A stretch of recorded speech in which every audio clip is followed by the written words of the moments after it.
Chapter 1. The 21-year-old creative genius. Chapter 1. 21-year-old genius creator. Chapter 1. The 21-year-old genius creator. Hashtag Chapter 1. A 21-year-old genius creator. In the capital city, at the headquarters of Sufu Company, a handsome young man rode a yellow bicycle and stopped at the company entrance. Donald, you're here? The security guard greeted him with a wave. Donald nodded. I'm here. Go on in. Mr. Wong has been waiting for you for some time. Okay. Compared to the elderly guard's warmth, Donald's response was lukewarm and somewhat distant. Oh, what a good kid, but such a pity. Watching Donald walk into the company building, the guard sighed and then picked up his walkie-talkie to report.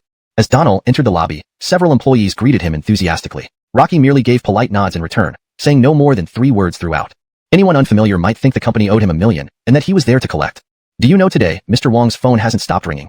I've heard. Diaoxi Nanran has exploded in clicks and views, breaking the 300 million mark. Everyone in the industry is looking for Donald.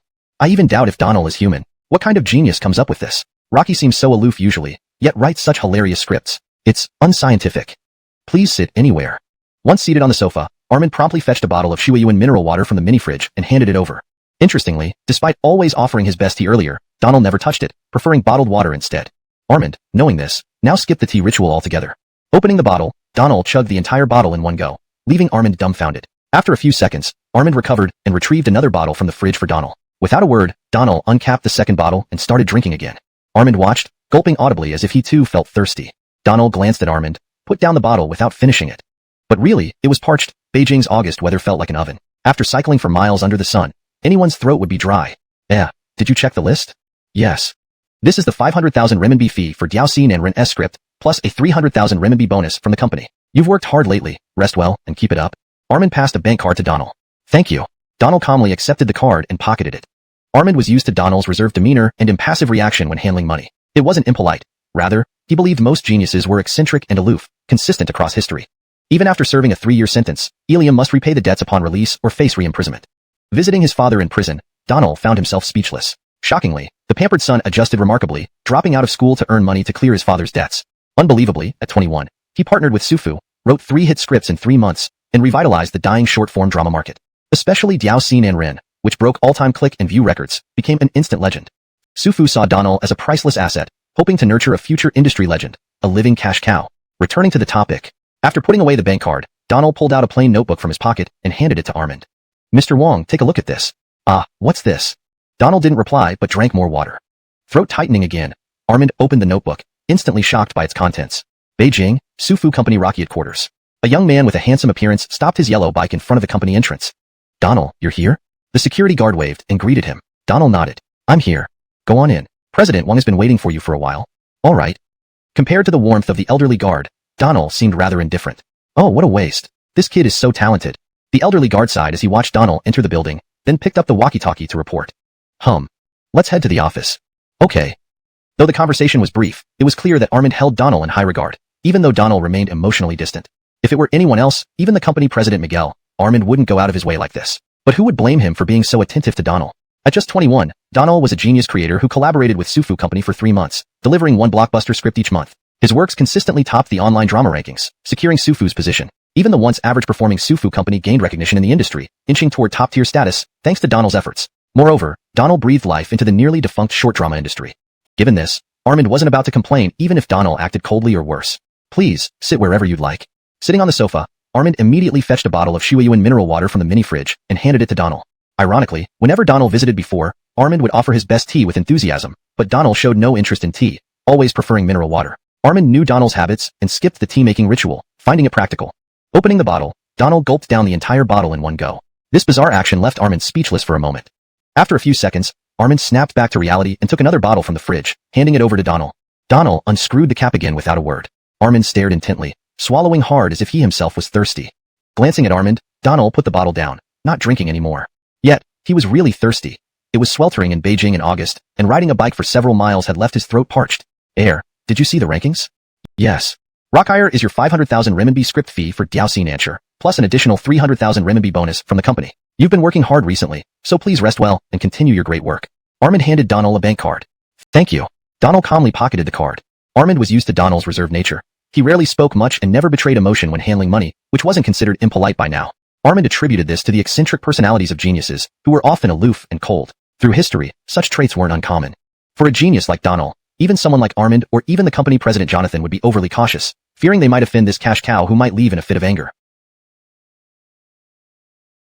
Rumors suggested that the tech company's president had planned his escape long ago, luring Ilium into the company as the legal representative. Without knowing it, Ilium became the sacrificial lamb, but these were just rumors without solid evidence. Even after serving a 3-year sentence, Ilium still faced paying off the remaining tax debt or face reincarceration.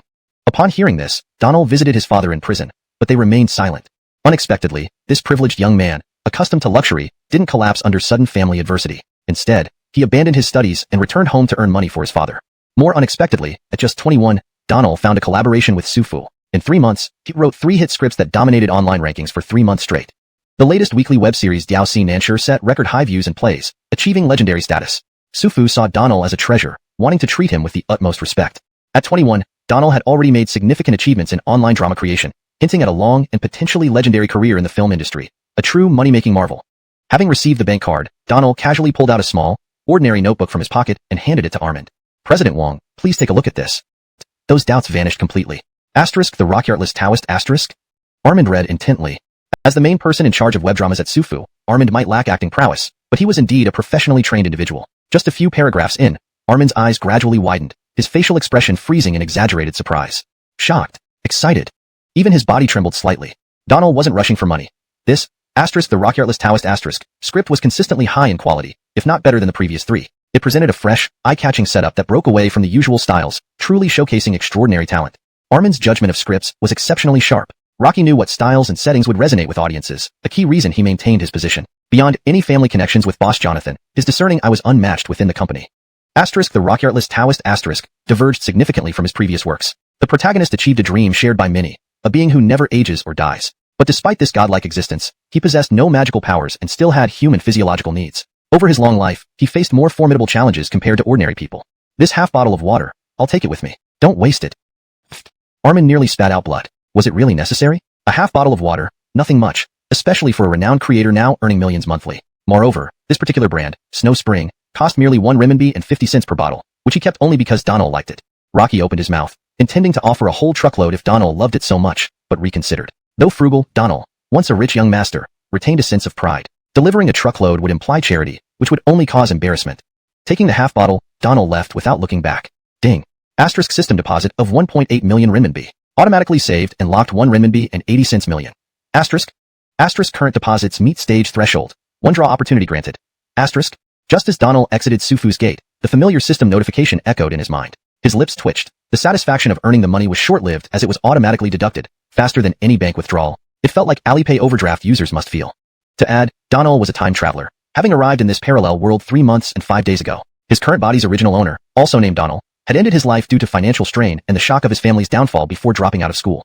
Now possessing Donald's body, he found himself saddled with an exorbitant tax debt inherited from his deceased father. Despite the setback, the entertaining system offered a glimmer of hope. Earn money, save it in the system, meet savings milestones, and unlock drawing privileges for legendary skills. The system also provided a beginner reward, film and television proficiency, enabling Donald to survive and become a scriptwriting partner for Sufu's web dramas. Riding a yellow bike back to his suburban residence, Donald grumbled about the journey, which took over an hour. Rocky didn't particularly enjoy cycling, but he literally had no money to spare. Each deposit by the system left Donald only 1,000 renminbi for monthly living expenses and rent. Living frugally was essential. Reflecting on needing 300 million renminbi to free his bargain, father from prison and escape poverty, Donald felt utterly miserable. Chapter 3. The Maxine, as beautiful as flowers and jade. Hashtag Chapter 3. The beautiful and refined Maxine. In August, the capital city felt like a furnace. Speaking of which, Donald, who was sweating profusely, still considered himself a man full of grievances. The previous Donald had lived a life befitting a young master in the Susanna family, with monthly pocket money exceeding 10,000 yuan. Although his mother had passed away early, his elderly father took good care of him, even refraining from remarriage for fear that a stepmother might not treat Donald well. This was one of the reasons why Donald decided to comply with the system after understanding these memories. He wanted to earn enough money to get Susanna Bing out of trouble. But he had not enjoyed any of the privileges that the old Donald had, being chauffeured around in luxury cars, attended by maids, and feasting on gourmet meals every day. After leaving Sufu on a shared yellow bicycle, Donald stopped at a small eatery near an alley and ordered a plate of egg fried rice for 10 yuan. After finishing it, he almost licked the bowl clean, not leaving even a single piece of scallion behind. Upon scanning to pay, Donald saw his remaining balance of 478.55 yuan and felt utterly helpless. It was only mid-month, and he still had another half to endure. When would this end? Gulp. Having eaten until half satisfied and gulped down half a bottle of mineral water, he suddenly felt refreshed. Rocky planned to continue cycling home when he realized that the shared yellow bike parked outside had disappeared. Donald was very familiar with this area. It was rare to find another yellow bike nearby. Thankfully, the subway station wasn't too far. Rocky could only walk there and scan for another bike. Donald hadn't forgotten about discussing the sales commission issue with Sufu. Rocky hesitated because, despite his initial successes with the first 3 works, he was still considered a newcomer and hadn't fully established himself. Plus, when he started collaborating with Sufu, the web drama industry was in a downturn, so he decided to wait before bringing up the matter.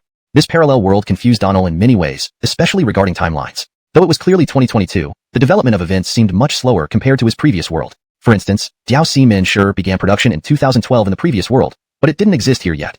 However, some things aligned with the previous timeline, and Donald was still gradually figuring out the discrepancies. The subway was as crowded as ever. In this city, getting a seat was almost a pipe dream unless you caught the first train of the day. Luckily, Donald didn't plan to ride the subway. Susanately, he felt content riding the yellow bike. Ha ha ha, I'm dying laughing. What's so funny? Diao Si Min sure. This episode is hilarious. The screenwriter must be a genius. I watched it yesterday. I also noticed something. What? Check the top 3 web dramas on the ranking list. Rocky Avens, Donald. All 3 are written and authored by Donald.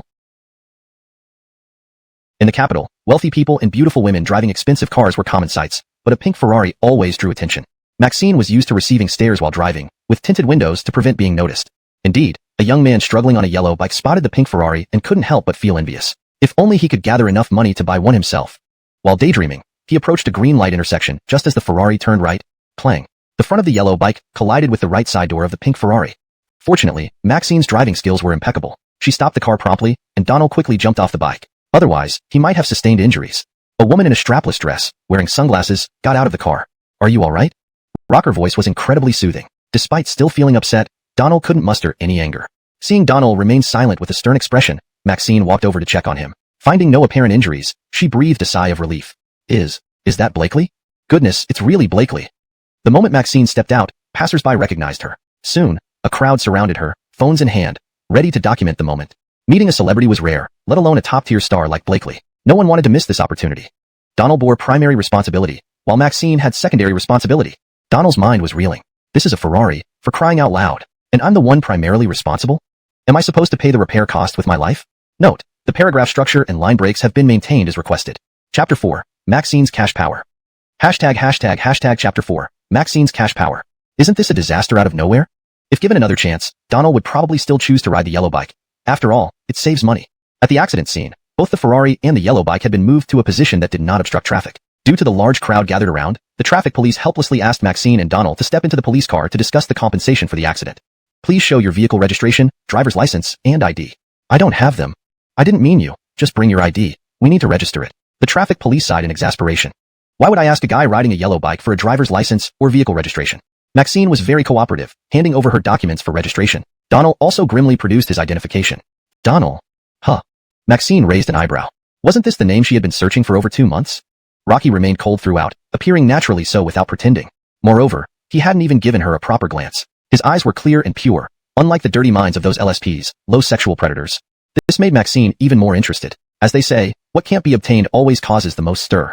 Okay, this analogy might not fit well now, but it was true. Maxine had such a personality. If she wanted something, she would get it by any means necessary. This man had successfully piqued her interest. Answer one question, and I'll waive the repair costs. Ask.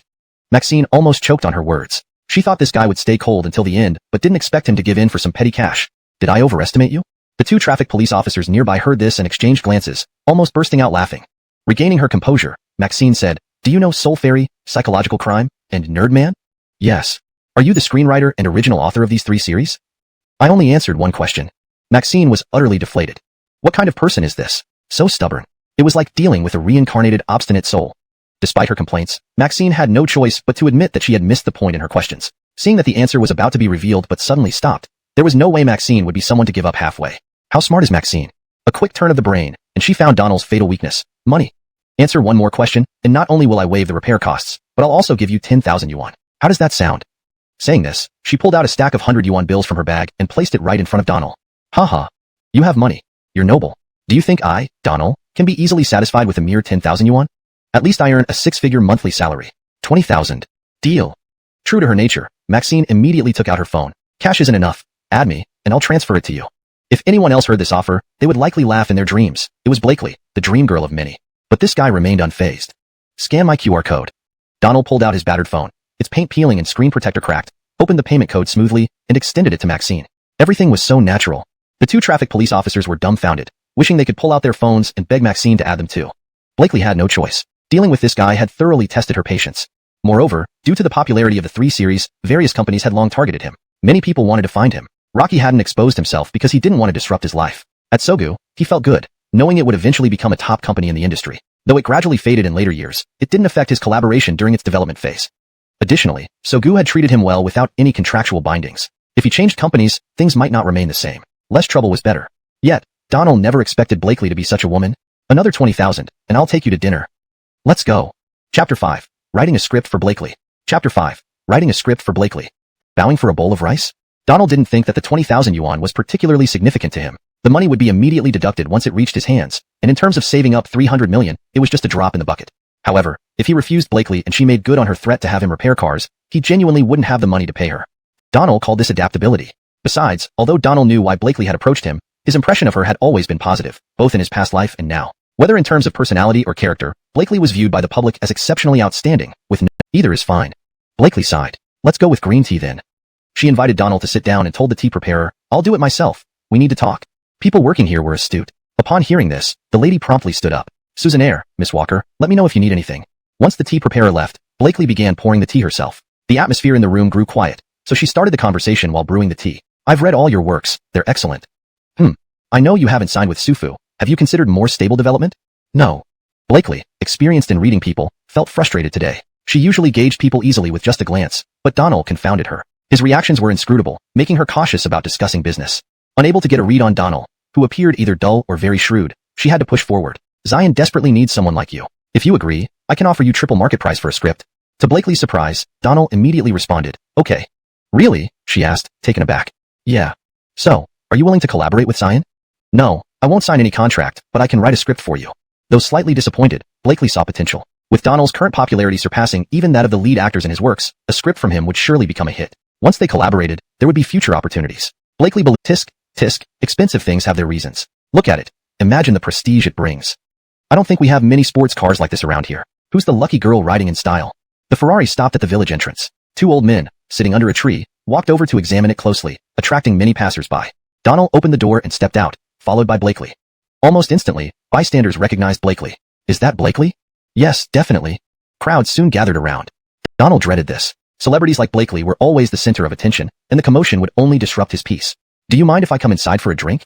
Blakely, being straightforward, didn't consider the implications of visiting a man's home alone. She only thought of getting closer to Donald to understand him better. Few men would refuse such a request. Donald turned back. Not convenient. Rocky then disappeared into an alleyway. Blakely looked on with a wry smile, seeing the crowd growing. She hurriedly got back into the car and drove away. That day, forums and entertainment sites buzzed with headlines like, Blakely drove fresh meat home, romance confirmed, and shocking, top female Iggy picks up mysterious man in luxury car. In 3 months, Donald had brought significant improvements to Sufu. If Donald were poached by a high bidder now, it would cause immense losses to Sufu. Ring ring ring. The phone rang. Donald saw it was a call from Armand. General Manager Wang? Donald, are you busy? Not really, just taking a lunch break.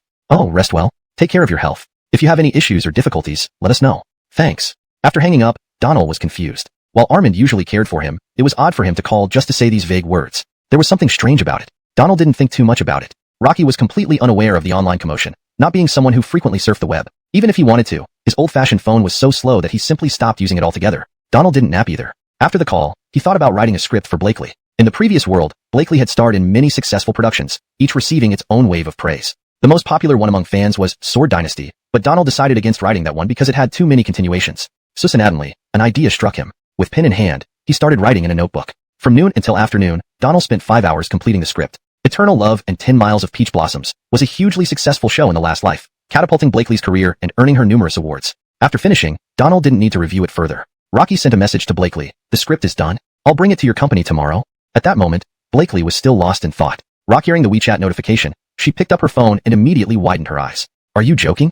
Did you finish it this quickly? Blakely was astonished. Writing a script wasn't like eating a meal. Even with a solid plan, writing it down took more than just a day or two. Even if Donald wrote quickly, it wouldn't necessarily mean the result was satisfactory. Blakely had read all of Donald's works before, knowing they were always top-notch in terms of plot and meticulousness. It was just a few hours since their last meeting. How could anyone not be suspicious? Blakely even assumed Donald was trying to pass off something hastily written to appease her.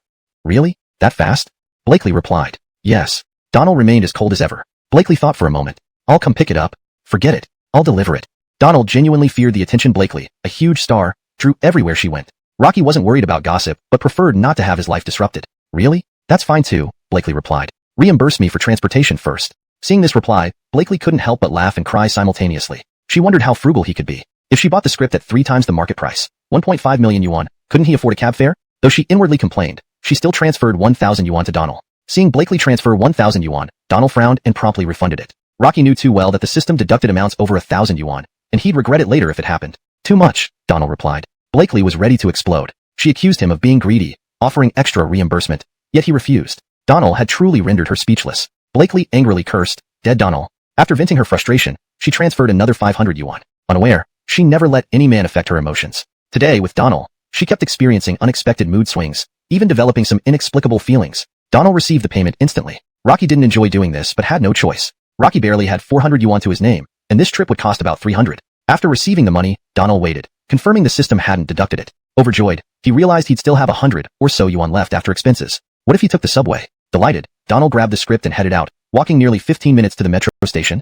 40 minutes later, Donald arrived at Zion Company. Blakely and her Igor had been waiting. Seeing Donald, Blakely greeted him, leaving the Igor shocked. Rocker boss usually didn't welcome even top industry figures so warmly. What was happening today? Susannatingly, the Igor widened her eyes. This man was the one from the video. Could it be her boss and this man? Chapter 7. Speculations from all parties. Chapter 7. Speculations from all sides. This is the script. In Zion Studios' office, Donald placed his notebook in front of Blakely. Upon seeing Donald's notebook, Blakely frowned slightly. Donald's notebook seemed too casual, but it didn't matter. She picked up the script and began to read. Eternally Yours? Just the name piqued Blakely's interest deeply without even needing to look at the content. Next, she became engrossed, holding the script without letting go. Of course, this drama had made Blakely incredibly popular in another world. Whether or not this world would see the same outcome, elevating Blakely's acting career to greater heights, Donald couldn't be certain. But he was sure that in this world, at this time, Blakely appeared younger and more energetic compared to her counterpart in the other world. Currently, her career was stable with extremely high popularity, and this drama would at least make her a mini-star once again. The script was quite long. If Blakely took an hour or even longer to finish it, Donald found waiting uncomfortable. It felt uneasy sitting there while Blakely was engrossed. Meanwhile, her Igor never took her eyes off Donald from the start. Since entering, this Igor kept pondering the relationship, or rather, possibilities, between Donald and her boss. Undeniably, Donald looked handsome, different from the pretty boy stars in the industry. Rocky exuded a cool and sophisticated charm, lacking the effeminate aura associated with many male celebrities, embodying masculinity, sunshine, and handsomeness perfectly. From the moment Donald entered, the Igor noticed her boss's expression differed from usual. Previously filled with shrewdness and rationality, upon meeting Donald, a light sparkled in her eyes which a keen observer couldn't miss. Perhaps, the boss really fell for him? The Igor wondered, though it remained speculation. Ahem. I'll leave first. Donald cleared his throat and spoke, not wanting to wait. Reluctantly, Blakely put down the script and said, "You? Do you have anything else to do? If not, let's have dinner tonight and discuss some details about the script." Blakely hadn't intended to say this. Talking about dinner, Donald naturally wouldn't refuse. Getting a free meal could save money. But dining with Blakely might attract too much attention. No thanks. After saying this, Donald stood up, ready to leave. I'll get our finance department to transfer the payment immediately. Okay. Though they'd only known each other less than a day, Blakely was already used to Donald's straightforward manner, feeling somewhat prepared yet inevitably disappointed. Donald quickly sent his bank account information via WeChat. Bye. Without waiting for Blakely's reply, he walked to the door and left, leaving a dashing back view, rendering Blakely and the Igor speechless. So handsome, the Igor whispered like a love-struck fan. Boss, who is he? I've never seen him around the industry before. The Igor still had no idea who Donald was and asked, Donald? The Igor widened her eyes in shock. Rocky's that Donald who wrote 3 scripts, all of which were massive hits? Who else? Rocky delivered a script in just a few hours. Check it out. The Igor glanced at the script on the table, her face showing surprise. Before reading halfway, she exclaimed, this script was written in a few hours? Is he human? Whether he's human or not, go handle the necessary arrangements now. Do I need to teach you how? Having worked with Blakely for years, the Igor knew what to do as soon as given a hint. She nodded, I know. I'll handle it immediately. Soon, Blakely posted on Weibo. With 3 national hit dramas under his belt, can Donald sustain the firestorm? Soon, Zion Studio will begin filming the new drama, Eternally Yours, crafted by renowned creator and screenwriter Donald. Stay tuned. As a leading celebrity, Blakely drew huge online traffic, sparking numerous comments. Damn, Donald again? How awesome is Donald? Not long after Mr. Loser, another new series? Donald is the best. Rockyard Sufu is also preparing a new shoot called Unhinged Taoist. Are you serious? So Donald churned out 2 scripts in a few days. Any doubt about it? Blakely's Weibo post exploded. Meanwhile, Armand also noticed this announcement shortly after Zion revealed plans to film Eternally Yours. What's going on here? After reading the post, Armand became agitated. Donald had just submitted the Unhinged Taoist script to the company, and Zion was now announcing their collaboration with Donald? Picking up his phone, Armand wanted to call Donald but thought better of it, ultimately not dialing. How should he approach this call? Donald was a freelance creator, entitled to sell his scripts to whomever he pleased. Armand and the company had no authority to interfere. One wrong word might sever future collaborations with Donald, a huge loss for Sufu. Armand racked his brains over this issue. Rocky had anticipated Blakely as soon as he arrived home. The Zion Studios' payment efficiency was impressive, or perhaps it was faster for someone like Donald. Currently, each of Donald's deposit milestones was set at 2 million yuan. This payment from Zion, combined with the previous payment from Sufu, exceeded 2 deposit milestones. As such, he now had 2 lottery rights. This all happened within just one day. Donald hadn't even used his previous lottery right yet, so he could now conduct 2 lotteries in one go. Opening the system's lottery interface. The screen was unremarkable, just like a common supermarket raffle wheel. However, this wheel had no prize labels. In the center of the wheel, it displayed 2 lottery rights. Donald focused his intent and started spinning the wheel. The wheel spun rapidly, then gradually slowed to a stop. A blank box popped up where the needle pointed. Donald opened the box. Musical proficiency obtained? This reward wasn't bad, given that the timeline of this world was different from the last one. Similar to how movies work, this world existed before the events of the previous world, meaning many works had yet to appear. Music was no exception. With this skill, he could introduce classic songs from the previous world, which could certainly help him make money quickly. Donald wasn't overly excited. Knowing that each reward from the system was always top-notch, there were no real surprises for him. His only concern was paying off the 300 million yuan sooner. One more lottery left, time to continue. Culinary proficiency obtained? Donald frowned slightly. This reward seemed a bit cumbersome. Living frugally, even with culinary proficiency, he couldn't afford ingredients to make fancy dishes. But then, Donald didn't feel too disappointed. Perhaps he could use this skill while cooking instant noodles? At least, he would be able to enjoy better tasting noodles than what he'd grown tired of. For his current situation, that would be a small blessing. Morning sunlight filtered through the curtains onto the bed. A ringtone jolted Donald awake. Ajay. Donald, did I wake you? It's fine. Do you have some time? We need you to come by the office for something. Donald frowned slightly. Rocky felt Armin had been calling him more frequently lately. Being a free agent, Donald only visited the company when he had scripts to deliver. Otherwise, they rarely called him. Yet, over the past couple of days, Armin had already phoned multiple times. Susannaire. Without delay, Donald got up to wash and brush, ready to take the subway to Sufu headquarters. The 500 yuan Blakely transferred yesterday hadn't been deducted during the transaction, leaving him with over 800 yuan. Rocky could last until the end of the month, and taking the subway would be a luxury today. Donald, you're here? At Sufu headquarters, General Manager Armin welcomed Donald into his office. Yep. Tea. Armin placed 3 bottles of snow spring water in front of Donald. Donald didn't hesitate, twisting open one bottle and gulping down half. Smiling, Armin took a box from his desk and placed it in front of Donald. This is a new laptop the company got for you. Writing scripts by hand must be exhausting. Now, you can write directly on the laptop and send it over, much more efficient. Donald thought, I'm not dumb. I know a computer would be convenient, but where do I have the money to buy one? This is also a wireless data card provided by the company. Use it freely. We'll pay the bill monthly. Mr. Wong, anything else? Though the company had always treated him well, Donald sensed Armin had something specific to discuss but hesitated to speak directly. So, Donald asked directly. Cough. There's something I want to talk about. Go ahead. Armin rubbed his hands together and said, We've had an open position for quite a while without finding a suitable candidate. I mentioned you to the CEO. You're very independent, so the company wouldn't impose any pressure. It doesn't require you to report to the office regularly, and the salary is 40,000 yuan per month. Would you consider it? What's the position? Content director. And the job description? Armin continued, It's simple. We have 2 departments, film and music. The content director mainly reviews their creative content. But don't worry. You'll have 2 Igors handling the daily tasks. You'll just hold the position. Donald understood this was Sufu indirectly giving him benefits. A content director role typically wouldn't be so relaxed. Many reviews would be needed, requiring high professional standards. Having 2 Igors seemed far-fetched. Clearly, Sufu wanted to strengthen ties with him, possibly misunderstanding some rumors he overheard on the subway. But Donald didn't care about those things. Moreover, he had no concrete cooperation plans with Zion. Receiving a 40,000 yuan monthly salary without needing to sit in the office seemed too good to refuse. Susannaire. Donald agreed promptly. Initially worried, Armin felt relieved upon hearing Donald's acceptance. Great. I'll inform HR to process your onboarding. Alright, I'll be going. Donald showed no reluctance, agreeing to the position and immediately preparing to leave. Armin, used to this, said, Take care. Bring the computer and the data card with you. Just as Donald picked up the laptop and prepared to leave, there was a knock on the door. Come in. The Igor entered, nodded to Donald, and addressed Armin. Mr. Wong, Milana isn't feeling well and may delay the filming of I Am the King of Ferrex. Wait, Milana? Donald's brow furrowed. Rock hearing this familiar name for the first time in this world, knowing the timelines were mixed, he realized Milana hadn't debuted yet in this universe. Unexpectedly, she was under Sufu's wing. Chapter 9. Tribute to Youth. Chapter 9. A Tribute to Youth. Note, Zhi Qingchun is often used as a tribute or ode to youth. Depending on the context of the novel, it might also be translated as a toast to youth or in praise of youth. Chapter 9.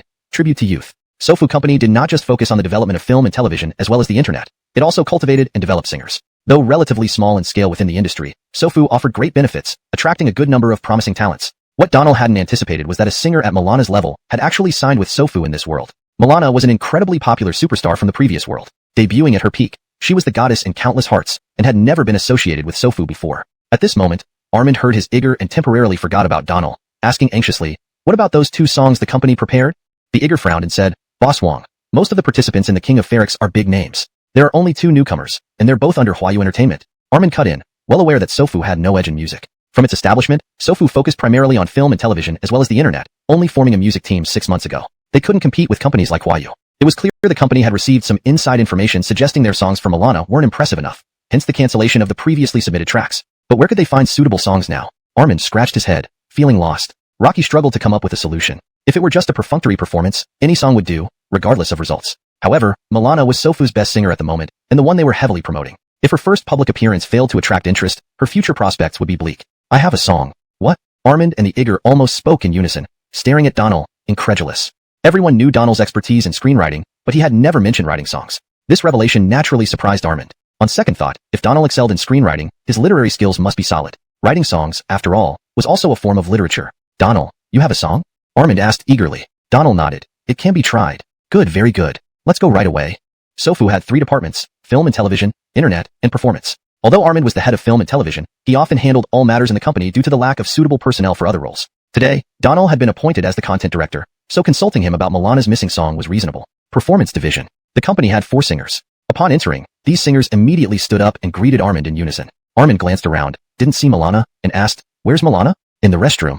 A girl in her early 20s pointed towards the bathroom. As she spoke, the bathroom door opened, revealing a young woman in her mid-20s, wearing a white dress and a ponytail, exuding a fresh and ethereal charm. Young. Donald instantly recognized her. This was the young Milana. This timeline confusion perplexed him, but it wasn't new. Over the past few months, he had encountered similar anomalies multiple times.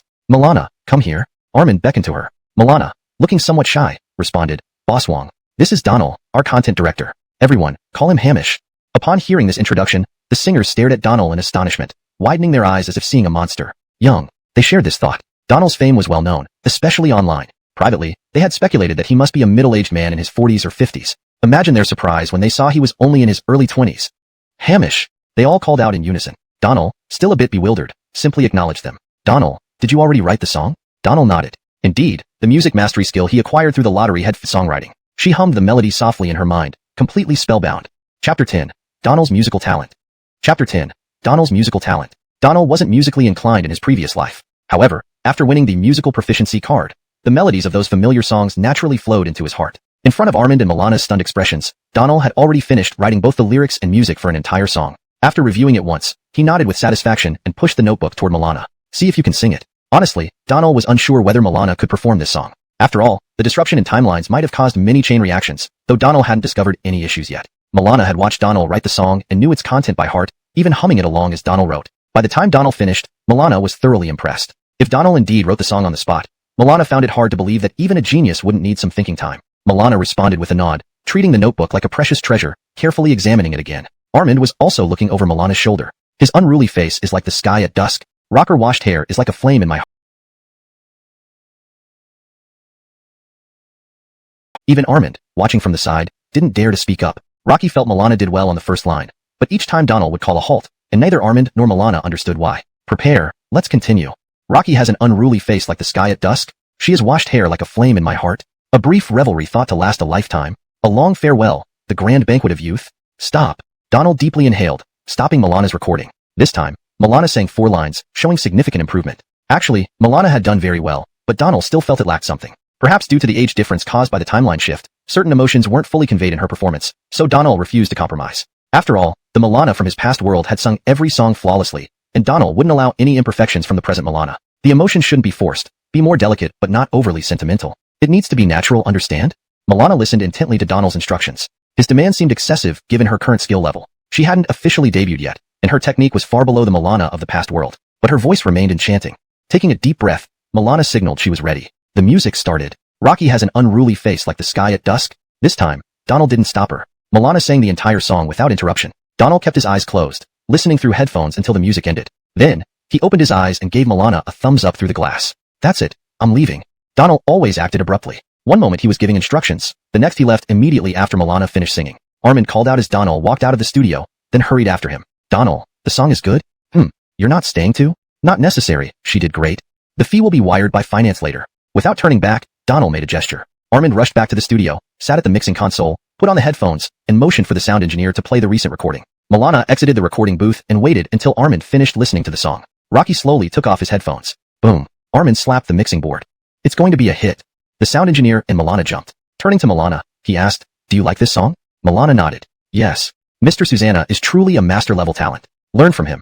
It's not easy getting him to write a song. You understand? Milana nodded again. I know. After singing the song, Milana admired Donald immensely. Young, talented, handsome. Such a rare genius could only attract admiration, especially from women in the arts. Back at her residence, Milana kept thinking about participating in I'm the King of Singers, originally intending to challenge established singers as a newcomer. She wasn't well known and might only perform one song. But after recording this song, Milana felt confident. If she succeeded, there would be another round. But what should she sing next? So, she constantly thought about Donald, how to reach out to him. Rocky was known for being distant, showing little interest in anything. Moreover, his fees were the highest in the industry. Would he ignore her request? Little did Milana know that when Donald heard her name, he had already recalled countless classic songs by Milana. Chapter 11. Donald again. It was Donald once more. Chapter 11. Donald once again. Just like in the previous world, Hunan Satellite TV's variety shows were rated #1 nationally in their early days. The newly launched program, I'm King of Singers, received overwhelming support and praise from viewers. Major entertainment companies, to gain maximum exposure for their artists, even paid to participate in this show. Sufu was one of them. Milana was a new talent heavily promoted by Sufu. Though he had yet to release any singles, his vocal prowess was undeniable. This time, with Donald personally crafting the song, Salute to Youth, Milana was destined to make a stunning debut. The next day, Milana and his company's team rushed to Hunan Satellite TV. Upon landing, the production crew immediately ushered them backstage. Unlike recorded broadcasts, I Am King of Singers aired live, where no mistakes could be tolerated. Live broadcasts, however, captured more attention, providing unedited performances that heightened the audience's excitement. Milana's team was assigned to a separate waiting room while makeup artists prepared him. Meanwhile, Milana rehearsed Salute to Youth in his mind. The inaugural lineup featured renowned singers, making Milana, the only unknown, feel both nervous and confident, thanks to Donald's excellent composition. This episode is brought to you by JDB Cool Tea, the leader in cooling drinks, enhancing alertness and refreshment. On the waiting room TV, the host welcomed everyone to I Am King of Singers. The show didn't have a fixed MC. Instead, artists took turns hosting. First on stage was the famous duo Auden. Welcome to I Am King of Singers. Frankly, I don't particularly enjoy hosting. I think it's fine. Really? Why do you feel that way? At least it might earn us a few more votes when we perform so earnestly. Zoya Yufan and Devin performed comedic banter, eliciting applause. Their experience shone as they skillfully controlled the atmosphere. Of course, the show itself was extremely popular. Now, let's welcome our first singer. Meanwhile, Donald switched on the TV at his rented apartment. Rocky rarely watched TV but was curious about Milana's debut on such a significant platform with the hit song Salute to Youth. The performances continued until the final singer wrapped up. Zoya Yufan and Devin returned to the stage. Suzanak, a musical feast. It seems everyone has been secretly composing at home. Yeah, quite intense. This issue's new songs are incredible. I wonder what the challenger will bring today. Rockyard, he's never released a single and is genuinely a rookie. Let's see. Let's not wait. Welcome our challenger. Backstage, Milana breathed deeply, calming his nerves. The audience began whispering. A rookie? Know who it is. Not a clue. He must be unknown. Why would they choose an unknown singer? Companies pay to promote rookies. Rocky won't go far. Now in its third season, I Am King of Singers often featured new challengers, usually ones familiar to the public. So, there was a mix of curiosity and skepticism about this unseen newcomer. After Zoya Yufan and Devin left the stage, the lights dimmed as Milana entered. So young, murmured some spectators. Rakillo, don't know how he sings, but he looks good. Blakely and her company's protege also watched from the waiting room. They planned to perform after the challenger, hoping to boost their profiles and announce their future challenge. Watching Milana on stage, Blakely wondered the same as the audience. Milana, adjusting his mood, started singing. His unruly face like twilight, rocker washed hair, a fiery heart, brief revelry, lifelong entwined, a long farewell, youth's grand feast. Silence enveloped the venue, shock written on every face. Milana's unique voice captivated everyone, giving them goosebumps. When the song ended, the audience remained silent, lost in the music. Thank you all, and thank Mr. Donald for writing Salute to Youth. Milana then left the stage. Donald? The screenplay writer? Another hit by Donald? Only now did the audience realize whose song it was. Focus shifted entirely to Donald. This enigmatic figure had thoroughly mesmerized everyone. Chapter 12. Donald completely blows up. Chapter 12. Donald completely blows up. Note. In this context, churadihuala is an idiomatic expression meaning someone becomes extremely popular or famous suddenly. A more natural English expression could be completely blows up or becomes an overnight sensation. If you prefer a more literal translation, you can say Donald suddenly becomes extremely popular. Chapter 12. Donald completely ignites. Donald? Donald again? Who exactly is Donald? Milana's words on stage stirred the curiosity of the live audience and all the viewers watching the live broadcast to its peak. Not only the audience, but also all the singers present were incredibly astonished. In just 3 months, Donald had completely dominated the charts with 3 self-composed works, making his name thunderously renowned. However, no one could have imagined that Donald, who was already gaining prominence in the film industry, would now bring Milana a song that left everyone astounded. Juanita, do you know who Donald is? In the backstage waiting room, Colleen knocked on Juanita's door and immediately asked after entering. Juanita, who was also full of questions, could only smile bitterly. I've only heard of him but never met him. Rocky even you don't know? They kept Donald's identity secret at Sufu. Rocky's never been publicly revealed. In another waiting room, Blakely was also shocked. After searching for Donald for so long, She finally found him and received a script she was thoroughly satisfied with. Now, Donald had unveiled another stunning song, making Blakely feel that Donald was indeed a treasure trove. These days, Blakely had often thought about Donald, but due to his cold demeanor, she hesitated to message him, fearing he might be repulsed. So, she hadn't contacted him until now, when she slowly took out her phone, opened WeChat, and sent a message. Are you there?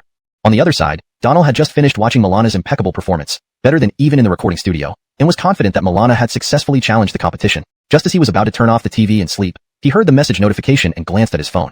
Yeah, Donald replied with just one word. Blakely was overjoyed to see the reply. Although his brief response was somewhat unsatisfying, it was quick enough. She held her phone, staring at the screen anxiously, afraid to miss his next reply. 5 minutes passed. Rock Her Own Act was performing on stage. 10 minutes later, they came back. 20 minutes went by, and the audience began voting. Half an hour later, the show's director was preparing to reveal the rankings. Blakely grew anxious. Suzanak a long time had passed without a reply from Donald, making her uneasy. She thought to herself, what's up with you, Donald? I'm not asking for a song.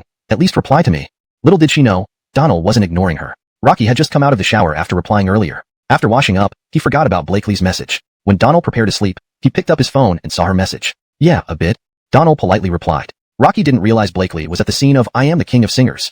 Thinking she should be resting, he was surprised to get her reply immediately after sending his. You?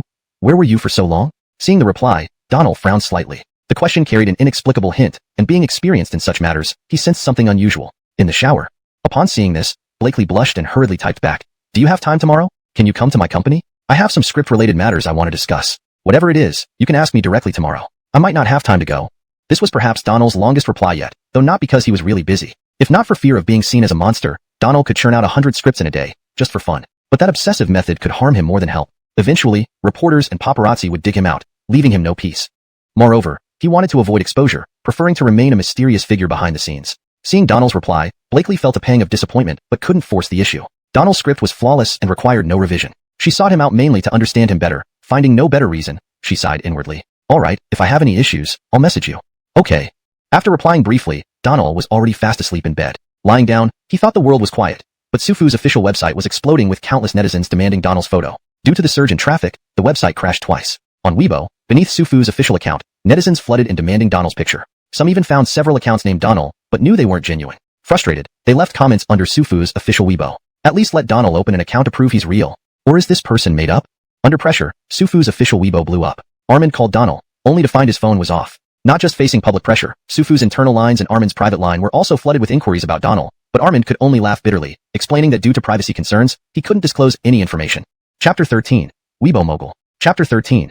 Weibo Mogul. The term, Weibo Mogul, accurately conveys the meaning of an influential or powerful person on the Weibo platform. This translation reads naturally in English, and maintains consistency in terminology and style. Please provide the subsequent text for further translation if needed. Chapter 13. The Weibo Master. Donald's popularity surged, but the Sufu company was plagued with headaches over this issue. Because of Donald's situation, the top management of Sufu even held a special meeting at night.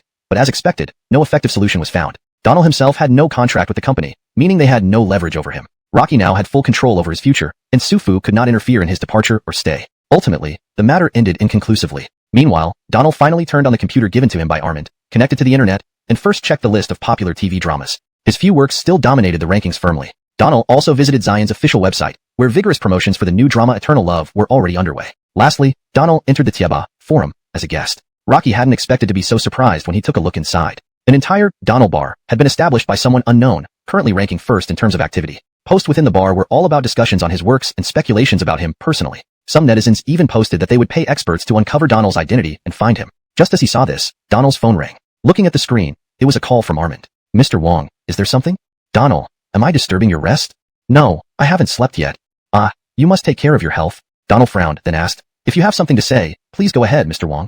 Armin coughed a couple of times before saying, Rock hires the thing. Our company has received countless calls today. We held a meeting and suggest you set up a Weibo account. The company has already coordinated with Weibo, and once you register, they will verify your account. Habits and limited entertainment options like his slow old phone. Having completed Weibo registration, he shut down his computer and got into bed. Donald has registered a Weibo account. A user browsing Weibo discovered the hot recommendation about Donald's account registration and promptly informed the forum users. They clicked through to his verified Weibo homepage. Nobody Donald, indeed looked authentic. However, apart from registration, there were no updates or statuses, just the default message. This person is very lazy, leaving nothing behind? Within minutes, Weibo servers faced immense pressure as millions flocked to see Donald. But what left everyone speechless was that despite having registered, Donald hadn't posted anything, not even an introduction. Just as Donald was about to fall asleep, his phone rang again. Frowning, he regretted forgetting to turn off his phone before sleeping. Looking at the caller ID, it was the same Weibo number. Taking a deep breath, he answered. Mr. Susanna, sorry to disturb you. What's up? Could you post something on Weibo? Due to your high popularity, many netizens rushed to the platform after your registration, affecting the server. With no content, fans are getting anxious. It was the first time this female staff felt so helpless. Never before had a celebrity caused such a surge. Feeling equally helpless, Donald couldn't refuse. Rocky simply hummed and hung up. Picking up the notebook beside his bed, he logged into Weibo. Immediately, notification sounds began pinging incessantly. Minutes after registering, his private messages showed 99 plus notifications, ballooning to over 2,000. Ignoring them, he returned to the main page and typed, "Rakillo everyone, this is Donald. Thank you for your concern." Simple as it was, these few words were more than he had ever said since arriving in this world. Reactions poured in almost instantly. "Ladies and gentlemen, our master has appeared. Wow, majorly hyping this up. True divinity appears. Let's kneel and worship. Wait, that's it? At least post a picture so we can see you. Agreed, please share a photo. Don't log off yet. Talk to us a bit." His post drew hundreds of replies within a minute, leaving Donald overwhelmed. Photo? Rocky never liked taking photos and had an outdated phone with a poor camera. As the comments piled up, reaching a staggering 1,100 within 5 minutes, Donald sighed. Getting out of bed, he used his old phone's front camera to take a selfie. Reviewing it, it looked blurry, almost as if covered in mosaic. "Guess this will do," he muttered. After 10 minutes of struggling, he uploaded the image to his computer and posted another update. Just one photo, accompanied by the selfie. Netizens nearly teared up seeing this. Chapter 14. Encounter with a living Donald. The encounter was nothing short of shocking. There, standing before him was Donald, very much alive. Chapter 14. Meeting the living Donald. Oh my god. This photo is even blurrier than my grandpa's old black and white photos from his youth. I wonder how old the great Susanna is. Was this photo taken more than a decade ago? Let's not worry about how old he is. Although the photo is a bit blurry, he still looks handsome. Yeah, you're right. The photo looks like it was taken in his early 20s. Even if it's an old photo, he'd be at most in his 30s now. Definitely a hot guy. You're right. Looking closely, although it's not very clear, with those arched brows and bright eyes, he looks just like a novel's main character. Maybe the great Susanna is actually older? Not just in his 30s, but a middle-aged uncle? That's why he doesn't dare to post recent photos. Why isn't the great Susanna responding? Rocky's clearly online. Is he being called out? Did he really turn into a middle-aged uncle? The photo Donald posted was indeed quite blurry. His old phone had issues with its camera due to a damaged back cover, but it wasn't as bad as being pixelated. After many netizens carefully examined the photo, he wanted to thank him, but Donald felt it unnecessary. On the other side, having finished her show segment and successfully challenged the competition, Milana sat with her team at the airport, looking at Donald's reply with a hint of disappointment. Holding her phone and reviewing their brief exchange, an indescribable feeling welled up inside her. Meanwhile, Blakely and her company's artists were also waiting at the airport. She took out her phone and sent a message to Donald. "Are you asleep?" 10 minutes passed with no reply. Blakely considered calling but hesitated upon seeing the time and remembering Donald's aloof personality. The next morning, Donald woke up, got dressed, washed up, and returned to his bedroom to turn on his phone. A notification sounded. Donald opened it. "Are you asleep?" Donald thought about ignoring it, but responded impulsively, "I'm up." After replying, he didn't check his phone again. Instead, he opened his computer to browse Weibo. Just overnight, his two posts garnered over 210,000 retweets and over 50,000 comments. Donald was stunned to find his fan count had surged to 314,325 overnight. All real followers, not paid bots. Susanak's rapid growth was unprecedented in this world. Donald was briefly amazed but didn't dwell on it. Fame and fans meant little to him. He only cared about making money to repay his debts. His current goal was simple. Earn money, repay debts. As for the system bound to debt repayment, onto a stranger. Not feeling disappointed, she clicked into Donald's profile and inwardly gasped, subtly glancing at the man across from her. Rocky Avon, could it be? Am I meeting the living Donald? Chapter 15. Blakely invites for dinner. Note: in the absence of previous content, I've maintained the chapter title's meaning. If you have more text to translate or need any adjustments, please let me know. Chapter 15. Blakely's dinner invitation. Encountering the elusive Donald, the young girl initially found it hard to believe. It wasn't until she saw another blurry photo of Donald that she confirmed the person sitting in front of her was indeed him. Glancing secretly at Donald, her heart began to race. What left her incredulous was how yesterday's blurry photo made everyone think it was from his younger days, even leading some to believe he could be an older, middle-aged man. However, the Donald before her was identical to the one in the photo but looked even more handsome and wore the same clothes. In his early 20s, she retracted her gaze, logged out of Weibo, and quietly opened her camera app. Donald, engrossed in eating, didn't notice the slightly sneaky look on the girl's face. On the subway, the girl posted a WeChat Moments update. "I saw Donald." The photo showed Donald hunched over, enjoying fried dough sticks and soy milk, radiating a sense of contentment. Something no one would have expected from such a simple breakfast. Donald? Really? Rocky'd eat breakfast at such a place? Shao Rocky, is this your boyfriend? After posting the update, no one believed it was Donald. After all, as someone who earned millions annually, it was unimaginable for Donald to visit a street-side food stall. Moreover, the cheap, market-stall quality clothes. He couldn't possibly be Donald. On the subway, Shao Rocky became less confident after reading her friend's comments. True, the man she saw did resemble Donald, but he appeared far too young, completely different from what everyone imagined. Shao Rocky didn't feel disappointed, though, thinking the young man enjoying breakfast was quite handsome. Without further interaction on WeChat Moments, she turned to Tieba and posted, "Met someone who looks exactly like God Susanna, just much younger. With photo." Rocky stopped looking at her phone as the subway reached her station, unaware that her post was causing another uproar online. Some netizens, upon comparing the photo, confirmed it was undoubtedly Donald, but were puzzled by his youthful appearance. Blakely lazily opened her eyes midday, having arrived in Beijing last night on an overnight flight and not slept well. She picked up her phone from the bedside table and smiled when she saw a message from Donald. But the two-word message made her both amused and exasperated. Just woke up? Didn't see my message last night? After some thought, Blakely replied, "Are you busy?" Meanwhile, Donald was visiting his adoptive father at a prison in Beijing and had already handed over his phone. Ilium, around 50, usually exuded vigor, but since entering prison, he had become listless with white streaks appearing in his hair, making him look like an old man, losing all his former luster. Through the glass barrier, they faced each other. "I feel we've become strangers," Ilium remarked, shaking his head. Donald knew what Ilium meant. As an imposter, his demeanor and habits were entirely different from the original Ilium. Ilium, who was familiar with his son, could easily detect discrepancies. "Is that so?" Donald responded calmly. Ilium felt Donald was increasingly unfamiliar, continuing, "You've changed, almost unrecognizable." Rocky knew his son well. The old Donald was pampered and always wore designer brands. Now, he wore cheap clothes costing less than 200 yuan. His speech had changed, and his overall aura seemed elevated. Ilium paused, then thought maybe he was overthinking it. Perhaps major family events had matured his son. "Take care of yourself. Dad might not be able to take care of you anymore. If you need anything, find Hillary." Hillary was known to Donald. When Ilium got into trouble, Donald sought help from Halden, only to be rejected. Few offered help in adversity. Many old friends had severed ties. "Stop worrying," Donald said, a smirk on his lips. Ilium inhaled deeply. "I heard you pay off my debts every month? What else can I do?" Ilium sighed, not knowing how much Donald paid. This information came from a prison staff member who mentioned it during a chat, but Ilium didn't know the exact amount. Thinking of his 21-year-old son, who had no work experience, Ilium wondered how much he could earn.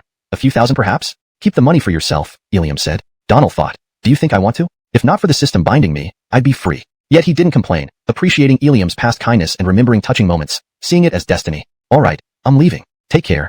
Donald didn't want to talk further, fearing revealing differences from the old Donald. Any extra words might expose inconsistencies, leaving him clueless on how to explain. Ilium nodded. "Go back and focus on school. Don't worry about me." Donald silently left. Watching Donald's back, Ilium pondered, feeling his son's changes strange yet distant. Escaping the prison, Donald retrieved his belongings and checked his phone, finding a message from Blakely. "Not busy," Donald replied. Blakely, eating lunch, put down her meal and quickly typed, "Have you eaten?" Seeing this, Donald's stomach growled. Rocky hadn't eaten lunch since breakfast, remembering their previous meals together, craving the delicious dishes. So Donald replied, "Not yet." Blakely, delighted, set aside her food and eagerly responded, "What a coincidence, neither have I. Want to eat together?" Donald chuckled. There goes another meal saved. Chapter 16. I Can't Cook. Chapter 16. I Can't Cook. Maxine invited Donald for a meal. Since it could save money, he of course wouldn't refuse. This was different from having dinner with Milana. Donald had no intention of making Wong feel indebted to him. However, after agreeing to have dinner with Maxine, Donald regretted it slightly. Maxine's popularity was too high. She was always the center of attention. If they were seen together in public, it would undoubtedly become big news. Donald really didn't want to be in the spotlight. Just as he was pondering these thoughts, a Mercedes-Benz G500 screeched to a halt beside him. The door opened, and Maxine, dressed in a tank top and jeans, stepped out looking fresh and elegant. She glanced at the prison and asked, "Why did you come here?" "To visit someone." Seeing that Donald didn't wish to elaborate, Blakely didn't press further and said, "Get in the car." After getting into the car, Blakely asked, "What do you want to eat?" "Anything." Blakely had also considered the same concerns on their way. Being out in public was bound to attract attention, and she knew Donald had recently been in the limelight. If they were seen together, it would TV. Donald didn't hesitate, walking into the living room and plopping down on the couch, watching Blakely sway into the kitchen. Yesterday, the mysterious creator Donald launched his Weibo account. At around noon, the midday entertainment news began, talking about Donald, capturing his attention. Donald watched for a while, and even laughed. Like the internet comments, the news mentioned the blurry photos and speculation about his age. The television station must have contacted Sufu, but they probably didn't get any information, so Donald treated it as mere amusement. Soon, Donald heard clanging coming from the kitchen. Rocky guessed things were going awry in there. Then, he saw smoke billowing from the kitchen. Donald was startled. Is she setting the place on fire? Donald thought, immediately getting up to check. Are you okay? Donald asked at the kitchen door. No, nothing, wait. Blakely spoke hesitantly, clearly struggling. Donald shook his head and walked in, finding Blakely in chaos. A smoking pot on the stove, water spilled on the floor, and black stains all over her hands and face, ruining her beauty. Donald couldn't help but laugh and cry at the same time. Blakely wanted to die. Being seen like this ruined her reputation. Donald didn't comment, quietly cleaning up the mess until the kitchen was spotless. Rocky didn't ask what had burned in the pot. Just threw it out and checked the fridge. It contained an impressive amount of ingredients, although it wasn't used daily. I'll cook instead, Donald said coolly. You know how to cook? Maybe. Blakely was exasperated. What did maybe mean? But she couldn't argue, having made a mess of the kitchen and claiming she could cook. Embarrassed, she reluctantly nodded. Do you need help? Not necessary.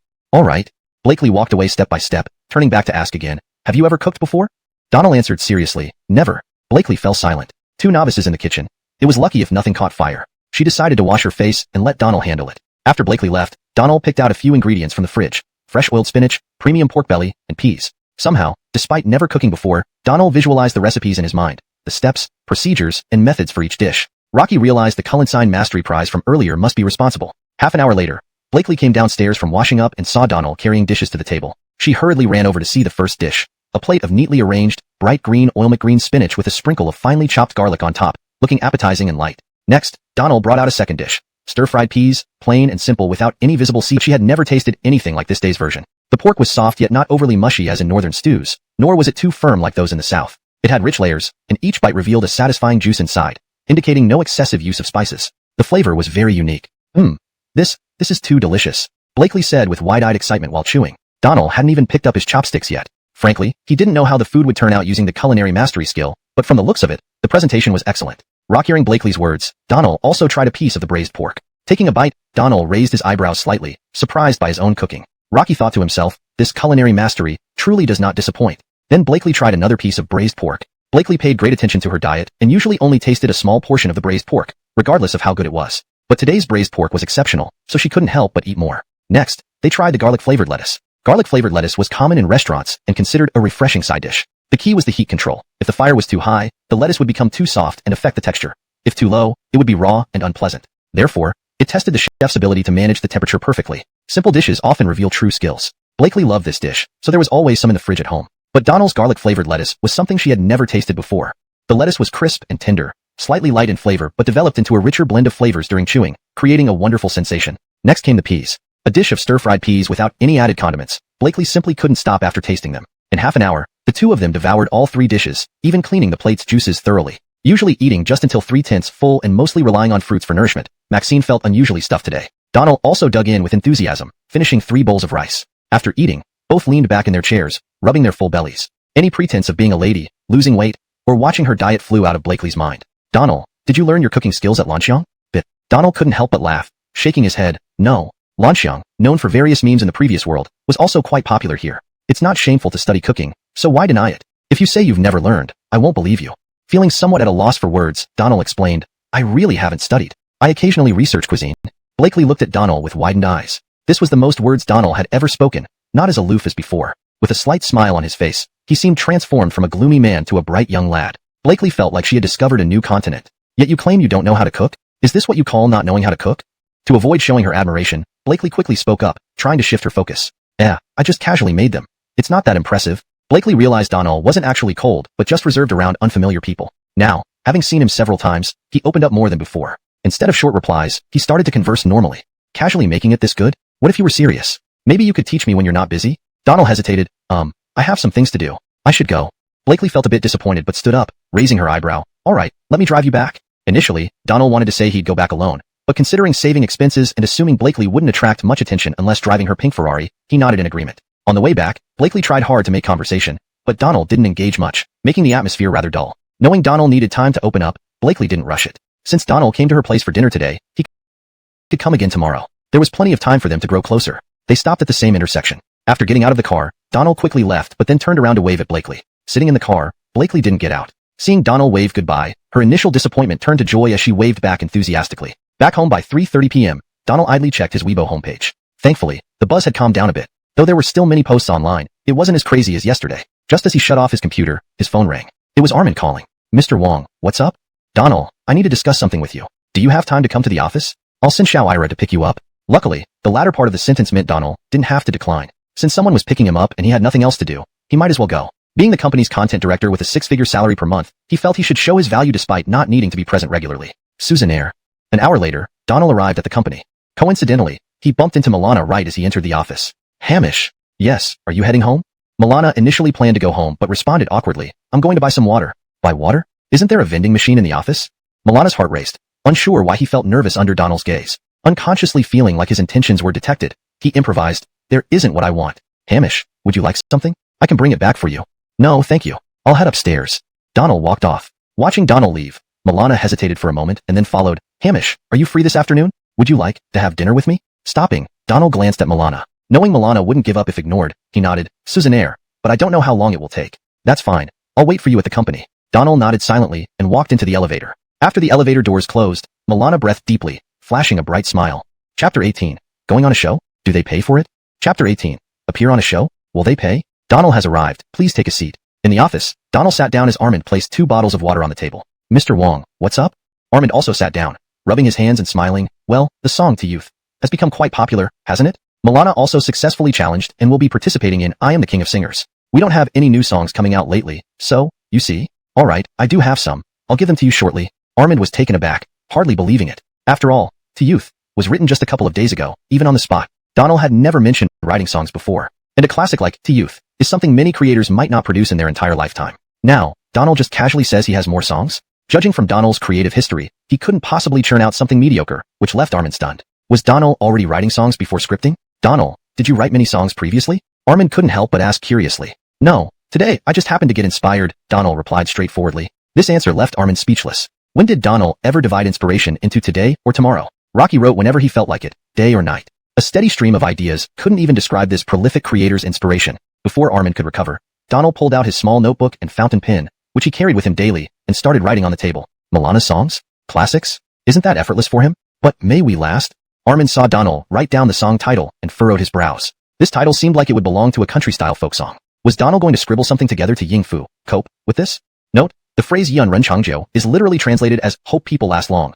But for the context of a song title, May We Last sounds more natural in English. Donald was engrossed in writing, paying no attention to Armand's expression, and continued. When did the moon first appear? I raise my cup to ask the blue sky. I wonder in the celestial palace, what year it might be tonight. I wish I could ride the wind back, but fear the crystal towers and jade palaces. In the high heavens, it's too cold. Dancing, I play with my clear shadow. How does it compare to being on Earth? Armand was dumbfounded. This world had never known tune, water melody rock yet, so he did not realize this song was adapted from a poem. Rocky thought a song called May We Last would likely be a folk-style song. But who knew the lyrics were so elegant yet so ancient? Before long, Donald finished writing both the lyrics and melody of May We Last, and pushed the notebook toward Armand. Armand picked up the notebook as if it were a treasure, reviewing it again, marveling all the while. Donald, what's inside your head? Armand had long wanted to ask Donald this question, but never dared. Today, he finally let it out. Donald said nothing, took a swig of mineral water, and said, if there's nothing else, I'll go back. Just as Armand heard this, he hastily put down the notebook and spoke up. There's one more thing I want to discuss with you. What do you think about this? Armand swallowed and continued. Lake Nan Satellite TV approached the company and wants to invite you on a show. I know you don't really like that sort of thing, so I didn't agree. Meanwhile, Milana's voice came through. Boss Wong, are you done? Milana walked out from the opposite side of the elevator, evidently waiting. You're done? You haven't left? Didn't we agree to have dinner? Milana hurriedly explained, fearing Donald might change his mind. Suzanaire, let's go. Milana agreed, and both rode the elevator downstairs together. Boss Wong, what do you want to eat? At the company entrance, each of them retrieved a yellow bike from the parking lot. Donald thought for a moment and said, then I won't be polite? Yes, whatever you want. Are you sure? Absolutely sure.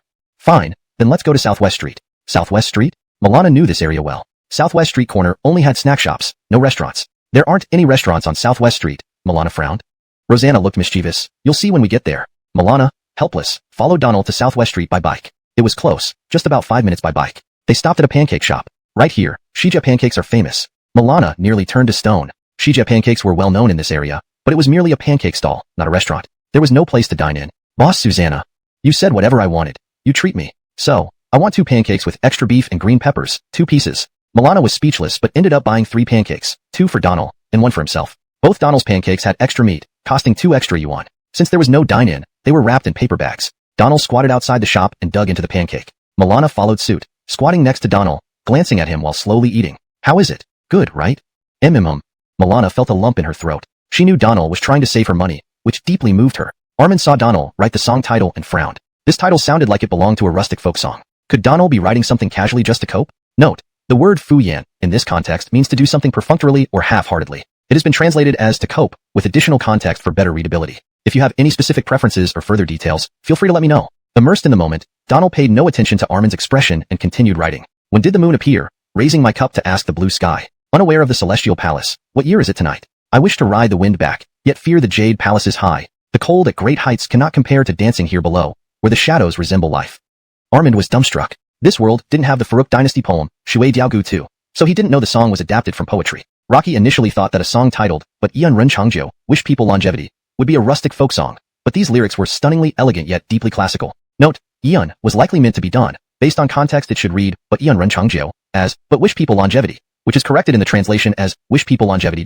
For better readability and consistency, here's an adjusted version. Armand was dumbfounded. In this world, the Farouk dynasty poem, Ode to Eternal Peace, did not exist, so he had no idea the song was actually adapted from a poem. Initially, he thought a song with a title like Wish People Longevity would be a simple folk song. However, the lyrics turned out to be stunningly elegant and profoundly classical. It didn't take long for Donald to complete both lyrics and melody of Hope People Last Long.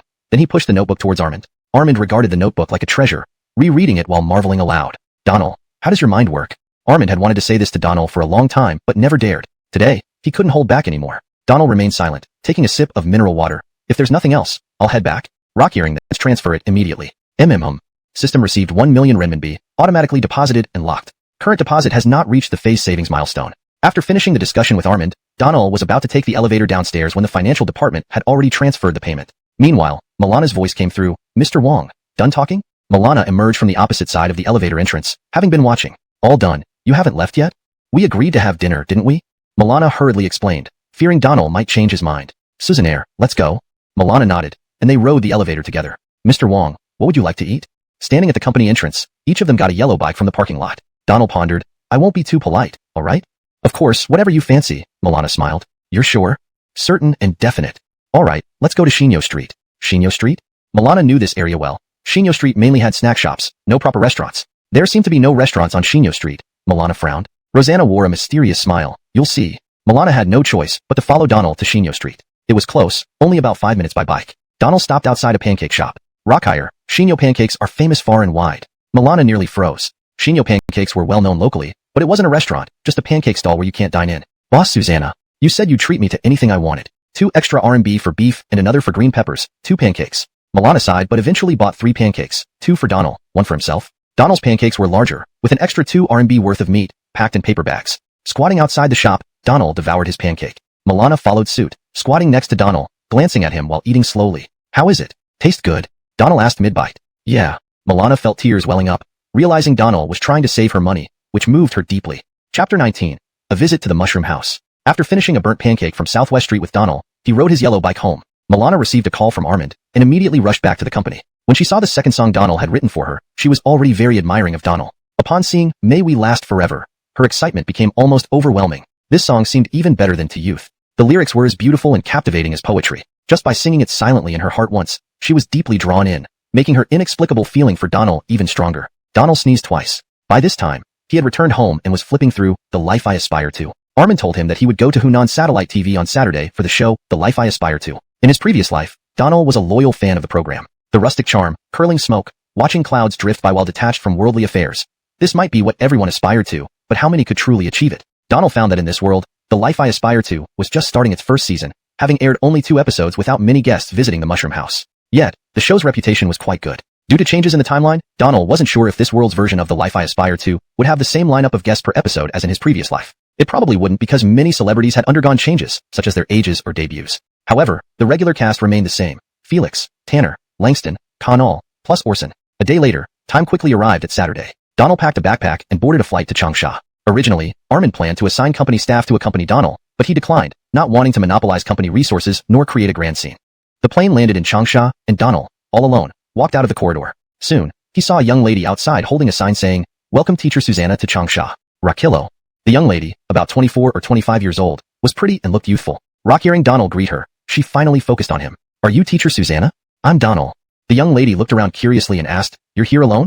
Donald nodded. Rakilo, Teacher Susanna. I'm an eager for Hunan Satellite TV's The Life I Aspire To. Welcome to our show. As they chatted, Donald followed the young lady out of the airport and into a chauffeur-driven car sent by the show. During the ride, the young lady introduced the show and informed him of some precautions, but Donald barely listened. Besides me, who else are the guests this time? Donald finally asked after she had been talking for some time. There are Blakely, Dale, and Felixernan. Hearing Blakely's name, Donald involuntarily curled his lips upward, thinking that it was really fate to meet her here. Regarding Felixernan, Donald was naturally familiar with him, albeit only by appearance. After all, Felixernan was a big star in his previous life, and as an ordinary person, Donald wouldn't know him well beyond that. Dale, beautiful chicken. The chauffeur-driven car did not head to Hunan Satellite TV, but directly went to the mushroom house located in the mountains of western Hunan, where they wouldn't wait for other guests since the show was live-streamed to ensure higher authenticity. By 3:30 p.m., the car drove up a mountain path until there was no road ahead. Donald and the Igor got out and started walking towards the mushroom house. Teacher Susanna, there's about 2 kilometers left. Please call me by my name.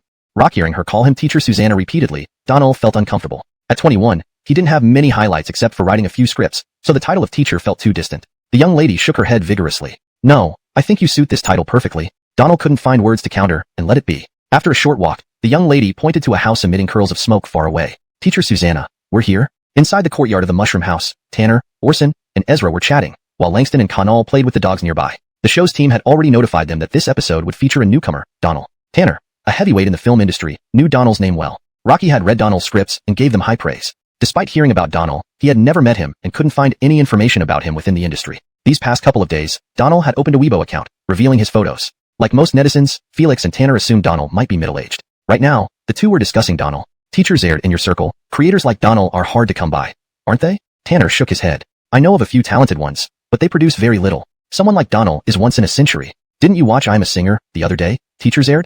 Milana's to Youth instantly topped the charts. Donald really has a natural ability to dominate charts. It's unbelievable. Just as they were talking, the observant Felix spotted two people coming down the path, one of whom was clearly assistant Xiao Qin. Rocky didn't recognize the person next to her. Teachers aired. We have guests. Who is that person? Do you know him? Tanner also looked over, squinting his eyes. Rocky's so young, looks about 20, and I don't recognize him. It might be Donald. He looks like the photos. Felix hurriedly stood up and called out, Clifford, Conan, we have guests, go welcome them. The whole mushroom house crew came out. Meeting on the path, Donald took the initiative, extending his hand to shake hands with Tanner first. Rockillo, teachers aired. I'm Donald. Everyone stood dumbfounded. Although Felix suspected it, when Donald spoke, it was still hard to believe how incredibly young he looked, in his early 20s. Tanner was stunned for a moment before responding. Indeed, the waves behind always push forward the ones in front. It's great to meet you in person. Welcome to the mushroom house. Thank you. Then, Donald shook hands with everyone. Teacher Susanna, where's your luggage? Connell noticed that apart from a flat-looking backpack, Donald had no luggage, which surprised her. I'm carrying it, Donald smiled. Everyone was baffled again. After 2 episodes of The Life I Aspire To, every guest had brought huge bags, as if moving their homes along. Only Donald had just one backpack, likely containing no more than a set of clothes. ####Chapter 20, Ingredient Task. The Mushroom House welcomes a new guest today, Donald, an enigmatic and incredibly talented creator. On Hunan TV's official website and Weibo account, the promotion for Donald's appearance on Aspiration Life was quite grand, attracting countless eyes. On Baidu Tiaba, someone posted, Today, Aspiration Life Episode 3 premieres with God Susanna as a guest. Let's all tune in. Since it's a live broadcast, when there are no guests, the show airs segments featuring the regular cast members' daily routines. Outside of the airing time, broadcasting starts once the guests arrive. As soon as the stream went live, hundreds of thousands of viewers flooded into the chat room. Where is God Susanna? Yeah, where's Donald? Who else is coming? Stop shouting, God Susanna hasn't appeared yet. At this moment, Donald was still in his room getting ready and hadn't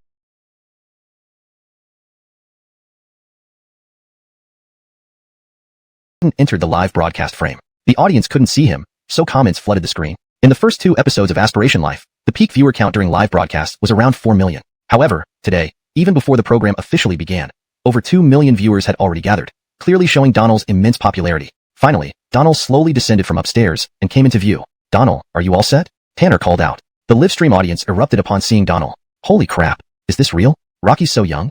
Look closely, he looks just like his Weibo photos. Exactly the same, even wearing the same clothes. Rocky even, he's so young and handsome. Rocky truly is a genius creator. The moment Donald appeared, the live comments blanketed the entire screen. I've decided.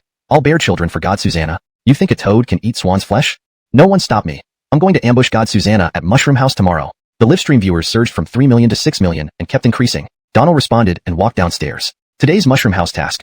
Build a wall to earn dinner ingredients. Donald glanced at the task list on the wall. This was a tradition at Mushroom House. Any guest must be self-sufficient and work for their living supplies. As a die-hard fan of the show, Donald knew this well. By now, dinner preparation time was fast approaching, and Felix was already gathering everyone outside to get started. Everyone saw today's ingredient task, right? The eastern wall has collapsed, and we need to rebuild it. Following Donald's gesture, everyone saw that the eastern wall had collapsed, spanning about 3 meters in both width and height. To be honest, such a project would be challenging for a group of inexperienced newcomers to complete within just 2 hours. However, coincidentally, Donald had worked on construction sites before his Chonyear, making him quite familiar with this kind of work. Note, Chonyear seems out of context in English. For better fluency, it could be replaced or explained more clearly depending on the surrounding narrative. Revised sentence. Following Donald's gesture, everyone saw that the eastern wall had collapsed, spanning about 3 meters in both width and height. To be honest, such a project would be challenging for a group of inexperienced newcomers to complete within just 2 hours. However, Donald had prior experience working on construction sites, making him quite familiar with this kind of work. Orson shouted, Felix, aren't we expecting more guests today? When will they arrive? Ezra shrugged. I don't know either. The production team didn't say. But what if we finish, and they come afterward? This. Everyone laughed after Orson's comment. Rocky wasn't being petty.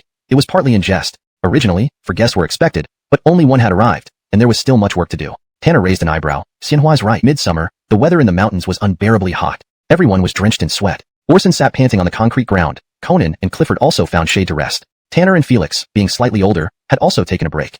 Donald, take a rest. It's too hot, Felix called out. Donald nodded but didn't stop. Rocky picked up a broken kitchen knife to scrape dirt and cement off the bricks. No one noticed Donald still working, but the live camera captured everything. The live stream chat exploded again. Oh, God, Susanna is still working.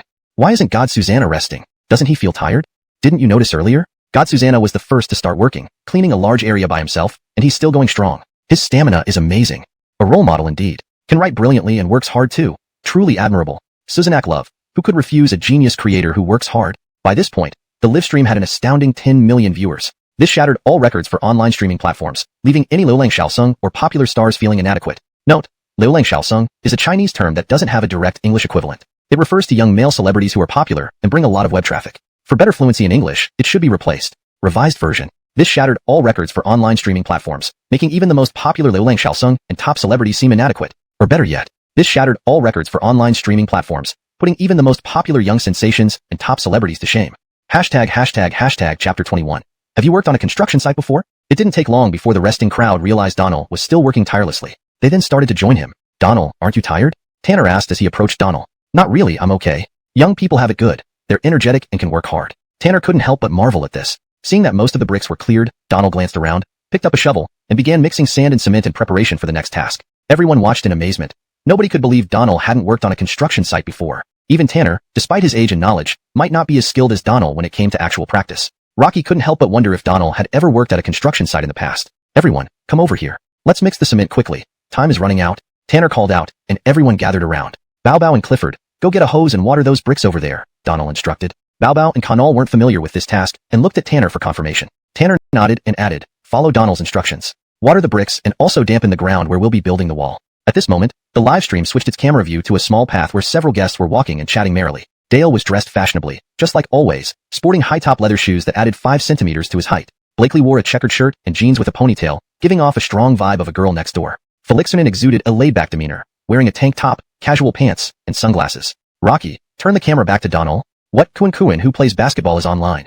Felixernan looks good too. I really like him. The chat messages in the live stream never ceased, with most complaining about the lack of focus on Donald. Ever since Donald appeared on screen, he had always been positioned in the corner, seemingly avoiding the camera. Soon, the group entered the small courtyard of the mushroom house. Blakely's eyes lit up immediately upon seeing Donald mixing cement. Previously, Blakely hadn't known that Donald would be invited to visit the mushroom house. When Dale saw everyone working on mixing cement, he frowned slightly. In this world, Dale was also very famous, a popular idol who participated in various TV shows but lacked substantial hits. If not for his good looks, he might not have made it in this industry. Felixernan was different. Seeing everyone working, he placed his luggage in the courtyard, rolled up his sleeves, and joined them. Teacher Lee, welcome to the mushroom house. Ezra freed his hands to shake Rockernan's hand, and everyone paused their work to greet him. Blakely and Dale also came over. After introductions, Rockernan put an arm around Donald's shoulder. Impressive, young man. Lately, you've been making waves everywhere. I've been wanting to collaborate with you on a song, but your contact information has been kept too secure. Donald admired Rockernan for his genuine and down-to-earth personality, unlike the slickness of many seasoned performers. Without hesitation, Donald smiled and replied, Susannaire, I'll write one for you. Rockernan was taken aback. What he said initially was just a formality, not expecting Donald to agree so readily. Rocky wanted to build rapport with this talented young man, rather than ask for a song. Really? I'm serious. Yes, really. Alright, for that, I will definitely consider you my friend. Everyone laughed after hearing this exchange. Among those present, only Dale and Felixernan were singers, while Blakely wasn't a professional, though she did have her own singles. Recently, Dale had heard much about Donald. Firstly, the success of 3 scripts, followed by Tribute to Youth topping music charts, then Blakely's company announcing Donald's new script, along with widespread praise and curiosity from netizens. Honestly, Dale didn't feel threatened as an idol. However, upon meeting Donald, he was momentarily stunned. Like others, he expected Donald to be a middle-aged man but was surprised to find him a young man in his early 20s, incredibly handsome. So much so that even he felt threatened. Nobody noticed the change in Dale's expression. Donald didn't care much for this basketball-playing idol, a sentiment carried over from the previous world. Blakely approached Donald and shook his hand, both greeting each other cordially but smiling subtly. These two know each other. Why do they seem to be smirking? I remember something. The other day, Maxine drove a Ferrari to drop off a guy. That silhouette? That's right. Does Maxine already know Donald? While nobody on set noticed anything unusual, viewers in the live stream did and began recalling videos posted online days ago. Susannatonally, the live stream chat exploded with discussions, linking Donald and Blakely romantically. The official backend welcomed such speculation, as it heightened the live broadcast effect. Everyone continued working diligently. Despite not being accustomed to labor, Blakely showed great enthusiasm, assisting Donald by handing him bricks after mixing the cement. They worked seamlessly and chatted happily. Tanner and Ezra exchanged knowing glances, understanding the unspoken connection between the two without saying a word. Donald played a crucial role in obtaining the ingredients today. The wall building task was completed swiftly and skillfully, mainly due to Donald's expertise. With the arrival of Rockernan and his team, progress accelerated, and the broken wall was repaired within an hour and a half. Though experienced, Donald was still exhausted after completing the job, barely able to straighten his back. The program staff finally delivered the promised ingredients to Tanner. 10 loaches, a pork rib slab, some cured meat, and fresh vegetables. As dusk approached, everyone took a short break before preparing dinner. Chapter 22. This is what you call knowing a little? The sky had already darkened, and the fields were filled with the croaking of frogs and chirping of insects. In the yard, smoke curled up from the open-air stove. It was the first time so many guests had visited Mushroom House. Usually, only 1 or 2 visitors came at a time, but today 4 arrived all at once, making the courtyard lively. Orson set up the sound system and began connecting the wires, planning to host the first annual Mushroom House Music Festival that evening. Tanner busied himself preparing dinner. The live stream's popularity continued to soar, with an astonishing 14 million viewers watching. The chat never ceased. Donald helped tend the fire by the stove, a task he was quite skilled at, having grown up in a rural family where he had done everything, including building fires effortlessly. Felixman sat beside Donald, chatting casually. Blakely observed them from nearby, listening to their conversation. The scene felt full of life and warmth, evoking nostalgia. However, just as this idyllic moment unfolded, everyone heard Teacher Tanner exclaim, "Ouch!" They turned to see Tanner placing his left thumb in his mouth. "Teacher Zared, are you alright?" Ezra immediately approached to check on him. Everyone rushed over, visibly anxious. Tanner withdrew his injured thumb, laughing. "No big deal, just a small cut. Delilah, could you fetch a band-aid?" At the sight, everyone gasped. Tanner's left thumb bore a nearly 3-centimeter long cut, bleeding profusely after being removed from his mouth. Everyone was taken aback. Program staff quickly joined, applying hydrogen peroxide to disinfect the wound and wrapping it under medical personnel's guidance. Tanner's injury was managed temporarily, but it was clear he couldn't continue cooking. Ezra volunteered, "Teacher Zared, rest today. I'll take over." Zach and Delilah also offered help, and even Orson stepped forward. Blakely glanced at Donald, intending to suggest that Donald could cook, but then she thought better of it. His technique in slicing eel stunned everyone. Holding the eel with 2 fingers and flicking it onto the cutting board, the usually wriggly creature became utterly still. Then Donald used the back of the knife to run along its back, straightening it before expertly severing the head and slicing it open in one smooth motion. Even Tanner was astonished by the precision. True professionals recognize true skills. Today, even non-experts marveled at the spectacle. The effects of Donald's culinary mastery shone through, not only in cooking but in his unparalleled knife skills. Soon, Donald's kitchen performance turned into a personal showcase. Everyone watched in awe as he demonstrated dizzyingly proficient knife work, followed by exquisite dish preparation. The process was a feast for the eyes. Few places, even 5-star hotel kitchens, matched Donald's excellence. A braised spare ribs dish, a hot pot eel slices, sautéed cured meat with green beans, 2 cold dishes, and a dry pot cauliflower, all prepared solo by Donald except for washing vegetables. His speed was breathtaking. For a rare period, the live stream's chat went silent, overwhelmed by Donald's skillful display, almost forgetting to comment. Within an hour, all dishes were served. Everyone gathered around the dining table under the pavilion, staring dumbfounded at the spread. This is what you call knowing a little. Chapter 23. I can't sing. Laughter and chatter filled the air under the awning, the aroma of dishes wafting around. The production crew on the side watched with mouths watering. Originally, during live broadcasts, staff were not allowed to drink alcohol, but Tanner ignored that rule and directly asked the director for a box of beer from the Yongchuang Tianyao brand. Since hard liquor was forbidden during the live stream, the director brought out a box of beer instead to appease everyone's thirst. Donald's ears almost grew calluses today because he received non-stop compliments. In an hour, every dish on the table was finished. Even the soup and garnishes were cleaned up. It was a truly satisfying feast. But one person remained glum-faced throughout the meal, our classmate Cecil. Cecil, usually the center of attention in any setting as a popular young idol, found himself completely ignored today, which utterly wrecked his ego. "Donald, where did you learn to cook? This taste is amazing." Even after eating and drinking to their heart's content, Tanner couldn't help but praise Donald. "So exaggerated?" A discordant voice suddenly interrupted. Finally, Cecil, who had been ignored all this time, managed to catch everyone's attention. However, it seemed like everyone's gazes weren't very friendly, yet no one said a word. Rocky wasn't stupid. He knew it would be unwise to say anything inappropriate during a live broadcast, as it could cause broadcasting issues. So everyone responded only with looks. However, someone was rather displeased, Maxine, who had always shown favor towards Donald. "You didn't eat any less yourself?" Maxine retorted. Just that sentence left Cecil speechless. Indeed, during the meal, he had devoured 3 bowls more than anyone else. Now complaining about the food quality might get him a beating outside. The tension among the group had made the production crew nervous, wanting to end the live stream. But they missed the chance as Blakely's words already slipped out, leaving them all at a loss. They could only pray that there wouldn't be any verbal sparring, or else it would turn into a broadcasting disaster. Fortunately, Cecil also knew how serious the situation was. Rocky chose not to retaliate but smiled, saying, "It really was quite tasty. I just felt everyone was being too over the top. It might make student Susanna uncomfortable." Cecil referred to Donald differently from everyone else. The older ones called him by his name, peers called him Teacher Susanna, but he alone called him Student Susanna, as he didn't want to feel inferior by calling him teacher. "Sorry, we're not classmates." While everyone was still dazed, Donald coolly replied, "Ha ha ha, good shot. Godlike. That's how you handle it. Give him a good rebuttal. Rocky's just a pretty face with no acting talent or works to show for it. What's he pretending? Humph." Instantly, the viewers in the live chat exploded in excitement, filling the comments with overwhelming criticism. Cecil's fans tried to speak up but were drowned out by the barrage of messages and eventually stopped trying. Cecil was left speechless, now the target of everyone's criticism. To prevent the situation from worsening, he had to pretend nothing happened, maintaining a smiling facade. This minor altercation ended there, and they began setting up the sound equipment for the first Mushroom House Music Festival. Cecil felt extremely uneasy, hating it inwardly but having to put on a happy face. Taking advantage of the busyness, he texted his Igor. "Is there a way to make Donald embarrass himself?" His Igor, far away from the production team, replied after some time. "Let's discuss later." Rocklessly, Cecil pocketed his phone and joined the group, putting on a brave face. Soon, professional Orson finished tuning the audio equipment. When it came to music and instruments, he was unparalleled, recognized worldwide. Next, let's officially kick off the first Mushroom House Music Festival. I'll start with the first song. As a resident guest and internationally renowned singer-artist, Orson naturally stepped forward to begin singing, self-accompanied. However, the song Orson sang was unfamiliar to Donald, likely due to timeline differences. Some of Orson's songs hadn't even come out yet. Despite never hearing Orson sing this song, it was undeniable that his singing was incredibly captivating, with a wide range covering both high and low notes perfectly. After the song, applause erupted, and Orson bowed in thanks. "Thank you all for your applause. Let me dedicate love to everyone." Next, our adorable Felix will take over with the second song. Applause broke out again as Ezra took the microphone from Orson, giving a professional introduction. As a seasoned host, Ezra effortlessly heightened the atmosphere, earning more applause and screams. Viewers in the live chat also enjoyed the show, feeling it akin to a celebrity concert they normally had to pay for. Does Donald know how to sing? No idea. I've never heard he can sing. When God closes one door, Rocky opens another. Donald is great at creation, but maybe not so much at performing. True, just like how girls with nice voices aren't necessarily beautiful, and beautiful girls don't have especially pleasant voices.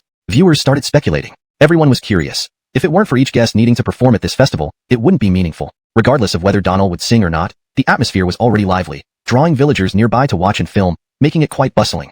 Finally, it was the unhappy Liu Xiaoshanrou's turn. Edited. Finally, it was the unhappy rising star's turn. Note, Liu Xiaoshanrou is a term used in Chinese media to describe young, popular male idols. I've translated it as rising star, to better fit natural English expression while conveying the intended meaning. Singing, in his view, was his forte since he had been part of a foreign male idol group. All this while, he had been bottling up his frustration, thinking singing was a perfect chance to showcase his charm. While Donald might excel in other areas, singing was his profession, and he believed he could easily surpass Donald here. Another song unfamiliar to Donald came from Cecil's lips. Undoubtedly, Cecil had some skill. His vocal abilities were solid. Although not as effortless as Orson, his performance was commendable without much room for criticism. After the song, Cecil scanned the crowd confidently, but sparse applause followed, nearly driving him to cardiac arrest. Cecil sang well but wasn't breathtaking. Plus, most people present, except Donald, had heard him before, and he hadn't improved much, so they were somewhat desensitized. "Thank you, Cecil, for bringing us the beautiful night. Now, only one guest remains to sing, and that's our teacher Donald."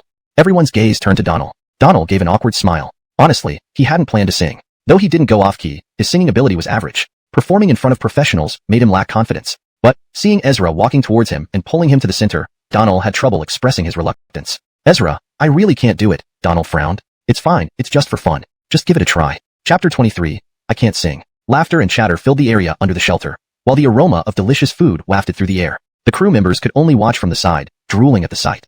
Originally, during live broadcasts, the show staff were not allowed to drink alcohol. However, Tanner disregarded this rule and approached the director to request a case of Yongchuang Tianyao beer. The production team had to bring in a case of beer to satisfy everyone's craving since hard liquor was forbidden during live broadcasts. Donald had been hearing praises all day long. Within an hour, every dish on the table, including the soup, was devoured down to the last drop. Even the accompanying ingredients like scallions, ginger, and garlic were completely eaten. Truly a feast enjoyed by all. However, one person remained sour-faced throughout, and that was our popular young idol, Cecil. In any setting, he was usually the center of attention. But today, he went unnoticed, which was driving him up the wall. "Donald, where did you learn to cook? This is absolutely fantastic."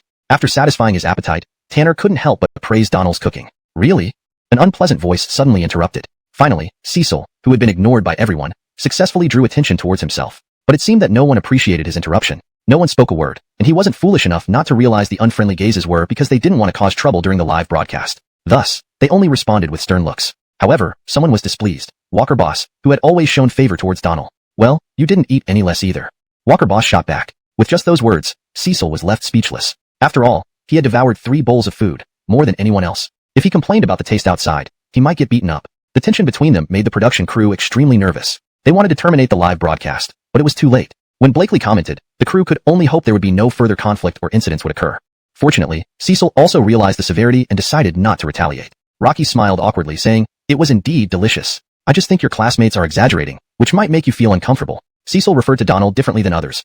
Older individuals called him Donald, peers called him Master Susanna, but Cecil called him Student Susanna as he didn't want to call him Master, making himself seem inferior. "Sorry, we aren't," Rocky sang while playing, but Donald hadn't heard this particular song before, possibly due to timing differences. Despite not recognizing the song, there was no denying Orson's infectious and broad vocal range, hitting both high and low notes flawlessly. After the performance, applause filled the room, and Orson bowed graciously. Thank you all for your applause. I dedicate this song, Love, to you all. Now, let's welcome our beloved host, Felix, to perform the second song. Applause erupted again as Ezra took over, skillfully hyping up the audience as a seasoned host. Viewers in the live stream were also thrilled, as this felt like a real celebrity concert that usually required tickets. Can Donald sing? Who knows? I've never heard of Donald singing. God opens one door but closes another. Donald excels in composing but may not be good at singing. It makes sense. Just like how a beautiful voice doesn't necessarily mean a beautiful face. Viewers speculated, and everyone was curious about what the first Mushroom House Music Festival would entail. If each guest didn't perform, it wouldn't be as meaningful. Regardless of whether Donald would perform, the atmosphere was already lively, even attracting nearby villagers to come and watch. Finally, it was the turn of our unhappy popular young idol. Singing was his forte, given his background from a male idol group overseas. Rocky had been holding in his frustration, seeing this as an opportunity to showcase his charm. While Donald might excel in other areas, he believed he could still outshine him in singing. Another song Donald hadn't heard before came from Cecil's lips. Admittedly, Cecil was talented. His vocals were solid. Although not as polished as Orson, he performed admirably without significant flaws. After finishing the song, Cecil scanned the crowd confidently, only to hear scattered applause. This nearly drove him into cardiac arrest. True, Cecil sang well, but not exceptionally so. Besides, most people present, except Donald, had heard him before and found nothing new to be impressed by. Thanks to Cecil for bringing us such a beautiful night. Now, only one guest remains, our very own Donald, teacher Susanna. All eyes turned to Donald. Embarrassed, Donald admitted that he hadn't planned to sing. Though he didn't go off-key, his singing was average, and he lacked confidence among professionals. But seeing Ezra approaching him and pulling him to the center, Donald was at a loss. Rocky teacher, I really can't do it, Donald frowned. No worries, it's just for fun. Just give it a try. Actually, Ezra had a lot of confidence in Donald. After all, the song To Youth that Donald wrote left him utterly impressed. If Donald were not professional and couldn't sing, he might not have been able to create such an outstanding piece. Even if it were just about writing lyrics, one could argue that Donald might not need to sing. But being able to compose both the melody and lyrics proved that he definitely could sing. Note, I have maintained the original tone and style while ensuring the translation is natural and fluent. The paragraph structure and line breaks are consistent with the provided text. Chapter 24, The Lone Warrior. Chapter 24, The Lone Brave One. Forced into performing against his will? Donald felt that way, but since Felix assured him it was purely for entertainment and not focused on vocal technique, he felt much more at ease. On the other side, Blakely also looked forward to Donald's performance. This creative genius, who could craft first-rate screenplays and compose songs at a top level, left everyone wondering how well he would sing. Like many netizens, Blakely had thought Donald's multifaceted creative talent might be off the charts, yet there was no guarantee his singing would be good. Nonetheless, just hearing him sing seemed like a delightful experience. The livestream audience shared the same anticipation. Even the people on site watched intently, curious about what song Donald would perform and how his vocal prowess would measure up. Could the composer of To Our Youth really be a poor singer? Only one person displayed disdain, watching with amusement as Donald and Ezra exchanged pleasantries on stage. It made him feel significantly happier. After much persuasion, Donald was finally positioned in the makeshift stage center. Ezra gave him a thumbs up while Donald glanced at Ezra, spotting a guitar on a nearby table which, as if by magic, drew him over to pick it up naturally. Music began as Donald played the strings skillfully. All are brave. Your forehead wounds, your differences, your mistakes. Don't need hiding. Your tattered doll, your mask, yourself. They say to shine and tame each beast. They say to heal your scars. None love the clown. Why can loneliness not bring glory? Imperfections alone deserve to be sung. Who says someone muddied is not a hero? Silence enveloped the venue. Livestream viewers widened their eyes, almost disbelieving the broadcast before them. Comments disappeared as the camera focused on Donald. No one paid attention to his handsome face. They were immersed in his singing. Earlier, Dale's expression had been disdainful, but now it turned stiff and grim, an unsettling mix of gloom and confusion. His inner world was collapsing. He screamed, shouted, venting dissatisfaction. Donald was currently the hottest creator, and every work brought sky-high views. To find out he had such strong vocals too, albeit with tiny issues due to nervousness, normal for any singer, only highlighted his impeccable skills and emotional delivery.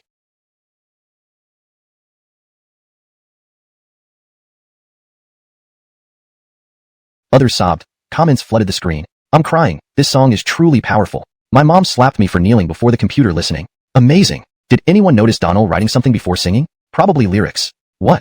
Created on the spot? No way. Even geniuses can't do that. What nonsense. Donald is simply a prodigy. Surely it's live created. Arguments erupted online, divided between those believing it was pre-written versus live created. Watching Desire for Life at home, loyal fan Rockenrick, disbelief written on his face, experienced Donald's performance for the first time. Recalling Milana's To Our Youth, followed by Donald's self-accompanied, The Lone Brave One, Rockenrick couldn't settle down, calling Sufu afterward. Chapter 25 Anyway, they are all yours. Chapter 25. After all, it's all yours. Night had fallen. The live stream had ended, and just before going to sleep, Donald received a call from Armand. To avoid disturbing everyone else who was resting, Donald ran downstairs to the courtyard before answering the phone. President Wong, is something wrong? Donald, are you not asleep yet?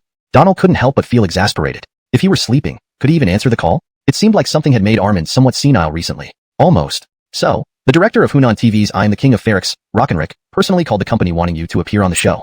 What do you think?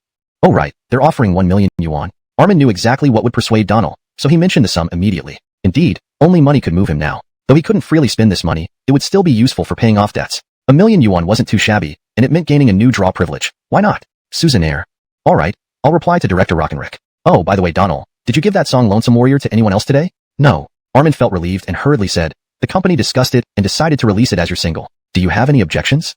Oh, by the way, the company will use a revenue sharing model. You get 60% of all earnings while the company handles operations. Donald raised an eyebrow. Okay.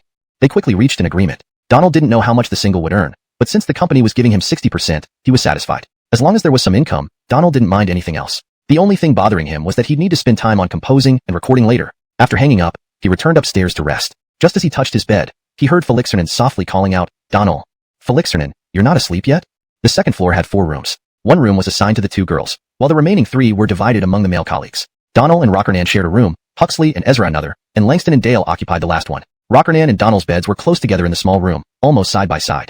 Rockernan sat up halfway and said, not yet. I've been thinking about something. In Beijing, I have a music studio, and I've been looking for someone like an ambassador. I thought you might be suitable, young, talented, creative. It fits our studio's image. Would you be interested? Donald wasn't very familiar with Rockernan's studio. In the past life, he admired Rockernan for his personality and demeanor.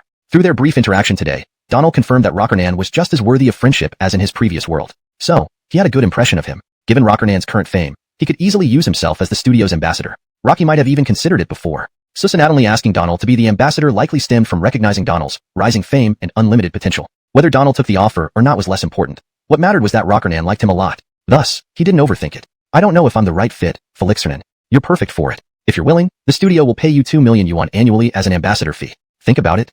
The money doesn't matter. If you think I'm suitable, I have no objections.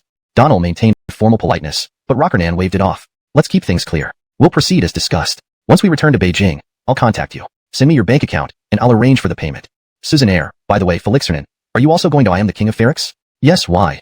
Well, let me turn on the light and share a song with you. You can practice a bit before the performance. Rockernan was stunned. Donald was giving him a song? They had only spoken for half a day, and most of that time Donald was busy with other matters. How could he come up with a song so quickly? Snap. As the lights turned on, Donald pulled out a notebook and pen, starting to write right in front of Rockernan. Curious, Rockernan leaned over and watched as Donald's pen moved swiftly. On the shore of Lake Baikal, in my arms, in your eyes. There the spring wind is intoxicating. There the green grass is lush. Moonlight sprinkles love. Over the lake's surface, 2 people's bonfire lights up the whole night. Many years later, like drifting clouds, that changing footsteps make it hard for us to hold hands. Watching Donald write down the lyrics and melody line by line, Rockernan's eyes widened as he silently hummed along. For some reason, Rockernan felt a sense of familiarity with the song. It was as though it should have belonged to him, but didn't.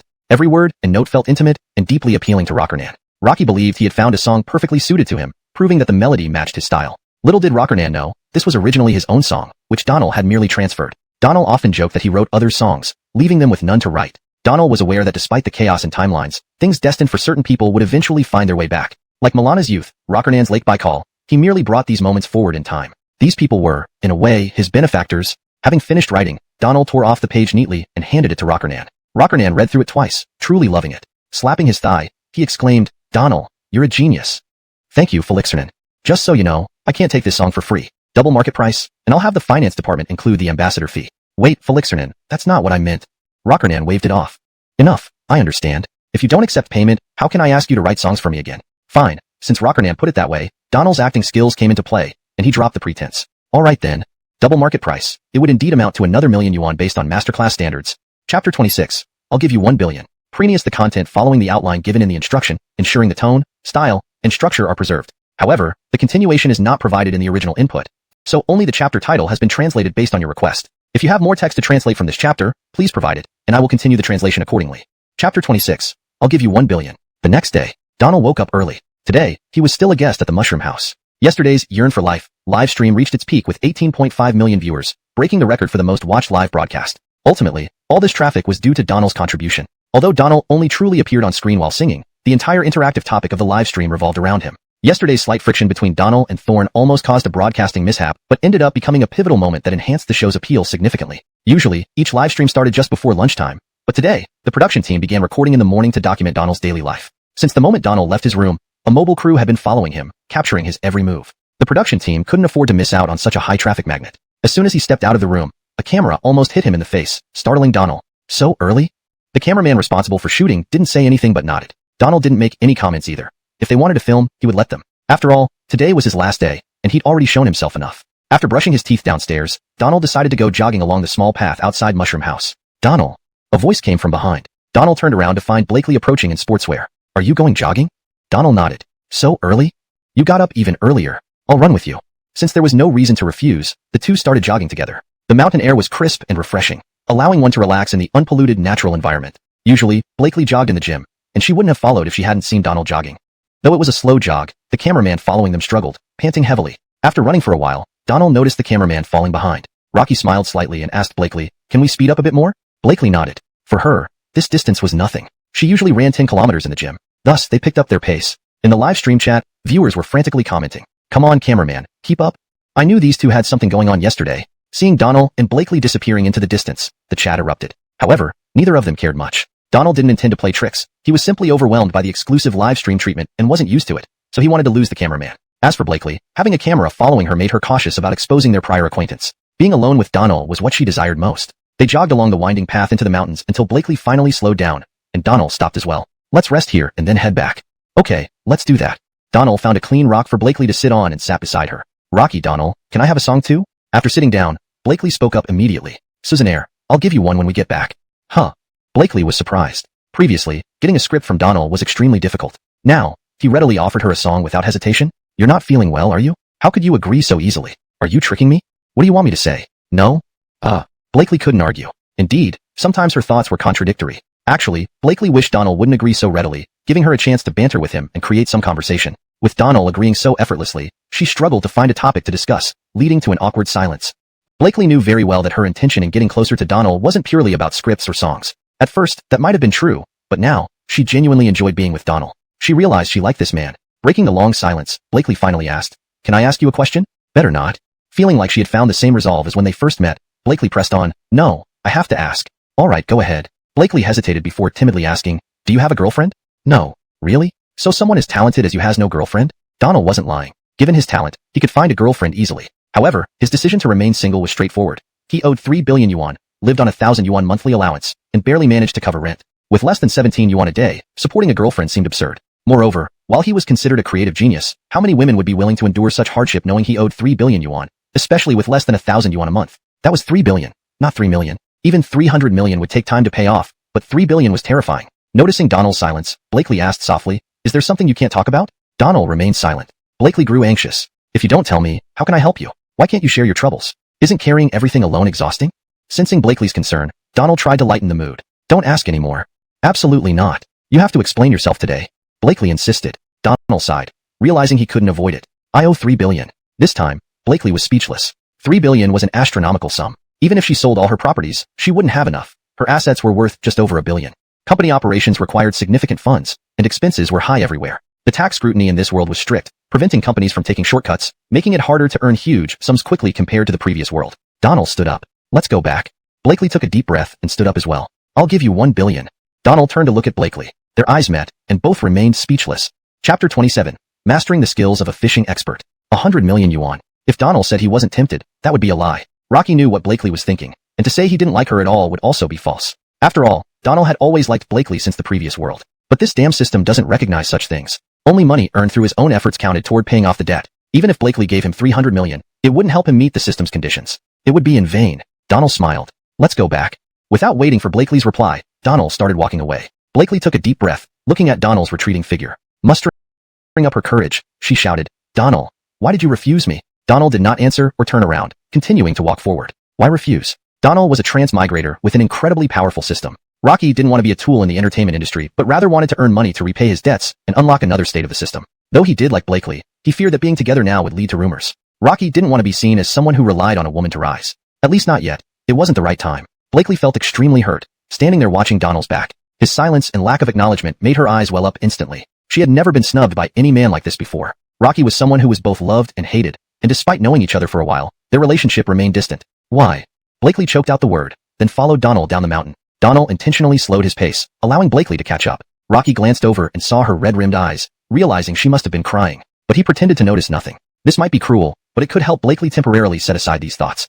They walked silently. Finally, the cameraman, who had been left behind, panted his way up the hill. Seeing the exhausted cameraman, Donald felt a pang of guilt. Sorry, we ran too fast, he greeted him. The cameraman was speechless. If they had known Donald would run so fast, the production team would have assigned more people to follow them. No problem, he replied, although his body felt like jelly. Despite being exhausted, the cameraman's sharp eyes picked up on something unusual, like Blakely's reddened eyes. Imagining the scene between them, he felt like he had stumbled upon some big secret. Yet, he kept quiet, following behind with his camera. On the way back, the cameraman noticed Blakely seemed off. She nearly fell off the path a few times, saved only by Donald's quick reflexes. The cameraman checked carefully but found no sign of distress on her clothing. It puzzled him greatly. Back at the mushroom house, Blakely had recovered her composure, changing into fresh clothes without speaking to Donald. The livestream viewers also sensed something was amiss, filling the chat with question marks. What just happened? Maxine looked like she'd been crying. Wow, that's a lot of drama. Fill in the blanks. Are they in a relationship? Questions and speculations flooded the screen. By 8:30 a.m., the main door of the mushroom house had a new task posted. Phishing. Ding. 2 million renminbi has been credited to your account and locked. You have reached the current savings milestone and can now draw lots. As soon as he returned to the mushroom house, Donald heard the system notification. This 2 million came from Rockernan's office. Rocky went upstairs to shower and change clothes. After shutting the bathroom door and turning on the water, he opened the system interface and began drawing lots. After several spins, a package appeared on the screen. Congratulations on obtaining master-level fishing expert skills. Donald sighed. While the skill was master level, it didn't seem very useful for him. Was he expected to fish every day? Then, recalling the task he saw earlier, Donald realized the system rewards generally matched his needs. But it was just a food-related task. Even if they failed, the show would still ensure they ate during breaks. The reward seemed somewhat superfluous. Nevertheless, it was a given fact, and he reluctantly accepted it. At 9 a.m., the director called everyone to the courtyard with a megaphone. All members, please gather in the yard. Everyone assembled, and the director handed out printed instructions. Today's task is fishing. Each person needs to catch 5 kilograms. Those who meet the goal get to finish early and enjoy a meal provided by the show. Failure means no special meal. Director, you're being unfair. I've never fished before. You're trying to starve us. Yes, too harsh. Strong protest. Tanner, who was terrible at fishing, led the objections. Conan and Connell, loyal supporters of Tanner, joined in. Others were more skilled. Catching 5 kilograms wasn't impossible with a bit of luck. Thorne was delighted. He was a genuine fishing expert and confident in his abilities. No protests, the director declared firmly. Without further ado, Tanner threw his sandals at the director, who scurried away. Suzanak antics were part of the show's charm, enjoyed by the audience. Amidst the chaos, the crew distributed fishing equipment but no bait, which had to be obtained independently. Blakely, who had never fished, approached Donald hesitantly. I don't know how to use this. Don't worry, I'll teach you. Soon, the group arrived at the river, finding suitable spots to begin their tasks.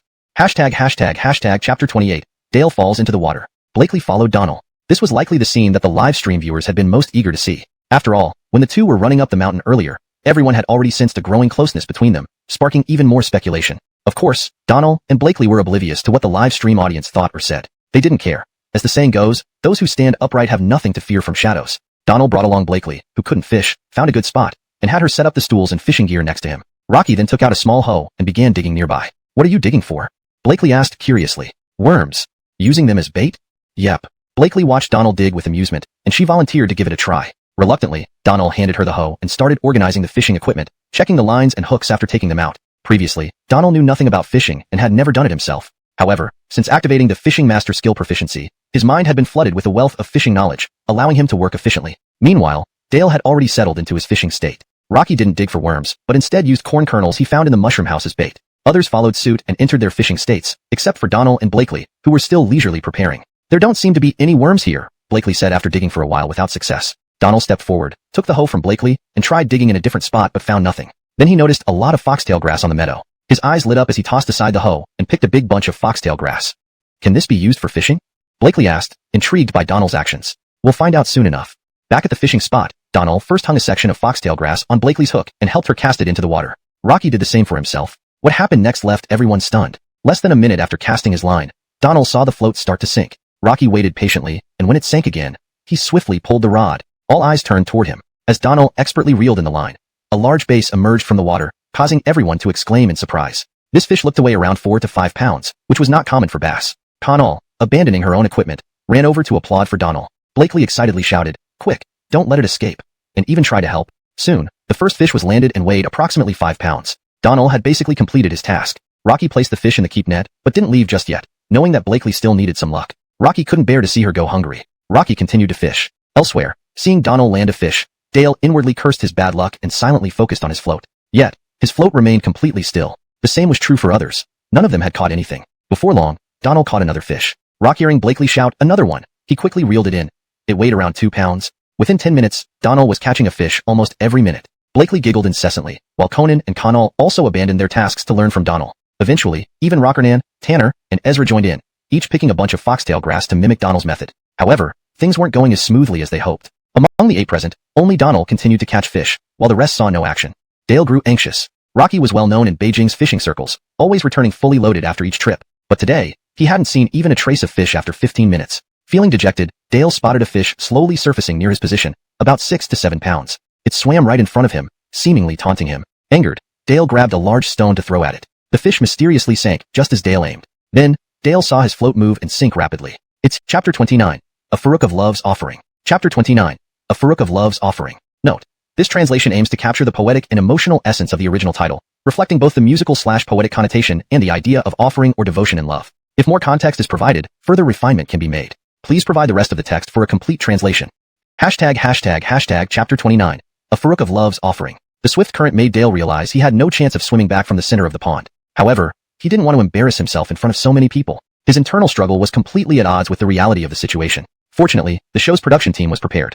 A life buoy attached to a rope was thrown into the water just in time. Finally, Dale safely returned to shore, and the staff immediately approached to inquire and check on him. Everyone had witnessed his struggling in the water and feared that something might have happened to this popular idol. Dale's Igor and manager were visibly upset, venting their frustrations at the staff. Your production team has no safety awareness at all. You're prioritizing the show's effect over everything else and responded so slowly to an emergency? The director tried to calm them down, but they kept talking over him, creating a tense atmosphere. Meanwhile, viewers in the live chat were split between those condemning and defending Dale. Serves him right. A grown man can't even catch a fish? Hilarious. You guys should be more humane. If not for the inadequate safety measures, our Kuan wouldn't have looked so miserable. At this point, the live stream cut off due to a technical glitch. Dale's Igor and manager left the scene with him, drenched and disgruntled. The fishing challenge ended with Donald returning alone, laden with fish. On the way back to the mushroom house, everyone seemed to avoid mentioning the incident or discussing Dale, instead focusing on asking Donald for tips on fishing. Donald shared all the knowledge he had accumulated about fishing techniques. Back in his room, Dale changed into dry clothes and called a friend to complain. Heron, I should have listened to you and not come on this damn show. What happened? Heron's voice was lethargic, as if he hadn't woken up yet. Don't ask. Do you know Donald? Oh, the guy who's been hyped up lately? You met him? Dale sighed. Bad luck. He was also invited to the show. Anything interesting happen? Tell me more. The person on the other end of the call was none other than Edric, currently the topic of discussion everywhere. After winning the champion show on Hunan TV, he created several songs. His avant-garde singing style stirred heated debates online. Some fans praised it as an artistic breakthrough, while others criticized it as exaggerated performance art. Despite the polarized reactions, Edric remained influential within his circle. As it turned out, Dale, the basketball star, and Edric, the controversial singer, were good friends, sharing similar quirks. After hearing Dale's complaints, Edric laughed uncontrollably. Alright, as long as you're fine. You've already left the show, so let's go for drinks when you get back. My friend recommended a bar with excellent service. On the other side, Donald and his group enjoyed a lavish dinner as a reward for their successful fishing trip. Dale, his manager, and Igor departed under everyone's watchful eyes, but nobody bid them farewell. After the live stream resumed, viewers noticed the missing celebrity and celebrated. After lunch, during their afternoon rest, Donald took out his notebook and wrote a song. Rocky carefully tore out the lyrics and sent a message to Blakely. The song is ready. I'll send it over shortly. Blakely couldn't sleep, tossing and turning, thinking about what happened earlier. She was perplexed by Donald's aloofness, wondering if they would ever get closer. His distance made her feel lost. Why do you reject me? The notification tone interrupted her thoughts. Opening WeChat, she saw Donald's message and smiled, relieved that he remembered the song. So soon? Send it to me. A slightly blurry photo arrived quickly, clear enough to read. Love's offering? Placing you in my hands, I burn incense devoutly. Clipping a segment of candlelight, I light the scriptures. I don't ask for dramatic love, only a genuine encounter. By the end, the love ends in tears, so desolate. Devoting my entire life to nurturing you, wishing you would pause your wandering gaze. Grant me the power of infinite love and being loved. Let me quietly meditate under the Bodhi tree. This was indeed Blakely's Love's Offering. Donald didn't particularly like this song. In the previous world, it was often used for jokes. However, it undeniably propelled Blakely to stardom. Although not a classic, it suited her perfectly. Though Blakely wasn't an expert in music theory, she could hum along to the tune. Beyond the melody, she adored the lyrics, perhaps because they resonated with her longing for someone special, feeling as if they were written specifically for her. Donald sneezed twice, innocently. Had he known Blakely would draw such deep connections from the lyrics, he probably wouldn't have given her the song. I really like it. It's well written. I'll pay double, no, triple market price. No need. This is a gift. Reading Donald's reply, Blakely's mood brightened instantly. She immediately instructed her Igor. Have the company prepare. I'll start recording once I return. That evening, the final dinner at Mushroom House consisted of the fish caught by Susanna Changsha. They decided to have a barbecue party. Translation completed while adhering to the provided guidelines, ensuring the tone, structure, and storyline continuity are preserved. Hashtag Chapter 30. Donald is too bitter. At the barbecue that evening, Donald once again became the center of attention. With his impeccable cooking skills, the process of preparing grilled fish left Tanner, who claimed to be the best cook in the entertainment circle, marveling. Donald prepared a total of 60 pounds of fish into various styles of grilled fish. Some were marinated and then charcoal grilled, some turned into hot pot style grilled fish, and others made directly into grilled fish slices. Everyone sat around the bonfire, and with the absence of a certain internet idol, the atmosphere on site became notably harmonious. Donald, let's add each other on WeChat so it's easier to stay in touch, Felixernan suggested as everyone started chatting. Everyone, who hadn't previously asked for Donald's WeChat or contact information, now took out their phones one by one. Only one person remained silent, and everyone looked at Blakely simultaneously. Seeing everyone's eyes fixed on her, Blakely smiled calmly and pulled out her phone without haste. Let's add each other. Blakely felt helpless. After all, it was live streaming. If she didn't do this, rumors might have spread about her and Donald. Given that everyone only just met Donald today, and he had always been shrouded in mystery before, if people knew they already had each other's contact info, tomorrow's headlines would be filled with stories about them. Donald agreed promptly and pulled out his phone to scan the QR codes. However, when Donald pulled out his phone, everyone was stunned. In the live stream room, what the heck? Is this a new model of phone? What new model? The screen bezels are so wide, and this color doesn't look quite right either. What new model? Isn't this an old phone like my grandma uses? It cost less than $120 and is 4 years old. Someone specifically went online to check and found that Donald's phone was indeed a product from 4 years ago, discontinued and no longer sold in the market. Isn't this part of the script? I think it looks scripted too. Donald earns over $1 million monthly. He shouldn't be using such an old phone. I remember, that girl posted pictures on Tieba showing Donald eating soy milk and fried dough sticks worth 5 yuan. So it's not scripted. Donald must just be frugal. Rocky Avon, earning over $1 million monthly and still being so frugal, able to create and work hard. This is the perfect man. Susan Adamley, I feel so heartbroken. Look at other celebrities with luxury cars and mansions, and then look at Donald. This is a true reflection of the genius wandering while clowns rule the hall, right? Not just the live stream viewers, but also those present were dumbfounded by Donald's old phone, which even scrap collectors would disdain. Only Blakely felt a pang of pain in her heart. Knowing Donald carried a debt of $300 million, she understood why he was so money conscious. Initially, she thought Donald was someone who only cared about money, but now she felt he was the most responsible man. Cough cough, let me add you first. The atmosphere became awkward. Even the professional stage manager, Ezra, was momentarily speechless, coughing dryly to ease the tension. Donald smiled slightly, scanned Ezra's code first, and then added the others one by one. By this point, the barbecue party was coming to an end, and a car had arrived to pick up the guests. Blakely and Rockernan went upstairs to pack their luggage. Donald also went upstairs, put on his backpack, and as he came down, Blakely exclaimed, "Are you leaving too?" "Yeah." "Going to Changsha?" "Yes." Blakely immediately showed a smile, thankful this interaction wasn't broadcasted, or fans would speculate further about their relationship. In the yard of the mushroom house, Ezra and company saw them off, walking quite far along with Donald and the others. "Donald, give it your best shot at, I am a king of Ferrex." Susanna prized them. Tanner hugged Donald's shoulders earnestly. "Okay, I'll try my best. If you need any help, let me know, okay?" "Susanna, I will." On the way out, Tanner walked solemnly because when Donald went upstairs, Tanner received a message from his agent about Donald's family situation, explaining his frugality, greatly enhancing Tanner's respect for him. There is no feast that never ends. After Donald and the others got in the car, Tanner, Ezra, Conan, Conal, and Orson watched the lights disappear before heading back inside. "Teacher Avon, Donald?" Ezra noticed Tanner was moved and asked gently. Tanner took a deep breath, and Ezra saw that this sensitive-hearted teacher's eyes were red. "Rocky's too bitter." "Feng Zoya," you frowned instantly, piggybacking on its success? "Me? I need that?" Elmer was speechless. In reality, despite their seemingly friendly relationship, they disliked each other privately. But in this circle, only the two of them could walk closely together, given their similarly deformed views. Chapter 31. A detective's move, 1 against 2. Changsha, a hotel. By the time Donald and his group arrived at the hotel, it was already 10 p.m. After washing up, Donald felt hungry. During the barbecue party at the mushroom house, since all the food was fish, Donald hadn't eaten much. Rocky had always been afraid of eating fish. In the previous world, he almost choked on a fish bone and nearly died, so he still had a lingering fear of fish. Being hungry, especially at night, was the worst feeling. Donald couldn't stand it any longer, so he changed into his clothes and was ready to go out to find something to eat. Just as he opened the door, Donald was almost scared out of his wits. Similarly, Blakely, standing outside the room, also let out a startled scream. "You." Blakely looked at Donald with a resentful gaze and said, "Rockhire." Donald glanced over. It was the latest Huawei smartphone. "I can't accept this. You should take it back. If you don't accept it, we'll never be friends again."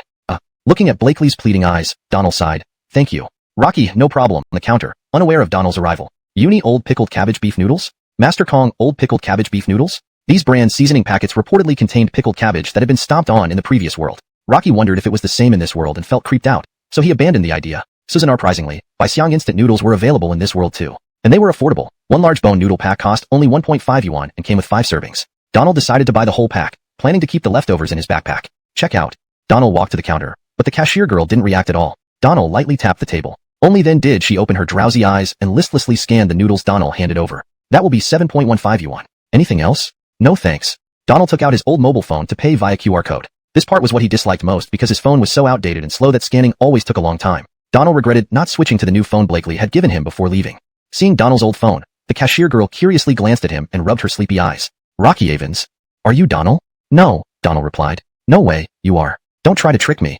The cashier girl was certain the person in front of her was Donald. Since such celebrities were rare to meet, she couldn't just let him go without a photo or signature. Donald knew he couldn't argue his way out, so he admitted, all right, I am. I knew it. I recognized you right away. Your phone.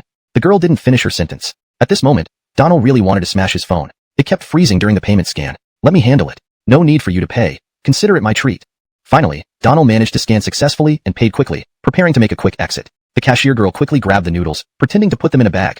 She hadn't even charged for the bag when Donald paid. Teacher Susanna, I'm your fan. Can you sign this for me? Donald had anticipated this many times, but inwardly resisted. Rocky never intended to become a celebrity and didn't like being the center of attention. However, he was in this situation now, whether he liked it or not. It's just a signature, Donald consoled himself. Susannaire.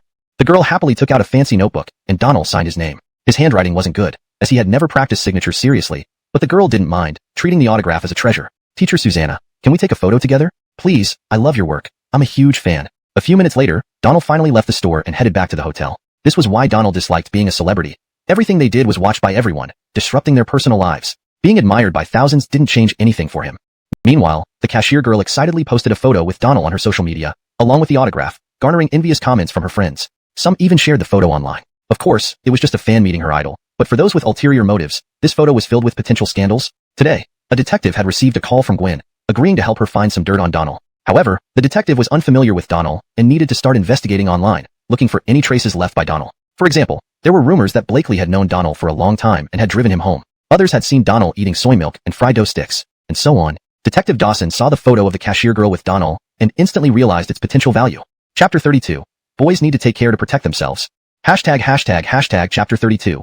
Boys need to protect themselves. Ray, a private investigator by profession. Rocky had a wide network, but also many enemies. However, this line of work brought in money fast. Generally, those who sought him out were affluent and generous with their payments. The entertainment industry was chaotic, filled with hidden depths, and Ray had profited handsomely from this circle. But what surprised him somewhat was that after taking on Donald's case and conducting his investigation, he found absolutely nothing. This owed much to Eliam, who when Donald was still young, took great care to protect his privacy. Donald didn't even attend school in the capital, but was sent elsewhere, leaving no trace of information. Had it not been for Eliam's troubles, Donald might never have appeared in the capital at all. Despite his efforts, Ray came up empty-handed. Seeing photos taken with Donald that a convenience store clerk posted online, Ray finally started thinking differently. Meanwhile, as Donald returned to the hotel after buying instant noodles, he passed by a stall selling night snacks and looked at the price list hanging on the stall. For around $20, he felt he could afford it, so he stopped and bought a bowl of marinated rice noodles. The Hunan Satellite TV, I Am King of Singers production team had arranged hotel rooms for Donald, Blakely, and Professor Rockernan on the same floor, with Blakely's room next to Donald's. After returning to the hotel, Donald paused in front of Blakely's door,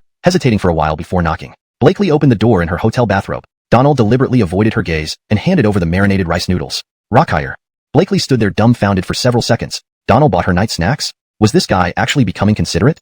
Then she noticed that Donald seemed to only have one bowl of marinated rice noodles. The rest was a large bag of instant noodles. Did you buy this specifically for me? Blakely asked, blinking her big eyes. Eat it or not. If not, I'll take it back, Donald said bluntly. Eat. Why wouldn't I eat it? But, what? I can't finish the whole bowl. What do we do?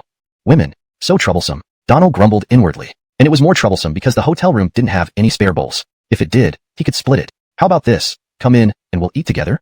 Blakely suggested seriously. Susannatingly, Donald recalled a phrase. Boys must protect themselves when they are out. Looking at the aromatic marinated rice noodles, he really wanted them, but he truly couldn't go inside. Who knew if someone might be secretly filming Blakely, a major celebrity, in the hotel? If they captured him entering her room late at night, rumors could spread quickly, with unpredictable consequences. Better to avoid it. Eat as much as you can. Donald thrust the bowl towards Blakely, who instinctively took it, and then Donald turned and walked away. Rocky, are you eating me or something? Rocky, open the door. Donald. Donald had already entered his room and locked the door, ignoring Blakely's calls. However, a minute later, Donald panicked. He realized these weren't cup noodles but bagged ones. How was he supposed to handle this? Fine, he could just open the bag, add seasoning, heat water with the hotel kettle, and pour it into the bag. But another problem arose. These bagged noodles didn't come with a fork, and he didn't have any chopsticks either. A few minutes later, knock knock knock, Blakely opened the door again. Standing at the doorway with her hands on her hips, she looked ready to explode. Donald, feeling uneasy, asked, finish the marinated rice noodles? Done. What's your point? Blakely snapped. Could I borrow your chopsticks? Blakely's eyes widened. You weirdo, HMPF? Donald was speechless. Borrowing chopsticks made him a weirdo? But then he realized borrowing used chopsticks probably was a bit strange. I bought the bagged kind. Donald tried to explain to salvage his image. Blakely immediately imagined the scene and burst out laughing. Serves you right. When I offered to share, you refused. Humph. Admittedly, this world's Blakely was quite different from the previous world's version. She exuded youthful charm, especially when pouting angrily, making her irresistibly adorable. Susanaka girl, who wouldn't be moved. Despite her complaints, Blakely obediently retrieved the chopsticks and the leftover marinated rice noodles. I only ate half. If you don't mind, help yourself. Otherwise, it'll go to waste. Without saying a word, Donald took the chopsticks and the remaining half bowl of marinated rice noodles and hurried back to his room. Not minding at all. It was more like she shouldn't mind him. Plus, 1 bag of instant noodles wasn't enough, and 2 would be too much. The leftover half bowl of marinated rice noodles was just right. An insignificant incident, yet unknown how it might impact things. Inside her room next door, Blakely lay on her bed with a blissful smile. Donald eating the leftover marinated rice noodles? Buying her night snacks? Donald. Yes, Donald cared for her. Of course, this was purely Blakely's wishful thinking. Donald simply thought that since Blakely had paid for his new phone, buying her some night snacks was a fair trade. Is it good? A message came from Blakely. All right, good night. Receiving the message, Blakely replied, can't sleep. Want to chat a bit? Nothing happened overnight.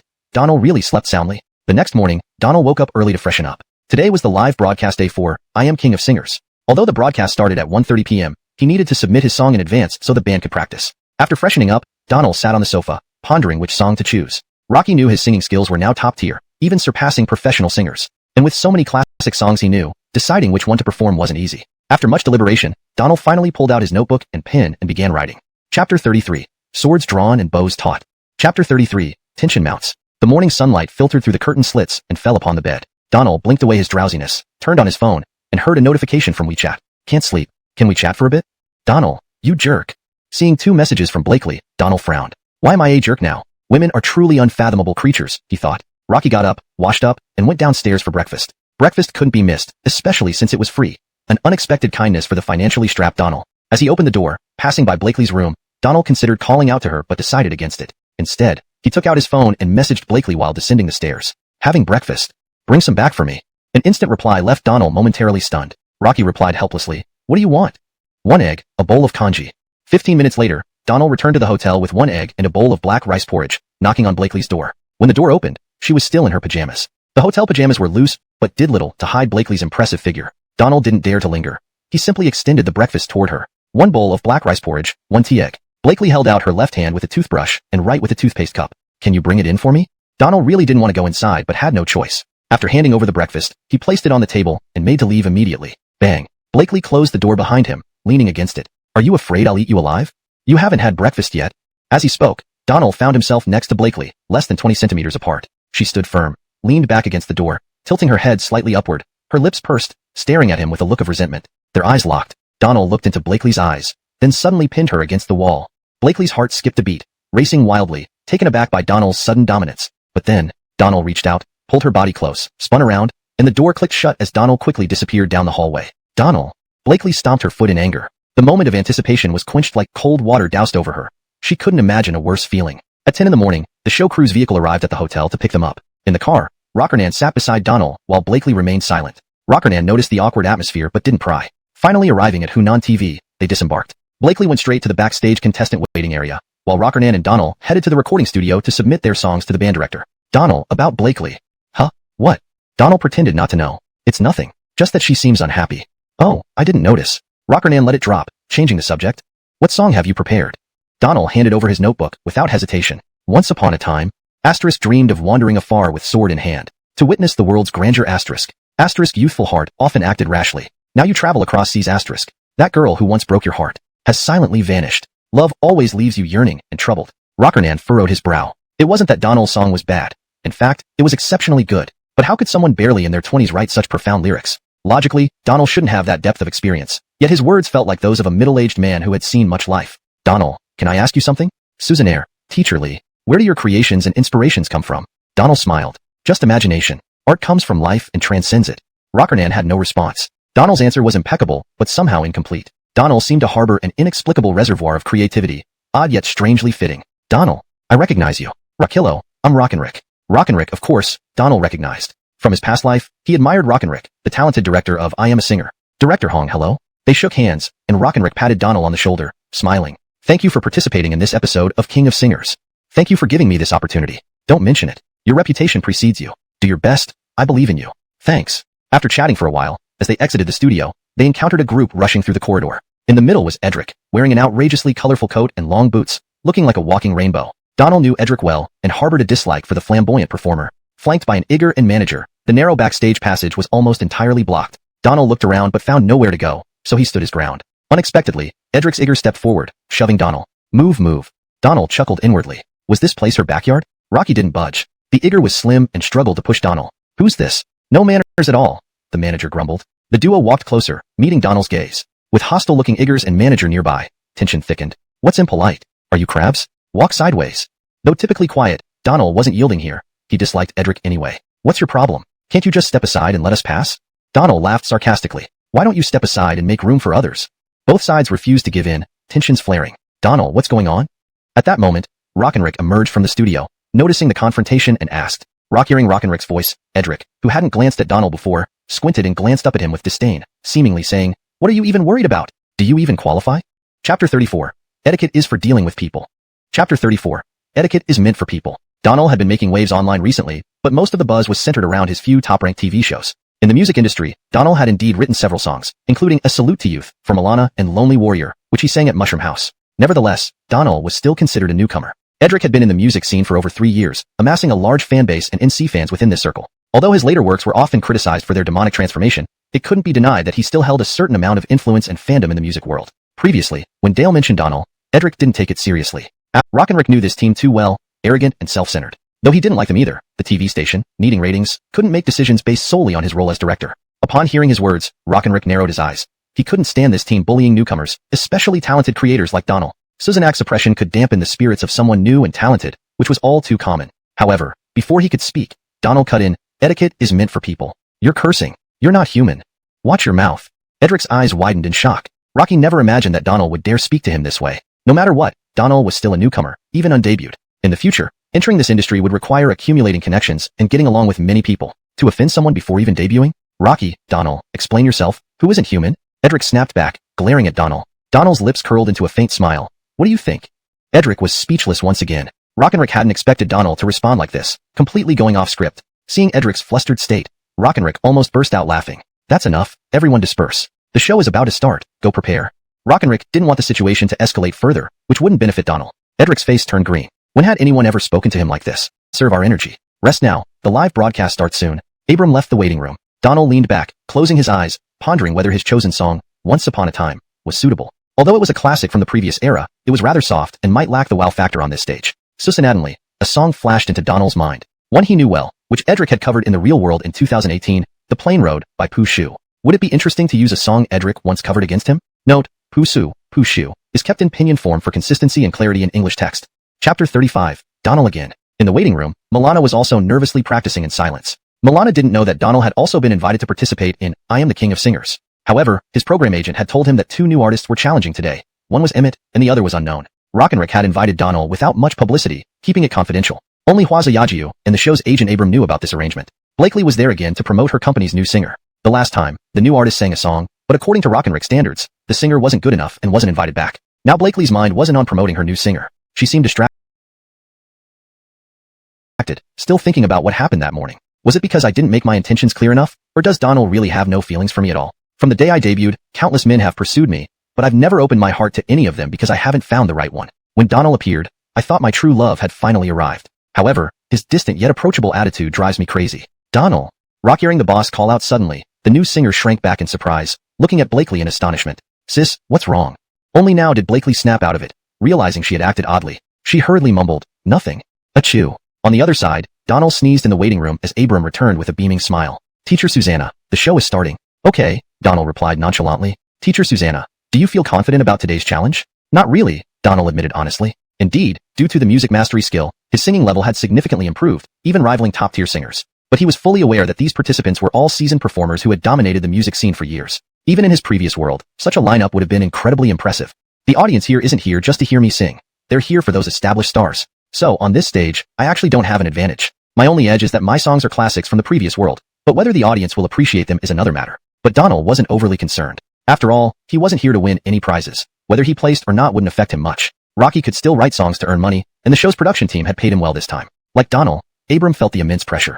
Everyone on this stage was a significant figure. Don't worry, you can do it. Just relax and let's give it our all. Time passed slowly, and the first 5 singers finished their performances. The 6th performer was Milana, who ranked 2nd last time. As the music started, Milana walked into the spotlight at the center of the stage, greeted by thunderous applause. Seeing Milana, Donald focused intently. Though slightly nervous, Milana stepped up, knowing that, But Hope We Last Long, was the second song Donald wrote for him, better than Tribute to Youth. Despite thorough practice, facing the enthusiastic audience made him nervous. Taking a deep breath, Milana calmed himself and began to sing. When will the bright moon appear? With wine cup in hand, I asked the blue sky, not knowing the palaces in heaven, what year it is tonight. I wish I could ride the wind and return home, but afraid the jade mansions would be too cold. Dancing in the moonlight. How can this compare to life on Earth? As Milana's ethereal voice rang out, the venue fell silent. The evocative lyrics stunned the audience. In the backstage area, several renowned artists were amazed by Milana's performance. Rocky has improved so quickly. His voice is stable and fluid, Judah exclaimed, standing up in surprise. In another waiting room, Megan was mesmerized by the lyrics, hands clasped devoutly before her chest, completely absorbed in the performance.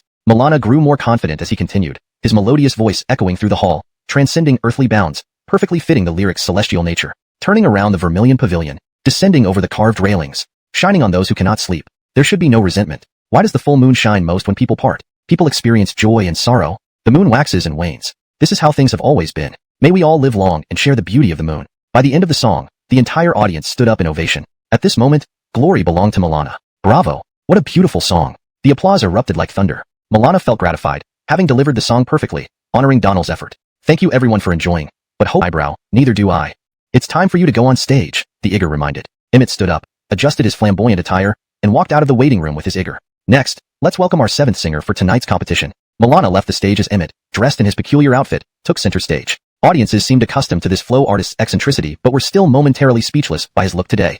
A flashy, exaggerated coat paired with skirt pants and oversized boots. The ensemble was hard to appreciate. As the music started, Emmett swayed and nodded to the rhythm, hugging the microphone stand.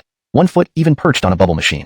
His exaggerated movements and bizarre appearance stirred some excitement among the crowd, with a few people whistling along. When I am destroyed once again, everything becomes pure. I know. When I escape once more, escape the prison of the soul. That feeling of liberation. I know. A reggae-styled version of Insane Asylum. Donald didn't expect this world's Emmett to have this song. The unique style indeed got the live audience hooked. Emmett had undeniable talent in creating a live atmosphere. As Emmett's over-the-top performance and vocals drove the scene into another peak, online viewers reacted intensely, some cheering loudly and dancing, others criticizing furiously. Finishing Insane Asylum, Emmett received thunderous applause and exited satisfied. Critics in the waiting room also gave remarks on Emmett's piece. Musically, his arrangement deserved commendation, but his theatrical performance became a contentious point. Thanks to Emmett for bringing us Insane Asylum. Fitting its name, it sure was crazy. The arrangement skills are really at a maestro level. The two hosts chatted seamlessly. Let's give a warm welcome to our final singer for tonight. Everyone was puzzled. Usually, only one challenger appeared each night, so everyone thought the competition was over. Unexpectedly, there was one more. All eyes curiously focused on the stage as the lights dimmed, spotlighting an entrance where a figure stood, hidden by the light. Strangely, instead of walking to center stage, the person moved beside the band, spoke briefly to Adalberto, and handed him a piece of paper. Adalberto was stunned. Singers usually submitted their setlist in advance, and changing last minute was unprecedented on this stage. This wasn't due to the band's incapability, but because original songs required preparation and synergy. Donald chatted with Adalberto for about a minute before the lights revealed him standing beside the band. The crowd erupted into cheers. Donald! Donald! Donald! Audience members shouted in unison, both on-site and online. Before he even sang, the atmosphere was already at its peak. Professor Leong, I can handle the piano. Adalberto, unable to object, relayed the situation to Rockenrick. Seeing the issue, Rockenrick approached and asked Donald, "Are you sure?" Donald nodded. Immediately, Rockenrick coordinated via walkie-talkie to bring a piano onto the stage. Rockenrick announced into the microphone, "Apologies for the delay, due to a last-minute change in the singer's setlist. Please bear with us." Backstage, everyone was shocked. Besides Blakely and Emmett, no one knew Donald would appear. Milana watched the screen, hands tightly clasped. Why the hold-up? Wasting everyone's time? Yeah, thinks he's a big shot now? In Emmett's waiting room, complaints echoed. Emmett sneered, "Let's see what kind of show he'll put on." On stage, preparations were complete. Donald sat down at the piano. Rocky's playing piano? Donald knows piano too? Is there anything Donald can't do? Audiences were astonished. The music began as Donald's fingers danced over the keys, introducing the familiar prelude of Nocturne. Recognizing the classic intro, Donald chose Nocturne over songs like An Ordinary Road, believing it could ignite the crowd better. Though indifferent to the results, he aimed to leave a deep impression on the audience. Playing the piano was a spontaneous decision. Seeing the piano nearby, familiar melodies surfaced in his mind, revealing that music proficiency, endowed not just singing and composition but mastery over all music and instruments. Translation ends here. If you need further translation or adjustments, feel free to request. Chapter 37. Igniting the entire venue. Chapter 37. Lighting up the entire venue. Note, depending on the context and content of the previous chapters, Danran Shenchong can also be translated as setting the entire venue ablaze. Choose the one that best fits the tone and style of your novel. Please provide the subsequent text for a more precise translation. #####Chapter 37. Igniting the crowd. The prelude began, with piano notes ringing out, accompanied by the band's music. The introduction of Nocturne is quite long but also incredibly impressive. Initially, everyone was merely stunned that Donald could play the piano. As the prelude played, the waiting room's competing singers stood up in shock one after another. Even Blakely, who had been fuming, gradually widened her eyes and stood up. Is Donald really not professionally trained? Megan's speech was stuttered because she was genuinely taken aback by Donald's playing. Rockernan, well-versed in music and various instruments, had attended numerous concerts. Yet, hearing Donald play the piano left him dumbfounded. Masterclass level, no, even better. This was Rockernan's heartfelt praise. Teacher Judah and the other competing singers were completely captivated by Donald as well. Changing the song last minute was usually highly inappropriate on such a competitive stage due to the lack of rehearsal time, making perfect coordination difficult. However, this prelude drew everyone into its enchanting rhythm. Milana clenched his fists tightly in front of him, listening to the prelude, admiration for Donald evident on his face. The audience at the venue went wild, their minds blown, their consciousness shattered. They had never heard such a top-tier prelude before, and even the live stream comments burst into frenzied activity. Donald, forever God. Amazing. You're my hero. What kind of deity is he? Is there anything he can't do? Rocky must be blessed by heaven itself. Why does someone so perfect exist? His talents are maxed out, his looks defy nature. Can you really be human? The audience watching the live stream went insane. Before going to Mushroom House, Donald hadn't appeared publicly, leading to speculation that he might be an older, unattractive man. Now, knowing that Donald was a 20-something-year-old top-tier handsome guy, they wondered if his voice would be unpleasant. But each revelation about Donald shattered their expectations, delivering surprise after surprise. Rocky probably can't act well, right? Who knows? Some viewers started guessing about Donald's acting skills. Logically, since Donald started with scripts and each one became a classic, if he had genuine acting talent, he would have already been promoted to lead roles by his company, given his looks and popularity. Therefore, it seemed reasonable to guess that Donald might lack acting skills. On stage, Donald was fully focused, his fingers moving like they were enchanted, striking beautiful notes on the piano keys. As the prelude ended, Donald slowly raised his head and began singing while playing, a pack of bloodthirsty ants drawn to rotting flesh. I wear a blank expression, viewing the lonely scenery. Without you, love and hate start to clearly separate. Without you, what else should I worry about? His voice lifted the atmosphere to its peak once again. Rockenrick smiled throughout Donald's performance. Initially, Rockenrick worried that Donald might fail today, considering the risk of switching songs last minute. However, after hearing the prelude, Rockenrick knew that from today onward, Donald would become a household name. Upon hearing the song, Rockenrick shook his head, not out of dislike or dissatisfaction with the music or lyrics, but because Donald once again left him speechless. That unique voice, combined with the touching melody, was simply a feast for the ears. The audience erupted in applause, their hearts pounding with excitement. Though eager to shout Donald's name, they restrained themselves, waving everything they could in sync with Donald's performance. Clouds began to darken the night sky. In the park, funeral echoes filled the air. White roses wilt against the pitch-black backdrop. Crows perched eerily silent on branches. Dark lyrics paired with unparalleled composition gave this song its soul, captivating listeners with its unique beauty, plunging them into boundless imagination. Playing Chopin's Nocturne for you, to mourn my dead love. Like whispers of the night wind, rock heartbreaking yet melodious. Fingers tapping lightly on the keys, carefully sending my deep longing. In the previous world, Donald loved Nocturne, but his lack of musical talent limited his ability to sing it, only humming quietly when no one was around. Rocky never imagined that he would someday perform this song on stage. Rocky didn't know how much impact this Nocturne would have on the audience, but he knew his current performance would do justice to Manuel. What garbage. In the waiting room, Emmett listened to Nocturne, with disdain on his face. Unclear diction and still singing? It's a joke? Yes, what kind of song is this? This world had few R&B style songs, most originating from abroad. Donald could be said to have pioneered R&B in China. In fact, Emmett had also tried to create an R&B song but failed. Now, hearing Donald's song, he refused to admit that Donald was better, resorting to criticism to mask his envy and jealousy. When doves no longer symbolize peace, I finally realized. Vultures feed in the square. With elegant rhymes, I describe my love, utterly plundered. Finally, the song came to an end. The music gradually faded, and Donald rose, bowing deeply to the audience. Boom. The audience instantly erupted, their contained emotions breaking free. Everyone stood up, shouting Donald's name. Except Emmett, all the competing singers in the waiting room applauded loudly. Genius, indeed a genius. I believe it won't be long before Donald creates a storm in the domestic music scene. Teacher Judah praised unstintingly. Felixernan, moved to tears, nodded towards the TV screen, finding words inadequate to express his admiration for Donald. In the live stream, my mom just slapped me twice because I was kneeling to listen to a song. I just broke up with my girlfriend because she wanted to go shopping halfway through. What should we do, brothers? I want to marry Donald and give birth to 10 kids for him. Top post, how do you dream like that? Please share your secret. 1. Nocturne, hoping you all enjoyed it. Looking at the nearly frenzied audience, Donald calmly announced the song title and quietly left the stage. Chapter 38, Competition Results. Note, since there is no previous content provided, I will ensure that the translation remains consistent and coherent as more text is provided. Hashtag Chapter 38, Competition Results. A single performance of Night Melody had the entire audience in a frenzy. Long after Donald left the stage, the applause continued unabated. Mr. Susanna, that was explosive. You're just too strong. Abram grabbed Donald excitedly as he walked off the stage. Backstage, Abram couldn't stop praising Donald, vividly embodying the famous line. My admiration for you is like an endless river. The applause from the live audience could still be heard on the television monitors inside the waiting room. Auden and his brother could only applaud along with everyone else, unable to interrupt this climactic moment. After a few minutes, the applause finally died down. Zoya Yufan then spoke. Honestly, I never imagined that Teacher Susanna would be so young. I was initially captivated by your film works, but I truly never thought that one day we'd be competing on the same stage. Yes, I feel the same way. Like many others, I assumed you must be quite a bit older given your classic works. Now I realize how wrong I was. I'm thinking of inviting teacher Susanna for dinner later. The entire hall burst into laughter, and even Auden and his brother couldn't stop grinning. Now, after enjoying Mr. Susanna's Night Melody, it's time for the final part of today's competition, the voting phase. Please cast your valuable votes for the performer and performance you admire most. This is brought to you by Susanai Shan Mineral Water, supporting natural sounds and heartfelt melodies. The voting process began promptly and efficiently. After nearly an hour, the voting concluded under the supervision of notary personnel. The competing singers were led to a smaller studio. Mr. Susanna, you're really extraordinary at such a young age. Your creativity is truly amazing. Teacher Judah, though twice Donald's age and meeting him for the first time, warmly greeted him. Thank you, Teacher Holt. I still have much to learn from all of you, Donald modestly replied. Young and humble, your future is limitless. Megan also approached Donald, shaking his hand.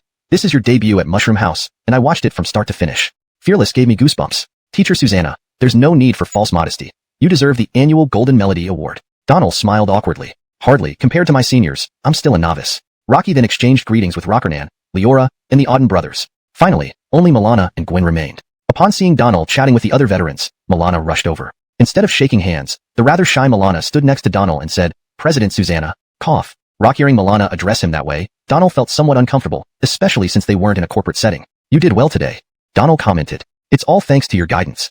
In truth, Donald hadn't provided much direction for Wishing We Last Forever. Milana had interpreted and performed the song on his own. Their conversations always became awkward after a couple of sentences. Donald didn't know what to say, so he simply encouraged, you handled it well. Keep it up. Susannaire, I'll try my best. Milana, unsure what to say, felt uneasy in Donald's presence. With so many people around, he found it even harder to speak up. Milana had planned to invite Donald for dinner after tonight's live broadcast, reminding himself to be braver this time. But standing face to face with Donald, he couldn't muster the courage to say a word. Fortunately, Milana kept quiet, given that this was a live broadcast. Otherwise, it might have caused another uproar in the chat room. Gwen was the last one remaining. Donald glanced at her before turning to sit down. Although Gwen didn't want to shake Donald's hand, ignoring her in front of everyone irked her. Did he despise her? She fumed internally but could do nothing about it. A fierce online battle ensued between Gwen's fans and Donald's supporters. Despite being relatively new, Donald had a loyal fan base due to his impeccable work. The comments section exploded with debate, making even moderators struggle to keep up. Chapter 39. Who is the champion? Chapter 39. Who is the champion? Donald's rendition of Night Melody had both the live audience and online viewers erupting in excitement. In the live stream, Donald's fans and Gwen's fans were clashing, with other singers' fans joining in, turning the live broadcast into a chaotic scene of fan battles. The organizers did not heavily intervene, as these clashes generated high viewership, increasing the popularity of both Donald and Gwen, thus boosting the popularity of I Am the King of Singers. At the venue, the results announcement continued. After delivering an advertisement seamlessly, Rockenrick picked up the voting results and said, to reiterate, this round was really impressive. Everyone performed wonderfully. This competition differs from previous ones due to the inclusion of 2 challengers, bringing the total number of singers to 8. So, which place would you like me to announce first? First place. Yes, let's start with first place. I second that. Let's start with first place. The contestants expressed their desire to know who won first place immediately. Rockenrick nodded. Since everyone wants to know who came first, let's start by announcing fourth place. Everyone sighed exasperatedly, but Rockenrick remained unperturbed. This tactic was no different from the previous world. Donald was used to it, showing no concern for which place he would end up in since his payment had already been credited. Now, I announced the 4th place winner in the 3rd round of I Am the King of Singers. Rockenrick's gaze swept across the room, the camera following his eyes to focus on each singer, creating an intense atmosphere with the background music. Who do you think will be today's 4th place? How much longer? Announce it quickly. I'm about to lose it. Rockenrick, please don't drag it out. Just get to it. The managers of the competing singers stood up one after another, expressing their protests. Rockenrick smiled faintly. All right, let's get serious. I hereby announce the 4th place winner, Iggy. Upon hearing her name, Iggy raised her eyebrows, accepting the result calmly. Standing up, she bowed to the camera. Thank you all for your support. Iggy, did you expect this placement? Pretty much. The competitors and performances this time were outstanding. To place 4th is more than satisfying for me. Afterward, she shook hands with the other singers. Rockenrick then announced, next, we'll reveal the 5th place winner. The same tactics were employed as in the previous world, before each day. Ultimately, the rankings aren't important. Being able to enjoy such a musical feast is a luxury, so it doesn't matter. Seasoned performers spoke diplomatically without offending or praising themselves excessively. Rockenrick nodded and turned to Donald. Mr. Susanna, what do you think? Donald had been distracted throughout and only snapped back to reality when Rockenrick asked him, I have no preference. Ha ha ha. Donald's response elicited laughter from everyone. Abram pinched Donald's shoulder urgently. Mr. Susanna, Director Hung asked what place you think you'll be in. Embarrassed, Donald cleared his throat. Then I really don't know. Well, he responded as bluntly as a man in love would, simply stating he didn't know, catching Rockenrick off guard. Nonetheless, Rockenrick accepted it, nodded, and turned to Gwen. Hua hua, what do you think? Despite being self-assured, Gwen wasn't overly arrogant. Deep down, she believed she would be first but lacked complete confidence. After a moment's thought, She compromised. I think I won't be last. Everyone looked at Gwen. By saying this, she indirectly suggested that either Donald or Auden brothers would be last. However, no one was sure, so they watched with anticipation. From the professional's perspective, her performance had highlights, but her flamboyant style made her less favored. Moreover, the competition was judged by public reviewers, whose preferences ultimately mattered. Given Gwen's numerous fans compared to the newcomer Donald, it remained unpredictable. The atmosphere tensed again. Rockenrick cleared his throat, took a sip of water, and read from his sheet. Now, let's announce the 6th place. Everyone quieted down, eyes fixed on Rockenrick. In the live stream, comments ceased simultaneously, as if posting might affect the outcome. This time, Rockenrick was straightforward, skipping advertisements and directly announcing, the 6th place goes to? His gaze scanned the room, landing on Auden brothers. Congratulations to Auden brothers for placing 6th. The audience applauded, and the brothers breathed a sigh of relief. Although 6th wasn't ideal, it meant they weren't eliminated. Thank you, thank you. They shook hands with everyone. Only the 1st and 7th places remained, between Donald and Gwen. A seasoned performer and a rising star who gained fame even before stepping onto the stage. Tonight, who will take the crown? Who will leave with regret? Let's find out, courtesy of Audiobook. Advertising always appeared at the most crucial moments. Chapter 40. Champion, Donald. Chapter 40. Champion, Donald. 2 ranks were on the line. One was for 1st place and the other for last. The 2 contenders were Donald and Edric. One was a well-known singer in the music industry, despite having numerous haters, which did not affect his popularity at all. The other was the newcomer Donald, who, if judged by recent exposure, had an upper hand. However, concerning fanbase, Donald and Edric were on completely different levels. Yet, the I Am the King of Singers stage wasn't Edric's concert, and the advantage he had seemed to disappear instantly. Edric also lacked confidence because, although he had fiercely criticized Donald's song Nocturne, that criticism stemmed from envy, which, though unacknowledged by him, was undeniably true. After the commercial break, the studio resumed live broadcasting. Edric tried to act indifferent, casting a side glance at Donald who was chatting with Abram, seemingly unconcerned about the results. In the livestream room, the discussion began right after the commercials. Donald's presence evidently overshadowed Edric, and some casual observers ended up supporting Donald due to the excessive behavior of Edric's fans, making the livestream exceptionally heated. Who do you think will be today's champion? What do you think, Professor Judah? Judah looked around before responding. My opinion represents only mine. If we judge solely based on today's performance, I'm inclined towards Donald. Rockenrick raised an eyebrow. Why is that, Professor Judah? Well, Donald has a very distinctive voice. Rocky performed this genre of song superbly. Additionally, the arrangement was of master-level quality, something I haven't encountered or find hard to come across. Judah's words received nods from the participating singers. Everyone had observed and heard the performances. It was obvious to the professionals who stood out more. Edric showed a hint of disdain but didn't protest. Rocky knew there were times not to argue back, especially when everyone else was a senior artist whom he couldn't afford to offend. Rockenrick then turned to Megan. Cisna, what do you think? Without hesitation, she replied, I liked Nocturne more. It's truly beautiful and perfect. Almost everyone leaned towards Donald after Rockenrick's round of questioning, which irked Edric. To these people, was his song Insane Asylum utterly insignificant? The fact remained, though, to the professionals, Donald was indeed superior, fueling Edric's jealousy to new heights, even causing his gaze towards Donald to become twisted. Well, it seems everyone prefers Teacher Susanna's Nocturne. I'll now announce today's champion. After announcing the winner, the remaining person will naturally be today's last place. The atmosphere grew tense as Rockenrick glanced between Edric and Donald, holding the voting result. The champion for this episode is... Let me take a sip of water first. But everyone was close to scolding him. With composure, Rockenrick sipped water before saying, the champion of this episode is... Edric. Edric's eyes widened, jumping up from his seat with a victory gesture. Rockenrick stared dumbfounded at Edric's reaction, cleared his throat, and said, sorry, you're eliminated. Edric's head buzzed. Just moments ago, he was overwhelmed with the joy of victory, and the next moment, he was eliminated? Dead silence enveloped the hall, creating an awkward atmosphere. Edric felt humiliated, wondering if Rockenrick was intentionally playing tricks on him. Still, he managed a weak smile. Thank you. To Teacher Susanna, you are the champion, the champion. Abram exclaimed excitedly, mirroring the elation as if he had won himself. Teacher Susanna, do you have any acceptance speech? Rockenrick asked with a smile. Donald grunted, slowly stood up, bowed to Rockenrick, then to the other singers. Thank you. Thank you all for your love. Was that all? If it weren't for everyone enthusiastically congratulating him, Donald might have sat down already. Edric was left entirely ignored. No one comforted him or spoke to him. Rocky felt like an invisible entity until his competition manager escorted him off the stage, away from the camera. Donald's debut concluded with the end of the competition and the broadcast. At the same time, online forums and Weibo exploded with posts about Donald. Genius creator debuts on I Am the King of Singers, scoring a first win. From behind the scenes to the forefront, he's a true genius. Various titles flooded the internet, skyrocketing Donald's popularity. His name trended on the search lists. His Weibo followers increased to 750,000 post-broadcast. Though 750,000 followers may seem insignificant, it was purely organic, with numbers still growing. Television stations were reaching out to arrange appearances and potential collaborations, turning Donald into a cash cow. However, Donald was oblivious to all this. Post-show, the TV station arranged a dinner followed by a flight booking for the next day. Leaving the TV station, Donald was taken aback by the crowd waiting outside. Reporters, journalists, and fans numbering over 1,000 awaited him. Seeing him exit, fans surged forward. Donald feared such situations, contemplating whether full security would be necessary, even considering moving to avoid losing his peace. Exiting together with other performers, veteran artists found the scene normal. Recognizing Donald's discomfort, several agents, Iggers, and security guards united to protect Donald from being overwhelmed by fans and media. Meanwhile, Edric left with his Igger and agent, unnoticed. Watching Donald amidst the crowd, Edric breathed deeply, filled with frustration. Chapter 41. The falling flower has intent, but the flowing water shows no interest. Chapter 41. Where the blossoms yearn, the stream is indifferent. That night, in the hotel, Edric dialed Ray's number. How's it going? Private investigator Ray, after seeing the photos of the convenience store girl that went viral online, thought he had found a breakthrough for his investigation and rushed to Changsha. Rocky had also approached the store clerk who posted the photos, planning to build a story around Donald eating instant noodles late at night, as well as his collision with Blakely and her subsequent invitation to his home. However, he ultimately felt that these pieces of information were too thin and wouldn't amount to much. After all, Donald was different from big stars like Blakely. Donald led a reclusive life and didn't even bother posting on his Weibo. If Donald wouldn't come forward to clarify or respond to such trivial matters, it would serve no real purpose. After much consideration, Ray abandoned this idea and decided to dig up some dirt on Blakely and Donald instead. Thus, he checked into the same hotel that Hunan TV had booked for the contestants. When Edric's call came, Ray answered, "Rakillo? Days have passed. Any good news?" "Nothing useful yet. There isn't much information available on Donald, and what I've gathered isn't very important."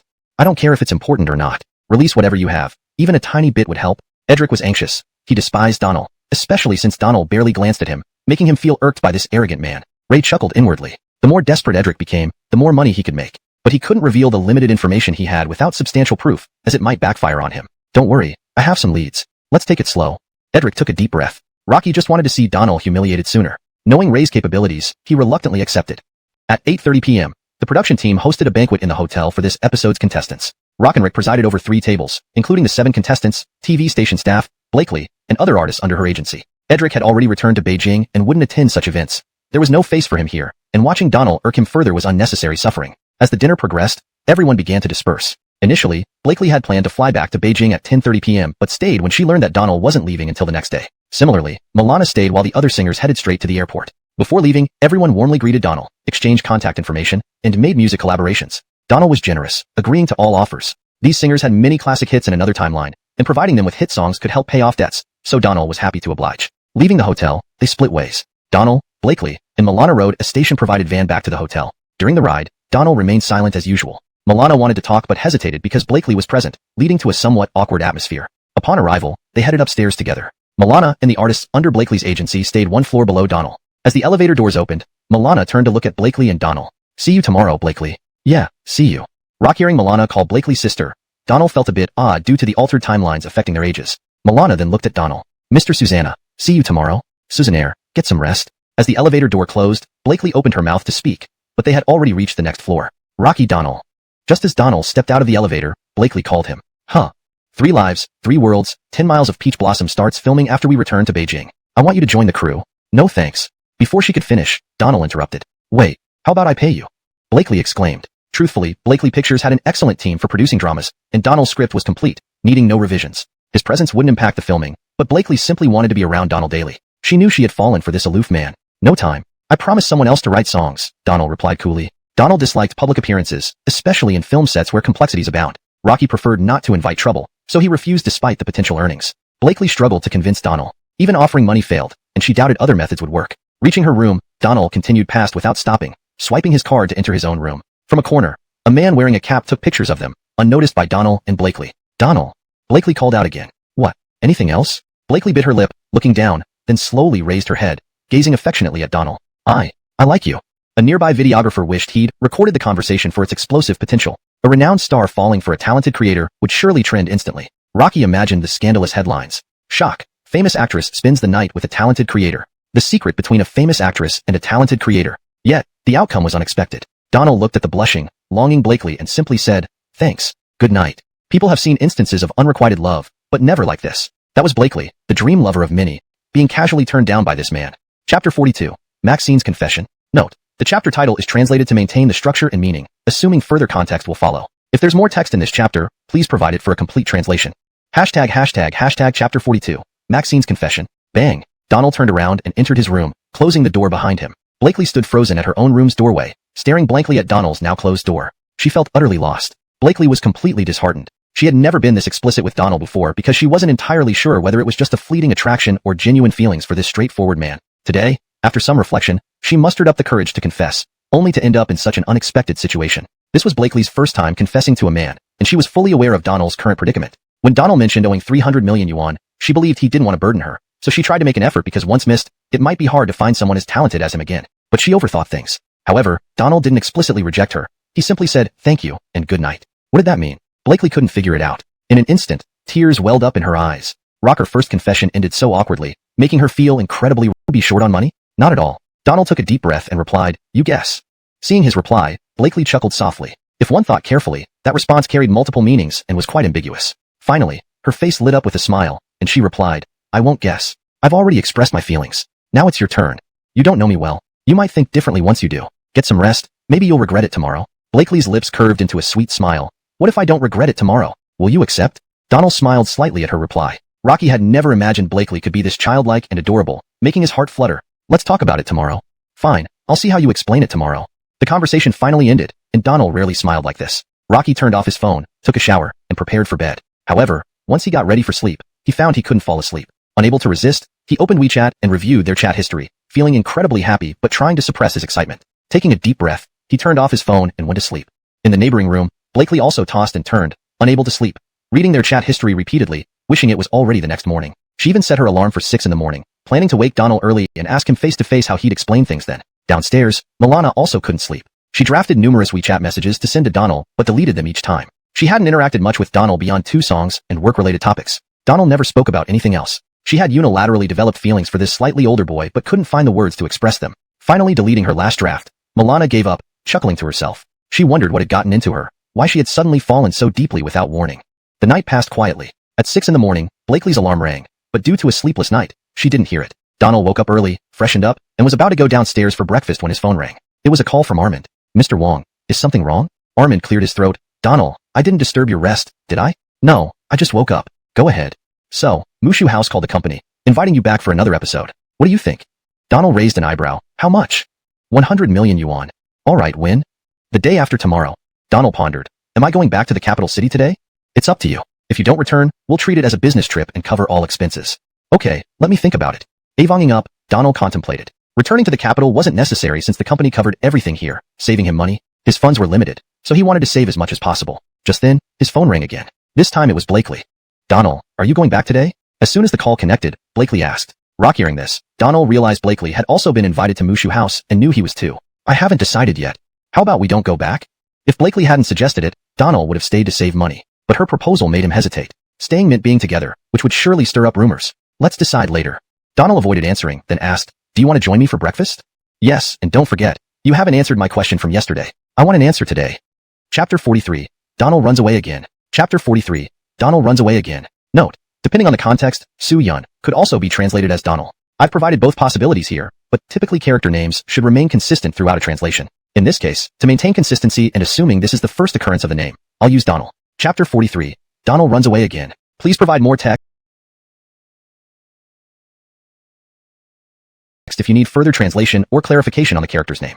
Chapter 43. Donald runs away again. At the hotel restaurant. There were fewer guests in the restaurant today. It wasn't that the hotel restaurant lacked customers. It was just that Donald and Blakely got up quite early, so there weren't many people visible in the restaurant. This was good because they didn't have to deal with much of a crowd. Only a few staff members approached them politely, requesting a quick photo before giving them space. The two found a secluded spot away from the windows to sit down. This was Blakely's experience. She always tried to avoid exposure whenever she traveled. However, despite this, their every move was still recorded by a certain camera nearby. After ordering their meals, 2 very exquisite breakfasts, they sat face to face. To say whether Blakely was hungry or not, she had absolutely no appetite. She just stared at Donald, making him feel a bit uncomfortable. "What? You're not eating?" "Not really hungry." "Oh." Blakely's surprise turned into laughter as Donald grabbed the tea egg in front of her. This act made Blakely laugh helplessly. "Rocky, what are you doing?" "Didn't want to waste food." Well, one sentence left Blakely speechless. But Blakely had learned her lesson this time. She took a couple of sips of the red bean porridge in front of her, and then looked at Donald. "Do you remember what you said last night?" "What? Did I say something last night?" Blakely had anticipated this move and opened WeChat, looked at Donald with reproach, but Donald deliberately avoided her gaze, asking Milana questions about songs and deliberately ignoring Blakely. Finally, when Milana finished his breakfast, Donald stood up. "Let's go. Done eating?"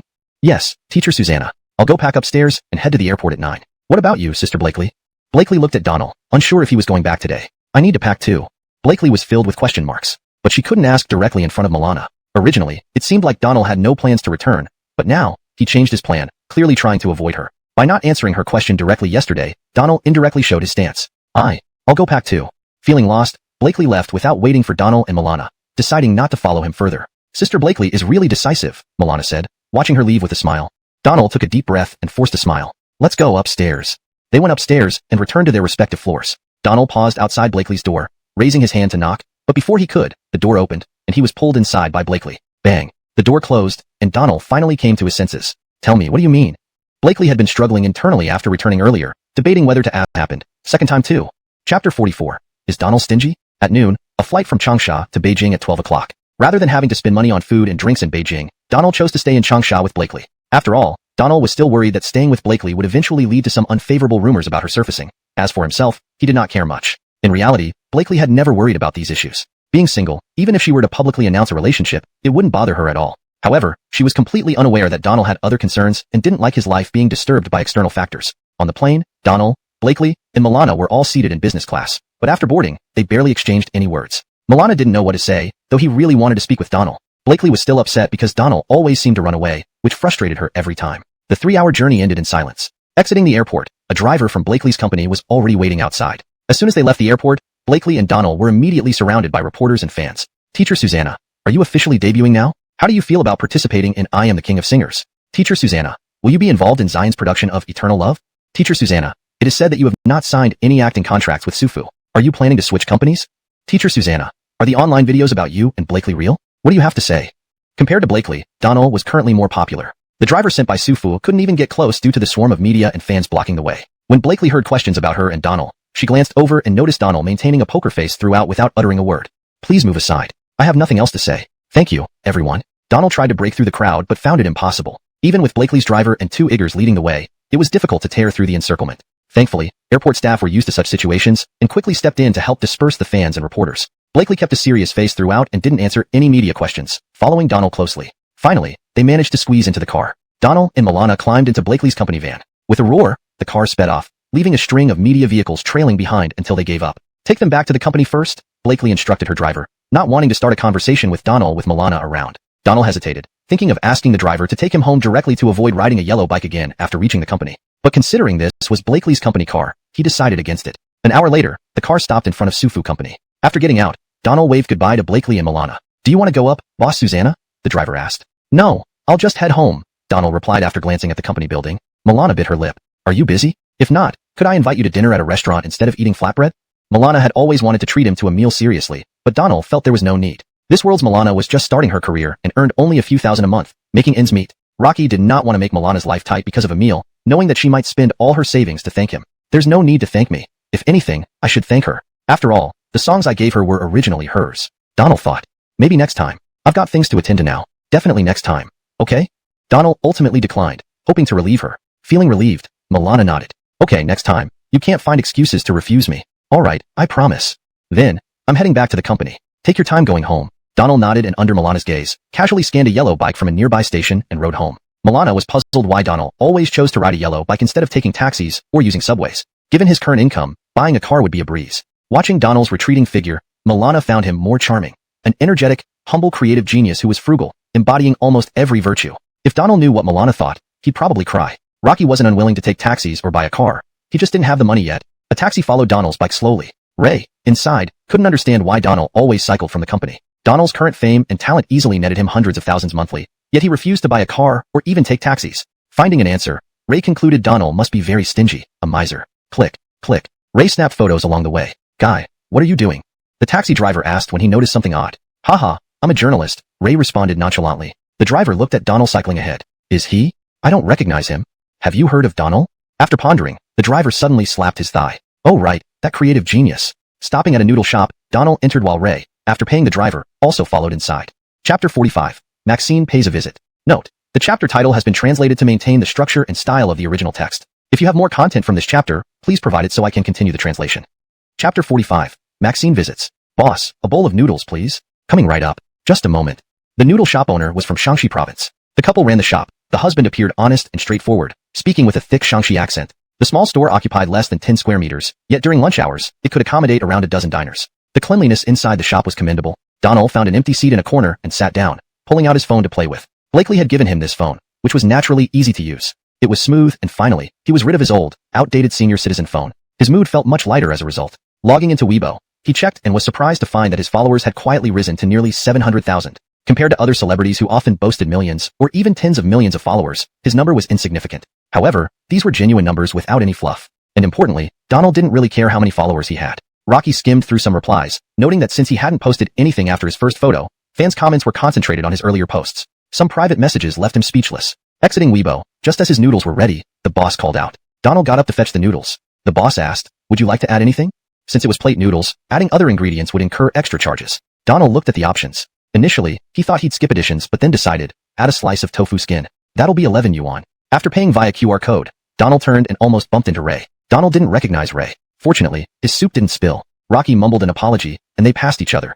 Ray nodded politely, ordered a bowl of noodles, and sat down at a table near Donald. Ray couldn't fathom why someone like Donald would visit such a humble place for a plain bowl of noodles. Suzunak establishments weren't known for their culinary delights, only for filling bellies. Typically, visitors here were migrant workers looking for cheap meals. Judging by the attire of the patrons, most were laborers earning meager wages. Even if it was a publicity stunt, Donald wouldn't choose such a place. These workers wouldn't spend much time following entertainment news, and few would recognize Donald. Ray was convinced that Donald must be frugal. That was the only explanation he could think of. Donald, oblivious to being observed, devoured the large bowl of plate noodles. Having eaten only breakfast that morning, he was famished. After finishing, he rode a shared bike home. Ray didn't follow further. Rocky knew more tracking wouldn't yield results. If something happened to Donald, it should have occurred earlier in Changsha or when he was with Blakely. Thinking about this gave Ray a headache. So far, he was at a loss. To him, Donald was a bizarre enigma, always acting unpredictably. Ray took 2 bites of his noodles before losing his appetite. Rocky hailed a cab back to his residence, printed photos taken over the past days, and stared at the stack on the table. There were a few intimate photos of Donald and Blakely, achieved through angle manipulation.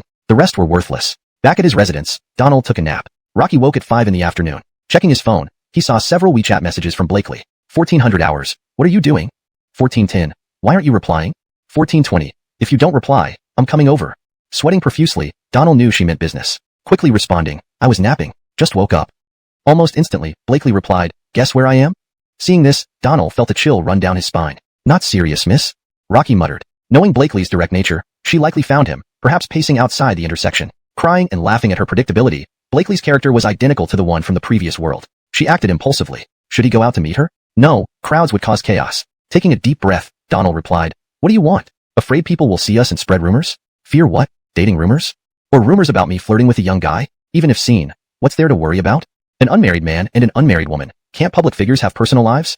Faced with 4 consecutive questions, Donald was speechless. I'm hungry. At the intersection. Don't worry, fully disguised. No one recognized me. Came by cab.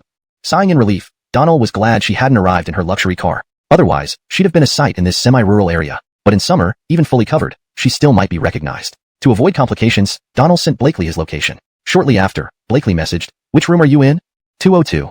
Soon, there was a knock on the door. Opening it, Donald almost vomited seeing Blakely. It was August. Beijing's August felt like an oven. Blakely wore a long-sleeve hoodie, tight jeans, sunglasses, and a mask, completely covered. Even a glance told how stiflingly hot it must be. In this semi-rural area, mostly frequented by elderly residents, and with younger people not off work yet, no one noticed her. Otherwise, she'd have drawn a crowd. Pulling Blakely inside, Donald closed the door, coldly saying, is this your full disguise? User-friendly and smooth. Finally getting rid of his old-fashioned, elderly phone put him in high spirits. Logging into Weibo, he noticed his follower count had quietly risen to nearly 700,000. Compared to other celebrities who had millions or tens of millions of followers, this number was insignificant. But what mattered was that every single one of these followers was genuine, with no fluff or fake accounts. Moreover, Donald didn't really care about the exact number of followers. Checking the replies, he saw that since he hadn't posted anything after the photo, most comments were under his previous posts. The replies were diverse, and some private messages left him speechless. Logging out of Weibo, the owner called out that his noodles were ready. Donald stood up to get his bowl. The owner asked, do you want to add anything? Since it was flat noodles, adding extra ingredients cost more. Donald hesitated but felt somewhat embarrassed. Add tofu skin, please. That makes it 11 yuan. After paying via QR code, Donald turned around and bumped right into Ray. Donald naturally didn't recognize Ray, but luckily, the soup didn't spill. Rocky apologized, and they passed by each other. Ray nodded with a smile, then ordered a bowl of noodles and sat down at a table near Donald. Ray couldn't fathom why someone like Donald would come to such a small, humble noodle shop for plain noodles.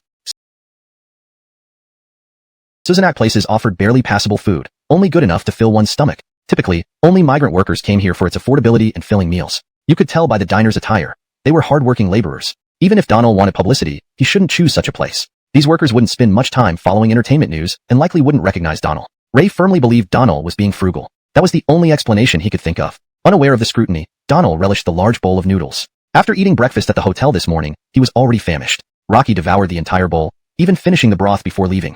Hopping onto a yellow bike to head home, Ray didn't follow Donald further. Rocky knew it wouldn't lead anywhere. If something unusual had happened, it would have been while Donald was staying with Blakely in Changsha. Thinking about it gave Ray a headache. So far, he was stumped. To him, Donald was a real enigma. Everything he did was unpredictable. Rocky managed only a few bites of his own noodles before giving up, hailing a cab back to his accommodation. Rocky printed out all the photos he had taken over the past days, staring at the pile on the table, feeling frustrated. A few photos showed Donald and Blakely looking intimate, achieved through strategic positioning. The rest were essentially worthless. Back at his place, Donald took a nap until 5 o'clock in the afternoon. Checking his phone, he saw several WeChat messages, all from Blakely. First message at 2 p.m. What are you doing? Second at 2:10 p.m. Why aren't you replying? The third one sounded slightly angry. If you don't reply, I'm coming over. Seeing this, Donald broke into a cold sweat. Knowing Blakely's personality, she would follow through on her threats. Hastily, he replied, took a nap, just woke up. Almost instantly, Blakely responded, guess where I am? Reading this, Donald felt a knot in his stomach. Not serious, miss, he muttered, guessing Blakely must have tracked him down but didn't know his exact location, so she was waiting outside. Amused yet exasperated by Blakely's impulsive nature, which mirrored her behavior in his past life, he debated whether to go find her but decided against it, fearing a public spectacle. Taking a deep breath, Donald texted back. What do you want? Aren't you worried about rumors? What's there to worry about? People talking about me dating someone? Or flirting with a young guy? So what if people see us? One is unmarried, the other not yet married. Can't public figures have personal lives? Stunned by the rapid-fire questions, Donald was momentarily speechless. I'm hungry. I'm at the intersection. Don't worry, I'm fully disguised. No one recognized me. I came by taxi. Relieved she hadn't driven her luxury car, Donald sent her his location. Shortly after, Blakely messaged, which room do you live in? Room 202. The door soon knocked. Opening it, Donald almost fainted upon seeing Blakely. It was August, and Beijing felt like a furnace. Blakely wore a long-sleeve hoodie, tight jeans, sunglasses, and a mask, fully armed. Just looking made him feel hot. Despite her efforts, in such a heavily populated area, she couldn't avoid attention. Fortunately, mostly elderly people were around, and younger folks hadn't returned from work yet. Pulling her inside, Donald closed the door, sternly saying, this is your full disguise? Blakely blinked innocently. Isn't this enough? Thoroughly defeated by her naivety, Donald sighed. Okay, take it off. Aren't you sweltering? Blakely complied, removing her hood, mask, and glasses, breathing a sigh of relief. Really hot. Watching her sweaty face, Donald felt helpless. Rocky shook his head and warned, just so you know, I don't have much food. Only a few instant noodle packets. That's fine, whatever you eat, I'll eat. As Blakely curiously examined Donald's modest living space, a typical bachelor's apartment with bare essentials, he felt a mix of emotions.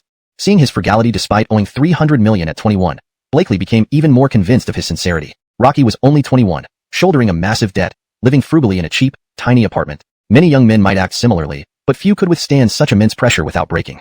Chapter 46. Isn't this my tenant? Isn't this my tenant?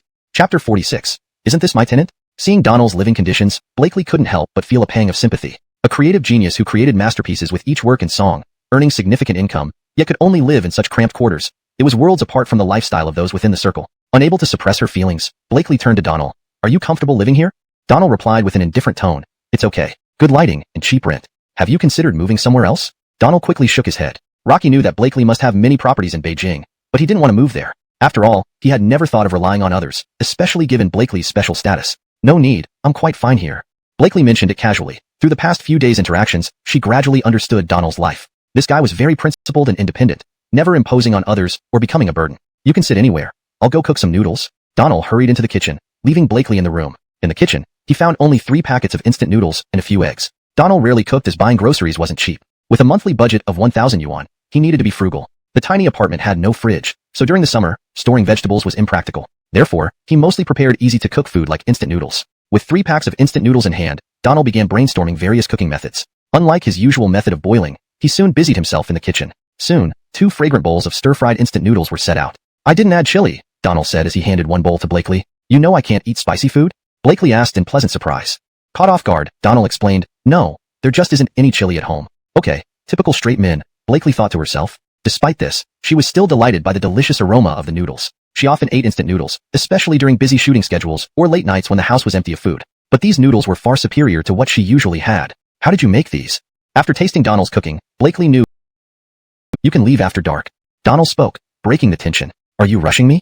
Blakely said, feigning resentment. Since we've eaten, why stick around? Want to join me for night snacks? There are snacks? None. I'm going to sleep soon. Despite feeling frustrated, Donald's expression amused Blakely. She genuinely felt comfortable around him, except when it came to matters of romance. At least Donald didn't drool over her like other men. Meanwhile, Ray returned home, feeling extremely frustrated. Over several days, he found no dirt on Donald, driving him crazy. Having spent years uncovering scandals in the industry, finding nothing about Donald was unprecedented. Donald lived a reclusive life, barely interacting with the outside world beyond his job. Feeling helpless, Ray called an old friend and went over for a drink. At 7 p.m., Ray sat in his friend's home in the outskirts of the city, chatting over drinks. Anything wrong? You seem down. Friend Ian noticed Ray's gloomy mood. Haven't found a thing about someone I'm investigating lately. Ira chuckled. In this circle, is there anyone you can't find dirt on? Ray shook his head. Not even a clue. It's bizarre. Who? Forget it. You're not interested in celebrities. Ira shrugged. Cut the nonsense. If it's in Beijing, maybe I can help. Ray laughed. No Donald? At hearing the name, Ira furrowed his brows. Say that again. What was the name? Donald.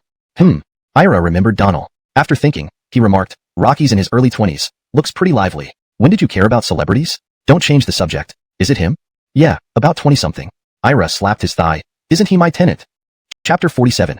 Caught in the act. Ian's words truly shocked Ray. They had been childhood friends, and their relationship had always been close. Ian's family situation was something he knew inside out. While it was true that Ian's family owned 2 buildings, they were just small apartments for rent at very affordable prices, only a few hundred yuan a month. No matter how down on his luck Donald might be, with his abilities, earning $1 million a month would be easy. Why would he rent here? The environment here was poor. The noisy atmosphere of these small apartments could severely affect creativity. So initially, Ray suspected it was a case of mistaken identity and didn't believe it. Cut the nonsense. The Donald I'm talking about is a creative genius, currently the hottest up-and-coming talent in the country. Who's this person you have here?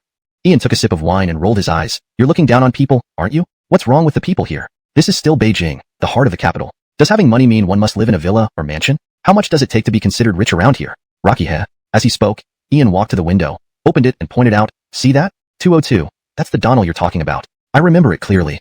Coincidentally, right after Ian finished speaking, Ray looked in the direction Ira was pointing and saw Blakely coming out of 202. Blakely was fully disguised. To others, she might look a bit strange, but Ray, with years of experience in the field, immediately spotted something odd. That figure. It was unmistakably Blakely. Then, another person came out behind her. It wasn't anyone else but his target Donald. Phew. Ray's eyes widened as he thought to himself, damn, it really is him. Take a look. Is this the person you're looking for? You're right, Ray admitted. Told you so. Don't say anymore. Where's my camera? Ray quickly grabbed his camera from the sofa, adjusted the lens, and snapped away at the entrance of 202. These photos were incredibly valuable, and Ray already had a title in mind. Although he didn't know how long Blakely had been there or capture any intimate moments between them, her presence in this urban-rural fringe area provided plenty of topics for gossip. By now, Blakely had gone downstairs, with Donald following her. Donald didn't want to see Blakely off, worried someone might recognize them and make things complicated. But considering how nice Blakely had been to him, always giving him cold looks felt cruel, so he decided to escort her out. Lao Ira, I'm not drinking anymore, I'll call you later. Seeing Blakely and Donald go downstairs, Ray hastily told Ian, grabbed his camera, and hurriedly followed them outside. At the crossroads, Blakely's company driver was waiting. A low-key van was parked inconspicuously by the roadside, indicating the driver's experience. Donald saw Blakely to the car and she turned to him. By the way, are you going to Changsha tomorrow, or the day after? Uncertain, we'll see. Send me a message when you leave, okay?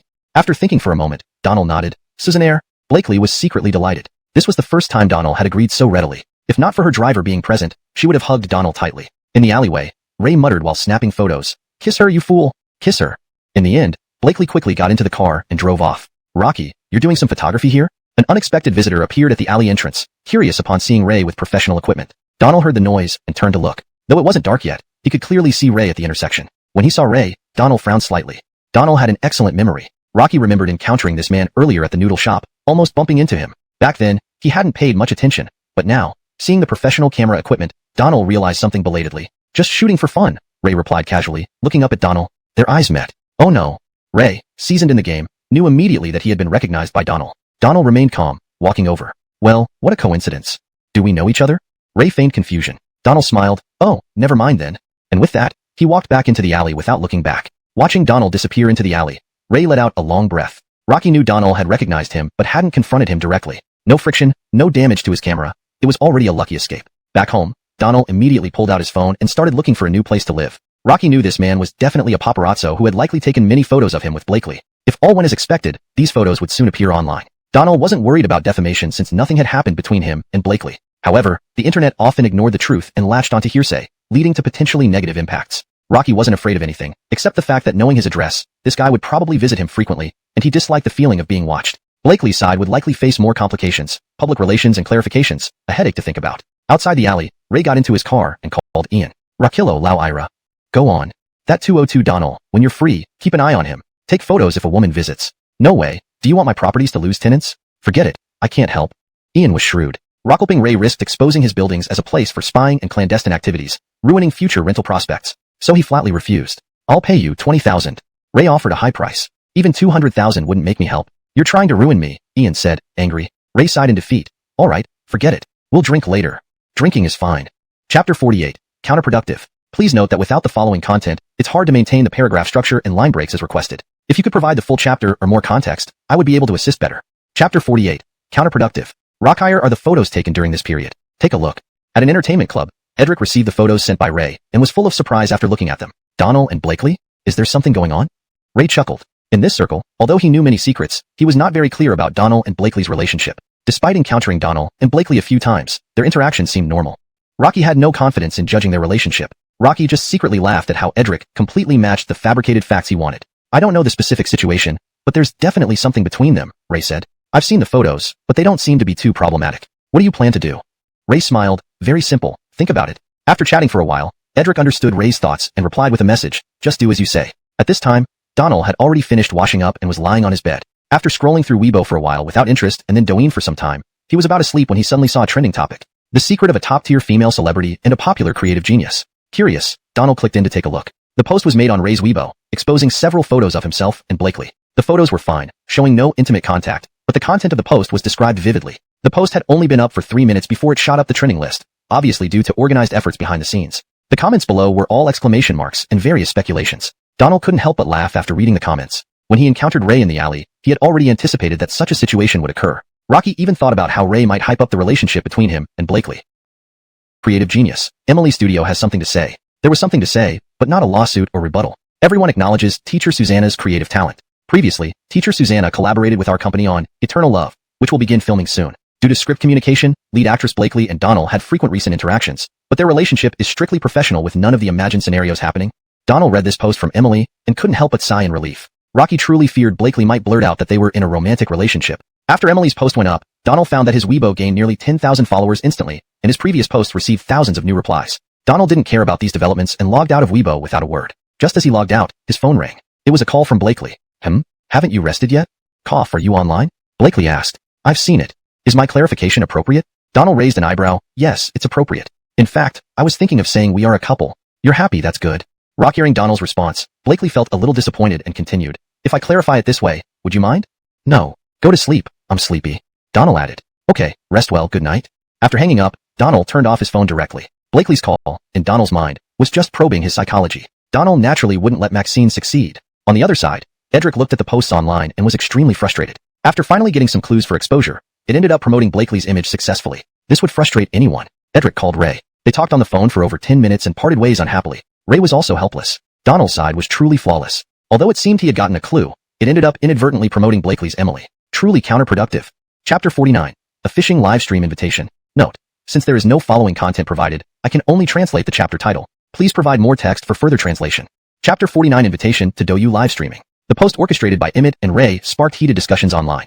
To their dismay, their cunning moves not only failed to get any response from Donald, but also inadvertently promoted the new TV series of Zion Studio, creating a better advertising effect than Zion's own efforts. Consequently, this quietly maximized the appeal of the upcoming Eternal Love. Smash. Inside a private room at an entertainment club, Emmett threw his phone in anger. Thorne, sitting beside him, shuddered in fright and hastily consoled, Brother, don't be angry. There will always be opportunities. It's not worth getting upset over someone like him. As he spoke, he picked up Emmett's phone. Emmett drained his wine glass and said, That Ray is unreliable too, calling himself the top detective in the entertainment circle. Damn. Come to think of it, Ray followed Donald for days, yet his life seems so regular, staying home or working. Is there something wrong with this guy?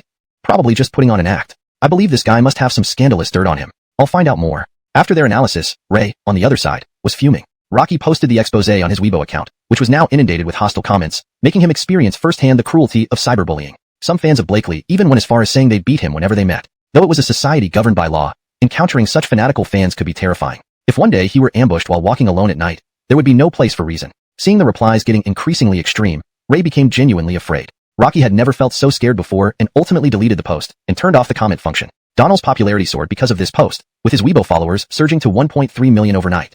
Early the next morning, as Donald woke up and turned on his phone, Armin called. Donald, I didn't disturb your rest, did I? Donald grunted in response. Knowing that Donald might not have rested well, Armin apologized. Sorry, but today's situation is special, so I had to call you this early. Go ahead. Alright. Do you know the Douyu live streaming platform? Douyu? Donald certainly knew it. In his previous world, he had almost considered live streaming on this platform due to his decent gaming skills. I know. Donald replied. In fact, Donald was well aware that Douyu's official side must have contacted the company, wanting him to host a live stream because of his skyrocketing popularity. This was the perfect time for a live streaming platform to attract traffic. The officials from Douyu contacted us and want you to host a live stream. What do you think? How much? Donald asked directly. Everything you earn from donations goes to you, plus an additional 1 million yuan.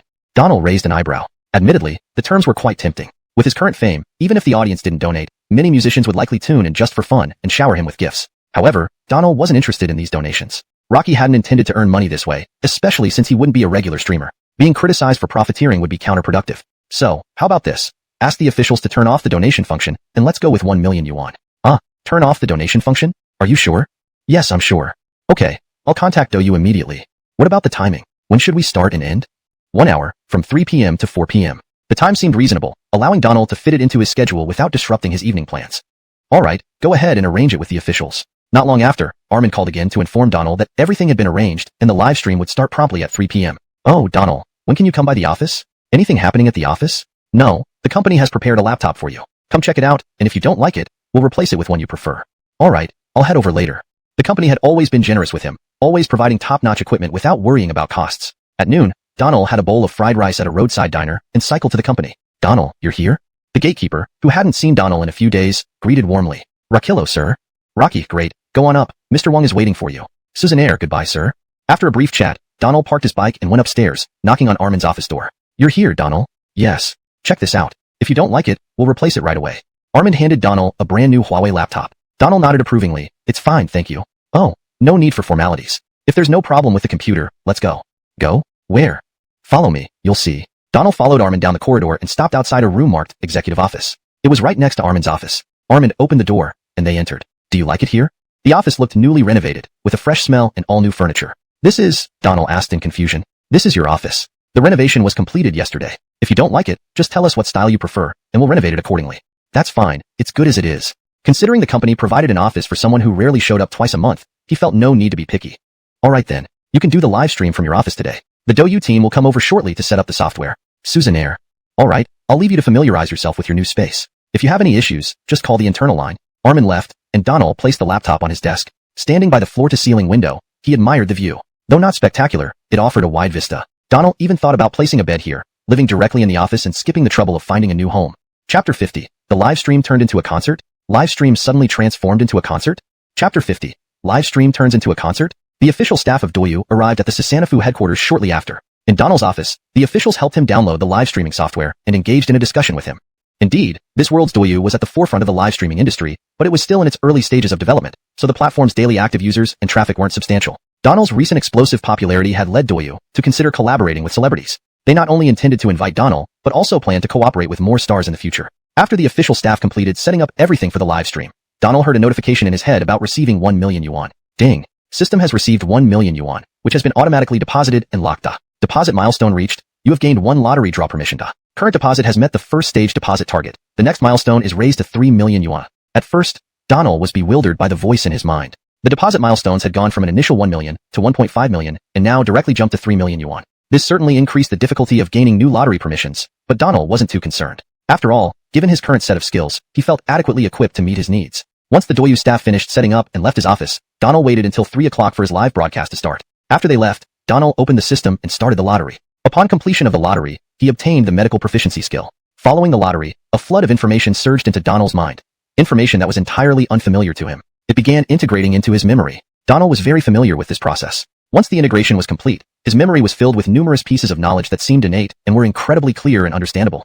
At 3 in the afternoon, as agreed, Donald started his first live stream on the platform with the assistance of the official staff. After Douyu reached an agreement with Donald, they launched a vigorous promotional campaign across various platforms. Consequently, when Donald went live, nearly 2 million viewers flooded in within less than 2 minutes. Douyu, being in its developmental phase, usually had limited traffic supported mainly by a few top game streamers and sweet-looking female dancers. One of the top game streamers, who usually had around 600,000 viewers during broadcasts, suddenly saw a message in the chat. Donald is live. Within seconds, half of the viewers vanished. The game streamer, unaware of what was happening while battling, asked, "Where did everyone go? Why are there no people?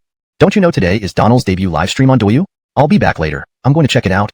Even the moderators from other streams, including top game streamers and dance streamers, fled. When Donald started his live stream, nearly 70% of the platform's audience deserted their respective streams. On Donald's side, the moment the camera turned on, the chat exploded. Ah, is he this handsome? Finally, getting close to our idol, love ya. God, Susanna, I love you. The overwhelming messages made Donald feel somewhat unaccustomed. Rocky used to admire big streamers with millions of fans, fantasizing about becoming one someday. Now, His dream had come true unexpectedly and so vividly that he was momentarily lost for words. Rakillo everyone.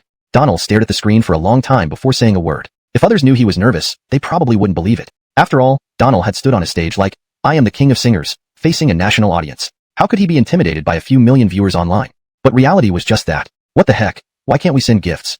Yeah, I want to send a rocket. God Susanna, turn on the gift function. God Susanna, I heard you ride a yellow bike every day. Is that true? I also heard you live in a small apartment. Is that true? God Susanna, are you dating Blakely? The chat was moving too fast for Donald to keep up. Even with throttling, the screen would have been entirely covered otherwise. Of course, Donald didn't respond to these chats and struggled to find something to say. Fortunately, an official staff member held up a sign suggesting he sing if he lacked topics. That seemed like a good idea. This is my first live stream. Thank you all for your enthusiasm. I'm not sure what to talk about, so how about I sing some songs for you?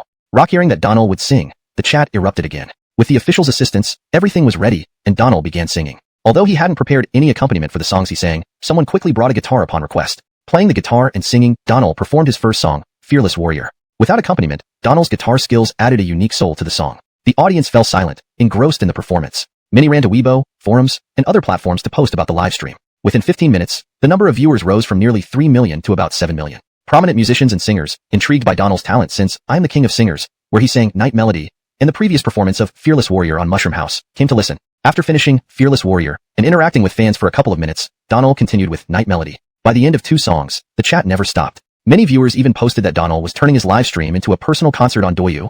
Of course, many of these posts were made by Douyu's official operations team. Chapter 51. Nomination slots for newcomers. Note: if there were previous chapters translated, the storyline and logic would be maintained coherently with them. Since this is the first translation provided, I will ensure that the chapter title is accurately and naturally translated. Chapter 51. Nomination slots for newcomers. The structure and line breaks are preserved as in the original text. If more context or content follows this title, please provide it for a continuous and coherent translation. Hashtag Chapter 51. Newcomer nomination slot. Donald's live concert? No way, Donald only has a few songs, right? Seriously, he's still streaming. Hurry up and check it out. After numerous posts on various platforms revealed that Donald was live streaming on the Douyu platform, the number of viewers in his live room surged, putting immense pressure on Douyu servers. The server load was so high that Douyu had to implement traffic control measures, limiting the number of viewers to around 18 million. Of course, Donald didn't pay attention to the chat comments, nor did he want to respond to the audience's questions. Rocky was merely fulfilling his obligation to stream but hadn't expected that despite his lackluster attitude, the audience would grow even more enthusiastic. To avoid interacting with fans, Donald resorted to singing as much as possible. Truthfully, he wasn't adept at such interactions and didn't particularly enjoy them. In the office, Zion and Blakely were wearing headphones while enjoying Donald's live concert. They had even canceled Blakely's fitting session for Eternal Love, just to watch this stream. Various music industry heavyweights also registered accounts on Douyu to watch Donald's live concert. Thanks to this single stream, Douyu saw an increase of 16 million new users, surpassing all competitors and becoming the platform with the highest number of registered users in the live streaming industry. The platform's popularity skyrocketed from obscurity to the top spot. The executives in Douyu's office were nearly in tears from joy, opening champagne bottles even before Donald finished his stream. Donald, however, was indifferent to all of this. In 1 hour, he sang 5 songs, all of which the audience had heard before, including those written for teachers Rockernan and Milana.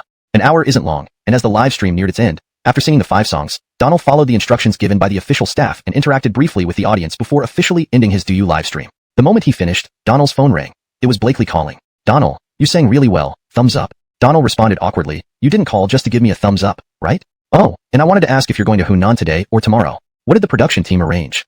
The production team said either day is fine, but you have to be at the Mushroom House by 1 p.m. tomorrow.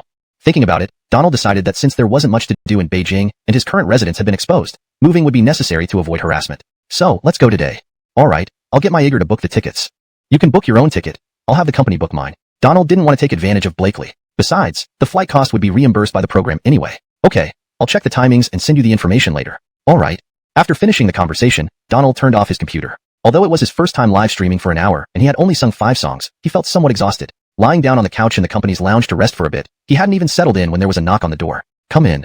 Armin walked into the office with a smile, carrying a can of tea leaves and a box of mineral water. Donald, here's some good stuff. Brew yourself a pot when you're tired from working. I'll leave the mineral water here. Someone will bring a fridge over soon. Armin's thoughtfulness was evident in his actions, showing how much he valued Donald. Thanks, Wong. These tea leaves. Rocky, no need to be formal. You can drink it or give it away. It's genuine Alfei Mountain to Hong Pao. Enjoy. Well, thanks then. No problem. Let me put these things down first. By the way, are you planning to go to Changsha today or tomorrow? Today. I'll call you when I finalize the flight details. Putting everything down, they sat on the sofa. Armin continued, okay, I'll have the company book your tickets. Oh, there's one more thing. What's that? It's like this. Next month is the annual entertainment gala. Our company gets 1 nomination slot each year, and we want to nominate you. I'd like to hear your thoughts. Annual entertainment gala? Donald was a bit confused. Isn't the annual gala usually held at the end of the year? Armin corrected him. Not exactly. There are different categories: music, film, and general entertainment. The music and entertainment galas are held in summer, while the film gala is held at the end of the year.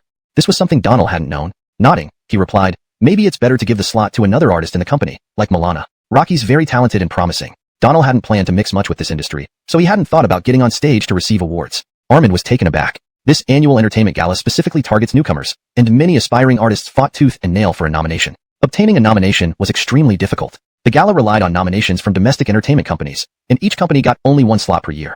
After the nominations were submitted, the gala judges rigorously evaluated each candidate based on their outstanding achievements in their respective fields, such as songwriting, singing, acting, and their popularity to decide the final nominees.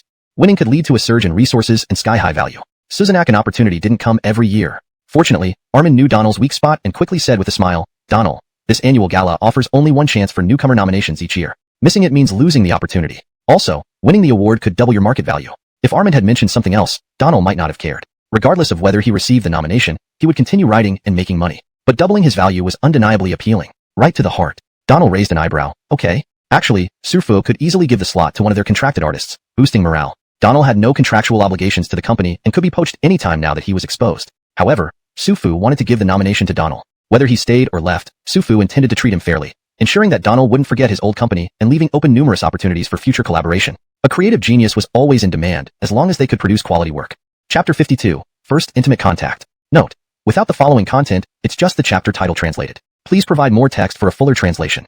Chapter 52. First Intimate Contact. That afternoon at 6 o'clock, Donald boarded a flight from the capital to Changsha. Blakely was on the same flight as Donald, both in business class, but they were not seated next to each other. After boarding the plane, Blakely had considered switching seats with someone else, but due to her special status and being fully disguised, it was difficult to find anyone willing to swap places. It wasn't until 9 o'clock in the evening when the plane landed, and the two walked out of the airport, that they got into the vehicle sent by the TV station to pick them up. They stayed at the same hotel as before. After getting off the car, the vehicle left. Rocky, want some late-night snacks? I'm kind of hungry, Blakely said. If Blakely hadn't mentioned it, Donald wouldn't have realized he hadn't eaten lunch. After hesitating for 2 seconds, he nodded and replied, you go up first. I'll buy instant noodles. Don't eat instant noodles, they have no nutritional value. Let's go eat some crayfish instead. I know a nearby stall that has really delicious crayfish. I'd rather not, this. Oh, come on, let me treat you, Blakely added with a slight pout. Actually, Blakely didn't mean to do this on purpose. She knew Donald's difficulties, but she inadvertently hit a sore spot. Each time letting the girl pay made Donald feel embarrassed. Rocky wanted to be generous, but his finances didn't allow it. With only a few hundred yuan,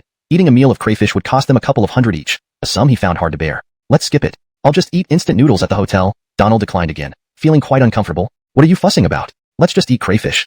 Ignoring Donald's refusal, Blakely pulled him along without hesitation. If she weren't still in full disguise, such a scene would likely have sparked another round of gossip if captured on camera. With no choice, Donald reluctantly followed the somewhat whimsical Blakely to a nearby food stall. The food stall wasn't far, just a 15-minute taxi ride away. This was a famous snack street in Changsha, bustling with people and filled with various scents, making one's mouth water. Blakely easily guided Donald into a popular food stall. They found a corner seat upstairs and ordered the signature crayfish and a pot of lamb ribs. Do you often come here? Looking at how familiar Blakely seemed, Donald asked. I frequently record shows here at Mango TV. Teacher Wang Avon took us here a few times, and the food is great, so every time I come here, I always eat here. As they chatted, the crayfish and lamb ribs arrived quickly, along with a small bucket of draft beer ordered by Blakely. While pouring the beer, their hands accidentally touched. Though they had held hands before, Donald felt strangely today. Earlier, when Blakely had grabbed his hand, he noticed her hands were cold, which reminded him of something. At first, he dismissed it as an overactive imagination, but upon touching her cool hand again, some data popped up in his mind. You should drink warm water instead of beer. Blakely blinked her large eyes and replied, really? A glass can't hurt, right? Are you worried about me? Leaning closer, Blakely smiled brightly at Donald. Well, drinking might affect you, Donald responded. Rocky, it's okay. Blakely thought Donald was concerned but couldn't say it directly. Despite this, she was thrilled inside but eventually poured a glass of beer anyway. Eating crayfish without beer seemed like a waste. The meal cost more than 400 yuan, paid for by Blakely. On the way back, they didn't take a taxi but walked side by side, chatting happily. It was the first time Donald had talked so much to her without the usual coldness, making Blakely extremely pleased. 40 minutes later, they slowly returned to the hotel. Although reluctant to part, they finally went to their respective rooms to rest. After finishing his night routine, Donald exchanged messages with Blakely for half an hour before going to bed. At 1:30 in the morning, Donald's phone rang. Rocky had been very sleepy while chatting earlier and forgot to turn off his phone before falling asleep. It was fortunate the call came through. Opening his blurry eyes, Donald saw Blakely calling. Rockilla, what's wrong? Donald, my stomach hurts badly. Blakely's voice on the other end sounded weak, not an act. Agitled, Donald bolted upright from the bed. Oh no. Frowning, he muttered to himself. Earlier, Donald had noticed something but wasn't sure. Then, despite his advice, Blakely still drank the beer, leading to this outcome. Wait there, I'm coming. Can you open the door? Yes, hurry. I feel awful. After hanging up, Donald hurriedly put on his clothes, left his room, and knocked on the neighboring door. The door opened quickly, revealing Blakely leaning against the wall, pale-faced, holding her stomach. She looked much weaker. Without a word, Donald rushed in, scooped her up princess style, and carried her to the bed. Donald, you? Don't talk. Do you trust me? Donald asked, and Blakely nodded. Taking a deep breath, Donald ran to the bathroom, found a towel, soaked it in hot water, wrung it out, and rushed back. But standing before Blakely's bed, he hesitated. My hands will touch your body. Are you okay with that? First intimate contact? Blakely's pale face turned slightly rosy, though her expression showed pain. Her blush was evident. It's fine. Taking another deep breath, Donald lifted Blakely's nightgown, revealing her flat, smooth abdomen. Shaking his head to clear distracting thoughts, Donald placed the warm towel on Blakely's stomach. Using an inexplicable technique, he pressed on certain acupoints, gently massaging. Gradually, Blakely's breathing stabilized, and her complexion returned to normal. Although amazed, Donald knew this was his instinctive response after drawing the medical proficiency skill earlier. Chapter 53. Fortunately, my brother has good self-control.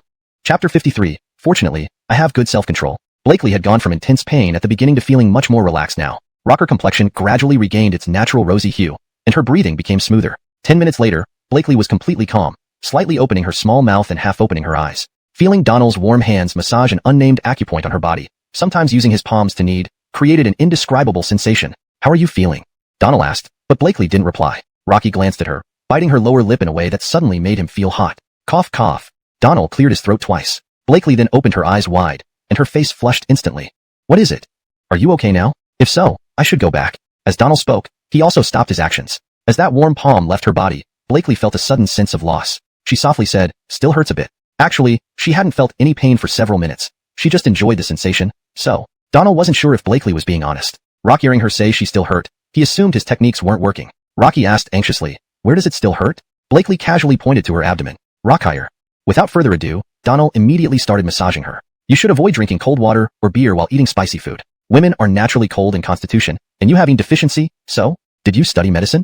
Before Donald could finish, Blakely interrupted with a shocked expression. Donald replied. I learned a little, not exactly studied formally. I just love reading books and read quite a few about this subject. Though what Donald said sounded flawless and hard to refute, Blakely found it hard to believe. Medicine is a specialized field. Could one really master it by just reading books? The issue she had was diagnosed multiple times by experts at the hospital. How could Donald diagnose her just by looking? I'm curious. How did you know? Just by looking? While massaging her abdomen, Donald explained. When you first pulled me, your hand felt cool. I wasn't sure then, but later, I confirmed it. Later? When did you confirm it? At dinner. Donald didn't mention confirming it when he touched her hand again, brushing over it casually. Blakely didn't ask further. Donald had too many remarkable qualities. Knowing some medical knowledge didn't seem unusual. Are you better now? Not yet, it still hurts a bit.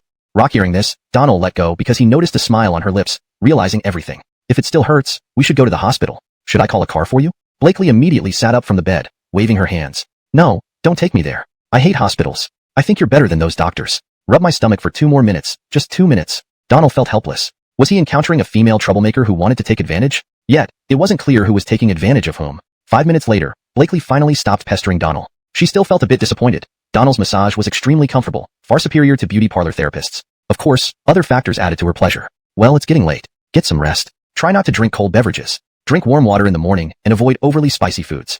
Okay, I'll remember. Blakely nodded obediently. Donald finally left Blakely's room under her lingering gaze, having been kept busy all night despite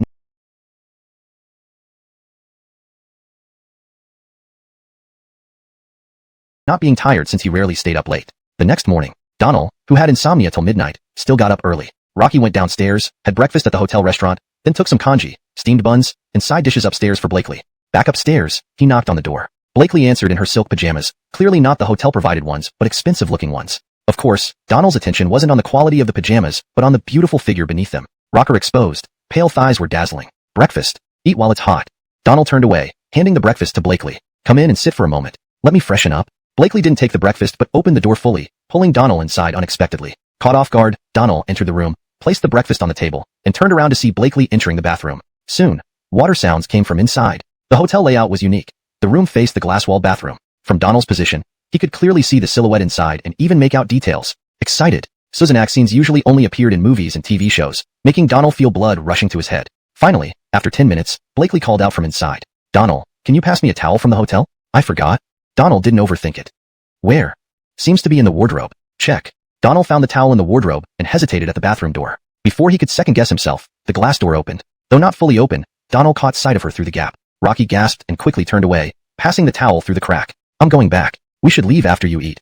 With those words, Donald hurriedly left Blakely's room like escaping. Bang. Outside, the door closed, and laughter echoed from the bathroom. Back in his own room, Donald breathed heavily as if oxygen starved. Fortunately, I have good self-control, Donald muttered to himself.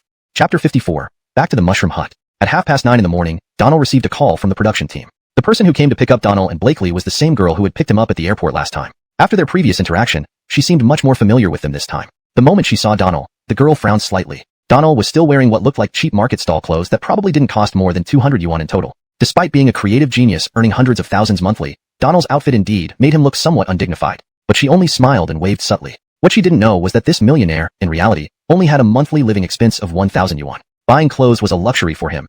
Even eating required careful budgeting, and other expenses were simply unimaginable. Walkerji, teacher Susanna. Nice to see you again. Welcome back to the Mushroom Hut. Thank you. Donald and Blakely replied in unison. Actually, Donald noticed the hint of confusion in her eyes, but there was no need to explain anything. If he told her his monthly living expenses were only 1,000 yuan, no one would believe it. Even with Blakely, Donald only mentioned his debt of 300 million. As the girl helped them into the car, she let out a small She noticed that Donald and Blakely didn't have any bulky luggage. Previously, whenever celebrities visited the Mushroom Hut or participated in other shows, they usually brought eagers with large suitcases, filling entire vehicles. These two, however, each carried only a small backpack, no extra luggage, and no eagers. Walkerji, teacher Susanna. Did you forget your luggage? Donald glanced at Blakely. If not for her reminder, he wouldn't have noticed that she too only had a single backpack. No need, everything I need is in here, Blakely smiled. In fact, Blakely rarely wore heavy makeup. Her natural beauty required little effort, just face masks and sunscreen. Susanna's clothes are light and easily packed without drawing attention. I've also brought some changes of clothes, Donald added, smiling. For Donald, it wasn't a big deal. He only had a couple of outfits in his closet, and now one set was already packed. The girl glanced at them both. From their first appearance on the show, many fans online speculated about their relationship. She herself often rooted for this pair, even believing they might be dating in real life. Now, seeing their synchronized actions, the girl couldn't help but smile as if an aunt watching her favorite couple. Both Donald and Blakely noticed her expression, making the atmosphere a bit awkward. Teacher Susanna, Walkerji, since we're ready, let's head out. We'll go to town for lunch first, rest for a while, then continue to the Mushroom Hut. After a nearly 2-hour drive, they stopped in the nearest town for lunch and rested at a local inn for an hour and a half before heading to the village where the Mushroom Hut was located. In reality, during the filming of Aspiration Life, the cast always arrived at the hut after resting and having meals prepared by the crew, creating a picturesque effect of guests lugging heavy suitcases through the countryside. Today, Donald and Blakely's visit to the Mushroom Hut was heavily promoted by Hunan TV, so millions were already waiting in the live stream even before it officially started. The original plan was to start at 1 p.m., but due to high demand, they began half an hour earlier. We're together because this is Aspiration Life. Welcome to the show sponsored by Wanglaji Herbal Tea. The camera panned from lush mountain scenery to the Mushroom Hut's veranda, where Tanner and Ezra were chatting under the awning. Zach and Connell were playing with Little H outside. Tanner, it's almost 1. Are our guests coming soon? Tanner called out. Before he finished speaking, the Mushroom Hut's door opened, and Donald and Blakely appeared on screen. Hunan TV knew what the audience wanted. Their carefully designed entrance using Donald and Blakely's couple dynamic maximized viewership and kept the show's popularity high. The live stream chat instantly exploded with comments. They're here. Finally. I love this couple so much. They are made for each other. Rocky, anyone tell me if Donald and Blakely are really dating? My goddess, my heart hurts. After dating Maxine, Geo Bang is smelly, broke up? The chat filled the screen as the number of viewers soared from 1 million to over 4 million and counting. The hosts welcomed Donald and Blakely with handshakes and pleasantries. Teacher Zared. Where's Xianhua? Xianhua has something going on and couldn't host the guest this time. Please accept his apologies. Donald admired Orson, just like in the previous world. This all-rounder was well-loved globally, truly a young talent. Although his fame initially spread overseas, his presence on domestic stages recently had made him popular in China too. Why are there only the two of you? Ezra asked, looking around. Blakely and Donald shook their heads. Who else? Oh, another talent. Actually, a talented woman. You'll know when she arrives. Only Ezra and the production team knew that this episode had 3 guests, including a rising star in the entertainment industry, albeit less known at the moment. Chapter 55. The Neighbor Girl, Salma. In this world, the appeal of Yearning isn't as strong as it was in the previous world. After all, this is only the first season of Yearning, and only 2 episodes have aired with a limited number of guests, leading to a lukewarm reception for the show. However, Donald's appearance caused Yearning to suddenly gain explosive popularity. Coupled with the elusive chemistry between Donald and Blakely, the viewers' interest soared, turning Yearning into a top-rated show of its kind. As soon as Donald appeared on screen, the live chat exploded. Finally, I waited so long that the flowers wilted. Is anyone here just for Susanna God? Raise your hand. Watching Susanna God, forever the God. Ladies, please step aside. I'm here to see my husband, Susanna God. Holy crap. Are you all here for Susanna God? The sister's up there. Check your mirrors. If not, I'll mail one over. Since Donald started his Weibo account, he hasn't posted anything, making it difficult for these enthusiastic fans to learn about him through other channels. Visiting the Mushroom House once and participating in I Am a Singer didn't involve much interaction with fans. Even now, despite Donald's increasing fame, he remains like a blank sheet of paper in the minds of his fans. Donald also doesn't have many works out yet. Beyond the vague glimpses from internet rumors and videos, fans can only endlessly loop the few singles he has sung to express their admiration. This enigmatic aura around Donald fueled the show's success, resulting in an immediate surge of 8 million viewers when he appeared at the start of the episode. This growth rate even surpassed his live streams on Douyu, leaving other live stream platforms far behind. Donald himself wasn't aware that his unintentional mysteriousness could drive fans to such frenzy.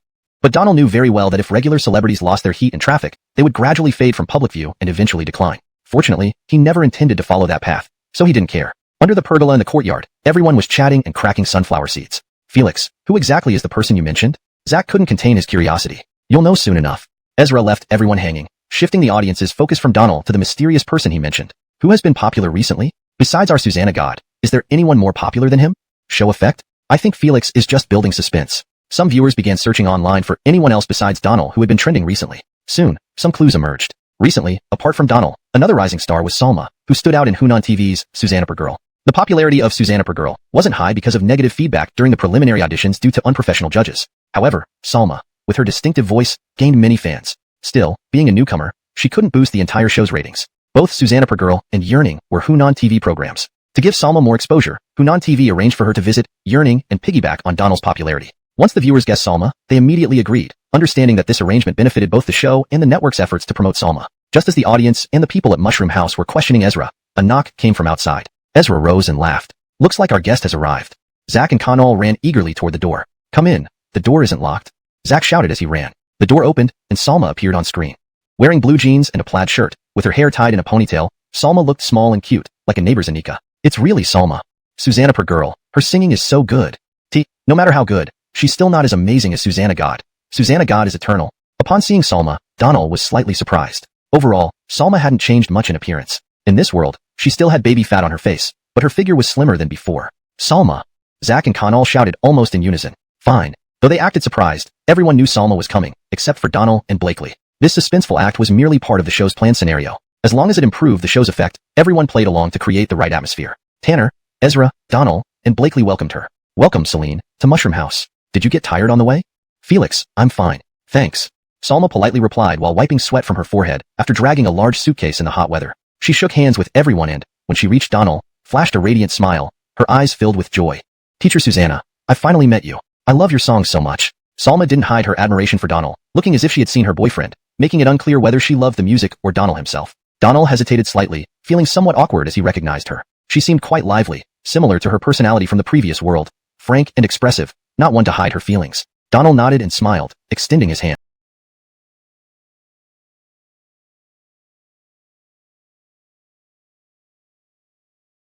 Rakillo.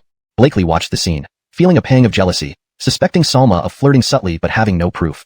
Chapter 56. Donald is finished. Teacher Zared. It seems we don't have much in terms of ingredients today. What should we prepare?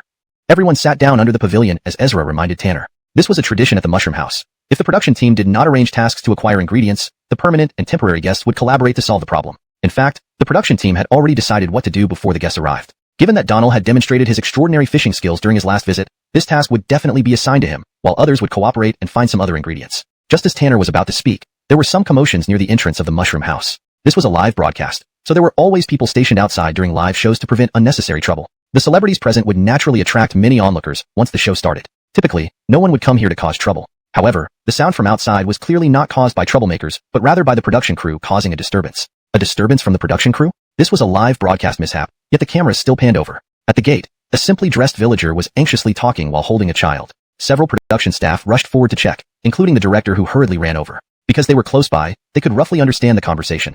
The villager's child was suddenly ill, and due to the lack of transportation, he had run over asking the production team to drive the child to the hospital. Everyone at the Mushroom House quickly went over, concerned. Donald was the fastest, sprinting over in just a few strides to assess the situation. The villager looked honest and simple, his face full of worry as he held a boy around 11 or 12 years old. The boy's face was pale, foaming at the mouth, and his body was convulsing. The hell? Hurry up and save him. Drive him to the hospital. My God, how pitiful. What happened? Please save this poor child. The live stream viewers were stunned. Comments flooded in demanding the child be saved. No one cared about the live broadcast mishap or the entertainment aspect. Life always came first. Although there were few who offered help when needed, most people were still kind-hearted. Seeing this scene, everyone's instinct was to send the child to the hospital immediately. Drive him to the hospital now, quickly. The director immediately arranged it. At this moment, saving lives was more important than any broadcasting issues. Humans are inherently kind. Hold on. Donald shouted loudly, surprising everyone. Tanner pulled Donald's arm anxiously. Donald, what's going on? Teacher Zared, let's talk later. If we send the child to the hospital, it will be too late. I have a way. Everyone was puzzled. You, a 20-something creative writer, can treat illnesses? This was practically a joke. This was a matter of life and death. Though Donald was currently famous, such matters could not be taken lightly. Any mistakes would mean huge responsibilities for all involved. You believe in him. He has medical skills. Blakely couldn't hold back anymore. She stepped forward to vouch for Donald. Blakely was the only one who knew Donald truly possessed medical knowledge. Moreover, Donald was very steady and responsible. If he didn't have confidence, he wouldn't rashly say something like this. Just like her condition last night, Donald confirmed he could handle it. Had it been anyone else, an ambulance would have been called immediately. Rockhaven, what is Donald doing? The child is in serious condition. Teacher Susanna, don't mess around. Oh no, is Donald crazy for fame? Isn't he famous enough already? This might cost a life. People are perfect on social media. They just want attention. Don't delay. Take him to the hospital now. Live stream viewers forgot Donald was their idol. Instead, they believed he was acting for attention, leading to a collapse of his image in their eyes. Heron, come look. In a villa, Gwen Zigger was watching the live stream and urgently called Gwen. I'm playing a game. Come quick, something's wrong with Donald. Rock, hearing Donald's name, Gwen threw her phone aside and rushed downstairs. After explaining the situation, Gwen smirked, feeling pleased. Ha, what a fool. Nicely done. At the scene, Tanner anxiously pulled Donald aside, whispering, Donald, this isn't a joke. Don't get into trouble. Teacher Zared, please trust me. It will be too late if we send the child to the hospital now. Seeing Donald's serious expression, though Tanner still doubted, he began to waver. Let Donald try? Ezra finally spoke up. Normally, no one wanted to get involved in such matters because of the responsibility. However, given Donald's confidence, Ezra was swayed and added his support. So, what are we waiting for? Said Tanner. Donald turned to the villager. Sir, please trust me. I can heal your child. Sending him to the hospital now will be too late. The originally noisy scene fell silent. Everyone looked at each other, none daring to speak. The villager clenched his teeth and said in a local accent, Please save my child. Donald nodded resolutely, taking the child from the villager's arms and rushing into the house. Everyone followed to a room upstairs where Donald laid the child on the bed, then turned to the crowd. Please remain quiet and wait outside. With that, he closed the door. One door separated two worlds. Inside, no cameras, no one knew what Donald would do. Everyone was anxious but dared not make a sound, fearing it would disturb Donald. The live stream audience exploded. What is Donald planning? Rockhaven, don't lose it, Donald. All is lost. Donald may really be finished. No one believed Donald had medical skills. Only Blakely remained calm, even comforted. She was grateful Donald was here today. Otherwise, the child's fate would be unknown. Chapter 57. The child is fine now. Chapter 57. The child is safe now. The door to the room was tightly shut. There was no sound coming from inside the room at all. Outside the room, everyone waited anxiously with their own thoughts. Some thought Donald had acted foolishly in making this decision. Others were praying that Donald could truly heal that poor child. In the live broadcast, it was rare for there to be no chat messages at all. Every viewer stared at the screen holding their breath. Although Blakely knew that Donald understood medicine, she wasn't sure how skilled he was and whether he could handle the current situation. Fortunately, Donald said he could cure it, so she fully trusted him. Of course, there were also those who were gleefully waiting for disaster. Emmett opened a bottle of champagne in the villa, sitting on the sofa with her leg crossed, watching the live stream. Do you think what would happen if Donald causes the child's death? What would happen? Go to jail, what else? Is it that serious? Well, it was rushed over, only to be blocked outside the mush house by the crew, leading to chaos on site. Rakillo everyone, this is live coverage brought to you by Shangjiang TV station. Rockhire is the latest report from Shangjiang Evening News about Donald treating villagers at the filming location of Yearning for Life. Meanwhile, someone preparing for the entertainment gala saw reports about Donald. After some side inquiries, this evaluation staff member from the entertainment gala organizer called his colleague. Every year before the entertainment gala, they evaluated new artists nominated by various entertainment companies, which usually took about 3 days and was extremely strict. Sufu had submitted Donald's name, which the organizer had been hoping for. Donald's popularity soared this year, outshining other newcomers. Rocky was virtually assured a nomination. However, Donald's rash action at Mush House left the evaluation staff member hesitant after learning about it immediately. Since the organizers didn't have full details of the incident and only knew through media reports, analyzing from multiple angles, Donald's action had two possible outcomes. If the child truly needed immediate medical attention as Donald said and Donald succeeded in curing him, Donald would undoubtedly gain another wave of popularity. Conversely, Donald would become the target of public criticism and the center of a public storm. Rocky's out of danger now, but he still needs hospitalization. The child's father suddenly slapped himself. It's all my fault. I should have been more careful. Continuing to slap himself, Donald stopped him, saying, Don't blame yourself. The child is fine now. Rocky just needs intravenous fluids at the hospital, and he'll be okay in a few days. Thank you. You're the benefactor of our whole family. Thump. The child's father knelt down. Don't do that. Donald quickly pulled the father up, feeling utterly lost on how to react in such a situation. In the live stream, viewers, moved to tears, were relieved that although they didn't see the process, Donald had indeed saved the child. I wasn't a fan of Donald before, but from today, I'm a loyal fan. Road to fandom, you're my idol now. I want to marry Donald. The chat erupted with excitement. Chapter 58. A Vondel? Chapter 58. A lever? Brilliant creator or medical expert? An ordinary life. Aspirations of a TV show's medical rock hero. Wielding the pen to create and feeling the pulse to save lives. Just how many hidden skills does Donald possess? The media went wild reporting on Donald's act of saving someone, quickly pushing it to the top of the hot search list. The livestream audience surged past 28 million. Even those who weren't originally interested in the entertainment industry began following Donald on Weibo after hearing about the incident through various channels. Unnoticed by Donald, his Weibo followers had surpassed 1 million.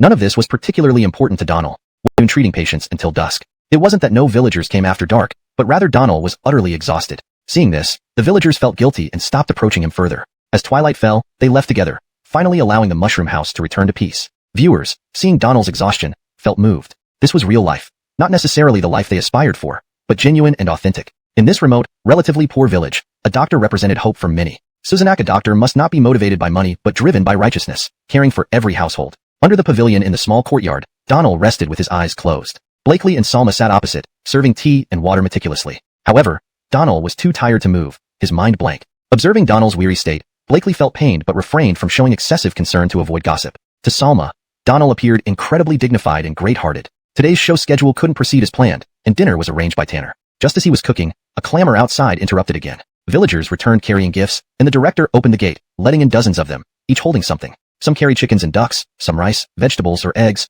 Donald, Blakely called out. Look. Turning toward the door, Donald's fatigue seemed to vanish. Feeling valued and respected deeply impressed upon him the meaning of life. Although their offerings were humble, they represented the best of what these villagers could give. A sign of appreciation and respect for Donald. Mr. Susanna, thank you for curing us. Rock, here are some eggs, don't disdain them.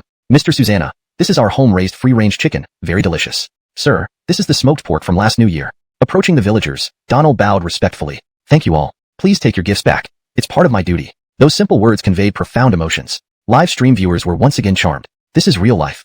Dust got into my eyes somehow. Unlike other stars who flaunt their charity, see Donald. He's the kind of star we should follow. I'll always support Donald, the true positive energy star. Donald never anticipated this. Rocky unknowingly became a beacon of light in his fans' eyes. Live stream viewers exceeded 30 million, and even the TV station staff found their vision blurred by emotion. Mr. Susanna, please accept this. It's our sincere gratitude. If you don't accept, it will embarrass us. Villagers persisted, making it clear they wouldn't leave unless Donald accepted the gifts. Reluctantly, Donald complied. In a villa somewhere, Edric watched the live stream and felt irked. What nonsense, did he fool everyone? I think that kid was fine initially. This is all Donald's performance. I agree. Anyway, I don't believe Donald knows medicine. Edric and her agent vented their dissatisfaction verbally. Initially expecting Donald to falter, they hadn't foreseen his perfect resolution and gained popularity. Frustrated, Edric suddenly exclaimed, I remember. Looking at her agent, she asked, what? Doesn't Donald lack a medical license? This was a serious leverage point. Edric smiled slyly. Avondelit. Chapter 59. Being watched. Note, the chapter title is translated to maintain the paragraph structure as requested. Typically, Chinese novels have chapter titles at the beginning of the chapter rather than as a separate paragraph. If this is part of a continuous text, the title should be at the start of the chapter.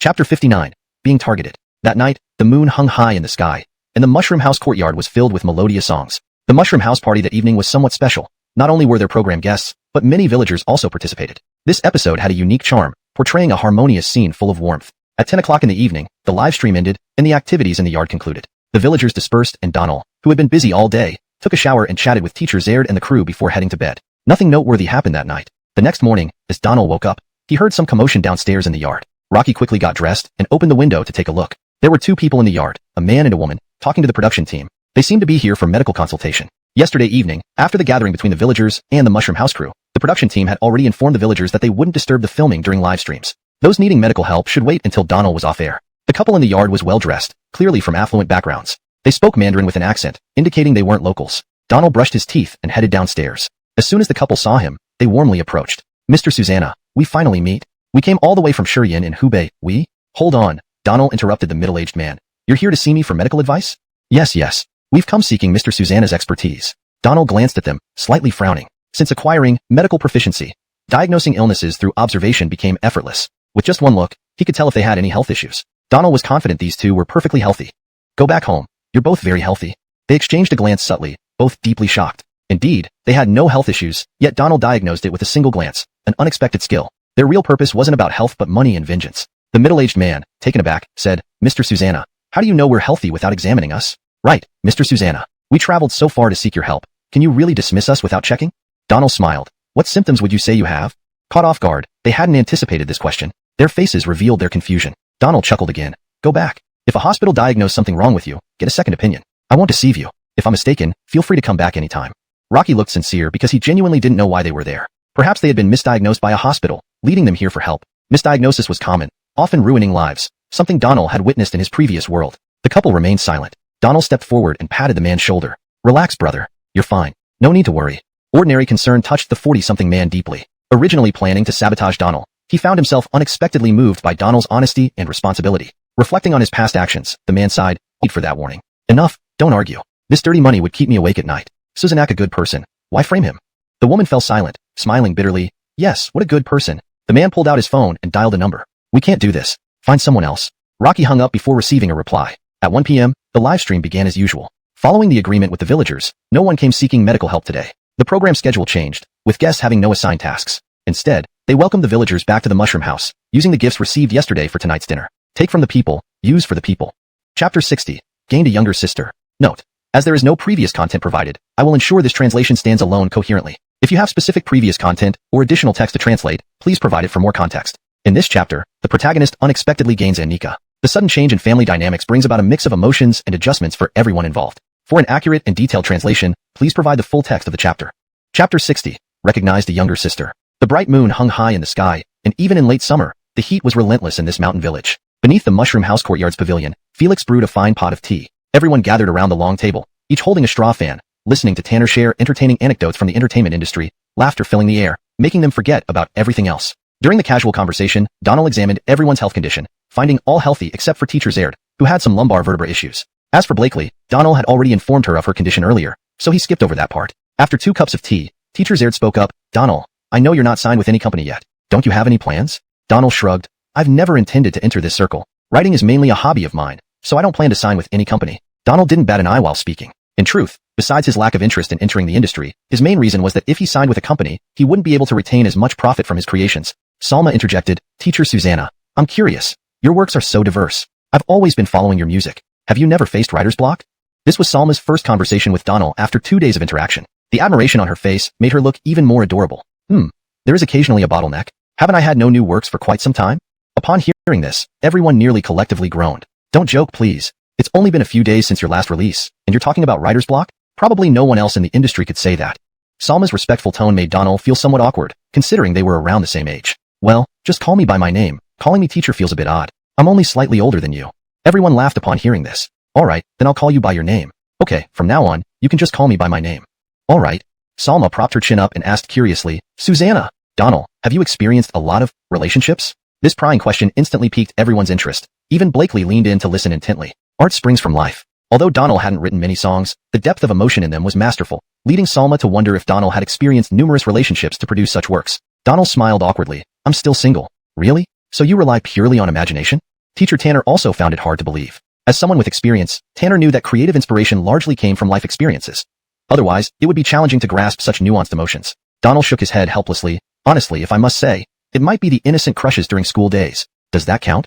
The topic drew animated discussions, and after thorough interrogation, it was confirmed that Donald indeed had no romantic history. Finishing the pot of tea, the conversation shifted from Donald to everyone's career planning. The elder teachers, Tanner and Ezra, offered a lot of advice. As veterans, teacher Zaird carefully mapped out suggestions for Donald's future. "I think no matter what, it's crucial to stabilize yourself now. You need to build a team. Even without depending on any company, you still need support. Your work will likely get busier soon, and it'll be impossible to handle everything alone." "Yes, I agree with teacher Zaird. That's the most pressing issue to address." "I think so too."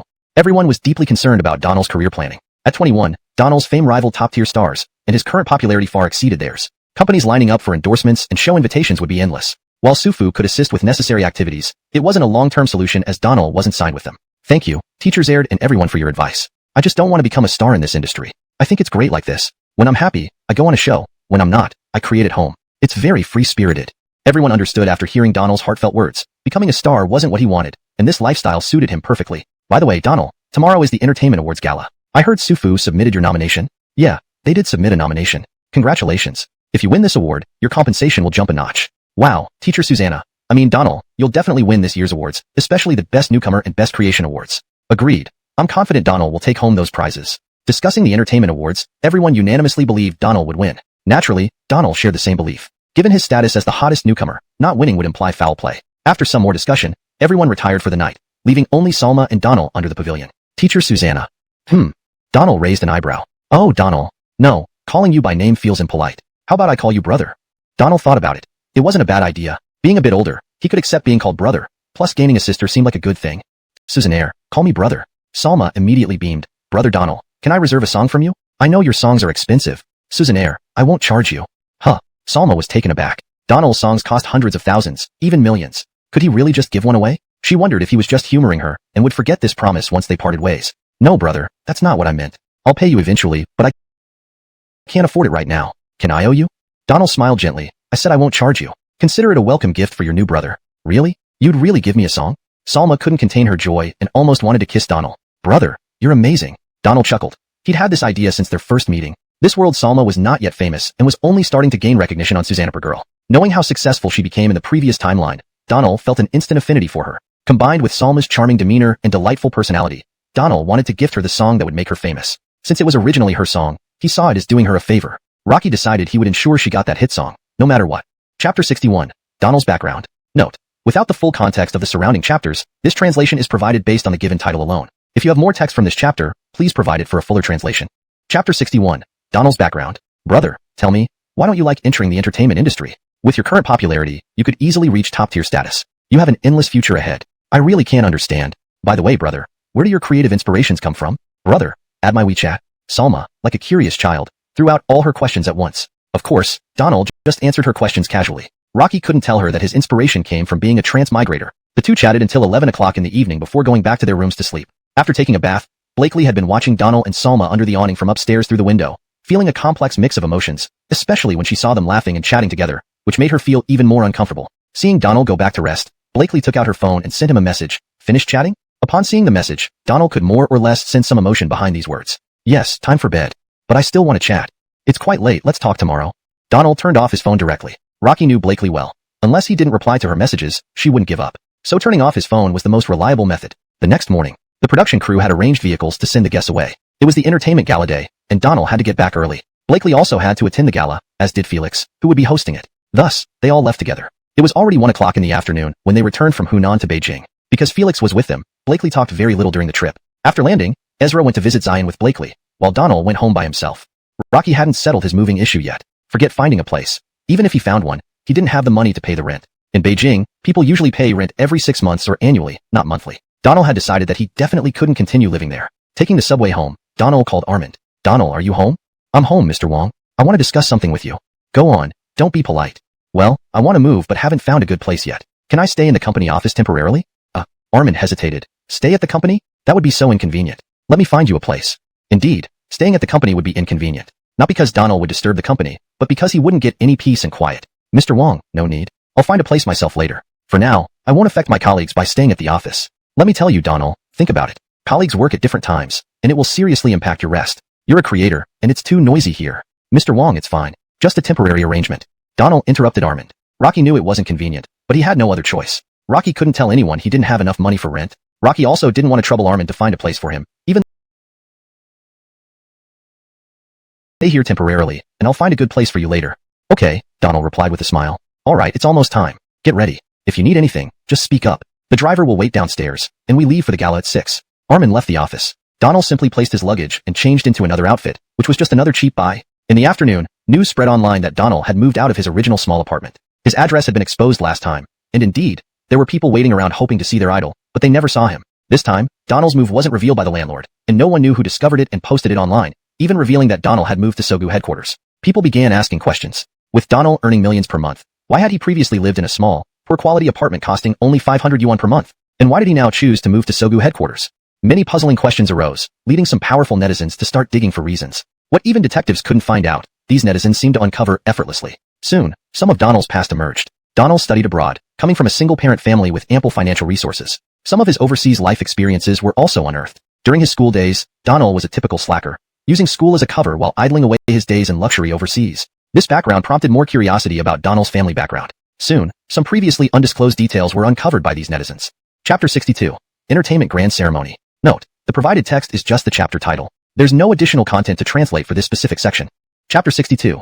Entertainment Gala. It's a great honor to be invited to the Entertainment Gala. It's an honor to host this event for everyone here tonight. Similarly, I'm honored to co-host this event with Felix tonight. At exactly 7 in the evening, the Entertainment Gala officially began, hosted by Ezra and renowned female host Verity. Felix was one of the top-tier hosts in the world of entertainment. Besides hosting on Hunan Satellite TV, his presence could be seen at numerous events. Donald sat in the third row of the gala venue, while Blakely was seated in the front row. The first row was predominantly occupied by A-list celebrities like Blakely, who received considerable attention. Meanwhile, The third row was reserved for nominees of the Entertainer of the Year, Creator of the Year, and other categories. At that moment, Donald wasn't fully concentrating on Felix's hosting. Instead, he was trying hard not to laugh because the person sitting next to him reminded him of someone very familiar. Thankfully, he managed to control himself from laughing out loud. However, his facial expression didn't go unnoticed by the person next to him, who turned to look at Donald. Rocky, you look familiar. Susanna, you're probably younger than me, right? How do you get your creative inspiration? Gerhard was 25 years old in this world and was only famous within the industry. His fame wasn't nearly as widespread as in the previous timeline. Even the Dune Society was only just becoming well known, and Master Antoine de Gang hadn't yet reached the peak of his success. Just random thoughts that pop into my head. I organize them and write them down, Donald replied nonchalantly. Looks like we have a connection. I'm definitely going to make friends with you. If you ever hold a concert, don't forget to invite me. Gerhard laughed. If that day comes, I'll definitely save you a VIP spot. I also love Dune Society's crosstalk performances. When I have time, I'll definitely come listen. Speaking of which, you can decide when to come. Rockhire, take this annual ticket for the Dune Society shows. You're welcome anytime. As he spoke, Gerhard pulled out an annual ticket for the Dune Society from his pocket. Can you believe it? Gerhard actually brought a Dune Society annual ticket to an entertainment gala. Donald hesitated for a moment, but then accepted the ticket. This makes me feel a bit awkward. Don't worry about it. We're friends now, right? You're right. Exactly. Friends don't need to worry about formalities. By the way, tomorrow's Dune Society show, will you come? You should have time, right? Susannaire, no problem. Actually, I have a few questions for you. How do you manage to create without ever hitting a creative block? Donald had been asked this question multiple times. Each time, he'd simply say it was just spontaneous writing, without giving a better explanation. After hearing this, Gerhard sighed deeply and shook his head. Even spontaneous writing results in masterpieces. It seems some people are just beyond comparison, really frustrating. Their conversation was light and didn't disturb others. After chatting for a while, they exchanged contact information and WeChat IDs. The entertainment gala continued, with the elegant opening remarks already finished. Now it was time to announce the nominees for the event. Announcing the nominees officially meant they were in the running for the awards. This part of the event was what all participants cared about the most. As for the final winners, that would depend on luck. In the front row, Emmett sat next to Blakely. Rocky glanced at Donald in the third row, seeing him chatting enthusiastically with Gerhard. A hint of disdain flashed across his face. His phone buzzed with a message from his Igor. Arrangements are complete. Seeing the message, Emmett's smile quickly vanished. Earlier, Emmett had arranged for a man and a woman to visit Donald at the Mushroom House. Rocky paid them a hefty sum to pretend to seek medical advice, wanting to see if Donald really possessed genuine medical skills. If Donald diagnosed them with certain illnesses, it would have created a stir. However, things didn't go as planned. Donald was a shoo-in for Newcomer of the Year, given his evident talent. Unlike Emmett, they hadn't considered the unlicensed practice issue. Shush, you look familiar. Are you Teacher Susanna? Donald extended his hand for a handshake. This person wasn't anyone else but the currently popular leader of the Daeyun Shi, Gerhard. Despite the timeline discrepancies between the two worlds, Gerhard's face remained unchanged. In the previous world, Donald had been fond of listening to crosstalk and especially liked Gerhard for his natural comedic charm. Each time he saw Gerhard, it always made him want to laugh, which almost led him to lose composure today. I really enjoy your crosstalk performances. Gerhard was quite delighted because he had recently been binge-watching the TV series Ghost Toucher, written by Donald. Through Donald's name, he discovered all of Donald's works, including his songs, and couldn't help but fall deeply in love with this creator's talent. These days, Donald's popularity had skyrocketed, and Gerhard hadn't expected to meet him here. But upon reflection, it was only natural to encounter Donald at such an event. After all, this was an awards ceremony for both rising stars and creators of the year. As a sudden dark horse, Donald was unlikely to miss this occasion. It's a coincidence. To be honest, I also admire your work. I've been following your drama, Teacher Susanna. Speaking of which, aren't you younger than me? Where do you get your inspiration from? In this world, Gerhard was 25 years old and only well known within certain circles. His fame was nowhere near what it was in the previous world, and even Daeyun Shi was still relatively unknown. Antoine de Gang hadn't yet achieved widespread recognition. Just a bunch of random thoughts put together, Donald replied casually. Well, we seem to have a connection. I'm going to be friends with you for sure. When you hold a concert, don't forget about me. Gerhard smiled. If that day comes, I'll definitely save a VIP spot for you. I also enjoy Daeyun Shi's performances. I'll definitely come listen when I have time. No need to worry about that. You control your schedule. Rockhire, I'll give you a Daeyun Shi annual pass. Feel free to come whenever you want. With that, Gerhard pulled out an annual pass from his pocket. Who would believe that he carried a Daeyun Shi pass while attending the gala? Donald accepted the ticket without hesitation. I feel a bit embarrassed. Don't be silly. We're friends now, right? You're right. Exactly, as friends, there's no need to worry about embarrassment. How about this? Tomorrow is Daeyun Shi's special show. Can you make it? Susannaire, no problem. By the way, I have some questions I'd like to ask you. How do you manage to maintain such creativity without hitting writer's block? Donald had been asked this question many times, and each time, he gave the same casual response. Nevertheless, this setback didn't affect other plans, including today's gala. Edric knew that Donald had been nominated by Sufu for multiple categories. Given Donald's current popularity and the quality of his work, he was likely to win the Rising Iggy and Best Creator awards. Yet, nomination and winning were two different things. Awards required stringent reviews, including the nominee's background and qualifications. Edric had already fed false information to the gala organizers, alleging that Donald practiced medicine without a license. Chapter 63. Kneeling to beg for endorsements. The entertainment gala was also broadcast live on the Doyo platform. Over 20 million viewers were tuning in live, which, although slightly less than when Donald was invited for a live stream, still brought a wave of traffic to the platform. However, just as the gala was about to announce the nominees list, news about Donald's background spread across the internet. A netizen named Yishir Fenglu consecutively posted information about Donald on various platforms with the title, "So, this is who you are, Donald. I used to see Donald living frugally, riding a shared bike to work, and even eating street food worth 10 yuan. I thought he was only doing this for his persona, trying to maintain his humble image. Later, I heard that Donald lived in a small apartment for 500 per month, where the environment was terrible and hindered creativity. Still, I thought he was just trying to keep up his frugal persona. But it's Donald." As soon as this post went public, it caused an uproar. Could a millionaire creator actually come from such a background? My god, I've wronged Jeffrey too. 300 million? What does that even mean? Rocky's only 21. If I had to bear a debt of 300 million, I'd probably be dead by now. Remove probably, thanks. From today on, I'll be a hardcore fan of Jeffrey. Whoever messes with Jeffrey, I'll go after them. Keyboard. At 21, he bears burdens beyond his years.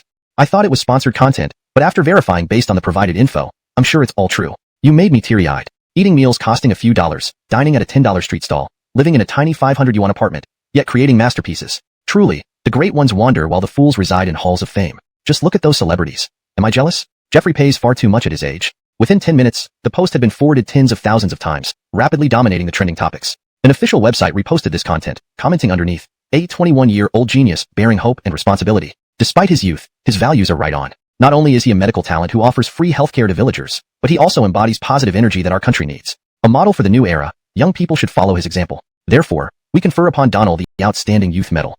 This repost, along with its commentary, instantly raised Donald's profile to new heights. Live stream viewers saw this post and started shouting about it within the live room, stirring everyone into a frenzy. What? 300 million? A role model for us, but when will this debt be paid off? My god, 300 million. My poor Jeffrey. Why doesn't Jeffrey take more endorsements to earn money? Yeah, he should do endorsements and ads. Strongly agreed. We kneel and beg for endorsements. Meanwhile, backstage during the entertainment gala, the hosts noticed the content posted by the website. The gala continued, with Ezra looking at Donald sitting in the third row, brows furrowed, holding the nomination list. Donald's name wasn't on the list. It didn't make sense. Given Donald's credentials and popularity, even if he didn't win, he should have at least received a nomination. Yet, there was no mention of him. Ezra felt perplexed and almost considered asking the organizers if they'd mistakenly used the wrong list or got names mixed up. Gwen, however, smiled at her phone, feeling somewhat vindicated. Want to win an award? Dream on. Ezra delayed announcing the list, leading to awkwardness on stage. Kathleen, his co-host, adept at salvaging the situation, interacted with the audience continuously. Seems like there's a problem. Let me verify. Ezra regained his composure and walked towards the staff at the entrance with the list. What's wrong? Everyone on site was bewildered, whispering amongst themselves, wondering what was happening. Ezra approached a staff member, handing over the list. Is something wrong with this list? The staff member glanced at it and replied with a frown, no errors. Really no error? Yes, it's correct. What's wrong, Felix? The list seems to be missing someone. The staff member knew what Ezra meant. Even he wondered why Donald wasn't listed, but it was the workgroup's responsibility, and he had no authority to question it. Just then, another staff member hurried over. Felix. Something wrong? Changes to the list. We might need you to save the moment. Please wait here for now. What happened? Ezra asked. It's complicated. We'll talk later. Is it because of Donald? Ezra persisted. The staff member nodded. Ezra sighed in relief. Without Donald on the list, he felt the Rookie Award would lose all meaning. Its credibility would become a joke. Chapter 64. The Best Newcomer Award goes to the deserving. Ezra returned to the stage, and the murmurs in the audience faded away. Rocky smiled apologetically and said, "Sorry, there was a small issue just now, but it's nothing too serious. The staff is handling it. While we wait, I'd like to ask everyone what different opinions they have about this year's Best Newcomer and Best Creation Awards." Ezra immediately started engaging the audience with a chat, showcasing his excellent stage control and adaptability. Backstage, in the review team's area, Donald's candidacy had indeed been removed earlier because he practiced medicine without a license, which could be either a big or small issue. In the eyes of the reviewers, they weren't concerned if Donald would face any trouble over it. They were worried that this matter would affect his character assessment during the judging process, leading to his removal from the list. However, just moments ago, the review team saw a post from a certain group praising Donald's medical work. If they excluded Donald, it would appear as if they were going against this influential group, which was a significant concern. Recognizing this serious error, the team swiftly reconsidered their decision. In the audience, Edric was secretly smug. To him, removing Donald due to unlicensed practice was not only necessary but also definitive. Donald definitely wouldn't win any awards this year, or even next year, as having a stain on one's record meant more caution from the review panel. Meanwhile, Ezra continued chatting with the guests below, who naturally each had their own views on these two awards. Since every entertainment company recommended their own newcomers for the awards, no one would praise Donald openly, even if they knew he deserved it the most. Soon after, the staff member returned with an updated list, which Ezra then received. This time, Donald's name was included, not just his name, but also two others. I apologize for keeping you all waiting. Our backstage team has resolved the issue. Now, let's continue announcing the nominees. Everyone knows that the Best Newcomer Award is always the most fiercely contested, as it recognizes and encourages a newcomer's future development, crucially important. Each year sees many outstanding new talents from various companies. The nominees for this year's Best Newcomer Award are From Huyu Entertainment, Venus. From Hwaning Entertainment, Ira Chunin. The first 5 nominees mentioned were from 5 different companies, but Donald's name wasn't among them. Edric glanced back at Donald, who was still chatting with Gerhard, seemingly indifferent to the announcement. Edric sneered, trying to keep calm? Just as Edric thought Donald had lost all chances, Ezra announced, and the last nominee for Best Newcomer Award is Donald from Sufu. The entire audience erupted into applause, with everyone's eyes fixed on Donald. Edric froze, filled with disbelief. How could this be? Did they make a mistake?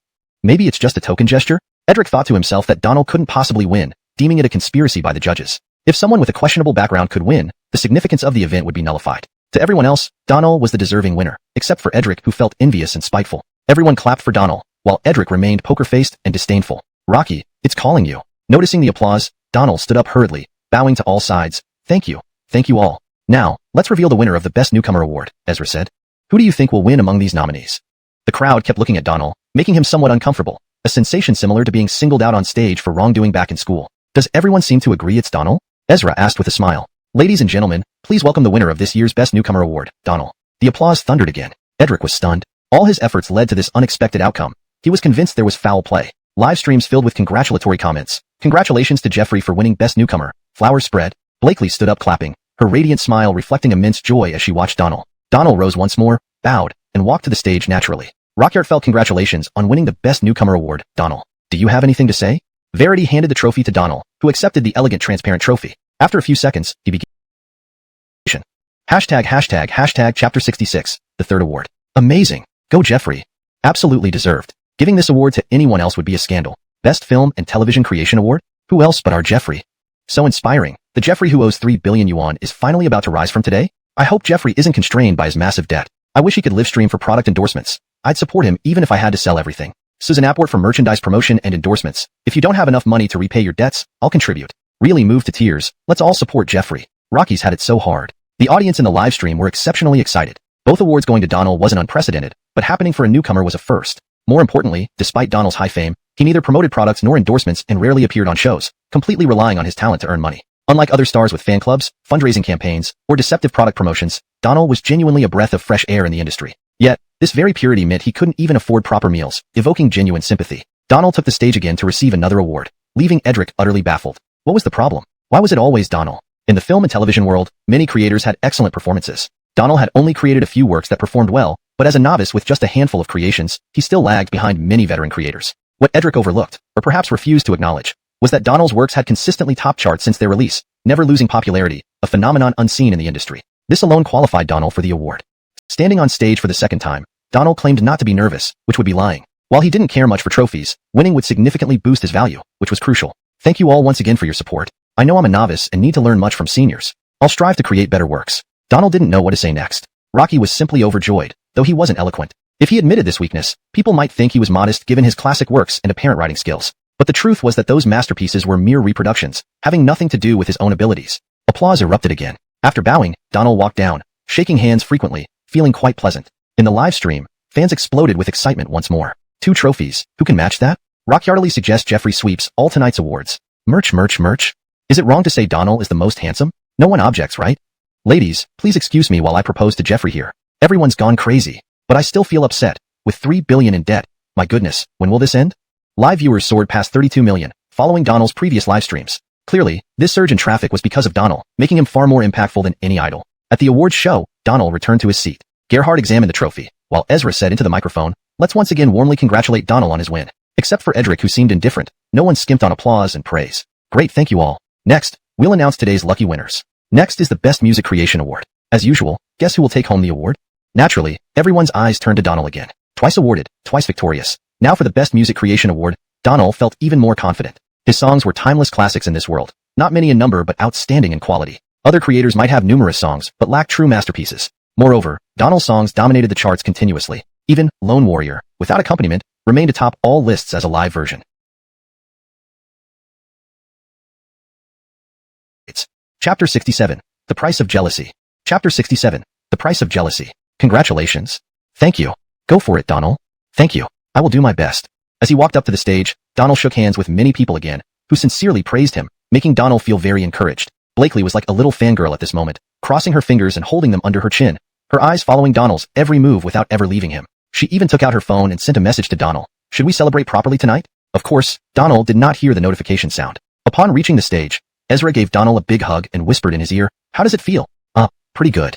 The two exchanged a smile. Verity also came forward to give Donald a hug and passed her microphone to him. Once again on stage, once again holding the microphone, Donald took a deep breath just as he was about to speak. "Hold on."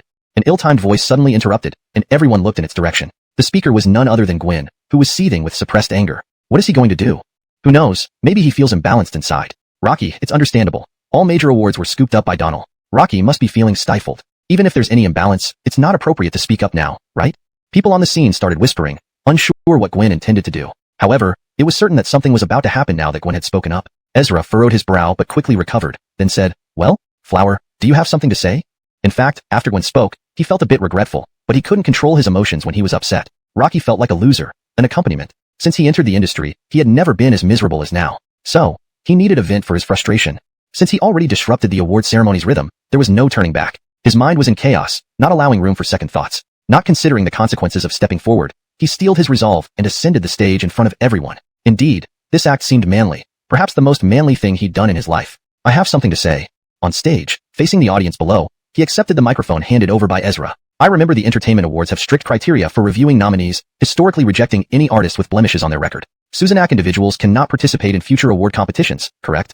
Gwen's words were spot on, yet the audience remained puzzled, unsure of his intentions. Gwen let out a self-deprecating laugh and continued, "I admit that Donald possesses remarkable creative talent and is a competent genius creator. It's fair for him to win these awards. But I heard that while appearing on Looking Forward, Donald conducted medical practices without a license. Whether Donald has medical skills or not, unlicensed medical practice is unacceptable. This irresponsibility towards patients and society can surely be considered a stain on one's record, right?" Finally, Gwen spoke his heart. The entire venue fell into silence, so quiet that a pin drop could be heard. Most of the guests present knew that Donald had engaged in unlicensed medical practice during Looking Forward.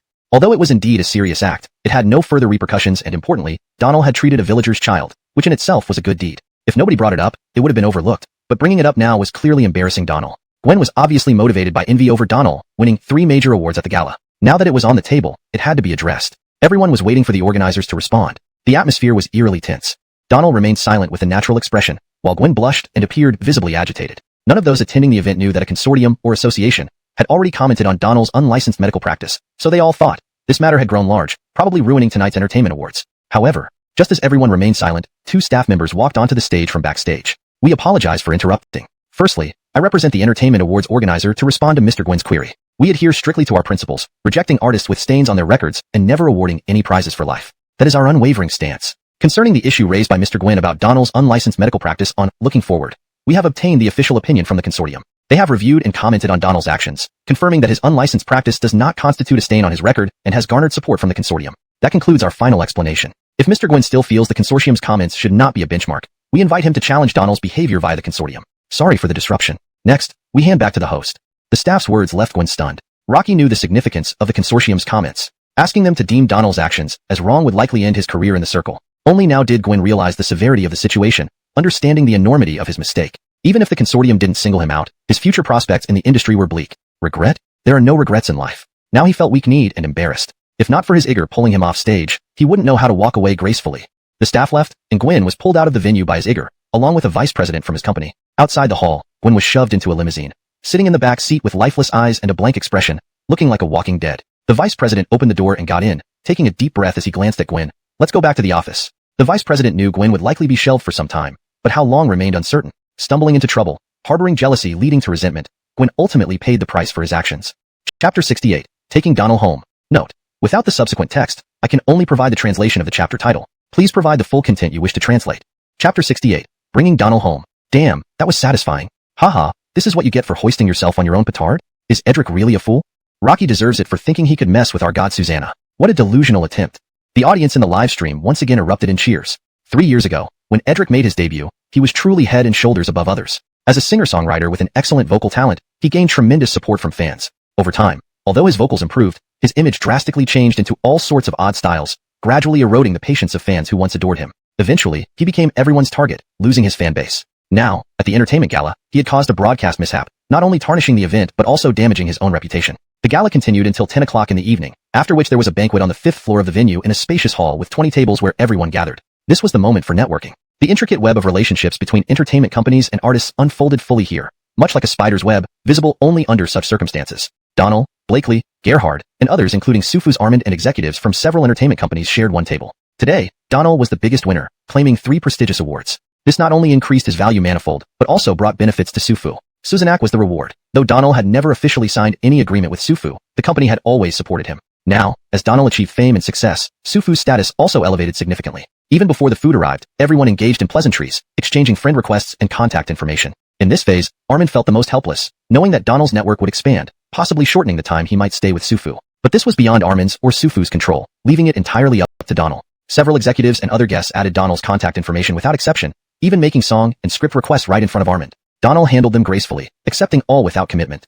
As the dishes were served, people raised their glasses and toasted. Donald, who usually abstained from alcohol, couldn't refuse and had 2 cups today. After just 2 cups, Donald regretted it. The alcohol hit hard. Just 2 cups. Yet Donald already felt dizzy and disoriented. Rocky refused further drinks and eventually laid his head on the table. An hour later, the banquet ended. Everyone was thoroughly drunk except Donald, who had no one to pick him up. Initially, Armin thought of Donald, but having consumed more than him, he passed out. His Igor helped him downstairs and into the car, leaving no time to assist Donald. Most attendees left the hall, leaving only Donald and Blakely behind. Recognizing their rumored relationship, staff presumed Blakely would take Donald home, so they discreetly left, leaving only the 2 of them in the hall. Rocky, Donald.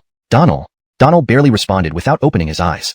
Are you crazy? Not being able to drink and still insist. I'm going to be mad. Though Donald wasn't heavy and was in perfect shape, his height made it difficult for Blakely to carry him. After several attempts to wake him up, she managed to splash some water on his face. With limited resources in the banquet hall, the best she could do was have hotel staff help bring Donald downstairs and place him in her car. Blakely knew Donald's address and drove him to his apartment. To her surprise, it was occupied by someone else. Realizing Donald must have moved. Donald, where did you move to? Speak up, you drunken pig. Realizing Donald was genuinely unconscious, Blakely decided to drive him to her villa instead. She didn't mind bringing him home since their previous encounters showed no barriers. Despite her initial intentions of testing Donald, Blakely wasn't the type to act impulsively. She knew Donald would resist if she took him home, but now, there were no other options. After an hour and a half, they reached her villa near 3rd Ring Road. With great effort, she carried Donald to the sofa in the living room. Rocky lay still, lifeless. Seeing Donald like this, Blakely felt helpless. She fetched warm water and wiped his face, then gave him plum juice. Seeing no improvement, she struggled to move him to the guest bedroom upstairs, where both finally collapsed on the bed, exhausted. Stinking pig. Stinking pig. She patted him gently, then smiled sweetly, gazing at Donald's handsome face, lost in thought. Chapter 69. It's not what you think. Note, the provided text is just the chapter title. There is no additional content to translate for this request. Chapter 69. Not what you think. Iggying at Donald's face in a trance. Blakely was observing Donald up close for the first time. Rocky was undeniably handsome. Blakely had seen many handsome men, but Donald's features were distinctly chiseled and three-dimensional, different from the typical kind of handsome. Donald's skin tone was great. Not pale like a porcelain doll but a healthy wheatish hue, with thick eyebrows, large eyes, a high-bridged nose, and even visible abs. Swallowing hard, Blakely took a deep breath, then smiled more widely. She leaned in and gave Donald a light kiss on the forehead, fleeting as a dragonfly skimming water. Of course, Donald had no idea that Maxine had taken advantage of him this way. Even if he knew, he would probably be secretly delighted, hoping she'd do it again. At 3 o'clock in the morning, Donald's head throbbed painfully. Opening his bleary eyes, he realized he wasn't in the office. This was an unfamiliar environment. Finding the light switch, Donald looked around the room. It was clearly a guest room, without a wardrobe. Exiting the room, he discovered it was Blakely's villa, which he had visited before, so it felt familiar.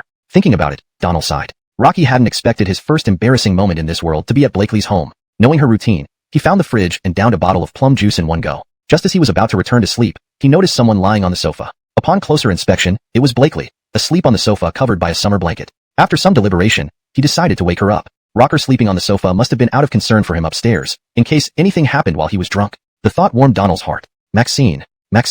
Agidled, Blakely bolted upright and without a word, slapped Donald across the face. Damn, don't hit me, it's me. Realizing it was Donald, Blakely apologized immediately. Rocky Avens, how could it be you? I didn't mean to, I thought. What did you think? That burglars came in the middle of the night? Is that something you often encounter? In such a tightly secured villa? I think you just wanted revenge. Slap. Blakely turned on the living room lights, looking apologetic at Donald. Okay, I didn't mean to. It was just a reflex. Waking up to someone standing in front of me in the middle of the night is terrifying. Alright, I'll believe you. Are you sober now? Well, what did you think? Was I sleepwalking? You were like a dead pig last night, impossible to wake. Do you know how much effort it took me to bring you back? Indeed, thinking of Maxine's petite frame, getting him here was no small feat. Donald sincerely said, sorry for causing trouble. Go back to sleep, it's uncomfortable on the sofa. That sounds reasonable, but now I can't sleep. What should we do? Donald couldn't help laughing. Was she deliberately trying to provoke him? Watch TV yourself, I'm going back to bed. My head hurts. With that, Donald turned and walked back to the guest room. Rocky, Donald, ungrateful man. This is how you repay me? TSK, you want me to offer myself?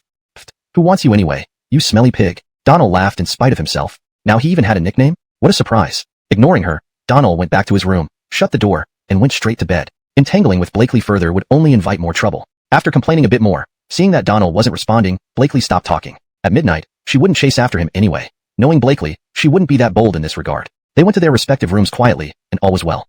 The next morning, the villa's front door opened, and Blakely's eager Kylie entered, grumbling, no response to calls or messages, day after day. Kylie had the key to the villa. Normally, when Blakely stayed here, she called Kylie to keep her company because the place was huge and she was scared alone. Putting on shoes, Kylie was about to go upstairs when she spotted a man's long-sleeved shirt on the sofa. Knowing the villa intimately, there was no reason for that shirt to be here. Looking further, she saw a pair of men's shoes in the shoe rack. Eyes wide open, Kylie covered her mouth. No way. No wonder she ignored my calls and messages. Kylie hesitated about going upstairs. If things were as she imagined, opening the door to find two people together would be awkward. Deciding against it, she started to leave, planning to act like she never came. She'd eventually find out who the man was anyway. Just then, the guest room door downstairs opened, and Donald walked out. Getting up to use the bathroom, Donald saw Kylie standing by the sofa. Their eyes met. Teacher Susanna, coughed Kylie.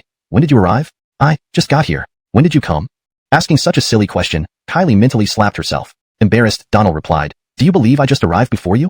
Kylie shook her head. At the entertainment gala last night, I drank too much at the party afterward and blacked out. Your boss brought me here for the night. It made sense. Since Donald came from the guest room, Kylie dismissed her suspicions. Still, she found it implausible. Knowing her boss's infatuation with Donald, nothing happening between them seemed unlikely. At that moment, footsteps sounded from upstairs, and Blakely appeared at the top of the stairs, catching sight of Donald and Kylie facing each other. The scene became awkward. Coughed Kylie. When did you come? Why didn't you call? I did call. Look at how many times. You didn't answer or reply to any messages. Blakely sighed. I forgot. The phone was on silent during the event last night. So, if there's nothing urgent, I'll go back to sleep and head to the company later. Sensing the odd atmosphere, Kylie felt like a third wheel and planned to leave quickly. Don't go, you're already here. Let's go to the company together. Looking at Donald, then her boss, Kylie asked, are you sure? Blakely laughed helplessly. What's going on in your mind? It's not what you think. Though she said that, Kylie felt her boss was over-explaining, making it seem even more suspicious. Chapter 70. An unexpected encounter with Jim. Note, depending on the romanization preference, Jim could also be written as Dayution. The name has been standardized here as Jim. Please provide the full text you would like translated. The current input only includes the chapter title. Chapter 70. An unexpected encounter with Ainsley. The atmosphere was somewhat awkward. Donald and Blakely were washing up, while Kylie sat on the living room sofa, feeling uncomfortable. Waiting for 15 minutes felt like an eternity. Donald finished washing up first. Kylie, tell your boss I'm leaving now. Kylie hurriedly stood up. No, my boss will be down in a moment. You can tell her yourself. Donald didn't want to wait any longer. Before he could put his phone away, Gerhard replied, where are you now? Why don't you come over? We're having hot pot for lunch. More people means more fun. When invited to a meal, Donald naturally wouldn't refuse. Saving money is best. Besides, he wanted to discuss something with Gerhard. In this world, Dayunshi hadn't developed as much as it did in the previous one. Donald remembered that there weren't many sketches here yet. Since he'd befriended Gerhard, he could help Gerardo, making the happy-go-lucky club thrive in this world too. Okay, I'll come over later. Alright then, see you soon. While changing trains, Donald passed through an underground tunnel where several girls were live-streaming. At first, Donald didn't pay much attention until he heard a familiar voice singing a song he hadn't heard before. Rocky stopped in his tracks, turning his head to look. In the middle of the tunnel, a girl about 13 or 14 years old was singing a song unfamiliar to Donald, but the voice was unmistakable. Rocky immediately recognized her. She looked very pretty, and Donald knew her well. In the previous world, whenever Donald scrolled through Douyin, he often saw this girl singing, eventually following her account. At that time, she had millions of followers on Douyin. But in this world, she obviously didn't have many fans, otherwise, she wouldn't be singing here. Ainsley, the Douyin blogger who had 20 million fans in the previous world. Donald without hesitation. Rockhire's my phone number in WeChat. Contact me by 10 o'clock tomorrow morning. Donald took out a small notebook and pen he always carried, writing down his contact information and handing it to Ainsley. Okay, thank you, Teacher Susanna. See you tomorrow.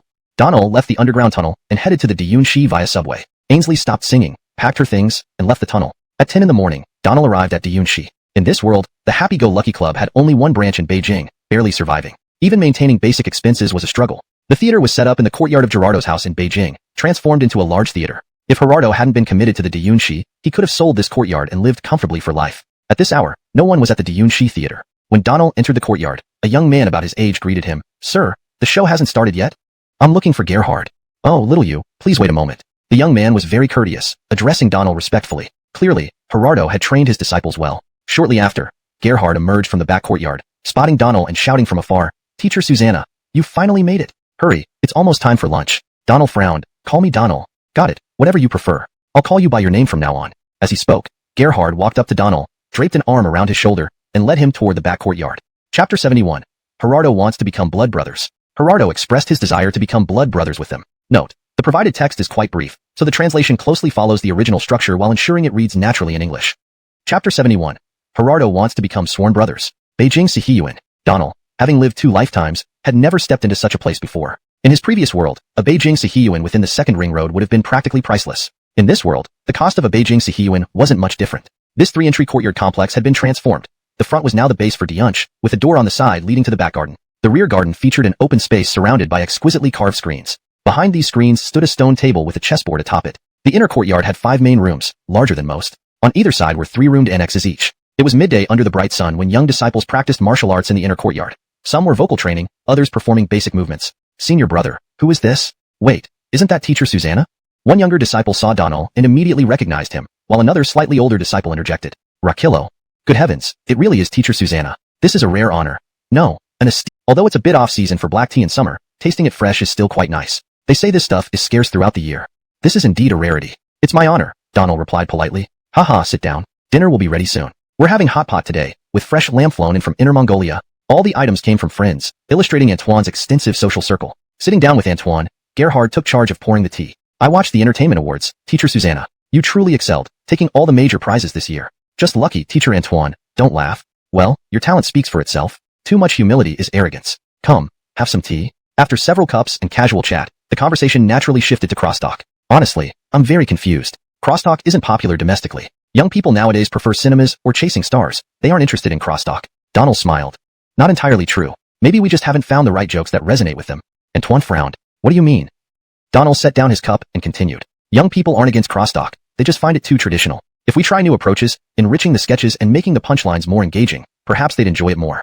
Antoine wasn't slow, but crosstalk had always followed tradition, repeating old jokes slowly. Thus, many wouldn't listen again after hearing the same segments repeatedly. I agree, but this art form is unique. Innovation is possible, but introducing new segments might lose its original essence. Donald understood Antoine's viewpoint. In this world, Antoine respected the traditional nature of crosstalk and avoided vulgar content during innovation. So, do you want Diunch to become nationally renowned, or do you plan to shut it down someday? This question hit home. Antoine, of course, wanted the former. What's your suggestion, teacher Susanna?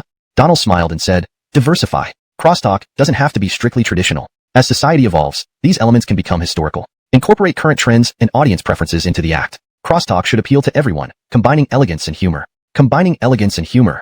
Antoine muttered, feeling enlightened by Donald's insight. Blind, truly blind. Antoine slapped his shiny forehead. Teacher Susanna, you've opened my eyes. Crosstalk should indeed appeal to all ages and tastes, not just stick to the book. You're my mentor. Flattery aside, I just feel that crosstalk shouldn't decline. My opinion may not be right, so it's up to you. No, you're correct. I've been stuck in my ways. Without you, I might never have seen beyond that. Our meeting feels like fate. I must make you my brother. What? Gerhard froze. Rocky and Donald were close friends, but now his master intervened, turning Donald into an elder brother? Gerhard knew his master always meant what he said. When he called someone friend, they'd inevitably end up sharing tea and incense as sworn brothers. Donald glanced at Gerhard, feeling equally stunned and awkward. Teacher Antoine, don't argue. Let's settle this. Don't mind my age. Call me brother, and you'll be my brother-in-law. Translation ends here. Please let me know if you need further translation or adjustments. Chapter 72. The Savior of the Xiangxing Industry? ####Chapter 72. The Savior of the Crossover Comedy Industry? Teacher Antoine, really, you can't do this. I'll still call you Teacher Antoine, Uncle Antoine. Donald didn't want to take advantage of Ivona's suggestion. Besides, he felt it was odd to be sworn brothers with Gerardo. Donald insisted, and Gerardo, unable to refute him, waved his hand. Fine, fine. Let's table this for now. Let's eat first.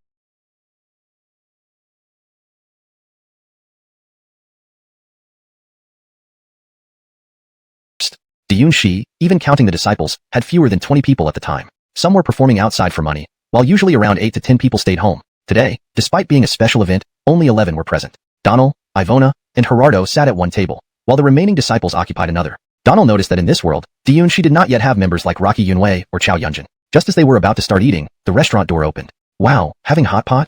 Donald turned around to see Gerardo's son, Antoine Chilin. Antoine Chilin also looked at Donald because he was the only unfamiliar face in the restaurant. This is teacher Susanna? Rakillo. Donald politely stood up and shook hands with Antoine Chilin. My goodness, it's really you. You're my idol, the genius songwriter at 21. Your songs are on repeat when I sleep. Alright, enough of that. Sit down and eat, Gerardo interrupted, pulling Antoine Chilin into his seat. Antoine Chilin quickly complied, sitting down obediently. Speaking of Gerardo, his values were quite upright, especially in educating his child. Rules were rules, and Antoine Chilin had been brought up following them meticulously, always behaving properly. Like Donald, Antoine Chilin was also in his early 20s. At this stage, Antoine Chilin was just starting to learn crosstalk from the troupe, but had a strong foundation from learning alongside his father. Everyone sat down to eat. In Diunshi, there was a rule, no talking while eating. Usually, nobody spoke during meals, and any discussions would wait until after dinner. However, Gerardo broke this rule today. Halfway through the meal, Gerardo spoke up. Brother Donald, I still need your advice. Or rather, I'd like to consult you on something. Gerardo calling him brother made Donald feel awkward. Rocky hurriedly responded, Teacher Antoine, please just call me Donald. It feels more comfortable. Alright, then I'll call you Donald from now on. Gerhard finally relaxed, relieved not to suddenly become a junior to his friend. Teacher Antoine, if you have any questions, feel free to ask. I will answer whatever I can. Gerardo pondered a moment before speaking. You mentioned highbrow and lowbrow appeal, which I thought was an excellent concept. But how do we find popular topics and develop punchlines around them? That's where I need some guidance. Thinking about it, this was likely due to the timeline. In the previous world, Diyun Shi, especially Gerardo, excelled in creativity. They could turn any trending topic into a comedy routine, often with satirical intent. But in this world, Gerardo seemed less creative, or perhaps he just hadn't reached that level yet. Donald considered this and said, what do young people like to watch or listen to? First, it's probably gossip or trending topics that can resonate with the audience. If we gather daily hotspots and integrate them into our routines, it would have great effect, at least. I'd enjoy such content. Rocky took a sip of his drink and continued. Another option is to tackle significant public opinion issues as material for jokes. How to execute it? I believe Teacher Antoine knows better than I do. Without Donald's input, Gerardo might not have thought of these ideas. After Donald's suggestions, Gerardo's thoughts expanded, and previously restricted ideas flowed freely.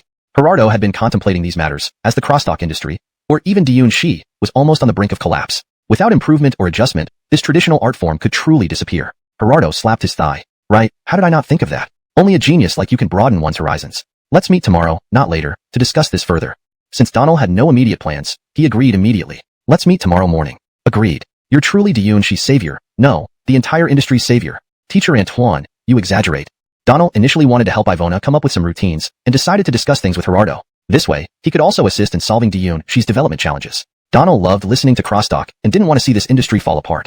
Helping out, even in small ways, was important to him. Rocky believed that once Gerardo opened up creatively, Diyun Shi would thrive, no longer struggling with financial difficulties. The meal lasted an hour and a half, with everyone chatting afterward. Initially, Gerardo's table had 4 people, but now over a dozen were gathered around, including the other disciples who finished eating and came to listen to Donald converse with their master. Suddenly, Donald realized someone was missing. It seemed that old you, who liked smoking, drinking, and getting hair perms, wasn't there. Teacher Antoine, isn't Teacher Hoover here today? Don't mention it. Old you went horseback riding. Rocky bought a pony and keeps it on his farm. He enjoys that. Donald couldn't help but smile. It seemed the timeline didn't change much for Teacher Yu. Horseback riding was something he enjoyed in both worlds. After finishing the meal and chatting some more with Gerardo, Donald visited the theater with Gerardo, Antoine Chilin, and Ivona. Rocky had never been there before. Compared to the previous world, this theater was much smaller and simpler, possibly due to budget constraints. Donald gave his opinions on improvements, and Gerardo listened carefully. Although Gerardo had already thought about many of these changes, he lacked the funds to implement them. Rocky hearing Donald's suggestions, Gerardo realized how much he cared about this industry and decided to invest all his resources into it, regardless of cost. At 3 in the afternoon, Donald returned to his office at Sufu Company. Once back, he started working on writing routines for Diyun Shi. Writing for Diyun Shi wasn't hard for Donald since the materials were already familiar to him. However, the current world's hot topics differed from the previous one. So, Donald needed to blend the old routines with new trends, making the scripts richer and more engaging. This was something he could do effortlessly. Chapter 73, Bubbles.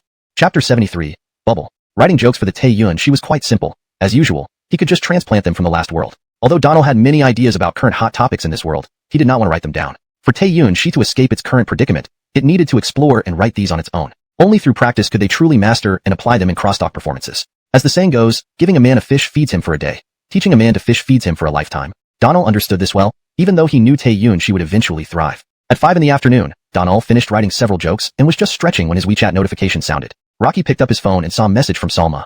Bro, what are you busy with? Writing something for a friend? Bro, shall we go barbecuing this afternoon? Out in the suburbs? No, I have plans to listen to crosstalk at Taeyun Shi today. Remembering that he had promised to write a song for Salma a couple of days ago, Donald added, wait a minute, I have something for you. Bro, what is it? Salma didn't expect it to be a song. After all, it had only been 1 or 2 days since Donald made the promise. Even a prolific creator would find it challenging to write a song in such a short time unless quality wasn't a concern. Without replying, Donald took out paper and pen and began writing at his desk. Before long, the song was completed. After a quick review, he snapped a photo of the lyrics and melody and sent it to Salma. Still guessing what Donald might send her, Salma was stunned when she opened the message. It was a complete song. Bubble. Susanne light reflects on bubbles in a myriad of colors, just like my deceived heart feels so blissful. Who cares about right or wrong, your lies? All because you still love me? Salma frowned slightly as she hummed the tune. The lyrics weren't overly ornate, but they resonated deeply within her. Salma had experienced a failed relationship before, and the emotions mirrored in the lyrics felt tailor-made for her. The words painted a vivid picture of fragile beauty, much like fleeting fireworks. Beautiful bubbles, ephemeral flames. Your promises, so easily broken. If only I had seen through the illusions sooner, I wouldn't be hurting now. She took a deep breath, trying to calm her excitement. She felt as if Donald had peered into her life to create this song. In just 1 or 2 days, he had managed to craft such a masterpiece. Though Salma knew Donald was unique, capable of producing classics on the spot, surely this kind of brilliance couldn't be sustained? But it was true. She was certain Donald hadn't written the song when he said he'd give her something. That meant he had composed it within minutes. This level of creativity was astonishing. Not all your faults. More lies don't change the fact that you still claim you love me? All are but bubbles, fleeting sparks. Your promises, too fragile. Blame myself for not seeing clearly enough. And feel this way? Salma stopped humming and sang the entire song in the company's lounge. Having emerged as a star on Susanna Per Girl, she was signed by Huai Entertainment and considered one of their up-and-coming singers, though she held no significant standing due to her novice status. So, she often spent her idle hours in the lounge. Just then, the music director happened to walk past and was struck by Salma's powerful vocals as she hit a high note. Amazed by the raw energy and resonance, he waited until she finished singing before entering the lounge. Director Sue. Celine, what song were you singing? Bubble, bubble, bubble. Floyd muttered, lost in thought. Is this a new song you wrote? Salma shook her head without hesitation. No.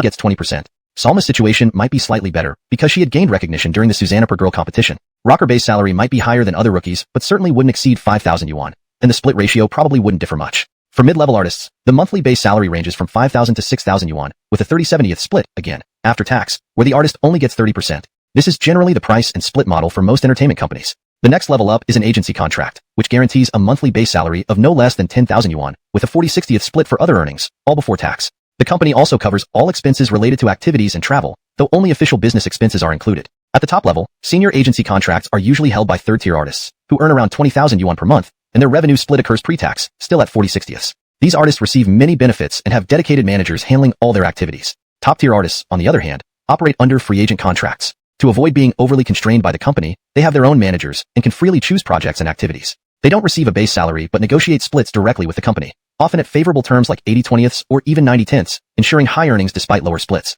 Donald was thinking about how best to structure the authorization for this song to benefit Salma the most. While he didn't want to charge her money, he also didn't want her to be exploited by the company. After some deliberation, he replied, "Did the company ask you?" "Yes, the director just asked me," Salma answered straightforwardly. "Could you arrange for your company's director or manager to discuss this with me? I'd like to understand how the company plans to handle the revenue split." Salma, being astute, understood Donald's concern and felt touched. Rocker Brother not only wrote a song for her but was also worried about her being exploited by the company, striving to secure more benefits for her. Initially, Salma thought it best to follow the company's contract. But moved by Donald's care, she agreed to let him negotiate on her behalf since the copyright hadn't been officially transferred yet. Copyrights in this world were strictly enforced, with heavy penalties for unauthorized use, so few dared to infringe. "Salma, my brother wants to talk to the leadership." "Now? Susanna, we can call?"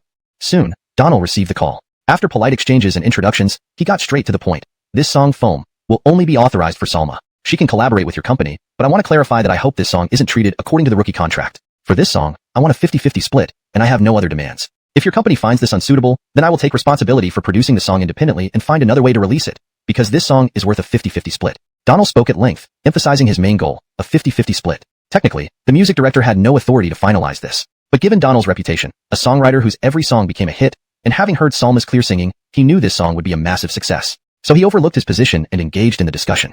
"Mr. Susanna, please hold on for a minute." Donald realized the director lacked the authority to make this decision and would need to consult higher-ups. Rocky readily agreed. The call remained connected as the music director dialed Vice President Yu Rockyrong, explaining the situation briefly. Without hesitation, Yu rushed over. After a brief chat with Donald, Yu declared firmly, "Rest assured, Mr. Susanna, the company will never shortchange Celine. We agree to the 50/50 split. This song is worth far more than that."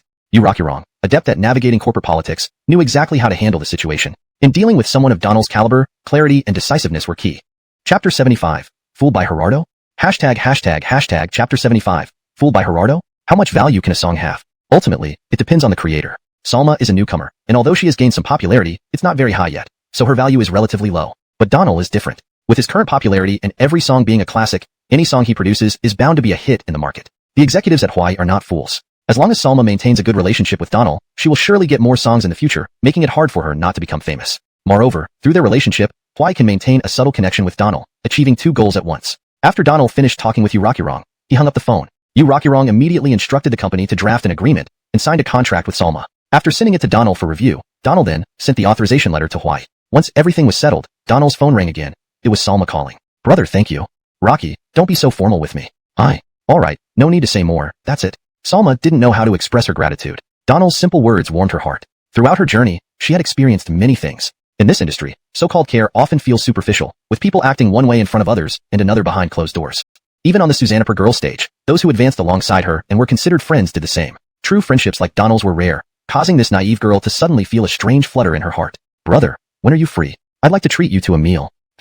I'll let you know when I'm free, okay? Okay. Well, I've got something to do. I'll hang up now. After hanging up, Susanna Yin took a deep breath, but before he could get up, his phone rang again. This time it was Blakely. Come to think of it, Blakely hadn't called him since they left her house, and neither had he called her. Both felt awkward. What are you doing?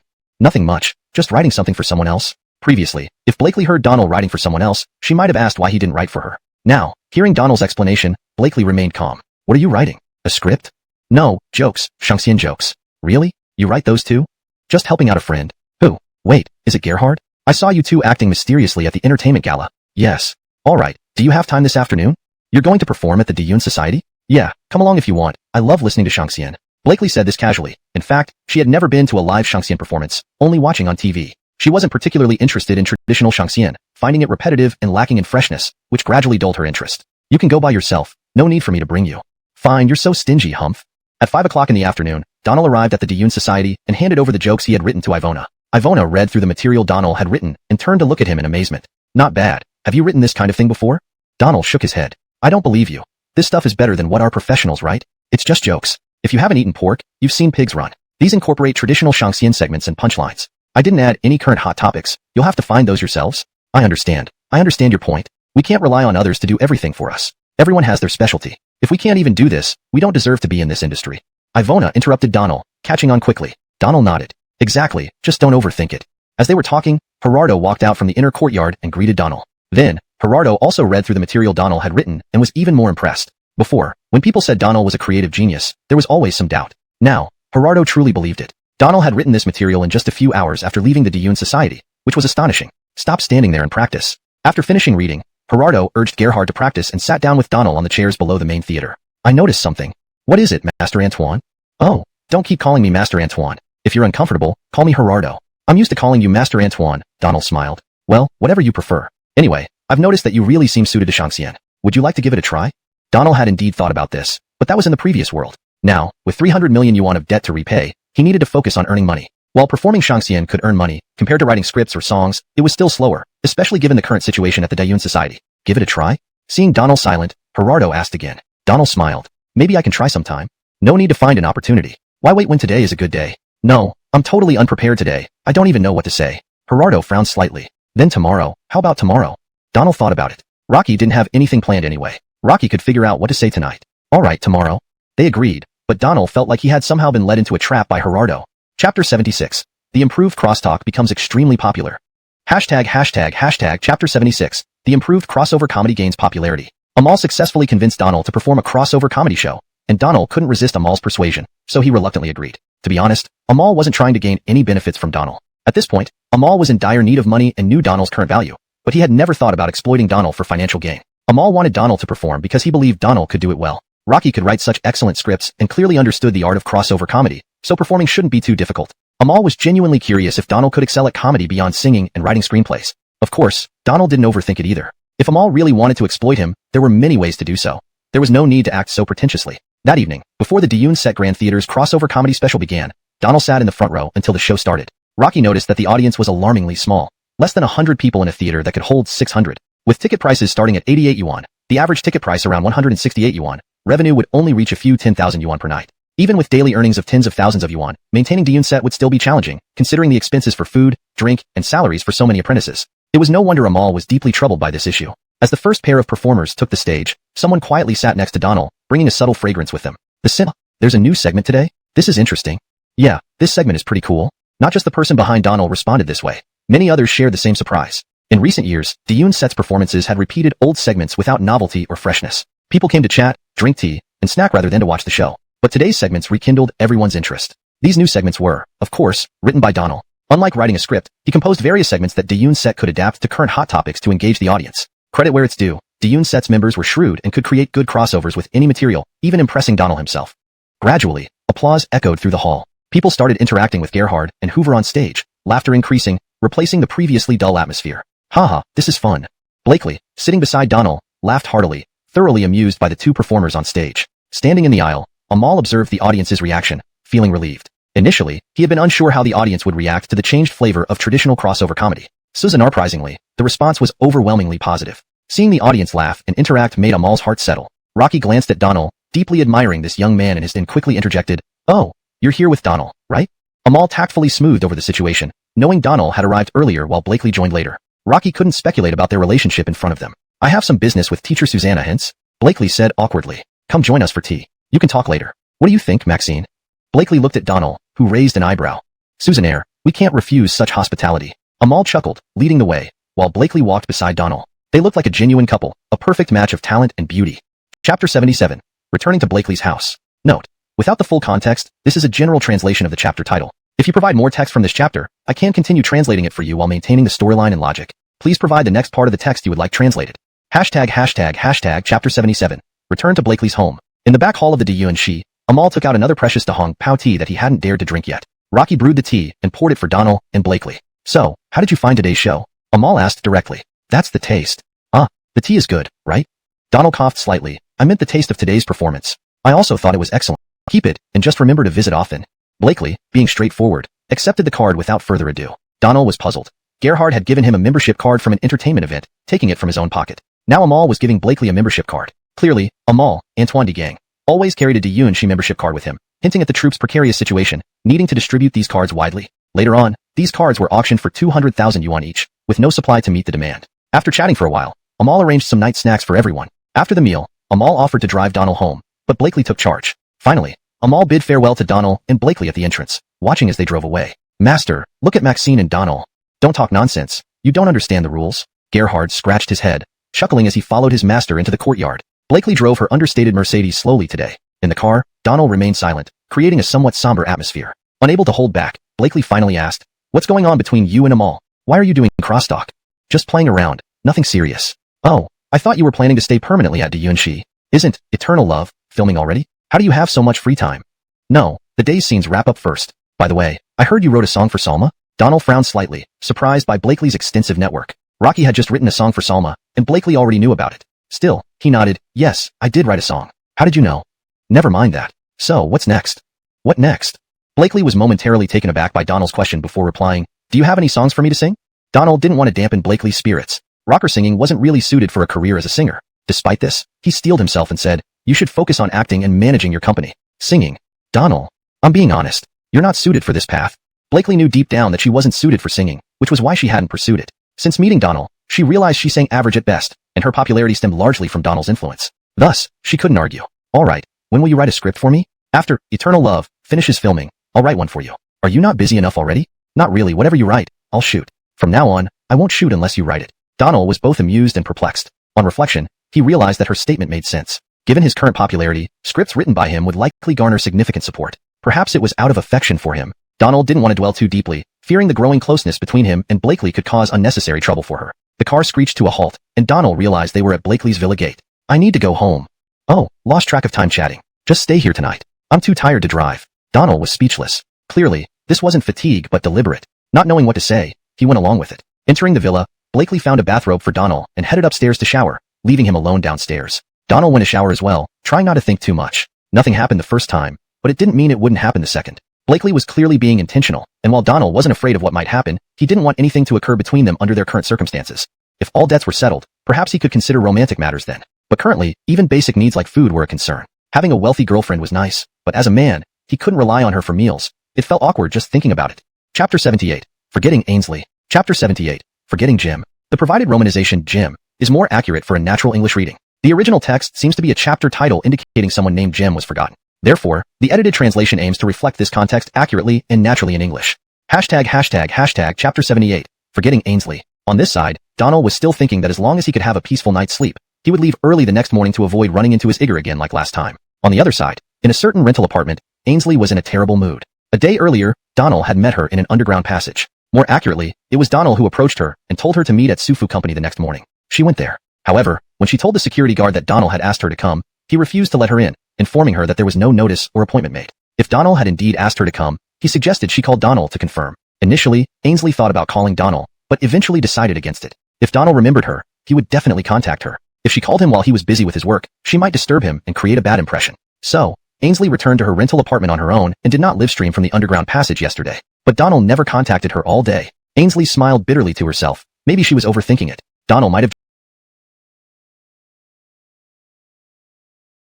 just said it casually without meaning to, but she didn't realize how much hope that one casual remark gave her, only for it to be dashed by Donald. She considered posting on her Weibo to vent her feelings, but ultimately didn't. After all, she was just an unknown street performer compared to Donald. Posting about him would likely lead to online harassment, so she let it go. In the villa, after taking a shower, Donald slipped into his room to rest. Rocky checked his phone while lying in bed and saw a message from Blakely on WeChat. She won't be coming tomorrow morning. Sleep well.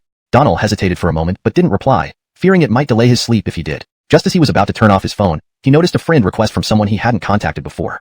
Ainsley? Donald frowned slightly, then slapped his forehead. Rocky suddenly remembered what he had told Ainsley in the underground passage and realized he had missed their meeting because he spent the whole day with them all. Feeling apologetic, Donald dialed Ainsley's number. Meanwhile, Ainsley was tossing and turning in bed, unable to sleep. When her phone rang, she glanced at it nonchalantly but was surprised to see it was Donald. The small spark of hope within her reignited instantly. A call this late? As she answered, Ainsley pondered. This hour was normal for creators, but why call her now when he hadn't contacted her before? Thoughts of entertainment industry scandals made her feel nauseous, wondering if Donald had all times. Blakely couldn't sleep. She thought about many things but concluded it wasn't wise to confront Donald directly. Knowing his reaction, she avoided pushing him, yet she felt frustrated, knowing she had fallen for him despite his rejection. At 8:30 a.m., Ainsley arrived at Sufu Company on time. Seeing Donald from afar, she breathed a sigh of relief. You're here? Yes. Come inside with me. Susannaire. Following Donald through the company gates, Ainsley politely greeted the security guard. Recognizing her, the guard nodded at Donald. Donald, is this? Oh, sir, this is a future colleague. I'm taking her to meet President Wang. Go ahead, though President Wang hasn't arrived yet. No problem, we'll chat in the meantime. Leading Ainsley into the company, they passed several curious colleagues watching them head upstairs. Donald didn't explain anything, bringing her straight to his office. Sit down. Let me call President Wang. Thank you, Teacher Susanna. No problem. Rock up yourself to some water. Donald pulled out his phone and called Armand, who was already downstairs. Upon receiving the call, he hurriedly took the elevator up and knocked on Donald's door. Come in.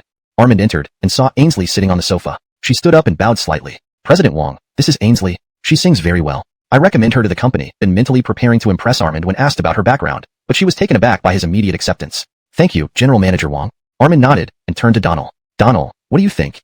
Internet singer, covering and releasing original songs simultaneously. Before Armand could finish, Donald had already laid out a simple plan for Ainsley. Earlier, Donald had already decided that since Ainsley was an internet singer in the previous world, it would be best to follow that path. Though she had a good appearance, her singing skills were still lacking, so pursuing the traditional idol route wasn't ideal. Donald also planned which songs to write for her.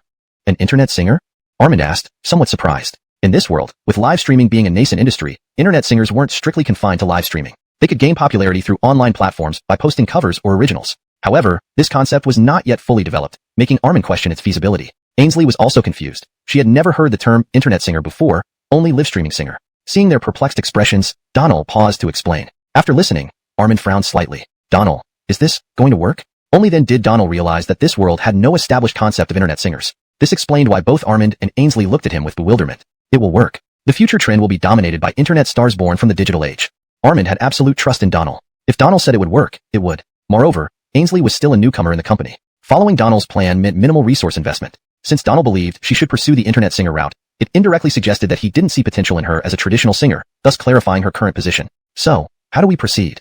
Short videos, live streaming, and releasing songs online. Donald detailed his plan to Armand, who found it intriguing. This model was innovative, even though live streaming and short video platforms were still in their infancy. During internal discussions, the company recognized the potential of these industries, making Donald's idea feasible. Alright, then for Xiao Dai. I'll write her a song. With that, Donald took out paper and pen, writing swiftly in front of them. It's like waking from a long-forgotten dream, where you've already vanished beyond reach. I was once so naive, unaware of what true love really means. With all my courage, I rushed toward you, to speak the name engraved in my heart. But you've sailed away on a new course, a ship where I have no place anymore. Indeed, Too Late was a song she had performed in the previous world. Though she hadn't written it, she was the original singer and had gained some popularity after releasing it on Douyin. However, it wasn't her breakout hit. Rocker image and distinctive voice had played significant roles in her rising fame. Donald's decision to guide Ainsley into an internet singer role wasn't because he doubted her capabilities, as Armand suspected. Instead, he believed that with the increasing prominence of the internet, success in this domain would pave a smoother path for her eventual entry into traditional entertainment circles. Chapter 80. Donald performs crossover comedy. Chapter 80. Donald performs crosstalk. Note, Suoshangsung typically refers to the traditional Chinese comedic performance called crosstalk. I've translated it as performs crosstalk to maintain the meaning while ensuring it is understandable in English. Please provide the rest of the text for a more accurate and complete translation. Chapter 80. Donald performing crossover comedy. In the following days, Donald followed Ainsley to spend all his time in the company's recording studio. Firstly, they called all the band teachers from the company and then immediately began the recording. Ainsley's voice was undoubtedly exceptional. Otherwise, she wouldn't have gained a large number of fans on Douyin in the previous timeline. When it came to recording songs, Donald gave only a few pointers as Ainsley perfectly interpreted Late Arrival. After 2.5 hours of recording, a brand new version of Late Arrival had been completed. Teacher Susanna, is it okay? After 2.5 hours of intense recording, this experience was unprecedented for Ainsley, especially since it was her first time at an entertainment company. She was already very nervous, but with Donald's constant reassurance, they might not have managed to finish in just 2.5 hours otherwise. Great, that's perfect. Donald was very satisfied and concluded the recording session. Ainsley walked out of the recording studio and stood neatly beside Donald. Rocky asked the sound engineer to play the recorded song twice, nodding in approval. Yeah, there are no problems. Let's release this song soon. Armand also nodded. No problem, I'll take care of it. But regarding Ainsley, even though Donald said that Ainsley should become an internet singer, Armand wasn't sure how to proceed and could only seek advice from Donald. We will set up a dedicated live streaming room within the company. When Ainsley has free time, she can record songs or covers in the recording studio and post them on Douyin. That should do it. Armand understood and nodded. Alright, I'll arrange it right away. Fine, then I'll leave now. It was already noon, and Donald still needed to go to Douyin for the agreed-upon performance. Thankfully, he hadn't forgotten about it. Teacher Susanna. Just as he reached the company entrance, Ainsley called him from behind. Donald turned around and replied, Why are you coming out too? Teacher Susanna, thank you. Donald smiled. You don't need to thank me, I only have a basic understanding. I'm not a genius. That's enough flattery. Let's get some tea instead. Gerardo led Donald, followed by Anton, Lucian, and Gerhard, into the backyard hall where they sat around a table. After 2 cups of tea, everyone started chatting lively. Lucian did not hold back his praise for Donald and invited him to visit Douyin whenever he was free. Donald gladly accepted the offer. Teacher Susanna, if you announce on Weibo tonight that you're performing crossover comedy at Douyin, Anton, don't talk nonsense, Gerardo interrupted him before he could finish. Donald laughed. Teacher Antoine, I think Anton's idea isn't bad. I'll announce it on Weibo later. Don't listen to this kid's nonsenses. This matter. Donald waved his hand to stop Gerardo. Teacher Antoine, the current state of the crossover comedy industry is concerning. If I can contribute, I would feel honored. No more arguments. Everyone was touched. Gerardo patted Donald. Thank you, Donald. No need for such formalities. It's making me uncomfortable. They all laughed heartily. Soon, at Donald's request, Anton brought a laptop to log into Weibo. Donald posted a message on his nearly empty account. Tonight at 7:30, invited to perform crossover comedy. Douyin, see you there. After activating his Weibo account, Donald only made one post, despite being widely known. Unlike other celebrities who posted constantly to maintain their fanbase, Donald's popularity remained steady even without frequent updates. Once he posted today, all major platforms erupted in discussion. Teacher Susanna performing crossover comedy? Teacher Susanna knows crossover comedy? What a joke. Teacher Susanna is a genius. What can he not do? Who can help me get a ticket? I'll pay double, no, 10 times the price. My god, tickets for Douyin sold out. Discussions flooded Weibo, Baidu Tieba, and major mainstream platforms, and within half an hour of Donald's post, all tickets for Douyin were sold out. Originally, Douyin often had unsold tickets daily, but today, almost all tickets were snatched up.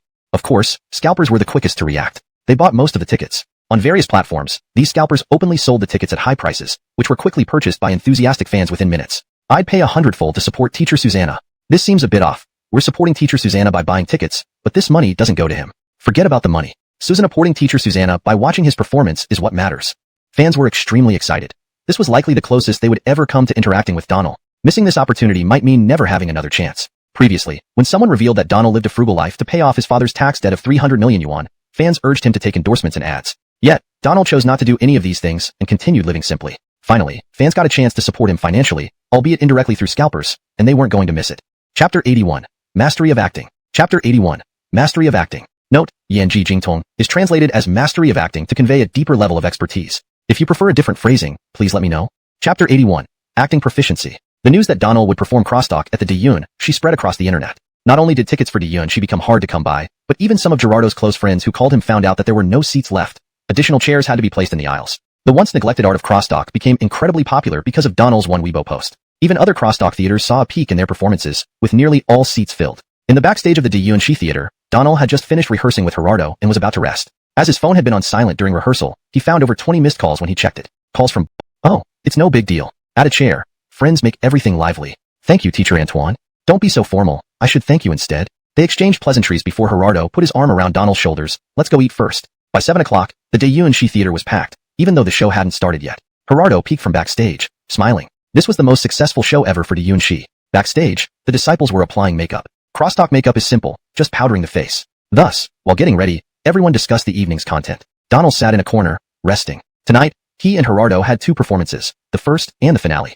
It was quite challenging for Donald. Although he had acquired many skills, he lacked natural acting talent. During rehearsals, everyone was very supportive, but Donald knew his level wasn't up to par with what he aimed for. Rocky was worried not so much about failing but about disgracing Douyin. What are you thinking about? Relax, we've got 20 minutes. Gerardo patted Donald's shoulder. Teacher Antoine, I'm afraid I'll mess up. Don't worry, just do your best. Alright, I'll try.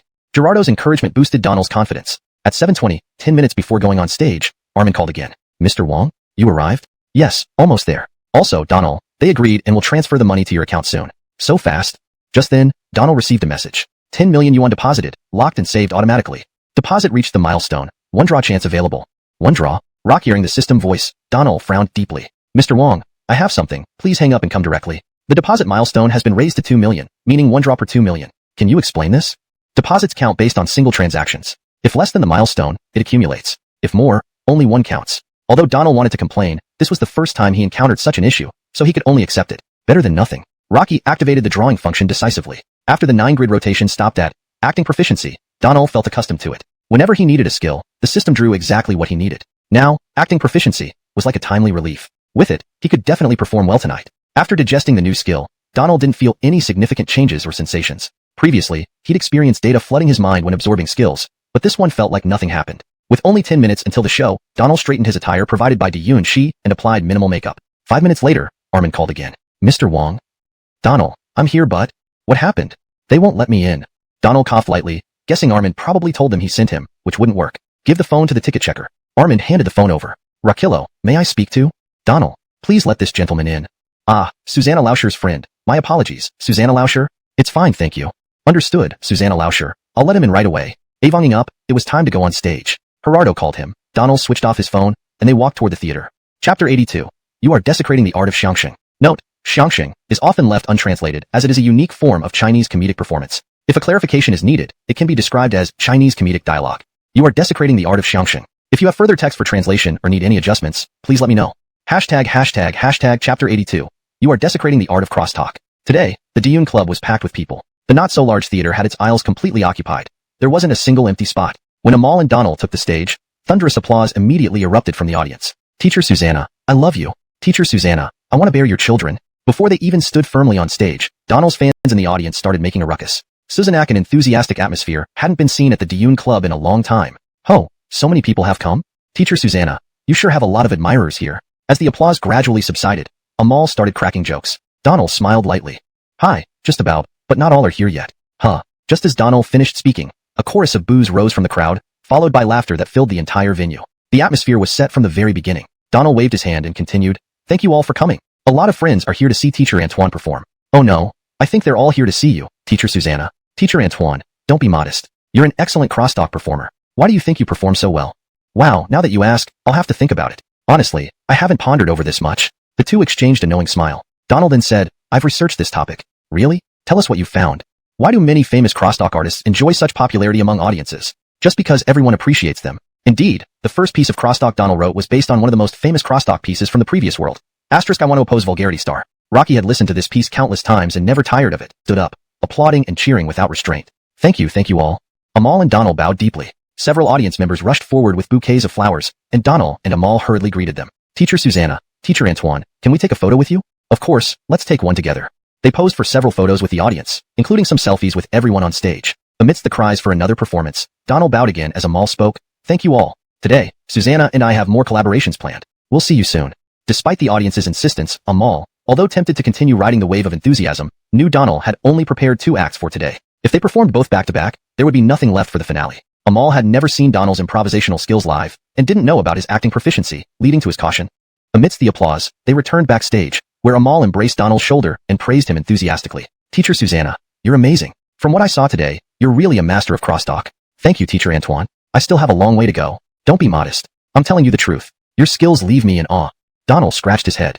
I just tried my best, but I was quite nervous. Not at all. You were completely at ease. I was the one who nearly messed up from being too nervous. Amal showered Donald with genuine praise, and it was well deserved. Meanwhile, videos of Donald's performance were uploaded online, sparking a frenzy. This is really the Diyun Club? It's different from the crosstalk I used to listen to. Why should it be the same? This makes it fun. This is what crosstalk is supposed to be. Discussion erupted across various platforms, but criticism followed as well. Some veteran crosstalk artists and self-proclaimed experts weighed in, posting their opinions on social media. One such critic, identified as Branson, deputy director of the National Crosstalk Art Research Institute, posted on Weibo. Crosstalk is a traditional and elegant form of entertainment, but today I am pained to see the piece titled I want to oppose vulgarity filled with lowbrow content. This is a desecration and a stain on the art of crosstalk. Rocky even included a video of Donald and Amal's performance. Chapter 83. Gerardo is Vinny Ming. Gerardo was absolutely livid. Chapter 83. Gerardo is Vinny Ming. Defile the art of xiangxing. For such harsh criticism to come from a Xiangxing researcher was indeed severe. Although Amos was only known within the circle as a veteran artist and researcher in the world of Xiangxing, this elderly individual still had connections and his own sphere of influence. The moment Amos's post went live, it immediately triggered a chain reaction. Those hermit masters in the world of Xiangxing, who never made an appearance on Weibo, instantly forwarded it and shared their thoughts on their platforms. Naturally, these so-called artists all sided with Amos and criticized Donald and Dianche for lacking artistic integrity, tarnishing this traditional art form. This wasn't the end. After these insiders, identifying as Xiangxing researchers, rallied support for Amos on Weibo, some practitioners and troops couldn't resist the temptation to join in, lambasting the issue on their social media accounts. The industry of Xiangxing has long been struggling. Most Xiangxing troops are concentrated in Jingxing and Jinsheng, with a few scattered further north. In Jingxing, despite its downturn, Dianche stood out but barely maintained its livelihood. What about the other troops? Donald's assistance elevated Dianche far ahead of the rest. Naturally, jealousy arose among the troops, especially after hearing the innovative performance by Gerardo and Donald today, which they admired but only critiqued behind closed doors. Within an hour, the post spread across major platforms, reaching thousands of shares, pushing the term 3 vulgarities to trending status. What nonsense! This is 3 vulgarities? When you guys sing karaoke and call for girls, why don't you call that vulgar? This is trying to stab my teacher Susanna in the back? Screw off, a bunch of good-for-nothing idiots. You're just stubborn fools. Do you even know what innovation is? Keeping up with the times? Creation? You're just a bunch of clowns. Susanna Teacher's fans, let's gather at Baidu Tieba tonight and expose these people slamming Susanna Teacher. The internet erupted. How could Donald's fans stomach this? At just 21, Donald created classics to pay off his father's $3 billion debt. Rocky lived frugally, barely subsisting on fried rice and instant noodles. Now, after composing such outstanding material, he was being backstabbed? Fans quickly mobilized, forming a forum called Donald Susan Work Club, led by a user named Brother Egon. Within minutes, 8,000 users joined, and numbers kept rising. Brother Egon posted, "Welcome to Susanna Teacher's home, his support club. Change your name to include Susanna Genius as a suffix. In half an hour, let's storm the forums and Weibo. Additionally, please remember, this group supports Donald unconditionally. Join carefully." Brother Egon seemed like a die-hard fan, but weren't all of Donald's fervent supporters his die-hard fans? Backstage at Dianche, Gerardo continued chatting with Donald, thoroughly impressed by Donald's performance.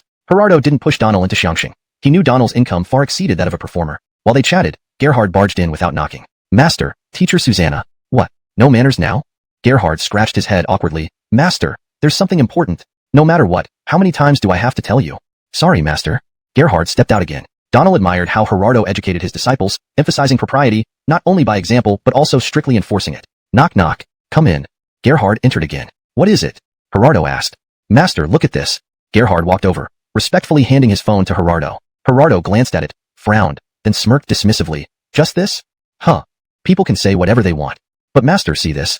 Gerhard scrolled through the posts, showing them to Gerardo, who exploded in anger. "What rubbish." "Shifu, what happened?" Donald asked curiously. "Take a look." Donald took the phone and burst into laughter upon seeing it. Rocky anticipated issues, just like in the previous world where, despite Gerardo championing traditional Xiangxing, he was labeled vulgar and ridiculed by peers and critics. But none of this harmed Gerardo. In this world, Gerardo would go through the same ordeal, and resolution would depend on his wisdom. Donald could do little. "After the show, I'll post something."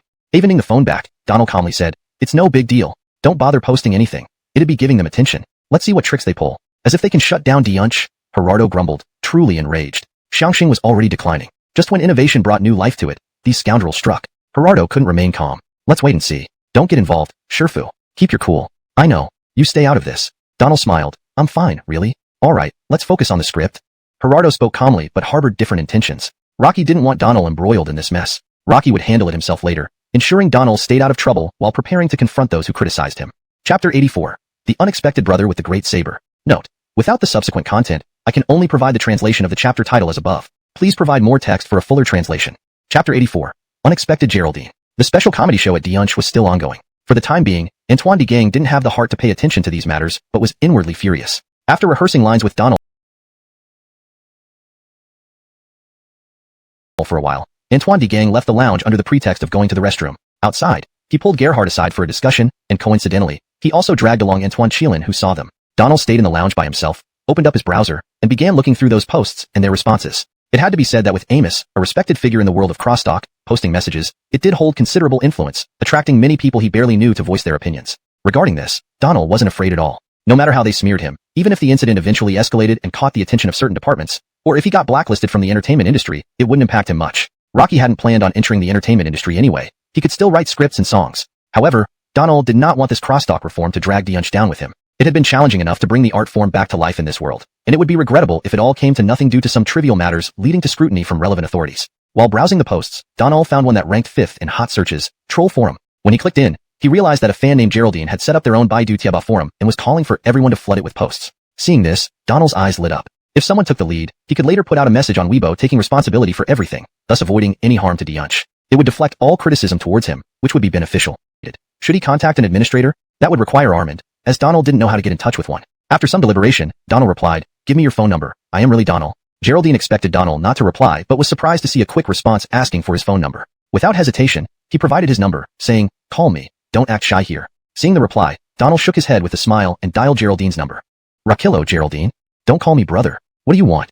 To Donald's surprise, a female voice answered. Rocky was taken aback. The username suggested a male, yet a female voice responded. Though she swore a bit, her voice was truly beautiful. "Cough cough, I'm Donald." Geraldine furrowed her brows, recognizing the voice. Having never missed Donald's TV appearances and live streams, she now confirmed its familiarity. Stunned for a moment, she asked, "Mr. Susanna, is that really you?" "Yes. If you don't believe me, let's add each other on WeChat and video call." "Alright, add my WeChat." Overjoyed, she added, loving Donald immensely but having no means to contact him before. She'd sent countless private messages via Weibo, all unanswered until today, showing her efforts bore fruit. "Oh right, Mr. Susanna. My WeChat ID is this phone number." "Okay, wait a moment." Donald quickly sent a friend request, which was instantly accepted. Before he could react, she initiated a video call. Donald answered the video call. "Rocky Avon, it's really you, Mr. Susanna?" The girl's eyes widened in excitement, her face flushed. Donald smiled, waving in greeting. "Rakillo, why did you choose the name Geraldine?" "I thought you were a guy." Before the video, he imagined this outspoken girl might not look good but ended up pleasantly surprised. She was pretty, with a neat single ponytail, natural makeup, around 24 or 25 years old. Though unseen, her physique was undoubtedly excellent based on her face. Embarrassedly, she said, "It was a coincidence. I struggled for half an hour trying unique names until I randomly chose Geraldine, which worked, so?" Donald almost laughed out loud. "It's alright, quite unique." "Rocky indeed. Anyway, Mr. Susanna, forget tonight's forum flooding. We're organized, and your words won't change anything." Indeed, her tough personality shone through even in front of her idol. Determined, she insisted on what she believed in. Actually, Donald sending the private message was more of a probe. Rocky wasn't sure if Geraldine was genuinely a fan or someone with ulterior motives hijacking his reputation. If the girl had agreed to stop the trolling, Donald would have considered contacting Armand to shut down the forum. Now, seeing her reaction, he felt reassured, at least for now. Chapter 85. Aldino's Identity. The translation provided is for the chapter title. Please provide the full text of the chapter you would like translated. For a more detailed translation, please provide the complete content of Chapter 85. Chapter 85. Ernie's Identity. Ernie, who looked weak and scholarly, unexpectedly had such a fiery and decisive personality. It was truly out of expectation. However, Donald still pretended to say, "This might have a negative impact." Ernie didn't consider it at all. What bad impact? Those criticizing you online are just idle people with various titles, but no actual contributions. We feel you've been wronged. They have no qualifications to criticize you or sit in their positions giving orders. Ernie remained as fiery-tempered as ever. Donald was left speechless. Reflecting on what Ernie said, he found it quite accurate. Indeed, those who criticized him online were mostly so-called researchers doing nothing useful. Facing the decline of crosstalk, these researchers made no contribution, occupying positions without any value. "Teacher Susanna, don't get involved. I'll talk to you later. It's almost time. Bye. Remember to stay in touch." Ernie acted swiftly, not waiting for Donald to respond, cutting off his words and hanging up directly. This actually saved Donald some trouble. During their chat, Donald noticed the space Ernie was in. Behind Ernie were several neatly arranged computers with file baskets on the desk. Donald guessed about Ernie's identity. It definitely wasn't an internet cafe. The environment looked like an office setting, but Ernie wasn't wearing any uniform. Thus, Donald couldn't figure out Ernie's job. In Beijing, at a certain cybersecurity center, Ernie felt elated after video calling Donald. Rocky had always wanted to contact Donald, and this desire was now fulfilled, deepening his admiration. Checking the time, it was already 9 o'clock. Ernie logged into a forum and started typing furiously on the keyboard. The speed of his typing would shock most people. "Brothers, it's time. Let's start bombing Sanqing's Weibo." The post immediately received thousands of replies, all uniformly saying go ahead with the bombing. Within 2 minutes, Sanqing's Weibo was overwhelmed, with over 1,000 replies and at mentions under each post, increasing to tens of thousands within 10 minutes. At the Maxine support forum, the moderator witnessed the actions of Donald's fans and, being a fan of the Donald-Maxine pairing, was already furious about the criticism towards Donald. Seeing that Donald's fans had already taken action, the moderator named Maxine's Leg Accessory also posted, "Brothers, let's bomb it and help teacher Susanna vent." Ever since rumors spread between Donald and Blakely, children trying to outdo adults. Despite their efforts, websites were overtaken by hackers. The online chaos resembled locusts passing through, leaving everything in disarray. Yet, the fans maintained a civilized tone, avoiding profanity as they knew the internet was not beyond the law. Seeing the chaotic scene, Donald frowned. Rocky never expected Ernie to go this far, turning the entire network into his own backyard. Unaware of the hacker invasion, if Donald knew, he might have been scared stiff. In another lounge, Gerardo was discussing the situation with his son Antoine Chiellin and Gerhard. Browsing online, Antoine Chiellin noticed Sanqing's Weibo was bombed. "Dad, it seems like..." "What seems like? Speak clearly," Gerardo scolded. "Sanqing's Weibo has been bombed, and my account can't log out or reply." "What do you mean?" "How to explain it? Sanqing's Weibo was hit by teacher Susanna's fans. In fact, The entire Weibo platform is down due to server overload. Gerardo, though puzzled, understood roughly. Attacked? Yes, exactly. Was it teacher Susanna's fans?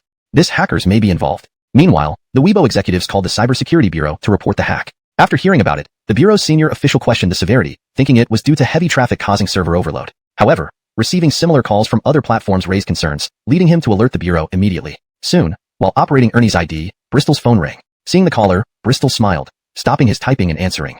Clifford, it's your shift today, right? Yes, Chief Avon. What's the matter? Check if Weibo, the forums, and other sites are hacked. Susannaire, Chief Avon, let me finish using the bathroom first. Chief Avon was exasperated yet couldn't blame Bristol, knowing Chi's formidable reputation in the Bureau solely due to her influential background. Chapter 86, The Nation's Top Hacker. Please note that without the subsequent content, the translation above only converts the chapter title. If you have more text from this chapter, feel free to provide it for a continued translation. Chapter 86, The Nation's Top Hacker. Bristol was not someone with a special status within the Cybersecurity Bureau. Of course, Zack did not fear her because of her position, but because Bristol was the top hacker in the country and ranked among the world's top 5 hackers. Another reason for Zack's apprehension was that 3 years ago, when domestic networks were infiltrated by foreign hackers, many computer experts failed to resolve the crisis. It was Bristol who stepped up to handle the situation. That's when it became widely known that Bristol was indeed the hacker with the codename Butterfly. Initially, the Cybersecurity Bureau intended to arrest Bristol, but they had no grounds to do so. Although Bristol had been involved in various cyber disruptions, naturally, the audience loved it. Some viewers began discussing the price of annual tickets for Dianche. Previously, there were 2 shows per week, with the best seats costing 618 yuan, including meals. With about 50 shows annually, the most expensive annual ticket cost around 50,000 yuan. But now, most people believe these prices wouldn't suffice. Given tonight's success, the prices might double or more. This was mere speculation. Antoine Degang had never thought about pricing issues. What mattered to him was keeping traditional crosstalk alive. Seeing the enthusiastic crowd, he discussed with his son and Gerhard backstage how to deal with online criticisms. For the first time, he felt tears welling up, seeing hope for Dianche and traditional crosstalk to thrive anew. A pivotal turning point. Faced with such an enthusiastic audience, Donald and Antoine Degang performed flawlessly, their news segments delighting the crowd and driving the atmosphere to a fever pitch. The 3.5-hour performance concluded amidst laughter and applause, but the audience lingered, reluctant to leave. Unaware of the online events, the audience only discovered the extent of what happened when they later posted online about their experience. Some netizens even dubbed it Donald Black Network Day. After the show, Bristol began cleaning up her digital tracks, restoring normalcy to the internet. As for the report, she planned to blame it on hackers from the United States. Guys, you must stay for a night snack. You have to. In the theater, after Donald's performance, Antoine Degang tried persuading Donald and Blakely to join him for a meal. They initially planned to leave since Donald was going to Hunan tomorrow for filming, and Blakely had work commitments. However, touched by Antoine's insistence, they agreed. Since teacher Antoine insists, we shouldn't let him down. Let's eat together. The night snack included barbecues and hot pot prepared by Dianche, joined by several disciples, filling 2 tables. Throughout the meal, Antoine Degang praised Donald, leading to much admiration from the disciples. Despite Donald's initial reservations, he ended up drinking quite a bit. Eventually, Donald found himself dizzily seated in the car, then lost track of where he was taken. Awakening thirsty in the middle of the night, he realized he was back at Blakely's place, upstairs this time, opposite her room. Uncertain how she managed, he felt warmth at being cared for again by Blakely. Opening the door quietly to get water, Donald saw her standing in the doorway opposite. Still got a headache? She asked. Moved by her concern, Donald felt almost overwhelmed. If not for his current state, he might have succumbed to the moment. Chapter 87, The Attentive Maxine. Note: since there is no further content provided in the original text, the translation only includes the chapter title. If you have more content to translate, please provide it, and I will proceed accordingly. Chapter 87, The Attentive Maxine. Looking at Blakely, Donald felt somewhat uncomfortable. Every time he got drunk, he ended up spending the night at Blakely's place, which made him blush every time. Oh, it's fine, thank you. Blakely's lips curved into an alluring smile, and she raised her eyebrows. Do you want some water? A bit thirsty. You wait here. After saying that, Blakely went downstairs. Donald didn't know what Blakely was going to do. He just wanted some water and didn't think it necessary to have her help. This made him feel even more awkward. This is some plum juice I made tonight. Drink this. It will quench your thirst and sober you up. Blakely quickly returned from downstairs with an exquisite glass jar. Without hesitation, Donald took it and gulped it down in one go. Pretty good. There's more in the fridge. Do you want some more?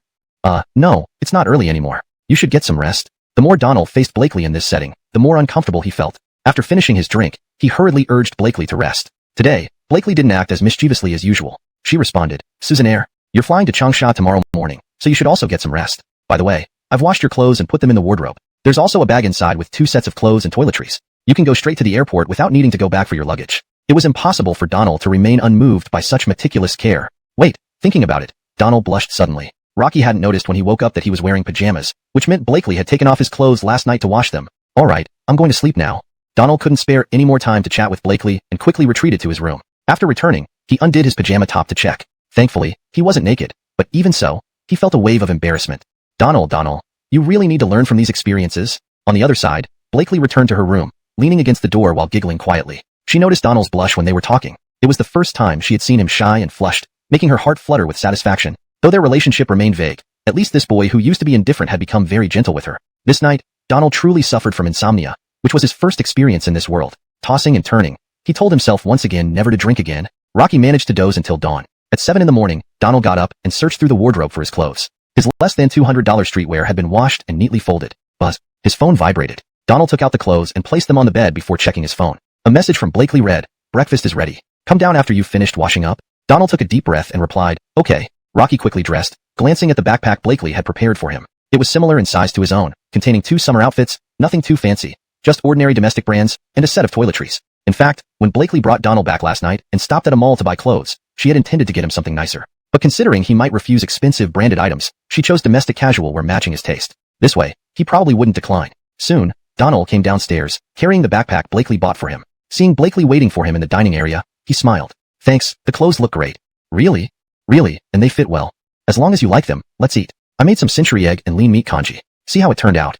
At the table, Blakely had already served Donald's meal like a devoted wife, warming his heart. Blakely spent considerable time learning to make this congee. After her cooking disaster during Donald's first visit and realizing how good Donald was at cooking, she resolved to improve her skills because her Igor told her that to capture a man's heart, one must capture his stomach. Although Blakely knew she could never match Donald's culinary prowess, Donald sat down and picked up the bowl of congee Blakely had prepared for him. With his culinary mastery skill, Donald not only excelled in cooking but could tell the flavor of food with just a glance. Blakely's congee looked and smelled pretty good, even if the taste might lack something. For Blakely, it was quite an achievement. Without hesitation, Donald dug in, praising as he ate. "Not bad, tastes good."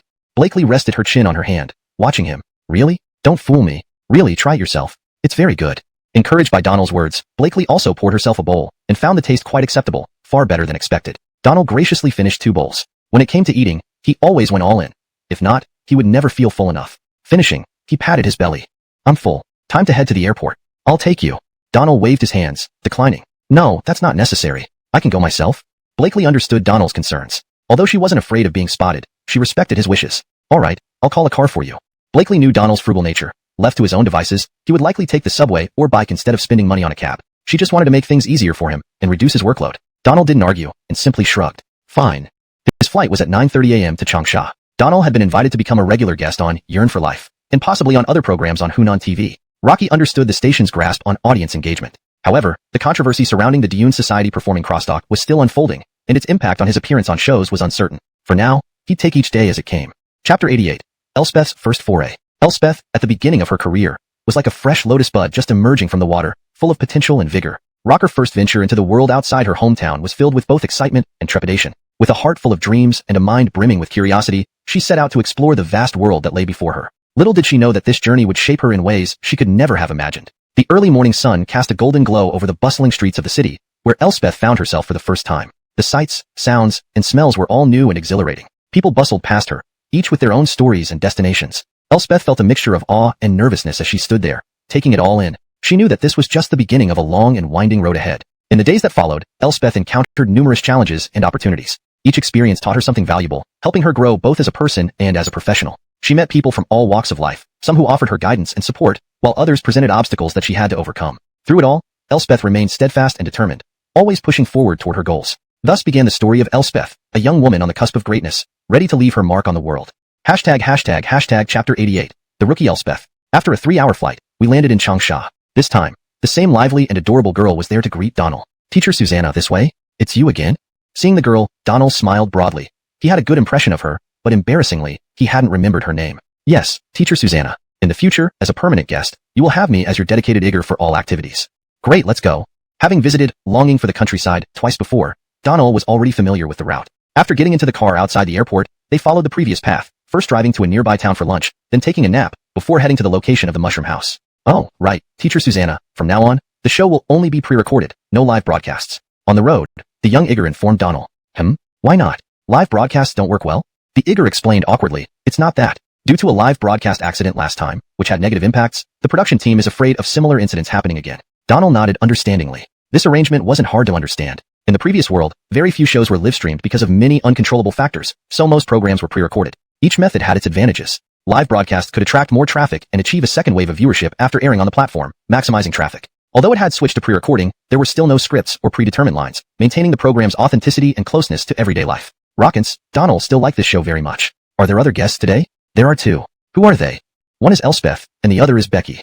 Donald hesitated, swallowing his words. Rocky knew these two people very well. In the previous world, Elspeth had debuted through Susanna Per Boy, eventually marrying Becky and having children. Donald had been a long-time follower of their journey. But this world was different. Rockire, Elspeth did not debut through Susanna Per Boy, but shone in another talent show on Hunan Satellite TV. Meanwhile, Becky was already a well-known host on Happy Camp, still partnering with Felix. Chatting with the Eager, they arrived at the door of the mushroom house. Donald knocked, and Connell opened the door. Seeing Donald arrive, she immediately shouted into the yard. Everyone, who hadn't seen each other for days, came out to welcome him, engaging in casual conversation and ushering Donald into the courtyard. Donald, I watched your crosstalk performance at Tea House. It was quite surprising. I didn't expect you could do this too.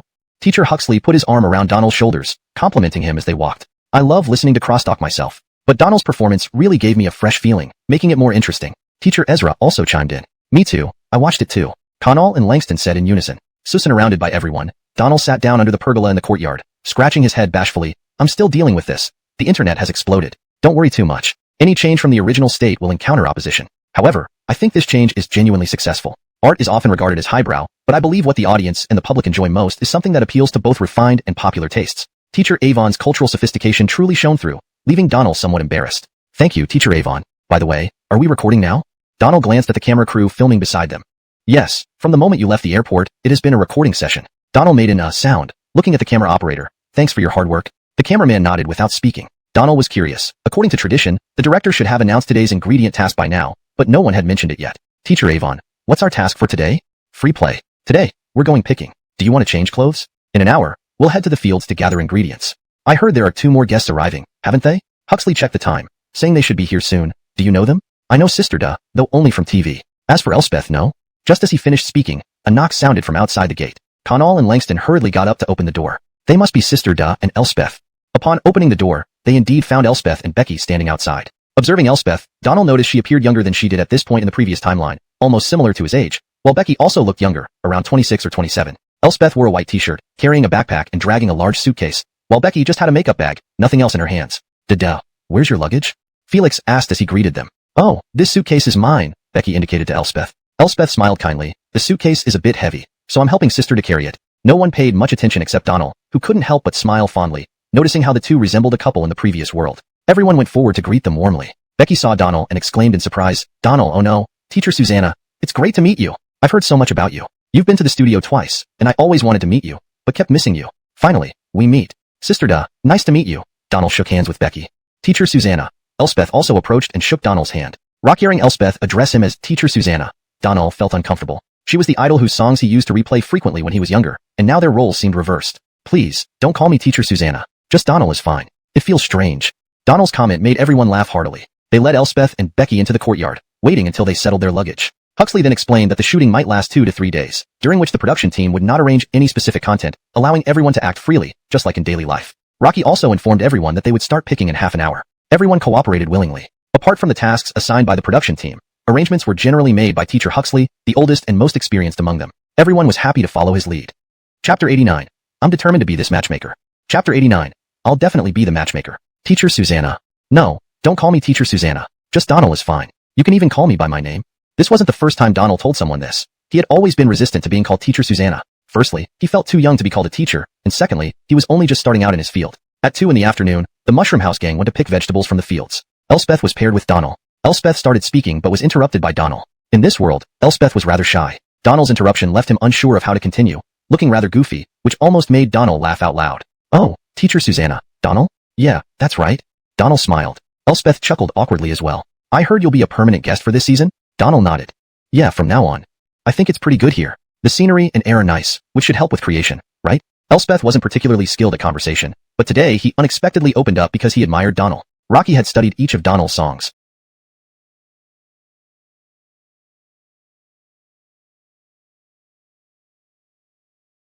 But, in the end, Elspeth couldn't pinpoint Donald's specialty style since it seemed Donald could master any genre, making Elspeth even more impressed. Most creators usually specialize in one style. For example, those who write love songs often stick to that genre. But Donald wasn't like that at all. He excelled in any style. Donald noticed that this world's Elspeth was almost identical to the original version, reserved and even somewhat shy. Creating, yeah, it's okay. This place is indeed relaxing, Donald agreed. A smirk formed on Donald's lips as he thought about Elspeth and Becky. Rocky wanted to tease the newcomer. Diego.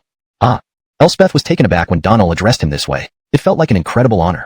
What? Elspeth asked, still somewhat dazed. How do you feel about Donghua?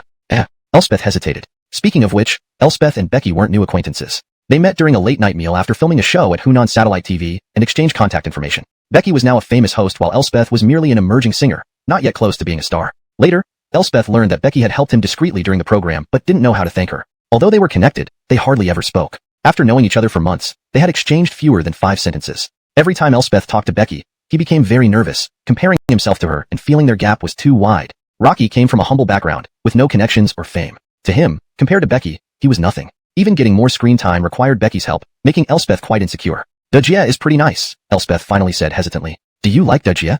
Donald didn't beat around the bush and asked directly. Elspeth panicked as if his deepest secret had been exposed, his face full of fear and unease. Diego, liking someone isn't something to be ashamed of. There's no need to be so nervous. I think Donghua is great, and she would really suit you. With Donald's words, Elspeth relaxed a bit, but felt inferior again when Donald said they matched. Not really suitable. Why not? Both unmarried. I think you'd be a perfect match. Elspeth swallowed and glanced around nervously. Let's just pick beans. Don't talk about this anymore, he whispered before walking away, trying to keep distance from Donald. Donald chuckled at Elspeth's reaction, shaking his head. Looks like he does like her. I'll definitely play matchmaker. Donald truly believed Elspeth and Becky suited each other, both in the previous and current world. However, unbeknownst to Donald, sparks had already flown between Elspeth and Becky earlier, but neither had dared to take the initiative. They remained cautious, like two people separated by a thin veil, waiting for someone to break it. The vegetable picking task was simple, almost casual. The group went to the fields to harvest, with Elspeth and Donald picking beans. Conall and Becky picked tomatoes, Huxley and Felix picked eggplants, while Conan stayed home. Of course, they weren't harvesting for dinner but for the market tomorrow. They needed money to buy better ingredients. As farmers typically start early, picking at dawn, the guests chose to pick in the afternoon and store the vegetables in a cellar for freshness. Elspeth kept his distance from Donald, who glanced at Becky nearby picking tomatoes, then approached her with his basket. Donghua. Becky turned to look at Donald. Donald, how much have you picked? Not much. How about you? About 10 pounds. While talking, Donald walked closer to Becky. Elspeth watched, dumbfounded, worried that Donald might stir things up. But Donald simply chatted normally with Becky, laughing and joking, spreading joy through the fields. Becky and Elspeth had distinct personalities. Becky was straightforward and outspoken, sometimes catching Donald off guard even during the restrained atmosphere of filming. Chapter 90. Encouragement from a Genius.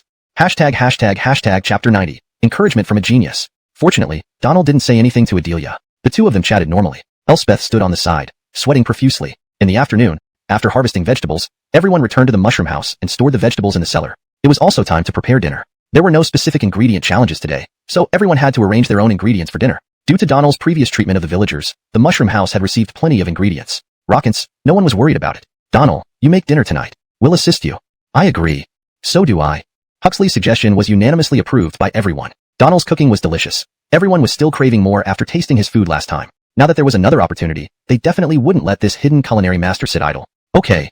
Donald readily agreed and began selecting the ingredients. The villagers had brought many ingredients, including a fair amount of meat. Donald chose a piece of cured pork, some dried bamboo shoots, and some salted fish to prepare for tonight's meal. Huxley and the others started helping Donald wash the vegetables and assist with other tasks. Donald, you're the head chef today. Tell us what we need to do.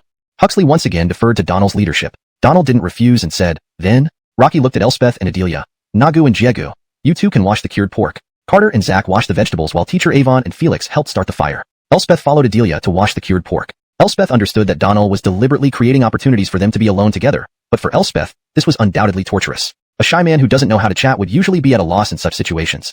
Everyone got busy with their assigned tasks. Huxley and Felix helped clean up the stove, while Donald searched for spices. Ira, Carter, and Zach took the baskets to wash the vegetables. Elspeth and Adelia held the cured pork and went to the corner to prepare to use the oven to burn the surface. The homemade cured pork, generally smoked, was very black on the outside. Before cooking, it needed to be burned first, then cooked, and finally sliced. Being Sichuanese, Adelia and Elspeth naturally knew this. Nagu, do you know how to cook?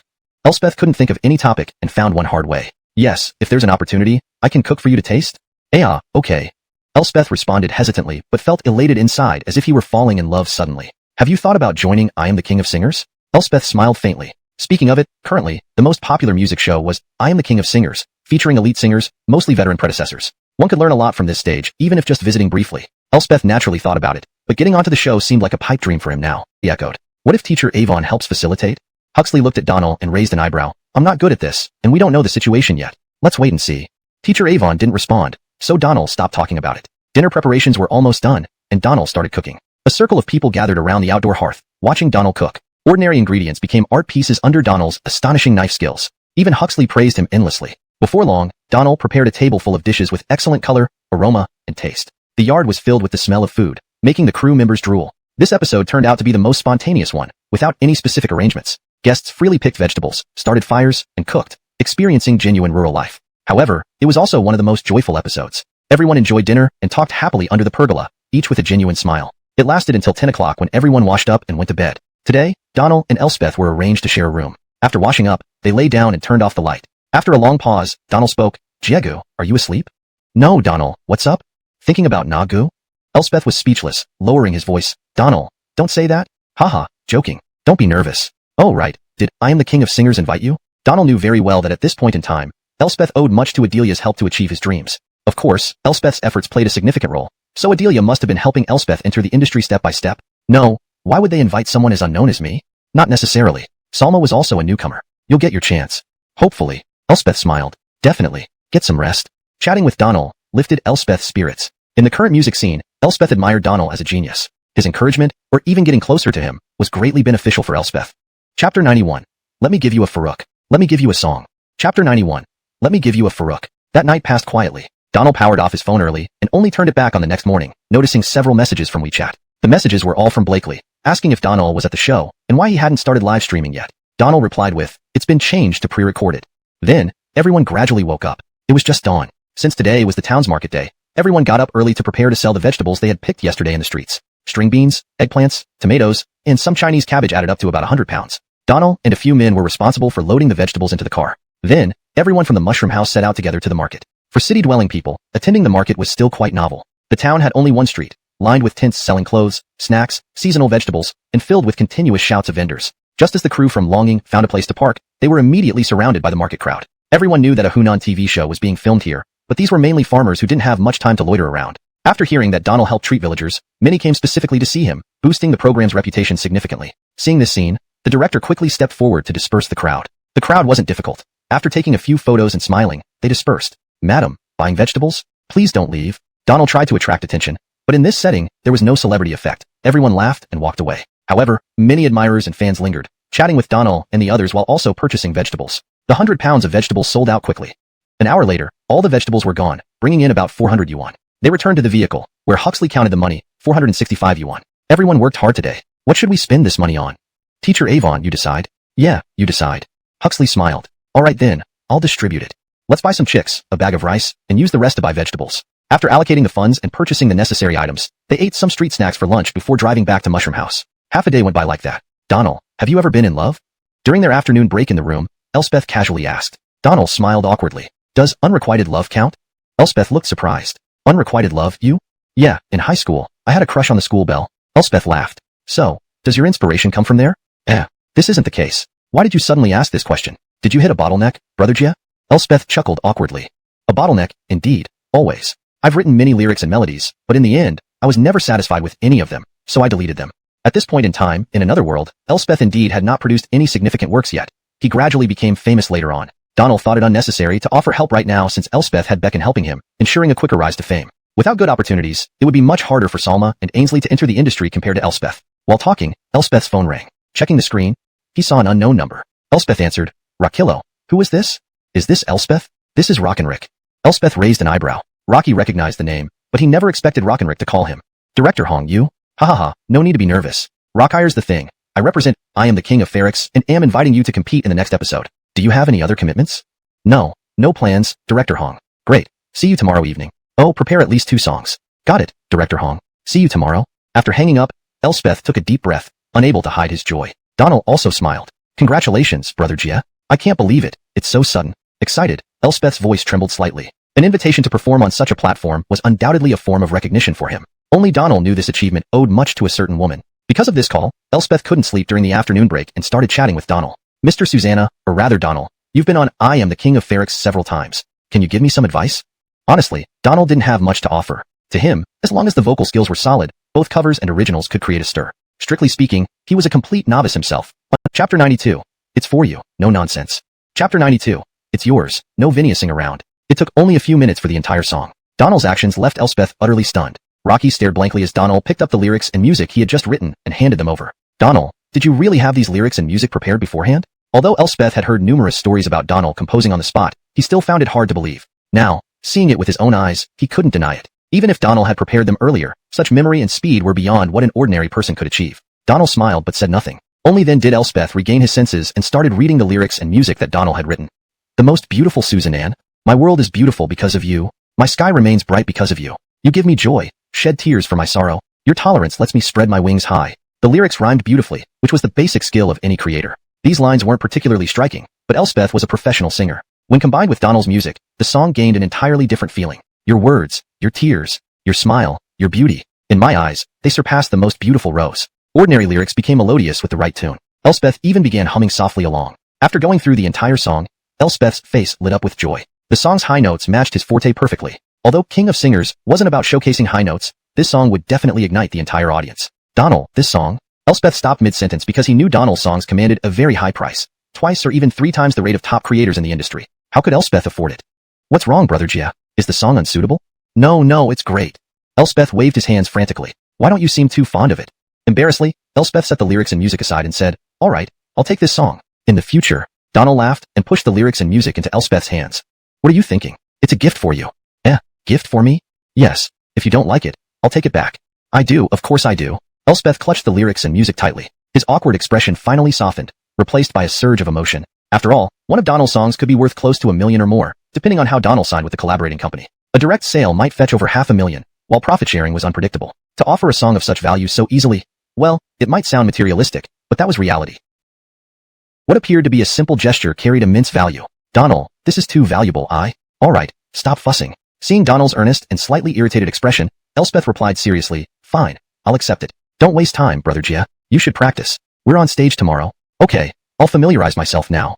Proudly, Elspeth started practicing. Donald saw Elspeth quickly get into the groove. Though his humming wasn't loud, Donald didn't want to disturb him. Rocky gave up his nap and quietly walked out, closing the door behind him. That afternoon at 2:30, everyone woke up and gathered under the pergola in the yard. Where's Elspeth? Felix noticed someone was missing and asked. Brother Gia is in the room practicing. Rocky's performing on I Am a Singer tomorrow. Oh, that's a good thing. Felix pretended not to know, and everyone followed suit. Just let Brother Gia practice. There's nothing else to do in the afternoon anyway, Huxley smiled. Practice? New song?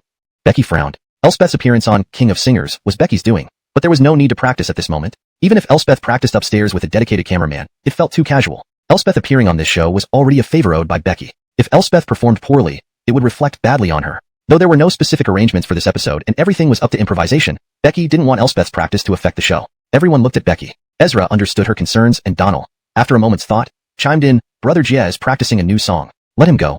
Everyone turned their attention back to Donald. New song? Just written?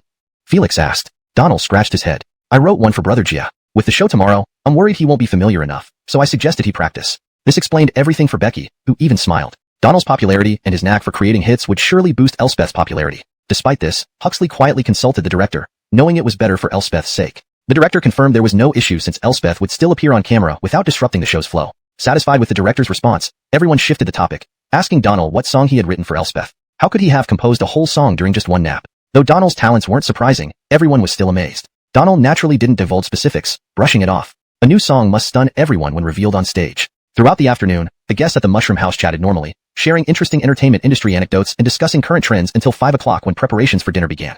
Tonight's dinner was earlier because Donald, Elspeth, Becky, and Felix were returning to Changsha. Elspeth only came down for dinner when everyone called him. During the meal, everyone inquired about Elspeth's practice session. Rocky openly admitted to having practiced and intended to further discuss the song with the music directors of the King of Singers team later that night.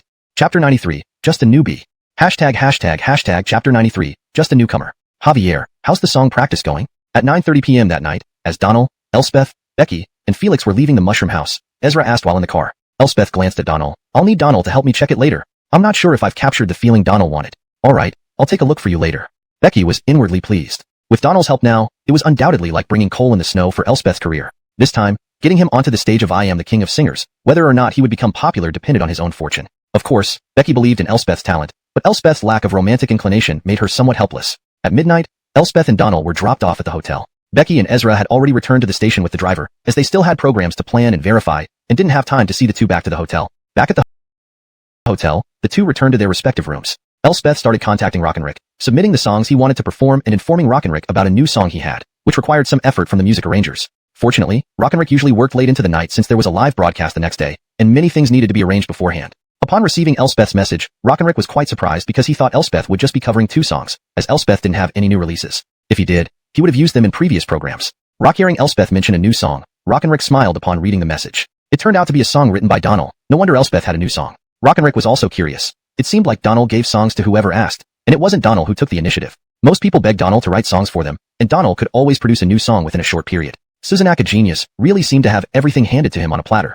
After replying to Elspeth, Rick immediately contacted the production team to start working on Elspeth's music. Participating in I Am the King of Singers provided many conveniences for the singers. Professional teams handled the production, so the singers didn't have to worry much and could focus entirely on their performance. For newcomers like Elspeth, this was even more beneficial. However, what Rick thought about wasn't just these advantages. Where are you? In the dining hall, Brother Jia. What's up? Nothing. Did you need something? No. Weren't you asking if I was available? Oh, you asked in the middle of the night. I didn't reply. Donald coughed awkwardly. Yeah, I was sleeping. Is there something you need, Brother Jia? Not anymore. I just wanted to talk to you yesterday. What's up? Let's chat. Donald thought it might be about Adelia and Elspeth. Donald loved such gossip. I just wanted you to check if I've practiced the song you gave me properly. Suzanaire. Let's do that at the studio. Alright, the car is arriving soon. Let's meet at the hotel entrance. After much ado, the two finally met at the hotel entrance and got into the station-provided vehicle. At 10 a.m., Donald and Elspeth arrived at the television station. Teacher Susanna is here? Good morning, Teacher Susanna. Teacher Susanna, good luck? Entering the station, all the employees were very enthusiastic. But nobody greeted Elspeth, which made him feel somewhat uncomfortable, especially standing beside Donald. Donald noticed Elspeth's unease and put an arm around his shoulder, whispering, "The world is harsh yet fair. One day, you will receive the respect you deserve." With Donald's words, Elspeth felt much better and smiled. Alright, I hope I can make it to that day. Let's head to the main hall. The two walked straight to the broadcasting hall. All the competing singers for this round were already there. From the last episode, Emmett was eliminated. This time, the competing singers were Juanita, Jianli, Juan Holt, Donald, Victoria, and newcomer Elspeth. Everyone welcomed Donald as he entered, but no one paid much attention to Elspeth. Feeling a bit embarrassed, Donald introduced Elspeth to everyone. Teachers, this is Elspeth, our kick and singer today. Please get acquainted. Deeply grateful, Elspeth understood why these big names didn't recognize him. After all, he was just a newcomer with little fame and no connections. Even if they recognized him, not greeting him was understandable. With Donald's introduction, he felt a touch of warmth in this star-studded environment. Donald's introduction earned Elspeth some face as everyone warmly greeted and shook hands with him. After the pleasantries, everyone dispersed to practice their songs. Donald, thank you. Donald patted Elspeth on the shoulder. No problem, everything takes time. It will get better gradually. Elspeth remembered this deeply and vowed to himself that he must strive hard to stand firm in this industry, at least to not let Donald down. Chapter 94. Another new Farouk? Today was crucial for Elspeth. Elspeth didn't know that his appearance on I Am the King of Singers was due to Becky's influence, but he knew this was his best opportunity to quickly enter the circle. So, he took it very seriously. The competition hadn't started yet, and everyone was practicing in the hall. Elspeth was practicing too. Initially, he planned to communicate with Donald and let him hear how he was doing. But today, Donald needed to practice himself, so Elspeth felt it inappropriate to bother him again. On the other side, Donald was also in a dilemma, wondering what song to sing today. If he had no choice, it would have been simpler. However, he had too many choices, which led to this predicament.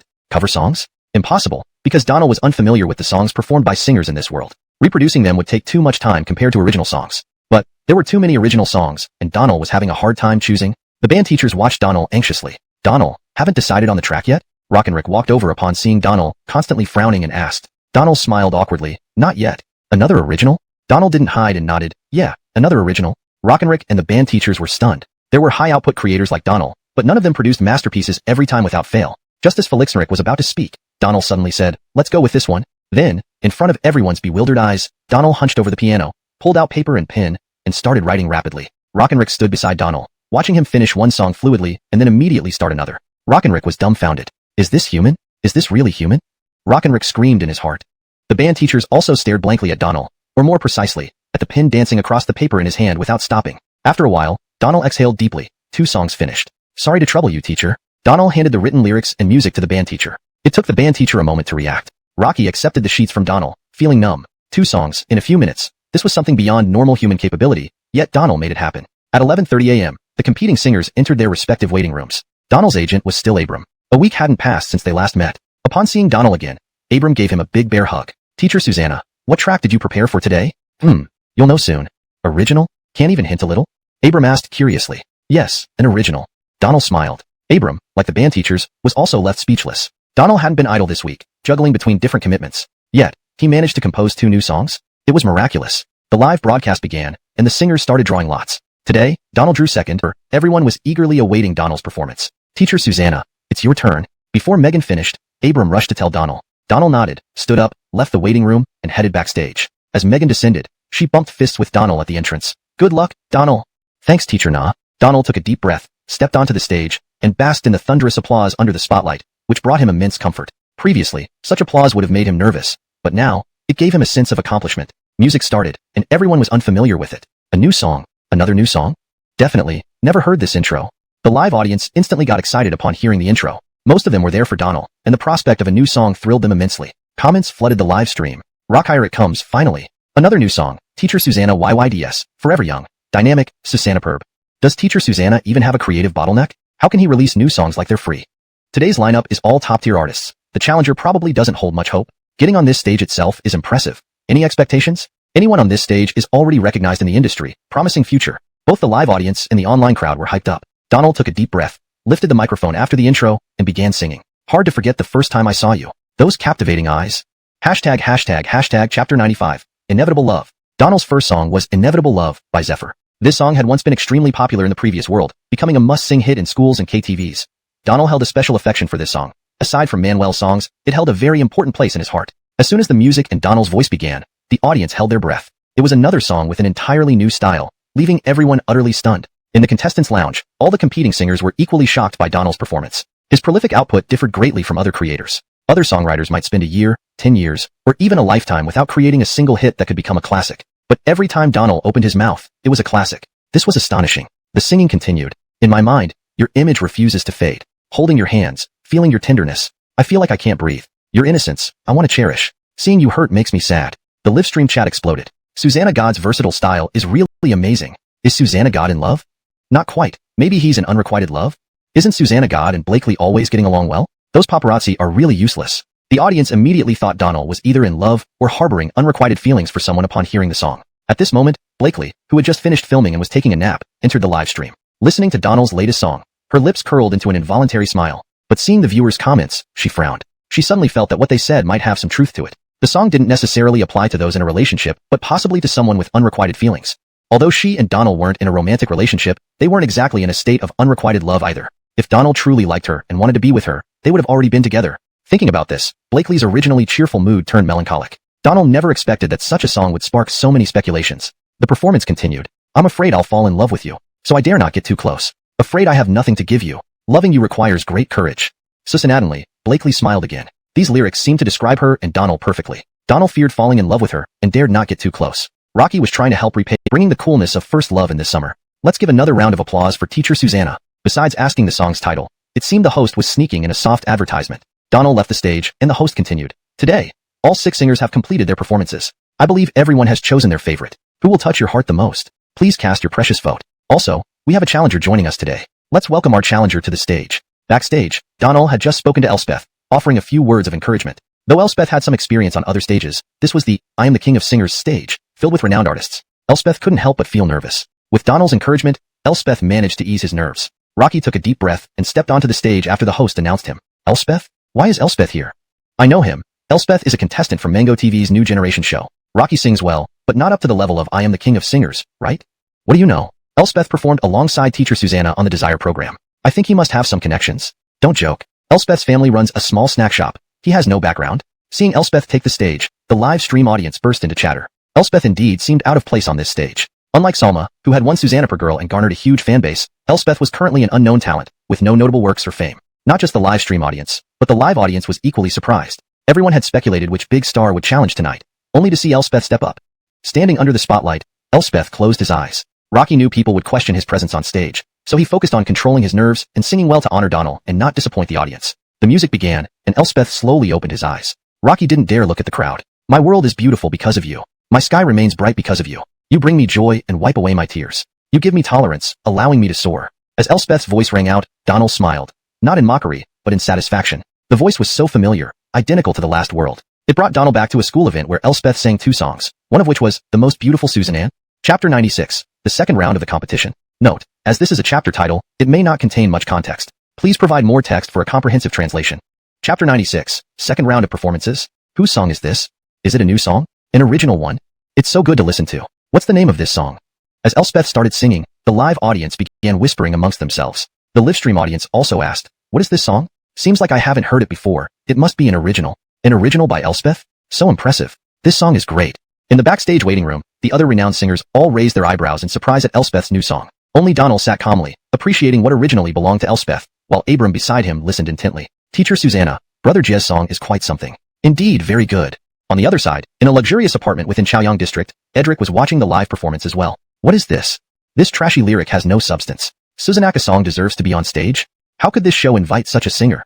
Edric ranted bitterly with his Igor echoing alongside. Yeah, I don't think this show has any meaning. Of course, it should be on. Edric rolled her eyes and said, if I don't take down Mr. Susanna, I won't be Edric anymore. Edric had now completely turned against Donald. He felt like a nobody whenever Donald took the stage. From the award incident to the kick-out incident, everything left Edric utterly defeated. Many of her fans were turning against her too. If things went on like this, her popularity would plummet further. She could still manage these situations over time. However, what frustrated Edric the most was that several brands she endorsed had already informed her they wouldn't renew the contract after its expiration date this year. Additionally, her appearance fees had sharply decreased during this period. These truly hurt Edric deeply. On stage, Elspeth became more confident, transitioning from initial nervousness to full confidence. Elspeth realized only if she gave her best could she have any development momentum after this appearance. If she faltered even on this stage, she really didn't belong in this industry. With the climax approaching, Elspeth's high notes reverberated powerfully through the hall, giving everyone goosebumps. Many stood up, others were sweating for Elspeth. The live stream chat exploded instantly. Dang, it's so intense. I knew Elspeth had a strong high-pitched voice, but not to this extent. If my guess is correct, this song must be called The Most Beautiful Susan Ann. In the lounge, Donald listened to Elspeth's increasingly mature singing and felt genuinely happy for her. Initially, he wasn't sure whether this world's Elspeth had the same vocal prowess as the previous world. Now, Donald no longer worried about it. After finishing the entire song, Elspeth took a deep breath and smiled at the standing audience. Thank you. The host returned to the stage amid applause and approached Elspeth. Thank you, Elspeth, for your heavenly music. The song is so Rockernan who tells stories through music, or Judah with his profound voice. Of course, there's always surprising teacher Susanna and our queen of songs, Carol, and today's challenger, Elspeth. This program is brought to you by Adobo Rockable Tea. This performance is sponsored by Adobo, especially for those concerned about internal heat during summer days. The Adobo voting channel is open. Voting for the first round starts now and ends in 10 minutes. Like them? Cast your precious vote via SMS, type singer's name, and send it to 688,888. During the break for audience voting, Donald leaned back on the sofa, closing his eyes, seemingly the only one not worrying about the number of votes. After 10 minutes of voting, all votes were counted, and preparations for the second round began. The order remained unchanged from the first round. Donald also listened carefully to everyone's songs. Although many classic songs from the previous world had yet to appear here, the current singers, leveraging their musical expertise, still produced highly popular works. No singer was to be underestimated. Taking advantage of this downtime, Donald searched online for Elspeth's works. But Elspeth had 0 original compositions. Brother Gia, what will you sing in the second round? Donald messaged Elspeth. Receiving the message, Elspeth replied immediately, I chose Dang by Power Station. Good, do well in the second round, and you'll pass safely today. I'll try my best, thank you, Donald. Don't be formal. Having sent the message, Donald got ready to perform, a segment eagerly awaited by the live audience. Each time Donald sang a new song on stage, it was the most anticipated part of the show. Unfortunately, due to the recording of a new album, Auden couldn't participate this time around, leaving Donald reminiscing about the duo during the introduction by the host. As Donald took the stage, everyone stood up and cheered thunderously. The stage lights flickered, and the music played as Donald strolled to center stage nonchalantly. Watching Donald step onto the stage on TV, Edric gnashed her teeth out of hatred. Rocker Igor egged her on, intensifying her bitterness towards Donald. With no recourse, she could only watch the stream filled with admiration for Donald. The stark psychological contrast was overwhelming, threatening to engulf her. Chapter 97. A Farouk to achieve godhood. ####Chapter 97. A Farouk that seals the deal. This was the last song of the performance, and it was the most anticipated song by all the audience members, both on-site and in the live stream. Donald had constantly surprised everyone, an act that people had become accustomed to. Yet, each surprise from Donald left everyone craving for more. Whether it was his fans or industry insiders, they were all thoroughly captivated by him. The prelude music began. Instantly, a stir erupted among the audience. It was another new song, one with an unfamiliar prelude. The celadon blank is sketched with blue and white porcelain, the brush strokes transitioning from bold to light. Peonies painted on the vase resemble your original appearance. Jasmine incense wafts through the window. My concerns are clearly understood. On the rice paper, the pen pauses midway. A song from Manuel's blue and white porcelain. In this world where true Chinese-style songs hadn't yet emerged, just a few lines into the song left the audience completely stunned. Rockyhaven. What kind of heavenly song is this? Simply perfect. How much talent must one possess to write such lyrics? The celadon blank is sketched with blue and white porcelain. The brush strokes transition from bold to light. Peonies painted on the vase, like your original appearance? Oh my god, these lyrics are simply brilliant. The audience was thoroughly enthralled. Not only was the melody beautiful, but the lyrics exuded a strong sense of Chinese cultural heritage. The words seemed to have been given a soul, making the song dazzling and captivating. In the backstage lounge, Professor Judah's eyes widened as he heard the prelude. When Donald started singing the lyrics, Professor Holt was completely dumbfounded. These lyrics, they're simply divine. Professors Rockernan, Megan, and Victoria, along with all the other competing singers, stood up in their waiting rooms because this song was truly mesmerizing. Susanaka melody paired with such lyrics was simply unparalleled. Audience members watching the live stream also gasped in awe. A rich Jiangnan atmosphere, The lyrics alone are like a painting. Truly, only Donald can be so godlike. Never before, never after. Why does a genius like Donald owe 300 million? Why must someone so talented worry about making a living? Please, ask Donald to take on endorsements, earn more money, and create more works. Vineyard-raising, let Donald release an album. The live stream audience went wild, the impact of Blue and White Porcelain far surpassing any previous song's effect. The first time hearing Donald sing was during his visit to the Mushroom House, where he sang Lone Brave Fighter a cappella. Even then, he won over countless fans with just that. Since then, every song by Donald became a chart-topping hit, dominating the entire Chinese music charts with no signs of cooling down. The performance continued. The painted court lady's elegance, subtly preserved. Your smile, blooming like a flower bud. Your beauty, a wisp of fragrance, drifting to places I cannot reach. Waiting for you under the smoky rain while the sky remains azure. Smoke curls gracefully across the river, thousands of miles away. At the bottom of the vase, engraved calligraphy emulates the grace of yesteryears. Let me lay the groundwork for our meeting. Halfway through the song, the delicate lyrics and poetic imagery transported everyone into a Jiangnan painting, searching for the beauty described amidst the misty rain. Magia, it's time to shoot. On set, Blakely had been glued to the live stream until her Igor called her several times, snapping her back to reality. Just a moment, we'll talk later. Blakely didn't want to leave even for a second. Donald was still singing, and this song was absolutely enchanting, leaving her spellbound. Seeing this, the Igor quickly left, muttering, obsessed. She's really obsessed now. On stage, Donald finished the song, and the entire hall fell silent. No one spoke. Everyone was lost in the song's charm, unable to recover. Thank you everyone. Donald bowed slightly, but no one snapped out of it. It wasn't until the host took the stage. I knew teacher Susanna was immensely talented and that his voice was extremely captivating, but I have never heard a melody like this, so intoxicating. Teacher Susanna, what is the name of this song? Blue and White Porcelain. The audience finally came to their senses. Blue and White Porcelain. Blue and White Porcelain. Wonderful. Absolutely wonderful, Susanna. I suddenly miss Salma from the last competition, whose bubble, also by teacher Susanna, ignited the entire venue. I eagerly look forward to the next competition, where the final showdown between the qualifiers will undoubtedly be thrilling. I Am a Singer King differs slightly from the program in the other universe. I Am a Singer. After gaining qualifying status, challengers cannot continue performing in the next round. There are 3 rounds with 3 different challengers. If all successfully qualify, they will compete against the remaining starters in a 4th round, each singing one song leading to further eliminations. The contestant with the highest votes will face challenges from others, culminating in the grand finale to determine the champion. Donald's appearance slightly disrupted the original program flow due to his immense popularity. Though he joined mid-program, he was placed as one of the initial performers. Next, let's welcome the challenger Elspeth, our last singer for today, to the stage. Chapter 98, Donald, Champion? Chapter 98, Donald, Champion? Elspeth was the last to take the stage, this time performing a cover of a song by Rockernan. Rockernan songs are generally emotional ballads without particularly high notes, but each one is like a story told gracefully, perfect for repeat listening. Elspeth's performance captured the essence perfectly, delivering emotions and escalating moods beautifully. The audience gave her a standing ovation after her rendition. With that, all the singers, due to lack of copyright, fans couldn't download the songs, which made music companies hungry for this potential market.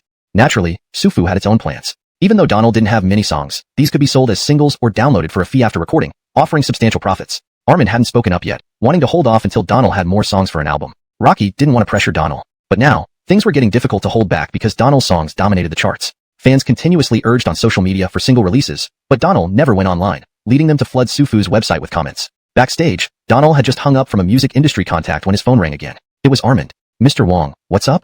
Donald, there's something I need to discuss. Let's talk tomorrow at the company. You can continue your current tasks. Okay. Great. Oh, today's new song was amazing. Thank you, Mr. Wong. No problem. I'll let you go now.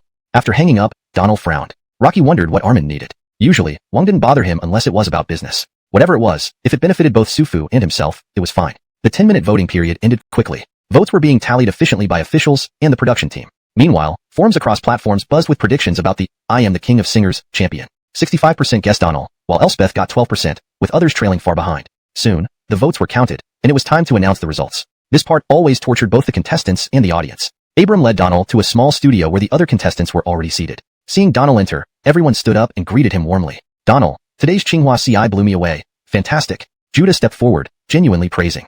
Thank you, Teacher Holt. This isn't just flattery. Your Tsinghua CI started a new genre. What should we call it? Donald was stumped. This world lacked Chinese-style songs. Awkwardly, he replied, not really a new genre. It is. A completely new style, Rockernan added. Yes, truly unique. Unmatched composition and lyrics. I got chills throughout, which didn't subside till the end, Carol chimed in. Other singers agreed, leaving Donald embarrassed. If we must name it, let's call it Chinese Wind. Chinese Wind? Brilliant. Exactly. It fits perfectly. Everyone clapped enthusiastically, then sat down after exchanging pleasantries. Rockenrick entered with the voting results, smiling widely. Everyone ready?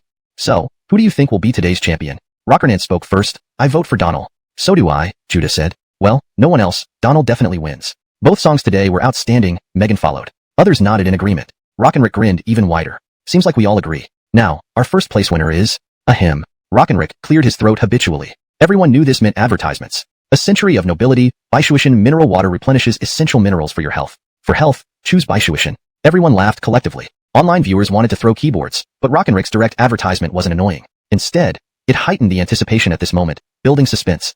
Chapter 99. Can it be cashiered? None. Note. Typically, I would include a translation of the chapter content following the chapter title. Since there was no additional text provided after the chapter title, I have left the space below it blank as indicated by none. If you have more content to translate, please provide it and I will proceed with the translation. Chapter 99. Can it be cashed in? After Rick delivered a highly practiced advertisement, was the ad too stiff? Rick asked with a smile. Not stiff, but too well practiced. The advertisers would probably Beth's stellar rendition of The Most Beautiful Susan Ann, written by Donald, and her steady performance of her own songs. Rockernan thought Elspeth should easily take second place. Congratulations, Teacher Lee. Congrats. Everyone stood up to congratulate him. Realizing what had happened, Rockernan responded, Me? This is completely unexpected.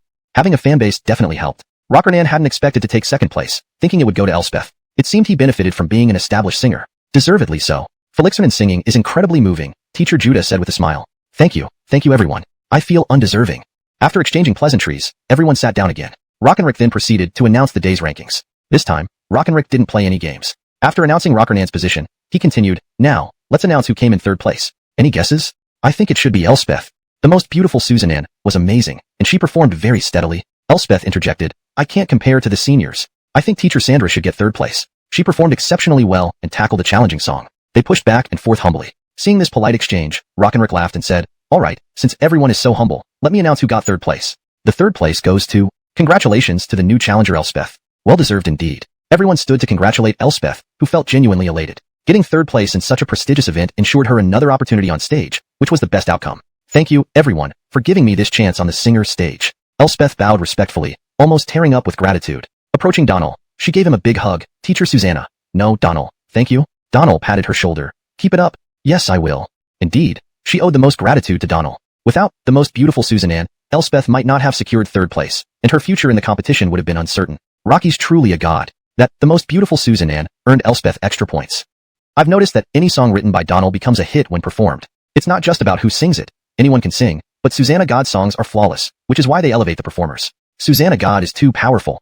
Why don't those brands seek endorsement from Susanna God? Are they blind? Viewers in the live stream showered Donald with praise. Brand representatives watching the broadcast also began contacting Sufu to reach out to Donald. They couldn't find Donald directly, so they went through Sufu. Wang Rocky-Ping's phone was ringing off the hook with partnership offers from brands and entertainment companies, but he could only politely decline until he consulted Donald. The announcement of the results on I Am a Singer continued. Elspeth took third place, Judah fourth, Sandra fifth, and Carol sixth, while Donald rightfully clinched first place. If Donald hadn't won, the entire production team would have faced severe backlash. His performances of Can't Rock Up Falling in Love and Blue and White Porcelain were undoubtedly game changers. All rankings announced, Carol was unfortunately eliminated. Everyone shook hands and hugged her before Rick said, Unfortunately, Teacher Lin is eliminated from this round. However, this does not mark an end. Your voice provided top-notch listening experiences for the audience. On behalf of everyone, I thank you for your dedication on this stage. We'll see you again soon. Thank you everyone. I'll be back. Rick presented Carol with a bouquet of flowers, and her manager escorted her away, everyone waving goodbye. After seeing Carol off, they returned to their seats. Rick, holding a staff, walked over to Donald. Congratulations to Teacher Susanna for winning the championship. This honor belongs to you. Familiar as this segment was, Donald stood and accepted the staff, feeling its quality was impressive. Can this staff be cashed in? Puff. The crowd nearly burst out laughing. Only Donald could pull something like this. In the live stream, viewers were stunned. This question about cashing in the staff instantly broke the internet, followed by a flood of comments.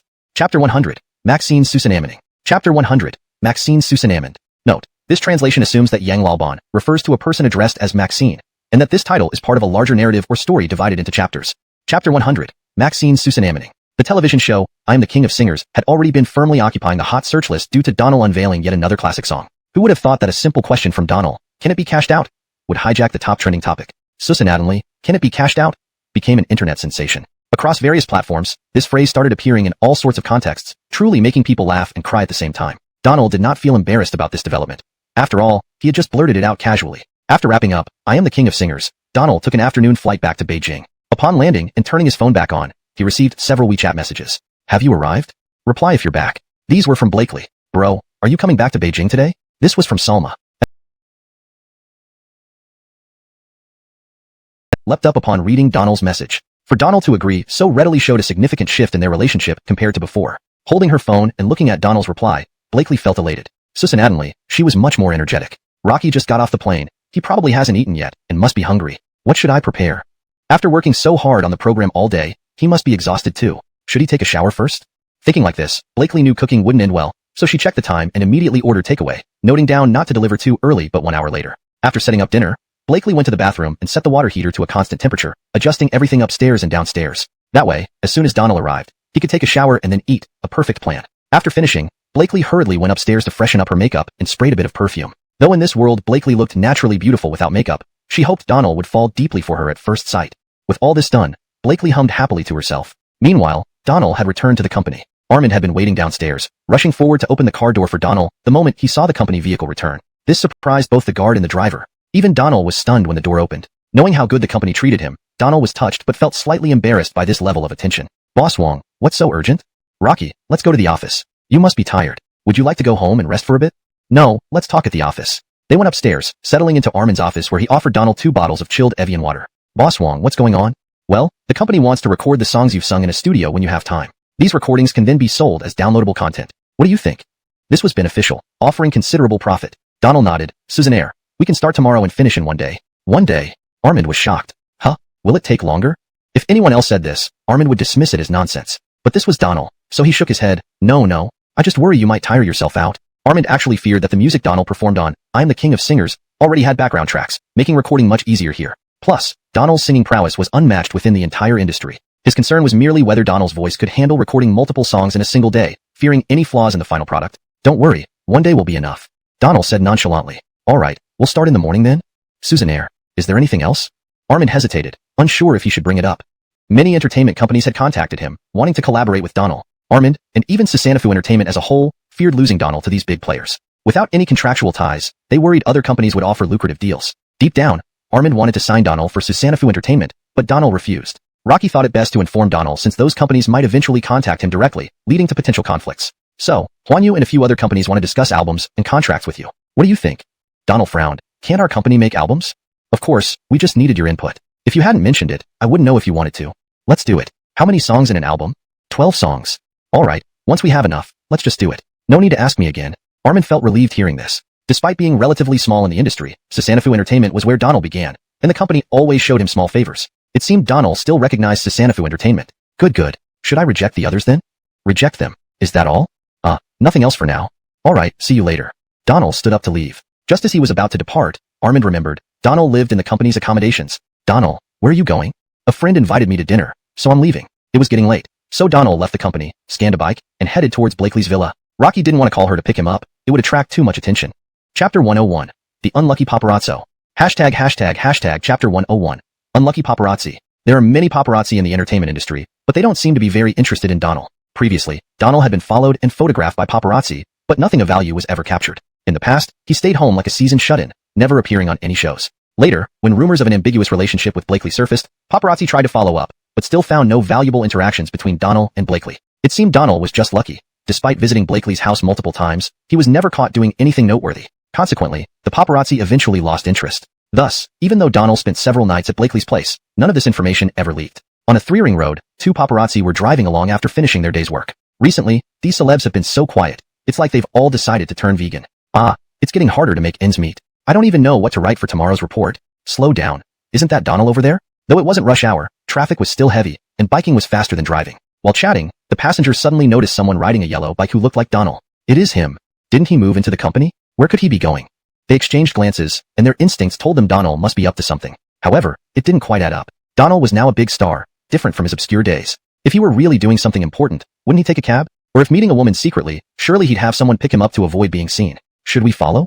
Maybe he's just out for a ride. So, do we follow or not? The other paparazzo thought for a moment. It was still early, and they had nothing better to do, so he suggested, let's see where he goes. Okay. By the time they made up their minds, Donald was almost out of sight. The traffic was too dense for them to catch up, and cars generally can't match the speed of a yellow bike in the city. When they finally managed to drive again, Donald was long gone. Damn, we lost him. Forget it. He probably won't do anything significant anyway. The other paparazzo shrugged. Let's go then. Donald continued his leisurely ride, completely unaware he had been targeting a rough day. After watching for a bit, Donald rode away. The paparazzi couldn't catch up, ultimately ending up fined 100 yuan because of Donald, a truly unlucky day. That Donald must be cursed. Stay clear of him next time. Let's get out of here. Forget about chasing him anymore. Driving away grumpily, They left while Donald entered the villa complex. Since this wasn't his first visit and he had called Blakely, the gate guard waved him through smoothly. Wasn't that Donald? Yeah, he's pretty popular lately. Rocky didn't come often before, right? Doesn't Walker Boss bring him back frequently now? The guards widened their eyes in surprise. Anything interesting? Rocky, mind your own business. Get back to work. Don't waste time thinking about useless stuff. If you want women to be at your beck and call, try being as talented as Donald. Achoo. Stopping at Blakely's villa gate, Donald sneezed. Who's cursing me? Just as he spoke, the door opened, and Blakely greeted him. What's wrong? Who's cursing you? Nothing. Come in quickly. Sitting down on the sofa in the living room, Blakely promptly brought a fruit platter and a fruit salad. Tired? Not too much. Eat. Everything is freshly washed. Donald didn't hesitate. He was hungry. Grabbing an apple, he took a bite. So, what's up? Oh, I just wanted to talk about a drama role. Spit. Donald nearly choked on his apple. Don't joke. I can't act. Come on. Acting isn't hard. You'll learn. Donald shook his head vigorously. No way. I don't want to be criticized. Plus, Eternal Love has already cast its roles and filming has started. Leave me alone.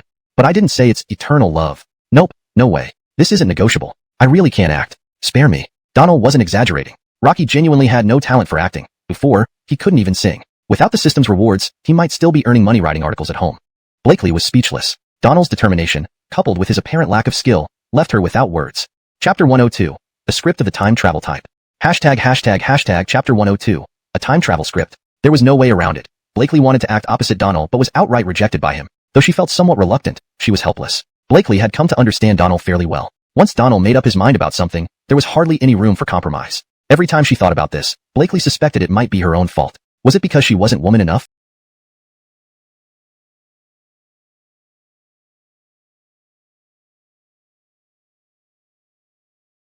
Not attractive enough for Donald? Fine, if you don't want to act, that's okay. But can you write me a script? That shouldn't be a problem, right? I'll pay you 5 times the market rate. No, I'll even split the profits with you. After covering normal expenses, it'll be a 50-50 split, and I'll prepay $2 million upfront. Upon hearing Blakely's offer, Donald suddenly became interested. Donald had always been very serious about money. Rocky possessed a vast amount of resources, and turning these resources into cash was the ultimate goal. Blakely's conditions were indeed quite generous, the best any scriptwriter could hope for from an investor. Few scriptwriters could get a 50-50 profit share and still have their script valued at 5 times the market price. I have no objections, Donald said with a smile. Blakely looked speechless, almost making Donald laugh. Ahem. Donald cleared his throat and asked, what kind of script do you want? I'll give it to you tomorrow. Blakely was speechless again. Tomorrow? Deliver a complete script? Are you even human? You're not going to write something haphazardly just to humor me, are you? Blakely suddenly felt like she was getting herself into something. Even though she thought this internally, she didn't think Donald was being unreasonable. Even if he didn't write a script and asked for millions up front, Blakely wouldn't bat an eyelid. As long as it helped Donald, she would go to any lengths. In ancient times, one sought to win a beauty smile. Blakely mocked herself for trying to win a gentleman's smile. After a long pause, Blakely finally spoke. But Donald seemed to realize something. Rocky added, don't worry. I won't hand you a shoddy script just to get by. I guarantee that when it's filmed, it will be a hit. You should feel reassured now, right? Seeing Donald's serious expression, Blakely regained her trust in him. She nodded and said, actually, you can take your time and don't stay up late. It's fine. Just tell me what type of script you want. Blakely herself wasn't sure what type of script she wanted. It was true that Zion, her production company, lacked good scripts lately. 3 Lives, 3 Worlds, 10 Miles of Peach Blossoms was currently filming, but with so many actors under Zion, one script wasn't nearly enough. Many of them had few recent job offers, so they were eager to find a new script to shoot. However, when she really thought about it, she didn't know exactly what type she wanted. Thinking hard, Blakely recalled some web series she had watched on certain platforms recently, all of which were popular time travel stories. Can you write a time travel script? Donald almost laughed. Rocky himself was a time traveler, and such dramas had already been extensively broadcasted in his previous world. What could be difficult about it? When he thought of time travel dramas, Donald immediately recalled countless TV shows. One that left a deep impression on him was A Lifespan, Qing Yunnan, adapted from the famous online novel by Cat and I, a platinum author. When it first aired, it broke records with over 100 million views in one day, consistently dominating various charts. However, it pained many fans that the second season took so long to continue. Note, A Love for Dilemma is not an accurate translation of Qing Yunnan, which should be translated as A Lifespan. Cat should be consistently rendered as Cat and I in English text. While A Love for Dilemma differed slightly from traditional time travel stories, it still counted as one. Donald decided to use this drama, confident it would also be a hit in this world. No problem. I'll deliver the script to you tomorrow. Really going to stay up all night? At night, it's quiet, which helps with creativity. I don't like writing during the day. Blakely pursed her lips, thinking Donald's reason was flawless. Most creators indeed worked more at night and slept during the day. What set Donald apart was that unlike other creators who frequently faced bottlenecks and needed extended periods to produce content, Donald operated like a well-programmed machine. He could immediately produce high-quality work upon request. Saying he wasn't human wouldn't be far off. It was simply unbelievable how Donald managed this. All right, I'll transfer you $2 million as an advance payment. The contract will be ready for you to sign tomorrow. Is that okay? Donald shrugged. No problem. They agreed quickly and easily. Just as they finished talking, the delivery person arrived. After taking a call, Blakely went out to fetch the food and returned. The order included 3 dishes: roast duck, fried shrimp, and sautéed green vegetables. Let's eat. You ordered takeaway? Well, did you expect me to cook for you? Besides, you probably wouldn't dare to eat my cooking, right? Ahem. It looks pretty good and appetizing. The meal proceeded quickly. Donald, genuinely hungry, ate heartily, while Blakely barely touched her food, instead propping her chin on her hand to watch him eat. Donald was used to Blakely's behavior, feeling no shame since eating heartily was important. Rocky ended up finishing all the dishes. Are you full? Seeing Donald clean his plate, Blakely hurriedly asked. Yeah, full. Now that you're full, why don't you take a shower? I've already adjusted the water temperature for you. Maybe I should go home. It's late. Why go back? There's plenty of space here for you to rest. I've prepared a laptop upstairs for you if you need to work on your script. Donald considered this. Going back would cost money, even if only a little, and he'd need to spend more on breakfast tomorrow. Plus, if he worked late into the night, he might get hungry again. Rockhire, at least, he wouldn't starve. Fine. Donald agreed and immediately went into the bathroom to shower. The bathrobe is in the cabinet. Got it. Entering the bathroom, closing the door, Donald smiled to himself. If Blakely did all this and Donald wasn't moved, he wouldn't be human. Rocky wasn't immune to emotion, especially when burdened by debt and avoiding romantic entanglements. What Blakely was doing wasn't different from what a devoted wife would do. Returning home to warm food, even if not homemade, and having the bathwater prepared. All of this made it hard not to be moved. Chapter 103. Celebrating the Remaining Years. Chapter 103. Celebrating the Remaining Years. This title captures the essence of Qing Yunnan, while ensuring it sounds natural in English. If you prefer a more literal translation or have specific preferences, feel free to let me know.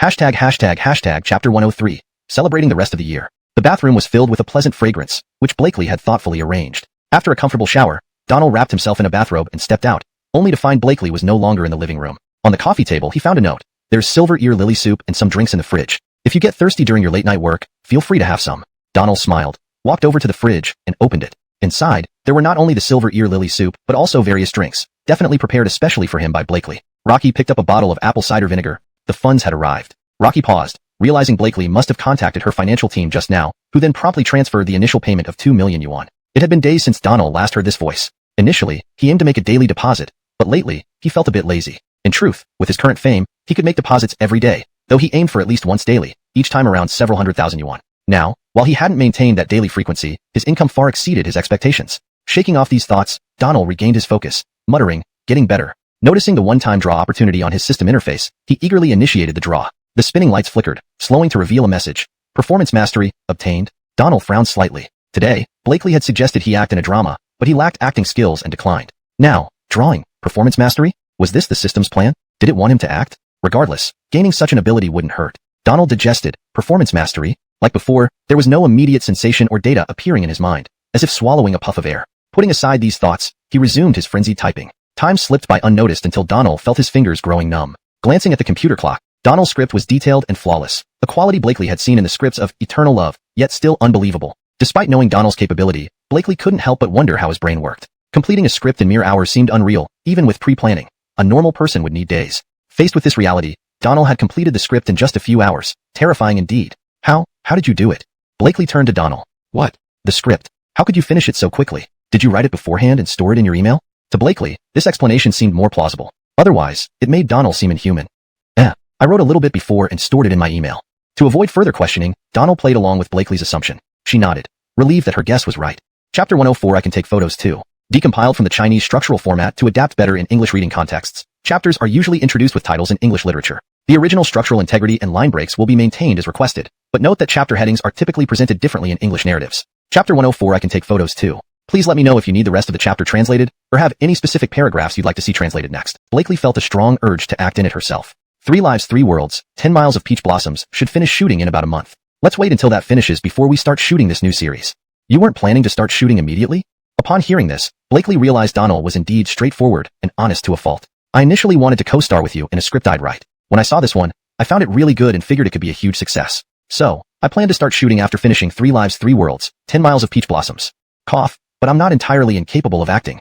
Don't you lack acting skills? But didn't you say I could learn? Do you really want to try? Blakely was inwardly thrilled. Whether or not Donald could act, it was true that acting could be learned. Someone as talented as Donald would likely pick it up quickly. Why wouldn't I want to make money? Besides, I have plenty of free time anyway. Donald had always been candid about his attitude towards money, and Blakely was used to it. Alright, I'll get the production team ready. You'll hear from me soon. Sounds good. Well, it's not early anymore. Get some rest.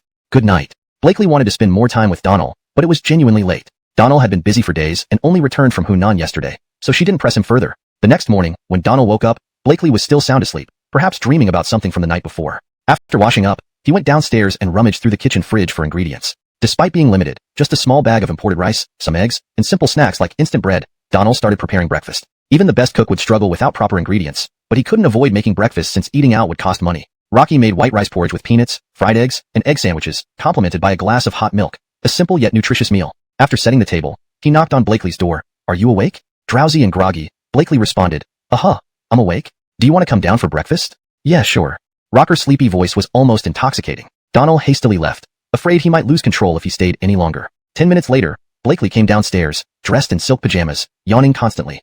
"Why did you wake up so early? We could have ordered takeout." "Takeout isn't as nutritious. Eat while it's hot." "All right, what did you make?"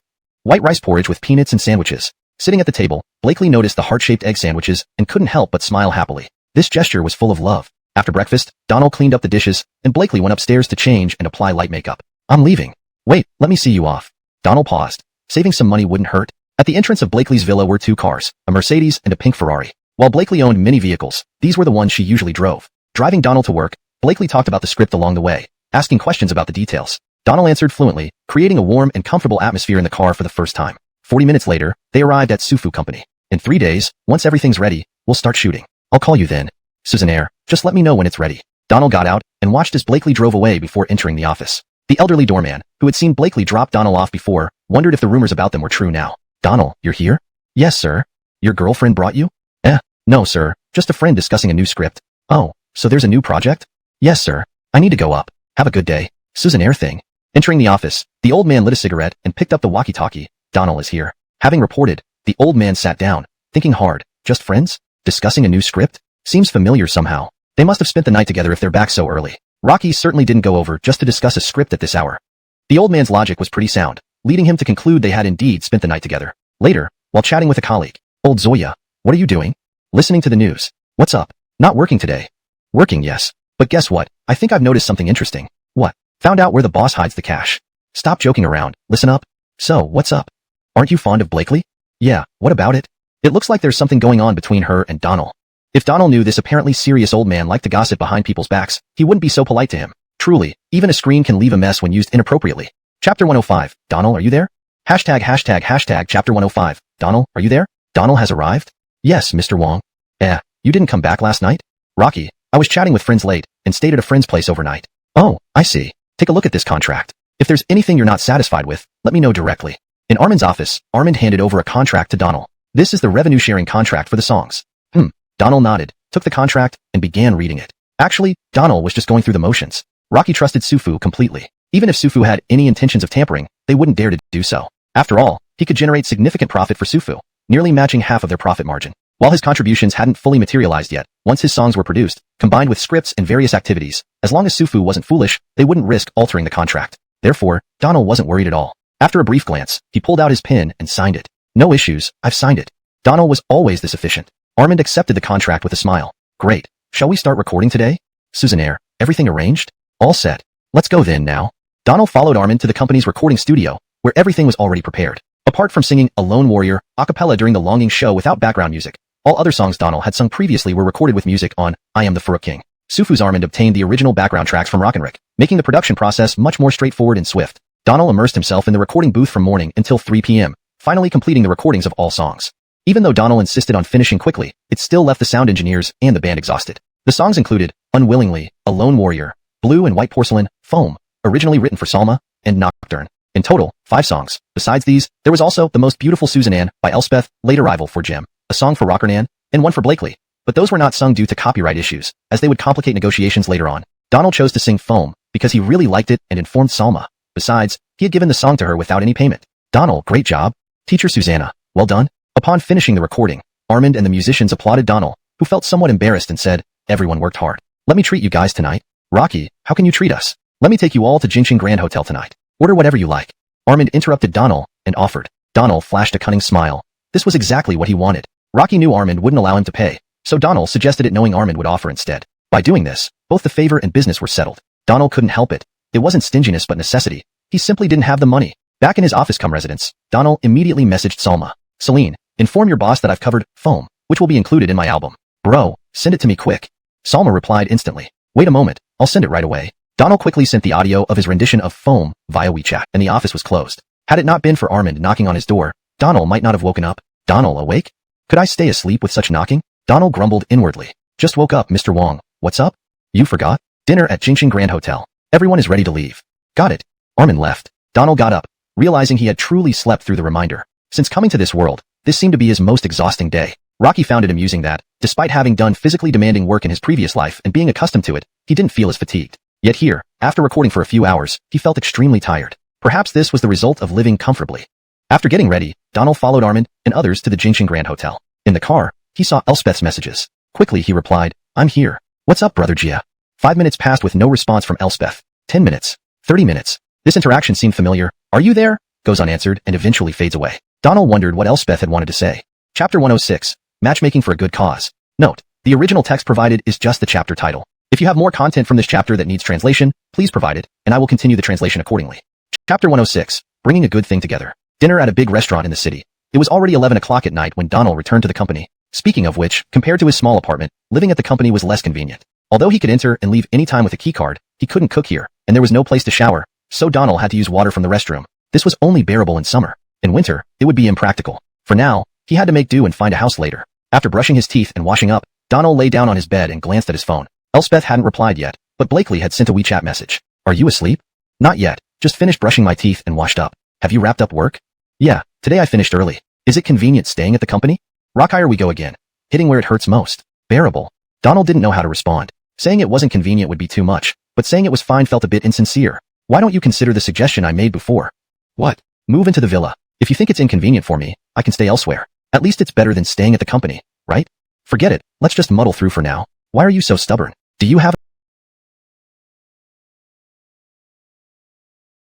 But Elspeth was thick-headed.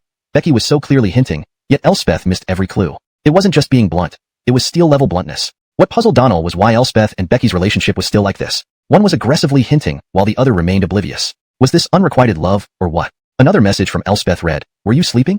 And the last one, let's talk when you wake up. Donald burst out laughing as he quickly replied, Sorry, bro Gia, I fell asleep last night. Is there a possibility that Sister Da wants you to accompany her to the gathering? Is there also a possibility that Sister Da likes you? Donald sent these 3 messages one after another. After waiting about 10 minutes, Elspeth finally replied with 3 question marks. No way. Why would Sister Da fancy someone like me? Sister Da is currently a top host, and I'm just a rookie with no resources or connections. I don't even think I look good. The probability you mentioned is very low, right? Seeing the message, Donald shook his head repeatedly. Elspeth's thick-skulledness was beyond redemption. It was hard to explain things fully through messages, so Donald directly called Elspeth. Bro Gia, impossible? Think carefully. Since joining the show, have you been specially taken care of by anyone? Also, who do you think recommended you for aspiration? And who helped you get onto King of Singers? Think hard. Listening to Donald, Elspeth was silent for a long time. Seeming to realize something, he eventually said, Now that you mention it, something doesn't seem right. So what do you think is going on? Donald almost cried. Elspeth wasn't stupid, just completely unaware of the key points. Bro Gia, are you blind? Let me tell you straight. You got the opportunity on aspiration, because Sister Da lobbied for you. Same with King of Singers. If she didn't like you, why would she help you so much? Let me think. My head is a bit jumbled. Donald, hold on, let me sort it out. Think it over. Don't be so dense. Sister Da has been dropping hints, but you've been clueless. Tell me, do you like Sister Da? Do I like her? Yeah, I guess. She's beautiful and capable. Who wouldn't like her? If you like her, pursue her. Opportunities don't come twice. Actually, Sister Da has given you many chances, which you kept missing. When you finally realize it, the chance might be gone. Bro Gia, you're really dense. Donald's words enlightened Elspeth like a splash of cold water. Actually, Elspeth liked Becky too. Who wouldn't like such an excellent girl? It was just that Elspeth had some self-doubt. Not that he was naturally insecure, but in front of Becky, he felt inadequate due to her excellence. Recalling everything now, Elspeth became aware. Donald, I need to go. Hurry up and call Sister Da, tell her you cancel practice and have time to go to the gathering with her. Ask her what kind of occasion it is and what attire is needed. Remember to buy flowers when you meet her. Got it. Elspeth replied immediately. Taking a deep breath, Donald felt relieved that Elspeth was finally getting it. Rocky had planned to play matchmaker but had only seen progress now. Thinking more, Donald edited another WeChat to Becky. Sister Da, what are you busy with? Donald, why are you messaging me now? I'm not busy, preparing for a lunch gathering with friends. What's up with you? Rocky, I just woke up and have something to tell you. Just say it. Is it about a show? No, it's about Bro Gia. To be straightforward, he's quite simple-minded. Okay, thick-skulled. I know you like him, but he's been oblivious. I told him, and he admitted liking you too. I think you two are a perfect match. Bro Gia won't practice singing today, and will come see you. Rocky may not be good at sweet talk, but he's sincere. When you see him, don't think badly of him. He'll get better over time. After a long pause, Becky finally replied, Thanks, Donald. I know what to do. When you come to Changsha, I'll treat you to a meal. That sounds good. I'll remember that meal. Souvenir, definitely. This translation maintains the original tone and style, ensuring it reads naturally and fluently in English while preserving the storyline's coherence. The paragraph structure and line breaks are preserved as in the original text. Alright, I won't chat with you anymore. Jaegu should be contacting you right away. Okay, goodbye. After speaking with Becky, Donald finally felt completely at ease. Becky didn't say anything else, which confirmed that his assumptions were entirely correct. Becky was still the proactive one in relationships, just like in the previous timeline. Now, he had successfully helped bring a good thing together. Seeing two people who were meant to be together in the previous timeline come together again despite being on different timelines filled him with joy. This translation maintains the original tone and style, ensuring it reads naturally and fluently in English while preserving the storyline's coherence. The paragraph structure and line breaks are preserved as in the original text. Chapter 107, Donald's Screen Debut. Chapter 107, Donald's Screen Debut. Please note that the term chu nirzuo is often used to denote a debut or first work. In the context of a respectful and professional translation, I have translated it as debut or first work. If you need any adjustments or have specific preferences, feel free to let me know. For the final version, here is the edited translation. Chapter 107, Donald's Screen Debut. Hashtag Chapter 107, Donald's Screen Debut. Mr. Wong, I might not have much time in the company for the next 3 days. If anything comes up, just call me directly. What happened? Are you going on a long trip? At 10 a.m. in Armin's office, the fragrance of tea wafted through the air as Donald and Armin were discussing matters in the entertainment industry. Susannatingly, Donald shifted the topic and spoke earnestly. I'm not going on a long trip. I've promised Maxine to go film a drama. Oh, a new drama? Yes, a new drama. Alright, there's nothing urgent at the company. I'll give you a call if anything comes up. Armin naturally had no objections. Donald was a free agent, but Donald still felt somewhat embarrassed, knowing that he had developed his career at Sufu. Now running off to film at another company, even though he hadn't signed any binding contracts, felt a bit disloyal. Mr. Wong, do we need any scripts these 2 days? Should I write some? Suzanaire, whatever you can write, we'll take it. Just write as much as you can. I didn't mean it like that. The company focuses on entertainment, film, and music, so more scripts are always better. But don't rush or stress over it. Write whenever you feel like it. There are no strict rules here. Donald nodded. Got it. I'll send you the script via email once it's done. Sounds good. 3 days, not too long, but they flew by in a flash. Zion Entertainment had recently announced that their new drama would begin filming, based on a script by Donald, generating considerable buzz. Today, Zion released another notice. The new drama Joyful Year would premiere tonight, starring Donald and Blakely with a script by Donald. The announcement sparked intense discussions online. The news instantly topped the trending charts. Donald is filming a drama now? Rocky Avens, who said Donald might not be into acting. Didn't they get proven wrong? My idol is multi-talented. Really? Understand that? Asterisk Joyful Year asterisk, an interesting title. What's it about? Is it a historical costume drama? I don't care if it's historical or modern, heart-wrenching or sweet. As long as Donald is in it, I'm in. Looking forward to Donald's new drama, his acting skills, and the content of the show. Anyone know any insider info? Share some. An account claiming to be an insider, registered just a day ago, posted, I can tell you that Joyful Year is a time travel drama, and the plot is amazing. Can't say more. Stay tuned. This account wasn't fake. It was created by Zion Studio to generate hype and attention. Soon, thousands of replies flooded the thread. Buddy, share a little more, please. Not cool, dude. Is this a scam? Wanna watch together tomorrow? Who's joining?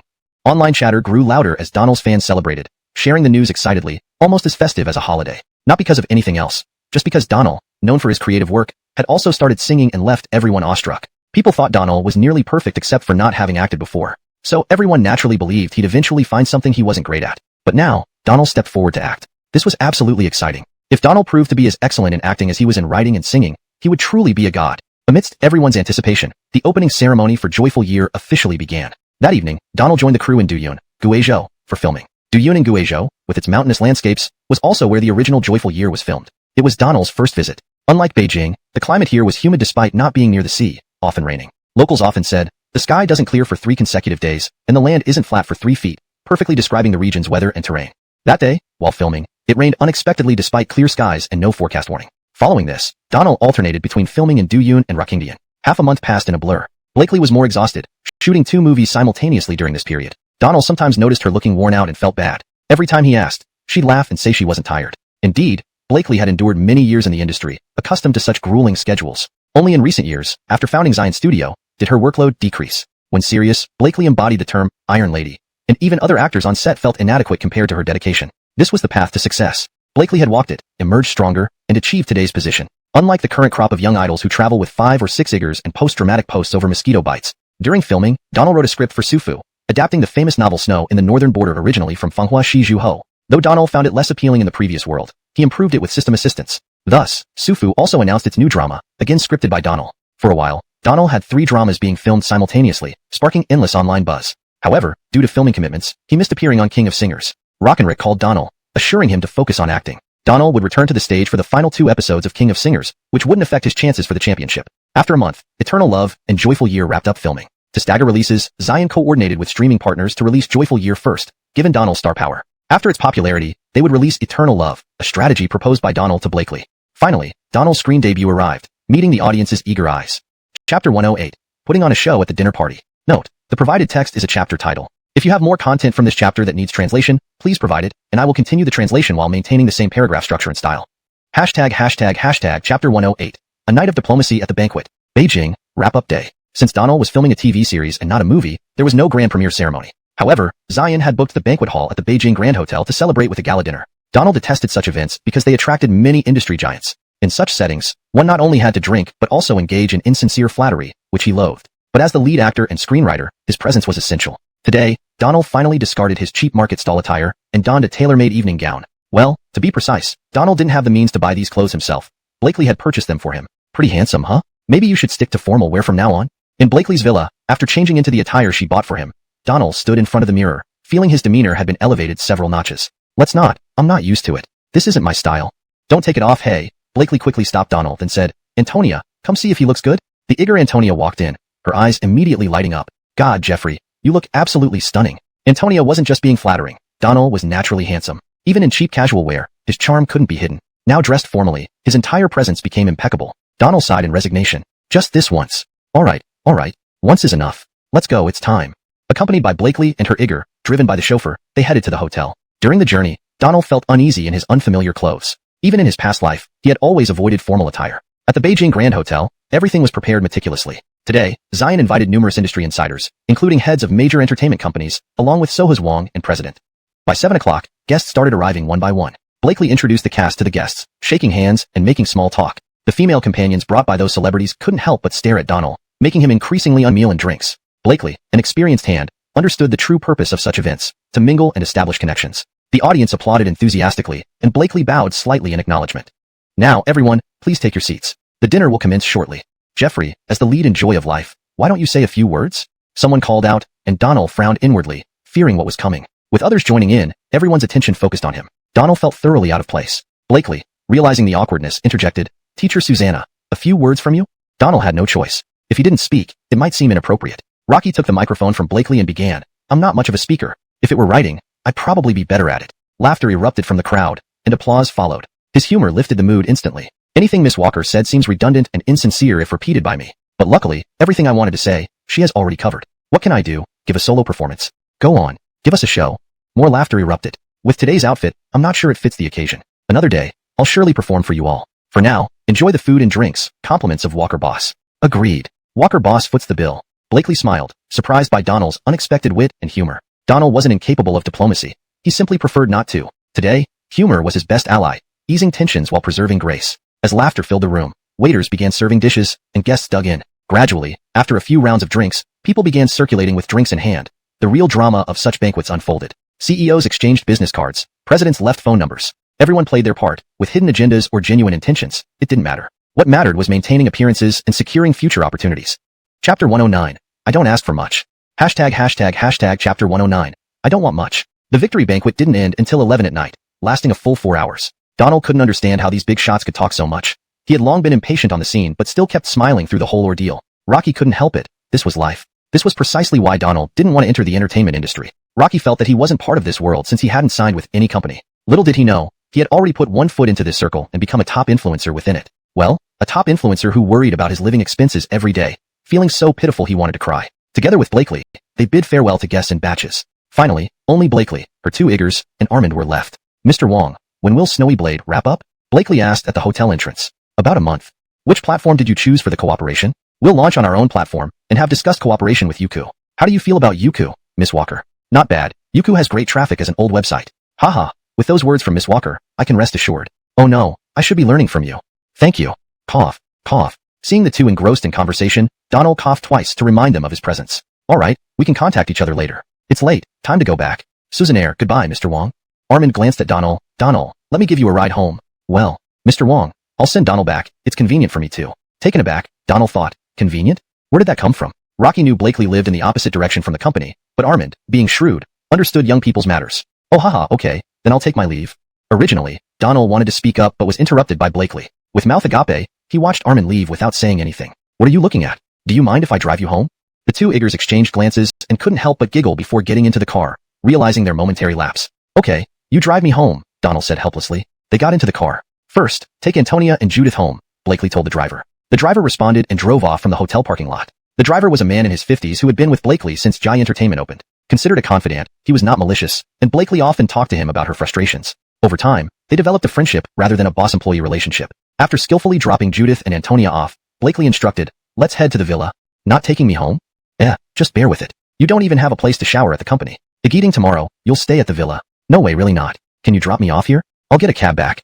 Your clothes are at the villa. Aren't you going to change? Donald was speechless. Indeed, his clothes were at the villa. Fine, let's go to the villa. The driver, upon hearing this, sped towards Blakely's villa. Soon, they arrived. After Donald and Blakely got out, the driver promptly left. By the time Donald changed his clothes and came out, the car was long gone. Damn, tricked again?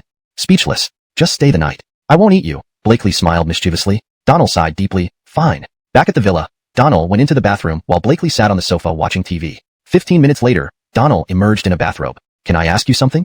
Susannaire. What is it?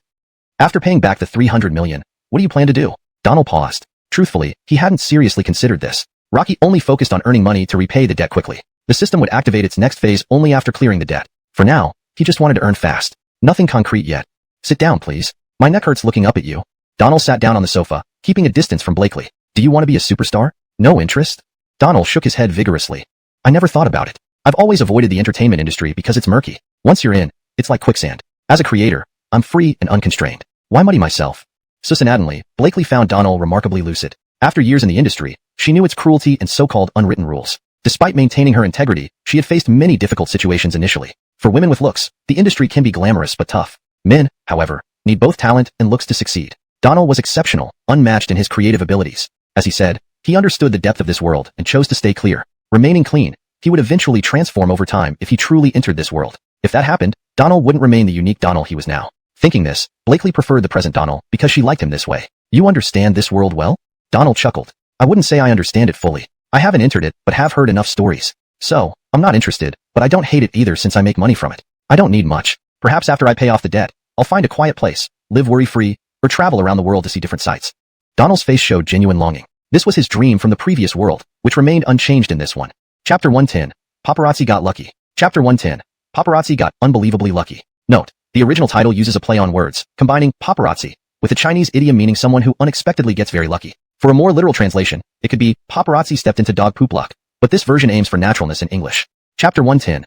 Paparazzi get lucky. Listening to Donald speak about poetry and distant lands made Blakely, this career-oriented woman, also yearn for it. As a career-driven powerhouse, Blakely had always believed that those who talked about poetry and distant places in a casual tone were either unsuccessful or even lazy people unwilling to strive. That was her belief all along. However, through Donald, she truly felt the beauty of poetry and distant lands. Wasn't Donald a career man? Rocky was a creative genius. His works always turned out to be hits effortlessly. Rocky wasn't a lazy parasite. Perhaps that's why his take on poetry and distant lands was different from others. If that day ever comes, I'd like to see the scenery you spoke of, Blakely smiled. It will come, sooner or later. By the way, when do you plan to write the script for The Joy of Life, Season 2? Donald couldn't help but laugh bitterly. He hadn't even seen the second season yet. But Donald wasn't worried as he knew the system would solve this problem perfectly. Let's see how the first season performs. If it doesn't become popular, there's no point in writing a second season. If it does, we can start working on the second season then. Alright, by the way, tomorrow, the series will go online on iQIYI. Before it does, there will be an interactive column for the leading actors. Don't forget to log in and interact with fans. Forget it. You know I'm not good at it. Can't you handle these things? If it were easy or if someone else could handle it, I wouldn't have asked you. This is a video interaction session. Alright, call me tomorrow. We can go to the company together when you wake up tomorrow. Donald looked utterly speechless, shrugging helplessly. Forget it. I'll head back to the company alone. Not going to Zion. Blakely seemed to notice that Donald was growing impatient and became instantly tense. Indeed, she might have been a bit overbearing. Donald cherished his freedom, and by pulling him towards her, she was slowly eroding his patience. Though he initially endured it, prolonged pressure could wear down anyone eventually, needing an outlet. No problem, you don't have to participate if you're not interested in the actor interaction session. It's late, and you must be tired. Rest well. Blakely backed off, knowing further insistence might make Donald avoid her altogether. A lose-lose situation. Rocker's initial intention was to draw them closer and improve their relationship, but it only made Donald uncomfortable. I'll go upstairs to rest. With a gentle smile, Blakely got up and went upstairs. Donald, being observant, noticed the subtle changes in her expression and understood her misinterpretation. In truth, Donald appreciated Blakely deeply. He didn't find her annoying. His sole concern was that frequent association might affect her career. Good night, Donald said. Just as Blakely reached the stairs, she paused, turning around with a smile. Good night. Initially feeling a bit depressed, one good night lifted her spirits. After Blakely entered her room, Donald followed suit and decided to send her a message to clear up any misunderstanding. Don't get the wrong idea. I didn't mean anything and am not exercise. Early in the Beijing late summer, the heat was intense. Within minutes, Donald was drenched in sweat. It was only then that Donald realized, damn, do I have to wear a suit again? Donald started his morning workout in casual clothes, which were now soaked after an hour. Deciding to shower and wash his clothes using the dryer in Blakely's home, he stopped and prepared to clean up. Outside, a Hyundai car drove by slowly. Wait, isn't that Donald? Rockle, yes, it's him alright. Inside the car sat two particularly unlucky paparazzi. Coincidentally, these two lived in this neighborhood where one of the villas belonged to their boss. Having multiple properties, their employer arranged for them to stay here. This area housed more than one celebrity, even though they didn't own permanent residences here and rarely stayed. Yet, they might catch interesting stories anytime. And indeed, today they hit gold. Unaware he was being watched, Donald was about to enter the living room when Blakely, dressed in a silk robe, emerged. How are you up so early? Exercising? Just a bit. Why are you up so early? From afar, the two stunned paparazzi reacted instantly. Damn camera, quickly. The camera's in the trunk. Hurry up. Seeing this scene, the two paparazzi became energized. A top female star spending the night with a renowned creator? This news would explode. Indeed, the paparazzi were getting lucky. Chapter 111. The good show went down the drain. Hashtag Chapter 111. The grand show ruined. Just as Donald and Blakely were about to enter the living room, the paparazzi quickly got out of the car, fetching a camera from the trunk, turning it on, removing the back cover. By the time he was ready, Donald and Blakely had already disappeared from sight, having entered the living room. Damn, we're too late. Did you get it with your phone? Not in time, they were too quick. Let's just wait here. We must get those photos today. I'll call Gustavus first. The paparazzo in the driver's seat dialed his boss. Gustavus, huge scoop. What happened? Can you guess who we encountered? Who? Blakely and Donald. They're right here in our residential area. Donald is at Blakely's villa and apparently spent the night there. We saw him doing morning exercises, and Blakely just called him inside wearing a sexy nightgown. Really? Did you get it on camera? Not yet. They went inside as soon as we saw them. We're waiting here. Okay, no need to check in. Get me those photos today. Yes, sir. The seasoned paparazzo hung up confidently, boasting to his partner, learn from this. When I first started, I wandered blindly for 2 months without accomplishing anything. You're lucky. You've only been here a few days, and you've already hit jackpot. There will be plenty more opportunities ahead. Brother Zoyag, all thanks to your guidance, the rookie paparazzo flattered his senior enthusiastically. Alright, enough chatter. We need to move the car. It's too conspicuous here. While speaking, he moved the car, spotting an empty parking spot across from Blakely's villa. The owner hadn't returned home in a while. Flowers and plants in the yard were neglected. Parking here would offer a perfect vantage point without drawing attention. Car parked, the seasoned paparazzo instructed, keep watch. We don't know when they'll come out. But Brother Zoyag, they're already awake. Wouldn't they go to work soon? Rocky patted the rookie, young one. It's still early. Didn't you see Blakely in that sexy nightgown? Mornings are the best time. Got it? The rookie understood, feeling a bit enlightened. As a recent college graduate, he wasn't naive. But these were celebrities. One night wasn't enough for them? Doing it again in the morning? Really not worried about being caught? Well, alright, I get it. You keep watching, I'll take a nap. Susan Air thing, Brother Zoyag. Inside the villa, Blakely noticed Donald's clothes were soaked. Take them off and wash them. I can do it myself. I was planning to wash them anyway. Oh, don't worry, let me help. Donald relented, handing over his clothes. Underneath, he wore only a t-shirt. Upon taking it off, Blakely briefly glanced at his body. This was her first time seeing Donald's physique. Lean on the surface but revealing clear abdominal muscles, chest muscles, and even oblique lines. The six-pack was striking, very aesthetically pleasing. Blakely swallowed discreetly. Such a fit body was quite eye-catching, though she didn't have any inappropriate thoughts. She quickly took Donald's t-shirt into the bathroom, placing it in the washing machine. I've asked the company to send over a scriptwriter and Igor. The scriptwriter will prepare the content for today, which you can follow verbatim. Ignore other questions. Got it.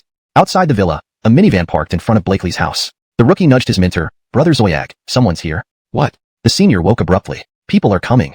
Damn, what now? Upon closer look, the senior slapped his thigh. It's Zion's driver and Igor.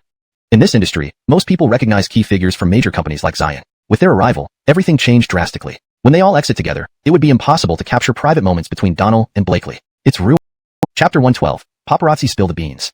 Chapter 112. Paparazzi spill. The video meeting for the main cast of Joyous Age was held as scheduled. To be honest, almost everyone who attended was there to see Donald, and of course, a part of them were fans of the pairing between Donald and Blakely. The two had been in the spotlight ever since rumors began circulating about their relationship. This time, working together on a drama, everyone wondered if any sparks had flown between them.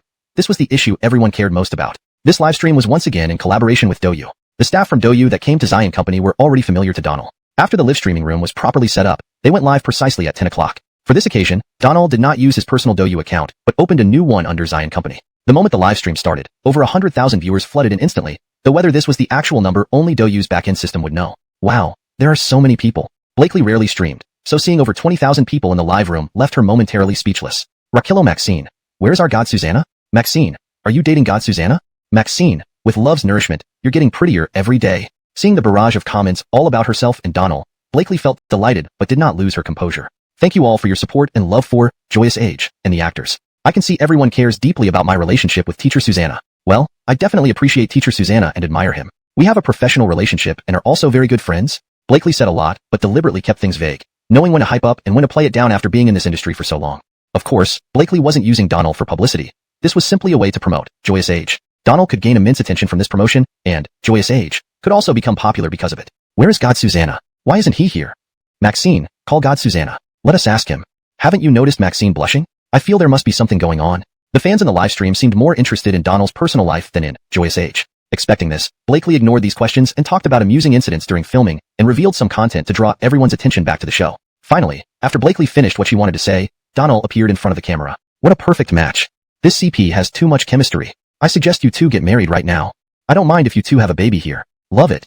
As soon as Donald showed up, the conversation reverted back to the two of them. Thank you all for your attention and affection. You should care more about Joyous Age. This is my first work, possibly my last. All the actors and crew worked tirelessly for a month. Everyone was very hardworking. Please watch the behind-the-scenes footage of our production. Donald read from prepared notes, pacing himself well and occasionally interacting with viewers, but ignoring any questions about their relationship. Meanwhile, on another platform, a provocative post emerged. Love blooms on set. Genius creator spends the night with famous actress? This post on Weibo was made by Isidro with his boss's approval. The post claimed that Donald spent the night at Blakely's house and was seen entering the villa again in the morning. To hide the truth, staff arrived at the villa, and they left together afterward. Photos were attached to the post, showing Donald walking closely with Blakely and both smiling, chatting happily. However, these photos couldn't substantiate the claims in the post. There were no irrefutable photos of the two entering the villa together. Once the Weibo post was published, it immediately drew countless comments from netizens. Together overnight? No proof, nonsense. Zion legal department is on its way. Nowadays, anyone wants to leech off Donald's popular Zion studio, along with Mr. Donald and Ms. Blakely, strongly condemns this. Evidence has been recorded. Isidro is given 1 hour from the issuance of this letter to delete the false content and make a public apology. Zion Studio Legal Department. The warning was straightforward. Blakely didn't know if the other party truly had any incriminating photos. Even if they did, they wouldn't have intimate shots of her and Donald. However, if they had evidence that both entered the villa and stayed overnight, the situation would indeed become complicated. Blakely wasn't worried about these issues. Both unmarried, her career was stable, and her studio secure. Suzanak news might actually benefit her in some ways. Still, influence needed to be mitigated and addressed. As Donald mentioned, this circle is deep and murky. If Blakely outright denied the event and sued, only for the other party to produce some photos later, it would embarrass her. Even if the facts didn't change, netizens would focus on the photos and fill in the blanks themselves, spending an entire night alone together. How could they believe nothing happened? Chapter 113. Immediate Legal Letter Service. Chapter 113. Immediate Legal Action. A Direct Lawyer's Letter. Hashtag Chapter 113. Immediate Legal Action. Isidro's revelation on Weibo that Donald had spent the night with Blakely completely altered the direction of the live streaming event. The live stream was in chaos, and so was Donald's fans stormed Isidro's Weibo. Within a minute, it was overwhelmed. After the last cyber incident, Weibo had strengthened its firewall and improved security settings. However, today's technicians witnessed what "there's always someone better" truly meant. Within a minute, the supposedly impregnable firewall crumbled like tofu, breached by hackers who seized control. This time, the hacker didn't cause outrageous damage but altered Isidro's Weibo profile, changing his username, bio, avatar, and even erasing all personal data. This indicated that the hacker had obtained all of Isidro's information. For such a skilled hacker, acquiring anyone's data was child's play. On the other side, the live meet and greet event finally concluded. After closing the live stream, Donald turned to Blakely. What's going on? What do the comments mean?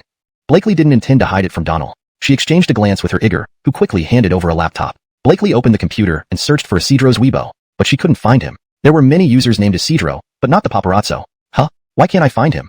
Boss, just click the trending topic, her Igor suggested. Blakely did so and passed the laptop to Donald. Look at this. Though Isidro's profile was altered, his post remained untouched. Alden wasn't stupid. Spreading baseless rumors came with consequences. So he locked the post, ensuring only he could delete it. Not even Isidro himself. Donald frowned. Do you know this person? Blakely shook her head. Not really, but we can check into this paparazzo. Why? Nothing much. Just felt there's something off about his post. You noticed too? Donald nodded. Rocky definitely knows I stayed at your villa last night, but either didn't capture photos or chose not to release them. Even if he has pictures, they're likely of normal interactions. What's his motive? Susan, surprisingly, Donald's analysis mirrored her public relations team's thoughts. So, what do you think the likelihood is? Only Blakely, Donald, and the Igor were in the room. The Igor knew Donald stayed at Blakely's home multiple times. They were close like sisters, and Blakely treated her Igor like family, openly discussing everything. Donald pondered. Hasn't Zion responded yet? Have you handled crisis PR? Blakely shook her head. We only issued a warning letter. What about their response? Another shake of the head. Donald chuckled. Let's sue him. Rocky has nothing concrete. If my guess is right, this paparazzo saw me exercising in the yard this morning, probably just before I went back inside. They didn't capture you calling me out, only our exit. If they had solid evidence, they'd contact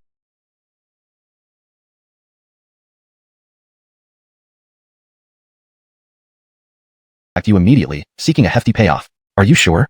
Yes. If they had anything, after receiving your warning letter, they negotiate. Without proof, what do they gain except maybe money? With damning evidence, they could demand significant hush money from Zion and you. Isn't that tempting? Donald's reasoning made perfect sense. Having lived 2 lives, he had seen countless scenarios and easily pieced together the puzzle. Blakely agreed, turning to her eager, send a lawyer's letter. See how he responds. Susan Eyre, boss. Right away. Soon, a legal notice appeared on Zion Studios' Weibo. Eager netizens spread it widely, and at Isidro, despite the ID changes. Isidro undoubtedly kept tabs on the situation constantly. Chapter 114 Deception and Counter-Deception.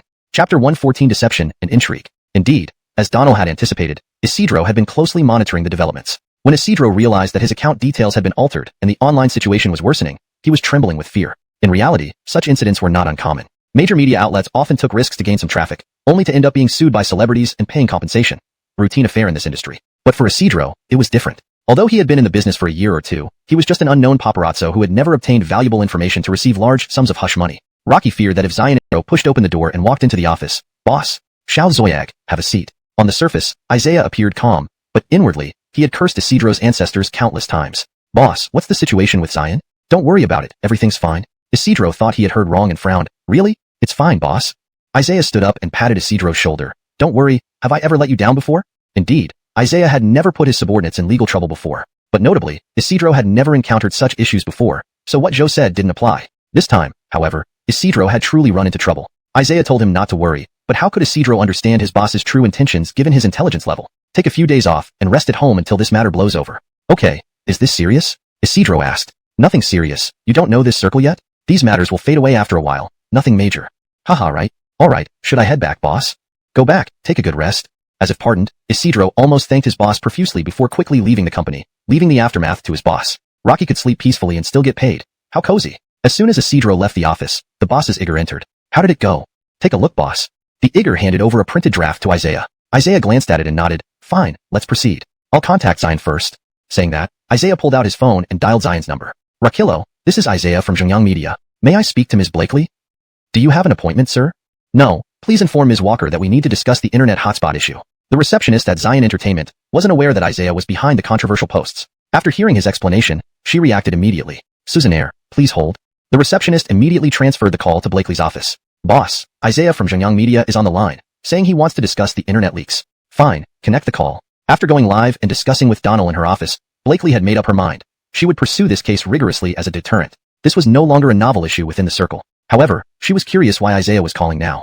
Chapter 115, Passing the Buck. Note, the original text appears to be a chapter title. Typically, such titles are brief and can be translated directly while maintaining their meaning and structure. If there's more content following this title, please provide it for a fuller translation. Hashtag Chapter 115, Passing the Buck. Blakely looked at Donald. It's a call from Zhengyang Media. The publishing company? Blakely nodded. Answer it and see what they want. Blakely nodded again and picked up the phone. Transfer it through.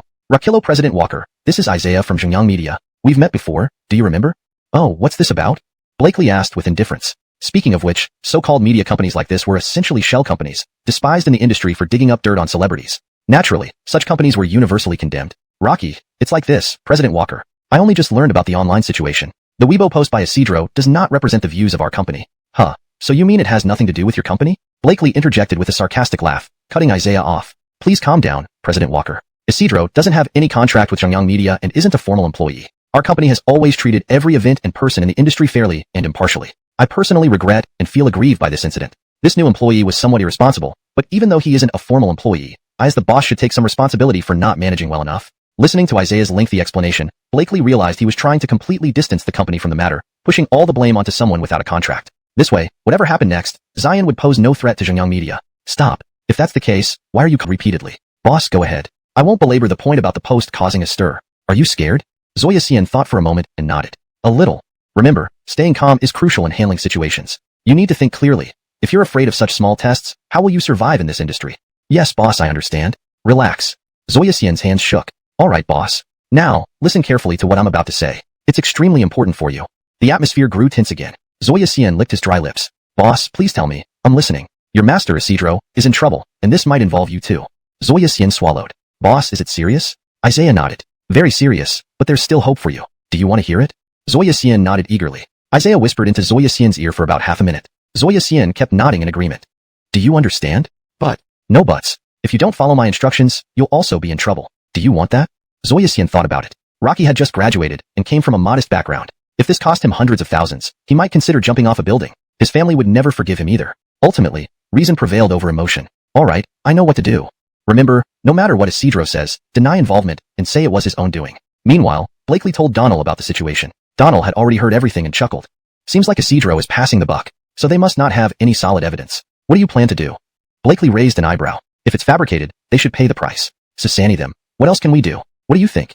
Donald shrugged. I fully support it. While we can't stop this kind of behavior entirely, making an example of them will serve as a deterrent. Let's do it.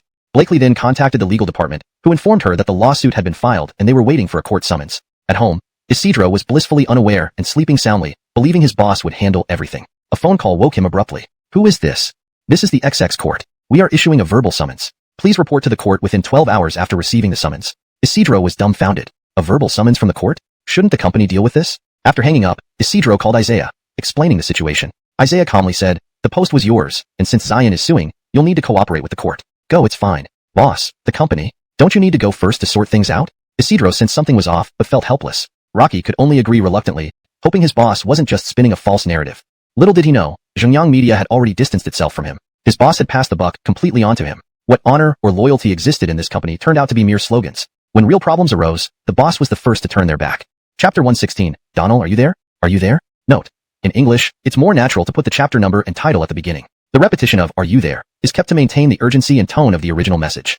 Chapter 116. Donald, are you there? Isidro, who had been summoned away, met an inevitable fate. Zhengyang Media adamantly denied that Isidro was an employee of the company and claimed no contract was ever signed. The company's united front thoroughly abandoned Isidro. On the Zion side, this matter seemed to be resolved, albeit with a slight regret that Bowden hadn't been exposed. In the evening, at Sufu Company's headquarters, Donald was watching Joy of Life on his computer. Today marked the premiere of Joy of Life, with 4 episodes airing every week. It was now Friday, and Donald was set to travel to the Mushroom Hut tomorrow. During the past month shooting Joy of Life, Donald had missed out on Yearning for Life and I Am the King of Singers. With fans calling for his return online, Donald had to fulfill his duties, even if it just meant enjoying free boxed meals. Has it started? Are you watching? Blakely sent him 2 episodes of Joy of Life, would already be impressive, especially for a paid series. You sure? Blakely replied with 3 words. Not very certain. Let's say conservatively, I fear overestimating and being proven wrong. Blakely laughed heartily, genuinely amused. It wasn't mockery. She found it impossible but also hopeful. Let's hope so. Even ending with a question mark? Donald also chuckled, not sure what Blakely meant. Clearly, Blakely thought it was unachievable, which surprised Donald since he had already toned down the numbers. Okay, let's bet. If it exceeds my estimates, you'll treat me to a big meal later? Blakely immediately perked up, realizing this gave her a perfect opportunity to have dinner with Donald. Alright, deal. Whether it reaches or not, I'll treat you. Deal? Damn, did he just corner himself? Donald belatedly realized he might have gotten the short end of the stick. Rocky slapped his thigh in frustration. Alright, we'll see tomorrow. You not watching? I need to go to Changsha early tomorrow, better sleep. Blakely suddenly remembered Donald had a show to record and quickly responded, you rest up, won't chat anymore. Though Donald stopped chatting and quit watching Joy of Life, he couldn't fall asleep. Checking his WeChat chat history, the conversation with Elspeth had stopped when they last discussed meeting Becky. Jeji, are you there? After waiting several minutes without a reply, Donald grew increasingly restless. Time had passed. He wondered how Elspeth and Becky were doing. Had they become a couple or parted ways? Another 10 minutes passed with no response. Seeing it was late, Donald turned off his phone and went to bed. Meanwhile, in Changsha, Elspeth had just finished late-night snacks with Becky and was walking out of the shop. His phone had died during the meal, causing an awkward situation at payment time. Ultimately, Becky paid for them both. Let me call. Interrupting himself, Elspeth looked embarrassedly at his dead phone. Shall we walk back? Becky smiled. Spending time with Becky, Elspeth appreciated her kindness and considerate nature. In contrast, he felt like a child, unsure how to react in many situations, lacking romantic instincts and smooth speech. This is still pretty far. Aren't you tired? Nope, let's walk. The two walked home leisurely along the roadside. Becky wanted to spend more time with Elspeth during this rare quiet moment. However, getting Elspeth to start a conversation was always difficult. He wasn't one for sweet talk. Yet, Elspeth gave off a comforting vibe. Despite his poor verbal skills, he was warm and thoughtful, often checking in via WeChat. Walking home, they barely exchanged words until Elspeth dropped Becky off at her apartment complex. Rest well, you have a show tomorrow, right? Yeah, recording tomorrow. Then I'll head back. When I have time, I'll take you for spicy crawfish. Back? How? Walk? It's a long way. Stay here for the night instead. Elspeth hesitated. It's fine. I'll just walk. Rest well. Becky was speechless. Elspeth intended to walk back despite his dead phone? Realizing her oversight, she had forgotten to buy him a power bank on their way back. Unable to insist further, she watched as Elspeth walked farther and farther away. Suzanak, a stiff-headed guy. What were you thinking? She muttered to herself, shaking her head. An hour later, Elspeth finally arrived home, charging his phone immediately after washing up. Checking his phone, he saw a message from Becky asking if he was home yet. Just got back, freshening up. Thanks for asking, aren't you resting? I'm about to. Rest well, You have yearning for life tomorrow. Got it, you too. Good night. After exchanging good nights, Elspeth noticed a message from Donald. Donald, I'm here. What's up? 5 minutes passed without a reply. Elspeth tried again. Donald, are you there? This plot seemed oddly familiar. Elspeth and Donald sending messages at night usually ended the same way. Chapter 117. How about I compile an album for you? Note, the original text seems to be a chapter title or a short sentence. Given its brevity, there's no need for paragraph or line breaks in this context. Chapter 117. How about we compile an album for you? Jiegu, Jiegu. The next day, after Donald turned on his phone, he saw the message from Elspeth and quickly replied. Donald seldom made phone calls because he wasn't sure if the other party was working. A call might disturb them, so sending a message was the best option. However, after 10 minutes, Elspeth still hadn't responded. After tidying up, Donald found that the company driver was already waiting downstairs. On the way to the airport, Salma sent a WeChat message. Brother, are you going to I Am the King of Singers tomorrow? Yes, I'll go there tomorrow. Aren't you going as well? Right, and I heard you're also visiting the Mushroom House today, right? Yeah, so you investigated me? Donald joked. Rocky, I asked the production crew. See you later. You're also going to the Aspirations production crew? Salma didn't reply. Donald glanced at the time and thought she must have boarded her plane. Soon, Donald arrived at the airport and boarded his flight to Changsha. 3.5 hours later, upon landing in Changsha, Donald saw his Igor waiting outside the airport terminal. Only then did he realize this gesture might seem too intimate. Luckily, Salma laughed innocently, allowing Donald to pretend nothing happened and suppress his thoughts. Salma chattered incessantly like a busy lark, filling the car with laughter. Rocker cuteness was famous in the industry, and Donald genuinely enjoyed her company, treating her like Anika. Brother, why are you smiling? Why don't you answer me? Huh? What did you ask? Donald had zoned out. Salma pouted playfully. Have you prepared the song for tomorrow? Donald choked slightly, shaking his head. I'd forget without you asking. Not yet.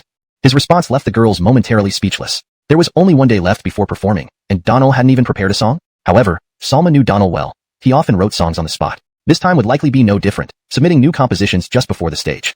Brother, are you writing a new song again? Probably, since I'm preparing an album soon. What? An album? When? Isn't it lacking enough songs? But it should be soon, maybe a few days. Donald remained calm, unaware how shocking these words were to the two girls. Since Donald first emerged in this industry just over a month ago, professional creators usually took a year to produce an album, sometimes longer. Someone like Manuel from the previous world could take years, constantly urged by fans to release music. This guy was releasing an album within a couple of months. What? Your expressions. Seeing the girls' stunned faces, Donald asked, puzzled. Salma rolled her eyes. Brother, how long have you been in this industry? About 1 to 2 months. Oh, including filming, it's 3 months. But correct me, I'm not part of this circle. Alright, let's say 3 months. You're about to release an album. Have you ever seen a singer or creator produce an entire album in such a short time? True, I admit some have, but most songs on those albums are just fillers, with only one standout track. Too fast. Not too fast. Each of your songs is a masterpiece. Writing speed isn't the issue. It's just surreal. Well, how about I compile an album for you? Rock hearing this, Salma's eyes widened. Really? Seems like you're reluctant. Never mind. Brother, dear brother, beloved brother, I want it. The little sister mode kicked in immediately, making Donald laugh uncontrollably. Who wouldn't love such a sister? Of course, Donald wasn't joking. Rocky had all the songs for Salma. Many were excellent, but only suited her voice. Keeping them seemed pointless. Giving her the songs would benefit her greatly without any loss to him. Chapter 118. Rock hire for you. Chapter 118. For you. Donald promised to give Salma a new song for her entire album, and he wasn't joking around. However, Donald also had his own considerations. This whole album was undoubtedly a treasure for the company Salma worked for. This time, Donald would also negotiate with the company to ensure that Salma wouldn't be at a disadvantage. Whether he could get a small benefit from it depended on how generous the boss of Salma's company was. The group arrived in town by car as usual, had a meal, rested for a while, and then hurried to the Mushroom House. Teacher Susanna, can you guess who the guest this episode is? Isn't it Celine? Rocky, there's more. On the way to Mushroom House, the Igor asked. Donald really didn't know. He hadn't received any notifications about the guests. Donald shook his head. I have no idea. Teacher Susanna, I heard one of the guests came specifically for you. For me? Yeah, that's what the director said. This was even more unknown to Donald. If someone came for him at this point, there should be many people. Presidents of major entertainment companies, famous singers, directors. Everyone probably wanted to connect with him. Can't guess, right? You'll find out soon. The Igor teased, and the group arrived at Mushroom House. Teacher Susanna has arrived. The door of Mushroom House was open. Conan saw Donald and his group coming and immediately shouted. Teachers Ezra and Tanner, Conal, and someone Donald didn't expect, Jordy. In the previous world, Jordy was a regular guest on the show, but in this world, this was Jordy's first appearance. Rockillo, Teacher Susanna. I'm Jordy. I adore you so much. I'm your biggest fan. Jordy ran up to shake hands with Donald, genuinely happy. His expression and tone showed that he sincerely admired and appreciated Donald. A complete role reversal? In the previous world, Donald was Jordy's biggest fan, especially admiring his multi-talented nature and positive attitude among those who returned from South Korea. Now, Donald had become the idol of someone he admired, which couldn't help but stir some feelings. But in the previous world, Jordy was quite reserved, whereas in this world, he was incredibly social, something Donald found hard to adjust to. Rockillo, I like you and admire you too. Everyone was taken aback. Although Jordy had gained some fame in this world, he was still relatively unknown. While Donald might not be fully part of this circle, his current fame far surpassed Jordy's. Donald now had top-tier star status, while Jordy was only considered a second-tier star. So when Donald said he admired Jordy, everyone thought it was just flattery. Jordy scratched his head and gave his trademark smile. Teacher Susanna is being too kind. Well done, Yixing. With Teacher Susanna admiring you, you must have a bright future ahead. Everyone laughed heartily, making Jordy blush and Donald feel a bit awkward. Someone with lower EQ might think Donald was mocking him, but fortunately, everyone knew Donald wasn't that person. Alright, don't block the door. Come inside and chat. By the way, Donald, congratulations. Qing Yunyan had its premiere last night, breaking the billion-view mark. If not for Ezra mentioning it, Donald had almost forgotten. Last night he made a bet with Blakely, and today he hadn't checked the views or click rates. Blakely should have called him by now with good news, yet she hadn't. Really? I haven't noticed, Donald replied modestly. See, that's confidence. Donald always knew it would be successful, so he isn't particularly concerned, Tanner joked. Not really, I'm actually quite surprised. This success is thanks to everyone. Everyone chatted and laughed, creating a warm atmosphere. Is anyone here? Susannatingly, voices outside interrupted their conversation, followed by knocking on the door. Guests arrived? Kanal and Conan got up quickly and ran towards the door. Everyone stood up to welcome them. The door opened, revealing a familiar face. Everyone's here? That familiar voice almost made Donald blurt out an answer. It wasn't just anyone. It was Dan, an actor Donald had adored ever since watching Avon Alpha D in the previous world. And alongside Dan was none other than his ex-wife, Aislinn. This duo carried a legendary air in the previous world, from their romance to the wedding of the century and eventually divorce, sparking endless public discussion. Donald wasn't a rabid fan, so he maintained a neutral stance throughout the events. Marriages were personal matters, and external opinions could never be completely objective. Therefore, while others typed away online in the previous world, Donald remained a spectator, offering no judgment. Donald scrutinized Dan carefully. In this world, Dan looked to be around 27 or 28 years old, while Aislinn appeared to be around 17 or 18. Searching his memory, Donald recalled that in this world, Aislinn started as a model like before, but came to mainland China earlier than in the previous world. She met Dan at a party, following a similar storyline. Conan Clifford, long time no see. Dan, it's you, and Aislinn. Nice to see you both. Conan and Dan were acquainted from other shows and had met a few times with Kanal, so they were all familiar. After a brief chat, Donald and the others moved over from under the pavilion. Dan spotted Donald immediately upon entering. Today, Dan had indeed come for Donald. Dan was about to launch a cooking show called Chinese Restaurant. During a karaoke session with friends, he'd heard that Donald cooked exceptionally well. Rocky had noted it down. Dan had called Susanna Fu earlier, but Armin said he needed to discuss it with Donald. Dan managed to join the crew of the program just to meet Donald and verify if his friend's praise was genuine. Donald, Teacher Susanna, I've admired you for a long time. Finally, I get to meet you in person. I came here specifically for you. As Donald approached, Dan didn't hide his intention. Even while recording, he openly expressed his purpose. Chapter 119. Chinese Restaurant Advertisement? Chapter 119. A Chinese Restaurant Advertisement? In this world, Dan had long since become a big shot in the industry. For Donald's sake, he was quite giving. Brother Xiaoming, hello? Donald also didn't put on any airs. He took a few steps forward and shook hands with Dan. Rakillo. Donald also shook hands with Aislinn, keeping it brief. Salma was naturally outgoing and wasn't new to the Mushroom House. She was familiar with Aislinn and Dan, so she greeted them warmly. Donald did not call Aislinn by her name as it felt awkward. Not because he disliked her, but because he was used to calling her by her English name in his previous world. Given that Aislinn was younger than him, he simply opted not to address her at all. At the entrance, everyone exchanged pleasantries before entering the yard. After Dan and Aislinn settled their luggage, they joined everyone else for some casual chat. Since the show was recorded for later broadcast, conversations were relatively free-flowing. The director would still edit the footage afterward. Donald had left his phone in his bag on silent mode, completely unaware that Blakely had been trying to reach him unsuccessfully. Shortly after, the director arrived with a task card under the pergola. This is today's task. Take a look, and then you will need to gather the ingredients yourselves. Zach took the task card and started reading aloud. Chinese Culinsign cooking competition? Rock. Hearing this, Donald glanced at Dan, instantly thinking of the Chinese restaurant. In the other world, this show had indeed been a huge hit. For Dan to initiate a cooking competition right here, it was clear he had discussed it with the production team beforehand, prepping for an upcoming promotion for the Chinese restaurant. Rocky was essentially advertising on behalf of the show. The pairs will be 2 people each. You can discuss your partners amongst yourselves. The competition will last 1 hour, excluding the time for picking and washing vegetables. Finally, the program staff will taste the dishes and score them, selecting the ultimate winner. The winner will receive a set of gold jewelry worth 10,000 yuan provided by Taining Milk. Whoa, 10,000 yuan. Taining really went all out today, Tanner said exaggeratedly, subtly promoting Taining Milk. Frankly speaking, none of these people needed the 10,000 yuan. They were just acting for the cameras. The advertisement fees were undoubtedly substantial. I want to be on Team Teacher Susanna. I also want to be on Team Teacher Susanna. I will stay with my brother.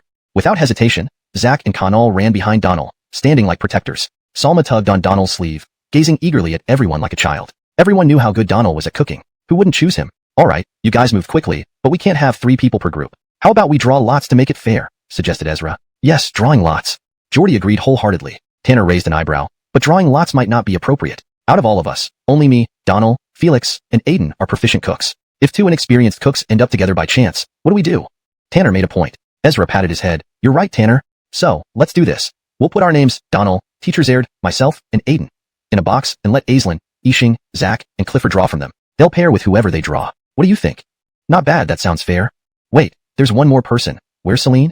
Donald asked. Ezra cleared his throat. Celine will assist you. That adds another person to your team. Actually, this was planned. Salma and Donald were portrayed as siblings, which added to the show's appeal. Plus, this activity was intended to promote the Chinese restaurant, and no one could match Donald's cooking skills. So, having an extra or fewer member was inconsequential for the show's effect. Everyone agreed. Getting down to business, Zach found a box, while Clifford fetched paper and pen to write names. After crumpling the slips into balls and tossing them into the box, those who were to assist started drawing lots. First to draw was Clifford. Opening her slip, she saw Felix's name and was thus paired with him. Felix, I won't slow you down, will I? Haha, no worries. Our team has 0 chances of winning anyway. Let's aim for participation. Clifford sighed helplessly but accepted it. Next was Langston. Unfolding his slip, he read, Teacher Zared, okay? What do you mean, okay? Your brother Xiaoming is a master chef, and your brother Donald is unmatched. We'll probably just aim for participation like Team Rocky. Langston laughed. Maybe we can at least come second to last? Everyone burst into laughter. Finally, Geordie drew and unfolded his slip, revealing Dan's name. Brother Xiaoming, I'll assist you. Just don't think I'm in the way. I know nothing about cooking. I'm worse than a beginner. Dan shook his head. It's fine. Teacher Zared praised me, but I know Donald is the best cook here. We're just supporting roles. Everyone nodded in agreement. Indeed, even renowned banquet chefs would likely applaud Donald's skills. Because of this cooking competition, there were a few unexpected twists later on, but that's another story. Aislinn didn't need to draw. She was automatically paired with Donald. Opening her slip, she said, Teacher Susanna, I hope I don't hinder you? Honestly, Donald felt a bit hindered. His culinary skills were already top-notch, and having an extra hand, especially someone like Aislinn who knew little about cooking, might cause more trouble. But he couldn't say that. No, not at all. I'm sure you'll be a great help. Thank you, Teacher Susanna. I'll try my best not to hold you back, although I know I probably will. Everyone chuckled again. With the team set, the director handed over another task card, which Zach received. Dishes. Each team will cook the same 4 dishes. Simple stir-fried cabbage, fried rice, steamed sea bass, and fish-flavored shredded pork. Ingredients can be picked from the garden or provided by the production team. Uniform dishes ensured a fair comparison of cooking skills. At that moment, a truck pulled into the yard, carrying a glass-enclosed room filled with fresh vegetables and required ingredients. The production team also prepared 4 stoves. Ingredients and stoves are ready. Now please choose your ingredients within 15 minutes. Director, you spring this on us without preparation and only give us 15 minutes. Before Tanner could further complain, Aislinn and Connell rushed towards the truck. Seeing this, Langston and Geordie shouted and hurriedly joined the rush to get the ingredients. Salma followed suit immediately, running after them. Donald and the others looked at each other, and finally, everyone swarmed into the vegetable-grabbing frenzy, except Donald, who walked over slowly and leisurely. Teacher Susanna, hurry up. This is mine. Don't snatch it. The scene was intense as everyone scrambled to grab vegetables. Aislinn had just secured a carrot, an ingredient for the fish-flavored shredded pork. When Zach snatched it away, Donald smiled and shook his head, still walking leisurely. Rocky even stood by the side, watching everyone grab vegetables without a hint of urgency. Chapter 120. Is it cooking or art? Is it cooking or art? Chapter 120. Cooking or art? Brother, why aren't you moving? Teacher Susanna, quick, grab more. Aislinn and Salma were fiercely competing for ingredients with everyone else, but Donald remained unfazed, standing idly by. It wasn't that Donald was trying to act like a high-level expert. It's just that he saw the ingredients they had gathered were already sufficient. Thus, he didn't need to lift a finger. No need. We have enough ingredients. Is this enough? For cooking, the 2 women naturally didn't have much knowledge, so they grabbed whatever they could see. The other teams had also obtained the necessary ingredients, and several chefs began calling it quits. Cooking isn't about preparing a large communal meal, so not many ingredients are needed. The more, the harder it gets to handle. Just an appropriate amount would suffice. The battlefield instantly returned to calmness. The ingredient shelves appeared somewhat messy. Those neatly arranged ingredients were now thoroughly disordered. Fortunately, everyone refrained from causing major chaos. Although the scene looked pitiful, the integrity of the ingredients remained intact. Everyone done selecting? Seeing everyone stop, the director came over to ask. Now that everyone has chosen, start washing and preparing the ingredients. You have half an hour. 30 minutes for washing the ingredients was more than enough. Upon hearing this, everyone rushed off with their team's vegetables to begin cleaning. Today's dishes included boiled cabbage, steamed mandarin fish, and fish-flavored shredded pork. A menu had already formed in Donald's mind. After assessing the ingredients the 2 women had obtained, he did some mental calculations and formulated his plan. Fried rice required pre-cooked rice, which should already be cooled. The production crew had prepared it well in advance. Within half an hour, everyone completed the cleaning of the ingredients. Once again, the director shouted into a megaphone. Now, is everyone ready? The countdown begins. 1 hour. With the director's command, each of the 4 teams took their respective stoves. Brother, what do you need me to do? Teacher Susanna, how do we handle this fish? Looking at the washed ingredients, the 2 women didn't know where to start. Donald casually said, just watch. Just watch. Donald nodded and got to work. First, Donald began with the boiled cabbage. To others, it might seem like the simplest dish, but to Donald, this plain-looking dish best tested a chef's skill. Rocky lit the stove, set up the pot, added a bit of water, waited until steam emerged, then dropped the cabbage in. Other groups also started cooking. Some chose to start with steamed mandarin fish, others with fish-flavored shredded pork, creating quite a lively atmosphere on set. On Donald's side, after blanching the cabbage for about 10 seconds, he fished it out, drained the water, reset the pot, and poured in a little oil. Tanner's first dish was also boiled cabbage. While cooking, he glanced over towards Donald. Tanner's cooking was recognized as delicious by all. However, he wasn't a professional chef. He simply cooked often and loved experimenting, leading to his nickname of Master Chef. Mish joined the onlookers. However, they didn't understand Donald's technique, only seeing him quickly mix some seasonings and pour them into the pot. Within 5 minutes, the boiled cabbage was ready to serve. Despite lacking chicken broth, Donald used various seasonings, resulting in a clear broth that looked appealing. After serving, Donald sprinkled chopped green onions and a drop of sesame oil. The first dish was complete. Similarly, Tanner's boiled cabbage was also finished. Relative to Donald's version, Tanner wanted to taste it, but could only stretch his neck to observe. Since today's challenge involved 4 dishes including fried rice, all must be finished before the tasting session. Therefore, staff members immediately transported each finished dish to specialized warming equipment. Next, under the astonishment of the 2 women and the crew, Donald showcased his knife skills. While the crew had seen Donald's skills before, this was Dan and Aislin's first time witnessing it.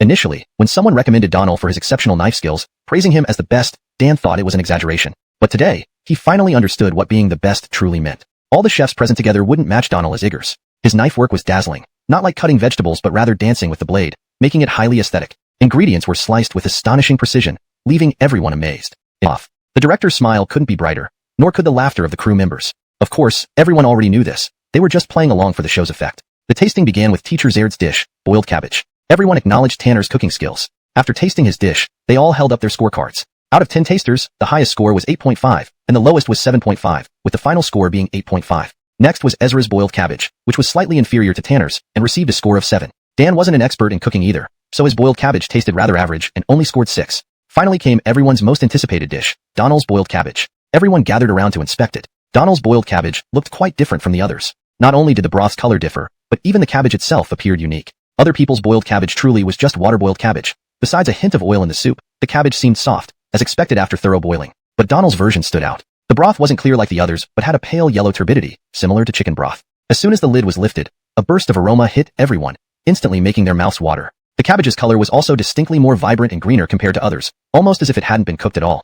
Suzanak, the unique color. Tanner, being a connoisseur, immediately knew it wasn't ordinary. Rocky inhaled deeply and asked, Donald, what did you add? Let's keep that a secret for now. Donald smiled. Tanner didn't expect such a reply, but wasn't worried since Donald would eventually reveal the secret. However, he really wanted to taste it himself. The director started first, picking up a piece of cabbage and putting it in his mouth. Instantly, the director's eyebrows shot up, and his expression became vivid. This flavor is unique and has layers. Layers? Everyone wore confused expressions. If a true gourmet critic said this, it might seem sophisticated and impressive. But coming from the director, who was just an avid eater at best, it sounded somewhat unbelievable. Gulp. Tanner involuntarily swallowed. Then everyone else followed suit, each taking a bite of the cabbage. Is this even possible? How delicious can it be? Teacher Susanna, are you a culinary deity? Normally, I hate eating cabbage, but this, I wouldn't mind eating this every day. Seriously, it has layers of flavors. Again? Are you sure you know what you're talking about? What layers? Stop pretending to be experts. Let me try. Tanner grabbed some cabbage with his chopsticks and bit into it. His expression matched the director's as he finally understood what they meant by layers of flavors. When the cabbage entered his mouth, it was accompanied by broth. The broth had a distinctive flavor that resembled chicken broth yet surpassed it. When chewed, the cabbage was crispy, unlike traditional cabbage. The initial touch of broth added another layer, followed by the juicy explosion when the cabbage was chewed, creating a whole new experience. It really does have layers. How did you do this? Everyone else, hearing Tanner, felt equally baffled and rushed to try it themselves. The dish was small, so not everyone got a taste. Those who missed out slapped their thighs and resorted to drinking the soup instead. Amazing. Truly amazing. If I didn't know this was cabbage, I'd think it was something else entirely. Dan, incredulous, marveled. This was his first time tasting such exceptional boiled cabbage. Dan had enjoyed national banquets before where award-winning chefs prepared boiled cabbage. Compared to this, it was night and day. The crew gave a unanimous score of 10 for Donald's dish. Next was steamed base. This dish was relatively simple. Steamed base is all about freshness, requiring minimal seasoning to highlight its natural taste. Everyone used the same method. Simply steam the fish, add some soy sauce for steaming fish, and place some chopped scallions on top to maximize freshness. After tasting Chapter 122. Remembering Allah's rock-breaking meal. Very soon, the entire plate of steamed base was snatched up by everyone, even the broth left untouched. Brother Susanna, how did you make this base? Can you teach me? Yeah, Teacher Susanna, your steamed base is simply the pinnacle of all. Are you planning to release a tutorial? Everyone praised it endlessly. The flavor of the steamed base was indescribable, and no one present had ever tasted anything like it. Susannaire, I'll put out a tutorial later. It's actually a very simple method, Donald said calmly. Looking at everyone's expressions, Donald realized how humbling his statement was. If such a simple method could produce such amazing results, what would happen if Donald were to take it more seriously? Everyone set aside these thoughts for now and moved on to the third dish, a common Sichuan dish, fish-flavored shredded pork. This fish-flavored shredded pork, with its long history, has evolved into many different flavors over time through the hands of various chefs in different restaurants. To this day, it's impossible to determine which version is the most authentic. However, the most convincing remains the version rooted in Sichuan cuisine. Most diners prefer the Sichuan-style preparation because it originates from there. Fish-flavored shredded pork isn't difficult to prepare. The main ingredients are lean pork strips, black fungus strips, green bell pepper strips, and carrot strips, all standard accompaniments, which the show's production team provided comprehensively. It's a classic home-style dish that everyone knows how to cook, but the taste can vary widely. The tasting started with teacher Tanner, who brought out the dish from the warming box, and the rich aroma instantly spread. Tanner was well prepared for this dish, thanks to his solid culinary foundation and passion for researching recipes. His fish-flavored shredded pork excelled both in color and taste, matching the quality of dishes from top hotel chefs. After everyone took a taste, they all praised it highly. Teacher Zaird's cooking is getting better and better. Maybe he should consider opening a gourmet class? Perhaps. But don't just eat. You need to score it. Noticing the director picking up food again, Tanner hurriedly urged him on. Everyone burst into laughter. After the show's judges tasted it, they gave it a high score of 9 points. Donald watched carefully from the side. Although he didn't taste Teacher Zaird's dish himself, he could tell that Tanner's fish-flavored shredded pork was delicious and adhered strictly to traditional methods. Next, it was time for Dan and Ezra's dishes. Both used traditional methods, but their control over heat and seasoning fell short of Teacher Tanner's, resulting in lower scores, 8 points and 7 points, respectively. The 7-point score went to Ezra, which was not surprising given that he rarely cooks. The fact that it was edible was already impressive. This wasn't a strict culinary competition, so giving too low a score would be disrespectful. Finally, it was time for Donald's dish, the part everyone was most looking forward to. Each of Donald's dishes had always brought surprises. No one knew what kind of fish-flavored shredded pork he would bring this time. When the dish was taken out of the warming box, the aromas wafted through the air, and the colors of the ingredients were even more vibrant than those in Tanner's dish. Each ingredient retained its freshness as if it hadn't been cooked at all. Yet, the steaming dish told everyone it was fully prepared and thoroughly cooked. The director picked up a piece of shredded pork and nodded continuously. This is completely different from what I expected or have tasted before. There's great depth to it. Just the meat itself combines multiple flavors, sweetness, acidity, and a hint of spiciness. It's really wonderful. Had the director suddenly turned into a food critique expert? Of course, no one objected. The other guests also picked up their chopsticks to try the dish. To be precise, it wasn't tasting. It was outright grabbing. Note, I've replaced chang, grabbing, with grabbing to maintain fluency in English. In less than 10 seconds, the dish was entirely cleaned out. Director, do we have any rice prepared? Salma held the empty plate, which still had some sauce, protectively against her arm. Not bad at all. This is the best egg fried rice I've ever tasted. Indeed, Tanner's egg fried rice could rival, or even surpass what those so-called chefs make. His expertise in controlling heat and ingredients had reached a master level. This egg fried rice isn't greasy, and its texture isn't dry. The vegetables inside perfectly balance the oily taste, making it a delightful experience for the taste buds. The cooking times are excellent. 10 points. Remarkably, the director maintained a connoisseur's demeanor throughout the tasting, giving detailed critiques that seemed genuine despite appearing somewhat exaggerated. 10 points. It was the only perfect score among Tanner's 4 dishes. Originally, Tanner thought his steamed sea bass would receive a full score, but unexpectedly, it was the simple egg fried rice. Other panelists began their tasting next, echoing the director's praises, and ultimately, Tanner's egg fried rice earned the highest score of the day at 9.3 points. Next up were the egg fried rice by Felix and Dan. Felix's performance was rather weak, as expected. Having no experience in cooking and lacking time to study, he relied mostly on what he learned from Teacher Zaire during the show, resulting in an ordinary dish that almost turned into soy sauce fried rice due to over-seasoning. Dan's egg fried rice was noticeably better, thanks to the intensive training he received from professional chefs for the Chinese restaurant segment. Although he excelled in making it, the flavor still fell short compared to Teacher Zaire's seasoned skills. Thus, Felix scored merely 7 points, while Dan received a commendable 8.2. Finally, it was Donald's turn, the grand finale everyone eagerly awaited. Salma already had a spoon ready. Despite having already eaten a bowl of mixed rice, her appetite was insatiable, ready for another large bowl. Can you still eat?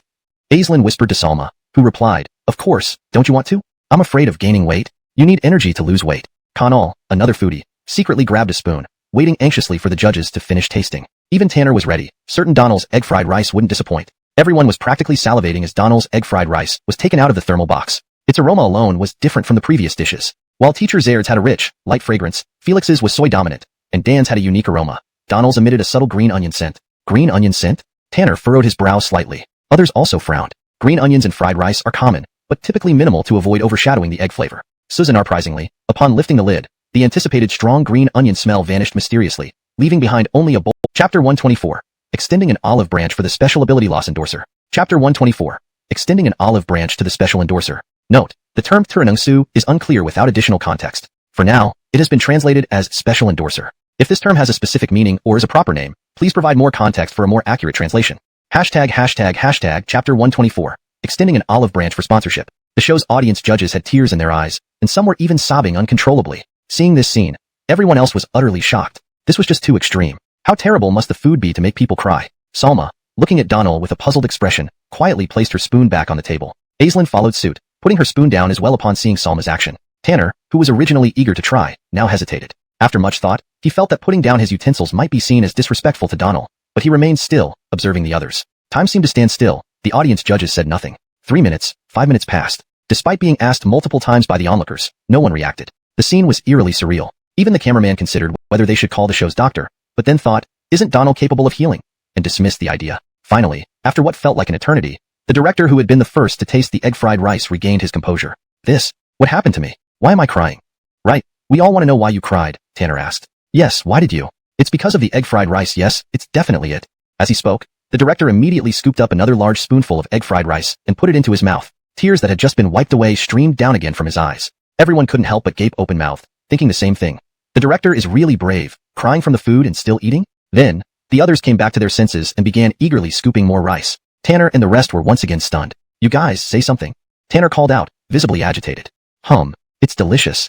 And Igor finally spoke, and instantly, Salma, who had put down her spoon, quickly picked it up and shoveled a spoonful into her mouth. Her expression mirrored that of the judges, dazed, teary-eyed, and hollow-eyed. Is this too exaggerated? No matter how good a dish could be, it shouldn't evoke such strong emotions, right? Crying due to the deliciousness? Next, Tanner also scooped up a spoonful. The entire plate of egg fried rice was finished in that atmosphere. Nearly 10 minutes later, Tanner took a deep breath, looked at Donald, and gave him a thumbs up. Donald, you've really got talent. Teacher Susanna, how did you make this egg fried rice? Should it even be called egg fried rice? Indeed, Donald's egg fried rice couldn't be simply called egg fried rice. It evoked deeply buried emotions, sorrow, tears, and grievances, making it truly magical. Just call it Rock Your Trending Soul Stirred. Donald smiled faintly. Rock Your Trending Soul Stir. Brilliant. Tanner murmured the name and realized how fitting it was. Teacher Susanna, can you share how you made this dish? Can you provide a tutorial? Donald nodded generously. Susannaire, I'll release a tutorial later. The scores were given next, and Donald received a perfect score without any surprise. Rocky effortlessly won the highest points for the egg fried rice contest today. After the culinary competition, the awards were presented. Donald, being the champion, received his award first. A vice president from the sponsor company personally presented Donald with a piece of gold jewelry. Teacher Susanna, congratulations. Thank you. Upon receiving the jewelry, Donald asked somewhat impulsively, can this be cashed out? Why again?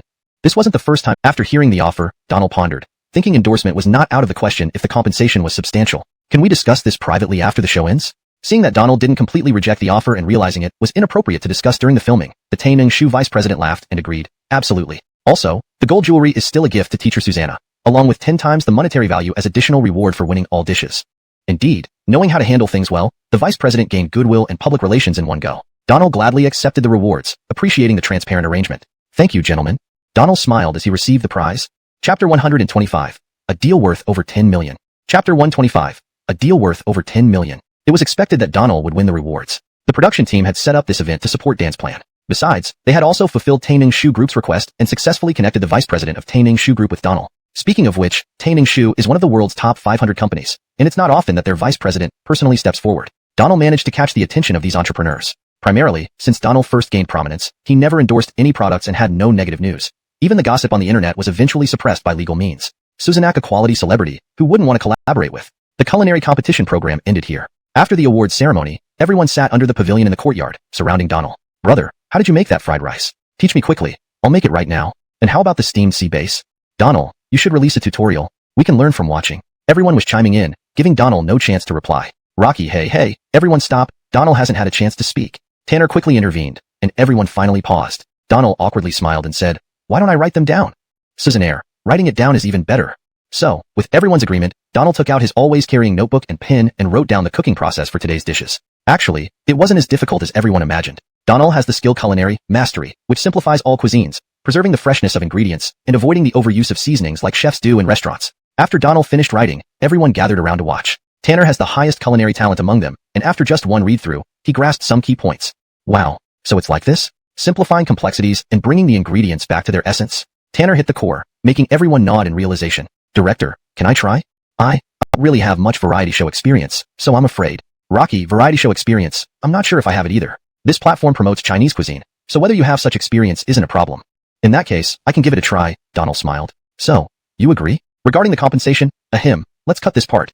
Dan glanced at the director and camera, receiving an okay gesture before continuing. 1 season, 10 million post-tax, what do you think? Donald raised an eyebrow. 10 million. Despite having many skills, he had never received such a high payment. Writing scripts or songs earned him at most a few $100,000 or $1 million. If every job paid like this, he could repay his $300 million debt soon. Donald had never seen 10 million in his lives, and saying he wasn't excited would be lying. Still, he kept calm and said, okay, I'm good with it. Originally, Dan thought 10 million was low, considering stars like Donald usually command over 20 million per show. But Donald's quick acceptance pleasantly surprised him. Great. I'll have the company send you the contract. Best of luck with our cooperation. Yeah, thanks, Xiaoming brother. To a successful collaboration. With just a few words, they sealed a deal worth 10 million. Previously, Donald would never have imagined such a sum. Just as Donald finished talking with Dan, the vice president of Taineng Shu Group approached the director and whispered something. The director nodded and told Donald, Dalton wants to speak with you. What do you think? Donald naturally knew it was about endorsement and agreed. Won't interfere with the show, right? No worries, it's recorded, no issue. Alright, shall we talk here or? Dalton looked a bit embarrassed, nodded to Dan and Tanner, and said, let's go inside. Donald didn't dawdle, stood up, and both walked into the house. Chapter 126, 50 million endorsement fee. Chapter 126, 50 million endorsement fee. Donald followed General Manager Braden into the room. The two of them sat down in Donald's room, and the camera crew no longer followed as the conversation involved business secrets that couldn't be recorded. Teacher Susanna, GM Braden, please just call me Donald. GM Braden gave an awkward smile and said, alright, I'll call you Donald then. The thing is, I'm not one to beat around the bush. I came here today specifically for you, wanting to discuss an endorsement deal. What do you think? Talking about endorsements wasn't something Donald hadn't considered before, but it was the first time these industry titans had approached him. Rocky definitely wanted to earn money, but he really didn't know what the going rate was. An endorsement? That's not out of the question, Donald replied, feigning a mysterious demeanor. Oh, what are your requirements? Please feel free to mention them, GM Braden said excitedly upon hearing this, eager to meet Donald's demands if it meant signing him on. Well, I don't have any specific requirements at the moment. This being my first endorsement, I'd like to hear what you have to say, GM Braden. GM Braden felt slightly relieved. Oh, right, as you know, our Tenengsu company primarily deals with dairy products. We're looking for someone to endorse our entire product line. That's all. Donald wasn't a fool. He knew it was about endorsing dairy products. However, he really didn't know what the market rates were. In his previous life, he often heard about certain celebrities commanding 8-figure or even 9-figure endorsement fees. It felt surreal now that it was his turn to endorse something. How much should he ask for? Cough, GM Braden. I understand that part. How about you tell me your company's offer? No, I mean, the endorsement fee. That's more to the point.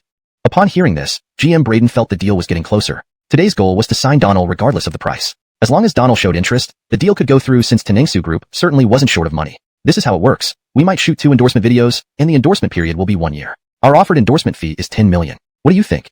GM Braden spoke cautiously because 10 million wasn't really a high figure for a star like Donald. Top-tier stars typically earn more than 10 million per year, let alone someone like Donald who is now a superstar. Although Donald hadn't aggressively pursued fame within the industry, his popularity already surpassed many top-tier celebrities. GM Braden kept his voice moderate, using 10 million as a trial balloon. Donald gauged GM Braden's expressions, realizing he lacked knowledge of the market rates. From observing GM Braden, he suspected the offer was lower than expected. Though 10 million was tempting, he noticed GM Braden's eyes darting away while speaking, indicating he likely held back. Not fully confident in his judgment, Donald thought for a few seconds before saying, GM Braden, I'll make a call. Please wait here. Susannaire, sure? GM Braden wiped sweat from his forehead as Donald left the room to make a call. Rocky was anxious. The 10 million offer wasn't high. Donald was probably consulting others about a reasonable endorsement fee, putting him in a difficult position. If Donald found him lacking sincerity, the deal could fall through, and he'd have a hard time explaining it to the board. Feeling regretful but committed to the words he'd spoken, GM Braden waited for Donald's return. Rocky planned to nod eagerly to whatever price Donald asked for, hoping to salvage the situation. We have a pleasant cooperation. Donald extended his hand, shaking hands with GM Braden as they exchanged pleasantries. We can finalize the contract and sign in Jingxing once it's drafted? Agreed. In mere minutes, they struck a deal worth 50 million yuan. Internally, Donald felt a great sense of relief. With 6 such sums, he'd be financially independent. Chapter 127. The 3 billion goal is within reach. Hashtag Chapter 127. The 3 billion goal is just around the corner. After finalizing a 50 million endorsement deal with Taineng Shu Group and receiving an invitation from Danzhong Canting, dining in China, which totaled 60 million yuan, Donald was pleasantly surprised by these events after completing his filming. After chatting with Dalton, Donald returned downstairs to continue participating in the show while Dalton hurriedly left the scene to return to the capital city to supervise the drafting of the contract. That day, after the recording at Mushroom Hut ended, the first thing Donald did was walk outside on the small road next to Mushroom Hut and call Blakely while walking. Donald, why didn't you answer my calls? I was on the show. My phone was in my bag. Oh, congratulations. Qing Yunyan has surpassed 1 billion views since its premiere. When are you coming back? I'll treat you. Thinking about the previous incident where he was caught by paparazzi, Donald still felt a bit wary. However, having dinner together wasn't such a big deal. Even if the paparazzi caught them again, it wouldn't cause much of a stir. I have to go on King of Singers tomorrow. I'll be back in Beijing tomorrow night. We can talk then. No, wait. If you're coming back tomorrow night, then I can just invite you for dinner tomorrow night, right? Susannaire, whatever works. Great. I'll prepare everything before you get back. As dusk fell, insects chirped and frogs croaked in the fields. A gentle breeze blew through the yard as everyone gathered under the pavilion, chatting and laughing. The cameras were still working. Brother Susanna, how's the egg fried rice I made? Any good? Donald had just finished eating the egg fried rice made by Salma. It was hard to describe. It was difficult to critique, but it wasn't appropriate to say it tasted bad outright. Pretty good. There's still room for improvement. Teacher Susanna, what about mine? Aislinn asked, following up. Not bad. Everyone knew what that meant. Donald's standards were high. Even Tanner thought there was a significant difference. Despite Tanner's efforts, his egg fried rice still couldn't compare to Donald's. Some things required natural talent, and without it, no amount of guidance would make a difference. Remarkably, Donald seemed talented in everything he did. So far, every endeavor Donald undertook had been exceptional, which was indeed unusual. Teacher Susanna, can I add your contact? I could ask for advice when I cook. Donald looked at Aislinn and pulled out his phone, saying this to Dan, who responded immediately. No problem. Zhong Canting is recorded, so we can arrange the schedule accordingly. We'll coordinate with the production team. Dan added, there's one more thing I need to tell you. Go ahead, Xiaoming. During the recordings, there might be some advertising involved. We'll pay you according to the algorithm for the income generated. If it's a direct endorsement, that would be between you and the advertiser. Does that sound fair? Having already benefited from Tanning Shu's endorsement deal, though the money hadn't arrived yet, it was solid 5 million after tax. Now, joining Zhong Canting and possibly securing endorsements could bring him over 100 million in earnings. Donald certainly wouldn't refuse. That sounds good. We'll see how it goes. Alright, nothing else. I just wanted to give you a heads up. Rockire, let's toast to a pleasant collaboration. Cheers. After finishing 2 cups of tea, it was getting late. Both men returned to their rooms. When Donald went back, Conan was already asleep. After washing up and lying down, Donald realized he had several messages to reply to. Rocky quickly opened WeChat and checked Elspeth's message. Donald, I'm here. Sorry, I was shopping earlier and didn't check my phone. Are you sleeping?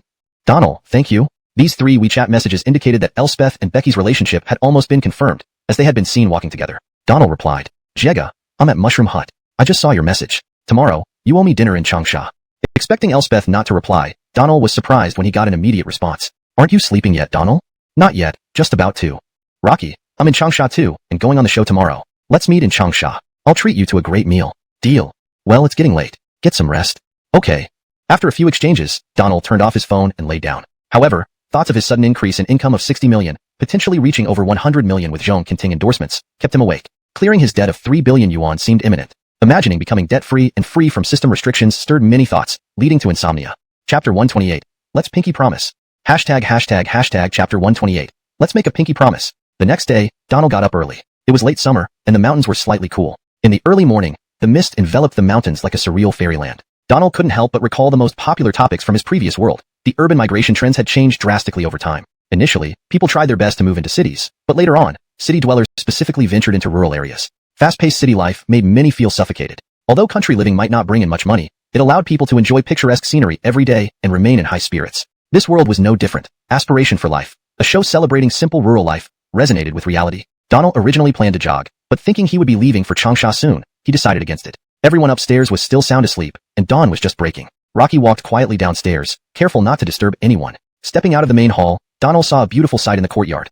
Aislinn doing some light stretching exercises. Seemingly hearing the noise, Aislinn turned her head. Teacher Susanna, you're up so early? Aislinn stopped her routine and walked over to him. You beat me to it, Donald chuckled. I've gotten used to it. I exercise every morning, breathing in the fresh air. It's really refreshing. Oh, in Hong Kong, there isn't such fresh air, so I wake up earlier here. There was no denying that this world's Aislinn was exceptionally charming. Her attractive face captivating anyone who looked at her. Donald wasn't immune either. After a brief moment of trance, Donald snapped back to reality and gave an awkward smile. Indeed, this is why country life is everyone's aspiration. Have you ever considered building a house in the countryside and staying here permanently? Honestly, I have thought about it, but only if I have a solid financial foundation. Aislinn furrowed her brow slightly. Teacher Susanna, you're being too modest. With your skills, as long as you can connect with the outside world via the internet, you can live comfortably anywhere.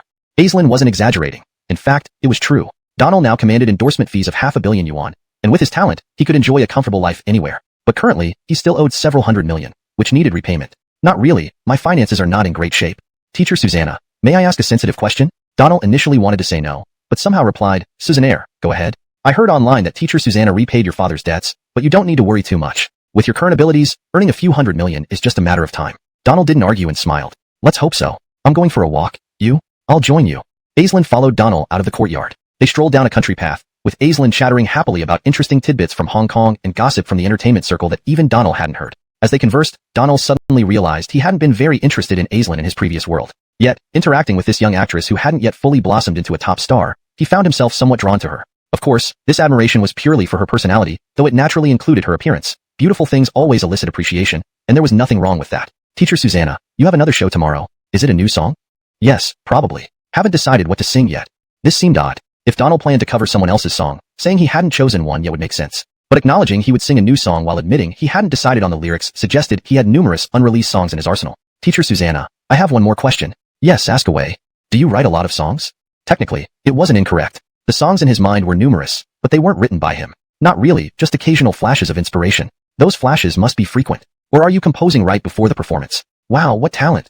Donald felt embarrassed by the praise and laughed awkwardly. Not really, there are many talented composers in the industry. You're right, but compared to you, they're far behind. By the way, teacher Susanna, can I book a song from you? Rock hearing this, Donald frowned. Remembering how terrible Aislin's singing was in his previous world, he hesitated. Wouldn't giving her a classic song be a waste? However, with the timeline altered, he couldn't be sure how well Aislinn sang in this world. Do you?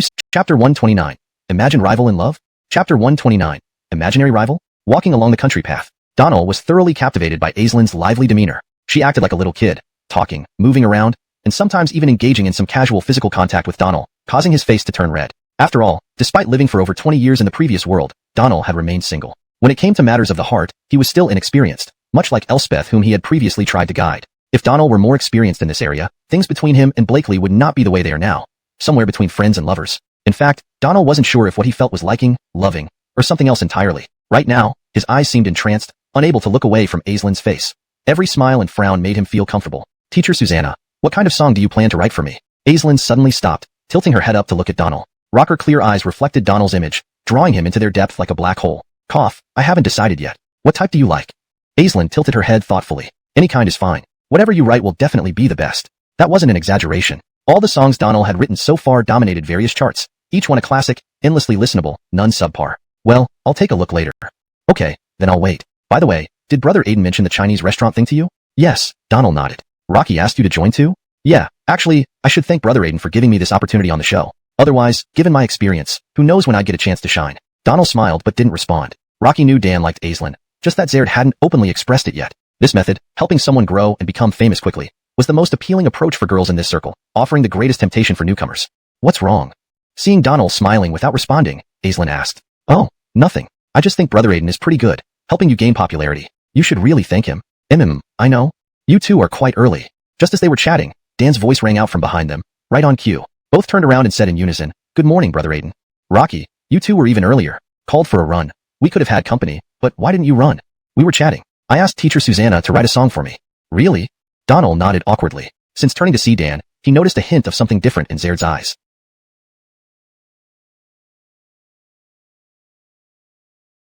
Obviously, it was jealousy. After all, Aislinn was someone Dan liked, whom he had helped appear on The Longing Life, and now, Chinese Restaurant. To see her jogging with someone else early in the morning, anyone would feel jealous. But Dan didn't show it much, mainly because there wasn't any real relationship established between them, leaving him unsure how to handle the situation. Donald was a genius, currently the hottest creator and singer with actor credentials. Countless accolades surrounded him, driving many fans crazy, including countless female fans. It wasn't impossible for a girl like Aislinn to fall for him. Rockins, Dan felt threatened by an imaginary rival. No, we ran into each other. Didn't make plans to jog. Donald said with a smile. Oh, well, let's run together? Donald checked the time. How about you go ahead? We should head back to Changsha soon. I need to pack. Dan also glanced at the time. Yeah, okay. Next time, when we're on Chinese Restaurant, we can exercise together. Susannaire, no problem. Then I'll go back. Donald turned to leave, and Aislinn immediately said, Brother Aiden, aren't we going to Changsha too? In fact, Dan's trip to Changsha with Aislinn wasn't for any scheduled event, merely for meeting the program team independently, allowing them total freedom with their time. It was only 6:30 in the morning, no need to go so early. However, since Aislinn mentioned it, Zared couldn't argue and replied, yes, but we're not going with the Longing Life team. They're rehearsing. Our schedule is flexible.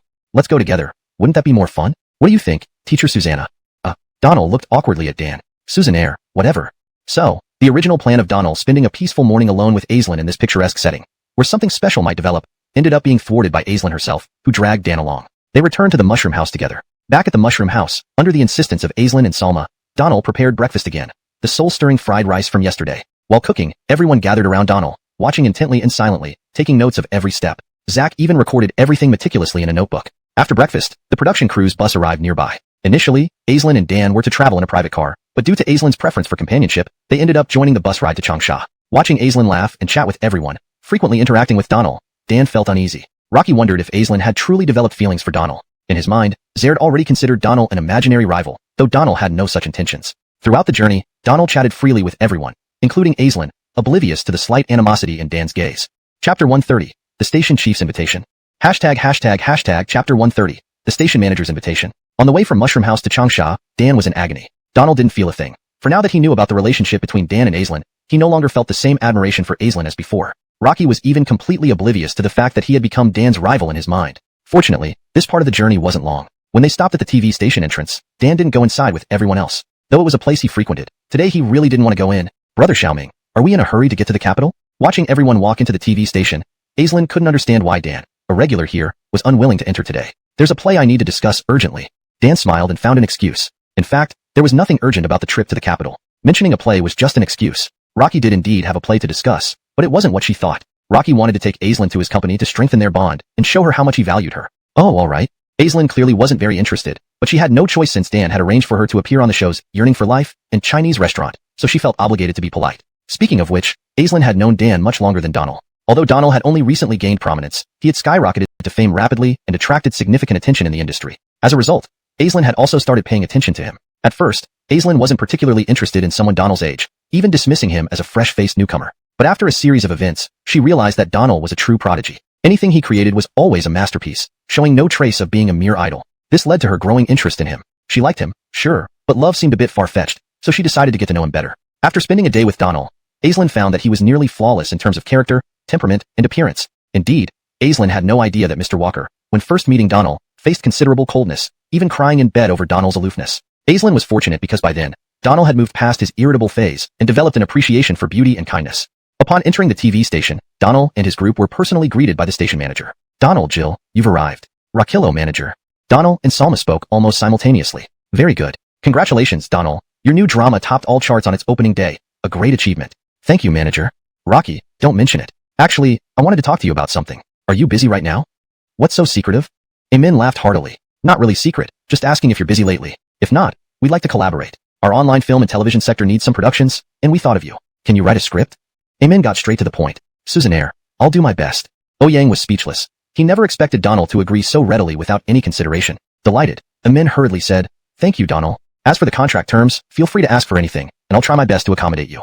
Thinking of the contract Walker boss signed previously, Donald knew profit sharing was the best option since his work was bound to succeed, allowing him to earn significantly more through profits than by selling the script outright. How about a profit sharing deal? I'd take 30% of the net profit, manager. What do you think?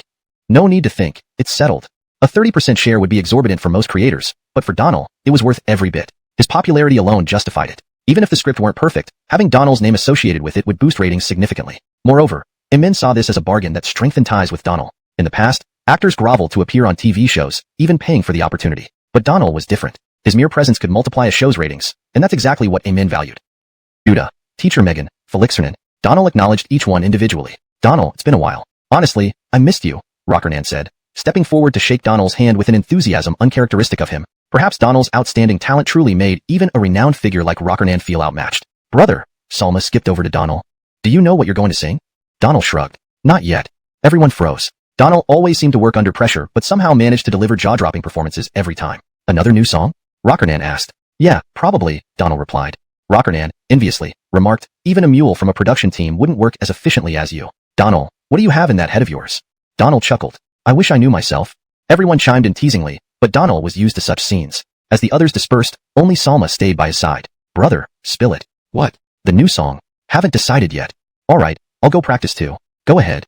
In a moment of inexplicable behavior, Donald reached out and patted Salma on the head. She blinked her big eyes at him, making Donald realize his action might have been inappropriate. Rocky, brother. Is my hair oily? I haven't washed it. Donald couldn't help but laugh. Salma's high emotional intelligence was evident as she easily diffused the awkwardness with a witty remark. Pretty good, but yes, you should wash it. Donald grinned. Got it, I'm off. Salma skipped away to practice, leaving Donald patting his own hand. What am I doing? In the broadcasting hall, everyone was busy rehearsing except Donald, who strolled around leisurely as if the semifinals weren't about to start soon. Rocky sat down in the front row and pulled out paper and pen, quickly jotting down 2 songs for today's performance. After double-checking, he walked up to the stage and approached the band instructors. Seeing Donald, the band members lit up with excitement. Each time, Donald brought brand new songs, and despite the last-minute preparation, he consistently impressed them with his musical genius. Teachers, here are today's songs. Donald handed over the lyrics and melodies. The teachers immediately raised their eyebrows upon seeing them. Another new song? Yes. Amazing, Teacher Susanna. Experts could see the quality just by looking at Donald's work, and the teachers couldn't hide their admiration. Chapter 132. The King Returns. Hashtag Chapter 132. The King Returns. Every time, Donald would practice right before the performance, and the band teachers have already gotten used to it. Yet, they have somewhat neurotically developed a liking for this feeling. Normally, a new song would require coordination between the music and the singer, involving countless rounds of trial singing in the recording studio, adjustments to the accompaniment, and other such procedures. However, with Donald, none of this was necessary. Donald always perfectly harmonized with the band teacher's performances, rather than the band teachers adjusting to Donald's singing. Teacher Susanna, do you want to give it a try? Now. Donald looked around the scene. Everyone was present on site. And while Donald wasn't worried about his new song being heard by others, the current environment wasn't ideal for singing no matter how well he performed. Everyone was rehearsing. Some were warming up their voices, others were singing, and there were even those practicing dance routines. You think it's too noisy? Donald nodded without hesitation and said, no need for a trial, just follow the score. Alright, let's go with that. At this point, there were still 30 minutes before the live broadcast began. After submitting the song, Donald directly entered the backstage waiting area to rest. Everyone else was hard at work rehearsing, but only this person seemed completely relaxed, practicing only when it was time to sing. The band teachers watched Donald's casual departure, their eyes filled with envy. This was pure talent, something some people could never achieve. Abram smiled. Me? I've been absent for several episodes. How am I still first? Indeed, Donald had been away filming Qing Yunyan for over a month, missing many shows. Though he had previously been at the top, he should have dropped down after so long. You may not know, but our rankings aren't just from the votes cast at the venue. There's also continuous voting via SMS from the audience. Even though you missed the shows, your vote count has remained high. Donald raised an eyebrow. If the highest voted singer can't participate, how will the champion be decided? Well, before the final round, all previous votes will be reset. The final competition uses a separate voting system that doesn't accumulate previous points. Donald suddenly realized that although this world had some time-axis chaos, its approach to these mechanics was even more sophisticated than the previous world. SMS voting greatly increased the show's revenue and maintained its popularity. No wonder the production team still invited him despite his absence. They simply saw him as the show's cash cow. Thinking this, Donald couldn't help but marvel at his youth. Teacher Susanna, have you decided which position you'll perform in? After some thought, Donald felt choosing a specific order wasn't necessary. Given the enthusiasm shown by voters and his long absence, he decided to go first. First? First? Teacher Susanna, performing first might. It's fine. Either way, shouldn't I inform someone about this? Abram nodded. I'll notify them now. Rocky left the room and informed the production team. After receiving the notification, they finalized the performance order. 5 minutes before the show, Abram returned to the room. Teacher Susanna, it's time to prepare. Donald stretched lazily. Okay, let's go. Seeing Donald's nonchalant demeanor, Abram couldn't help but smile wryly. For other singers, this might be a turning point in their careers. For new singers, it was the beginning of their dreams. But for Donald, this was just a job, and once done, he'd leave as quickly as possible. Teacher Susanna, are you ready? Backstage, the staff fitted Donald with ear monitors and prepared everything. Ready? Donald nodded. On stage, Ezra delivered an impassioned speech, fully engaging the audience. This was Ezra's return to the main stage, responsible for the semifinals and finals. As an experienced host, Ezra naturally excelled here. Let's welcome tonight's first performer. Please give a warm applause. Breathing deeply, Donald slowly walked onto the stage. A spotlight followed him, enveloping him completely as he stepped into the center. Due to the intense spotlight, it took until Donald reached the center for the audience to recognize him. Donald, it's Donald. Rocky's back. Really, it's Teacher Susanna.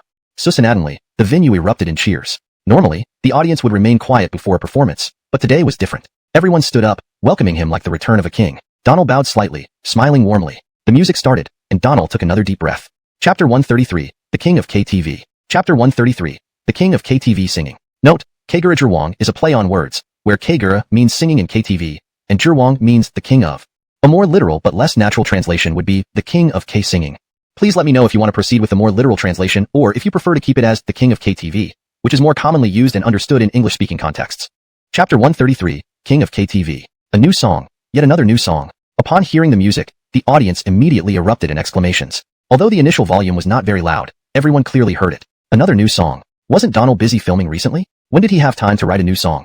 Who knows, or maybe that's why he's called a musical genius. The audience was extremely excited. Every time Donald performed, he brought them surprises. Rocky had been away filming for over a month and returned with yet another new song, which left everyone astonished. Meanwhile, in Elijah's villa, the person who had tried to trip up Donald was drowning his sorrows in alcohol. After their altercation, not only did his popularity plummet, but many of his endorsements were also cancelled. The setback was enormous, and there was nothing he could do to control the situation. Although he had issued clarifications on Weibo and official platforms, people saw through them. These statements had no effect. Watching Donald perform on TV, Elijah took a deep breath, narrowing his eyes with a look of hatred. Yet another new song, Elijah thought bitterly. Rocky knew very well that Donald's songs, both in composition and lyrics, were top-notch in the industry. His previous disdain was merely because Donald hadn't greeted him backstage at a singer event, that was all. However, his ego had been the catalyst, and after the incident, Elijah had dismissed him. Reflecting now, Elijah realized he might have been too arrogant. But since there was no turning back, his hatred towards Donald grew even stronger. Recently, Donald's crosstalk performance at Dune Society caused controversy, sparking opposition from traditional crosstalk elders. Elijah had even visited these elders, fanning the flames to ensure they were outraged, and reported the matter to relevant authorities. Though things had been quiet for a while, Elijah was closely monitoring any developments. This long-simmering issue would eventually explode, leaving Donald to deal with the fallout. Donald never expected that his crosstalk performance would still be remembered by someone. Lifting the microphone, Donald began to sing. My singing may not move you enough. Don't frown. I wish to promise you till death do us part. I just want to play and sing until the next century. Please don't disdain my heartfelt offering to you. What else can we rely on? If embraces don't excite you, Indeed, Donald chose to sing the Cantonese version of King of KTV, a song he cherished, originally a classic by Eric from the Last World. Why did Donald choose a Cantonese song? Because he noticed that, on this singer's stage, from his arrival until now, no one had sung a Cantonese song, not even Salma. Donald simply wanted to bring something fresh to the audience, as this song was indeed a timeless classic. So, he decided to present King of KTV today. As for whether the audience would like it, or if it had a broad appeal, Donald wasn't entirely sure. In this world, Cantonese songs weren't as popular as they were during certain periods in the Last World. They remained niche and not widely appreciated. But today, when Donald started singing, the audience exploded in excitement. Cantonese song, it's actually a Cantonese song.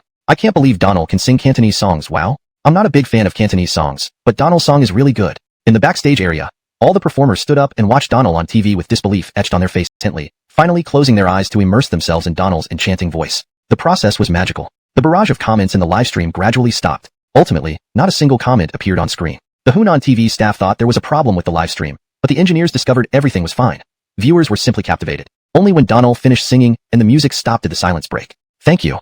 Donald bowed slightly, thanked the audience quietly, and walked off stage. Originally, host Rocky should have pulled Donald back for questions, but he too was lost in the music. It wasn't until Donald disappeared backstage that he snapped out of it.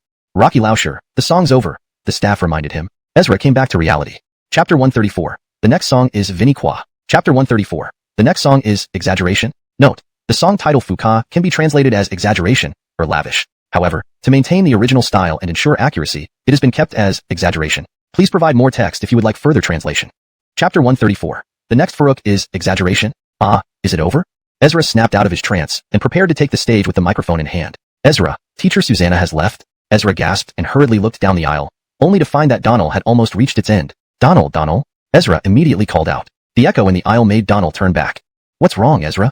Come back for a moment. In the auditorium, the audience, who were still savoring Donald's performance, burst into laughter upon hearing this exchange through the speakers. Even a professional and top-tier host like Ezra could be caught off guard. After Donald stepped off the stage, the sound engineer had already turned on Ezra's microphone, but he completely forgot about it, leading to this embarrassing mix-up. Rockenrick listened in, equally embarrassed, but such live broadcast mishaps seemed not to have any adverse impact, as even he would likely make similar mistakes in this situation. Call him back, call him back, call him back. Someone shouted, and everyone chimed in unison. The word, call him back, echoed through the auditorium, a scene unprecedented since the show started. Soon, Ezra's voice rang out again. Look, I told you that teacher Susanna's voice is magical. I was so engrossed that I didn't realize the song had ended. Isn't it wonderful? What do you all think? True to form, Ezra diffused the awkwardness with one sentence. With this, he guided Donald back onto the stage. Wonderful. The audience spoke in unison. Really, it was superb. Ezra, teacher Susanna is really funny. However, regardless of the context, in my opinion, this is another masterpiece. Everyone thinks so too, right? Definitely a masterpiece. The crowd below cheered, leaving little doubt about Donald's final ranking in this competition. In the green room, everyone gave thumbs up, agreeing that this song sealed the night's results, not to mention whatever other classic Donald might present with his next performance. Very well, thank you, teacher Susanna, for your excellent performance and constant surprises. Let's give him a round of applause. Thunderous applause erupted once more. After a slight bow, Donald walked off the stage under Ezra's guidance. Backstage, Abram had been waiting by the exit. Seeing Donald approach, he rushed forward, his face flushed with excitement, and took Donald's hand. Teacher Susanna, this king of K-songs is simply amazing. Donald felt awkward. Two grown men holding hands. How improper. Or should he say, how strange. Donald smoothly pulled his hand away and chuckled. Really? Truly, you wouldn't believe it. Viewers in the live stream went wild. Teacher Susanna, this new song will surely top the charts again. Let's hope so. Back in the green room, Donald sat down while Abram began massaging his shoulders. Teacher Susanna, what's the next song? Exaggeration. Why? Abram initially thought Donald was commenting on his behavior, becoming nervous and questioning himself. The next song is called Exaggeration. Exaggeration? The title. Abram froze, utterly stumped by the song title. No matter how hard he tried, he couldn't imagine lyrics fitting this theme. Rocky wondered where Donald got these creative ideas. Not just Abram, but everyone felt this way. Some creators studied Donald's songs meticulously, finding every piece intriguing, whether in lyrics or composition. Of course, the song dedicated to Blakely was an exception. Teacher Susanna, is this song overly exaggerated? Sort of. Abram didn't press further. For a genius creator like Donald, creating anything extraordinary wasn't surprising. Suzanak talent would never fail to amaze. In Edric's villa, curled on the sofa, Edric remained expressionless after listening to Donald's King of K-songs. Rocky wanted to find faults but failed. Every aspect of the song, from lyrics to arrangement, was impeccable. Despite his reluctance to admit it, Donald was just too strong. With a deep breath, Edric shut off the TV. Rocky didn't want to listen anymore because he knew he couldn't find flaws in any future songs either. Donald was truly formidable. Chapter 135. Each one is a masterpiece at its peak. Every single piece was a pinnacle work. The songs created were all of utmost brilliance, each standing as a testament to the heights that could be achieved. In this collection, every composition reached its zenith, demonstrating unparalleled mastery and artistry. Chapter 135. Every Farouk is a masterpiece. Donald returns to the singer's stage, igniting the entire venue with his rendition of King of KTV. Have you ever seen a creator whose inspiration never runs dry? Donald is here to exemplify this. The true king of KTV, the true return of a champion. Once again, Donald proves his mettle. After Donald finished his first song, heated discussions erupted online. Rocket lines and trending topics were all dominated by Donald, either about joy of life or his new song King of KTV. Within just 10 minutes, Donald's search index skyrocketed to tens of millions, a staggering number that no previous frontline or even super frontline singer had ever achieved before. Sweetheart, is this the Donald you mentioned earlier? In a renowned crosstalk artist's home, the TV was broadcasting today's episode of I Am a Singer. Jeffrey walked out of the bathroom, adjusted his glasses, and looked at the TV. Who else could it be? That young man. That young man looks good, but I didn't understand a single word of his song, the elderly lady complained, unable to understand Cantonese. Understand? First, there's so-called innovation in crosstalk, which seems more like trampling on art. Now there's innovation in songs? What did he sing?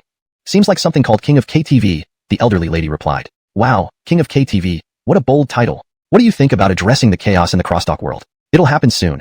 Action is imminent. Diyun Society, after being inspired by Donald, now has packed houses every night. Even other crosstalk clubs across the country followed Diyun Society's lead, reforming traditional crosstalk by incorporating current hot elements, turning the once dull crosstalk into lively performances. The declining crosstalk world regained its vitality through such reforms.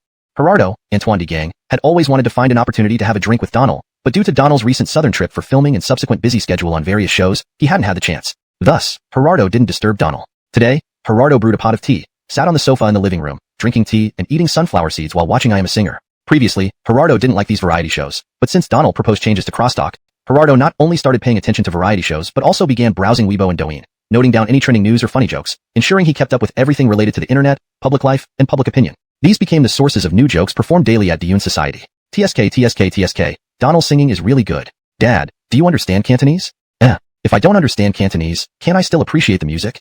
You're right. But Donald's song is indeed amazing. Speak politely. We are artists. We don't use foul language. Who taught you such nonsense? Jilin grunted and scratched his head. Well, I've been searching for jokes online lately. Gerardo gave him a look, then turned back as Donald appeared on stage again. Be quiet. Let's listen to Donald's song.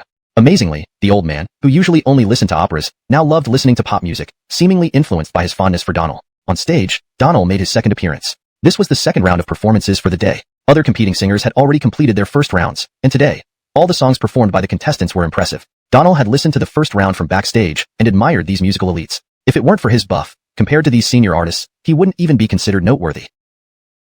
As Donald reappeared on stage, the audience noticed he had changed into a more flamboyant outfit, breaking away from his usual casual streetwear. Rocky even styled his hair differently, giving the audience a fresh visual experience. This time, Donald did not hold a handheld microphone but used a standing mic on the stage. With an unconventional and eye-catching appearance, everyone found it quite refreshing. The music began, Donald closed his eyes, held the standing mic, and stepped directly onto a bubble machine. Someone asked me if I would speak when questioned, but no one ever asks. Cantonese again. The arrangement is incredible. 66,666 flying high. This look and style are simply irresistible. Rocky looks too cool. Love it. In the live stream, the chat exploded. Donald's flamboyant appearance and unique style left people in awe. 2 consecutive Cantonese songs were unexpected. They elevated Cantonese songs to a whole new level, making people realize that Cantonese songs could indeed be very enjoyable. My mood is like a bottle cap waiting to be opened, my mouth covered in moss. During the climax, Donald picked up the standing mic and sang with an almost frenzied intensity, his voice hitting the high notes effortlessly. In an instant, the power of the high notes stunned both the live audience and viewers in the live stream. His stunning vocals sounded like they might break, but perfectly captured the emotional peak, creating a heavenly sound. Combined with Donald's dramatic performance, the impact was overwhelming. Do you think I'm exaggerating? Exaggeration is because I fear. Donald's full emotional commitment, even exaggerated expressions, conveyed the emotions vividly. The Junhan Changcheng's shocking vocal style left a lasting impression. Too damn intense. This song must be Susanna God's pinnacle. Just kidding? Which of Susanna God's songs isn't a pinnacle? The lyrics and composition of this song, currently speaking, could indeed be called a masterpiece. How about the composition of Night Melody? Lonely Rock Hero? Agreed, every song by Susanna God is a masterpiece. The live stream went berserk. Few in the audience remained seated. They stood up silently, showing respect for Donald and the performer. Have you ever seen a creator whose inspiration never dries up? Donald is here to demonstrate. The true king of KTV, truly a king's return.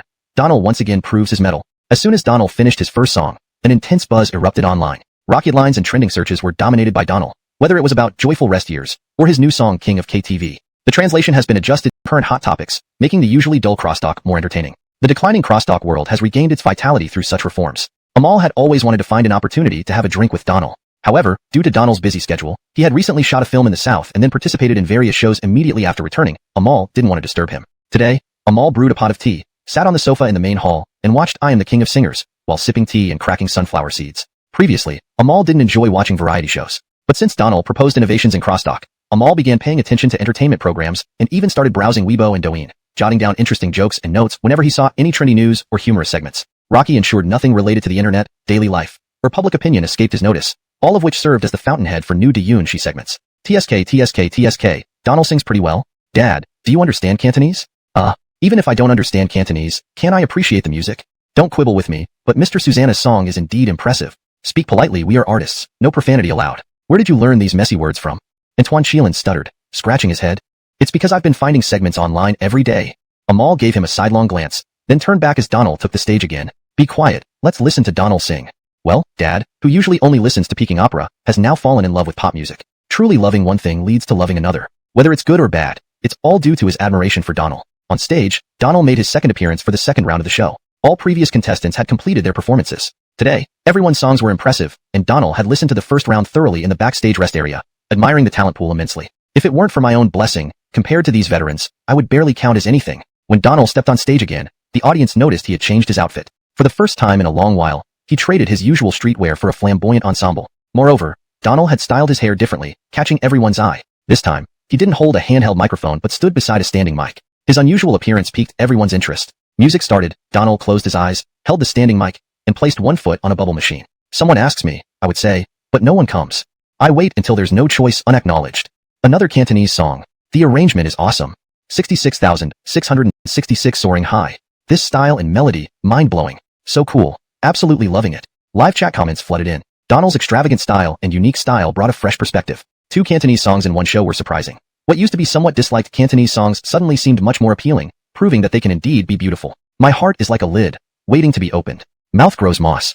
In the crowd, the quieter, the more ignored. I must cause a surprise, singing loudly. Anywhere turns into an open stage. Wearing the brightest shirt, feeling deeply emotional. When someone takes photos, remember to pose with hands in pockets. During the climax, Donald picked up the standing mic, entering a state of frenzy, delivering a piercing high note that left everyone spellbound. Instantly, the transition into high notes shocked both the live and online audiences. His voice, teetering on breaking but perfectly controlled, created a mesmerizing performance that left everyone in awe. Do you think I'm exaggerating? Exaggeration comes from fear. Like wood or stone, would it draw attention? Actually afraid of being forgotten, so I perform bigger. Uneasy, how to remain graceful. Is silence still celebrated? Not enough impact. Donald's immersive performance, complete with exaggerated expressions, conveyed deep emotions. The powerful delivery stunned the audience. King amazing. Is this Donald's peak performance? Just kidding. Which of Donald's songs isn't at the peak? With this song's lyrics and composition, calling it a masterpiece isn't far-fetched. What about the composition of Nocturne? How about Solitary Warrior? You're right, each of Donald's songs is a masterpiece. The live chat exploded, and the live audience, too moved to sit still, stood up in silence, showing respect for Donald and honoring the singer. Chapter 136. Big Brother will take you to freeload. Hashtag Chapter 136. Brother, let me take you for a free meal. Farouk lyrics. You can call me Vinny Equa. Even with a few whistles, I won't be afraid. With me here, there will never be silence. Would you watch my performance? Is it hysterical enough for you? Water the flowers with my tears, just to see your surprise. Was I non-existent in the past? Increase the stakes. Veins standing out. Tell me, do I exist now? Iggy at me, don't just look at the ceiling. I may not be your cup of tea, but drink me thoroughly. Don't forget someone is cheering hoarsely for you. The entire song ended, and as the music gradually faded, Donald opened his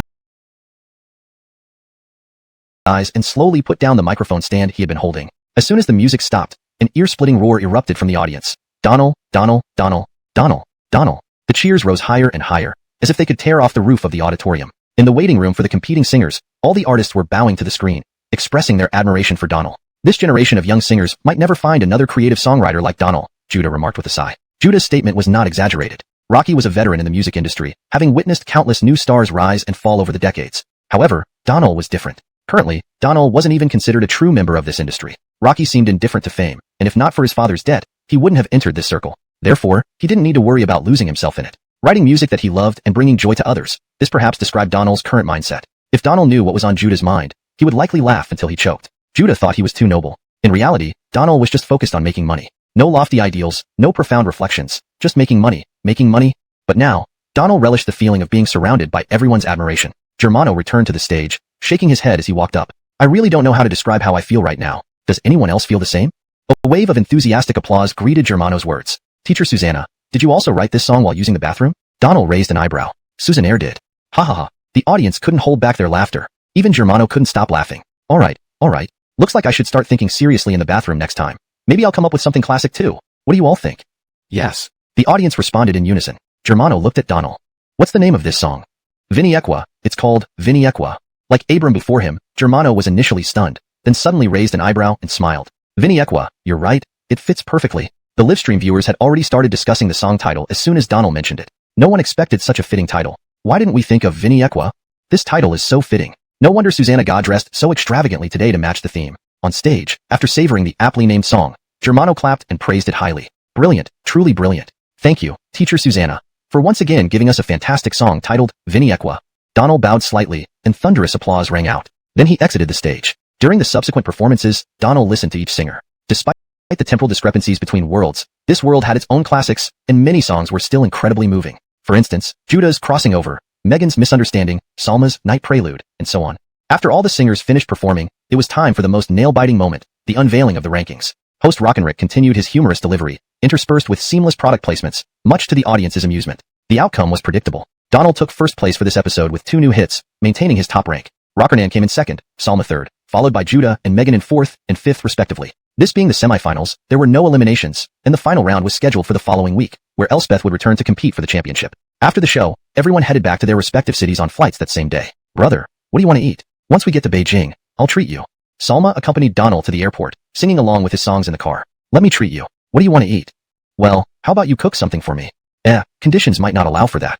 Donald then remembered that Walker Boss had invited him for dinner in Beijing. How about this? I'll take you somewhere to eat good food. How does that sound? Susannaire, as long as the food is good. Donald glanced at Salma's figure, finding it odd. In the previous world, Salma was a food lover, though her build was slightly fuller. In this world, she was also a foodie, yet her figure remained slender. Do you not fear gaining weight? Eating good food every day. No problem. I have a metabolism that doesn't let me gain weight. Brother, what are you planning to treat me with? To get a free meal. Where? At Walker Boss's place. Who? Which Walker Boss? Blakely Walker Boss. Brother, are you and Blakely? Donald knew Salma would ask this. Rocky laughed bitterly and shrugged. Friends, just friends. We made a bet. If the premiere of Celebration Remnant Years exceeded the numbers I predicted, Walker Boss would treat us to a meal. That's all, nothing more, don't read into it. Salma blinked her big eyes, wondering what to think. Regardless, discussions about Donald and Blakely were plentiful. If not for the lack of photos showing them being affectionate, this relationship might have been solidified by now. Fortunately, Salma was easygoing and didn't dwell on it. Instead, she smiled happily. Fine, anywhere for a free meal will do. Just hope Sister Blakely welcomes us. Chapter 137. A raving fan-pampering enthusiast. Chapter 137. Fan-pampering tyrant. Late summer, the weather in the capital city was still unbearably hot. At 7 in the evening, Donald and Salma stepped off the plane and out of the airport to be immediately surrounded by a crowd of media reporters. There was also a group of fans who had been waiting at the airport, armed with lightboards, flowers, and various gifts, swarming them. God Susanna, I love you.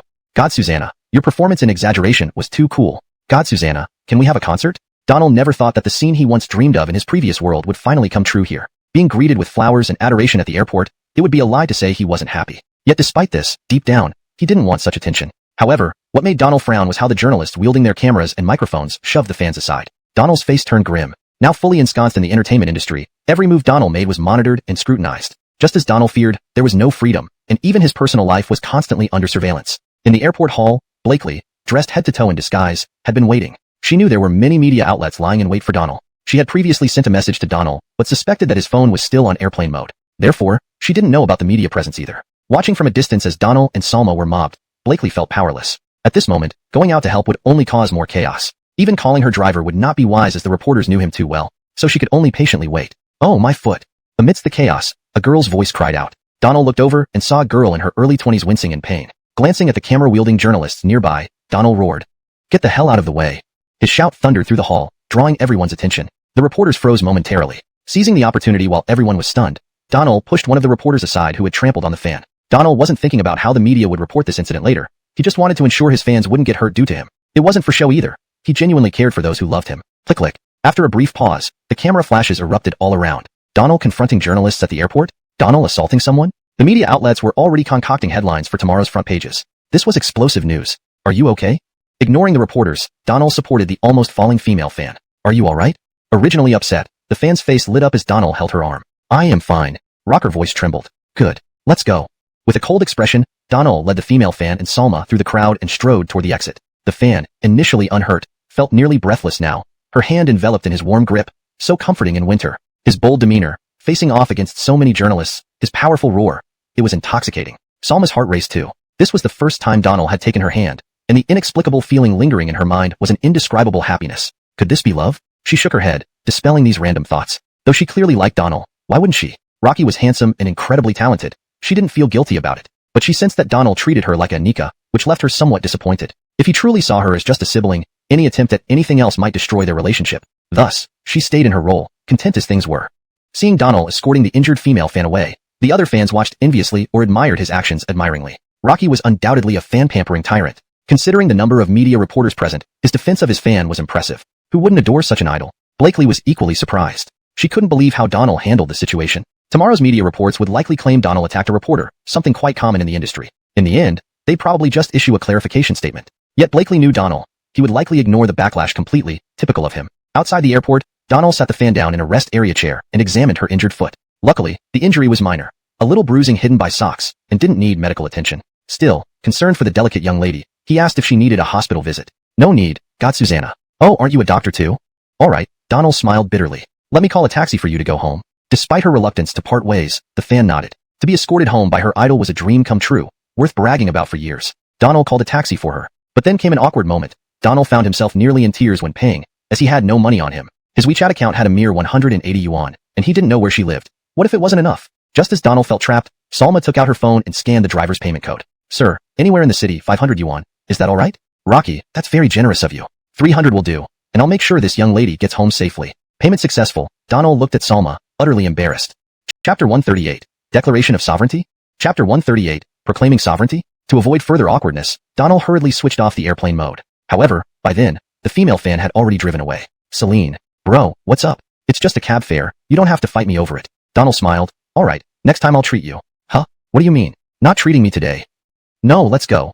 With so many prying eyes around, Donald noticed that after disabling the flight mode, he had received messages from Blakely. Rocky glanced briefly and spotted her figure lurking in a corner, fully camouflaged but still easily recognizable to him. Donald wasn't stupid. Rocky knew Blakely avoided unnecessary trouble by staying out of sight and hence needed him and Salma to leave first. The logic was sound, but Donald felt heartache too. Rocky only had 181.6 yuan left on him. Wouldn't a taxi ride cost nearly 100? Forget it. Blakely originally came to pick him up, saving him expenses, but now it seemed he couldn't escape this fate. With 5 days left till month end, even if he tightened his belt, it wouldn't be much of an issue. If push came to shove, he could bum meals off Armand. Starvation wasn't an option anyway. Thinking about it made Donald feel choked. Rocky's a big star now, right? Who'd have thought such a celebrity would not have 200 bucks in his pocket? Perhaps only Donald could boast of such an achievement. They flagged down a taxi and got in. Donald asked the driver to start. The driver was a woman in her early 30s with quite an acceptable appearance, certainly without makeup but naturally good looking. Upon spotting Donald and Salma getting in, the female driver exclaimed, "Oh, I know you. You're Professor Susanna, Donald, right?" "Aha, it's me," Donald replied politely.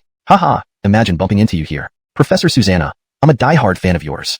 While she was talking, journalists and media surrounded the car, flashing their cameras non-stop at the back seat. The driver scowled at the scene, saying, "These media people, having nothing better to do.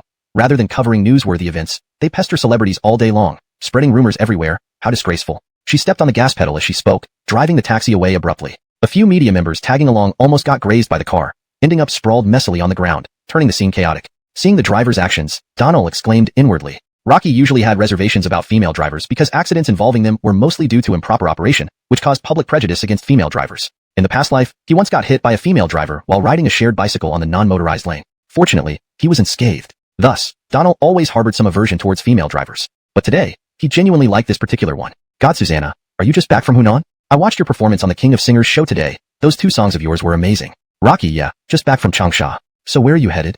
"To." Donald thought for a moment, took out his phone, and said, "Drive slowly. I need to confirm the destination." Donald sent a WeChat message to Blakely. "Rocky, to the villa. You saw the crowd outside. Probably can't eat anything there. To XX Complex." After receiving the message, Donald told the driver. "Got it." The female driver was talkative, humorous, and straightforward. Donald found himself looking at her differently than usual. After 40 minutes, the taxi stopped at the entrance of Blakely's complex. "God, Susanna, can you sign for me?" "Certainly." Donald readily took out his pen and signed on the notebook the driver handed over. Can I take a picture with God, Susanna?" "Susannaire." Donald liked this driver very much and met her requests one by one since she was a fan. Simple requests like these were easy to fulfill. "How much?" Donald prepared to pay via scan code. "No, being able to drive you is an honor. I cannot accept money." "Don't worry, you work hard under this scorching sun. Go on." This tone suggested either a seasoned couple or lovers. Words from Blakely added a bit of ambiguity. Blakely did this intentionally. Although she knew Donald and Salma called each other brother and sister, who knows what Donald thought. At the airport, he even held Salma's hand. She hadn't been held like that before, leading to a fit of jealousy. So she proclaimed her sovereignty through her words. Of course, smart people would catch her meaning immediately. Dummies might not even realize what it meant. Chapter 139, Domestic Man. Chapter 139, House Husband. Note, Jiating Junan is a playful term in Chinese that combines family, cook, and man, referring to a man who stays home to cook and take care of the household. A more natural English equivalent would be house husband. Chapter 139, Domestic Man. Translation continues based on the provided context. If you have more text from this chapter, please provide it for further translation. Chapter 139, The Domestic Cook. They had originally planned to dine out, but due to special circumstances, they ended up having dinner at Blakely's place. In fact, before bedding with Donald, Blakely had already prepared a variety of ingredients in the villa's refrigerator. After finishing her filming, she intended to invite Donald for a meal, but never got the chance. So, the ingredients remained stored in the fridge. Fortunately, the fridge at home had excellent preservation capabilities, so even though the ingredients had been in there for some time, they were still fresh. This saved them from needing to go grocery shopping. Upon returning to Blakely's villa, the two sat on the sofa chatting. Donald felt quite annoyed. How did he end up becoming the domestic cook? But he had no choice. Rockelpless, Donald entered the kitchen and began preparing dinner. It didn't take long. By 9 o'clock that evening, Donald finally finished cooking. 3 dishes and 1 soup. Donald never liked extravagance. For 3 people, this was enough, especially since women usually don't eat much in the evening. As for how Donald knew these details, well, it seemed that even as a bachelor in his past life, he'd picked up on a few things. Rocky couldn't remember exactly how. Watching Donald busily bring the dishes out from the kitchen, the 2 women finally stood up. Wow, brother, what did you make? It smells amazing. Blakely furrowed her brows slightly. Even if brother was a common term of affection, Maxine felt a pang of jealousy. Women are like that, after all. Sweet and sour pork ribs, red braised mackerel, braised green beans. Let's eat. Don't just stand there. Donald had everything ready, only waiting to serve them. Brother, let me do the serving. Salma hurriedly went to help, and Blakely followed closely behind, cooperating seamlessly. Once the food was served, the 3 of them sat down at the dining table. I won't be polite then. Seeing the mouth-watering dishes, Blakely was the first to dig in, picking up a piece of sweet and sour pork rib. Normally, Blakely wasn't very fond of meat. Not because she disliked it, but because she needed to maintain her figure. However, today's sweet and sour pork ribs smelled really good. Salma wasn't far behind, quickly grabbing her chopsticks and picking up a piece of red braised mackerel. It really is delicious. The 2 women practically said it in unison. Donald shook his head slightly, finding their innocence both amusing and exasperating. Ding dong. A sharp ringtone interrupted their dining. Donald pulled out his phone and saw it was Braden's own calling. This was a man worth 50 million. Rakillo, oral. Rakillo, Teacher Susanna. Are you back in Beijing? Yes, just arrived. What's up? Oh, Teacher Susanna, do you have time for dinner? At this hour, was it for dinner or late-night snacks? Donald chuckled. Oral, another day perhaps. I'm dining with friends right now. Oh, okay. Sorry, I only found out you were back in town just now. Otherwise, I would have scheduled earlier. No problem, there will be plenty of chances in the future. Alright, next time then. Oh, Teacher Susanna, the endorsement contract is ready. Are you free tomorrow? If so, we can sign it at TNC headquarters and schedule the shoot. What do you think? Susannaire, no problem. Tomorrow, by the way, where is TNC headquarters? Donald asked this on purpose. TNC was quite famous in China. Who in Beijing wouldn't know it? But Donald just realized he wasn't that rich at the moment. If he took a taxi there, he'd be broke afterward. So he asked deliberately. Ah, you don't know the address? No problem. I'll send a driver to pick you up. You're staying at Sufu headquarters, right? Yes, at Sufu headquarters. Alright, I'll wait for your company's car tomorrow. Okay, Teacher Susanna. We'll see you then. With a few words, the issue was resolved. Donald hung up and continued eating. Brother, TNC is having you shoot an ad tomorrow? Donald nodded. Yeah. How much is the endorsement fee? Blakely asked. 50 million, post-tax. That's impressive. That's a top-tier price, post-tax too. TNC is generous. You know what? You've started taking endorsements yourself, haven't you? How about this? I have quite a few resources and can get you some endorsements. At 50 million each, I'm sure many companies won't say no. Blakely naturally had plenty of resources. As a top-tier company in the industry, Blakely invited Donald to act in her next film, but Donald neither accepted nor rejected the offer. Right now, Donald needed to see if he could solve the 300 million problem soon. If he could settle it quickly, he would be free. If the system bound to him changed in any way, things might become unpredictable. So, he could only take one step at a time. Chapter 140, The Game of Capital. Chapter 140, The Game of Capital. Note: this translation aims to maintain the tone and style as requested while ensuring it is natural and fluent in English. Boyi is translated as game, to reflect the strategic competition or conflict between capital entities. The game of capital. In the world of finance and business, the competition between different entities of capital was a perpetual chess game, with every move potentially leading to significant gains or losses. This chapter delves into the intricate strategies, alliances, and confrontations that unfolded as various capital players jockeyed for position in the market. Note: if you have specific details or names in pinyin that need to be included, please provide them so I can ensure accuracy in the translation. Chapter 140, The Game of Capital. Desiring to repay debts quickly yet fearing the unknown. What would happen after the system repays all debts was something even Donald didn't know. Thinking about it, it was indeed quite worrisome. Would he leave this world, go to another world, or return to the previous one? Perhaps he would stay in this world, but his abilities would be taken away? These were what Donald feared most. Regarding the first two scenarios, Donald wasn't too worried. As long as he still had the system, he could achieve great things. What concerned him the most was if his abilities disappeared. Even though he wouldn't starve in this world and could leverage his knowledge from the previous world to continue creating, what would happen if his talent for singing and acting vanished? Worrying about these things seemed premature, as it would take a long time to clear his debts. Whether he could settle them this year was uncertain unless he took on 6 major clients like the Taining Shoe Group at once, each worth 50 million. Drowsy, Donald fell asleep and woke up at 7 the next morning. Susanna light filtered through the curtains, and Donald stretched. Having learned from the incident of being seen during morning exercise, he became cautious. At Blakely's or other female celebrities' places, he made sure not to appear in public to avoid trouble. Thus, upon waking up, noticing both women were still sleeping, Donald went downstairs to prepare breakfast. Century egg and lean meat congee, which he loved most, along with poached eggs, toast, and milk, a nutritious meal. After making breakfast, he sent a message to Blakely and finished his portion before cleaning the dishes. At 8:30 a.m., both women were still in bed, so Donald decided not to wait. Rocky had an appointment with the Taining Shoe Group and needed to get moving to ensure that 5 million entered his pocket as soon as possible. Leaving a note on the dining table, Donald left the villa. Although WeChat was convenient, he preferred leaving notes out of respect. Despite having 180 renminbi in WeChat, Donald walked 2 kilometers to the subway station and then rode to the company. After working nonstop for 2 days between Inward Bound and Singing King, his clothes, despite alternating between 2 sets, smelled and needed changing. At 10:20 a.m., Donald arrived at Sufu. Seeing him for the first time in a while, the elderly security guard greeted him warmly. Donald, you're here? Rakilo Hillary. How have you been? Great, feeling strong. You must be tired from work? It's nothing, I'm heading in. Go ahead. Watching Donald enter, Hillary reflected on how Donald had transformed from an inconspicuous applicant to a key figure who even made the CEO treat him respectfully. The youth are truly remarkable. Rocky's here. Hillary sighed and reported over the walkie-talkie. Only someone like Donald received such special treatment. Others arriving at this hour would be considered absent without leave. Donald is here? Waiting at the elevator, Armin greeted Donald with a smile as the doors opened. Mr. Wong, you look rather pale. Is everything alright?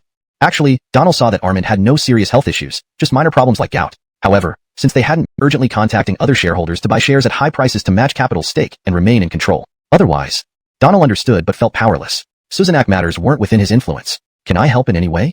Armin smiled. This involves large-scale financial maneuvers. You don't need to worry, you can't do much. Frankly, you're dealing with your own troubles. Not enough funds? Some difficulties. What about seeking help from friends in the industry? Armin chuckled again. Capital has deep connections in various companies, making it tough for anyone to assist openly. Donald sighed, spreading his hands. I see. If there's anything I can do, just say the word. Don't worry. Every growing company faces such challenges. You go attend to your business, and I'll handle mine. Okay, I'll head off. This translation maintains the original tone, paragraph structure, and line breaks while ensuring it reads naturally in English. It also adheres to the rules provided. Donald left Armin's office, returned to his own office, and changed into a fresh set of clothes. It was still early, and he had over 2 hours before his meeting with Taining Shoe Group, so he lay on the sofa pondering the issues Armin had mentioned. However, he ultimately couldn't fully grasp the intricacies of the situation and eventually gave up trying to figure it out. Yet, from what Armin said, it seemed that what they needed now was capital. Donald couldn't help but think of Blakely. As one of the top, you continue with your work. I'm going out for a while. Alright, go ahead. Be safe on the road. Susan Air thing. While responding, Donald walked out of the company and saw a middle-aged man in a white shirt and black leather shoes outside. Are you teacher Susanna? Seeing Donald, the middle-aged man quickly stepped forward. Yes. Donald replied politely. Rakilo, teacher Susanna. I'm the driver from Tin Energy. I've come to pick you up. Please get in the car. Susan Air, thank you for the trouble. Not at all, it's my duty. The driver was very professional, opening and closing the door for Donald before getting into the driver's seat. Rocky started the car and drove Donald away from Searchful Company. Tin Energy is a brand under Mighty Bull. Their office in Jingcheng occupies a 16-story office building. While not particularly tall by Jingcheng standards, owning a 16-story building in this prime location still signifies a notable status symbol. The driver drove steadily, but due to the rush hour, it took 40 minutes to reach the office building. The car went directly into the underground parking lot, parked steadily, and the driver opened the door for Donald and escorted him upstairs, taking the elevator from the underground parking lot straight to the top floor. Teacher Susanna, we're here. The driver brought Donald to the president's office door and knocked. Please come in. Opening the door, Dalton greeted him warmly. Ah, Teacher Susanna, finally you're here. Come in, please sit. Dalton. Donald nodded politely. What would you like to drink, Teacher Susanna? Just some mineral water. Dalton took 2 bottles of the best Yunfu natural mineral water from the refrigerator and placed them in front of Donald. Dalton, let's skip the formalities. Let's go straight to the contract. Donald didn't rush to drink. Rocky went straight to the point. His mind was elsewhere, thinking about Alfred cleaning up earlier, which left him feeling uneasy. Though Donald only had 1 or 2 months association with Searchful, even if the company were taken over by new owners, it wouldn't affect him personally. Still, it was his starting point, and Armand and everyone else in the company had always been kind to him. Therefore, he couldn't remain indifferent. Oh, alright, I'll have the contract brought over right away. Dalton called the internal line, and soon, a slender female secretary entered the office with the contract in hand. Rakilo, Teacher Susanna. Rockhire is the endorsement contract. Please review it. The secretary's blouse collar was low-cut, and when she leaned over, Donald deliberately averted his gaze until she stood up straight. Rocky then smiled, nodded, and picked up the contract to start flipping through it. In fact, Donald didn't read the contract carefully. Rocky just found the amount specified, confirming it was post-tax, and didn't bother with the rest. With a large company like Mighty Bull, there was no reason to play games. Donald trusted them. Just woke up. I'm back. Can you open the door for me? The phrase, I'm back, delighted Blakely. Not because Donald had returned, but because the tone made it sound like they were a couple. It felt so natural. Donald hadn't thought that much into it. The door opened, and Donald entered the villa. Salma and Blakely had just gotten up less than half an hour ago. The breakfast Donald had prepared became their lunch. Brother, when did you leave? Seeing Donald return, Salma asked. I left early this morning to handle contract matters at 10 Energy. All done? Yeah, signed it. Filming starts in 3 days. Blakely came downstairs, her hair still damp from taking a shower after eating. I thought you weren't coming home. Blakely intentionally said this, making sure both could hear her clearly. Donald raised an eyebrow but didn't call her out, smiling. I have something to discuss with you. Huh? Me? Yeah. Blakely saw Donald's serious expression and also became more composed, hurrying downstairs to sit on the sofa. What is it? So serious? Donald paused, then said, Searchful. You know the company has capital backing behind it, right? Yes, most companies do. What's wrong? The investors now hold 50% of the shares. Sigh. This means changing ownership. Why are you telling me this? Blakely's words caught Donald off guard. No matter how much money Zion had, it had nothing to do with him. Asking for help meant owing a favor, and he had to consider Blakely's intentions. Or rather, Blakely wasn't a philanthropist. This situation involved a significant amount of money and serious issues. Asking for help now made him seem somewhat dishonest. What is it? If you have something to say, just say it. Your seriousness makes me nervous. Seeing Donald hesitate, Blakely prompted him. If possible, I want to ask for your help with Searchful. Chapter 142, The Efficient Maxine. Chapter 142, The Efficient Maxine. Note, Ganlan implies efficiency and competence, hence, efficient is used here for Maxine. If there's more context that suggests a different nuance, this could be adjusted. Hashtag Chapter 142, The Efficient Boss Blakely. If it's possible, I want to ask you to help Sovini. Donald spoke softly, feeling somewhat guilty towards Blakely for involving her, so he lacked confidence in his request. What's wrong? Even if it's helping, you should at least tell me the specific situation. Cough cough. Donald cleared his throat to ease his embarrassment, and then began to recount everything he had heard to Blakely. Blakely remained serious throughout, and after Donald finished, she slowly responded, This matter might not be as simple as it seems. Donald was full of questions and quickly asked, What do you mean? Blakely pondered for a moment. According to what you said, Capital has taken up 50% of the shares. Therefore, they would certainly control the remaining shares. There's probably more to this than meets the eye. Think about it. If you wanted to take control of a company and took action, but your actual shareholding could only put you on par with others, you wouldn't have achieved your goal. What would you do? Though Donald was a novice in this field, he could still grasp the essence of what she meant through her succinct explanation. After some thought, he agreed that Blakely made sense. So, what do you think? Rock hires what we'll do. Don't worry about Sovini anymore. Not that I don't care. I mean, you shouldn't interfere. Later, I'll talk to the people at Sovini, understand the situation, and find out the real connections behind the scenes. Was he moved? Indeed, Donald was quite touched. If Blakely offered to help, it proved she wouldn't leave this unresolved. Once the investigation results were clear, how things would be handled afterward was something Donald couldn't interfere with. He was completely clueless and an outsider in this matter. Rocky was incredibly grateful that Blakely was willing to help. No matter what, if this issue runs deep and gets complicated, you don't need to get involved. Do you understand my meaning? You're concerned about me? Blakely smiled. Salma listened to their conversation and felt a bit awkward being there but had nowhere to go. She finally interrupted, Brother, I can't follow any of this. Capital? Complexities? I'll stop listening. I'm going to practice singing in my room. Go ahead. Donald and Blakely replied simultaneously. After Salma left, Blakely didn't hesitate and directly called Armand on her phone. Maxine, what brings you to call me? Boss Wong, I have a few questions for you. Armand guessed right away since he knew Donald and Blakely were close. Since Donald just learned from him and now Blakely was calling, it must be about this matter. Susannaire, what is it? Donald mentioned something about your company. Don't misunderstand. I just want to know the specifics. If there's a way to help, I'm willing to assist you. Rock hearing this, Armand widened his eyes. Blakely was the CEO of Zion, a much larger company compared to Sovini. If Blakely lent a hand, the issue would likely be resolved effectively. Then, Armand detailed the entire situation. Blakely listened intently. While she couldn't confirm the truthfulness of what Armand said, it wasn't about him being deceitful but about the accuracy of his or the company's understanding of the current situation. Boss Wong, I'll visit your company this afternoon. Let's discuss in person. Susannaire, I'll wait for you at the office. After hanging up, Blakely shrugged. I'll head out later. Want to go back to the company? A free ride was a deal Donald couldn't refuse, so he nodded. I'll go with you. What about Celine? Let's ask her later.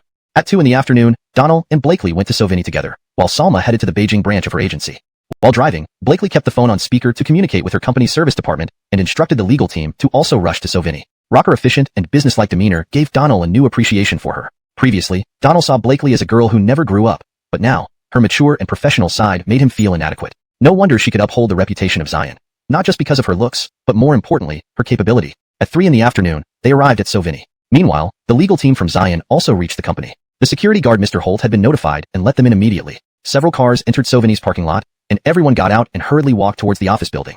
Upon receiving the notification, Armand came downstairs personally to greet them. No formalities were exchanged, they were all familiar, and after a brief exchange, they went straight to the meeting room. Inside the meeting room, a few members of Sauvigny's legal department were present, along with Sauvigny's president Jonathan. Maxine, it's been a while. Seeing Blakely, Jonathan hurriedly stood up to shake her hand. They had known each other for years, but being busy with their respective companies, they rarely met. After exchanging pleasantries, everyone settled down, and Blakely cut straight to the chase, starting with the current situation. Sauvigny displayed all the documents via projection. After reviewing them, Blakely and her team began discussing potential strategies while she tapped her fingers lightly on the table. President Ira, do you believe the information you have is entirely accurate? Absolutely true. Much of this data was collected by me personally. And those stubborn shareholders, do you think they've secretly promised their shares to the capital side?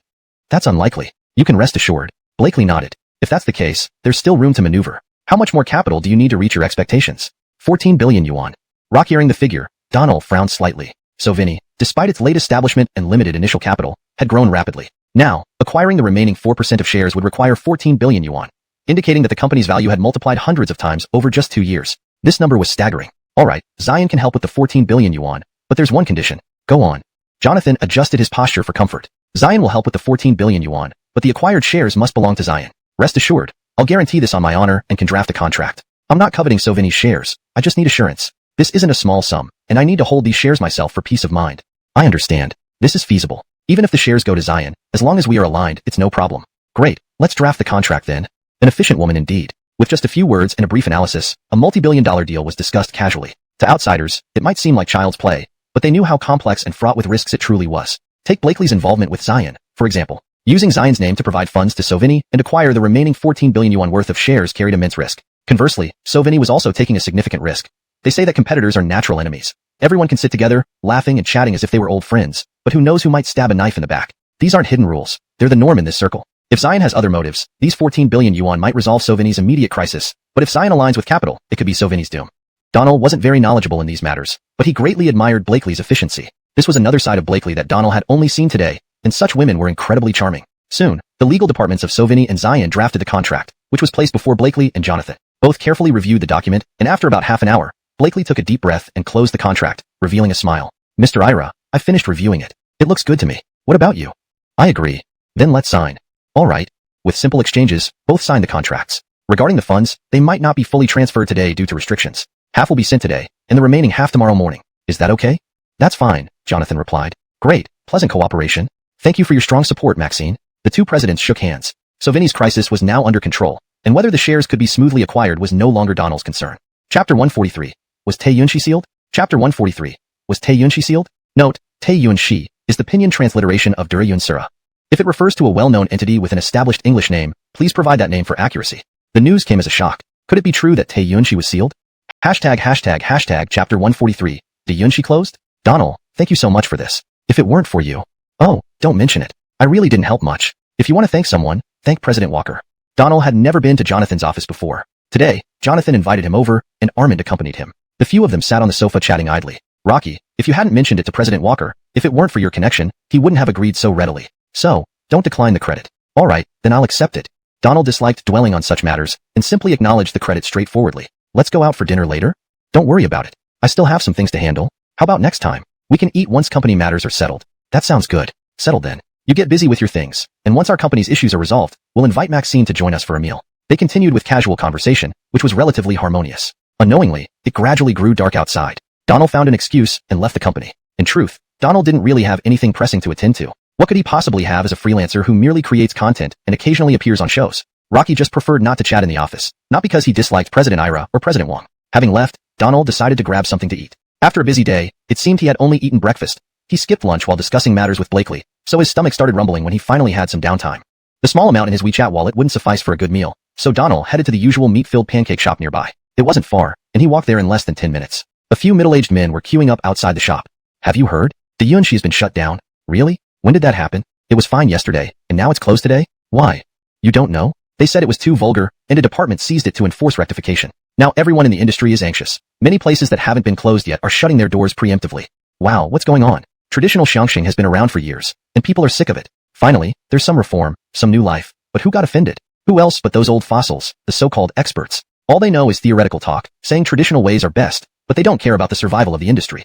Well, this means no more Xiangxing. These old fossils are truly stubborn. As Donald approached, he overheard the conversation between the two middle-aged men. His heart sank. The Yunshi has been closed? Damn. If this were true, Donald would feel guilty. De Yunxi had been fine until he introduced reforms. Though business wasn't thriving, it had managed to survive. But now, forget eating pancakes. Donald took out his phone and called Gerardo. Donald, why are you calling me? I was planning to ask you out for a meal. Didn't know if you were busy after returning from Hunan, Antoine said. Teacher Antoine, is there trouble at De Yunxi? There was a pause on the other end. Ha ha ha, it's nothing big. Don't believe the rumors. What are you doing? I'm outside. Are you home? If it's convenient, I'll come over. Rocky, perfect. We're having hot pot tonight. Hurry up. After hanging up, Donald hurried to the subway station. The two middle-aged men who were talking earlier looked at Donald's back. Isn't that Donald? Souvenir is. I was there on the first day Donald performed Xiangsheng. It can't be mistaken. Despite the dim lighting, the two men recognized Donald even in the twilight. At 8:30 p.m., Donald arrived at De Yunxi. Indeed, it wasn't open today. There were no seals on the door, just a sign that read, under renovation, temporarily closed. Donald knocked on the side door, and Antoine Chilin opened it. Teacher Susanna, you came just in time. Dinner is almost ready. Donald smiled. Great, I haven't eaten dinner yet. I'll tag along. Donald, you're here. I missed you so much. Antoine's booming voice echoed from inside. Antoine appeared from behind a screen, smiling brightly. This didn't seem like a place with problems. What's wrong? Don't recognize me? Why the look? Donald laughed awkwardly. No, Teacher Antoine. Have you been drinking? You seem quite lively. Haha, being lively is a good thing, isn't it? No nonsense. Come, let's start the hot pot. I've prepared your favorite sesame oil dipping sauce. In the backyard, tables were already set up. There were 2 tables filled with De Yunxi disciples. Teacher Hoover was there too, sporting a new trendy haircut. Donald, aren't you taking a break after finishing your work? You're already on to another project? Yeah, making ends meet. I've accepted another show and will head there soon. To where? Thailand. It's a food program. Don't keep chatting, sit down. Let's eat and talk while we do. Antoine led Donald to sit beside him, personally serving him the sesame oil sauce and opening a bottle of chilled beer. Ready to eat, lad? Don't just stare. With several others present, the atmosphere in the backyard was lively. After a few drinks, Donald felt full. Rocky hadn't enjoyed a hearty hot pot meal like this in a long time. No matter how exquisite the delicacies, nothing could compare to this traditional hot pot. Teacher Antoine, what's going on with De Yunxi? What did they say?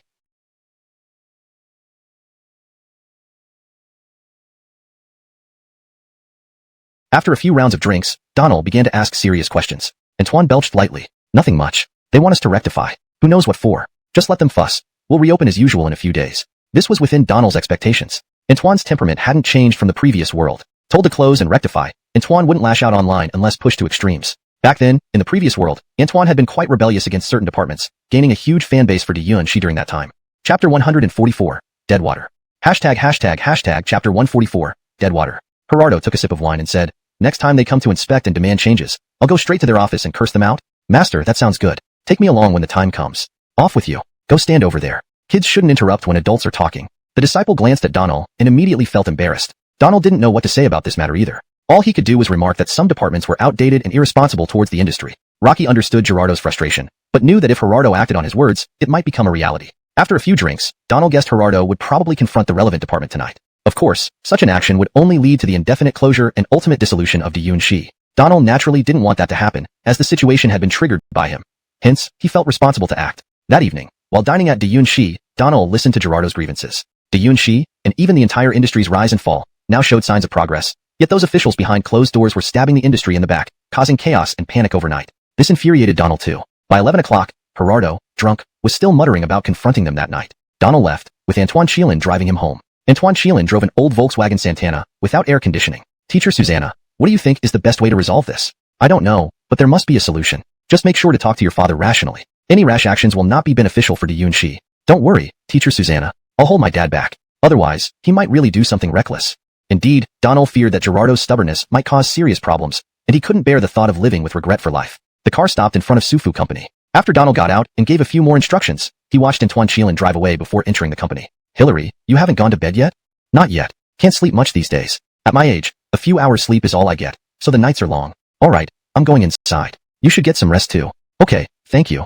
After chatting briefly with the security guard, Donald went upstairs to his office, or rather, what had become his small apartment. Rocky sat down for a minute, then moved to the computer desk, opened his laptop, and logged into his Weibo account. The account had just one post but received countless new comments daily. Donald had never managed or responded to any of them. However, once he went online, the comments below surged instantly. Teacher Susanna, say something while you're online. Right, Teacher Susanna, even a random post would do. Donald hadn't noticed these comments before. Rocky stared blankly at the screen for a long time before clicking to post. What should he write? Donald remembered a poem. A deeply angry yet inspiring poem with clear sarcastic tones. Rocky began typing. This is a stagnant pool of dead water, where no wind stirs the surface. It might as well be filled with scraps of metal and dregs from leftover meals. Perhaps the copper turns green like jade, and rust blooms on iron cans as peach blossoms. Oil forms a silken veil, while mold grows into misty clouds. Let the dead water ferment into greenish wine, frothing with white bubbles like pearls. Tiny bubbles laugh until swollen into larger ones, then burst under the bite of mosquitoes sipping the brew. Thus, this stagnant pool of dead water is brightened enough for a frog's song. If frogs can't endure loneliness, they call for companions in the stillness. This is a stagnant pool of dead water, certainly not a place of beauty. Rather, let it be reclaimed by ugliness. See what kind of world it creates. To the bumps on the road of innovation, to the corruption within systems. Indeed, this was the famous poem, Dead Water, by Edwa. Donald added a personal note at the end. To him, certain departments made the industry feel like a stagnant pool, full of corruption and decay. Given Donald's immense popularity, he knew whatever he posted would spread quickly across the web, attracting attention from everyone, including those in authority. This would focus public scrutiny on him, sparing Gerardo from taking drastic actions. Donald wasn't worried. What could he lose? Even if he were banned, he could still write scripts and songs. But Gerardo, just starting out, couldn't afford such upheaval. After reviewing, Donald clicked publish. Immediately, the post garnered attention from countless fans. A stagnant pool of dead water? What's wrong, Teacher Susanna? Are you okay, Teacher Susanna? Don't scare us. Hold on. Is this a poem? Is it a satire? Did Teacher Susanna face some bullying in the industry? Soon, comments flooded the post. Thousands, tens of thousands, and private messages poured in. Yet, the notification count always showed 99 plus. The post was soon shared across major platforms, and before long, Donald was trending again. Rocky Avens, did Teacher Susanna write this? What does it mean? To the previous comment, why did you choose farming over reading? It means Teacher Susanna encountered something and is criticizing the system. Setting aside the anger, I must say, Teacher Susanna is truly learned and talented. This poem expresses its criticism openly and powerfully, without holding back. Oh, right, wasn't the Yunshi shut down? What? If you hadn't mentioned it, I wouldn't have thought of it. Right, the Yunshi's reforms were initiated by Teacher Susanna. Now, with the Yunshi closed and Teacher Susanna posting what? The incident exploded online, and Donald's phone rang incessantly. The first caller was Blakely. Rakillo Donald, what's happening? What's the message in your poem? Some things. Yeah, I understand. Don't worry, I just wanted to vent a bit. We'll talk later. Calls from Salma, Armand, Professor Rockernan, Teacher Ezra, and Teacher Tanner followed. All familiar faces in the industry calling him. However, Donald only answered Blakely's call. Chapter 145. Did I break the law? Let's just wash up and go to sleep. Chapter 145. Did I break the law? Time to wash up and go to sleep. Boom. A song titled, Stagnant Water, instantly stirred up countless people. Donald immediately became a trending topic. Various platforms started dissecting this, stagnant water. Of course, everyone understood from the last line that Donald must have issued these words as a satire on the system because of Dayun's ban. But some felt that Donald's comments were too explicit. After all, every circle has its rules. Without rules, nothing can be in order. So, two camps quickly formed online. One staunchly supporting Donald, believing the reform in crosstalk was a successful thing, and another camp thinking that sticking to tradition shows respect for traditional culture. Respect for tradition? Tell me, how many traditional shows have you watched? How much money have you contributed to this industry? Vignani, everything can be innovated, science, technology, but can this be innovated? It's something left behind by history, passed down by the older generations. If it's innovated, would it still be called traditional crosstalk? Haha, go to hell with your so-called traditional crosstalk. I just love watching innovative sketches. Is your toilet also a legacy from the older generations? Didn't you replace it with a modern toilet? Isn't that comfortable? The argument between the two camps escalated into fierce verbal battles on various platforms. On forums, Egon received notifications from netizens and rushed to Donald's Weibo to read his post. Rocky clenched his teeth in anger after reading it. Brothers, my sword has been thirsty for a long time. Egon, where are we going today? I'm also thirsty. Just give me the word, brother, and I'll follow you wherever you go. As soon as Egon posted, those below him lined up to join the fight. From the last time they followed Egon in such a frenzy, the feeling of catharsis was fresh in everyone's memory. This time, with Donald, who had been silent for a long time, suddenly releasing such heartfelt words, how could anyone stay put? Meanwhile, with Donald trending and sparking nationwide discussions, it caught the attention of a high-level official in a certain department. Upon reading Donald's words, this official slammed the table in rage, shouting, "What kind of nonsense is this? It's defamation, slander." Pulling out his phone, this official called an old friend. Rakillo, Director Farouk, are you resting? Oh, Donald posted something on Weibo, quite a negative impact. Have you seen it? This kid is too arrogant. Rocky must be taught a lesson. This sort of bad influence cannot be allowed. At the same time, the old fossils at the Crosstalk Association noticed Donald's post as well. Those elderly members almost fainted with anger. This blatant satire felt like slaps in their faces. Such insults could not be tolerated. This was a direct challenge to authority. A young novice challenging multiple authorities at once? Susanak misconduct must be suppressed. So, those with power picked up their phones and called high-ranking officials in relevant departments. That night was bound to be sleepless for many, but Donald, after posting, simply took a shower and fell sound asleep. Let the storm rage outside. He remained peaceful. Donald slept deeply and soundly. Venting his heart made him feel relaxed, improving even his sleep quality. Early next morning, Donald was woken by his ringing phone. Forgot to switch it off before bed. Opening his drowsy eyes and stretching, Donald checked his phone. It was Armand calling. Rocky, Boss Wong. What's up this early? Donald, you're still sleeping? How can you still sleep? What happened? The sky falling? Well, you don't know yet. The XX department called and wants to have a talk with you. Talk to me? Did I break the law or something? What right do they have? If I broke the law, let them arrest me directly. If not, tell them to back off. I find them repulsive. Armand was stunned. Donald normally kept quiet, but when he spoke, he fired off with a barrage of criticisms, none of which involved any foul language. Boss Wong, I'm going to hang up now. I'm still tired. If the XX department calls again, tell them I'm busy. If they have something, let them come find me directly. Beep beep beep. Listening to the dial tone, Armand finally reacted, smacking his thigh. Damn, what a real man. I'm impressed. Armand felt vindicated. In this circle, sometimes one had to play low, especially before certain departments. Rocky could only dream of being as outspoken as Donald. Donald's personality made him extremely likable. It was awe-inspiring. Just as he hung up with Armand, Donald's phone rang again. This time, it was Blakely. Well, aren't you up early?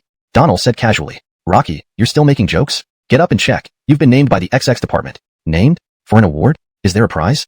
Blakely was speechless. Donald, you're in trouble. Blakely said anxiously. How big a deal is it? Relax, what can they do to me? Lock me up? Blacklist me? Pa, wash up and go to sleep. No offense.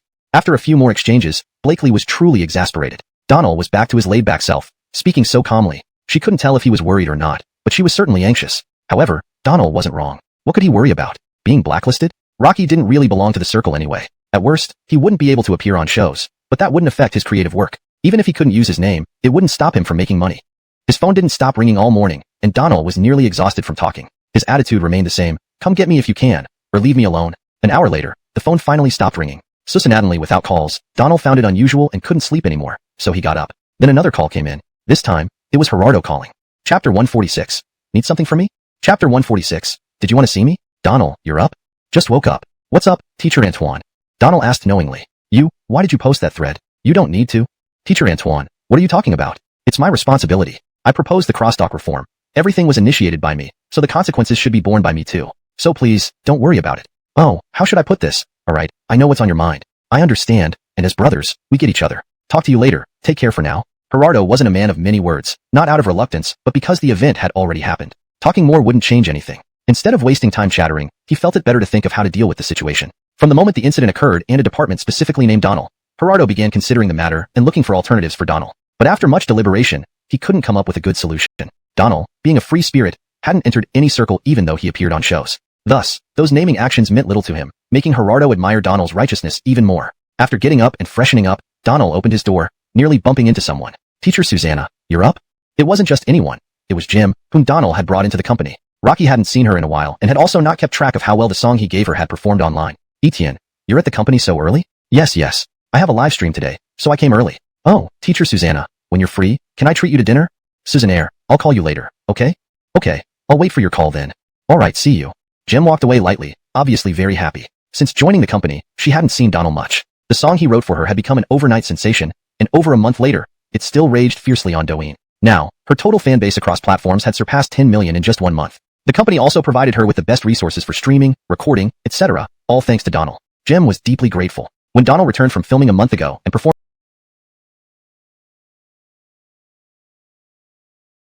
no shows. They can't shoot me, right? Yeah, that is severe. Director Wong, people from the XX department are here. Should I let them in? The intercom buzzed with the voice and Armand answered, let them in. We can't stop them anyway. Donald stood and walked to the window, watching several men in suits swagger into the company confidently. Director Wong, I'm going back to my office. Bring them straight in once they arrive. Susannaire. Without questioning Donald's reasoning, Armand complied, assuming Donald had his reasons. Minutes later, 4 staff members from the XX department were led into Armand's office. Director Wong, long time no see. Business seems to be thriving. Rocky, just getting by. Who are these gentlemen? Oh, we heard Donald resides here. We're here to have a word with him. Right, I'll take you to him. Back in his office, or rather, his small apartment, Donald shed his clothes and laid on the bed. Knock, knock. Who is it? Donald asked casually. Donald, the XX department people are here for you. Come in. The XX department visitors frowned slightly. Wasn't Armand a VP? Shouldn't Donald show more respect? And even if Donald wasn't bound by contracts, shouldn't he be awake by now? The door opened, and they followed Armand inside. The room contained a desk with a computer, a sofa, a coffee table, and a bed where Donald lay motionless. Make yourselves comfortable. How may I assist you, gentlemen? Chapter 147. This is too intense. Note, depending on the context of the story, too intense could also be translated as too strong, too much, or too powerful. Without more context, I aimed for a natural and fitting translation. Hashtag chapter 147. Too intense. Feel free to sit down. Donald lay on the bed without even stirring, his upper body clearly bare. With that casual invitation, everyone present was left utterly bewildered. Armand was also thoroughly confused. What was Donald up to? Knowing that people from the XX department were here, why was he acting this way? What was he trying to pull? The four members of the XX department exchanged glances. They didn't know whether to sit or not. They felt so awkward that they wished they could dig a 3-bedroom apartment into the floor with their feet. No need to be formal. Please sit, Donald added. Armand gave an awkward laugh. Well, feel free to sit down. Seemingly determined to turn awkwardness against others, Donald had taken it to the extreme. Finally, the few staff members from the XX department decided to sit down. Standing there watching Donald was too awkward. I'm sorry, I don't have any water here. You guys don't mind, do you? None of them replied, all probably thinking, damn, not even getting dressed or getting out of bed. What's more offensive than that? Rocky, no problem. We did. Otherwise, he couldn't have spoken so eloquently. Yes, Mr. Susanna, you have the freedom to create, but your poetry has caused some impact on a certain level. Your poems. Rocky, did my poems hit a sore spot for certain organizations or aspects? If this stagnant pond isn't disturbed by a stone, it will never ripple, right? Look at him. Interrupting before anyone finished speaking. It was impolite. Rocky, that's just Donald. So, what is your final purpose? Do you want me to delete the post, or something else? Donald sat up, still bare-chested, staring sharply at the XX department staff. His piercing gaze and perfect physique created an unspoken pressure. Well, the post must be deleted by Mr. Susanna because it lacks substantive evidence to support its stance and points to issues that have caused adverse effects on our department. Donald shrugged. I didn't think you weren't too dumb. You've recognized that I was targeting your department. Yes, I am referring to your department's negligence. Our traditional art form of crosstalk, protected by relevant departments, should be reflected upon. Have you considered why crosstalk, considered a national treasure, has declined so much over the years, nearly becoming unsustainable? Have you thought about ways to save this endangered art form? Or are you just mouthing empty slogans without caring about the actual living conditions of those involved? On the brink of closure, unable to pay salaries, struggling to meet basic expenses, have you provided any support? Yet, you strongly support and promote Korean pop stars and foreigners coming here to make money. Where is your sense of duty? Is your so-called protection really protecting us?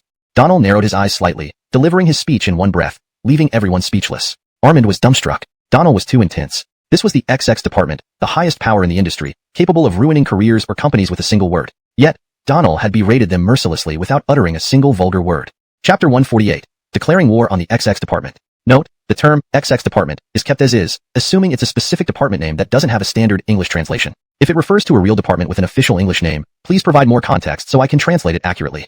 Hashtag Chapter 148. Confronting the XX department. After a heated retort, Donald still had no intention of getting up. Rocky sat on the bed bare-chested, glanced at the few people from the XX department, and then lay back down. To say that these officials from the XX department had never experienced such a scene would be an understatement. Normally, wherever they went, they were met with flattery. Today, they were left speechless by this rebuttal, not only losing face but also being humiliated. If they returned and told others about this incident, they'd be utterly disgraced. The few men exchanged glances, each feeling increasingly agitated. Donald, what exactly are you trying to convey? What you mentioned has nothing to do with your Weibo post. You. Exactly, I know my statements and the post aren't the same thing. I just wanted to express my thoughts. And I believe you understand better than me what I'm talking about. So, what are you trying to convey? Before the official could finish, Donald cut in and countered him directly. The man was genuinely taken aback. He had never encountered someone so defiant, especially against the XX department. There had been others who challenged the department before, but their eventual fates were either fading away from the entertainment industry or changing careers. Despite his current popularity, Donald was still a newcomer. Was he planning to destroy his future prospects so early in his career? Donald, think carefully. If you insist on not deleting your post and refuse to issue a public apology, your future will indeed become very difficult. Vignani, deleting a post is something you can do yourselves, isn't it? Also, don't threaten me with my future. It doesn't work on me. The official's face turned dark. This was already giving Donald a way out, but he was as stubborn as a rock in a cesspool, completely uncooperative. Fine, since you insist, we have no other choice. Goodbye. Donald raised an eyebrow and made a waving gesture. The XX department officials were livid, but they had no recourse and could only leave. In reality, they truly had no leverage over Donald. Apart from potentially blacklisting him within the industry, they couldn't even speak ill of him on the official website, given that this was still a society governed by law. If they slandered Donald, he could easily sue the XX department. The frustration lay in the fact that the only action they could take was to hold a meeting about his post. They couldn't criticize him publicly. The officials walked out, with Armand hypocritically seeing them off to the elevator without descending. After they entered the elevator, Armand ran back. Donald, you've really angered the XX department. Will I go to jail? Well, not exactly, but you know the consequences. Donald chuckled. Can I still create? Can they stop that? Yes, but you might lose the right to sign your own works. If it were anyone else, they might start panicking now. For a creator, losing control over their work meant being forced into the shadows, working behind the scenes with no recognition. But Donald wasn't worried. Even if he lost the right to sign his works, what impact would it have on him? All he needed was money. While he might lose endorsement deals, which would thwart his plan to repay 3 billion yuan through 6 endorsements, he could still sell his works for high prices within the industry. At least this way, Donald felt at peace. Rocky couldn't let them all bear the brunt, or make the entire comedy community pay the price. Besides, public opinion was uncertain and the XX department couldn't entirely control it. The final outcome was still undecided. In the previous world, similar incidents often changed under public pressure, leading Donald to believe that as long as the masses' eyes remained clear, there would be a turning point. At 11 a.m., a notice appeared on the XX department's official website, causing an immediate uproar online. The notice was straightforward. It criticized Donald for using his personal Weibo account to insult the XX department and the industry's reform decisions with sarcastic remarks. Utilizing his influence, he tried to reverse public perception. Therefore, the XX department decided that starting immediately, Donald would be banned from all TV shows, films, and programs. Veneer Thermore, any work signed by Donald would be prohibited. Soon, media outlets and platforms rushed to report on how Donald had infuriated the XX department, making the story trend on social media. Donald's Weibo language, employing sarcasm and mockery to the fullest extent. Back at Sufu Company, Donald's phone hadn't stopped ringing since the XX department's post. Calls from acquaintances came pouring in, asking about the situation. Donald didn't feel like explaining much. He didn't want anyone in the industry involved. This was his battle against the XX department, and of course, the battle of the vast netizens against the XX department. Chapter 149. Things have gotten serious. Chapter 149. Things got serious. Donald was banned? Which Donald? Oh, you mean Donald from the Diyun Shi who performs crosstalk? Note, Duriyun Sura is the name of a specific crosstalk troupe and should be translated as Diyun Shi to maintain consistency and accuracy in terminology. What? The XX department banned Donald? Why? Isn't it because Donald wrote a poem on his Weibo that offended the XX department? Still water. It's a good poem. Satirizing well. What? Something happened to Donald? The power of the internet is immense. Normally, the name Donald might only exist in the memories of young fans. Rocky performed crosstalk at Diyun Shi and revolutionized traditional crosstalk with a modern twist. Initially, some older crosstalk enthusiasts were not accustomed to this reform. However, after Gerardo's guidance, each crosstalk session brought laughter and understanding to everyone, making people remember Donald as a figure who challenged tradition. In the industry, chaos erupted due to the censorship order from an official department. Donald had become a godlike presence, unmatched in his work, crosstalk research societies, who hummed happily. At Sufu headquarters, Donald remained oblivious to the chaos online, knowing that a series of events would unfold regardless. His phone rang. It was Oral from Special Energy Group. Oral, is something wrong? Donald asked, feigning ignorance. Teacher Susanna, why are you clashing with the department? Haha, I guess not. Is that why you called, Oral? Well, you see, regarding the department, I understand. Since the contract hasn't been paid or filmed yet, it's null and void. Sorry, Teacher Susanna. Special Energy Group acted cautiously. Typically, if an endorser faced issues, companies would terminate contracts and seek compensation. But Donald hadn't started filming, and the company noticed public support for him. Thus, they remained polite, hoping future collaborations would be smoother. No problem. Call me if you need help, Donald said before hanging up. Rocky knew their sincerity was lacking. The CEO didn't even call personally. Donald sighed. While the company hadn't stabbed him in the back, it offered no real support either. Understandably, they had no reason to. Donald. Director Wong, what's wrong? Armin barged in without knocking, panting. All entertainment companies received a notice banning your performances, activities, and even creations. Donald frowned. Creatively banned? Even uncredited works? Yes, exactly. Damn. This is outrageous. Seeing Donald lose his composure, Armand, usually calm, tried to comfort him. Don't worry, there might be a turning point. Public opinion heavily favors you. And the department's website was hacked with a message. Apologize to Donald. What does it say? Apologize to Donald. Donald couldn't help but laugh bitterly. Whoever did this was brilliant but reckless. By hacking the department's system and posting such a message, other departments would also come after him. Susannaire enough. Moments later, Armin's Igor rushed in. Director Wong, people from the information department and police are downstairs. Armin sighed. What now? In the industry, chaos erupted due to the ban from the XX department. Donald had become a godlike presence. His works were unparalleled, and his lyrics unmatched. As an incredibly talented creator, he shone brightly even if he had tried to keep a low profile just to pay off debts by stepping on stage. Fans were even more restless. Jarrett quickly rallied his brothers and attacked the official website of the XX department, a highly authoritative site. But so what? To Jarrett, the official website was like paper. Within half a minute, the site was completely compromised, losing all control. Slap. Check. Check immediately. Call the cyber police. After receiving the call and hearing from the technicians, the director of the XX department became furious, angrily banging on the table and ordering his Igor to contact the cyber police. Little did anyone know, there was an insider in the cyber police. Jarrett lazily said after receiving the call from the XX department, the cyber department has noticed this breach and is intervening. One sentence solved the issue. The intervention didn't stop the hacker from continuing to disrupt the back-end systems of the XX department. Meanwhile, some people secretly rejoiced, such as a certain popular singer filled with envy, now a singer full of complaints, who opened a bottle of champagne in his villa while watching the chaos online, a slight smile curling his lips. Go Z, since the XX department issued the ban, does it mean there's no hope left? Go Z was the new agent Emmett recently hired, having cut ties with her previous agent. Most likely, once the XX department issues a ban, leaving the circle is inevitable. Emmett lounged back, sipping champagne, her smile widening. Of course, she wasn't alone. Many others wished Donald would be banned, including those old crosstalk researchers.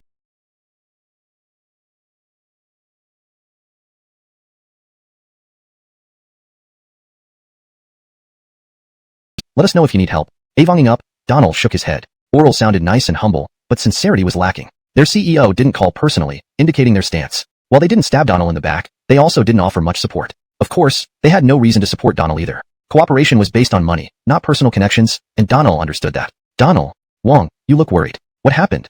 Armin rushed into the office without knocking, uncharacteristic behavior for him. Armin gasped for breath. The top brass sent notices to all entertainment companies, banning all your performances, activities, and even creations. Donald frowned. Including my creations? So any work of mine can't be used even if it's uncredited? Yes, that's right. Damn it. Donald swore. They're pushing too far. Armand, usually calm, finally lost his composure. Donald, calm down. There might be a turnaround. What do you mean? The public is overwhelmingly in favor, pressuring the XX department. Even their website was hacked, with 6 big words displayed. What words? Apologize to Donald. Donald couldn't help but laugh bitterly. Rocky wondered who did this, as hacking the XX department system and displaying those words would attract unwanted attention from other departments too. Susannaire enough. Donald's thoughts were interrupted by Armand's eager rushing in. Boss Wong, people are downstairs. So what? I'm busy. They're from information security and the police. And Donald, what can I do for you, gentlemen? Donald maintained his calm demeanor. Rocky wasn't overly concerned. At most, he would assist with an investigation. Rocky had done nothing wrong, so they couldn't hold anything against him. Regarding the hacking incident at the XX Bureau, we need you to provide some information. Donald chuckled. Hacking? Why are you asking me about it? What information do you need? The officers were momentarily taken aback by Donald's question. Indeed, if a website had been hacked, wouldn't they seek help from the Cybercrime Division to apprehend the hackers? However, procedure dictated that since Donald was the starting point of this incident, he needed to be questioned, even though he might know nothing about the specifics of the network intrusion.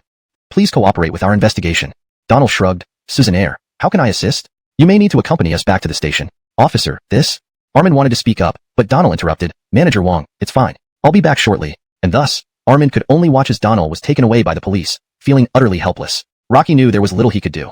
The XX Bureau was not someone he could easily confront, and even in police matters, he had no right to interfere. As he watched Donald leave the company and get into the police car, Armand made several calls. The responses he received made him realize the situation was more severe than he thought. At the police station, it was Donald's first time here, in either his previous world or this one. Once inside, Donald was led to a small room which might have been a typical interrogation room, but it lacked the cold, intimidating atmosphere depicted in films. There were no handcuffs or harsh lights, just a chair for him to sit on, a computer desk, and a typist preparing documents. Officer Alpha, who had escorted Donald earlier, soon entered the room carrying a stack of files and sat down opposite him. Mr. Susanna, we'll need to understand the details regarding the situation. Donald shrugged. No problem, ask away. I'll tell you everything I know. Look at his willingness to cooperate. What a model citizen. Why did you post the poem, Still Water on Weibo? Donald frowned. Is that relevant to what you're investigating now?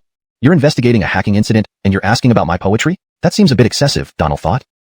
Just asking, Mr. Susanna. There's no need to be nervous. I'm not nervous. I believe that as long as I don't violate national laws, I have the right to free speech. So, regardless of my intentions, as long as I don't break any laws, others have no authority to question me, right? That is correct. The officer was momentarily stunned. Donald's statement was solid and legally sound. Citizens indeed had the right to free speech unless it violated the law. Mr. Susanna, after the XX department issued a note that had the capability, he had no means to act covertly, especially since his phone had been temporarily confiscated upon entering the station. The idea of Donald operating covertly seemed absurd, even to Captain Alpha.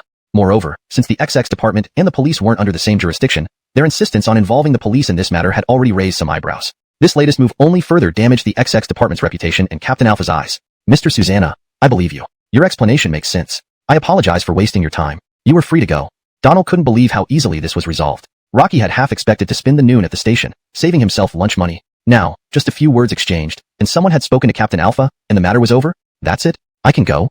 Yes, Mr. Susanna, you can go. Donald stood up, stretching lazily. Well, could Captain Alpha spare a moment to send me back?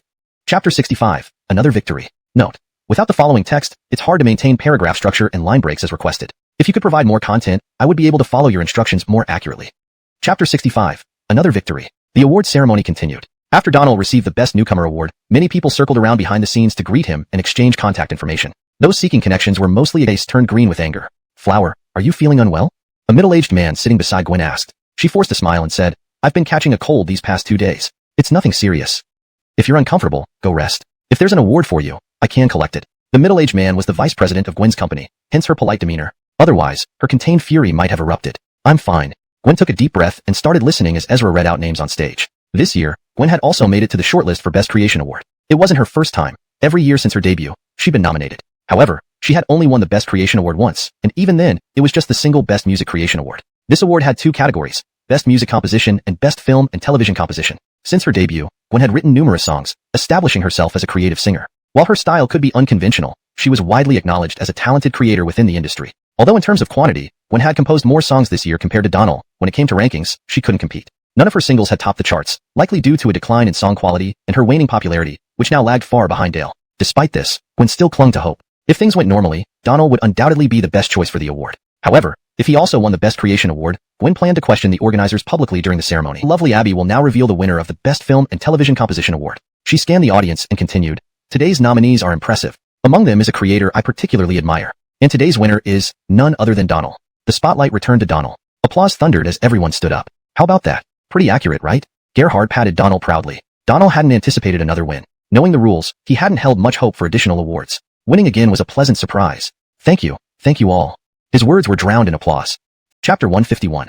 Master of Paranormal Novels? Note: as this is the first translation provided and no previous content was given, the instruction to maintain coherence with prior content cannot be fully adhered to. The chapter title has been translated while following all other specified guidelines. Chapter 151. Master of Supernatural Novels? When Donald spoke, not only was Captain Alpha speechless, but the clerk responsible for typing also wore a look of shock. The clerk had never heard such a request made within the bureau before. Someone brought in for review actually wanted the bureau to send him back? How so? Out of gas? Donald asked with a faint smile. Captain Alpha was utterly at a loss for words. "I have some things to handle here." "Everything all right?" "Rocky, it's all good. Don't worry about it." That's good. "Stay here, I'm going upstairs." "You got it." As Donald went upstairs, Old Holt informed the management via radio. Armand received the message, knowing Donald had returned. Rocky immediately went to greet him by the elevator. The elevator door opened, and Armand stepped forward, welcoming Donald. "Donald, how did it go?" Donald shrugged. "What could have happened? I didn't break any laws." Armand let out a short exclamation. As they walked into the office together, he said, "What do you plan to do next?" Donald took a deep breath. "Take one step at a time." Then Donald added, "Mr. Wong, does my staying at the company cause any trouble?" "What are you saying?" "Stay comfortably and work. The relevant department only banned your appearance and your works in the industry but has no right to prevent you from working, right? You're still the company's content director." Donald smiled inwardly, feeling grateful. Sufu treated him really well. If it were another company, they would probably try their best to avoid him, fearing being implicated. However, Sufu had not hinted at firing him. From Armand's words, Donald sensed that Armand was willing to stand up against the relevant department to protect him. "Mr. Wong. Don't say more, I understand. For now, just stay calm in the company and see if there's any turning point." Donald took another deep breath and nodded. "Okay, then I'll return to my office." "Yes, go ahead. If there's anything, call me." Rest assured. Donald left Armand's office. Afterward, Armand called Miguel. "How's the situation?" "The situation hasn't changed much for now. The relevant department hasn't made any moves either. But this matter has agitated them greatly. It won't change anytime soon. You know how the relevant department operates." "All right, keep it like this. Having Donald work in the company can help a lot. I'll hang up if there's nothing else." On the other side, Donald returned to his office, sat down behind his computer desk, and rubbed his temples, feeling a bit of a headache. Rocky didn't regret what he had done. Rocky managed to draw the focus of hatred between Dayun Shi and the relevant department onto himself. For now, Amal shouldn't have any issues, and he had stirred up public opinion. Thinking of this, Donald quickly turned on his computer and logged into the official website of the relevant department. The official website was still down. Then he checked Weibo, Baidu Tieba, and hot search lists. The biggest online topic now was him, the relevant department's ban, netizens' curses and resentment toward the relevant department, and that song, Stagnant Water, being posted on various platforms. Even the relevant departments couldn't clean up all the bot, clicking on the book's table of contents. Since he had nothing better to do anyway, he might as well pass the time reading. Chapter 152. The Master's work is terrible. The Master's work is terrible. This line carries a strong sense of disappointment and criticism, indicating that the speaker finds the Master's creation far below expectations. The blunt tone reflects the speaker's frustration or dissatisfaction with the quality of the work. In this context, it could also imply a surprising twist or revelation in the story, where something previously thought to be excellent turns out to be subpar. The narrative builds on the anticipation of what might have caused such a harsh judgment, leaving the reader curious about the specifics. Note: depending on the surrounding context in the novel, this chapter title could also serve as a setup for further plot development or character insights. ####Chapter 152. The Master's work is terribly weak. To tell the truth, Donald was a seasoned novel enthusiast. In his previous life, he spent most of his free time after work reading novels on his phone. Rocky read a wide variety of genres, be it fantasy, urban, strange tales, or suspense. As long as the writing was good, Donald would give it a shot. Donald had been fond of reading novels since childhood. Like many others, he harbored a dream of martial arts and adventure. During his school years, he spent his pocket money renting martial arts novels. In this new world, however, Donald hadn't had the chance to indulge in reading. Initially, it was because his old phone didn't to walk straight. Some collapsed right at the entrance, and the security guards wouldn't bat an eye. Suzanak scenes were commonplace. Even if a woman fell unconscious, no one would intervene. A taxi screeched to a halt at the bar's entrance just as a young woman emerged. She wore a red dress that accentuated her curvaceous figure. Rocker high heels dangled in her hand, and her purple hair shimmered under the dim streetlights, catching the attention of the guards. "Nice one. Rocky, sure is. Wonder who's gonna get lucky tonight," the guards murmured as they watched her climb into the taxi. The taxi driver wore a hoodie with a mask covering his face, making it hard to see his features. Rocky said nothing as the woman entered, simply revving up and speeding off. The street was deserted, illuminated only by the car's yellow headlights. The woman leaned back against the passenger seat, half asleep. Then, the radio crackled to life with static before a voice came through. News flash at 1:35 a.m. on July 29th. A taxi with license plate JINGS 524X encountered a bizarre incident. Zooming out, the rear lights revealed the taxi's license plate, Jiangha 524X. The announcer continued, "The taxi lost control at Xingfu Bridge intersection, crashing into the curb, soaring over the railing, and plummeting into the moat below. The woman's eyes snapped open. Why not write novels instead? Rocky could transfer excellent works from his previous world here, earning money without stepping foot into the entertainment circle. Wouldn't that be perfect? Chapter 153, Mastery of Memory Search. Note: without the following content, it's difficult to provide a more detailed translation. If you have more text from this chapter, please share so I can continue the translation.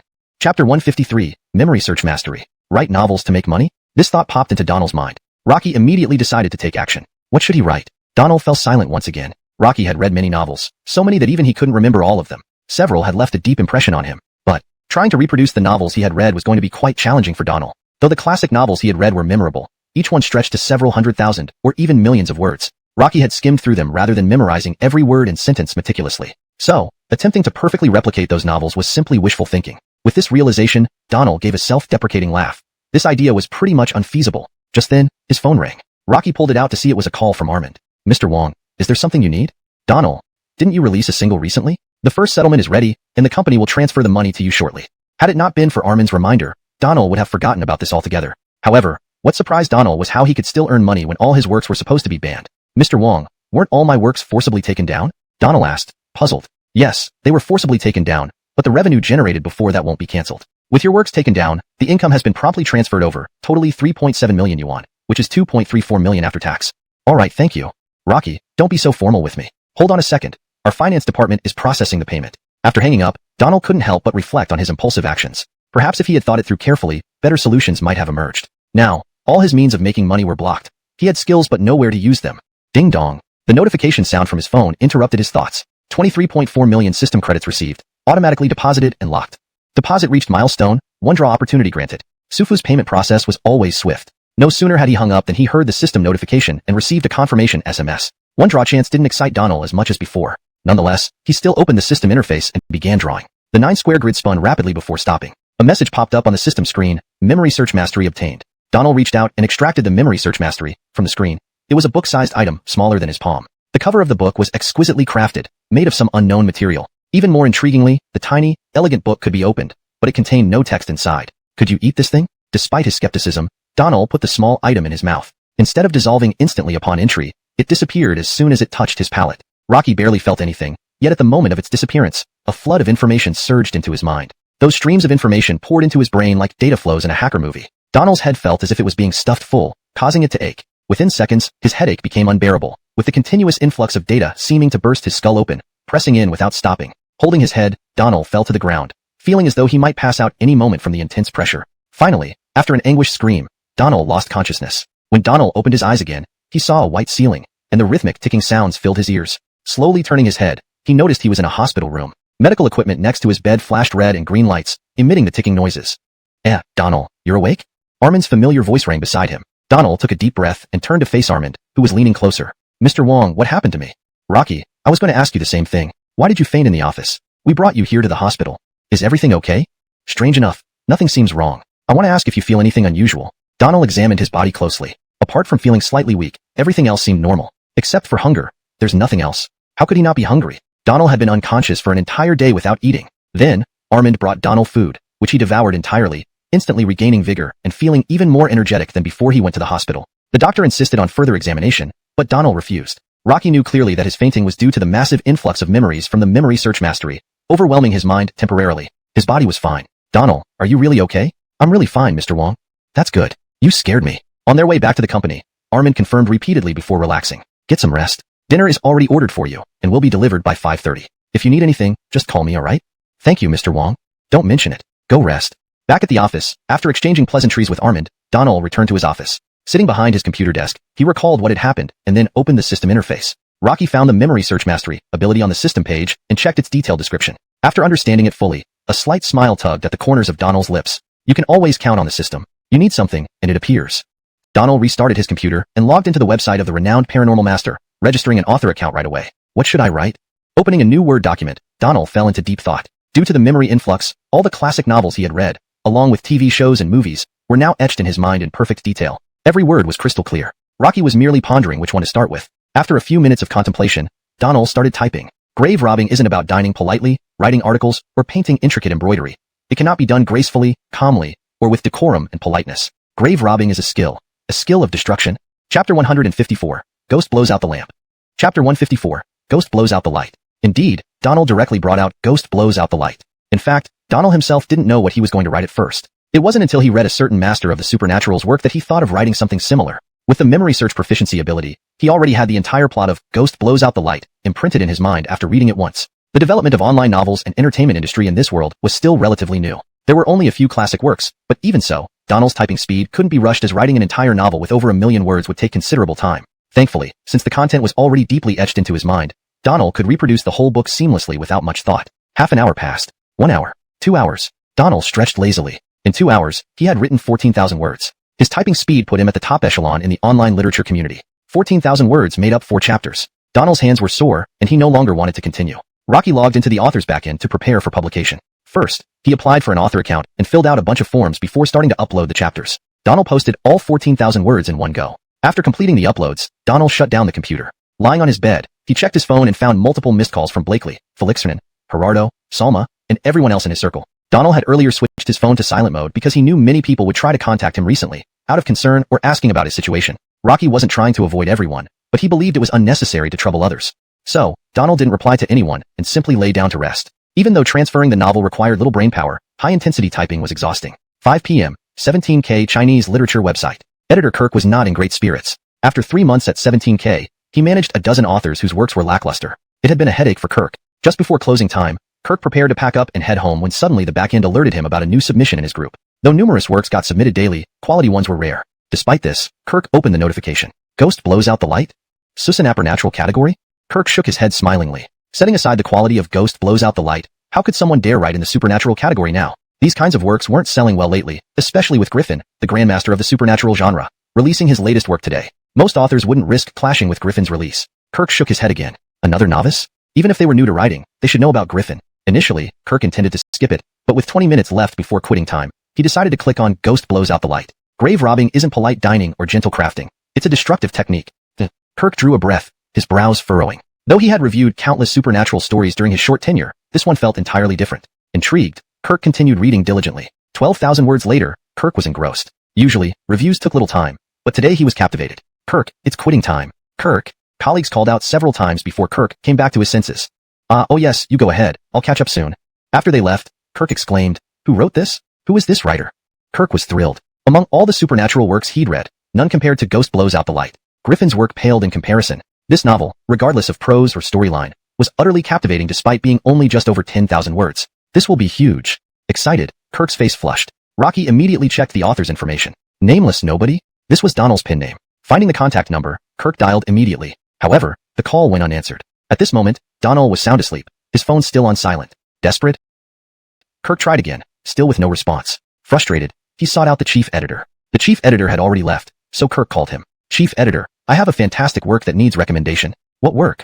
The chief editor sounded indifferent, having seen Kirk produce no bestsellers in 3 months and ranking lowest among editors. Supernatural. Rock hearing this, the chief editor laughed. We'll discuss this tomorrow. Chief editor, seriously, the work is amazing. Please give it a look. Click. The line disconnected. Kirk sighed helplessly. Rocky knew Ghost Blows Out the Light would be a massive hit, far surpassing Griffin's Chime of Evil Spirits, but he needed the chief editor's approval for recommendations. Now, with no response from the author and the chief editor uninterested, he could only laugh bitterly. Chapter 155. Bound to become a huge hit. Hashtag chapter 155. Guaranteed season access. Editor Kirk was frustrated, but had nowhere to vent his anger. The chief editor clearly had a bias against him and didn't even bother to acknowledge him. For the first time since joining 3 months ago, he felt somewhat redundant in this team. Sitting down in front of his computer, editor Kirk remained silent for a long while before making a decision. Writers like Nameless Writer would be buried if they didn't receive any recommendations on this platform, no matter how good their books were. New books only got exposure for a very short period, and without timely recommendations, they could be pushed down within hours. Moreover, Griffin's new book dominated many recommendation slots, leaving little room for other supernatural novels to get noticed. If he didn't do something, this book would never have a chance to succeed. Kirk made up his mind and began operating in the back end. Rocky couldn't offer too much as an editor, but he did have the authority to recommend new books. These recommendations might help ensure a good book wouldn't be overlooked. 9 p.m. Book Fan Forum. I read the first 3 chapters of Griffin's new novel, but honestly, it didn't impress me. Yeah, I had high hopes, but ended up disappointed. The plot isn't engaging enough. If a supernatural novel can't evoke that feeling, it's not a supernatural novel. Griffin has run out of ideas. It's always the same old stuff. It doesn't have much appeal anymore. Rocky, you guys can do better? Why don't you write one? As usual, fans divided into 2 camps, those who liked it and those who criticized it. Taste is subjective. It's impossible to satisfy everyone. In the realm of web novels, authors prioritize catering to readers' preferences rather than sticking to their own rhythm.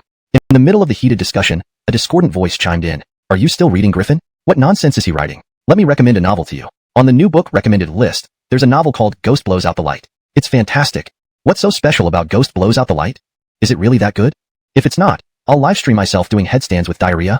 Looking forward to your live stream. Let me test it out first. Wait for me to come back. Soon, fans search for Donald's Ghost Blows Out the Light. One fan quickly returned to post, guys, let's go. No toxins here. This book is gold and will definitely blow up. Wow, really that exaggerated? How long has it been since I heard such praise? The entire forum soon filled with posts about Ghost Blows Out the Light.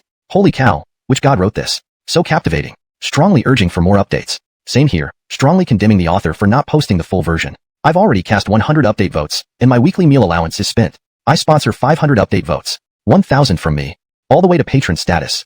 Achoo. Donald sneezed and woke up, opening his eyes to realize it was already evening. Checking his phone. It was nearly 11 p.m. His phone showed several missed calls. Checking further number. At that moment, Kirk lay in bed, unable to sleep, anxious about possibly facing reprimand or losing his job due to unauthorized actions taken without the chief editor's approval. However, he didn't regret helping the novel. A smile spread across his face as his phone rang. Rakillo, is this nameless writer? Yes, Rakillo editor Kirk. This is Donald, the author of Ghost Blows Out the Light.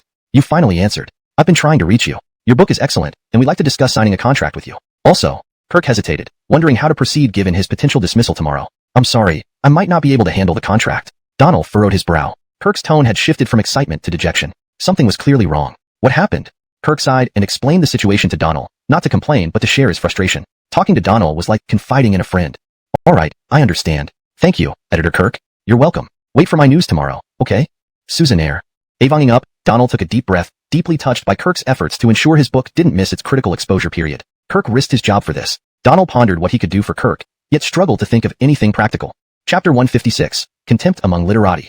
Hashtag Chapter 156. Writer's jealousy. Who exactly is this unknown writer?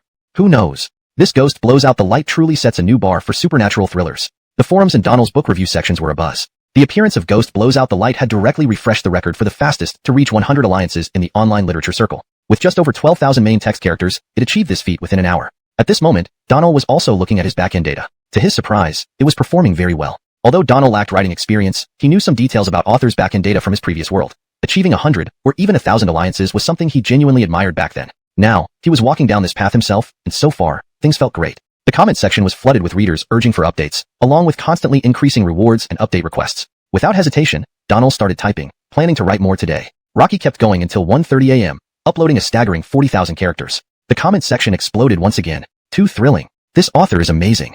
40,000 characters at once? Isn't this filler content? Rest assured, it's solid throughout. Big thumbs up. The comments were overwhelmingly positive. Readers encountering such a massive upload were a rare treat. Other authors would usually release only 2,000 to 4,000 characters daily. However, this unnamed person was uploading tens of thousands of characters at once, making the competition fierce. Yet, the quality remained unaffected, making it hard for the book not to gain popularity. On the other side, Griffin noticed the new dark horse that emerged on the bestseller list and read the work himself. There was no denying that Ghost Blows Out the Light revolutionized traditional supernatural novels, establishing its own style and pioneering the tomb raiding genre. However, Griffin dismissed it. As they say, writers often belittle each other. Who among them would admit that someone else's work was better, even if they knew it deep down? Seeing the enthusiastic comments and the flood of rewards on Ghost Blows Out the Light, Griffin felt jealous but powerless. Rocky feared that his position as a master of supernatural fiction was being threatened. So, almost impulsively, he posted on his personal Weibo account. Today, I saw on the website that readers highly praised Ghost Blows Out the Light. I read it thoroughly with a learning mindset. First, I must say that the author's writing skills are exceptional, and the plot structure is captivating. It is currently a rare masterpiece. However, this book has a significant impact on the three views, worldview, outlook on life, and values of young people. Is tomb raiding an art? Is this incitement? My first and second place on the supernatural chart. A novel named Ghost Blows Out the Light had surpassed Griffin by a wide margin, boasting several million more points of popularity. Was it artificial ranking? The chief editor immediately checked the backend data. There was no sign of artificial manipulation. Ghost Blows Out the Light was propelled purely by reader support. Shocked, the chief editor read through Ghost Blows Out the Light. After half an hour, he was stunned. Excellent writing, he murmured, tapping the table. Rocky realized this book belonged to the Kirk team. Recalling Kirk's late-night call, Kirk's phone rang. Having tossed and turned all night, he had just drifted off when the phone rang. Without checking, he picked it up and said, "Talk later." Beep beep beep. The chief editor was dumbfounded. At that moment, Donald was also checking his backend data. Susan R. Prizingly good. Though he lacked writing experience, Donald knew some authors' backend data from his previous world, achieving 100 or even 1,000 alliances. Rocky had genuinely envied them back then. Now, he too had embarked on this journey, and things were looking great so far. The comment section was filled with readers urging him to update more frequently, along with constant rewards and urgency votes. Without delay, Donald began typing, planning to write more than usual that day. By 1:30 a.m., Donald had uploaded 40,000 words, causing another uproar in the comment section. What a ride! This author is simply amazing. Uploaded 40,000 words at once? No filler content? Rest assured, it's clean throughout. Big thumbs up. The comments were overwhelmingly positive. Readers encountering such a massive upload were rare.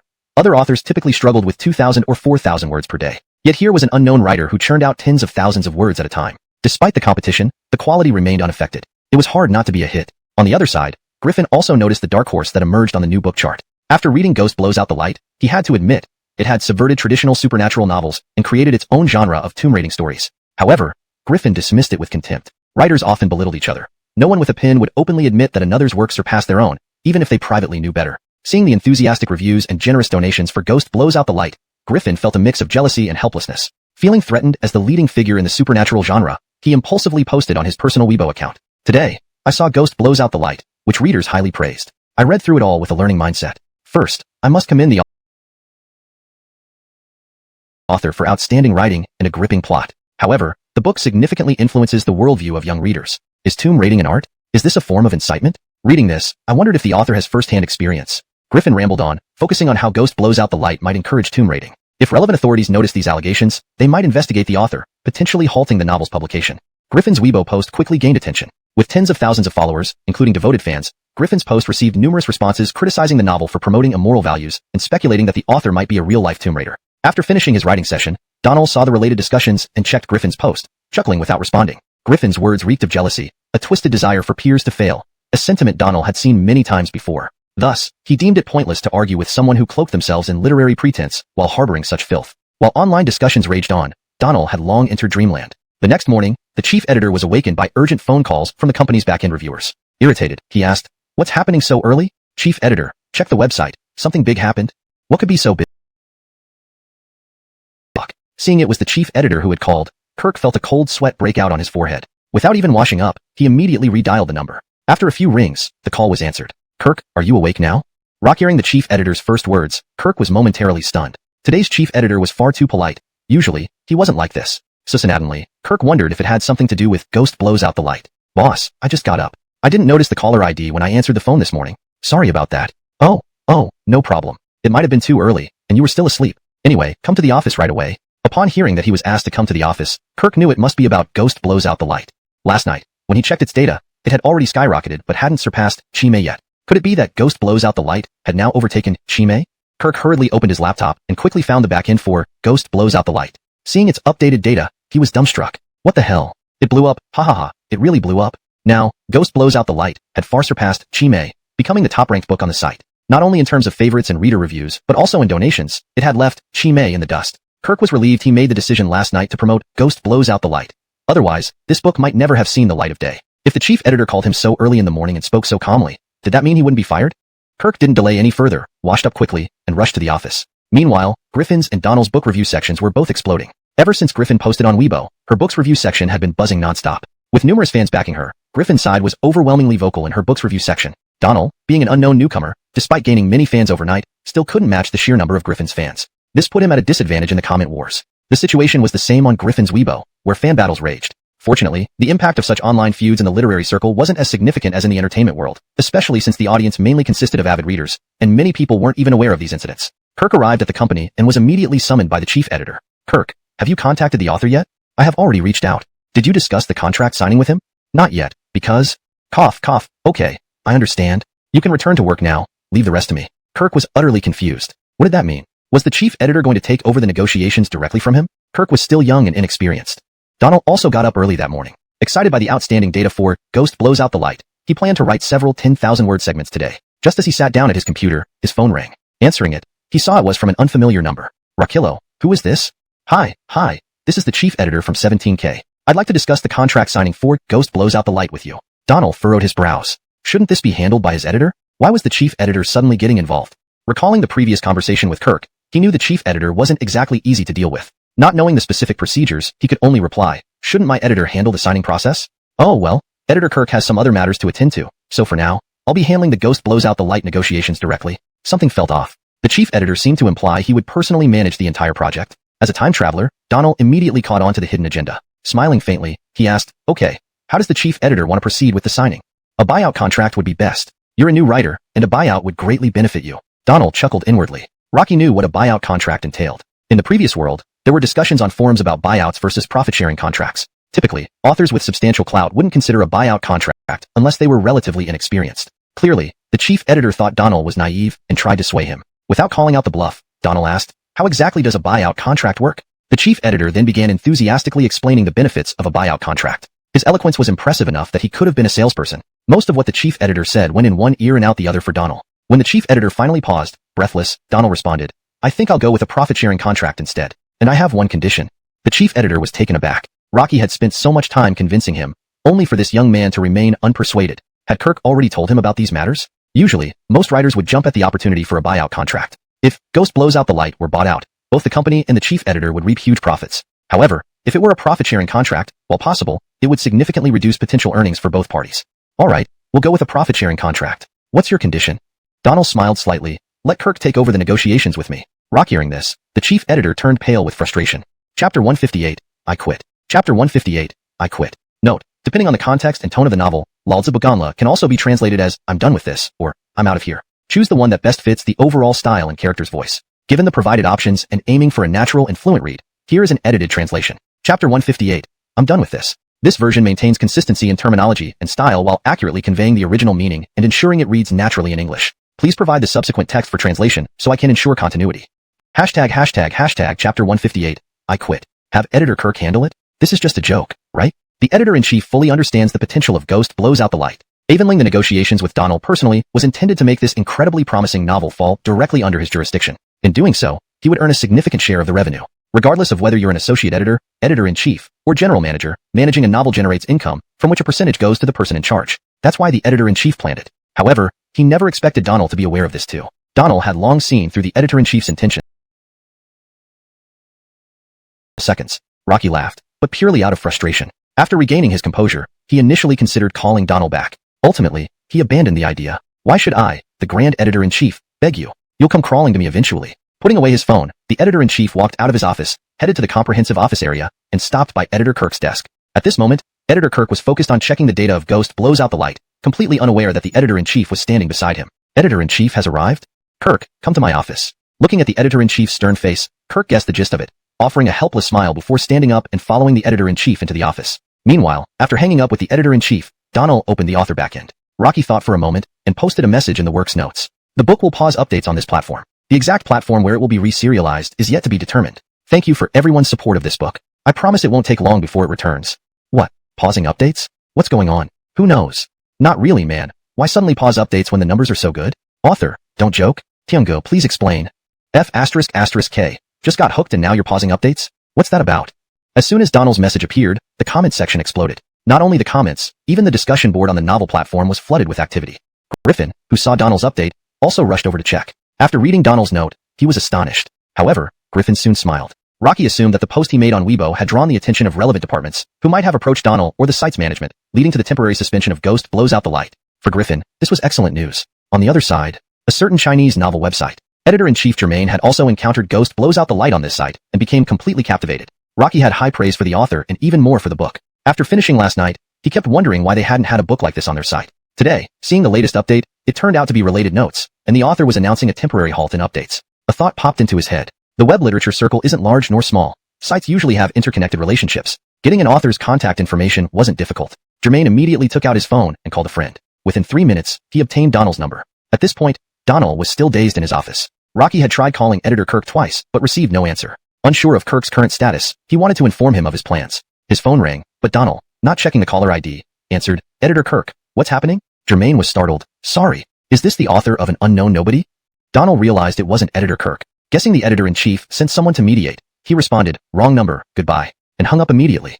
Chapter 159, Donald's Reward. Donald's name in Pinyin should be presented accurately as Donald. Please provide the subsequent text you would like translated. Chapter 159, Donald's Return. Rock hearing the busy signal from the phone, Germain gave an awkward smile, somewhat confused by the situation. Did I misunderstand something? Was the author never planning to switch platforms to begin with? But Germain remembered he had called a friend to verify, and his friend had said that Alphaming Jibei had a conflict with the chief editor here and was definitely going to switch platforms. On the other side, in the chief editor's office. "Sir, what's up?" Kirk already knew why the chief editor had called him in, but still pretended to be calm. Actually, he couldn't say it was pretend. After all, Kirk had anticipated this outcome last night. Walking back to the office, the chief editor had been pondering how to explain this in a way that wouldn't leave bitter feelings. Sit down, Kirk. The chief editor gestured for Kirk to sit on the sofa. Tea. No thanks, sir. With a snap time, Kirk didn't call the chief editor leader again. Now that he was being dismissed, why should he care about titles? Not wanting to argue further with the chief editor, Kirk walked out of the office. Rocky pulled out his phone from his pocket. At this moment, Kirk noticed that he had over 10 missed calls, all from Alphaming Jibei. Before entering the chief editor's office, he had switched his phone to silent mode to avoid embarrassment. Kirk hurriedly called Donald back. Editor Kirk, what's going on there? I've resigned. His words were laced with a hint of helplessness. Donald could sense it might not be voluntary resignation but forced resignation. My book has stopped updating on the site. Coincidentally, I wanted to ask you, Editor Kirk, which site would be better to switch to? Upon hearing Donald's words, Kirk was quite surprised. The performance of Ghost Blows Out the Light had been so impressive. It became the #1 book on the site within a day, garnered a large number of fans, and received numerous tips and other impressive metrics. Why did Alphaming Jibei stop updating? Why?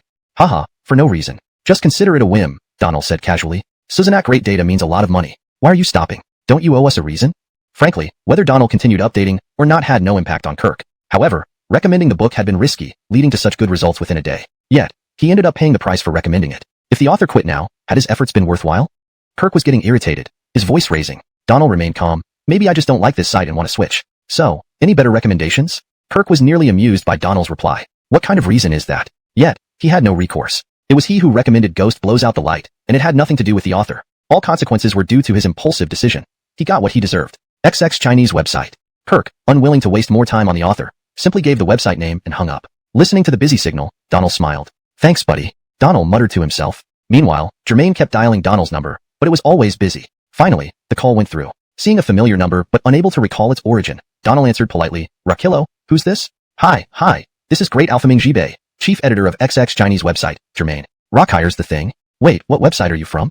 Donald clearly remembered Kirk mentioning this very website. XX Chinese website. Jermaine asked puzzledly. Perfect, I was just looking for you. What, you're looking for me? Yes, I want to publish Ghost Blows Out the Light on your site, but I have a condition. Rock hearing Donald's words, Jermaine got excited. Say anything, please. I want only Kirk to handle my novel on your site. Who's Kirk but answered anyway. Rakillo, who is this?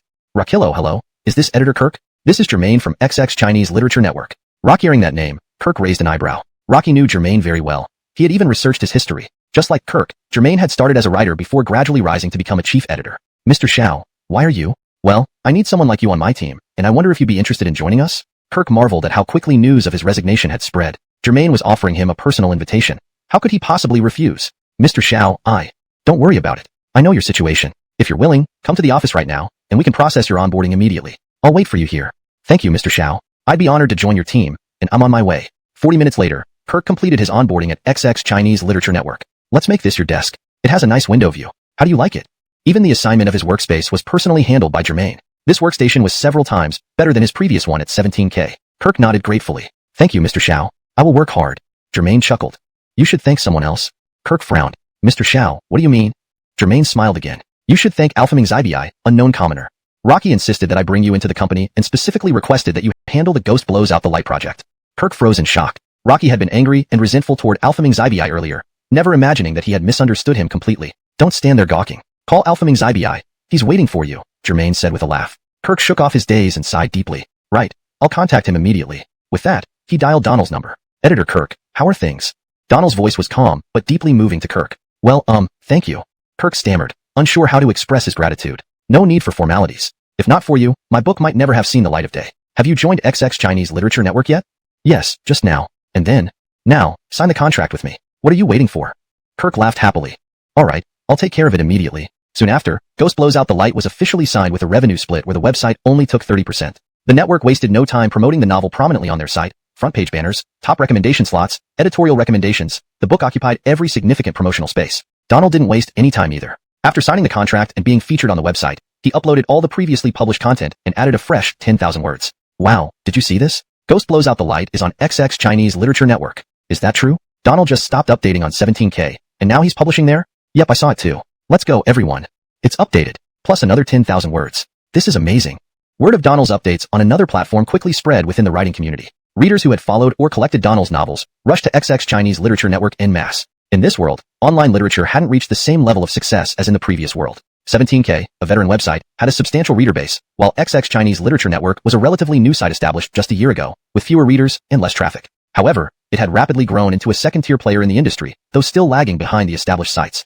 As soon as Ghost Blows Out the Light was updated, the site's traffic surged dramatically. Within an hour, the website gained over 60,000 new accounts, with more than 30,000 of them immediately upgrading to VIP status, each depositing at least 500 yuan, far exceeding the minimum 30 yuan requirement. In that single hour, the site received over 15 million yuan in VIP deposits. The technical staff at XX Chinese Literature Network were stunned, suspecting an error until they confirmed the data. They promptly informed the upper management. When Germain learned about this, he, too, was floored. Ghost Blows Out the Light had garnered 80,000 collections within an hour and received over 4,000 donations exceeding 1,000 yuan each. This was nothing short of a miracle. Not just Germain, but even Donald himself was astounded. Watching the author's dashboard, he couldn't believe the reader's fervor. This was just the beginning, yet the response was already overwhelming. After calming down, Donald realized it was reasonable given Ghost Blows Out the Light's massive success in the previous world. As a devoted reader then, he knew exactly how powerful and engaging such a story could be. Besides the story's quality and update speed, sometimes other factors mattered as well. For instance, now, Donald opened the author's notes and swiftly typed the message. Cats eat fish, dogs eat meat, Ultraman fights monsters. Thank you all for supporting Ghost Blows Out the Light. Rest assured, it will be serialized on this site until completion, with daily updates of no less than 20,000 words. This chapter marks a pivotal moment for both Kirk and Donald, setting the stage for further developments. Chapter 161. Praise pouring in like a flood. Chapter 161. Overwhelmed with praise. Alternatively, for a more vivid and figurative translation. Chapter 161. Inundated with acclaim. Comment section. Some highly capable users tried to dig deeper into Donald's background, but came up empty-handed. No other author in this world wrote in the same style as Donald's Ghost Blows Out the Lamp, leaving no one to compare him to. Eventually, everyone could only speculate. In the office of Sufu Corporation, Donald smiled as he read through the comments, wondering if his identity were uncovered. Would he even be able to continue writing? Would certain departments act so unscrupulously?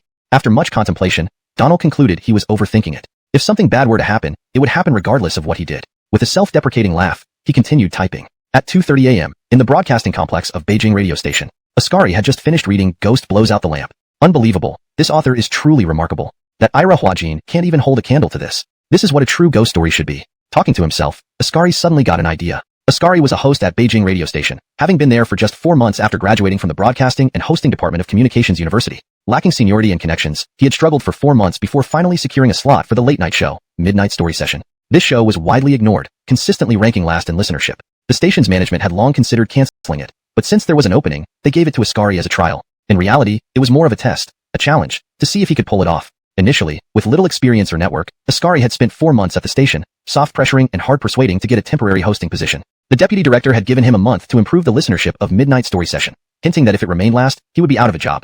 Ascari knew all too well that the station saw him as disposable, making room for the deputy director's relative, O. Walker Fei. Now that Ghost Blows Out the Lamp is so popular, if I could secure its broadcast rights. Ascari chuckled bitterly. Given the current popularity of the novel, even if the author agreed to sell the rights to Beijing radio station, how much would it cost? Rocky had little influence and would face disdain from the management. If he proposed buying the rights, they'd likely be furious. With another self-deprecating laugh, he shook his head and turned off his computer. The next morning at 9 o'clock, Ascari took the subway to Beijing radio station. Typically, Ascari, being the midnight slot host, only needed to arrive at 5 p.m. to prepare the content, review it, report, and then go live at midnight. The Midnight Story Session usually featured a single story per episode, with no limitations on content, primarily depending on the host's daily preparations. Due to the late time slot, right after the Midnight Express ended, most listeners were asleep. Kids were in bed, adults had day jobs, and few would stay awake past 2 a.m. to listen to ghost stories. This was why the show had always ranked last. Rocky arrived early today because he had spent the night thinking and felt it necessary to discuss securing the rights to Ghost Blows Out the Lamp with the station's higher-ups. Though he had no guarantee they would buy the rights, without trying, he would have no hope at all. Yehya, have you read Ghost Blows Out the Lamp? Of course, who hasn't? It's so popular. I waited for the author to finish updating last night before going to sleep. I did the same, stayed up until I finished it. It was fantastic. I recommended it to all my friends, and they all agree. It's far better than anything by Ira Huajin. Across from Ascari, 2 young men in their 20s were discussing Ghost Blows Out the Lamp. Next to him, a woman in her mid-20s was engrossed in reading the novel on her phone. Glancing subtly, Ascari saw she was reading Ghost Blows Out the Lamp. It's so popular that saying everyone knows about it isn't an exaggeration, Ascari thought, gaining a bit of confidence about his meeting with the leadership. At 10 a.m., Ascari entered the station. Rocky, Xiaoshun, what wind brought you here so early today? The gatekeeper greeted him with a smile. Good morning, Uncle Hu. I've got some things to take care of early. Oh, hurry along then. You got it, thanks. After exchange, both women asked in unison. Ascari scratched his head. Couldn't sleep. Thought I'd come in and check things out. Really? You're not usually an insomniac. Fess up. Ajani raised an eyebrow. Yeah, fess up? Lizette chimed in. Among his colleagues, Ascari was closest with Ajani and Lizette. They were around the same age and from the same cohort. Despite their gender advantage in the workplace, they usually shared everything with each other. Ascari glanced around. It was still early, and the office wasn't crowded. Rocky leaned in and whispered, "What if we broadcast Ghost blows out the light on the midnight story hour? What do you think would happen?" "Wait, you read Ghost blows out the light too?" Ascari nodded and gave a thumbs up. "It's awesome." Lizette frowned. "Did you come in so early to pitch this idea to management? Do you think it has a chance?" Ascari asked. The two women exchanged glances. Ajani said, "If we broadcast Ghost blows out the light, it would be great. The book is super popular now, but the time slot for midnight story hour might be tricky." "It's not just the timing," Lizette interrupted. "Think about how much the copyright would cost given its popularity. If the ratings don't meet expectations, the loss would be significant. I doubt it will fly." Rocky hearing this, Ascari felt a chill. Lizette wasn't discouraging him. Her analysis made sense. Ajani sighed as well. "You know how management feels. But give it a shot. Who knows, it might work out." Ascari chuckled self-deprecatingly. "Suzanaire, I'll try. Got nothing to lose." "Good luck, Tianxiao." "Good luck." They could only offer moral support. Beyond that, they couldn't help him either. "Is Xavier in yet?" Lizette gestured toward the director's office. "Rocky's inside." "All right, I'll go chat with him about this." Pia is in there too, probably talking about Entertainment Express. "Maybe wait a bit." Ascari chuckled. "What else?" "She's trying to replace Entertainment Express, being the station chief's niece." "Hush, less talk won't hurt," Lizette warned with a shushing gesture. Ascari mimicked an okay sign. "I'll go in." With that, he walked straight to Xavier's office. Watching him leave, the two women shook their heads helplessly. Everyone knew Ascari might not last past the end of the month, and could be shown the door at any moment. Talking to management despite this situation didn't change anything. Could it get worse than losing his job? "Xavier, when will this matter be resolved?" "It's been 2 months, and nothing has happened." In Director Haskell's office, Pia had approached him multiple times regarding the program change. Haskell always felt uneasy. Pia was the leader's niece, and while he wasn't directly instructed to transfer her, hints had been dropped about moving her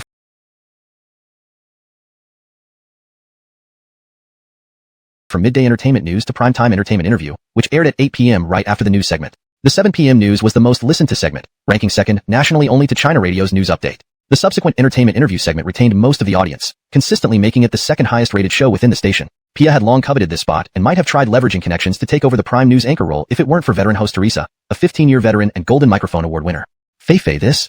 Knock knock. Just as Haskell was about to speak, a knock interrupted him, giving him a temporary reprieve. "Come in." Haskell quickly responded. The door opened, and Haskell saw Ascari, slightly frowning. "Shun, what brings you here?" Ascari ignored Pia's displeased expression and smiled. "Xavier, I need to discuss something with you." Cough. "Fei, please leave. Let's talk later. I need to address something with Shun first." While Haskell didn't particularly dislike Ascari, he empathized with him, having faced similar challenges himself. Rocky wished he could help more but felt powerless at the moment. At least this distraction allowed him to avoid dealing with Pia temporarily. Humph. Pia huffed and left, a common occurrence that Ascari had grown used to. Rocky glanced at Haskell, noting his discomfort. Cough. Pia slammed the door shut. Cough. "Shun, sit down. What's on your mind?"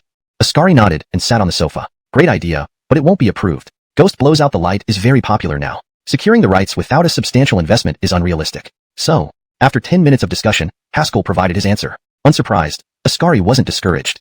"Xavier, what if I negotiate the rights myself and propose a revenue-sharing model with the author?" Haskell raised an eyebrow. "Then the author must be a fool. Give it a try. If you succeed, I'll authorize it." Achoo. Who's cursing me?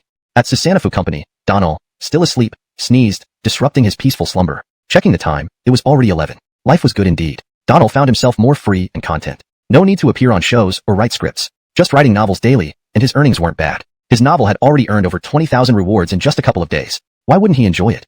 Chapter 163, Copyright. ####Chapter 163, Copyright. After washing up, Donald turned his phone back to normal mode and sat down in front of the computer. Before he could even turn it on, his phone rang. Rocky glanced at the caller ID. It was Amal calling. "Mr. Antoine, so early?" Amal subconsciously looked out the window. "Early? It's almost lunchtime." Donald groaned. He had slept in too late. "Donald, how have you been recently?" Still the same. What can I do?" "I asked around and right now, things might be a bit difficult." Donald understood what Amal meant. Honestly, he didn't really care. Besides, he wasn't idle either. "Mr. Antoine, don't worry about this anymore. In fact, I feel pretty good now. My days are quite fulfilling." Amal sighed. "Because of the Xiangxing reform issue, you got implicated. Now with this matter affecting you in the industry, I, your older brother, feel quite upset."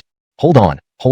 You've got it backward. The Xiangxing reform was my proposal. The responsibility is mine. Instead, I dragged Dianch into this. If you say it again, I won't recognize you as my older brother.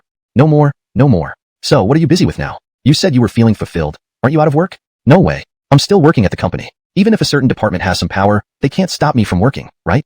"Mr. Antoine, don't overthink it. This issue will definitely be resolved. It's just temporarily difficult. But rest assured, it won't take long before we see progress." Donald wasn't just writing novels every day. He also kept an eye on the industry dynamics. Public pressure remained strong, but a certain department hadn't budged yet. Their website occasionally faced attacks, and no definitive results had come out yet. Currently, the online public opinion was putting significant pressure on that department. At this rate, they would soon yield. "I'm not overly worried. I've seen the online public opinion too. I believe that department will soon buckle under the pressure. But on your end, that's enough. Don't worry about me. I have legitimate work to do. How about I come over later for dinner? Suzanaire, let's make it today at 6 p.m. Don't stand me up. All right, I promise. After hanging up, Donald took a deep breath. To be honest, he wasn't entirely confident. After all, public opinion wasn't a decisive weapon. Just as he hung up, his phone rang again. This time, it was Dan. Brother Ming, long time no see. Long time no see. How have you been? Good, except I can't appear on your show. I apologize. Donald knew why Dan was calling. To discuss appearing on the show. Rocky decided to bring it up himself to seem more magnanimous. What a pity. It would be great if you could join us. I'll be waiting for you. Okay, when can I appear? I'll be the first to go on your show. They exchanged pleasantries for a while before hanging up. Donald held his phone, waiting, but no calls came in after several minutes. Rocky found it strange since Blakely used to bombard him with calls daily, which he always ignored. Recently, there hadn't been any calls at all. It wasn't that Blakely didn't care about Donald. She was more anxious than anyone else. She knew Donald avoided her calls because he was troubled. Therefore, she stopped calling and started using WeChat less, opting instead to work behind the scenes to help Donald. Meanwhile, at Beijing radio station, Ascari had just left the section chief's office, deep in thought about how to find the author of Ghost Blows Out the Light, and how to negotiate with them. Ascari wasn't foolish. As the section chief had said, buying the copyright for such a popular book like Ghost Blows Out the Light would be incredibly expensive. If he spent a fortune on the rights, and then the show failed to attract sponsors or listeners, he might lose his job before the month was over. If he could negotiate a revenue-sharing contract, Ascari gave a self-deprecating laugh. A show airing at 1 a.m. with few listeners. Would the author of such a great novel consider a revenue-sharing deal? But he couldn't know unless he tried. One smile. How did it go? Ajani asked softly as Ascari emerged. Just as you guessed. Ajani shrugged. What now?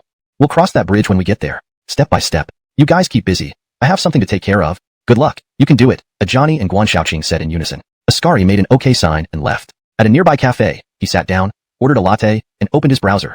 Rocky quickly found the website where Ghost Blows Out the Light was published and got the contact information. Kirk had only joined XX Chinese Literature Net after leaving his previous job, bringing only one writer, Alpha Ming Zibai, under his wing. However, his importance far outweighed those who had worked at the site for years, all because he managed Ghost Blows Out the Light. This book had brought substantial benefits to the website since its release, with immeasurable future potential. Because of this, Kirk was destined to become a prized asset. As the workday was winding down, Kirk's phone rang just as he was about to leave.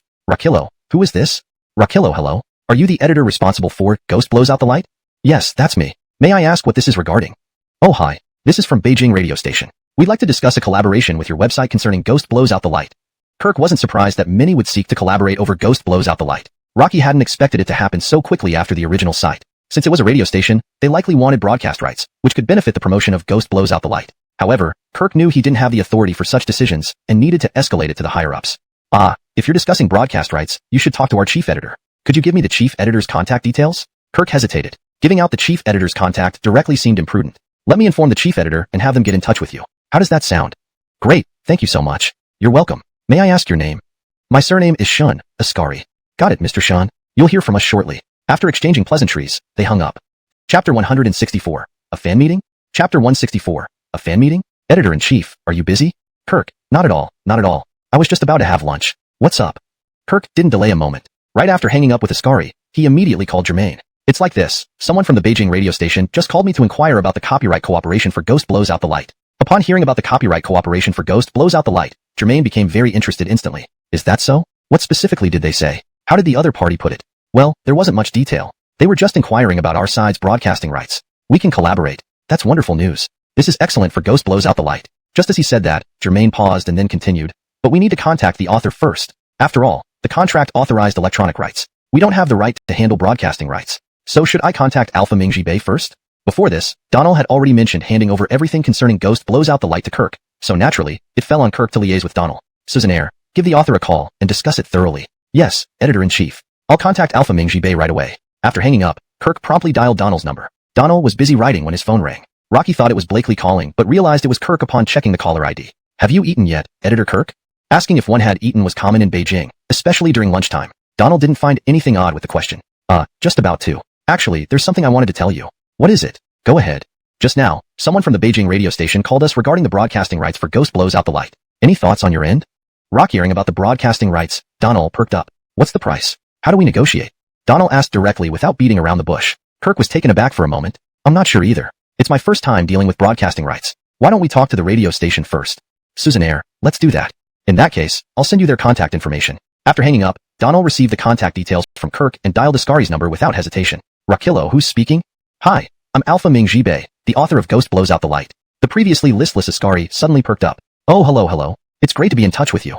According to the editor, the radio station wants to discuss the copyright issue for Ghost Blows Out the Light, correct? Yes, the radio station does want to discuss broadcasting rights. Are you interested? To be honest, I have no experience in this area. How do we go about discussing these rights? What's your plan? I'd like to hear more. Do you have time now? Maybe we can meet and discuss it face to face? Donald really didn't want to go out. Staying in the office was so comfortable. No need for a meeting. Let's talk over the phone. Ascari insisted because discussing copyrights over the phone wouldn't suffice. Meeting in person would be much better. Well, this matter isn't clear over the phone. How about we discuss it at the radio station? What do you think? After some thought, Donald agreed. Checking the time, he said, all right, let's meet after I've had lunch. You haven't eaten yet either. Just come over directly. We can grab something at the station's cafeteria. Another treat. An hour later, Donald pedaled leisurely to the Beijing radio station entrance on a yellow bike. A man under a tree near the gate was looking around. Donald dialed Ascari's number. The man under the tree pulled out his phone. Rockillo, have you arrived? Only then did Donald realize this was the person he was looking for. Rocky, buddy, here I am. Ascari glanced at Donald, frowned slightly, finding him eerily familiar. After a brief pause, he exclaimed, Susanna. Donald? Donald smiled. You recognize me? In 2 steps, Ascari was in front of Donald. Of course I recognize you. You're my idol. Don't be formal. Call me by my name. All right, Teacher Susanna it is. Donald could accept that title, since everyone used to call him that before. Let's go, Teacher Susanna. Let's chat in the office. Oh wait, look at me forgetting. Let's eat at the cafeteria first. Walking into the Beijing radio station with Ascari, Donald hadn't been there before, but he was no stranger to television stations. Rockins, he wasn't overly nervous. Fortunately, it wasn't crowded, sparing them some hassle. The station's cafeteria offered tasty and diverse food. Donald enjoyed 2 large bowls before heading to the office with Ascari. The office turned out to be an open workspace. Ascari didn't have a private office. Entering the open workspace, many colleagues were curious about the newcomer. Rockyaven, is that Donald? Yes, that's Donald. Why is he here?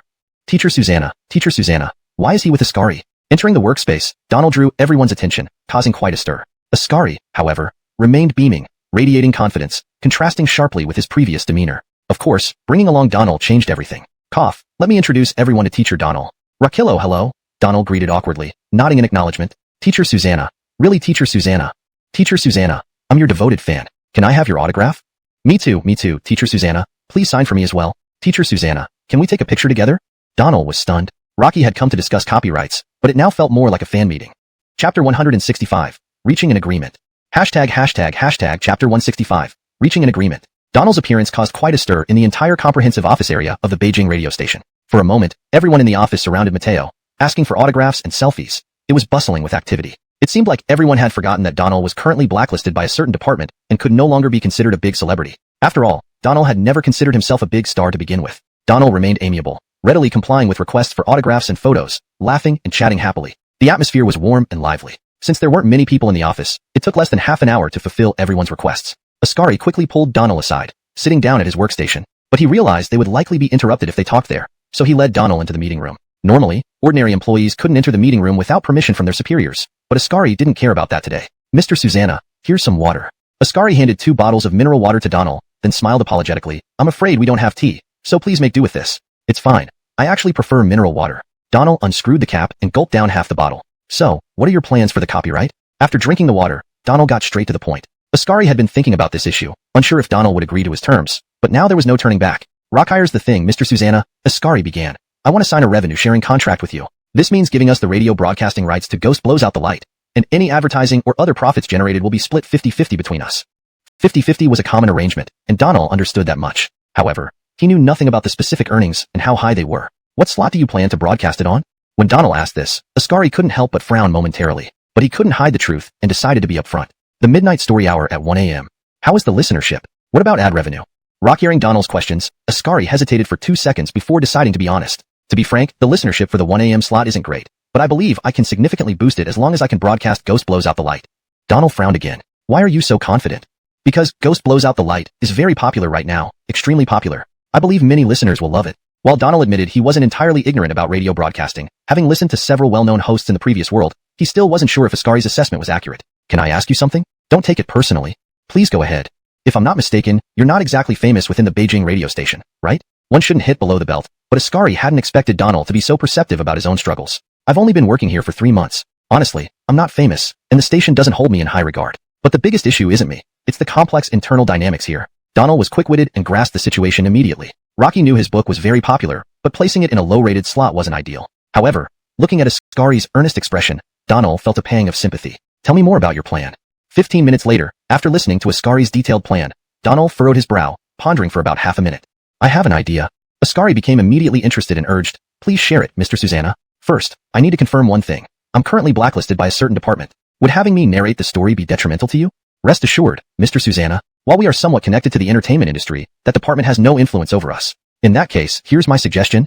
Donald outlined his idea, which was straightforward, requiring him to host the segment himself. Given the current popularity of Ghost Blows Out the Light and his author status, this would surely attract many listeners and fans. Moreover, Donald had another motive. If he went public as the author and gained traction through the show, would the department get envious and try to sabotage him? The public pressure was still mounting. If the department interfered in this matter, would it lead to a media frenzy? Ascari didn't know what Donald was thinking, but the conditions he proposed were flawless. If Donald hosted the show, its ratings would skyrocket, combining the heat from both Donald and Ghost Blows Out the Light. Mr. Susanna, I think your idea is excellent. Let me discuss this with our leadership, and we'll proceed as you suggested. How does that sound? Alright, let's finalize this. If the leadership agrees, call me, and we can iron out the details. They concluded their conversation, and Ascari escorted Donald out of the Beijing radio station. Afterwards, Ascari rushed to meet the department head. Eric had just finished lunch and returned to his office. Rocky hadn't known Donald had visited the station. Rocky had barely settled down to rest when there was a knock on his door. Come in. Ascari entered, smiling. Rockyadly, Donald came by and proposed a condition. Ascari then recounted Donald's proposal. Rocky hearing it, Eric's face lit up with delight. Rocky hadn't expected the author of Ghost Blows Out the Light to be Donald. Donald was indeed a hot topic, standing at the center of controversy. However, the blacklist from the entertainment industry wouldn't affect the radio station, as the department had no jurisdiction over them. If Donald narrated Ghost Blows Out the Light now, the program's ratings would surge, possibly becoming wildly successful. Agreed. Tell Donald to start preparing, and the station will promote it vigorously. Rockyadly, what about the 50-50 split? That's completely reasonable. Go ahead and handle this. With Eric's approval, Ascari left the office excitedly and immediately called Donald. Receiving Ascari's call, Donald wasn't surprised. If the station had rejected his proposal, it would have been a sign of poor judgment. Donald hadn't gone far, staying nearby the station. After hanging up, he promptly returned to finalize the details with the station management. Chapter 166. Igit of the recording session. Please note that the provided text is just the chapter title and number, so the translated content is also just the chapter title and number in English. If you have more text to translate, please provide it. Chapter 166. Igit of the live broadcast. Donald never imagined in his wildest dreams that he would be narrating novels at a radio station. Yet, Donald wasn't at all timid and was even very confident. After obtaining music mastery, his voice had undergone significant changes. Although Donald wasn't sure whether this change was good or bad for broadcasting, he knew the system wouldn't lead him astray. The most crucial reason was related to the public opinion issue he previously mentioned. If Ghost Blows Out the Light became popular on the radio and his exposure attracted attention from a certain department, it was hard to predict what might happen. Of course, Donald hoped they wouldn't target him. Back at Jingqing radio station, Ascari was already waiting by the door. Teacher Susanna, let's go to the office. Following Ascari back to the station, Donald was directly taken to Haskell's office. Xavier, this is Teacher Donald. Haskell, who naturally knew of Donald's reputation, immediately stood up and walked over, extending both hands. Rakillo, Teacher Susanna, I've heard much about you. I'm Haskell. Rakillo, Xavier. They shook hands politely, after which Haskell invited Donald to sit down on the sofa. Teacher Susanna, do you prefer black tea or green tea? Ice red tea, please. Haskell and Ascari were momentarily stunned. Ascari quickly reacted with a smile. Teacher Susanna doesn't like tea. Oh, Xiao Xinyang, then please fetch 2 bottles of ice red tea for Teacher Susanna. Knowing the station didn't have such items, he meant for Ascari to buy them outside. Ascari wasted no time and left immediately. Teacher Susanna, Xiao Shun has informed you of the specifics, right? Donald nodded and said, yes, he has already told me. If you have no objections, we will print the contract soon. You just need to sign it. Okay, no problem, I'll wait. Sorry, I need to make a quick call. Haskell swiftly called to have the department print out the contract and deliver it to his office. Radio stations typically used standard contracts, but Donald's was slightly modified. It wasn't overly complex, just tailored somewhat. Meanwhile, Ascari returned from buying the ice red tea. Teacher Susanna, here's your drink. Thank you. Donald didn't drink immediately. Instead, he took the contract and read it carefully. The contract was clean and clear, detailing everything required, including the profit-sharing details. The contract looks fine. I'll sign it. Alright, if you find no issues, then sign it. Donald signed his name promptly, finalizing the agreement. When does the program preparation start? When will it air? Ascari looked at Haskell and suggested, Xavier, shall we start today? Is today manageable? Haskell glanced at Donald. Donald raised an eyebrow and responded, no problem from my end. It depends on your coordination. Fine. Since Teacher Susanna says it's okay, let's start today. So, Xavier, shall we begin preparations? Go ahead. Show Teacher Sure around the facilities as well. Ascari didn't hesitate and immediately escorted Donald out to prepare for the evening broadcast. Hold on, Xiao Shun. Use Studio 1. Ascari paused. Studio 1 wasn't easily accessible. It was reserved for top-rated programs. Clearly, Haskell was showing significant respect. Understood, thank you, Xavier. Haskell smiled. Go on, then. With this, Donald was led into Studio 1, causing a stir among the staff in the integrated office area. Haskell issued a series of instructions immediately. From 1:30 p.m. onwards, all segments began promoting the upcoming midnight story session featuring Ghost Blows Out the Light. This news quickly spread through the station's internal messaging groups. What? The midnight story session will feature Ghost Blows Out the Light? Is this true? Suzanak, a great book, shouldn't be part of the midnight story session.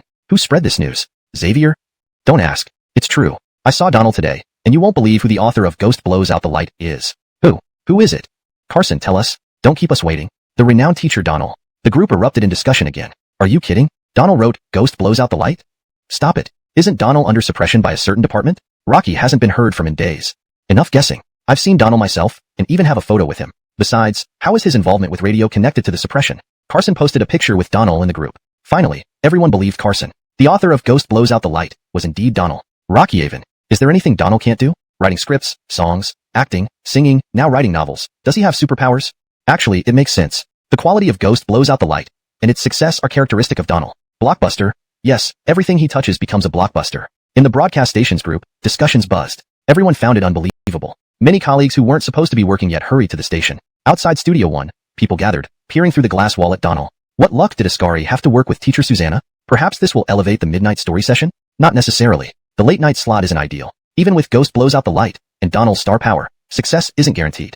Donald brings immense traffic. Can you doubt this show's potential?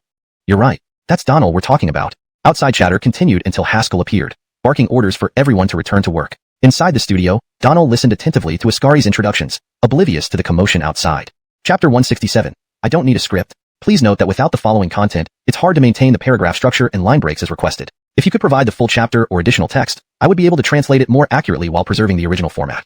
Chapter 167. I don't need a script. In fact, most radio programs are not pre-recorded. Ascari decided to record with Donald because it was Donald's first time doing a broadcast. To prevent any broadcasting mishaps, he needed to familiarize Donald with the process first. Teacher Susanna, when I press this button, we'll start. Before the show begins, the director will give us a countdown. Ascari explained, and Donald listened attentively, nodding while mentally noting everything down. This is our opening speech. Take a look. Ascari handed Donald a piece of paper with the opening remarks written on it. The opening speech was simple, leaving Donald a bit puzzled. Normally, every program would have sponsors mentioned in the opening, but there were none in this one. It simply read, Good midnight to all our listeners. Welcome back to the Midnight Storytelling Hour. I'm your DJ. Does the show not have any sponsors? Donald asked. Ascari looked embarrassed. Not yet, but we're actively seeking them out. If the popularity of Ghost Blows Out the Light picks up, I believe we'll attract high-quality sponsors. Donald raised an eyebrow, not overly concerned about the lack of sponsors. His primary goal was still to draw attention from certain departments. Soon, Donald mastered the necessary precautions, basic procedures, and operations for broadcasting. Next, they discussed the storyline. Generally, DJs follow the original content of the novel. Since this novel was authored by Donald, Ascari wanted to know if Donald had any other ideas. Just following the novel's content is fine. I don't think there's anything that needs to be modified. What do you think? Donald provided his opinion. Modifying the novel would be troublesome, and besides, he lacked the ability to do so. He was merely the conveyor of its words. I agree. The original content is already excellent, Ascari responded. After discussing, they finalized the broadcast content. Ascari then began downloading the novel from the website. Teacher Susanna, later I'll print 2 copies, one for each of us. Then we can divide the sections. Which parts you should read and which I should read, and mark them accordingly. Donald nodded and suggested, I think that sounds a bit too complicated. How about we just take turns reading chapters? What do you think? Ascari thought for a moment. Dividing each chapter would indeed be cumbersome. Having each person read an entire chapter made more sense and reduced the chances of errors. Alright, let's do as Teacher Susanna says. Ascari quickly downloaded and printed 2 copies of the novel. I don't need one. You keep both copies. Ascari was bewildered. Did Donald plan to go off script the entire time? Rocky had never encountered such a person. There were people who could go off script, but the duration and amount of material they could handle without notes were critical. A single chapter of a novel could easily reach 3,000 words. Could Donald manage an entire chapter off script, let alone the whole novel? Teacher Susanna, maybe you should still have a copy. Donald waved his hand with a smile. No, really. I have the content memorized. Holding a script might even hinder my performance. You used them. Seeing Donald's confident demeanor and calm expression, Ascari hesitated but didn't argue further. Rocky cleared his throat, breaking the awkwardness, and nodded. Alright, let's give it a try. Since this was a recording session, there was no director. Ascari gave a countdown using his fingers. 3-2-1. Good midnight to all our listeners. Welcome to the Midnight Storytelling Hour. I'm your DJ, Ascari. Today, we have a special guest in the studio. I'm sure many of you already know who it is. This special guest is the author of Ghost Blows Out the Light, known only by their pen name, Alphaming Jibe. I imagine everyone is curious about the mysterious individual behind this pseudonym. Initially, like many of you, I wondered who could write such a remarkable novel. Today, I'll unveil the mystery. Please welcome our special guest, Teacher Donald. Up until now, Ascari had been speaking solo. After introducing Donald, it was his turn. Good midnight to all our listeners.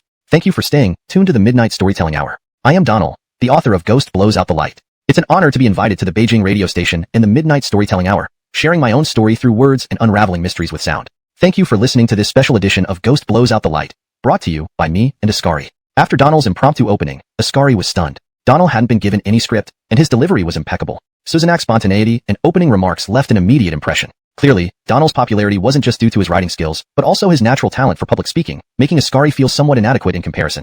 Though shocked, Ascari maintained his professionalism and quickly regained composure. It was time for Donald to begin the first chapter. Tomb raiding isn't sightseeing, nor poetry recital or embroidery work. It can't be elegant or leisurely, with emotions flowing softly, like heaven, earth, sovereigns, kin, and teachers. Beginning from the prologue, Donald's tone differed from his earlier speech. As soon as he spoke, Ascari was captivated. Despite being familiar with Donald's voice from his songs, today Ascari realized how wrong he was.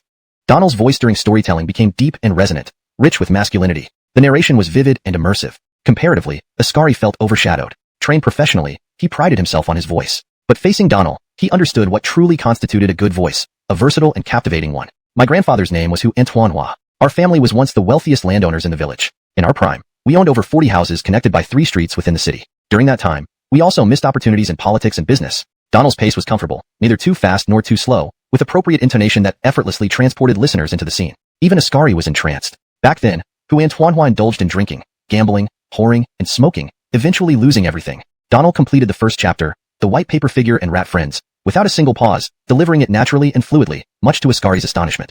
Chapter 168. Return to Diyun Association. Note, depending on the context, Diyun Association could also be referred to as Diyun Society or Diyun Club. The term Diyun is kept in pinyin as it is a proper noun. Please provide the full text you'd like translated, as the chapter title alone does not contain much context for a full translation.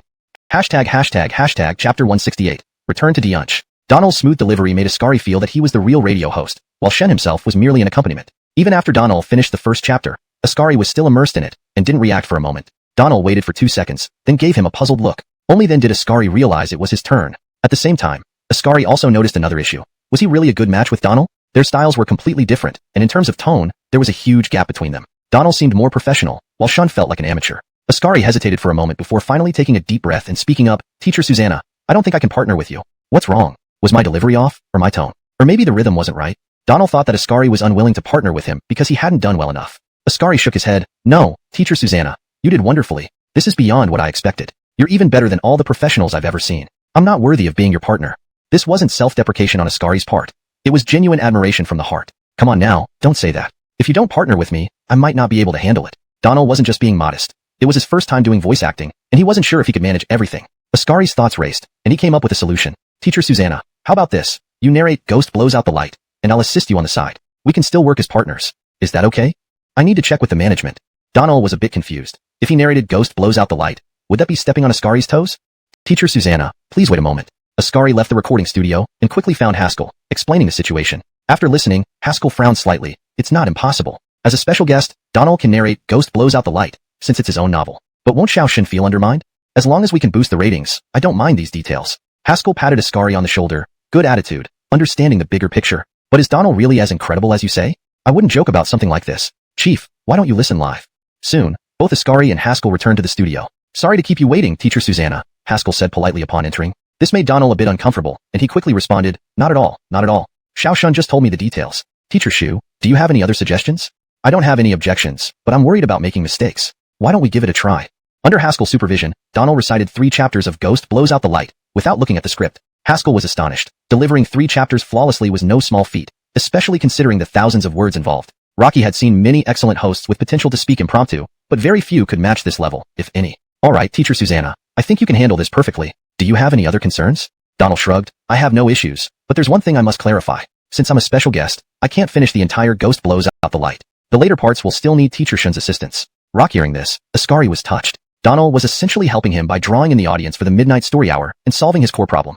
Haskell looked at Ascari and asked, Xiao Shun, do you have any other concerns? No objections, thank you, Teacher Susanna. Since everything is settled, I'll take my leave if there are no other matters. I have a dinner appointment tonight. Donald hadn't forgotten his dinner date with Gerardo. Teacher Susanna, the show starts tonight at 1 a.m. Don't worry, I'll definitely be there by 12:30. Haskell felt reassured by Donald's promise. Okay, I'll arrange a pass for Teacher Susanna so you can come and go more conveniently. Thank you, Xavier. At 3:30 p.m., Donald left the Beijing radio station and scanned a shared yellow bike outside. Rocky pedaled straight to Diyunch. Though autumn had arrived and the weather was cooler, Donald still broke out in a sweat riding the bike. It took him an hour and a half to reach Diyunch. Compared to the bustling days after the reform of Crosstalk, Diyunch's entrance was almost deserted. Seeing this scene, Donald felt a pang of guilt.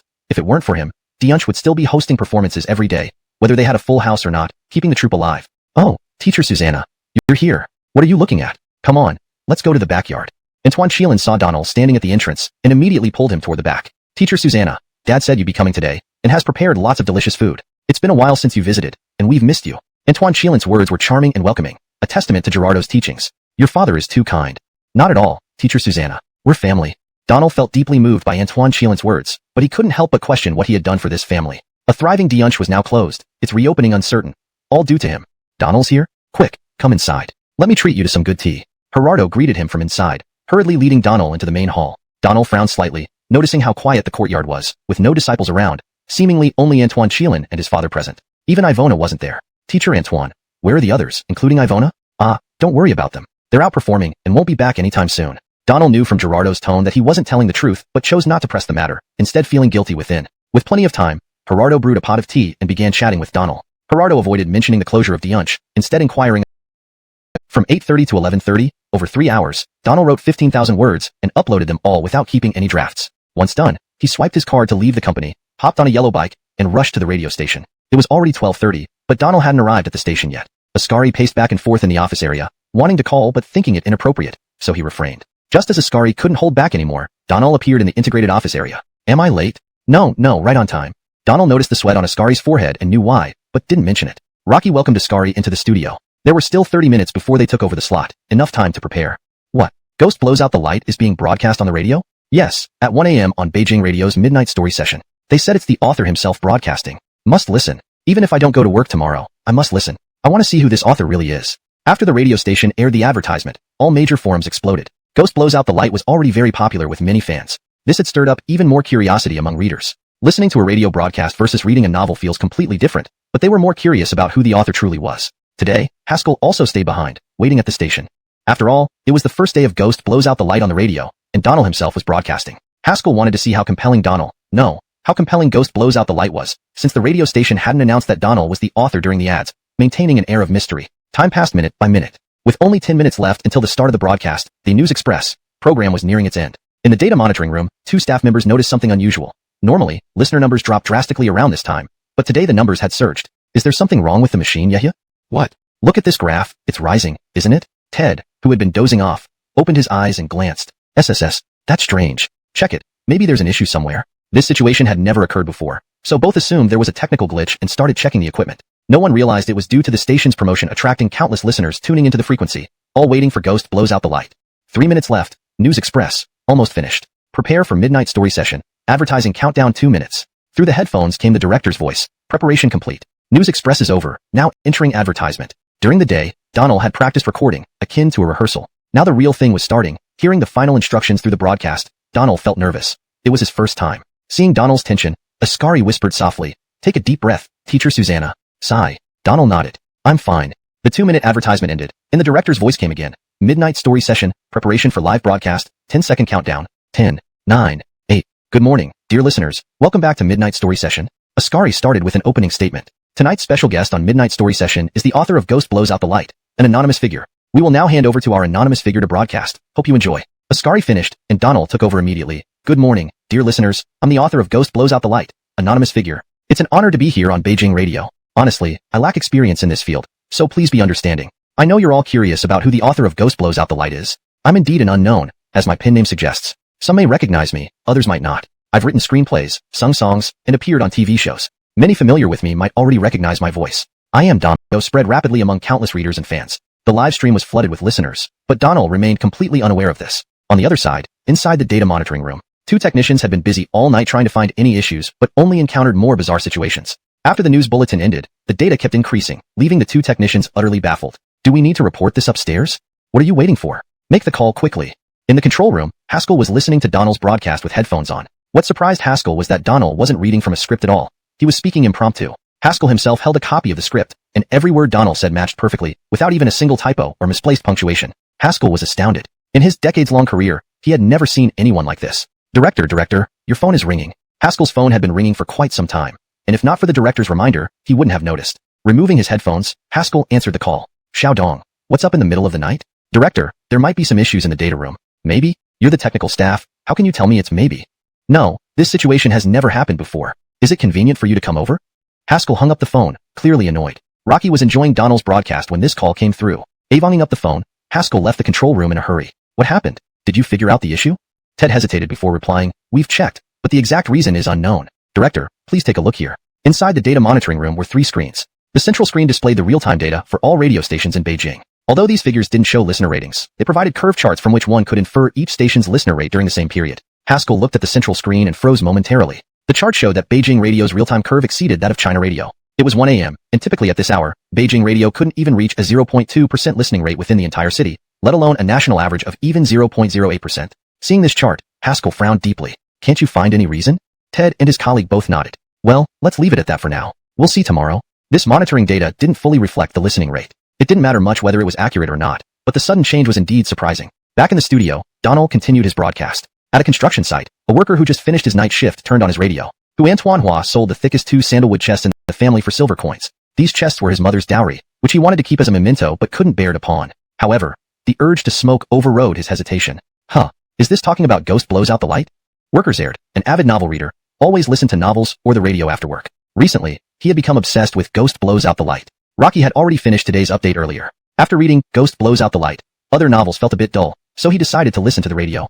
By chance, he tuned into the 1255 frequency because he had listened to the midday news earlier. Although Ghost Blows Out the Light updates quickly with several thousand words daily, Zared read faster and had gone through it 3 times. When he heard who Antoine was name mentioned, Donald knew it was discussing Ghost Blows Out the Light. The construction site had about 600 workers, half working day shifts and half night shifts. Due to strong recommendations, almost everyone was now reading Ghost Blows Out the Light. Upon hearing it on the radio, the workers immediately became excited. Taking off his headphones, Zared shouted loudly, "Listen to the radio! It's talking about Ghost Blows Out the Light on 1255 frequency." One by one, the returning workers started complaining. Is Zared sick? It's late at night.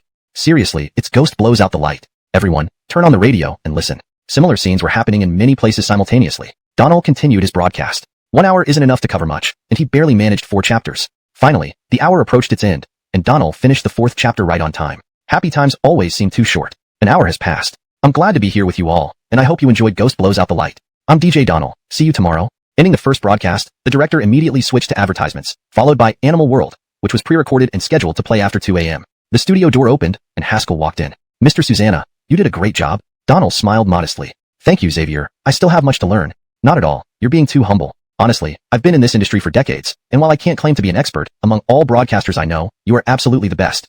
Haskell gave a thumbs up. Donald scratched his head, feeling somewhat embarrassed by the praise. Ascari also laughed. Mr. Susanna really did a great job. Thank you, thank you. I was worried about making mistakes. Let's not worry about that now. Are you all hungry? Let me treat you all to some late-night snacks. You don't have to. Donald politely declined, but deep down, he hoped for a meal. It was already 2 a.m., and he was hungry. Being treated would be perfect. Come on, Mr. Susanna. You have to give me this face. Haskell insisted. Alright, I'll follow Xavier's arrangement. Near Beijing radio station, there was an all-night outdoor food stall. Haskell, Ascari, and Donald walked into the stall together. Haskell ordered generously, calling the waiter and choosing nearly a dozen dishes, mostly grilled items and small plates. Mr. Susanna, help yourself. Shall we have a drink? Donald remembered making a fool of himself at Blakely's place after drinking too much. Rocky waved his hands. No drinks for me. I really can't hold my liquor. No way. Really, I'm not lying. Fine, then let's just have some drinks today. After the dishes arrived, Donald asked, Xavier, do you think the ratings will improve? Haskell hesitated. Regardless, we've done our best. In my opinion, it should improve, but how much is hard to predict. Tomorrow at noon, we'll have the results. Donald raised his drink. Rockeyers to hoping for a good result tomorrow. Rockeyers to hoping for a good result. The 3 clinked their glasses, or rather, their drink bottles. Note, the paragraph structure and line breaks are maintained as requested. Chapter 171. Undercurrent stirring. Hashtag chapter 171. Undercurrent stirring. By the time Donald returned to the company, it was already 3:30 a.m. Rocky didn't rush to rest. Instead, he opened his author's backend and found that his book had gained an additional 40,000 favorites, and he received over 150,000 coins and tips within a single day. Though this money wouldn't be immediately deposited into his account like writing scripts or lyrics, it still made him feel elated. Donald opened his novel's main page to check the review section. Upon seeing the reviews, Donald was taken aback. In the morning, there were only a little over 10,000 comments, but now, the comment section had surged to over 30,000. The contents of the comments mostly revolved around his recounting of Ghost Blows Out the Light on the Beijing radio station and speculations about his identity. Seeing this, Donald felt deeply satisfied. With things developing this way, relevant departments should soon take notice. Then, he could observe how they would respond. To Donald, this was both a game and a contest. After closing the page, Donald opened Weibo. It had been a while since he last updated his account, especially since the Deadwater incident, when he even stopped logging in. After some thought, Donald posted a new entry. Asterisk, Ghost Blows Out the Light has started airing on the midnight story hour at one certain department, was in his office. After finishing reading the report submitted by one of his subordinates, Hyman slammed it hard onto his desk. This report was about the research on the crosstalk industry and contained numerous public opinions and complaints. A considerable amount of time had passed since the Yunxi and other crosstalk clubs were shut down for rectification. Since it was a traditional industry and a national treasure, they couldn't be closed indefinitely, hence the subsequent research report. But the report wasn't satisfactory. It was filled with complaints from the public and criticisms towards the decision-making body, plunging the department into a storm of negative publicity. At that moment, Hyman couldn't help but think of Donald. If it weren't for Donald's crosstalk reform, if it weren't for his crosstalk shows in short, Donald was the root of everything. Did you listen to Donald talking about Ghost Blows Out the Light on Beijing radio station early this morning? Yes, it was really good. I never expected him to be the author of Ghost Blows Out the Light. Hyman frowned deeply. As he walked through the hallway, he overheard staff members quietly discussing the matter. Once again, it was Donald, Xavier. Two employees who passed by noticed Hyman's displeased expression and hurriedly greeted before quickly walking away. Back in his office, Hyman turned on his computer, searched for Ghost Blows Out the Light online, and saw that the hot searches were all about Donald. This sparked a surge of anger within him. If it weren't for Donald, the department wouldn't be in such a public relations nightmare. If it weren't for Donald, pulling out his phone, Hyman made a call. Director Ira, are you busy? No, Shaolin. Not at all. What's up? Gordy was the head of the entertainment bureau, wielding immense power over the entertainment industry. Well, Director Ira, isn't Rosanna banned? Yes, why do you ask? The internet has been full of headlines about Rosanna these past 2 days. It seems he started writing novels and broadcasting on Beijing radio station. Isn't the radio station under your jurisdiction? Gordy slightly frowned. Is that true? I haven't been paying attention. Rocky's become quite popular. You should check it out.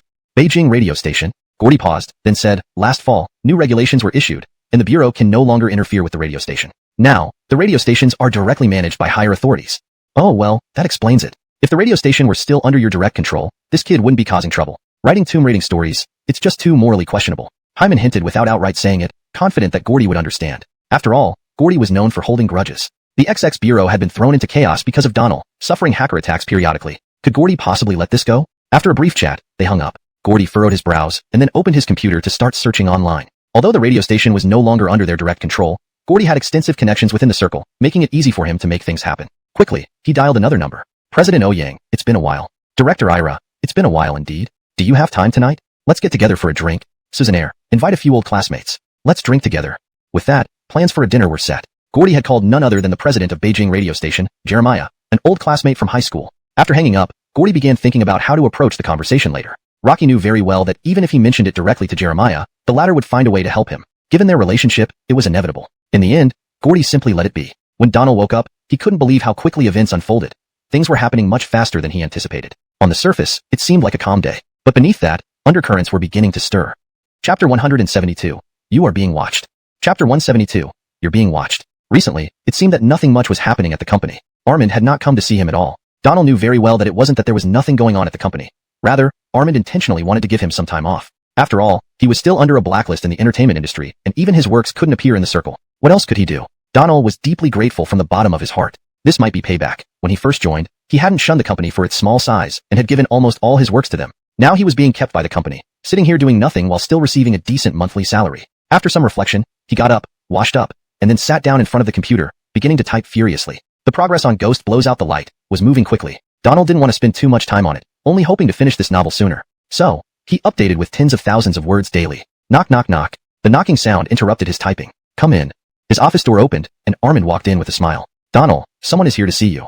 Another person entered from outside the room. It was Blakely, whom he hadn't been in touch with for quite some time. Why did you come? Can I come? No, not that. Please sit. Armand, being considerate, greeted them. Maxine, you two chat. I have something to take care of. Thank you, Manager Wong. Trouble you? Rocky, don't mention it. Armand turned around and left, closing the door behind him. Blakely looked around Donald's office, walked to the window, and admired the view outside. Not bad, the environment. Not bad. Did you come for something specific? Can I visit without a reason? Isn't it okay to visit a friend? Donald gave an awkward laugh. I didn't mean that. All right, you wrote a novel out of nowhere, and now you're doing a DJ show at the Beijing radio station. Just a coincidence. I never thought I'd write a novel. Wasn't I just idle? Fine, enough joking around. I came here today to talk about something serious. Blakely's tone suddenly became more serious. Donald frowned. What's so serious? Blakely sat down on the sofa and slowly said, a friend told me that someone is watching you closely. Donald raised an eyebrow. Who? Is that reliable? It's not hard to guess who it could be. Immediately understanding, Donald knew exactly who Blakely was talking about. A faint smile flickered across his face. Wasn't this what he wanted? But Donald pretended to be surprised. I'm already blacklisted. They still won't let me go? Rock hearing this, Blakely felt a bit heavy-hearted, almost pitying Donald. Offending people from XX Bureau, who hold life and death in their hands, makes it really hard to make a comeback. As far as I know, the radio station isn't directly managed by XX Bureau. Blakely took a deep breath. You still don't understand this circle. The relationships and connections within are incredibly complex. Donald shrugged. If that's the case, there's not much I can do. Let's wait and see how things develop. Blakely had just received a little wind of this news and came to inform Donald because she indeed had no way to change the situation. If you can't even write novels or broadcast on the radio, what are your plans? This was something Donald hadn't really thought about. If things were like that, would Armin still keep him at the company? Rocky would truly be valueless and have no hope of making a comeback. One step at a time, Donald replied, unsure how to answer. If anything happens, please contact me. And if you have any issues, tell me immediately, alright? Okay. I'll go first. Donald silently escorted Blakely out. Due to his current special circumstances, he didn't even accompany her downstairs. Back in his office, Donald resumed typing, continuing until 6 p.m. At the Beijing Hotel, in room 405 Peony Hall, 3 or 4 important figures sat inside. Haven't met for quite some time, right? At least half a year. It's nice that Director Ira has found time amidst his busy schedule, Zen chuckled. Nonsense, everyone is busy. Today we finally get together, so we should have a couple of drinks. In the room were Gordy, Zen, Jeremiah, and Deputy Adonis Fong from a certain committee. Apart from Emilio, they were all classmates and among the best in their batch. Gordy stood out particularly due to his role in XX Bureau, which controlled the entertainment industry, a highly lucrative position. However, compared to Emilio from a certain committee, he was slightly less influential. After 3 cups of wine, Gordy asked, "Oh Yang, I heard that your station's Midnight Story Hour program has included Ghost Blows Out the Light." Jeremiah paused. As the director of Beijing radio station, he usually didn't involve himself in everyday operations, leaving such tasks to the deputy directors. I'm not too sure about that. Why do you ask? It's not much, but the author of Ghost Blows Out the Light is Donald. You must know Donald, right? In this circle, who didn't know Donald? Deadwater had made him famous. Really? How can I lie about this? Wasn't Donald blacklisted by your bureau? Yes, he was blacklisted by us, but your station isn't under our bureau's jurisdiction. Jeremiah understood Gordy's implication. Lao Ira, what are you suggesting? Meanwhile, at the Beijing radio station's integrated office area, the audience rating results typically came out at noon the next day, but tonight, they were still pending. Haskell inquired, but was told the system data needed verification. From noon to 7 p.m., they waited. Rockire here, the result is out. Impatient, a technician ran out of the monitoring room with a statistical report. Haskell hurriedly rushed over, taking the report from the technician. Yesterday, the top-rated show was still the news program from China National Radio, holding steady at 16.8% of national listeners. Second place went to a news talk show, which made Haskell frown. The morning news from Beijing Radio had been surpassed. Frustrated, Haskell skipped the national ratings and checked the capital city ratings. First place, China National Radio's News Express, 41.7%. Second place, China National Radio's News Talk Show, 32%. Third place, Beijing Radio's Entertainment Flash, 31.8%. Just 0.2% away, Beijing Radio's Pride had dropped from its long-held second position. Chapter 173. The Reversal from Ghost Blows Out the Light. Chapter 173. The Reversal from Ghost Blows Out the Light. Note, Ghost Blows Out the Light is the literal translation of Gui Chui Dong, which is also a well-known title of a Chinese novel series. If you prefer to keep it as Gui Blow Out the Light, or another variation, please let me know.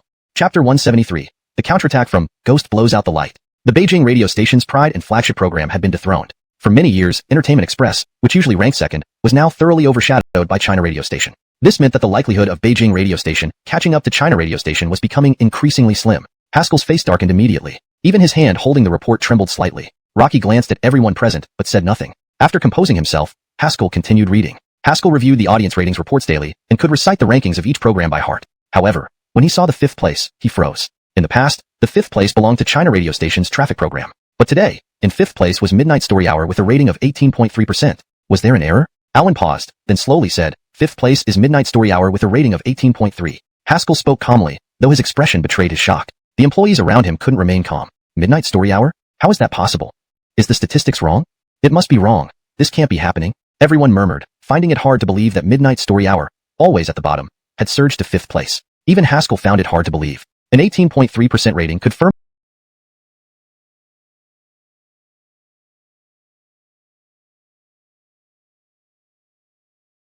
everyone repeatedly, then took out her phone and called Donald aside. At that moment, Donald was still writing, dedicating almost all his time to coding words and preparing for the night broadcast. Seeing Ascari's call, Donald checked the time, which was still early. Teacher Shun, so early? Don't, Teacher Susanna, just call me Xiao Zoya. I have good news. Our Midnight Story Hours ratings are out. How are they? It's on fire, Teacher Susanna. Midnight Story Hour is 5th in Beijing and 13th nationally. Donald didn't fully grasp the significance of these rankings, but felt unsure why Ascari was so excited. Well, that's great. Let's keep pushing, Donald replied, not sounding overly enthusiastic. Rock hearing this, Ascari hesitated, then added, Teacher Susanna, I'm sure companies will approach us for advertising deals soon. Do I need to handle those discussions? You can also help negotiate, Teacher Susanna. Donald shook his head after some thought. No, I'm not skilled at that. Leave it to your professionals. We'll see. Carry on, Teacher Susanna. Avonging up, Donald stretched lazily. Realizing he wasn't well-versed in ratings, he opened his browser. Audience ratings were publicly displayed daily by the National Radio Bureau. After checking, Donald understood the significance of 5th place in Beijing and 13th nationally. At 10 p.m., Bo left the hotel with others, each getting into their cars after brief farewells. Inside his car, Bo dialed Haskell, knowing the deputy director rarely intervened in station matters. Director, what can I do for you this late? Receiving Bo's call, Haskell was surprised since directors seldom called, unless there was new information from the bureau. Xavier, we've aired Ghost Blows Out the Light on Midnight Story Hour, right? Yes, director, I was going to discuss this. What happened? Midnight Story Hour has always been our lowest rated program. Yesterday, we started airing Ghost Blows Out the Light by Donald. Today's ratings showed it surged to 5th in Beijing and 13th nationally. Sigh. Haskell, like everyone else, found it hard to believe an underperforming program rocketed to national 13th overnight. Understood. Bo didn't elaborate because he didn't know what to say. Earlier, during dinner with Gordy, he indirectly agreed to remove Donald. But now, things had changed. This was Midnight Story Hour's comeback. No, Ghost Blows Out the Lights or Donald's comeback. Bo found himself torn and could only observe the situation for now. Chapter 174. Top 10 in the nation. Hashtag Chapter 174. Top 10 nationally. Although Huaxia radio station had been established 2 years earlier than the Beijing radio station, the competition between the two stations had lasted for decades. The Beijing radio station once topped the national listening rate rankings 6 years ago, but it only held the top spot for less than a week before being overshadowed by Huaxia radio station. At the Radio Administration Bureau, favor always went to the station with the higher ranking. So over the years, the Beijing radio station had often felt neglected and unappreciated, constantly trailing behind. Naturally, Jeremiah was not pleased. Having been transferred as the director of the Beijing radio station for nearly 10 years, he found himself stuck because the station had consistently failed to achieve impressive results. Rocky felt stifled. Reflecting on the sudden rise of midnight storytelling from the bottom of the national rankings to the 13th place, there was certainly an element of luck involved, perhaps due more to Donald's novelty factor than anything else. However, Jeremiah still wanted to see if midnight storytelling could push further up the rankings. If they worked hard enough, maybe they could even reach the top 3 in Beijing. With even more effort, who knows, they might just make it to first place. Jeremiah was a shrewd man who understood the power of fandom. Although Donald had been blacklisted in the entertainment industry, his talent and fanbase remained intact. That was Donald's greatest asset. These thoughts brought a smile to Jeremiah's face. Donald arrived at the Beijing radio station promptly at midnight. At this hour, the comprehensive office area was practically deserted. Ascari had been waiting by the elevator door and immediately greeted Donald when he emerged from the elevator. Mr. Susanna, you're here? Donald smiled. Yes, I'm here. Let's head to the broadcasting studio. Susannaire, let me prepare a bit. An hour before the midnight storytelling segment, time was ample, but Donald did not really need any preparation. He already had all the material memorized. So preparing meant resting for a bit. Time flew by quickly, and soon it was 1 o'clock. Final minute prep, came the director's voice through the earphones as Ascari made the final adjustments. 3, 2, Igot. Greetings, dear listeners. Welcome back to Midnight Storytelling. Tonight, we have Mr. Donald joining us again to narrate Ghost Blows Out the Light. Good evening, everyone. I'm your DJ, Donald. Without further ado, let's pick up where we left off. In the monitoring room, Haskell listened intently to Donald's narration through his headphones. The studio door opened, and Bo walked in. Both Haskell and the director stood up immediately upon seeing Bo. Director, what brings you here? Bo waved his hand dismissively. Please sit down, both of you. I just came by to observe.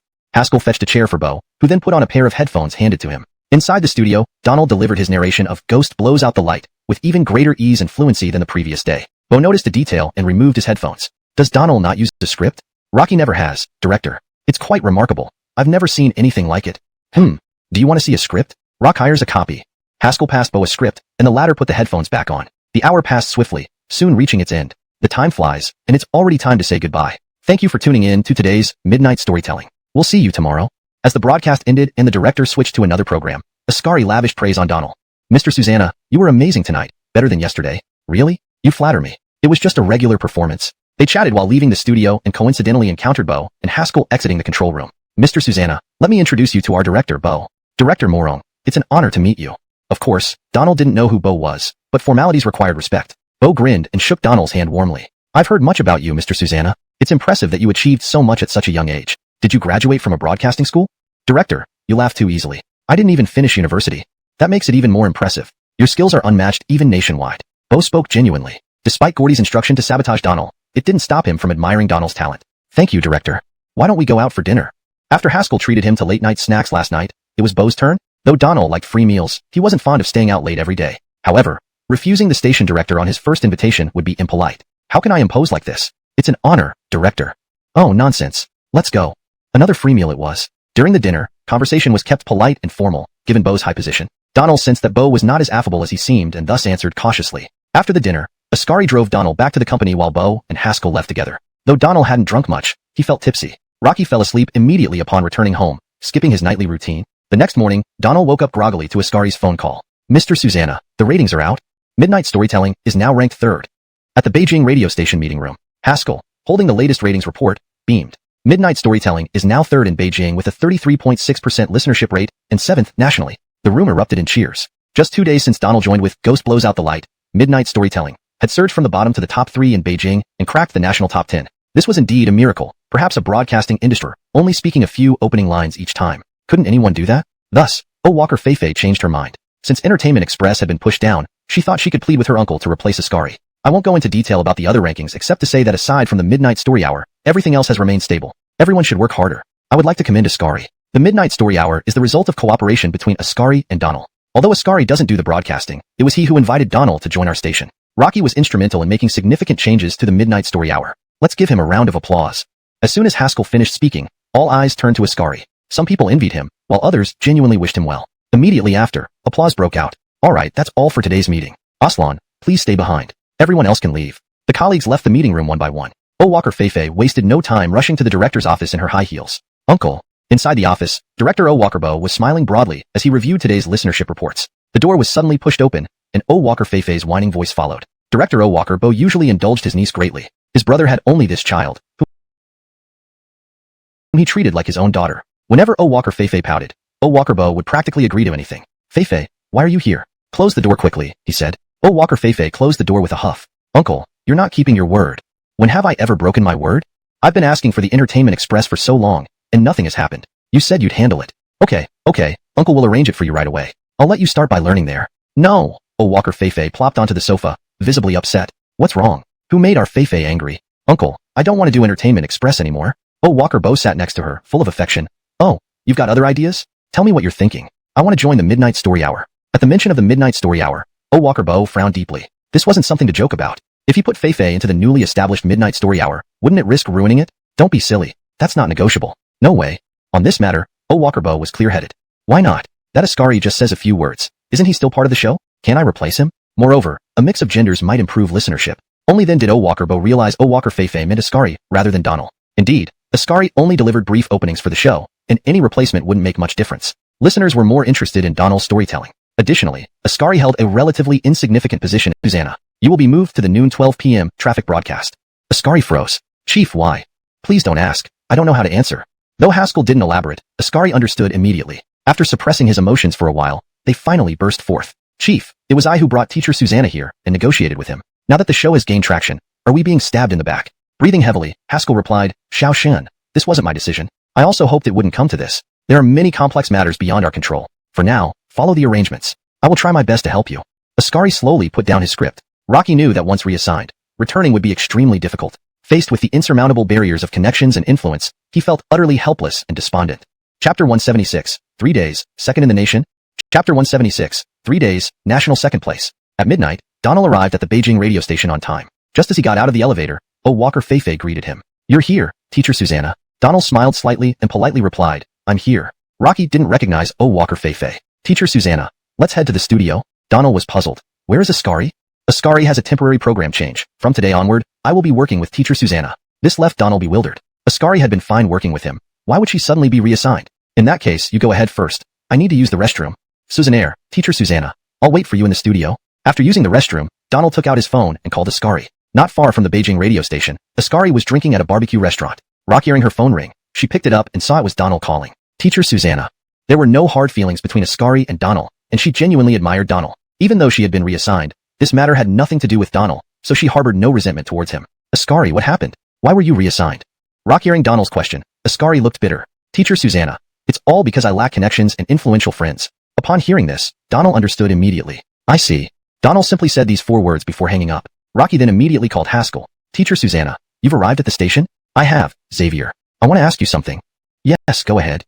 Why did you replace my partner? Haskell was momentarily taken aback by Donald's question. Rocky hadn't expected Donald to raise this issue, given that Donald worked with the radio station and the identity of his partner shouldn't matter much to him. Teacher Susanna, there were program changes above, so we temporarily assigned Walker Feifei to work with you. Upon learning Walker Feifei would be his new partner, Donald understood further. Given that Walker Feifei was Walker Bo's daughter, everything became clearer. Xavier, Ascari and I have worked well together. I don't want my partner changed. If you insist on changing partners, then I won't continue hosting the program. Haskell was stunned by Donald's response. Teacher Susanna, it's not convenient to discuss this over the phone. How about you bear with us tonight, and we'll talk more later. What do you think? Fine. I hope for a satisfactory answer tomorrow. The program officially began at 1 a.m. Rakilo everyone. Welcome to our Midnight Story Hour. I am your DJ Walker Feifei. Tonight, as always, Teacher Susanna will be narrating for you. Now, let Teacher Susanna bring you an engaging segment. Sigh. Taking a deep breath, Donald felt uncomfortable. Perhaps due to habit, he was used to Ascari's introductions. The sudden change to Walker Feifei felt awkward, and her tone during the broadcast seemed off-putting. Nevertheless, he delivered the 1-hour program conscientiously. After the broadcast, Donald left the station without exchanging any words with Walker Feifei. Back at the company, he couldn't focus on writing. After a quick wash, he went straight to bed. The next day at noon. Previously, colleagues at the radio station had little anticipation for this time, but now everyone eagerly awaited the daily listenership report, especially the midnight story hours ratings. The results were promptly announced at noon. A technician from the data department handed the latest listenership report to Haskell. Xiao Lu, gather everyone for a meeting. Soon, all employees gathered in the conference room. Haskell held the report and felt both elated and concerned upon seeing the numbers. Let me announce yesterday's listenership ratings. Everyone perked up, straining their ears. Number 1 nationally, Huaxia radio station's News Express, with a rating of 16.9%. Wow. It increased again. The crowd was buzzing. Although News Express only rose by 0.1%, this small increase was significant enough to leave many other programs trailing behind. Haskell continued, pausing dramatically. Nationally second place. Rocky scanned the audience before announcing, Beijing radio station's Midnight Story Hour, with a rating of 16.1%. Impossible, jumping 5 places in just one day? Is Midnight Story Hour cheating or something? 16.1? This can't be true. The room erupted in shock. Even Haskell found it hard to believe when he saw the report. Second place nationwide. It had surpassed Huaxia radio station's news interview segment. Huaxia radio station usually dominated the top 2 positions, but now, just 3 days into broadcasting Ghost Blows Out the Light, Midnight Story Hour had achieved such staggering ratings. At this rate, surpassing News Express to become number 1 wasn't inconceivable. At that moment, Walker Feifei wore a proud expression as if all the credit was hers, but ironically, nobody paid attention to her. Instead, those who noticed her felt somewhat disdainful, given how she had replaced Ascari through questionable means. Meanwhile, inside Huaxia radio station's conference room, the atmosphere was tense. The deputy director frowned deeply, looking at the report in disbelief. Rocky could never have imagined that a late-night storytelling show would skyrocket from the bottom to second place nationally in just 3 days, overtaking their second-place program and even threatening their top-rated News Express. With these unprecedented developments, everyone was left speechless and awestruck. Chapter 177. The Station Chief Compromises. Hashtag Chapter 177. The Station Director Compromises. In his office, Jeremiah finished reviewing today's listening rate report and couldn't help but smile. For years, they had been overshadowed by the China radio station, but today, he finally saw a glimmer of hope. The joy in his heart was hard to describe. Just then, there was a knock on the door. Come in. Eric entered. Mr. Lee, please sit. Director, I have something I need to discuss with you. Don't be so formal, just tell me. Jeremiah was in an excellent mood. Teacher Susanna told me that he wants Ascari to be his new partner. If we don't make this change, he will stop hosting the program. Upon hearing Eric's words, Jeremiah frowned immediately. What kind of contract did we sign? It's a free contract. Jeremiah's expression turned extremely grim. If the contract lacked any binding power, then Donald would control the game. Rocky could stop broadcasting anytime if his demands weren't met. On one side was his own niece, and on the other side were the station's interests. This dilemma made it hard for Jeremiah to decide. Before he could speak, there was another knock on the door. Come in. Jeremiah's tone became slightly impatient. An Igor entered and said, Director, a company executive has come to discuss advertising matters. What advertisement? Isn't this usually handled by the advertising department? They want to discuss advertising for the Midnight Story Hour. The contract for this program with Teacher Susanna is a free contract, and the ad arrangements are decided by Teacher Farouk and the station jointly. Jeremiah looked at Eric, who nodded. Rocky then said, have Section Chiefly handle it. Eric left with the Igor while Jeremiah tapped his fingers lightly on the desk, thinking about how to turn the situation around. Susanaka contract put the radio station in a position where they had no control over Donald, which posed some risk. In the meeting room, Eric sat down with representatives from Mengyo Group, one of the largest advertisers in the country. The general manager in charge of Mengyo's advertising department held considerable authority over ad placements. While Mengyo had collaborations with other programs on Beijing radio station, their investment was not as significant as that with China radio station. Manager Wan, hello? Section Chiefly, long time no see. Kale and Eric were old acquaintances. After some pleasantries, they sat down. Section Chiefly knows I like to get straight to the point. Today, I'm here to discuss sponsoring the Midnight Story Hour. Manager Wan speaks clearly. Yes, I understand. I need to inform Teacher Susanna first. As per our agreement, all advertising matters must be discussed jointly with him. Susanna, no problem. Contact Teacher Susanna, please. Eric pulled out his phone and called Donald. Teacher Susanna, am I disturbing your rest? Not at all. What's up, Section Chiefly? Well, Mengyo Group wants to sponsor our program, and I wanted to discuss it with you. This is good news. But what about my partner? Has Section Chiefly solved her? Haskell nodded and left the office. At 3 p.m., Eric received a call from Jeremiah asking him to come to the office. As he approached the door, it opened forcefully, and Walker Feifei ran out crying, nearly colliding with him. Come in. Little Lee closed the door. Director, what happened? Forget about it. Inform Donald that Ascari will be reassigned to him, and have him come to the station immediately to discuss the sponsorship. Understood, Director. Clearly, Jeremiah used his authority to remove his niece from the show. How he arranged everything else was not Eric's concern. Leaving the office, Eric immediately called Donald to inform him of the developments. While writing, Donald paused, got a bike from downstairs, and rushed to the radio station. By 5 p.m., Donald arrived at Beijing radio station. Eric, waiting at the entrance, greeted him, Teacher Susanna. Let's go to the meeting room. Inside the meeting room, they sat down without notifying Jeremiah since these matters didn't require his involvement. As the station director, handling advertising negotiations would overwhelm his day if he intervened every time. After sitting down, Eric briefly explained Mungyo Group's interest in advertising during the midnight story hour. Donald nodded. I'm not too familiar with this, so whatever the station decides about the sponsorship fee is fine by me. I agree. For them. I'll offer 80 million yuan and see their reaction. Alright, make sure this deal is sealed. Also, there's another matter I want to discuss with you. Go ahead, Director.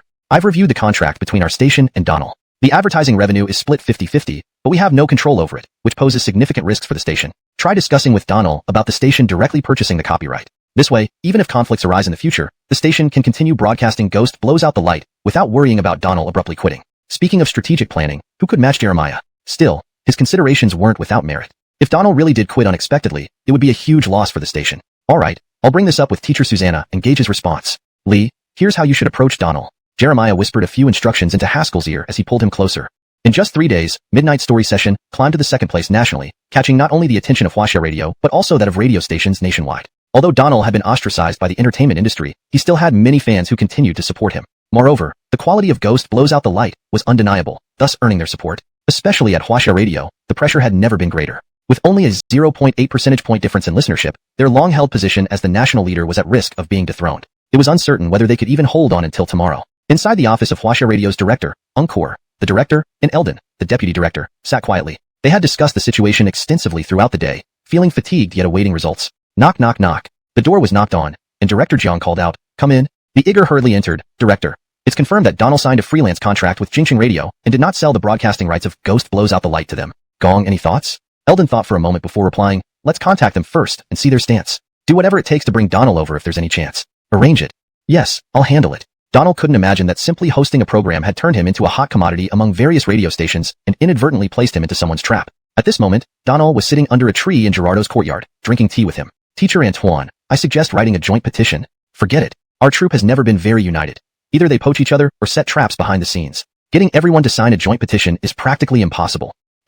At least traditional crosstalk can still be performed, right? The reformed crosstalk is widely popular and accepted by audiences. Switching back to traditional crosstalk wouldn't appeal to listeners, so it's better not to. Donald was speechless. Gerardo made a valid point. Reformed crosstalk combined various elements fitting modern audience preferences, and reverting suddenly to traditional styles wouldn't be well received. "Don't worry about this for now. Things will sort themselves out. We can endure this. It's only been a few days."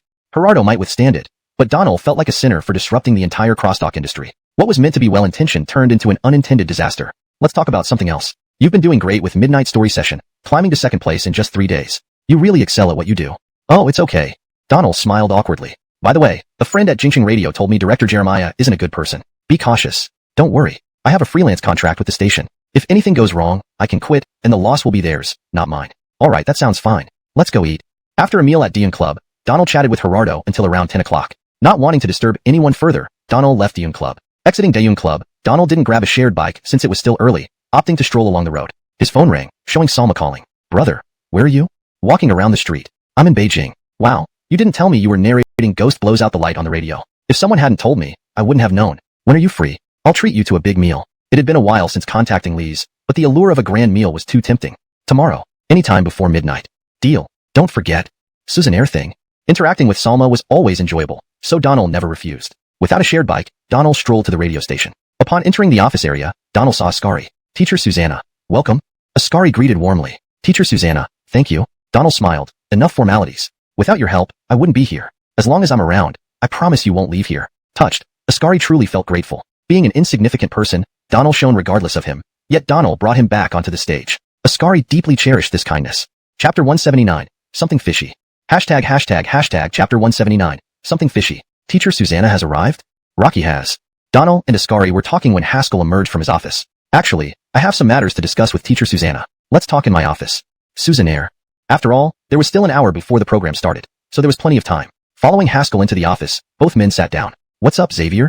"Well, it's about the sponsored advertisement from Mungyo Group. Our advertising department quoted 30 million pre-tax for 1 quarter, and I wanted to run it by you, Teacher Susanna. What do you think?" Donald really had no idea about this. He had no concept of how much advertisements cost. In his mind, a TV commercial or endorsement might be worth tens of millions. But this was radio, which had a different audience. Radio simply didn't have as wide an audience as television, so logically, the advertising fees should be lower. But Haskell mentioning 30 million surprised Donald. 30 million? Will they agree to that? Haskell was puzzled by Donald's response. Previously, Jeremiah had told him to mention 30 million to Donald, because Donald wouldn't be involved in negotiations between the radio station and the company. According to their plan, the unit aimed to secure 80 million from Mungyo Group, then tell Susanna Chunhua only 30 million, meaning Donald would receive 15 million according to the contract. They could also discuss buying out the copyright. This way, the unit would get 65 million pre-tax advertising revenue and could negotiate better terms with Donald since they held the majority of the funds. Let's try. Maybe they'll agree. Haskell agreed reluctantly. Internally, he despised Jeremiah's methods, feeling guilty about securing such a large sum without Donald's knowledge. If Donald found out, it would lead to conflict. Our leadership has mentioned that if you're willing to sell the copyright to the radio station, we're prepared to offer 20 million. 20 million. That's 20 million. Asterisk asterisk. To say Donald wasn't tempted would be a lie. All the money he had earned since coming to this world hadn't amounted to 20 million. Rocky had almost secured an endorsement deal, but a blacklist order had ruined everything. Now, he could earn 20 million from just a broadcast copyright. This was fantastic. But Donald didn't immediately agree. The more unbelievable something seemed, the more cautious one should be. Rocky understood this well. Xavier, I'll give you a response soon. Got it. I'll wait for your message. After finishing their discussion, it was nearly time for the show. Donald and Ascari entered the studio for final preparations. Once the program concluded, Donald left the radio station promptly. Back at Sufu Company, he called Kirk immediately. Teacher Susanna, aren't you resting yet? Oh, right, you must have just finished the show. Yeah, I came back after the show. Kirk editor, there's something I need to ask you. Go ahead. Donald recounted his conversation with Haskell. Frankly, I don't know much about this. Let me check with our chief editor and see what he says. Thanks for your help. You're too kind. After hanging up, Kirk called his boss despite the late hour. After hearing Kirk's summary, Jermaine frowned. Radio copyrights typically cost a few million at most. For Ghost Blows Out the Light, offering 20 million was outrageous. Kirk, I'll look into it tomorrow and get back to you. All right. Coincidentally, while Jermaine worked in web novels, his classmates spanned various industries. Late at night after speaking with Kirk, he received a call the next morning from his classmate Antoine Sihai, inviting everyone to lunch at Beijing Grand Hotel for a reunion. Antoine Sihai was the planning director for Mengyo Group's Beijing branch's advertising department. At noon, classmates gathered at Beijing Grand Hotel. After greetings, everyone settled down. Jermaine and Antoine Sihai had a particularly close relationship, having been classmates since junior high. They both moved to Beijing after graduation and often drank together. As soon as they sat down, Antoine Sihai said, "It's been a while. I miss everyone so much. Let's have a toast." Gerardo, you seem pretty happy lately. I heard your company is negotiating an ad sponsorship with Beijing radio station. Smart move. I listen to Midnight Story Hour every day. It's fantastic. Rocky hearing this, Jermaine perked up. Rocky didn't know who to ask about this situation, and now he got his answer effortlessly. Chapter 180, National First, Creating a Miracle. Chapter 180, National Number 1, Creating a Miracle. The gathering was noisy, and Jermaine did not ask about it. It was only after the gathering ended, and everyone got into their cars to go home, that Jermaine pulled Antoine Sihai aside. "Hi Z, come with me." "What's wrong? You look so serious, don't scare me." "Enough chit-chat, get in the car. I need to ask you something."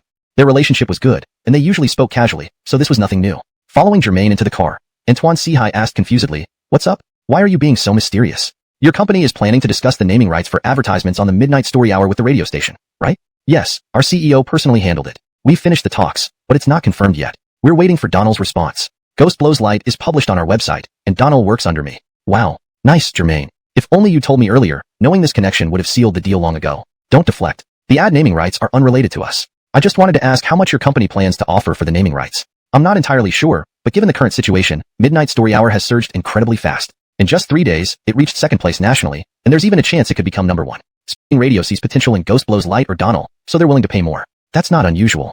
Okay, let's discuss this back at the office. Are you busy? Got time to hang out at the company? Another day, please. I've been swamped, and I have to go to Beijing Radio today. All right, don't want to keep you then." Antoine Sihai left the car, and Jermaine watched until his car disappeared before calling Kirk. "Boss, any leads?" "Not really. Typically, 20 million is quite high. If Mr. Susanna has no objections, sign it." "Got it. I'll talk to Mr. Susanna."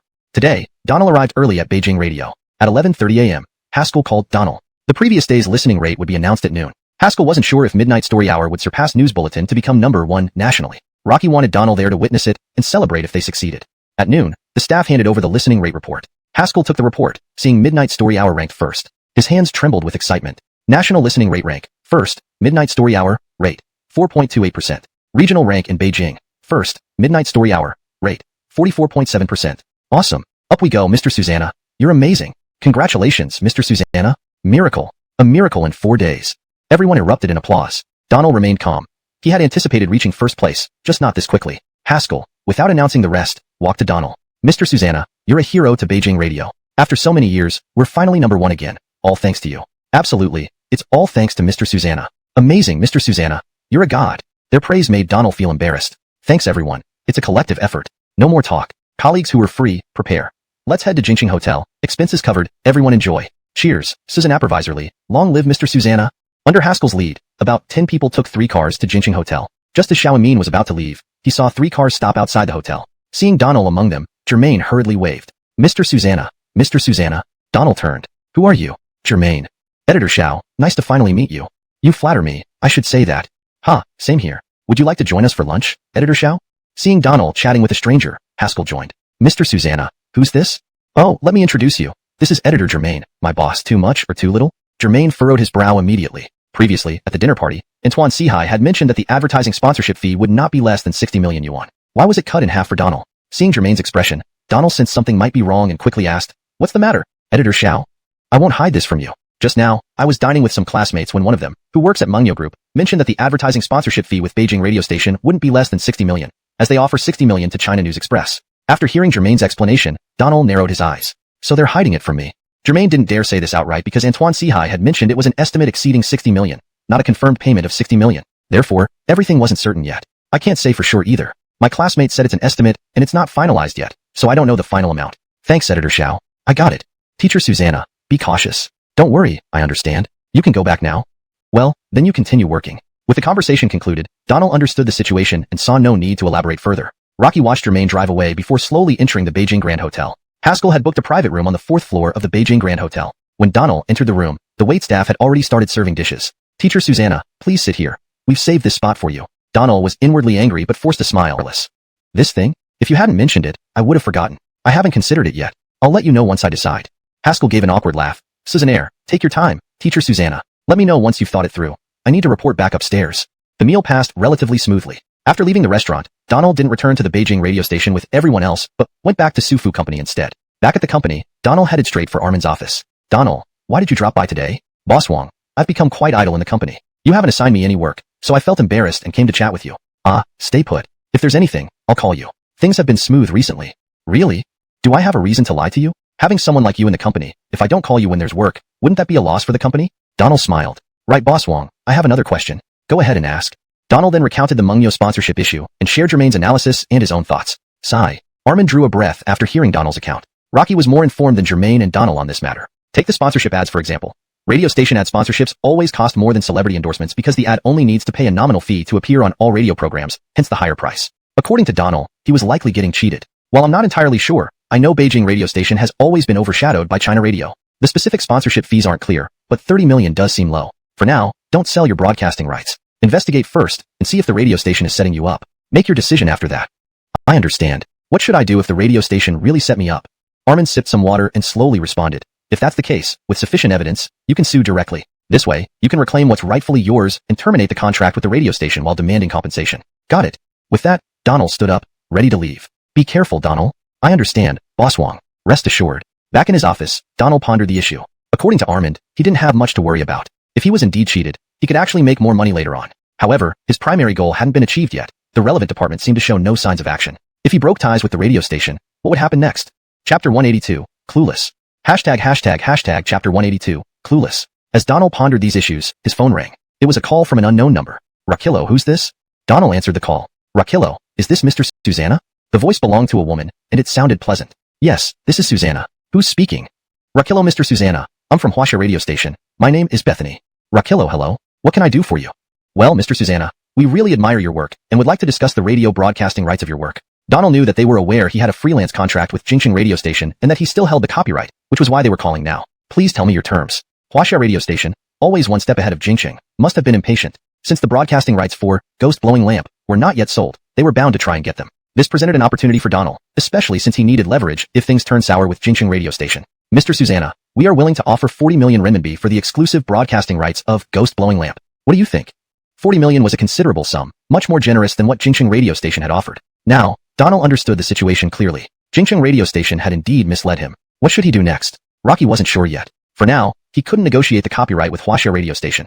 At least not until he uncovered the truth. You've shown great sincerity, and the offer is indeed generous. However, deal or more with Mengyo Group, they might not even show him the contract. But upon reviewing it, Donald saw that it stated 30 million renminbi, and there were no apparent issues with the content. Upon reflection, Donald realized something. This contract lacked Mengyo Group's signature, and Haskell had said it was a drafted version, not a finalized one. Since it was still unsigned, the station could easily alter it before the actual signing with Mengyo. The specific details would remain unknown to him. Without showing any suspicion, Donald returned the contract. All right, no objections from my side. Haskell patted Donald on the shoulder but remained silent, further confirming Donald's doubts about the contract's authenticity.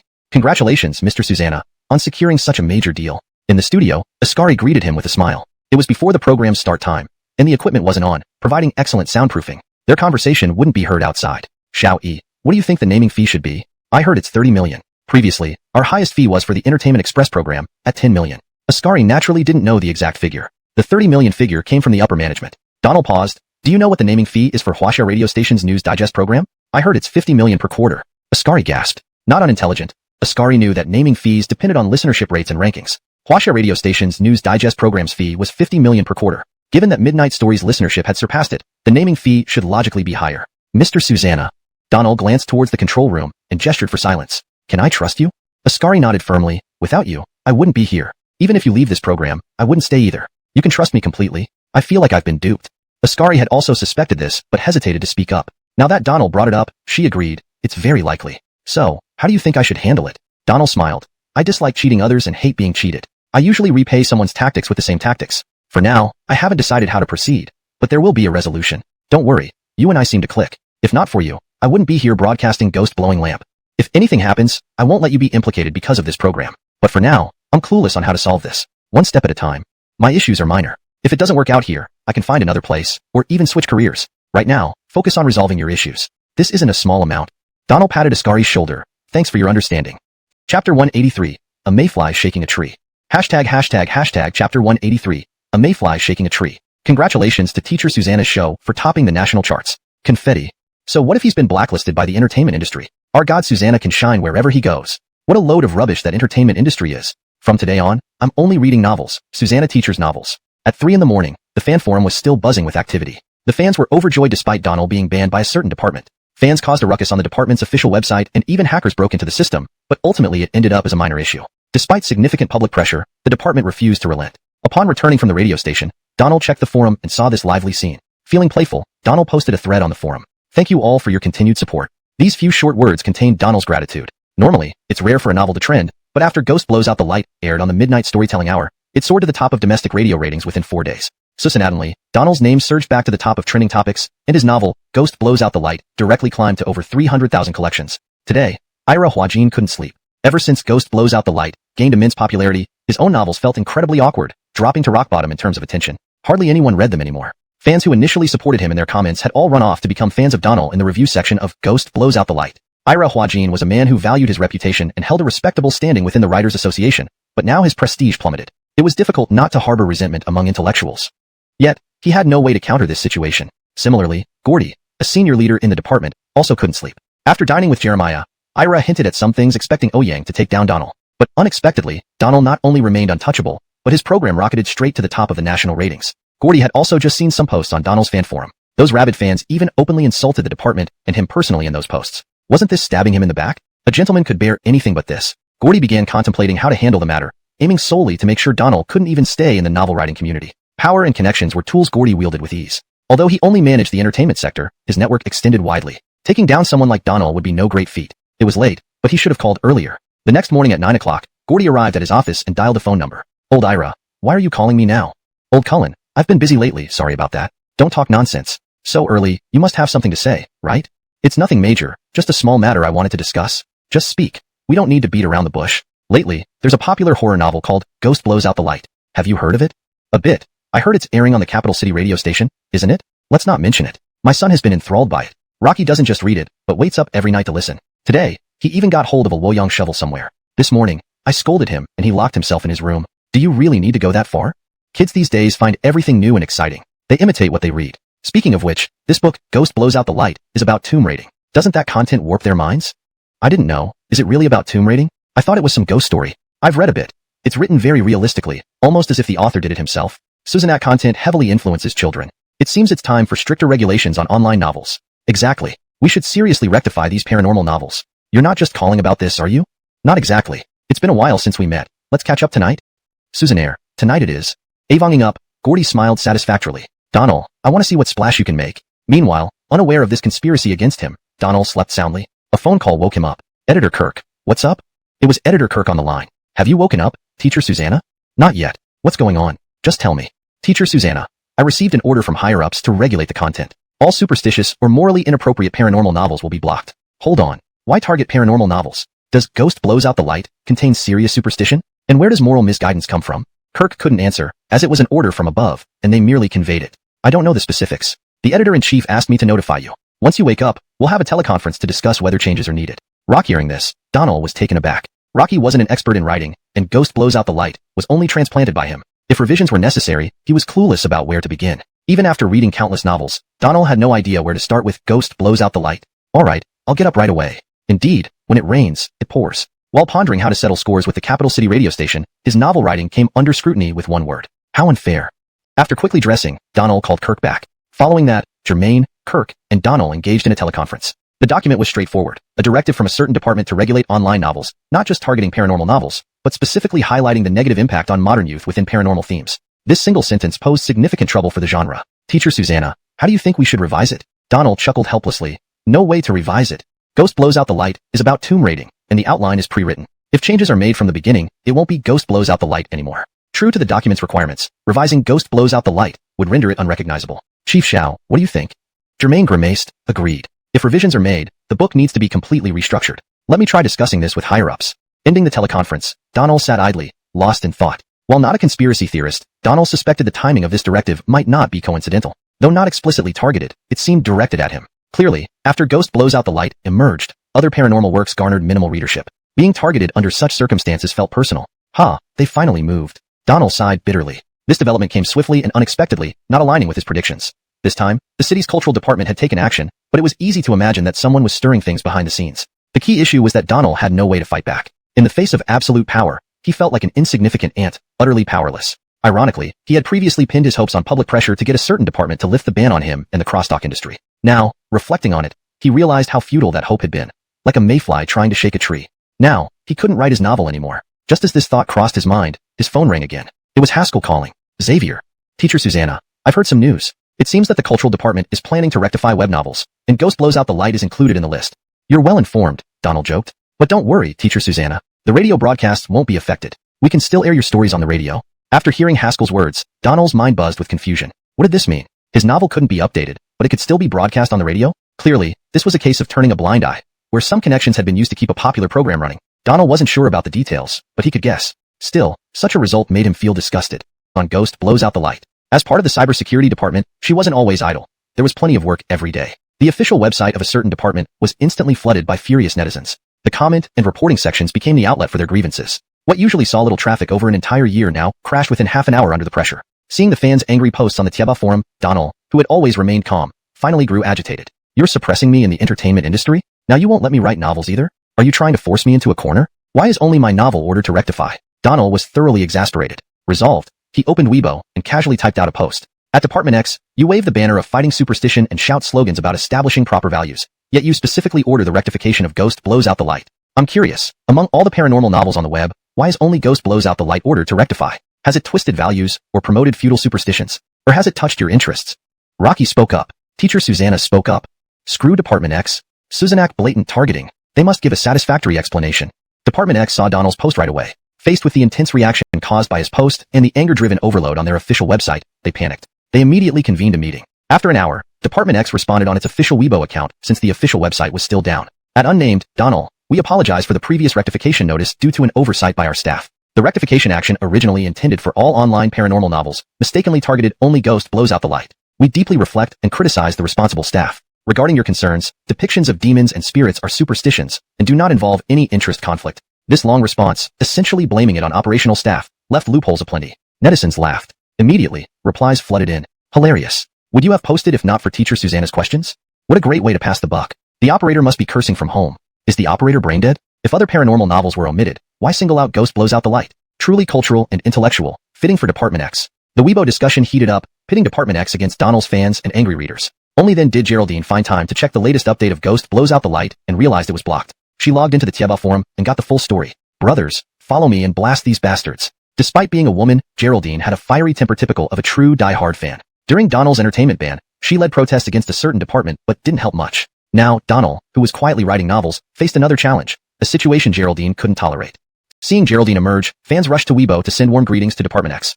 Pressure soon shifted to the Weibo platform, which needed to cooperate with Department X in deleting posts and blocking accounts while safeguarding its servers. However, from Geraldine's perspective, these so-called tech personnel were merely beginner-level computer users. Quickly, control over Weibo changed hands again, fully taken over by hackers. Not just Weibo but also Department X's website was hacked and brought down. Security calls flooded in, and the director urgently summoned everyone for overtime work. After a 2-hour battle, they barely stabilized the situation. Yet, with senior officials around, Geraldine pretended to assist in solving the problem without causing further chaos. Meanwhile, Donald didn't give up, engaging in a dialogue with Department X via Weibo. But after one reply, they went silent, knowing that saying too much might backfire. Silence and visible action seemed best. Thus, Department X swiftly issued revised documents for a special cleanup operation across the web. Donald once again made headlines, and his phone rang nonstop for "What would you like to eat?"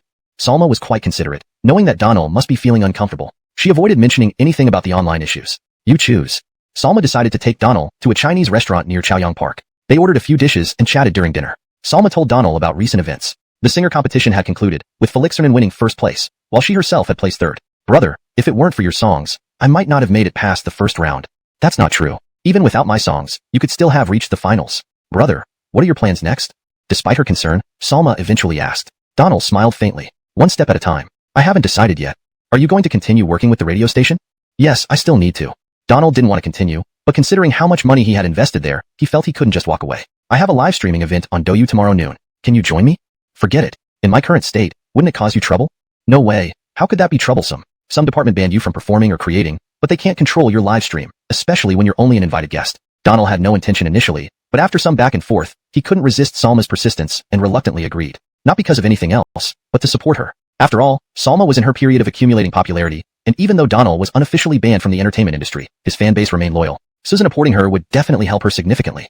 After dinner, instead of rushing for a cab, they strolled into the nearby park since Salma wanted to explore it, leaving Donald with no choice but to follow. The park was bustling today. As soon as they approached the entrance, they saw a crowd gathered. It looks like there's an event happening. Brother, let's check it out. A temporary booth stood by the park entrance, where many parents and children were gathered. Salma ran over enthusiastically. It turned out to be a story collection competition organized by the Federation of Literary Associations. They were collecting fables and other educational stories. Brother, writing stories is your strong suit, right? Don't joke. I don't write stories, novels at most.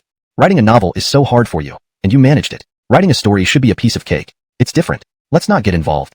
After strolling through the park for about 10 minutes, they both headed home as Salma had many things to do. Watching Salma drive off, Donald rented a small yellow bike nearby and cycled back to the company. Unable to write novels and with nothing much to do, the bored Donald opened his computer to browse the web. Rocky stumbled upon the promotional advertisement for the story collection again. Curious, Donald clicked into the homepage of the Federation of Literary Associations. This competition had been running for 2 days already, with numerous submissions visible on the page. Mostly, the authors were internal members of the Federation. Currently, the highest voted submission came from Myling, titled, Listen to Your Mother. It garnered 11,741 votes, nearly 5,000 more than the second place entry. Upon examining the second place, Donald found it comparable, or perhaps better. Intrigued, Donald searched for information on Myling. What he discovered was surprising. Myling was a renowned vice president of the Federation, with numerous published works, mainly poetry and prose. Out of curiosity, Donald read some of Myling's works, but could only smile awkwardly. Rocker work wasn't particularly outstanding, hardly matching her position. This discrepancy explained why the second place had significantly fewer votes. The influence of Myling's title played a huge role. Donald disliked getting involved in others' affairs, but this competition aimed to educate children responsibly. Using her position for unfair advantage made him feel disgusted. Moreover, Myling's mediocre work dimmed the contest's purpose. Donald had countless stories, fairy tales, fables, various genres, that were far superior. Any one of them would surpass Myling's by leaps and bounds. With idle time, Donald thought and started typing. 15 minutes later, a new entry appeared on the homepage. After half an hour, Donald's submission hadn't received a single vote. Despite no support, Donald wasn't concerned. Rocky wasn't participating to win but for fun. Lying on his bed, Donald pondered how to reclaim his investment from the radio station. XNXine's dad, look at this. While browsing the Literary Association's website, a woman noticed an entry with 0 votes. Curious, she clicked to see what made it so unappealing. But upon reading it, she felt like she had discovered a treasure trove and hurriedly called her husband to see. Chapter 186. There must have been cheating. Hashtag Chapter 186. It must be cheating. Little Bunny obedient? The man, called over by his wife to look at the story, paused slightly when he saw the title. The man clearly showed some impatience on his face. Why should I read this? I'm not a kid.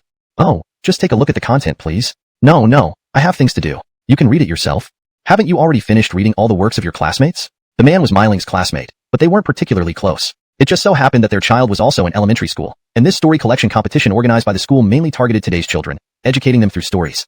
Results. However, Donald never intended to compete for first place or rankings. He just casually wrote a piece out of boredom. An hour later, the votes for the once bottom-ranked Little Bunny Obedient rose to 1,464. This was far behind the top-ranked story, not even reaching 1/10 of its votes. Even compared to the second-place story, it lagged significantly. But Little Bunny Obedient ranked 4th, only 700 votes behind the third place. Its rapid rise quickly drew more attention. Firstly, the third-place author noticed Little Bunny Obedient was just 700 votes behind. Intrigued, he clicked in to read it. What rubbish is this? After reading Little Bunny Obedient, the third-place author smirked. Typical writer jealousy made him feel other people's works were always a notch below his, regardless of whether they were in fourth or first place. Yet, to other netizens, Little Bunny Obedient was a masterpiece. Among Donald's fans were mothers, and one of them paid attention to the Literary Association's story collection competition that day. After reading the top-ranked Listen to Mommy, the mother found it mediocre. Continuing downwards, her eyes lit up when she saw Little Bunny Obedient. Does anyone follow the Literary Association's story collection competition? The mother casually posted on Donald's forum. Yes, sister. How old is your child? 7, getting ready for first grade. Have you noticed a work called Little Bunny Obedient? It's really well written. Why does it have so few votes? If anyone has spare time, go ahead and cast a vote. Such a good work only having 1,000 votes is unfair. Why not, sister? These are written for kids. I wouldn't bother reading. Yeah, stories for kids aren't interesting. All I care about is when Ghost blows out the lamp will update. I checked it out just now. Little Bunny Obedient is truly well written. Better than the others. I voted for it. You should check it out if you have free time. In the forum, people chimed in, and some curious ones want to read Little Bunny Obedient. After comparing it with the top-ranked story, they decisively voted for Little Bunny Obedient. The author of Listen to Mommy is Myling from the Literary Association. Rocker work is like grandmother's foot-binding cloth. Can't stand reading it. So many votes? Definitely rigged. Agreed. It's unbearable. I voted for Little Bunny Obedient too. Donald had many fans, but many wouldn't bother to read or vote for Little Bunny Obedient. They just watched the fun unfold. However, even with a small fraction voting, the number of votes was impressive. Within half an hour, Donald's votes surged to 6,300, overtaking the second place. Seeing this, the second place author noted how in just half an hour, Little Bunny Obedient gained over 6,000 votes, surpassing him. Without hesitation, he clicked to file a complaint, alleging that Little Bunny Obedient engaged in ballot stuffing. However, the back-end response indicated no signs of fraudulent activity for Little Bunny Obedient. The event had a deadline. It was now 4 p.m., and the competition would end at 6 p.m. The winner would receive a certificate from the Literary Association and possibly have their work included in the latest language arts textbooks. Bored, Donald reopened the Literary Association's homepage at 4:20 p.m. Seeing his work had climbed to over 9,100 votes, Donald was astounded. Rocky never imagined that in such a short time, Little Bunny Obedient had risen from the bottom to second place, now just over 3,000 votes behind the leader. Meanwhile, at the Literary Association office, Sister Zi Yun, there's a work approaching 10,000 votes. Who wrote it? Myling frowned. At 2 p.m., she thought her lead was uncatchable. But now, the gap was only 3,000 votes. Let me see. Opening the homepage, Myling saw the second-place work wasn't the previous one, but a completely unfamiliar name to her. More strangely, authors typically use their real names for such events, but the author of Little Bunny Obedient used a pen name, Damon. With doubts, Myling finished reading Little Bunny Obedient. As expected from writer's bias, Myling, as vice chair of the Literary Association, felt the work was childish. But then she realized the collected works were intended for children. Overly sophisticated content would confuse them. During her brief moment of reflection, within 10 minutes, Little Bunny Obedient's votes jumped to 11,685. Nearly 3,000 votes in 10 minutes. Rocker own work only gained about 100 votes in that time. If this continued, she would surely be overtaken by 6 p.m. Cheating, ballot stuffing. It must be ballot stuffing. This was all Myling could think. The man, called over by his wife to look at the story, paused for a moment when he saw the title. The man clearly showed an expression of impatience. Why should I read this? I'm not a kid. Oh, just take a look at the content. No, I have other things to do. You read it yourself. Haven't you already finished reading your classmate's work? The man was Myling's classmate, but their relationship wasn't particularly close. It was just that their own child was in elementary school, and this story collection competition organized by the school mainly targeted current children, using stories as a way to educate them. My classmate is a rising star in the Writers' Union, currently leading with the highest votes. Yours doesn't even have a single vote. Is it even worth reading? What I want to say is exactly this. Take a look at this work. I think it's much better than Listen to Mom. The woman was also a teacher, though an early childhood educator, and her education level wasn't particularly high. However, when it came entirely to something like Little Bunny Be Good, depending on context and preference. Since Guy is not standard English, retaining it makes the text feel more foreign or authentic, but might confuse readers. For consistency and fluency, here's a refined version. Meanwhile, others also began to notice the bottom-ranked Little Bunny Be Good. This ensures that the meaning is accurately conveyed, reads naturally, and maintains consistency in terminology and style. The content of this story was simple and straightforward, unlike other works that employed overly complex methods to guide children. Those might be understandable for adults, but they would be hard for children to grasp fully. In contrast, Little Bunny Be Good achieved the best effect with its simplicity. Soon, the votes for Little Bunny Guy climbed rapidly from the bottom of the rankings. To improve this translation and ensure it accurately conveys the meaning while reading naturally in English. Soon, the vote count for Little Bunny Foo began to climb rapidly from its initial position at the bottom of the rankings. Note, for the title Xiao Tuzi Guai, a more natural-sounding English title could be Little Bunny Foo or Little Bunny Be Good. The choice depends on context and intended tone. For consistency, I used Little Bunny Foo in this edit. Donald had written Little Bunny Guy with the intention of creating an educational piece suitable for children, believing that the simplest approach would yield the best results. Rocky hadn't intended to compete for first place or worry about rankings. He just felt like writing and submitted it on impulse. After 1 hour, the vote count for the originally last place, Little Bunny Guy rose to 1,464. This number was still far behind the first place entry, not even reaching a fraction of its votes. Even compared to the second place, it was significantly lower. However, Little Bunny Guy had climbed to fourth place, now only about 700 votes behind. The rapid rise in votes for Little Bunny Guy quickly drew more attention. The author of the third place work noticed that Little Bunny Guy was only 700 votes behind and clicked in to check it out. What's this rubbish? After reading Little Bunny Guy, the third place author laughed. Typical of the literary world, he found others' works inferior, believing his work surpassed all others, including the first place. However, other netizens viewed Little Bunny Guy as a masterpiece. Among Donald's fans were several moms who happened to notice the story collection contest on the Literature Association's website. After reading the top-rated, Listen to Mommy, one mom thought it was just okay. Scrolling down, when she reached Little Bunny Guy, her eyes lit up. Does anyone know about the Literature Association's story collection contest? This mom casually posted a thread on Donald's forum. Yes, sister. How old is your kid? 7. About to start first grade. Have you noticed a work called Little Bunny Guy? It's really well written. Why does it have so few votes? If you have a moment, go cast a vote. Suzanak, a good work deserves more recognition. Not really interested, sister. They're all for kids. I won't bother. Yeah, me too. Kids' stories are hard to read. I'm waiting for God Susanna's Ghost Blows Out the Light update. I just checked, and Little Bunny Guy is genuinely great, better than the rest. I voted for it. You should check it out too. In the forum, people exchanged opinions. Curious readers want to read Little Bunny Guy and, after comparing it with the top-ranked work, decisively voted for Little Bunny Guy. Listen to Mommy is written by Jean, someone from the Literature Association. Rocker writing is as outdated as my grandma's foot bindings. So many votes. Must be rigged. Agreed. I read it. It's unbearable. I also voted for Little Bunny Guy. Though many of Donald's fans wouldn't participate, those who did cast their votes contributed significantly. Within half an hour, Little Bunny Guy surged to 6,300 votes, overtaking the second place. Seeing the rapid ascent, the second place author immediately complained, accusing Little Bunny Guy of buying votes. However, the platform confirmed no evidence of fraudulent activity. The contest had a deadline, set to end at 6 p.m. The winner would receive an honorary certificate from the Literature Association and might see their work included in new Chinese language textbooks. At 4:20 p.m., Donald, who was bored, reopened the homepage. To his shock, his work had received over 9,100 votes, jumping from last place to second and trailing only 3,000 votes behind the leader. Meanwhile, at the Literature Association office, Ziyun, there's a work with nearly 10,000 votes. Who wrote it? Jean frowned. At 2 p.m., she'd been confident her lead was unassailable, yet now she was only 3,000 votes ahead. I'll check. Opening the homepage, Jean saw that the second place work wasn't the same one she'd seen earlier. It was an unfamiliar name using the pen name Susanna San Susanai. Finding it odd that most authors use their real names, Jean read through Little Bunny Guy. Like many literary professionals, she initially deemed it childish. But she soon realized the contest aimed for children.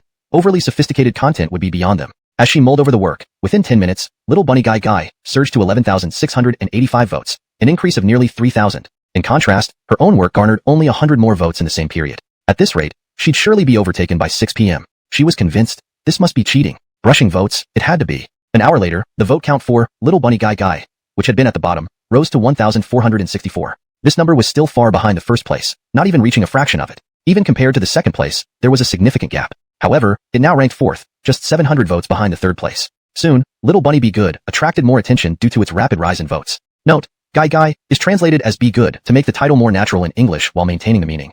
First, the author of the third place entry, noticing that Little Bunny Guy was only 700 votes behind, clicked in to check it out. What's this? The third place author scoffed after reading Little Bunny Behave. Note, Guy is translated as behave to better fit natural English phrasing while keeping the meaning. Typical intellectual snobbery, seeing others' works as inferior, regardless of whether it was the fourth place or even the first place. Rocky believed his work was superior. However, in the eyes of other netizens, Little Bunny Guy was a masterpiece. Note, Guy is not typically translated as it's part of the story title and may be left in its original form for authority. I just checked, and Little Bunny Be Good is really well written. I think it's better than the others. I voted for it, and everyone should check it out if they have time.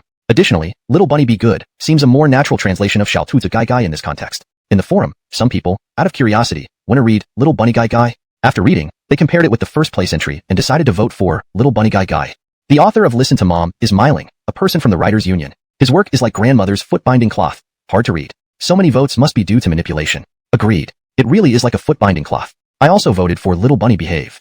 Note, Little Bunny Guy is translated as Little Bunny Behave to better convey the meaning in English while maintaining consistency with the story's context. While Donald had many fans, not all of them would bother to read or vote for Little Bunny Guy, treating the event more as entertainment. However, those who did vote made a considerable impact. In just half an hour, the votes for Little Bunny Guy surged to 6,300, surpassing the second place. The author in second place noticed that Little Bunny Guy had skyrocketed to over 6,000 votes within half an hour. Without hesitation, they clicked to file a complaint, alleging that Little Bunny Guy was engaged in vote padding. However, the back-end review found no evidence of vote padding. On the other side, in the office of the Writers' Association, Sister Ziyun, there's a work that's almost reached 10,000 votes. Who wrote it? Myling frowned slightly. At 2 p.m., when she last checked, her lead over the second place was so substantial that it seemed impossible for anyone to catch up. How could the gap now be only around 3,000 votes? I'll take a look.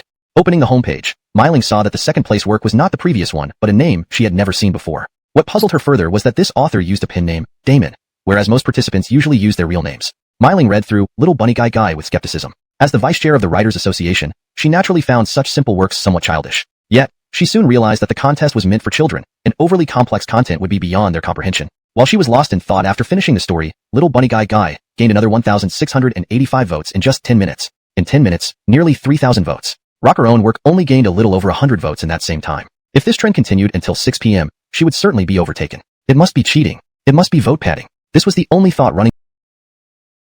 Authors in such competitions use their real names, but Little Bunny Guy's author used a pen name, Damon. Note: I've added the specific pen name Damon to maintain consistency with the original text and provide more detail. With confusion, Myling read through Little Bunny Guy.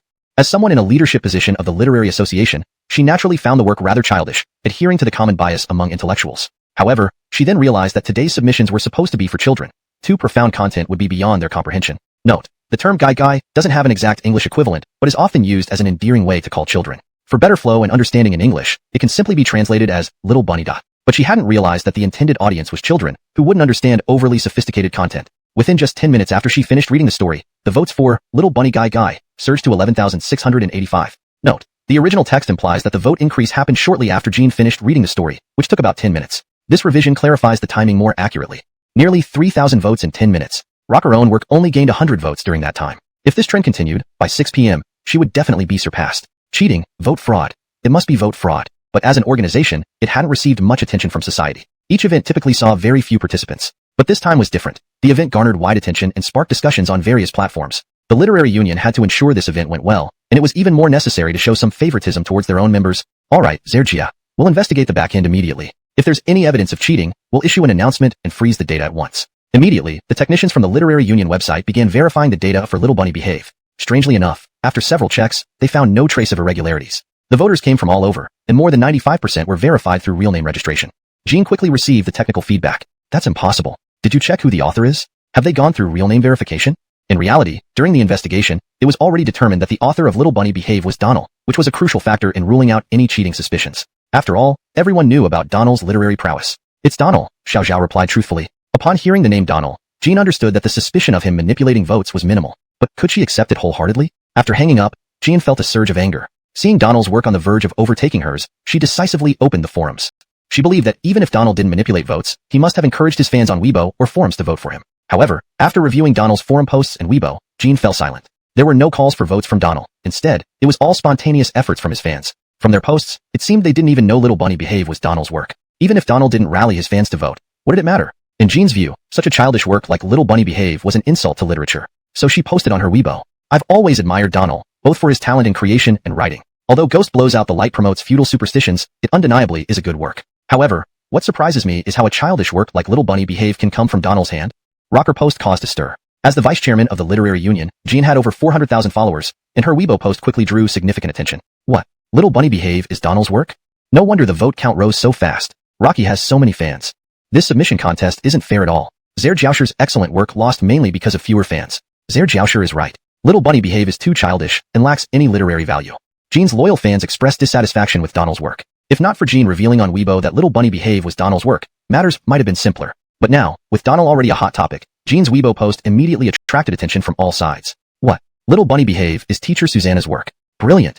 Only teacher Susanna can write so succinctly that children can understand it easily, unlike some works that emphasize literary merit, which aren't meant for kids. Why wait? Let's vote.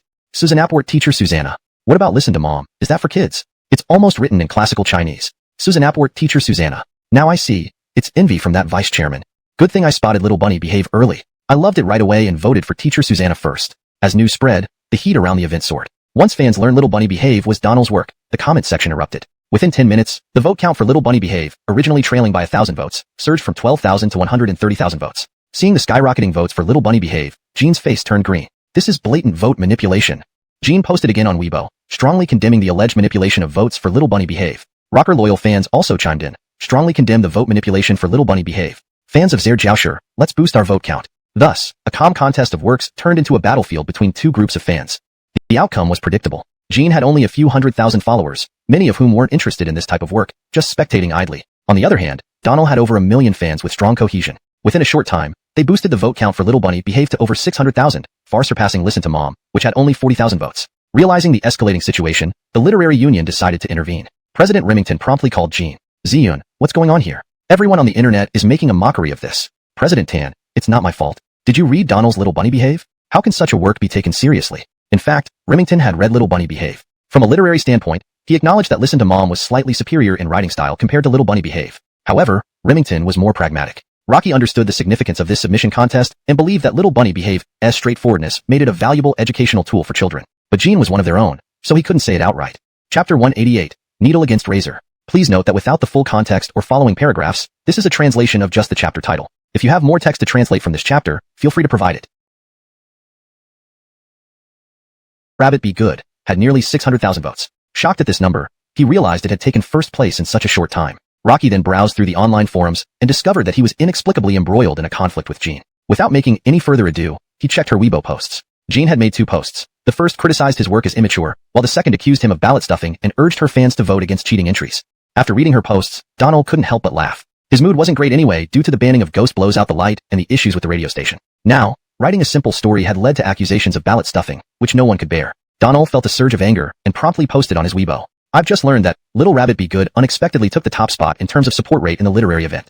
Also, I just found out that it has been questioned and labeled as a potential ballot stuffing case. It's quite amusing, isn't it, for a high-ranking member of the Literature Association to defame others' works while accusing them of cheating and simultaneously urging their fans to stuff ballots? Could it be jealousy, overconfidence, or an angry outcry after breaking some internal rules? Scary thoughts indeed.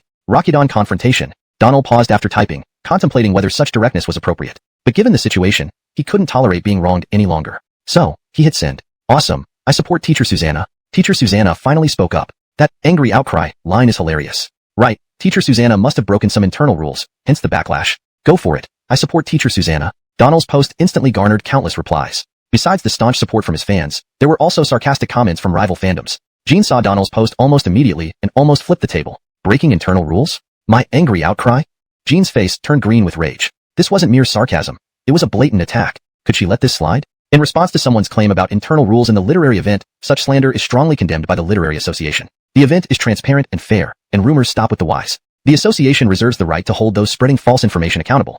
Vinnier Thermore, from a literary standpoint, I reiterate that a work devoid of literary value is irresponsible towards society. The internet erupted. Donald responded to Jean, and now she was countering him. Though she didn't name him directly, was there any need? Originally indifferent netizens began following the drama like spectators. Many people didn't understand the context, so online posts varied widely. As Jean put it, rumors stop with the wise. Given Donald's far greater fame than Jean, most people might not have seen Listen to Mama, but many knew Ghost Blows Out the Light. As the controversy grew, netizens compared Jean's work to Donald's. Clearly, Listen to Mama was flowery and highly literary, while Little Rabbit Be Good flowed smoothly, emphasizing storytelling over fancy language. Though it lacked literary flair, it conveyed its core message effectively with simplicity, aligning well with the contest's purpose of children's stories. Elaborate words weren't suitable for kids, who might not even understand them. Soon, the debate extended beyond their respective fans, drawing in the general public. 80% supported Donald. Donald paid little attention to these discussions. After reading Jean's post, he chuckled. Literary value? Talking about literary value? As a vice chairman of the Literary Association, you haven't grasped the essence of this event. This isn't novel or poetry. These stories are for children, not adults. If elaborate wording equals literary value, everyone would be a literati. His reply was concise but incisive. Upon seeing Donald's post, Jean hesitated. Only then did she realize her mistake. She had prioritized literary value over the audience, forgetting these were meant for children. Despite recognizing this, she remained unconvinced and wanted to refute him logically. Higher in the Cultural Association, he had to admit that Jean's network was far-reaching, and thus he had to be cautious. I didn't mean it like that. There's considerable public pressure now, and Donald has many supporters who cast their votes. We can't simply label it as vote manipulation, then cancel the event or report it to higher authorities and see what happens. Remington understood that Jean was acting out of frustration. Reporting such a trivial matter could lead to even greater public pressure and potentially spiral out of control. Even if Donald takes first place, whether his work is adopted by the Ministry of Education is still up to higher authorities, right? Isn't that true? If a piece like that can win first place, it would be utterly absurd. You handle it. I'm done with this.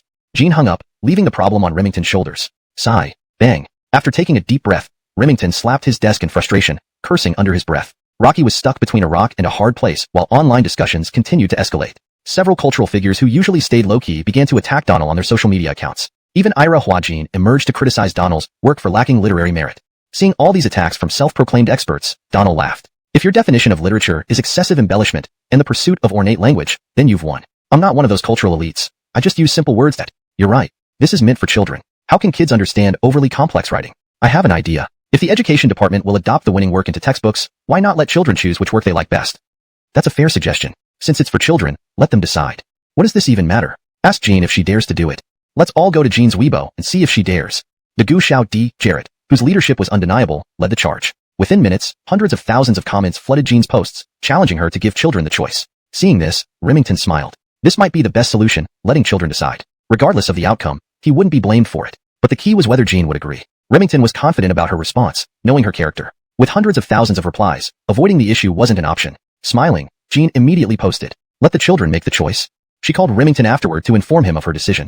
Shortly after, the Cultural Association website announced, due to controversies surrounding the contest entries, after discussions between the Cultural Association and the Education Department, we have decided to send all submissions to preschool education institutions within the city. Preschool children will choose their favorite works. With this announcement, the heated online debate finally cooled down. It was a joint decision by both the Education Department and the Cultural Association, making it the best possible resolution. While online chatter subsided, interest in the topic intensified. On one side was the former Prodigy creator. On the other, the vice chairman of the Cultural Association and deputy president of the Poetry Association. The clash over support votes sparked intense online debates, leaving the public curious. Who would win the children's hearts? What intrigued people even more was the possibility that neither Jean's nor Donald's work would be the children's favorite, leading to an awkward situation.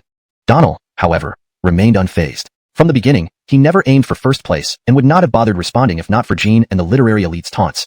Chapter 190, Never Lost Before. ####Chapter 190, Never Lost. The Federation of Literature released an announcement, which made the public even more excited. One was a vice chairman of the Federation of Literature, and the other was a down-and-out creator who had been boycotted by various parties, whose work would ultimately win the favor of the children. As soon as the announcement came out, major publishing houses that were initially just observing with interest became intrigued. This was a significant business opportunity. Even Bo from the Capital radio station started considering how they could capitalize on this. If Donald could secure the top spot in this contest, with the added hype, perhaps they could launch a few children's programs? Everyone was playing their cards carefully, but Donald himself wasn't particularly interested. Rocky hadn't planned to vie for first place anyway. By the end of that day, the matter was put on hold temporarily. The next morning, essay collections organized by the Federation of Literature and supervised by the Education Department were distributed to all kindergartens across the city. All kindergartens spent the entire morning actively cooperating with the Education Department's instructions, presenting all the collected works to the preschoolers. However, there was one issue. Preschoolers couldn't read, so the teachers had to narrate each story one by one to the children. Talking about it seemed easy, but implementing it presented many challenges. For example, during the storytelling sessions, children would have numerous questions. After all, they are kids and naturally curious, especially when stories were hard to understand, leading to endless inquiries. This wasn't a big problem though. The Federation of Literature had gathered only 12 submissions for this event, most of them from well-known authors in the literary world, except for Donald.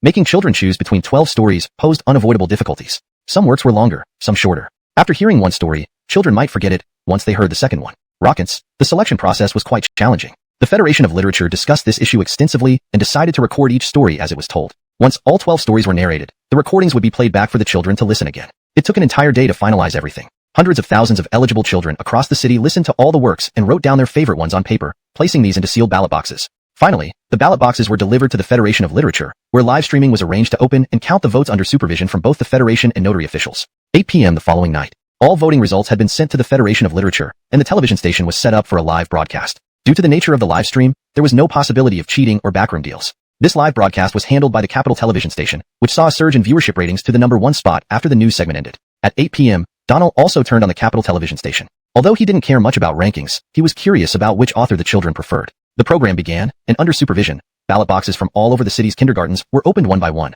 sorting through the votes for each work. It was a long, tedious process, but the audience remained patient. Initially scheduled for an hour, the box opening process extended to 1.5 hours, forcing the Capital Television Station to extend the live broadcast.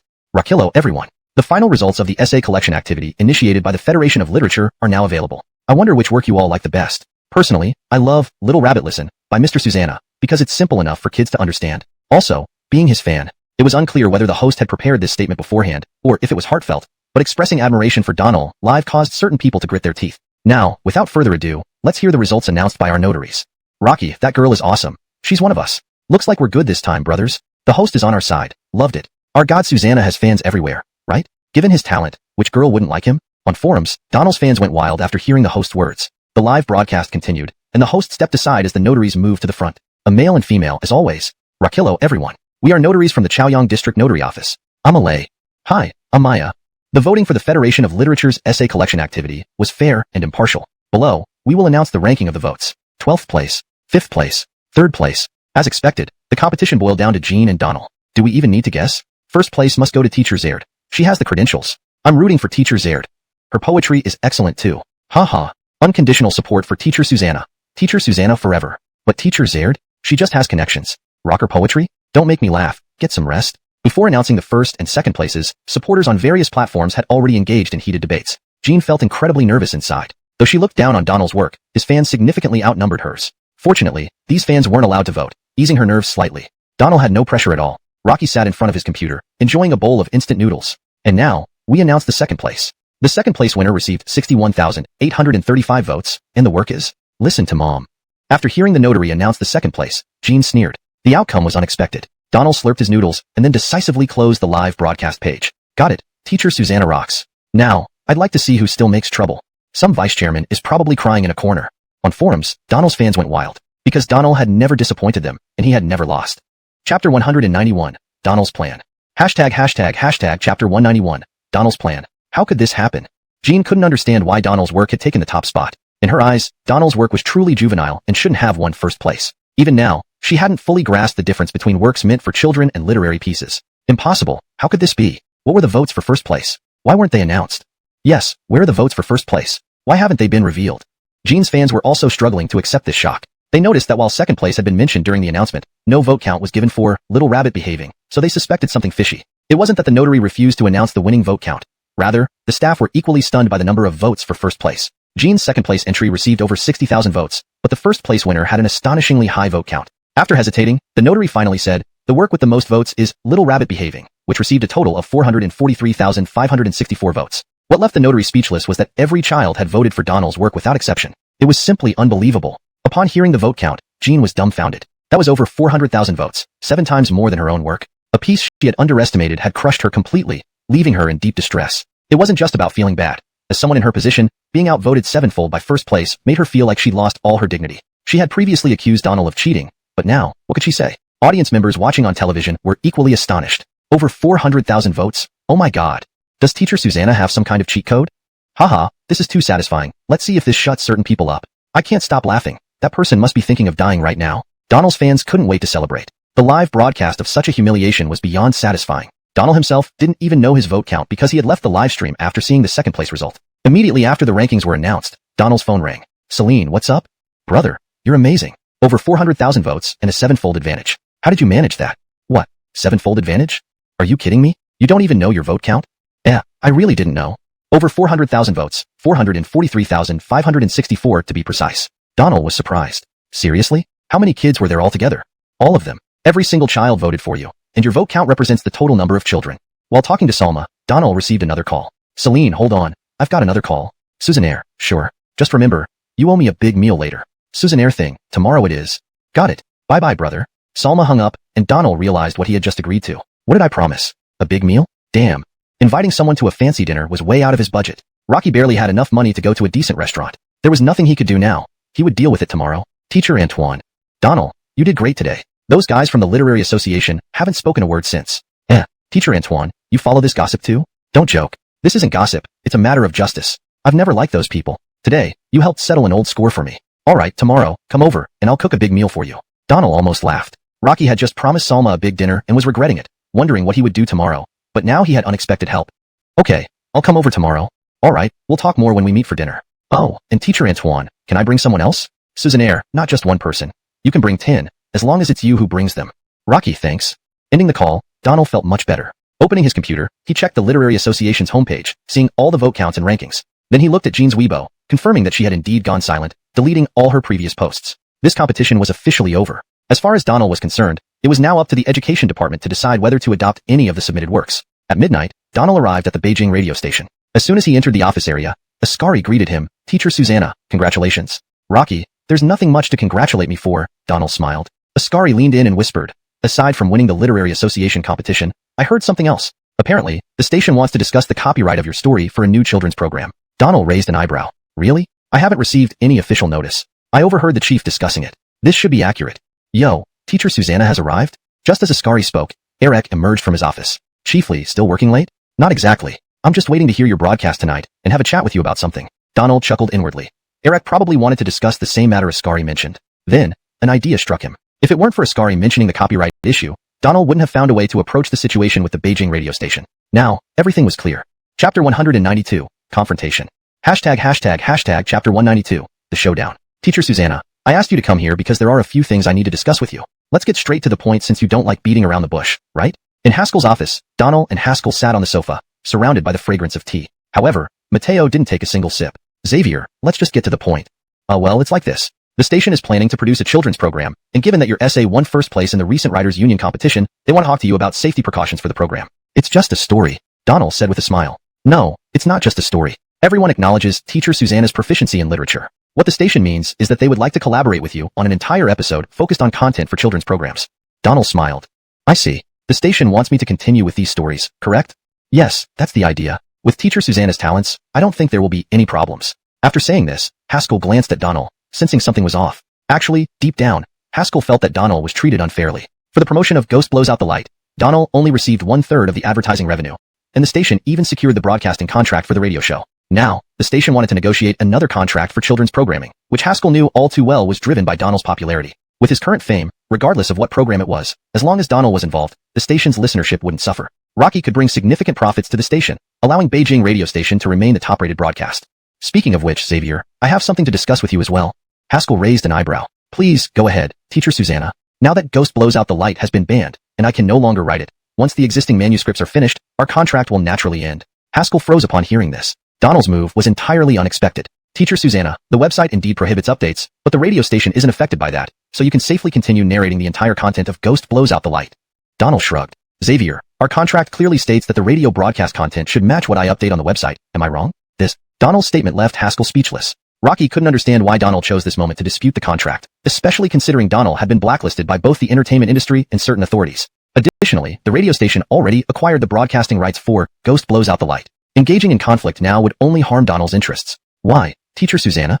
Haskell asked, still confused. Donald sighed and stood up. Some things can't be pushed too far. You know that, don't you, Xavier? I need to prepare for tonight's broadcast, so I'll take my leave. Without further explanation, Donald left Haskell's office, leaving him stunned. Once the door closed, Haskell finally regained his composure and sighed deeply. They were both smart people. After hearing Donald's words, Haskell realized that Donald must have known about the contract issues and decided to retaliate in this manner. This was indeed the most effective way to respond because the contract signed with Mengyo explicitly stated that the advertising endorsement would last until the completion of Ghost Blows Out the Light. However, Donald had only covered less than 1/10 of the book. If he stopped narrating now, the remaining part would lead to legal disputes between the radio station and Mengyo. The station would certainly lose the lawsuit, and the compensation would exceed 60 million yuan. Moreover, the radio station had no leverage against Donald due to the clear stipulation in their contract. Realizing the severity of the situation, Haskell immediately called Bo. Little Lee, what's the matter at this hour? Bo, who had been asleep, answered the phone grumpily. Station director, we have a problem. Haskell recounted the entire conversation with Donald. Upon hearing this, Bo snapped awake instantly. What? So you mean Donald already knows? Haskell hesitated. From what Donald said, it's clear that he's aware. There was silence on the other end. Bo paced back and forth in his room, holding his phone. Is there any solution? He finally asked. I thought about it. The best solution might be money, but do you think Donald would agree under these circumstances? We have to try, no matter what. Ghost Blows Out the Light cannot stop. I'll do my best. At 2 a.m. that night, after finishing the day's broadcast, Donald left the studio, where Haskell approached him. Teacher Susanna, can we talk? Donald smiled. It's late, and I'm really tired. Let's discuss this tomorrow. Not wanting to push, Haskell smiled awkwardly. All right, teacher Susanna, rest well. We'll find a time to talk tomorrow. Susannaire. Donald waved and left the office area. Ascari, who had been following Donald out of the studio, overheard the conversation and was puzzled. Clearly, something was amiss, but he couldn't ask directly. Good night, director. Okay, Shun, drive safely. Susannaire thing. Ascari hurried down to the parking lot and caught up with Donald at the entrance.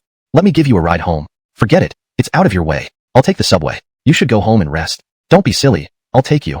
Unable to resist, Donald agreed. They drove off, and on the way, Ascari tried making casual conversation. The atmosphere was pleasant, but that wasn't what Ascari wanted to discuss. Seizing a moment, he hesitantly asked, Teacher Susanna, may I ask you something? Susannaire, go ahead. Well, when you came out of the studio, it seemed like there was tension between you and Xavier. Did something happen? Yes, it won't be long before I leave. Did something happen, Teacher Susanna? At this point, Donald also realized a new issue. If he left the Beijing radio station and stopped broadcasting Ghost Blows Out the Light, what would become of Ascari? Chapter 193, China Radio Station. Chapter 193, China Radio Broadcasting Station. Chapter 193, Huaxia Broadcasting Station. Ascari was in serious trouble. If Donald fell out with the Jingxing Broadcasting Station, Ascari would certainly be dismissed. Wen Xiao, there's something I must tell you. Seeing Donald's serious expression, Ascari guessed something was wrong and became visibly nervous. Teacher Susanna, go ahead. Donald took a deep breath and slowly said, I might be leaving the Jingxing Broadcasting Station soon. Why, Teacher Susanna? Donald smiled helplessly. My contract has been tampered with. Ascari's eyes widened, finding it hard to believe. Really? Donald didn't answer, but his smile conveyed what he wanted to say. Looking at Donald's expression, Ascari knew it wasn't a joke. Rocky thought if Donald left Jingqing Broadcasting Station, he wouldn't be far from being let go as well. Wan Xiao, do you want to consider moving somewhere else? Huh? Moving somewhere else? Teacher Susanna is joking. Where could I go if I can't even stay at Jingqing Broadcasting Station? How about Huaxia Broadcasting Station? Teacher Susanna, are you going to Huaxia Broadcasting Station? I'm planning to go to Huaxia Broadcasting Station and bring you along. Do you want to come? Am I suitable? If Donald could bring him into Huaxia Broadcasting Station, Ascari had no reason to refuse. After all, as a broadcasting major, where else could he find work besides a radio or TV station? However, after these few months of work, Ascari realized how complicated things were inside an organization. Huaxia Broadcasting Station was the largest national station, and if he couldn't stay at Jingqing Broadcasting Station, could he stay at Huaxia? Of course, I want to go, but I'm afraid they won't accept me. That's enough. Your words mean a lot. Wait patiently. The car arrived at Sufu Company. Donald opened the door and got out, and Ascari followed suit. Teacher Susanna, have you already spoken with Huaxia Broadcasting Station? Not yet, but they've contacted me. I'll consider how to sign with them. Also, don't worry, whenever I leave Jingqing Broadcasting Station, I will definitely take you along. Thank you, Teacher Susanna. After a long pause, Ascari replied. Donald waved his hand. Go back, drive safely, and don't worry about the job situation. Ascari was deeply moved and grateful. Rocky had long known that staying with Donald for broadcasting was due to an agreement Donald made with the station, essentially Donald quietly protecting him. Now that Donald was leaving, he still remembered Ascari, causing Ascari to feel emotional and silently vow to never forget Donald's kindness if he succeeded in the future. Back at the company, after a shower, he lay down on the bed. Donald calculated how long it would take to finish broadcasting the updated parts of Ghost Blows Out the Light. At this rate, it would take about half a month. Moreover, Jingqing Broadcasting Station still owed him 20 million renminbi. Tomorrow, he needed to discuss this with Haskell. The next morning, Donald woke up early. Rocky finished washing up by 7 and then called the person from Huaxia Broadcasting Station who had contacted him earlier. Rockillo, Teacher Susanna. Regarding the copyright of Ghost Blows Out the Light, please arrange a meeting with your leadership. The other party was taken aback for a few seconds, possibly not expecting such a quick reply. Yes, Teacher Susanna. Is today feasible? Yes, you choose the location. Let's meet at 10 a.m. in our office. Is that okay? No problem. See you at 10. After hanging up, Donald muttered. What happened to the tradition of negotiating over drinks? Suzanak, an important matter, usually handled during meals. Time passed quickly, and it was already 10 a.m. Donald arrived punctually at Huaxia Broadcasting Station's entrance. 3 people rushed to greet him, 2 men and 1 woman. The 2 men were around 40, and the young lady appeared to be in her mid-20s, very graceful and beautiful. Rockillo, Teacher Susanna. I am Zoya Yuru, who contacted you previously. Yes, recognized you. Rockillo, hello? Shaking hands with Zoya Yuru, her hand was indeed white and smooth. This is our Deputy Director Cedric, and this is our Department Rocket Alpha Siming. Zoya Yuru introduced the 2 men. They both looked kind, not like typical corpulent bureaucrats, tall and slender, quite scholarly. The one with glasses was Deputy Director Cedric, who immediately stepped forward to shake hands with Donald after Zoya Yuru's introduction. Rockillo, Teacher Susanna. We've heard much about you. By the way, we're actually from the same family. Hamish, too kind. Your words catch me off guard. Both chuckled knowingly. Then, Alpha Siming also stepped forward to shake Donald's hand. Teacher Susanna, I'm a huge fan of yours. I've read all your works more than once. Truly amazing. Did Department Rocket Alpha ever send me any donations? Alpha Siming froze momentarily. Well, haha, just kidding. Don't mind it. Haha, Teacher Susanna, truly humorous. Alpha Siming responded, slightly embarrassed. Let's head inside to the office for discussion. Tea is ready. 10 minutes later, in the Deputy Director's office. Teacher Susanna, here's the contract we drafted today. Please review.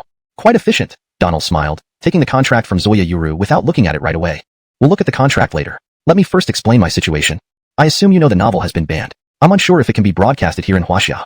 Don't worry, Teacher Susanna. It can be broadcasted without concern for whether the website updates the novel. Good. There's another issue. My contract with Jingqing Broadcasting Station needs about 10 to 15 days to complete. No problem. We can wait for you, Teacher Susanna. There's another point. I signed a radio copyright contract with Jean Zoyag Broadcasting Station. That contract covers only up to the content updated on my website. If I now cooperate with your station, how should we proceed with signing the contract? Will it affect anything if we still use Ghost Blows Out the Light?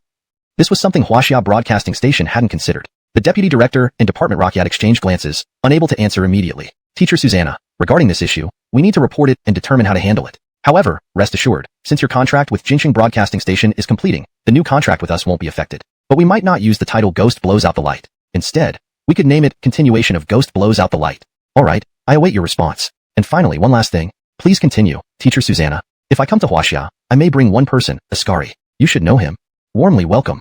In that case, I have no other questions and will wait for your reply. A simple meeting did not last more than half an hour. Donald had said all that needed to be said. Rocky would wait for the contract with Jingqing Broadcasting Station to be completed. Then he would leave without looking back, leaving the mess for Jingqing Broadcasting Station to clean up. As the saying goes, if you are unkind to me, I will not be righteous to you. Since you tricked me, I'll do the same to you. This way, we'll call it even. Chapter 194. Consider 1,000 as a token of gratitude. Chapter 194. Consider the 1,000 as a gratuity. Xavier, when will my 20 million arrive? At 6 p.m., Donald called Haskell to inquire about the 20 million. I was just going to talk to you about this. Are you free now, Mr. Susanna? Otherwise, could you come by the station? Since he had nothing else to do, Donald agreed and immediately headed for the radio station. At this hour, he could still grab a free meal at the station's cafeteria. By the time he arrived at the radio station via subway, it was almost 7 p.m. Luckily, the stone gate of the station wasn't closed yet because employees generally staggered their departure times by an hour, so dinner service in the cafeteria extended until 8:30 p.m. Donald took his time eating a good meal at the cafeteria before slowly making his way upstairs. Please, have a seat, Mr. Susanna. After knocking and entering Haskell's office, they sat down on the sofa. Haskell offered Donald some pastries and tea. These pastries were brought back from abroad by a friend. Try them, they're very tasty. Donald didn't hesitate, taking a pastry and eating it. Rocky never turned down food, especially since he wasn't exactly flush with cash. Quite delicious. After tasting one, Donald complimented them. Xavier, when will the 20 million arrive? Haskell rubbed his hands together and said, the thing had to be discussed with Donald, making Haskell feel wronged. Mr. Susanna, isn't there any room for negotiation? Donald shrugged. When I came here, I was sincere. Everything after that happened because of the station. How can I trust the station or you guys now? We can continue our cooperation, no need for that. I won't pursue the contract either. Let's just part ways amicably, no strings attached. Isn't that better? With Donald's stance clear, Haskell had no more reasons to explain further. I understand, Mr. Susanna. The 20 million will be credited to your account tomorrow morning. All right, thank you, Xavier. If there's nothing else, I'll leave now. Haskell sighed and finally got up to see Donald out. Where are you? After leaving the Beijing radio station, Donald called Salma. Brother, I'm around Antoine Mao. Can we still have our big dinner today? This isn't why I'm calling you. Let's go. Where to? You head straight to Diunch from Antoine Mao. I'll be there soon. Diunch? Listen to crosstalk? But we were supposed to have a big meal. Who says you can only listen to crosstalk at Diunch? Today, brother is taking you for a big meal at Diunch. Salma didn't ask further. Knowing that Donald and Amal, Antoine de Gang, were close, he guessed it would be Amal's treat. At 8:30 p.m., they arrived at Diunch. On the way, Amal kept calling to urge Donald. When I saw who it wasn't anyone but little Salma. Rakillo, Master Antoine. I love listening to your crosstalk. Salma's words were sweet.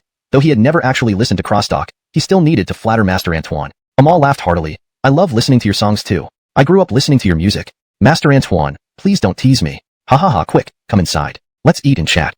Today, Amal really prepared a grand meal, a whole roasted lamb. Usually, Diunch only served this during victory banquets, but today Amal went all out. The apprentices hadn't returned yet. Recently, Diunch couldn't perform, so the apprentices found jobs outside to ease the financial pressure. Even Amal's son was working as a performer elsewhere. Look at how crispy this skin is. Doesn't it look fragrant? Inside, Amal boasted about the food. Donald teased, Master Antoine, which roast meat shop is this from? Maybe I'll buy one myself later. Cough, from the most famous place in Sanli Bridge. Realizing it wasn't homemade, Amal admitted the source. Okay, let's sit down. Let's start eating. While dining, they chatted casually. Eventually, the conversation turned to the radio station. Soon, I'll be leaving the Beijing radio station. Upon hearing this, both Salma and Amal were taken aback. Leaving? Where are you going? Both asked simultaneously. Donald chuckled, then recounted his troubles with the Beijing radio station. Damn scumbags, are you seriously going to let this slide? That's 10 million yuan. Yeah, brother, you can sue them. Forget it. I'll give up the 10 million. I think the cost the Beijing radio station will bear due to this will far exceed 10 million. I still have to thank them for bringing me into this industry. Otherwise, Huaxia, a major media company, wouldn't have contacted me. Consider the 10 million as a gratuity. Listening to Donald, Amal felt a bit uncomfortable. That was 10 million yuan. Just like that, he was giving it up. If those 10 million were used to run Diunch. Chapter 195, Literary Mastery. Hashtag Chapter 195, Literary Mastery. Turning down 10 million yuan. This was something only Donald could do. Though Amal was very heartbroken over the loss of that 10 million yuan, he cared more about Donald's hardships in the industry. Since you've fallen out with the Beijing radio station, where do you plan to go? The China radio station contacted me. I'm planning to go there. That's good. It's still a radio station. But, didn't you sell the copyright of Ghost Blowing Out the Light to the Beijing radio station? What will you broadcast after moving to China radio station? Donald openly shared the negotiation details with the China radio station. After listening, Amal and Salma felt somewhat reassured. Brother, do you think the China radio station might have ulterior motives? If they're smart enough, they won't play any tricks. After all, the benefits I can bring them far outweigh any minor gains from playing tricks. During the meal, Donald explained his current situation in detail. Amal felt that the situation at Diyun, she wasn't as bad as Donald's struggles. Donald's journey from obscurity to fame had been filled with trials and tribulations, making it quite disheartening. If you need any help, just say so. Although I don't have many abilities, I'm willing to do anything for a friend. Thank you, Teacher Antoine. If I need help, I'll definitely let you know. Things are tough at Diyunshi too. We'll get through this period. Teacher Antoine, we'll be leaving now. Thanks for the great dinner. It was really delicious. It was already 11 p.m. Time was running late, and Donald needed to send Salma home before heading to the Beijing radio station himself. Be careful on your way back. Amal patted Donald's shoulder. You guys go ahead. No need to see us off. We'll just take a taxi. As soon as these words were spoken, Donald regretted them. Rocky only had less than 300 yuan left, and a taxi ride would easily cost over 100 yuan. But since the words were out, Donald had no choice but to stick to them. Okay, stated that selected stories would be chosen by the Ministry of Education, but the process seemed to have stalled. This prompted numerous netizens to ask and urge the Literary Association on its official Weibo account, but there was no response.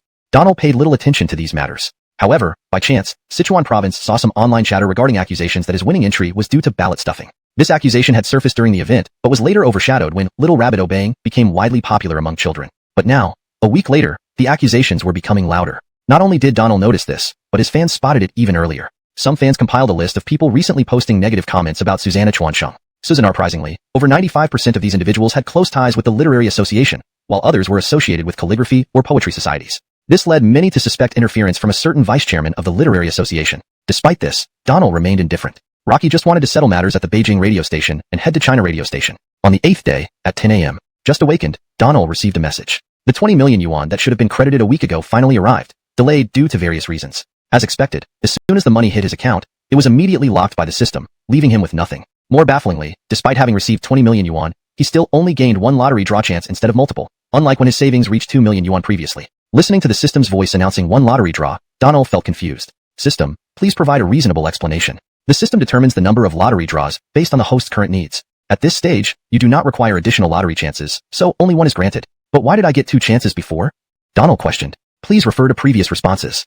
Donald was speechless. Clearly, the system set its own rules. Beyond unlocking lottery draws via accumulated deposits, everything else was determined by the system. Given this reality, arguing was futile. One lottery chance was better than none. Rocky opened the lottery page and chose to draw. The 9-grid panel rapidly spun and slowly stopped. Rocky received the literary mastery skill. Donald was puzzled. What was the purpose of this skill? Was the system trying to push him towards joining the Literary Association? Thinking about the unpleasant faces in the Literary Association made him feel sick. Impossible, never in his life. Note: I've maintained the paragraph structure and line breaks as closely as possible to the original text.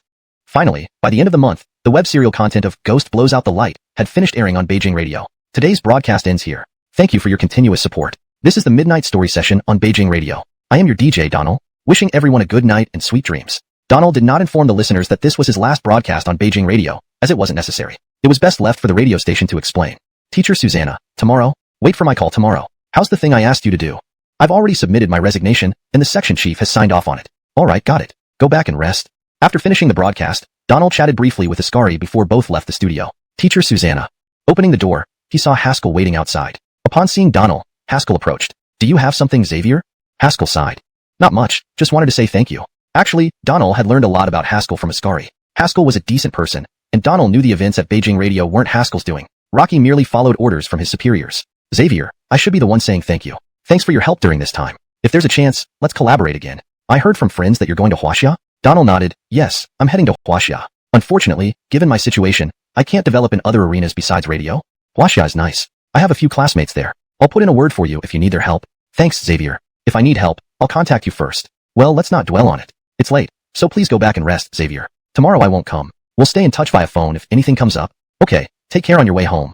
Donald and Ascari left Beijing Radio. Ascari drove Donald back to Sufu Company. Teacher Susanna, thank you, Ascari said sincerely as Donald got out of the car. Alright, no need for formalities. I'll call you tomorrow. You're coming with me to Huaxia. Yes, Teacher Susanna. Good night. That night, Donald slept soundly. Finally finishing his last update and clearing ties with Beijing Radio, he realized that although he earned less money from Beijing Radio, he bought an important lesson, learning to be more cautious wherever he went. The next morning at 10 o'clock, a series of urgent rings woke Donald. Blearily opening his eyes, he remembered he had forgotten to turn off his phone. The caller was Bethany from Huaxia Radio. Teacher Susanna, sorry to disturb you. Have you woken up yet? No problem, just getting up. Oh, right. You finished the last episode last night, right? Yes, it's all done. So, when can you arrive today? Let's make it noon. Alright, see you at noon. Choosing noon intentionally, Donald planned to arrive during lunchtime, ensuring Huaxia Radio's leadership would treat him to a meal. After the call, Donald quickly got up, freshened up, and called Ascari. At 11, Ascari picked Donald up from Sufu Company, heading towards Huaxia Radio. One laugh. Have you eaten? No, didn't have the time. Oh, Teacher Susanna, I know a great restaurant near Huaxia Radio. Shall we eat there first? Donald smiled faintly. No need. Someone will treat us. Ascari was taken aback. Rocky finally understood why Donald chose this time, just to get a free meal. However, thinking about Donald's father owing 3 billion yuan in taxes, it made sense that Donald was trying to save every penny. It took less than half an hour for them to reach Huaxia Radio. Since they scheduled for noon and didn't have employee badges, they couldn't enter the gate. Donald called Bethany, who rushed out to greet them. Sorry for arriving early. Teacher Susanna, you're too polite. Your punctuality is commendable. Early is always better than late. Then Bethany asked, have you eaten? Cough. We rushed over right after getting up and haven't eaten yet. No problem. We can talk business first. Donald pretended nonchalantly. Not at all. Let's eat first, then talk business. Wait a moment. I'll call Hamish over. Soon. Hamish hurried down, yet he made an effort to appear natural. After enduring a half-hour meal, the group, led by Cedric, went upstairs to his office. People are here now, so let me be straightforward. I've severed all ties with Beijing radio station, so I'd like to ask if your station has decided how to proceed with the contract signing. Sitting down in the office, Donald directly addressed the issue. Teacher Susanna, we reached a conclusion on this matter after our last meeting. Please wait while Xiao Zoya fetches the contract for you to review. Teacher Susanna, please hold on a moment, Bethany said as she stood up and left to retrieve the contract from the legal department. Less than 5 minutes later, Bethany returned with the contract. Teacher Susanna, here's the contract, please review it. Donald accepted the contract without hesitation, nodded, and began examining it thoroughly for nearly half an hour. Truthfully, he wasn't an expert in reviewing contracts, especially after being deceived by Beijing radio station previously. Rocky reviewed this one particularly meticulously. The contract was long, and though Donald didn't read every detail closely, he ensured that he understood clearly what he was entitled to, including various profit-sharing terms. After reviewing it thoroughly and finding no issues, Donald passed the contract to Ascari. Ascari, take a look at this. Technically, Donald didn't need to involve Ascari in reviewing the contract. Chapter 198. Still the first. Chapter 198. Still number 1. The conditions offered by China radio station were very attractive. For the sequel of Ghost Blows Out the Light, China radio station offered a copyright fee of 20 million yuan, and for advertising revenue, it was split 70 to 30 in favor of Donald. That evening, China radio station officially announced on its website that Donald had joined their station and would continue broadcasting Ghost Blows Out the Light, albeit with its sequel this time. What? Teacher Susanna has moved to China radio station? I'm confused. Wasn't he doing fine at Beijing radio station? Guys above, you're overthinking. There must be other reasons. Otherwise, why would Teacher Susanna leave? On the forum, fans immediately erupted into discussion about Donald's move to China radio station. However, the buzz didn't last long since they didn't know the exact reasons. As long as Donald could still broadcast and continue telling Ghost Blows Out the Light, they were content. China radio station's advertising campaign far surpassed Beijing radio stations, not just on web portals, but even on TV programs. Similar to Beijing radio station, late-night shows around 1 a.m. generally had low listenership. The 1 a.m. slot on China radio station was previously occupied by Midnight Confessions, which barely outperformed Beijing radio station's story segments. But today, with Donald joining, the 1 a.m. slot was poised for takeoff. At midnight, Susanna Shouzhang arrived at China radio station. Ascari had been waiting inside. There were no new assignments for Ascari at China radio station, so he continued assisting Donald. Teacher Susanna, what about today's script? Don't worry, I'll broadcast as usual. It's all in my head. Ascari had no doubt about Donald's abilities. Since day one at Beijing radio station, Donald never relied on scripts, performing everything from memory. Thus, Ascari wasn't concerned about this issue.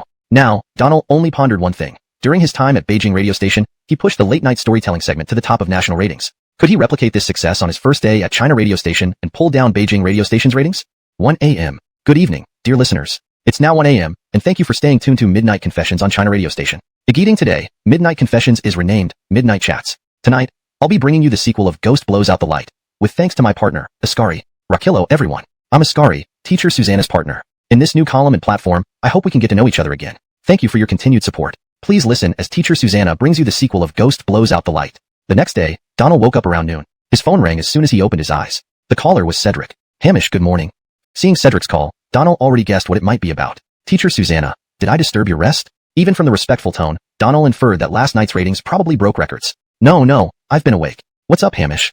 Donald said playfully. Teacher Susanna, last night's ratings broke the record. Cedric tried to suppress his excitement, sounding calm. Donald remained equally composed. After all, wasn't this expected? When he was at Beijing radio station, the late-night storytelling segment rose to the top national ratings due to Ghost Blows Out the Light. Really? That's a relief. Donald played along. Do you have plans this afternoon? If it's convenient, let's meet at 5 p.m. for dinner at Jinqing Hotel. Susannaire, no problem. I'll be there on time. Donald always took such matters seriously. After chatting briefly with Cedric, Donald called Ascari. Teacher Susanna, congratulations. The once bottom-rated show is now number 1 nationally.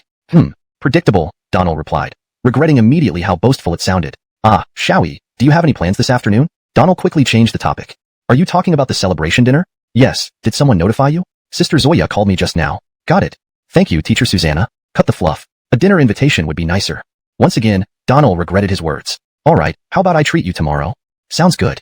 After switching to China radio station, Donald transformed a bottom-rated show into a national number 1 within just 1 episode, causing him to trend again on social media. Some rejoiced while others worried. While Donald continued, Ghost Blows Out the Light, on a new platform, Beijing radio station wasn't as fortunate. That day, Mengniu Group approached Beijing radio station. They had signed a 1-year contract but, due to Donald's departure and the discontinuation of the show, Mengniu Group promptly served them with a lawsuit. Donald ignored these issues until he saw the news during the celebration dinner at Jinqing Hotel. Everyone from China radio station remained silent. Let's toast to Teacher Susanna for his brilliant show, and also thank Ascari for his excellent collaboration. Leadership indeed knows how to speak. After 2 rounds of drinks, everyone turned to the television, watching the developments between Mengniu Group and Beijing radio station. Seeing this, Cedric couldn't help but smile inwardly. Fortunately, Cedric hadn't harbored any ill intentions when bringing over Donald, so witnessing Mengniu Group's lawsuit against Beijing radio station Susanna's work, but we can't say for sure how it will turn out. In fact, Cedric's words already spoke volumes between the lines. Mr. Hamish is right. Let's not worry about these issues, Donald replied casually. The meal passed in a harmonious manner, concluding at around 8 p.m. After sending Susanna Zoyaxing back to Sufu Company, Donald returned to the company, set an alarm, and went to bed. Having seldom drunk alcohol, even 3 cups left him feeling dizzy. With time available, he decided to rest properly, anticipating potential trouble during the night broadcast. After changing platforms, Donald hosted consecutive broadcasts for a week at Huaxia radio station. That morning, after just getting up and turning on his phone, it rang. It was Cedric calling. Hamish, good morning. Good morning, Hamish. What's up? Well, today Mengyo Group contacted us to discuss sponsorship matters. They'll arrive at noon. Could you spare some time to join us in the discussion? Has Mengyo finished with Beijing radio station? Donald asked curiously. I haven't heard details, but apparently not yet. However, this doesn't affect our signing with Mengyo. Alright, I'll be there at noon. At 11:30 a.m., Donald arrived at Huaxia radio station without notifying anyone and slipped into the cafeteria for a free lunch. Rocky only headed upstairs leisurely as it neared noon. Mr. Susanna, you're here? Good afternoon, Mr. Susanna. Have you eaten, Mr. Susanna? Entering the office area, everyone greeted Donald warmly. The listenership of Midnight Chat has risen again today. Mr. Susanna is truly impressive. To surpass a news program with a storytelling segment is truly remarkable. Indeed, Ghost Blows Out the Light is a great story, plus the star effect of Mr. Susanna. Even though the platform has changed, it hasn't affected anything. Mr. Susanna has arrived. Let's head to the meeting room. The Mengyo representatives are already here. Cedric led Donald into the meeting room where the advertising liaison staff were chatting with Mengyo Group representatives. Seeing Donald, the Mengyo representatives stood up and greeted him. Mr. Susanna, it's nice to see you again. Rakillo, hello. Donald shook hands warmly. With everyone present, discussions about the sponsorship ensued. Donald did not actively participate since he wasn't specialized in such matters. Still, he roughly knew how much Mengyo would offer. At Beijing radio station, they offered 60 million yuan. Moving to Huaxia, it wouldn't be less than that, especially given the situation with Beijing radio station, which might further increase Mengyo's willingness to sponsor. After a 1.5-hour meeting, Mengyo agreed to sponsor Midnight Chat for 80 million yuan. Contracts were signed. Mengyo promptly instructed their finance department to transfer the funds to Huaxia radio station. Within 10 minutes, 80 million yuan was credited, and everyone saw off the Mengyo representatives. Back at the office, Cedric immediately called the finance department to transfer Donald's share of 40 million yuan. After taxes, he received 28 million yuan. The tax rate of 30% was high, but the money came easily. Compared to his earlier earnings from Beijing radio station, which were post-tax, Huaxia's offer was more generous. Mr. Susanna, we have secured this sponsorship, and more ad revenue will follow. We'll transfer payments promptly. Thank you, Hamish. You're welcome. That's our duty. Oh, and there's another matter I'd like to discuss with you. Go ahead. It's about the copyright for the sequel of Ghost Blows Out the Light. What do you think? Susannaire, no problem. Just name your price if it needs copyright. 20 million yuan. How does that sound? Donald raised an eyebrow. Rocky expected a few million, but Cedric offered 20 million directly. Alright, no objections. Mr. Susanna, you're straightforward. Our contract is ready for you to review. And Igor quickly handed over 2 contracts. This time, Donald reviewed them carefully, mindful of previous mistakes. As long as the contract contained nothing disadvantageous, he found it acceptable. Besides, he trusted Huaxia radio station not to repeat Beijing's mistakes. No issues with the contract. Great. Let's sign. And I'll immediately instruct the finance department to transfer the payment. Contract signed. Cedric promptly notified the finance department to transfer 20 million yuan to Donald. This sum was also post-tax. Adding to the earlier 40 million yuan from the sponsorship, Huaxia radio station had transferred a total of 48 million yuan to Donald. Upon receiving the bank notification, Donald also heard the system voice in his head. 48 million yuan credited, all instantly locked by the system. Despite earning 48 million, Donald only gained 1 lottery chance, similar to the previous 20 million yuan. Nonetheless, Donald wasn't in a rush to draw lots. Since he had a single chance, he could draw anytime. Currently, he didn't seem to need any skills. Having received the money, Donald left Huaxia radio station. Instead of returning to Sufu, he rode a shared bike straight to Taiyunshi. Now that he had a stable job and a decent income, Donald felt most guilty about Taiyunshi and, indeed, the entire crossdock industry. Rocky wondered how to reopen Taiyunshi and save it, a challenge that had plagued him for a while. Public pressure was gradually easing and had minimal impact now. His previous ideas seemed ineffective, so he needed new strategies. Chapter 200. What I have lost, I will take back. Chapter 200. What I lost, I will take back. Teacher Antoine, are you home? I'll come over and stay with you for a while. Wow, you have time to visit me today? Well, I'm free and bored. Come on over. Where else would I be? I'm in the club, and we're having hot pot tonight. Oh, and don't call anyone when you arrive, just come in through the side door. Alright, I'll be there soon. Riding his bike, Donald called Teacher Antoine. It happened that Antoine was having hot pot again, so he could join for another free meal. No denying it, life was pretty comfortable these days. At 3 p.m., Donald arrived at the Daiyun Shi, Joyful Society. Just like previous times, none of the disciples were around. Teacher Antoine had set up chairs under the big tree in the courtyard. Donald entered directly through the side door, being a regular visitor now. Rocky, this chair looks like an antique, doesn't it? Rocky, you finally came. If you hadn't, my tea would have gone cold. This chair is quite some history. Come, sit down. They sat at the stone table where a pot of steaming tea was placed. Try this, it's donghua from Alfei Mountain. A friend gave me some. I don't share it with just anyone. Donald vaguely remembered that last time he visited, Antoine had served donghua but didn't specify it was from Alfei Mountain. In the previous world, genuine Alfei Mountain donghua was a rare delicacy. Only 2 plants were renowned for producing it, growing on cliffsides, making harvesting extremely difficult with limited annual production. Back then, Alfei Mountain Donghua was auctioned. Teacher Antoine, who got this Alfei Mountain Donghua? A longtime friend. Rocky stayed at his son-in-law's place for 2 days. That son-in-law is a real estate tycoon, very wealthy. I heard that even with money, it's hard to get this tea. And another thing, I heard one person fell to their death during the harvest this year. Wouldn't the scenic area need to compensate a lot of money? What compensation? This is harvested by local villagers, not related to the scenic area at all. Sigh. Upon hearing this, Donald frowned. It turned out that in this world, the Alfei Mountain scenic area hadn't yet cordoned off the tea trees. An idea struck him. Teacher Antoine, have you been to Alfei Mountain? Is it developed? It's under development, as my friend's son-in-law is responsible for the construction. Otherwise, getting any tea from there would be incredibly tough. How much does it cost per pound on the market now? I heard about 6,000 RMB per ounce. Donald almost laughed aloud. The price difference was enormous, clearly showing that people in this world didn't know how much Alfei Mountain Donghua could fetch. Why do you ask? You want to buy some? No, I was just curious. Your old friend giving you such rare tea shows your relationship is truly special. Do you want some? There's a little bit left, less than an ounce. No need. I usually don't drink tea. I was just asking. Antoine took a sip of tea and continued, since you're here, I want to discuss something. Recently, someone at the Crosstalk Association drafted a joint letter to negotiate with a certain department. Will it work? The issue shouldn't be too serious. After all, traditional crosstalk is a national treasure. Authorities should release the restrictions given the long-standing public pressure. Rocky hearing this, Donald felt relieved. Rocky had been thinking of ways to resolve the issue, but now it seemed unnecessary, especially since he had no other options. Do you think, even if all crosstalk clubs reopen, they can perform reformed crosstalk?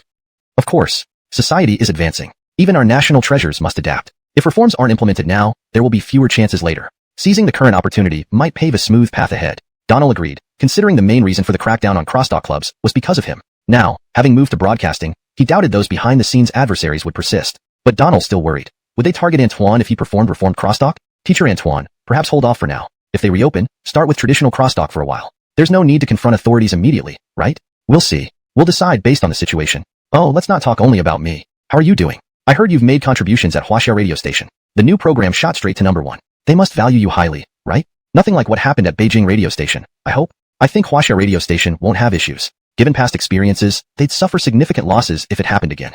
Antoine nodded. It's a pity. With your talent, working at a radio station stifles you. Do you have any plans? Must feel frustrating, right? Indeed, Donald felt stifled but had no immediate solution. Sigh, we'll see. I will regain what I lost, Donald said resolutely. His firm gaze conveyed determination. Do you have a plan? With a smile, Donald replied, Suzanarviv first.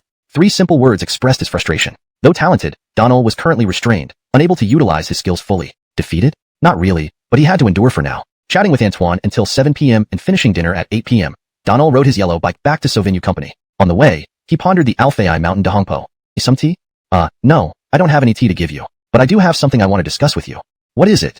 Where are you filming? Why don't we chat once you're back? Suzanaire, I'll be back in Beijing the day after tomorrow. How about at my villa? Alright, see you the day after tomorrow then. If you come over to the villa, we won't go out for dinner, okay? I heard your plan from the search engine. Rocky, can't let you come all this way for nothing, right? Fine. See you then. Donald couldn't help but think about the Donghua tea from Alfei Mountain. Rocky wasn't sure if the Alfei Mountain of this world was the same as the one from the last century. According to Gerardo, the tea trees on the cliffs of Alfei Mountain weren't protected yet. If he could get them, there would be considerable annual income. Rocky wanted Blakely to invest because with only 1,000 yuan a month for living expenses, he couldn't do much. Early the next morning, Donald continued broadcasting Ghost Blows Out the Light on China Radio. At 10 a.m. the next day, Donald received a call from Kirk. Editor Kirk, long time no see. Donald hadn't expected a call from Editor Kirk, especially since he wasn't updating Ghost Blows Out the Light on the website anymore. Teacher Susanna, long time no see. I've been listening to your broadcasts of Ghost Blows Out the Light every day. They're great, really engaging. Are you calling just to praise me? Kirk chuckled. No. It's the start of the month, so the website has settled your royalties, which will be credited to your card tomorrow. There's also something else I need to discuss with you. Donald raised an eyebrow. How much did I earn? Not bad, around 6 million in total. SSS. Donald was genuinely shocked by the figure. Rocky hadn't updated much on the website, though he posted quite a few chapters each day. It wasn't for very long. What Donald overlooked was the large number of people tipping him on the website. That much? Pre-tax or post-tax? Oh, what do you need to discuss with me? The royalties are pre-tax. After tax, you should have about 4.8 million. The other matter is that a game development company wants to discuss game adaptation rights with you. Ghost Blows Out the Light, turned into a game? How much? Donald seemed obsessed with money, always asking about it first. This wasn't surprising to Kirk or anyone else. NetEase mentioned a game adaptation fee of 10 million, and they asked us to contact you. 10 million. Another surprise. Donald hadn't expected to make so much money from just a bit of updates on the website. It seemed much faster than creating content for film, TV, or music. I'm not familiar with game adaptation rights. If the website thinks it's okay, then I'm fine with it. The price can be a bit higher, given its popularity. By the way, this includes adaptations of both the content uploaded on our website and the subsequent content you've been broadcasting on China Radio. Whatever, how much do you think is appropriate? I asked the chief editor. Rocky suggested 20 million. Okay, if that works, let's sign it. We split it 37 to 63, and I get 63. Donald was truly showing his love for money. Teacher Susanna, we don't plan to share the copyright royalties. When signing with the website, it was only for electronic rights. Ah, fine. Then it's 70 to 30. I get 70%. And can the website handle the contract for me? No problem. We have a professional legal department. All right, I'll entrust you to handle it. Do you need an authorization contract? Well, if you want me to handle it, yes, we need an authorization contract. Then please have your legal department write one for me. I'll just sign it. Got it, Teacher Susanna. I'll arrange it right away. After hanging up, Donald felt elated. Rocky never thought he'd make nearly 20 million at such a crucial moment. With 4.8 million from website royalties and 14 million from the copyright fee, after paying 20% tax, he would still have 11.2 million. A thought occurred to Donald. If he transferred 16 million to Blakely's account to buy ownership of the Alfei Mountain donghua tea with her, would the system react? Just as he thought this, the system's voice sounded in his head. Dear host, the system does not allow loopholes. If you proceed as planned, the system will automatically initiate a special procedure. And what's this special procedure?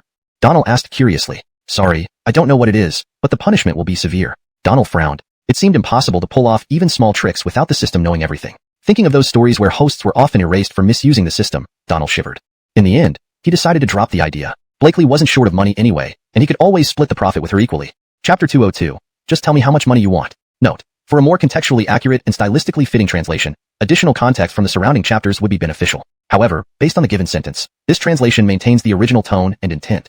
Chapter 202. Just tell me how much money you need. It was the next day. Donald got up early. After waking up, he immediately turned on his phone and called Blakely right away. However, no one answered the call. Checking the time, it was only 8 in the morning. Blakely must still be asleep. So Donald didn't continue calling her. They had already agreed to have lunch together today. With nothing much to do, Donald turned on his computer and browsed through popular topics on Tieba and Weibo. On Tieba, fans were still highly engaged with the discussions about Ghost Blows Out the Light, but its presence on Weibo's hot topics had already faded away. Yet, Donald came across a piece of news that made him rather happy. The ban on the Crosstalk Society had been lifted. Upon seeing this news, Donald immediately called Master Antoine. Donald is up so early? It's not too early, by the way, Master Antoine. I saw online that the ban on Crosstalk has been lifted. Is it true? Yes, I was just going to tell you about it. It was lifted last night. Business can resume as usual today. That's great. Finally, things can get back on track. There's a show tonight. Would you like to come? Donald thought for a moment and said, I'd love to, but let me see if I can make it. If time allows, I'll come over. All right, if you're free this afternoon, come over for dinner. We're reopening today, and we'll celebrate with some drinks tonight. Okay, thanks, Master Antoine. Just as Donald finished the call with Master Antoine, his phone rang again. It was Blakely. You've woken up?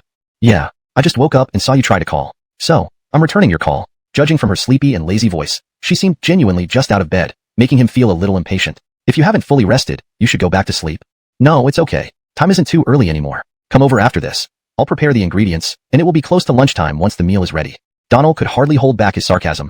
Looks like Blakely was treating him like her personal chef now. All right, then hurry up and get up. I'll come over. Despite his hesitation, Donald agreed because they had things to discuss today. Rocky washed up and prepared to leave the company. As he passed Armin's office, he stopped, hesitated, and knocked on the door. Come in. Mr. Wong, good morning. Good morning, Donald. You're up early too. Come in and sit down. Would you like something to drink? I'll just have mineral water. By the way, Mr. Wong, how's everything at the company? Is there anything I can assist with? You don't need to worry about the company. If I need your help, I'll reach out to you directly. Actually, Donald felt very grateful and guilty. Since he was blacklisted, he had been staying idle at the company, not doing any work, yet Armin never questioned him, continuing to pay his salary. In other places, he might have been fired long ago, or even considered a burden. Mr. Wong, perhaps the company doesn't need to keep paying my salary since I'm not contributing much right now. Don't talk nonsense. This matter isn't up for discussion. Just stay here. There's no issue. Donald smiled awkwardly. Sorry to cause trouble for you, Mr. Wong. It's fine.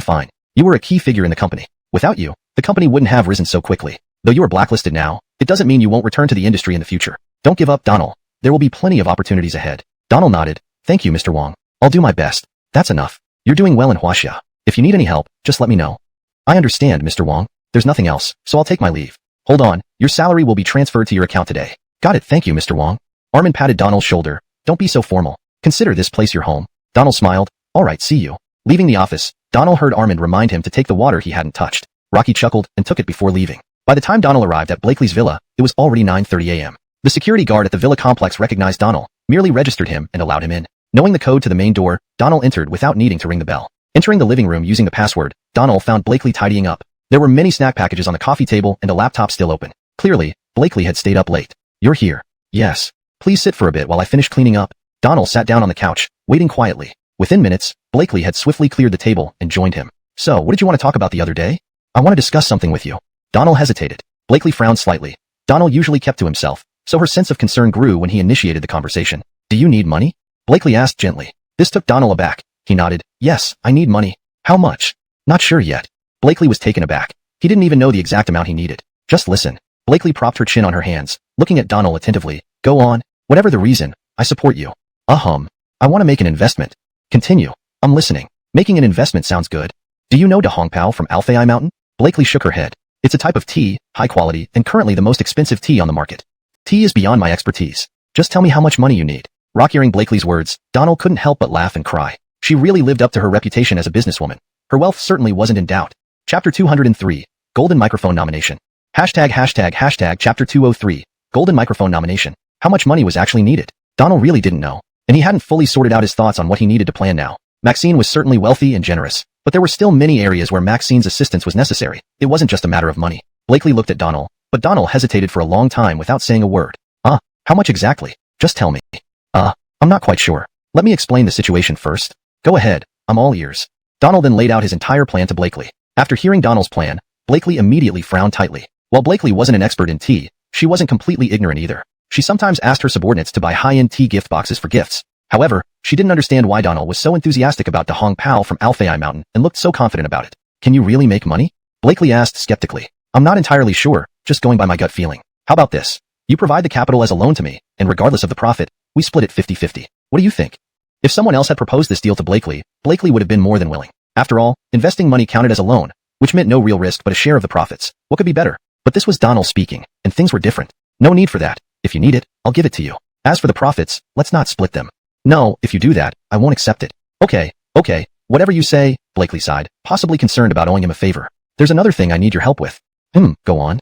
Alfei Mountain Scenic Area is currently under development. I should have gone to inspect it myself, but I don't have the time. Can you help me find some? Hour later, the kitchen was filled with the aroma of cooked dishes. Through the glass partition, Blakely watched Donald cook effortlessly and skillfully, without any signs of panic. Dinner's ready. 3 dishes and a soup, Donald shouted and started carrying the food to the dining room. Let me help. Blakely quickly ran into the kitchen to help Donald, and they looked like a young married couple working together. How's the radio work going? Getting used to it? Over dinner, Blakely asked. It's fine, pretty relaxed. Oh, by the way, there's a Golden Microphone Award selection coming up soon. Did the station tell you about it?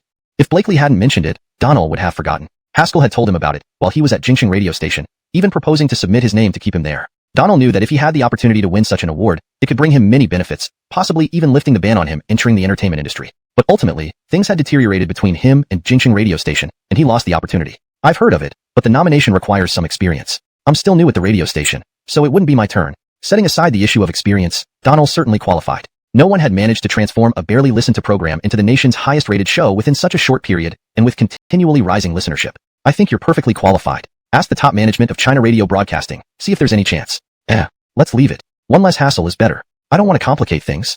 Blakely raised an eyebrow, realizing Donald was right. Given all he'd been through, just maintaining stability as a program host at the radio station was good enough. Asking the higher-ups now would indeed be awkward. After lunch at Blakely's place, Donald didn't stay too long and left her villa by 2 p.m. With nothing to do, he originally planned to return to Sufu Company but ended up riding a yellow bike to China Radio Broadcasting Station. Rocky, Teacher Susanna, what brings you here today? The security guard greeted him. Just stopping by to see how things are. After exchanging pleasantries with the guard, Donald walked through the gate, took the elevator upstairs, and headed straight to the office area.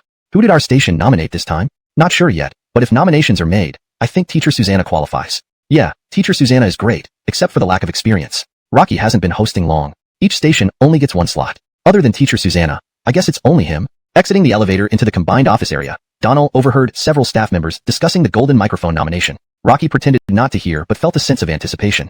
Hearing everyone believe he was qualified intensified his anticipation. It was amusing. His show aired at 1 a.m., yet he visited midday without knowing why, perhaps driven by that lingering hope. Translation note. Character names are transcribed phonetically using pinyin, e.g., Donald, Blakely. Maintain the original tone, style, paragraph structure, and line breaks. Ensured natural English phrasing and coherence. Chapter 204. Securing ownership of Alfei Mountain donghua. Chapter 204. Securing ownership of Alfei Mountain donghua. Chapter 204. Securing ownership of Alfei Mountain donghua. In the combined office area, everyone was discussing whether the organization would nominate Donald as a potential candidate for the Golden Microphone Award. After all, Donald's achievements were clear to see. Although his experience was shallow, as long as the unit gave it some thought, they might submit his name. The Golden Microphone Award was the dream of countless hosts, be it in broadcasting or TV program hosting. This award could only be won once in a lifetime, and it was a lifetime honor. Donald didn't hold out much hope, but if there was this opportunity, it would undoubtedly add glory to his career. While Donald was lost in these thoughts, his phone rang. Rocky took out his phone and saw that it wasn't anyone else but Hamish calling. Director, is there something you need? Donald, I'm not disturbing your rest, am I?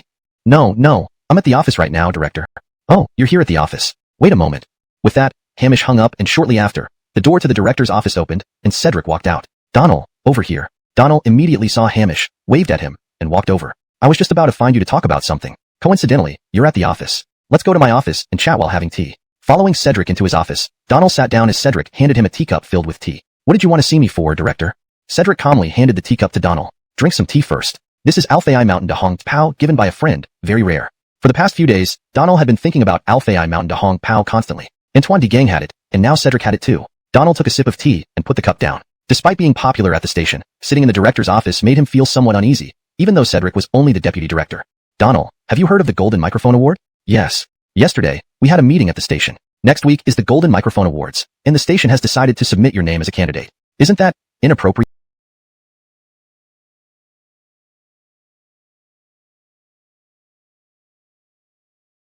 This was a big deal, a significant matter at present. Looking at the time, there was still over an hour before the Yunshi performance began. I'll come find you. Wait for me. I'll be there in half an hour. Time was tight, so Donald chose to take the subway instead of riding a bike. About half an hour later, Donald arrived at the villa complex. You got here so quickly? You're already in Alfei Mountain. The plane was fast, wasn't it? Okay, have Jace send the video? Blakely immediately dialed Jace. Sister me, are these the tea trees? As soon as the video call connected, Jace pointed to several tea trees and asked. Only then did he realize he was talking to Donald, not Blakely. Susanna. Teacher Susanna? Rakillo, Brother Wong. Can you move a bit closer and take a detailed shot of the tea trees? Jace wasn't sure of the situation, but he had heard that his boss had an unusual relationship with Donald. Seeing Donald holding his boss's phone wasn't surprising. Susannaire, Teacher Susanna. Jace moved a little closer. However, the tea trees were on a cliff wall, and he couldn't go further without a safety railing. Safety was paramount. Donald wasn't an expert and couldn't recognize tea trees, but since Jace confirmed it, it must have been verified. Brother Wong, did you confirm with the staff? Are these the correct tea trees? Yes, Teacher Susanna. There are 6 tea trees, spread out. Look at this cliff. Their positions are quite precarious.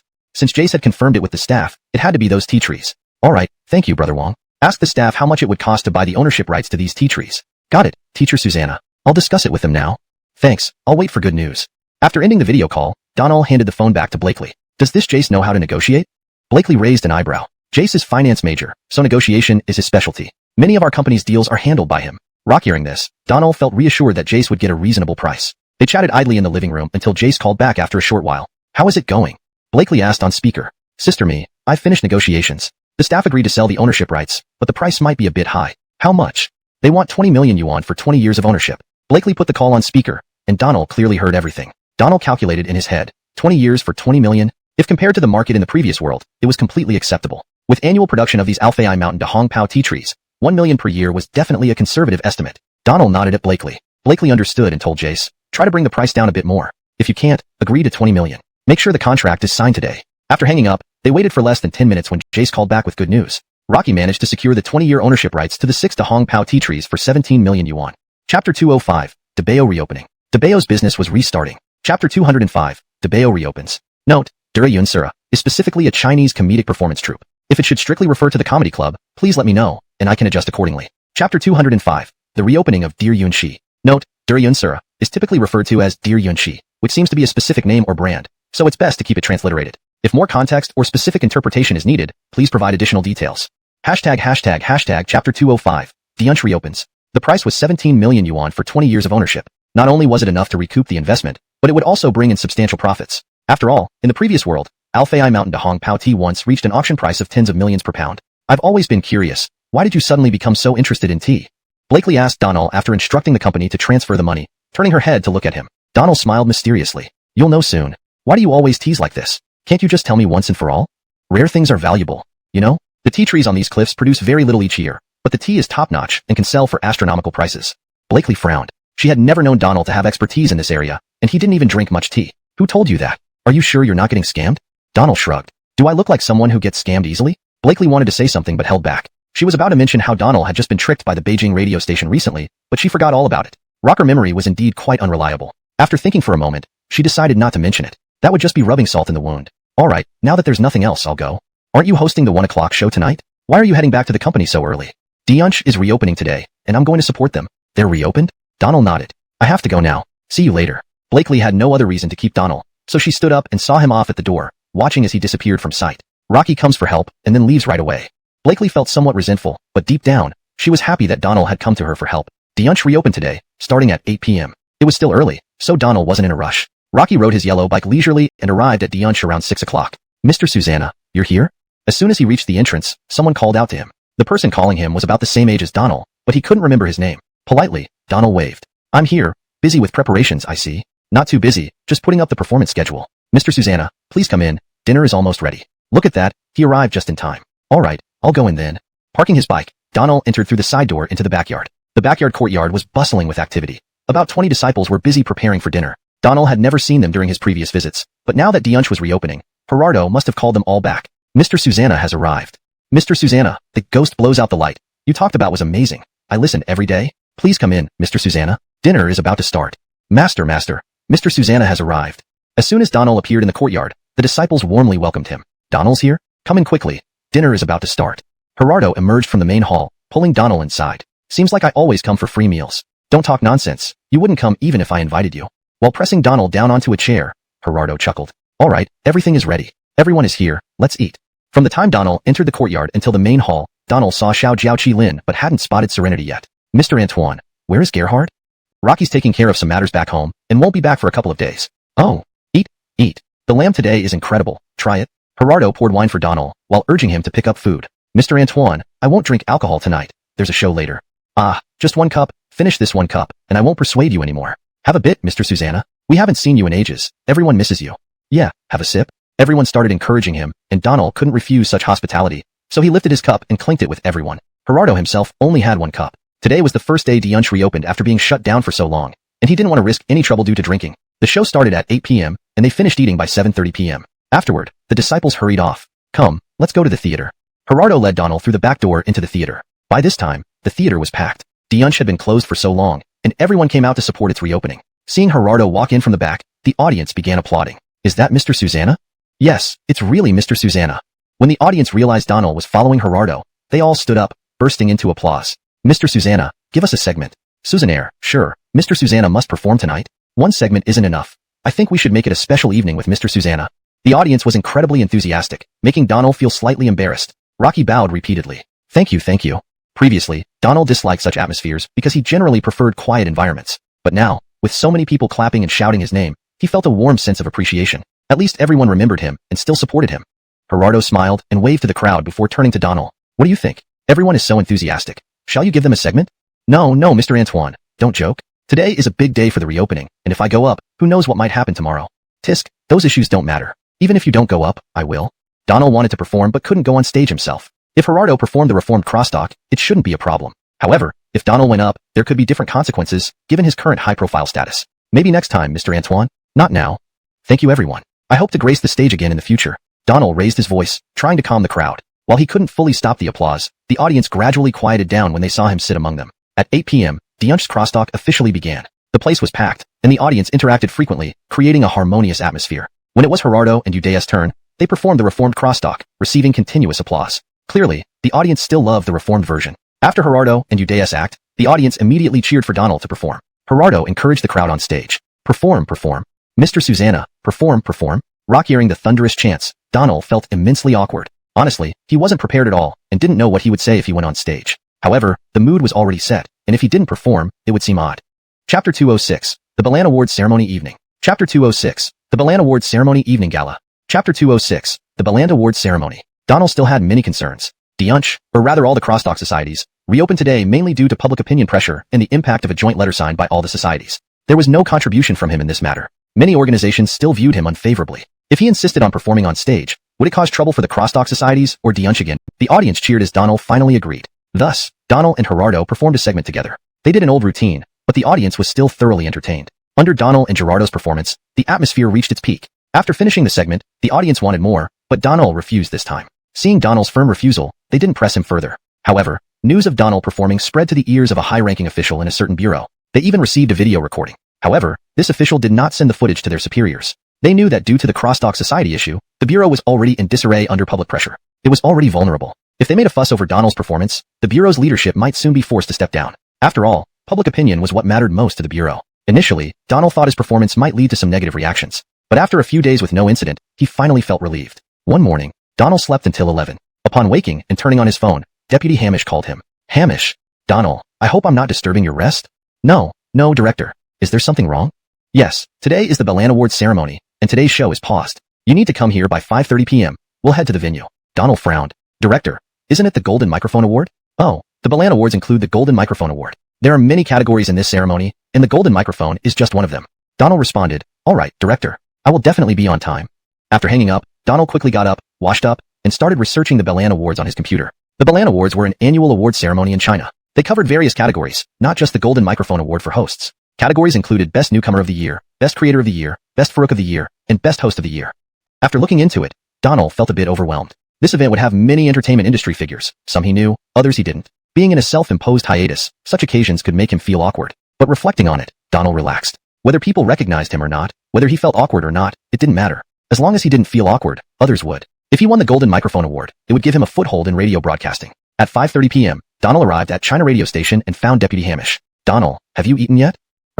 No, that's fine. I forgot to tell you earlier, there's a banquet after the award ceremony. Donald had planned to eat at the station cafeteria, but upon hearing this, he decided against eating there. This level of banquet surely had plenty of good food. Getting free meals was Donald's current principle since his wallet was nearly empty. Though he'd get another 1,000 yuan for living expenses next month, saving where possible was still important. At 6 p.m., Deputy Hamish led Donald to the Bellan Awards venue. The venue was on the 6th floor of Capital Grand Hotel, occupying an entire banquet hall. This award was sponsored by Huayu Entertainment Company, Limited, managed by the Entertainment Alliance, and had run continuously for 22 years since 2000. Initially insignificant, it had now become a highly regarded event both domestically and internationally. Arriving at the hotel parking lot, before even getting out, they saw how lively it was. Deputy Hamish, it's been a while. Mr. Ira, nice to see you. Is this Teacher Susanna? Just stepping out, a refined individual greeted Deputy Hamish. Rocky, yes, this is Teacher Donald. Teacher Susanna, honored to meet you. Donald hurriedly shook hands with the stranger, awkwardly smiling. Rakillo, Mr. Ira. Not knowing the person's name, Donald just followed Deputy Hamish's cue. Donald, this is Mr. Ira, CEO of Watermelon Entertainment, Ira Shuntbing. Oh, honored to meet you. As Deputy Hamish introduced him, several more people approached. Deputy Hamish had extensive connections in this circle, everyone appearing courteous on the surface. However, amidst the pleasantries, Donald felt uneasy. Rocky disliked such occasions, and now he was already engaging in insincere conversation with strangers even before reaching the venue. Chapter 207. Enemies Meet Narrowly. Please note that without the full context of the chapter, this translation is based solely on the title provided. If you have more content from this chapter, feel free to share it for a more accurate and detailed translation. Hashtag Chapter 207. Narrow Paths of Enmity. Donald was very clear in his mind that these people who greeted him were just putting on a show. If it were before he was blacklisted, Donald wouldn't doubt that they would try to curry favor with him for the sake of his works. But now, he was like a plague god in the industry. Would anyone still want to pull strings for him? Donald only went through the motions without giving it much thought. The group left the parking lot and entered the elevator together. Hamish, your station submits nominees for the Golden Microphone Award every year and has won it for 3 consecutive years. Who is this year's nominee? Hamish glanced at Donald. This time, it's Teacher Susanna. Everyone in the elevator turned to look at Donald in unison. They couldn't imagine this slot being given to Donald. After all, he was now a pariah in the entertainment industry. While the radio station wasn't directly under the control of certain departments, they were still in the same circle. Oh, congratulations, Teacher Susanna. You are truly deserving of this nomination. Congratulations, Teacher Susanna. Everyone chimed in, feigning harmlessness, while inwardly sneering. They believed Donald's nomination would be futile in the end. Donald naturally understood their thoughts. After living 2 lives, even if he had been dim-witted, he still knew what was going on. Soon, the elevator stopped at the 6th floor. As the doors opened, Donald let out a long breath of relief. But just as he was relaxing, he saw someone he detested. Sonia. Upon seeing the elevator door open, someone turned around and spotted Donald. What the hell? Why is this guy here? Dale thought. No one noticed Donald's expression. Apart from Hamish, the others in the elevator immediately approached Dale enthusiastically. It seemed Hamish and Dale weren't very familiar. Otherwise, Donald would have felt quite awkward right now. Hamish and Donald walked past them, nodding politely but not greeting.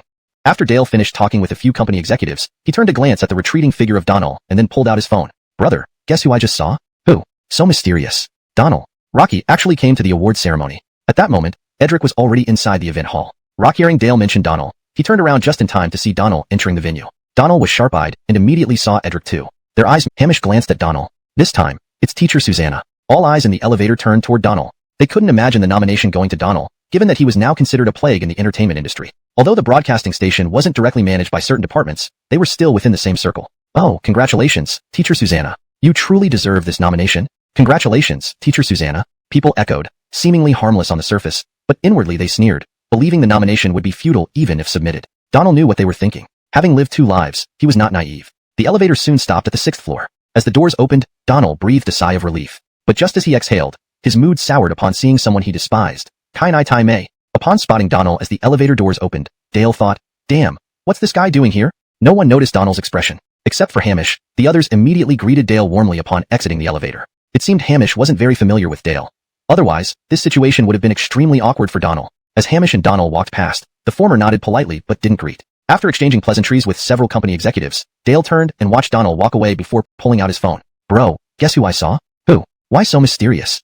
Donald. He actually came to the awards ceremony. Edric was already in the hall when he heard Dale mention Donald, and turned to see Donald walking in. Donald's keen eyes caught Edric instantly, but he showed utter disdain. Seeing Donald's expression, Edric felt an intense anger rise within him, though he could only fume silently, knowing he couldn't intimidate Donald with just a glance. What's he doing here? I don't know. Isn't he still blacklisted? Neither knew that radio stations weren't under the jurisdiction of that department. Forget it, bad luck. Maybe he's just accompanying a leader for a meal. You come in quickly. I've saved you a seat.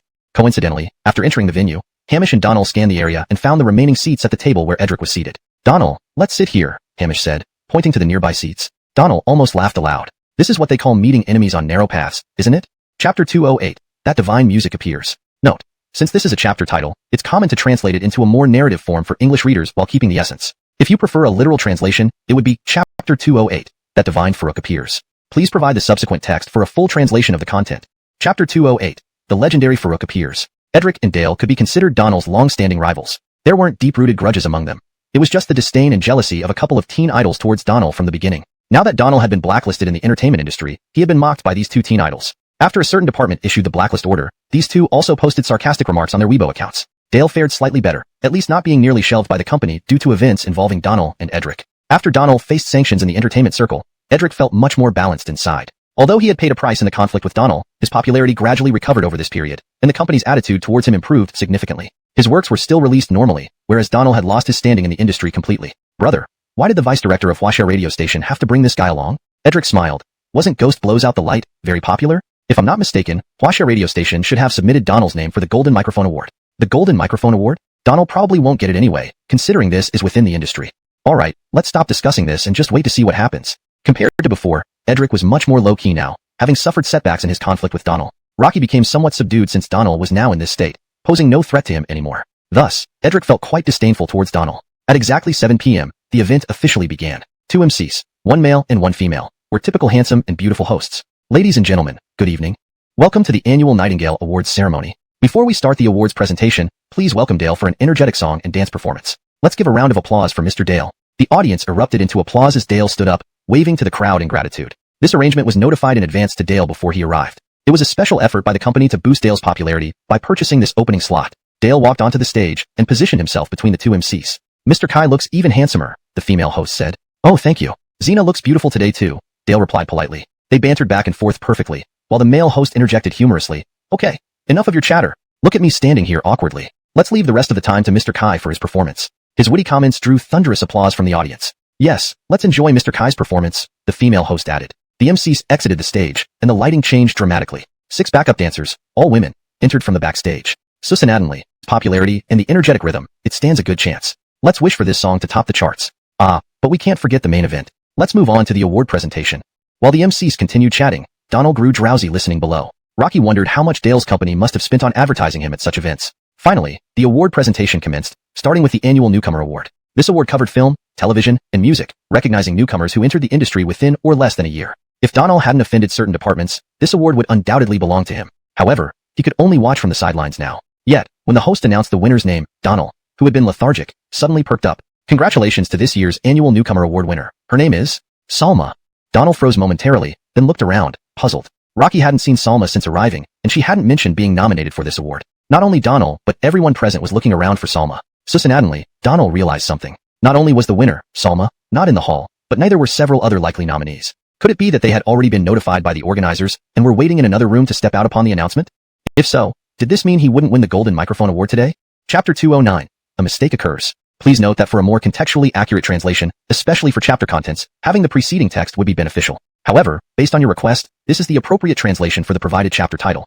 ####Chapter 209. Mistake. Donald's thoughts were clear, but he couldn't be sure if his speculations were accurate. Of course, Donald hoped that this was just his imagination. However, when the host finished announcing the award winners, the back door of the banquet hall opened, and Salma walked out. A wave of applause erupted, completely disrupting Donald's train of thought. Donald wore a bitter smile, but he clapped as enthusiastically as everyone else. Regardless of whether he won or not, Salma was like a beloved Anika to him, and her winning an award was undoubtedly a joyous occasion. Congratulations, Celine. Come stand here, said the host. Salma smiled and stepped between the two hosts. Celine, share your feelings with us. You've just debuted this year and have already won the Best New Artist award. Do you have any insights to share?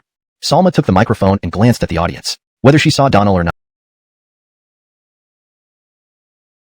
an elderly man in his 50s slowly walked onto the stage, followed by a protocol attendant. The award presentation segment omitted by 10,000 words. Salma happily descended from the stage and found a seat in the first row. At this point, Donald noticed several empty seats in the front row, presumably reserved for tonight's winners. The ceremony continued. Next, we will announce the Best Creative Work of the Year award. The selection for this year's Best Creative Work has been quite eventful. It said there were many twists during the selection process. We'll soon find out who the winner is. The host wasn't exaggerating. There indeed were some issues during the selection process. China Radio had submitted Donald's nomination, and all his creations appeared on the shortlist. This led to conflicts among the judges during the final selection for the Best Creative Work. The Biling Awards are independent of government departments and judged solely based on influential works from the year, without interference. As a result, opinions diverged sharply during the evaluation. Some judges believe that although Donald was blacklisted, his impact was unprecedented. Others argued that since he was already blacklisted, it was unnecessary to include him among the winners, as challenging the authorities could lead to complications despite their lack of official influence over the awards. Thus, a severe polarization emerged during the selection. However, a final decision was eventually made. After the host finished speaking, he opened the envelope containing the winner's name. But then, something unexpected happened. When the male host opened the envelope and read the card, he froze in surprise. The card was blank, with no names listed. After a few seconds, the female host noticed the anomaly and quickly checked the card, discovering the issue. I'm sorry, it seems even the winning card decided to play a joke on us. We might need a moment to verify this card properly. The female host responded deftly, making light of the situation before the audience. Staff members promptly took the card from the male host and rushed backstage. I apologize for the inconvenience. Our staff, working tirelessly over the past few days, may have overlooked something, causing this error. Please bear with us for a moment. Both hosts explained the situation, but the audience remained confused, unsure what exactly had transpired. 12 creators were nominated for the Best Creative Work Award, including top-tier creators and specially selected individuals. Everyone was eagerly anticipating the outcome for their chosen candidates. But now, everything was uncertain. Donald, sitting nearby, remained calm, indifferent to the fuss. Rocky knew very well that neither the Best Creative Work nor the Best New Artist Awards had anything to do with him. Being blacklisted in the entertainment industry meant people avoided him, so merely attending and being nominated for the Golden Microphone Award was already surprising. Winning was not on his mind. Donald also wondered about the two popular idols nearby. What gave them the right to be on this stage? Backstage, chaos reigned. The Best Creative Work Award list was blank, and no one knew what went wrong. All awards had been finalized and sealed in envelopes prior to the event. This unprecedented situation posed numerous challenges. Re-evaluating the awards on the spot would be problematic since not all judges were present. Additionally, bringing a blank list backstage to rewrite names would raise suspicions among those in the main hall. Suzanaka mishap had never occurred in the history of the Biling Awards. Chapter 210. A Case of Mistaken Identity. Note, depending on the context and the full chapter content, the title could also be translated as Chapter 210. An unforeseen twist, or similar. This translation aims to keep it simple while reflecting the general meaning. Chapter 210. A Twist of Fate. The entire awards ceremony venue was suddenly filled with noise. What's happening? Who knows what went wrong? Did they make a mistake with the winners list? Never in past Lark Awards ceremonies has such a situation occurred. Just wait and see. Donald remained unperturbed, having guessed that none of the awardees were present. He thought he wouldn't win any awards today. Rockins, he had lost all interest in this awards ceremony. However, the turn of events now piqued his curiosity as well. Hamish, what's going on?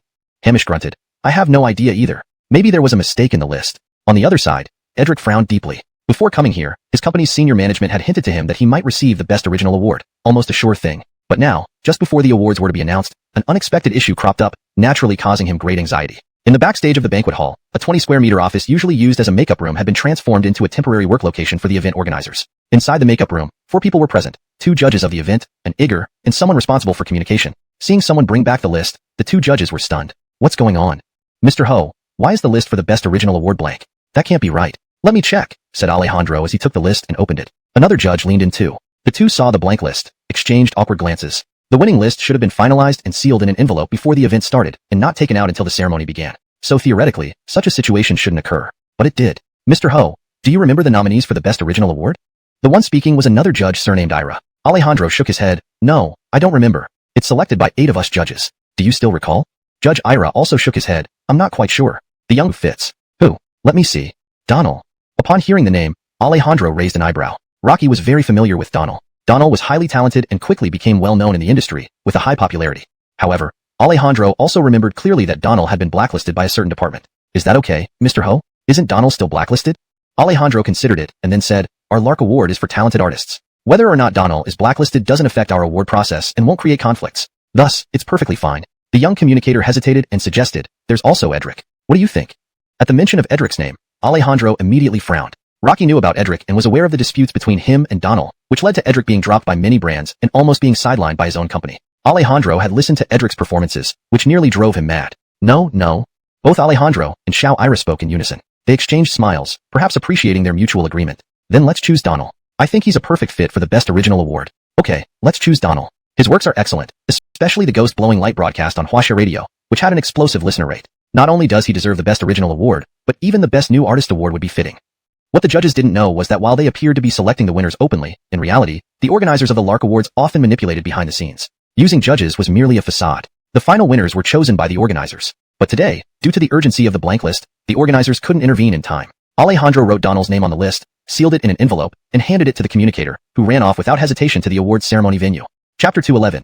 Annual Best Creation Award. Note: the chapter title is translated to maintain brevity and clarity in English while keeping the essence of the original title. Chapter 211. Annual Best Creation Award. At this moment, outside the entrance of the gala venue, a middle-aged man was anxiously making a phone call. This middle-aged man was the on-site supervisor appointed by the organizers. In reality, he had no real authority and was only responsible for reporting on-site situations since all awards had been predetermined before the event. But he never expected today's situation. After the issue arose, he immediately started calling his superior, but the calls went unanswered. Finally getting through, the middle-aged man hastily said, "Mr. Vinny, there's a small problem at the award ceremony. What's going on?" The envelope for the Annual Best Creation Award was blank. How did this happen? What's the situation? I don't know. Is the issue resolved?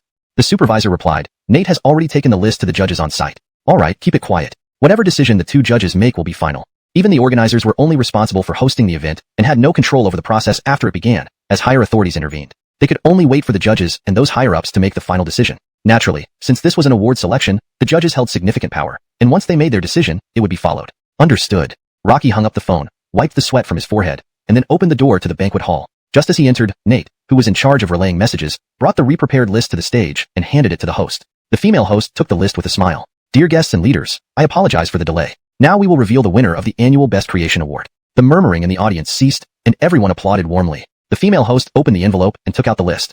Seeing the name on the list, both hosts exchanged glances. They were well aware of Donald's current situation and knew that the bailing award lists were ultimately controlled by the organizers. Given that Donald had been blacklisted by a certain department, even though this didn't directly conflict with the award selection process, the organizers should have considered the implications of awarding him, which typically wouldn't happen. Yet, Donald's name was clearly on the list. The male host took the list from the female host, put on a professional smile, and announced, the winner of the Annual Best Creator is... Edric couldn't contain his excitement. Ever since the conflict with Donald led to many brands terminating their contracts with him, nearly causing him to be shelved by his company, Edric had been waiting for just such an opportunity. If he could win one or two awards at this bailing awards, his popularity would improve. Rocky glanced at Donald nearby, his eyes filled with disdain, thinking to himself, so you finally got what you deserve. Attending this gala, aren't you asking for trouble? Honor. Rocky even planned to say something to Donald as they left, though he hadn't yet decided what exactly, but he wanted to thoroughly ridicule him. Brother, this Annual Best Creation Award should definitely go to you, right? Chicken noodles. Oh no, Dale. Leaned close to Edric's ear. Edric smiled confidently. Keep low, very low. You've got to treat us tonight. No problem, pick the place. We won't leave until we're fully satisfied. Congratulations to Donald for winning the Annual Best Creation Award. Just as Edric was reveling in the fantasy of crushing Donald, the male host announced the winner's name. Edric froze. It can't be, absolutely not. There must be a mistake, it can't be Donald. Inside, Edric screamed, but he managed to suppress his emotions. Dale also looked incredulous. Rocky was speechless. Edric had told him that the company had arranged for this award, confident they would win. How did it turn out like this? This is a mistake, right?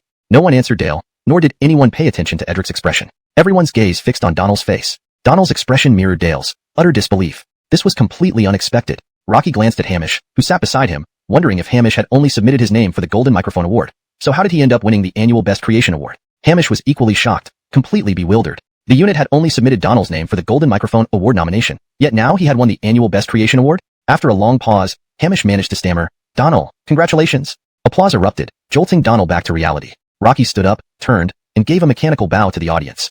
Mr. Susanna, please come up on stage. At the host's call, Donald walked onto the stage. To be honest, I'm a loyal fan of Mr. Susanna. Every work of yours is excellent, including your novels. Congratulations on winning the Annual Best Creation Award. I think it's well deserved. And I agree. I'm also a huge fan of Mr. Susanna. I listen to every song carefully and put them on repeat when I sleep.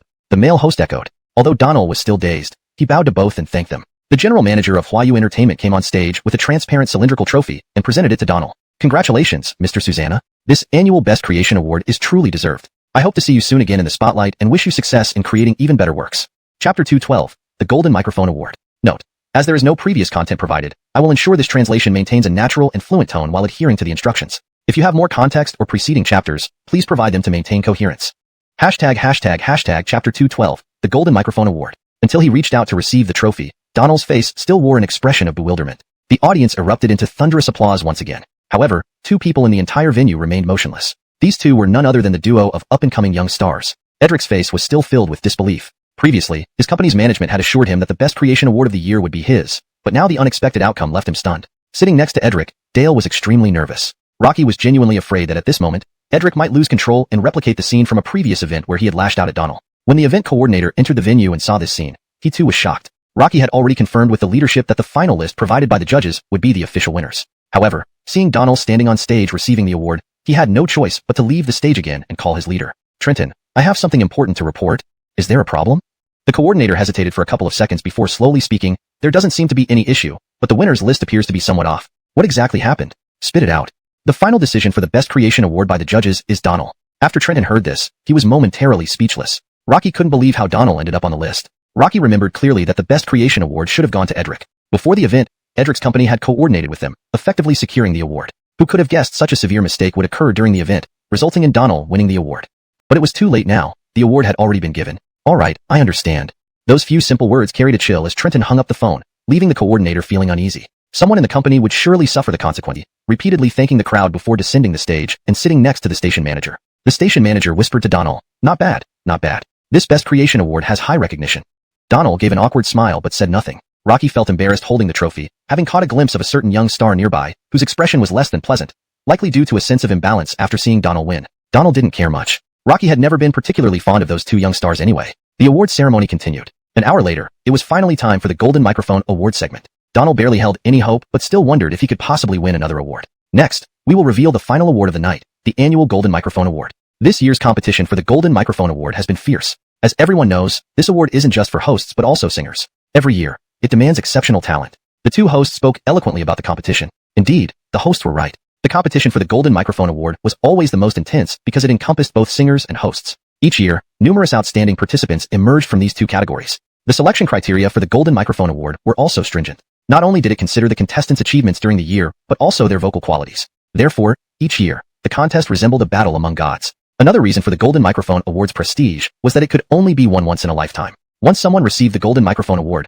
they lost the right to compete for it again, no matter how outstanding they became. Edric had submitted his name for both the Best Creation Award and the Golden Microphone Award. However, submitting for the Golden Microphone Award was merely a backup plan since the company knew the competition was incredibly fierce. Historically, either television or radio hosts won the award. Only one singer had ever won the Golden Microphone Award, and that was in the first year of the Bailing Awards. The host on stage had already obtained the list of winners for the Golden Microphone Award. There are 14 nominees for this year's Golden Microphone Award. I believe everyone here can guess who the nominees are. We won't read out each nominee's name individually. Now, let's unveil the final award of the evening. Below the stage, the audience began whispering and discussing the nominees. Fortunately, the event was pre-recorded. If it were live, Donald's fans would likely be very excited. The host slowly opened the envelope and took out the list of winners. Upon seeing the names, the two hosts exchanged glances and then shifted their gaze to Donald's face. Chapter 213, Scooping 2 Awards. Chapter 213, Scooping 2 Awards. Note, depending on the previous context, if Dulan Langer Jiangshang is referring to winning 2 awards single-handedly or monopolizing 2 awards, you might adjust the translation slightly. Rockire, Scooping 2 Awards captures the essence of winning them all at once. Edited translation. Chapter 213, Winning 2 Awards Single-Handedly. This version ensures it reads naturally in English while maintaining the meaning and style of the original text. Please provide the next part of the text for translation.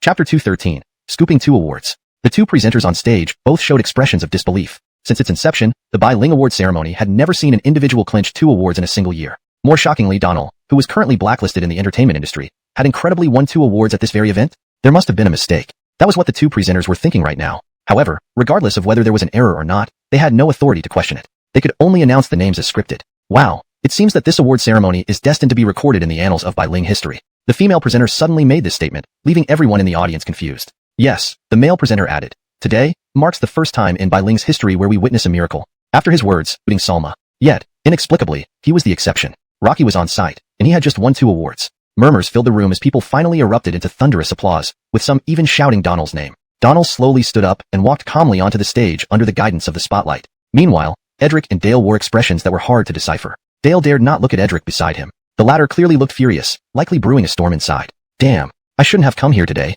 Brother, please hold back. Don't cause any trouble. Dale was utterly terrified and could only pray silently. Fortunately, once Donald took the stage and stood between the two hosts, after the lights changed and Donald picked up the microphone, Edric did not erupt. Instead, he slowly sat down, his fury seemingly dissipating. which left Dale feeling incredibly bewildered. Phew. Dale breathed a long sigh of relief, silently wishing for the ceremony to end quickly. Teacher Susanna, your expression suggests you find this incredible too, the female host asked. Donald cleared his throat. Yes, it certainly caught me off guard.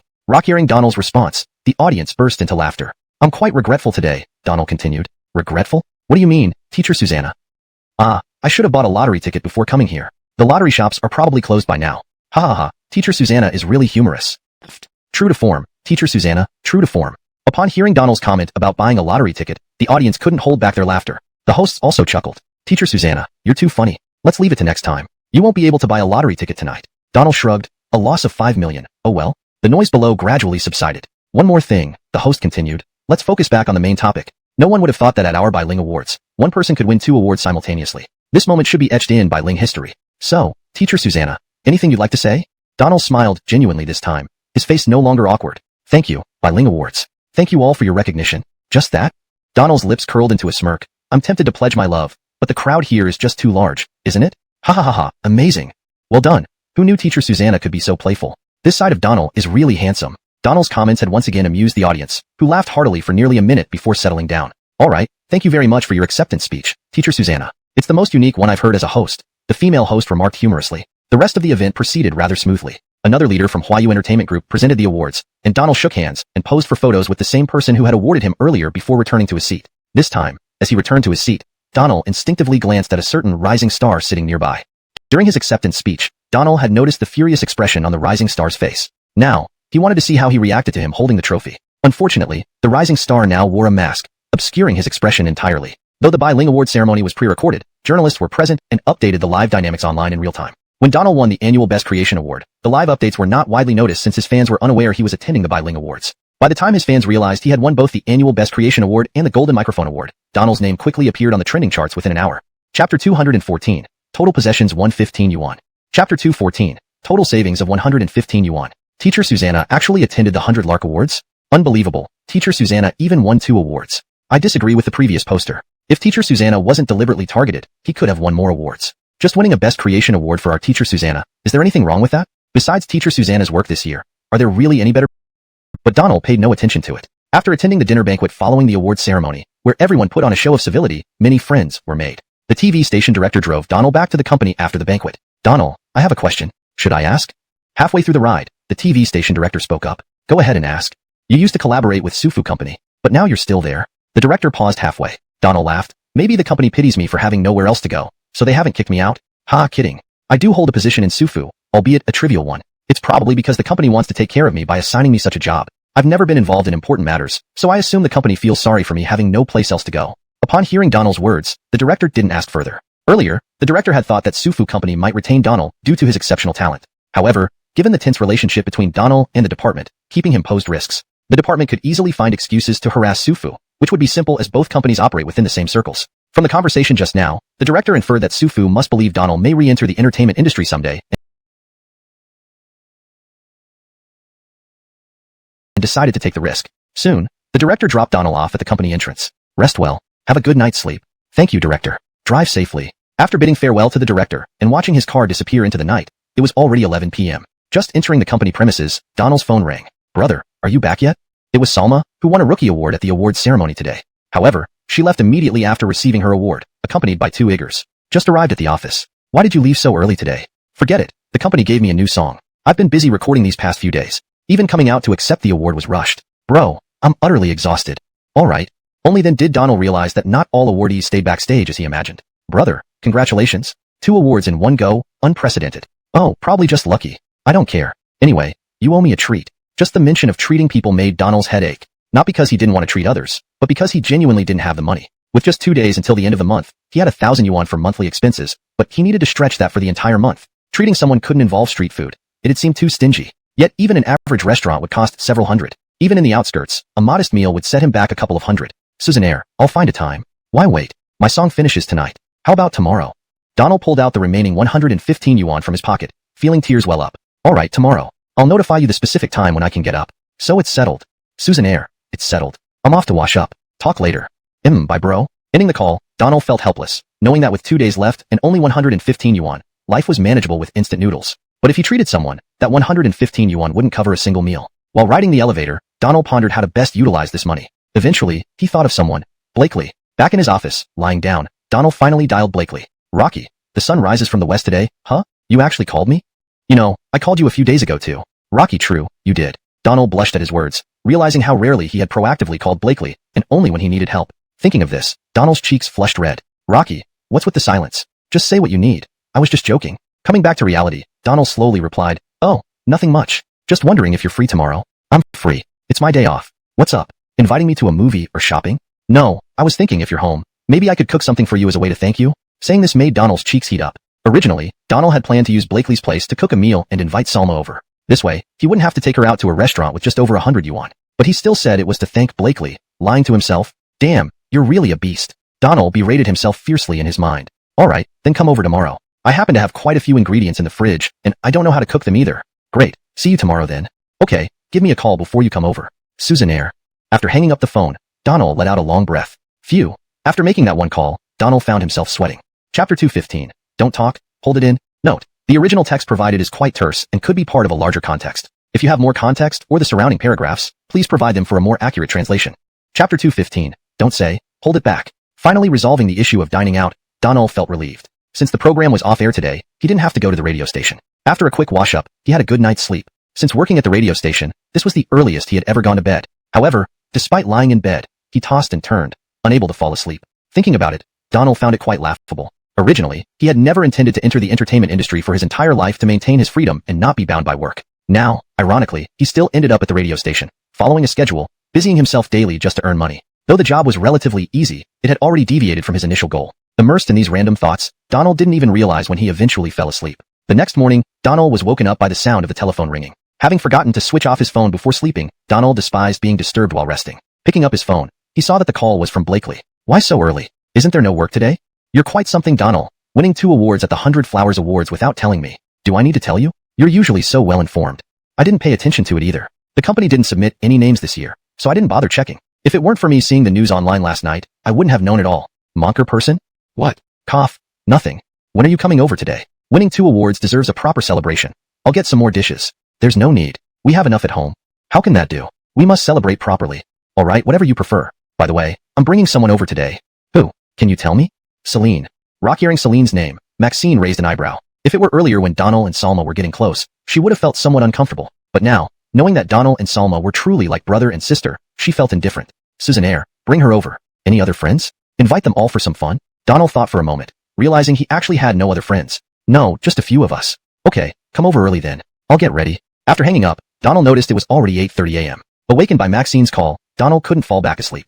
So, he got up. After freshening up, Donald called Salma. Brother, why so early? Salma's voice on the phone sounded sleepy, clearly still half asleep. Not too early, it's already past 9. When are you waking up? I'm taking you somewhere. Are we going for a feast? Yes, but not to a restaurant. Your big brother will cook for you. If given a choice between a restaurant and Donald's cooking, Salma would definitely choose the latter. She still remembered the meals Donald made during their stay at Mushroom House. Really? Brother, don't trick me. Where are we going? I'll get up immediately. Get up and take a cab here, then we'll go together. Susannaire, I'll be there soon. Hurry, see you soon. After hanging up, Donald laughed at how things turned out. Not only did he solve the meal problem, but also the taxi fare.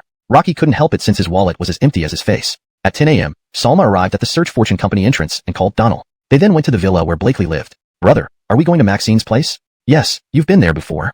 At 10:30, they reached the villa complex. Greeting the security guard, Donald and Salma smoothly entered the neighborhood.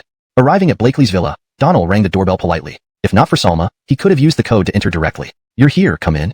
Upon entering the courtyard, Maxine greeted them warmly, pulling Salma's hand and chatting animatedly, completely ignoring Donald. Shaking his head, Donald followed behind them into the villa, changed into slippers, and headed straight to the kitchen to start preparing. Earlier, someone must have delivered the ingredients. The fridge was stocked with fresh seafood, crabs, and large shrimp. Donald sorted the ingredients and formulated a menu in his mind. With his proficiency in gourmet cuisine, every dish instantly transformed into a recipe, allowing him to prepare each meal flawlessly. Meanwhile, in the living room, Blakely and Salma chatted merrily. While in the kitchen, Donald diligently prepared the dishes. Soon, 5 exquisite dishes and 1 soup apiece. Chapter 2:16. Chinese Culinary Susanax? Chapter 2:16. Chinese Culinary Susanax? Initially, Blakely wanted to discuss the rebirth competition with Donald. However, after being reprimanded by Donald, Blakely didn't continue with her thoughts. Both of them saw the delicious dishes on the table and immediately held back what they were about to say. Right, let's eat first. We can talk about other things later, Salma said, already drooling. She quickly sat down at the dining table. Blakely was speechless for a moment. What a pair of siblings. They had just exchanged glances to confirm their plans, but now Salma's true colors were showing the moment she saw the food. Even Blakely couldn't resist the allure of the food. There were 5 dishes and a soup on the table, all emitting mouth-watering aromas. A plate of golden crispy shrimp. Donald must have used some special technique, because the color alone was enough to make anyone salivate. Another dish of ribs looked different from regular braised or stewed ribs. It also had a golden hue, garnished with chili segments. The plating was impeccable. There was also a dish of emerald green snow peas, and a plate of steamed clams without any additional spices or peppers. Lastly, there was an upside-down donghua pork belly. The soup appeared simple, a winter melon soup, but it smelled heavenly, making one's mouth water. Blakely obediently sat down at the table as well. As a confirmed foodie, seeing these dishes made her forget all about the rebirth competition and odd thoughts that crossed her mind earlier. All she could think about was enjoying the meal right away. Wait, I have some red wine here. It's a gift from a friend, imported from France. Wouldn't it be a waste not to have some with such great dishes? After saying this, Blakely quickly ran off to her wine cabinet to fetch a bottle. She skillfully opened the wine with a corkscrew and poured it into a decanter.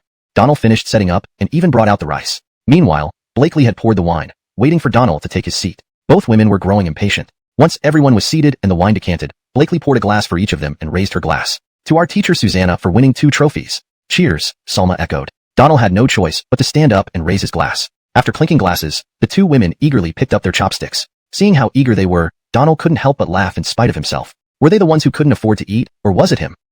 How are these ribs made? They're incredibly delicious. Sister me, try these snow peas, they're amazing. These shrimp are so crispy. This donghua pork is too fragrant.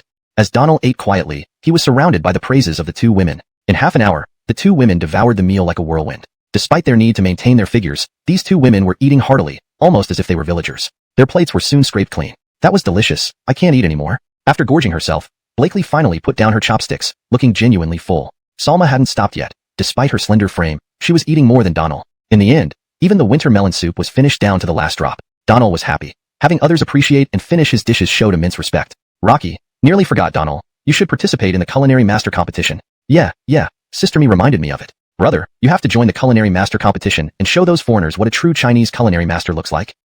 What's this culinary master competition? Come over here, it's not over yet. Let's watch it.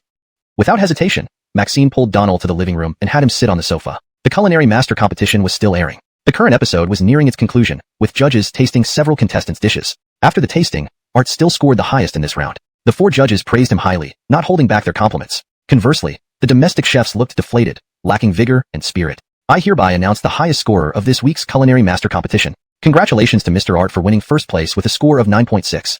Mr. Art, do you have anything to say?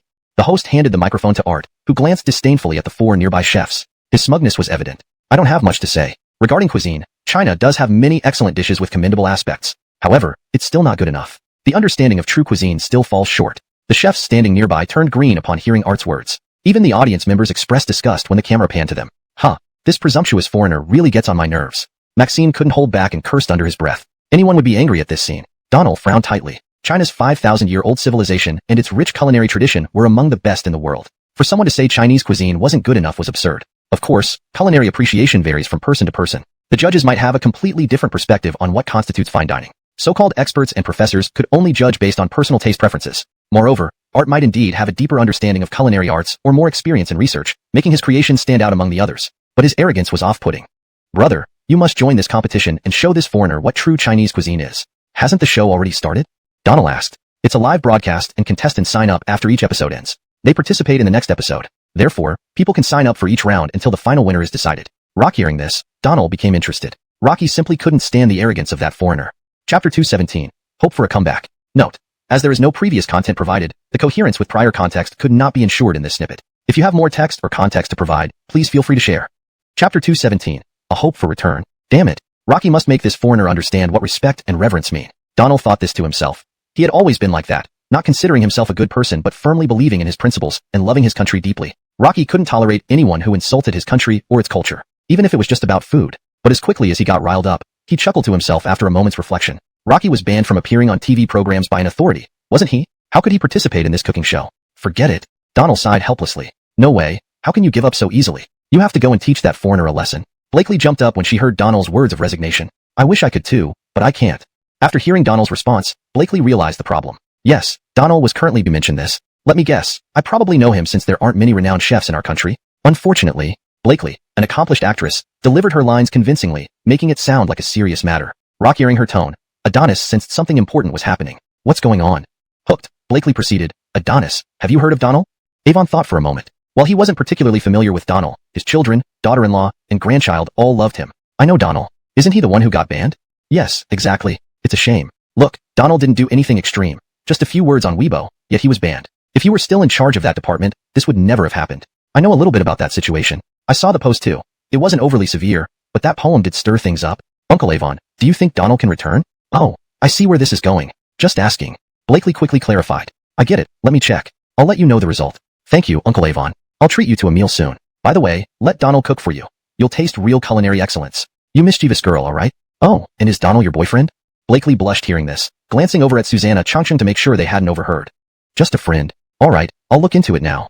With the call ended, Blakely felt more relaxed, sitting back down and telling Donald, you should be grateful. While on the phone, everyone else also listened clearly to what Blakely said. Donald knew she was using her connections to help him. Who's Adonis? Donald asked. Avon Rakishing, former head of a certain department, now retired, but well-connected. Asking for his help is the right move. Donald couldn't help wondering why Blakely didn't ask for help earlier. Reflecting, Donald understood it wasn't Blakely's fault. She simply hadn't had the leverage before. Even reaching out then might not have changed anything. Now, the timing was perfect. With the incident settling down and the authorities under public scrutiny, it was time to resolve the matter. How do I thank you? Just to clarify, offering myself in marriage isn't an option. Don't be ridiculous. Go away. Blakely blushed fiercely. Beside her, Salma rolled her eyes. Cough. You two behave. Show some decorum, and save the flirting for somewhere private. I don't want to be a third wheel. Salma's comment made the atmosphere even more awkward. Blakely mimicked Salma's gesture, coughing loudly. Let's drop this topic. Wait and see. Uncle Avon will call me back soon. The mood turned slightly uncomfortable, but the conversation stopped. They quietly watched the chef's battle on TV. Less than 10 minutes later, Blakely's phone rang. Seeing it was Avon Rakishing, she answered, Uncle Avon. Regarding Donald, I checked. The authorities have moved on from the issue. It's just about saving face. They hint that Donald can be unbanned, but for appearances, they want Donald to acknowledge his mistake and post a soft apology on Weibo. You understand, right? Yes, thank you, Uncle Avon. Rocky, don't thank me yet. If Donald returns, remember your promise. No problem, absolutely no problem. I'll arrange it within days. We'll have a great meal. Got it, waiting for your call. Alright, thanks again. I'll let Donald handle the details. Alright, go ahead. Ending the call, Blakely turned to Donald. Did you hear? What do you plan to do? Admitting fault and apologizing on Weibo? Rock'll know. Am I the type to do that? Never. Unless, there's money in it. Chapter 218. Lift of restrictions. Note. Since there is no following text provided after the chapter title, the translation only includes the chapter number and title is given. If you have more text to translate, feel free to provide it. Hashtag chapter 218. Unbanning. If Donald's return to the industry was facilitated by a certain department, providing him with a way out, it was true that he wouldn't have chosen this path willingly. However, reality forced Donald to bow his head. Although he could choose not to join that circle, leaving it entirely would drastically slow down his earning potential. Take Now, for example. His only apparent option seemed to be narrating novels on the radio. This way, while he might leave that circle, it wouldn't give him the results he desired. What are you planning to do? Seeing Donald in a daze, Blakely asked. Donald shook his head. I haven't thought of anything yet.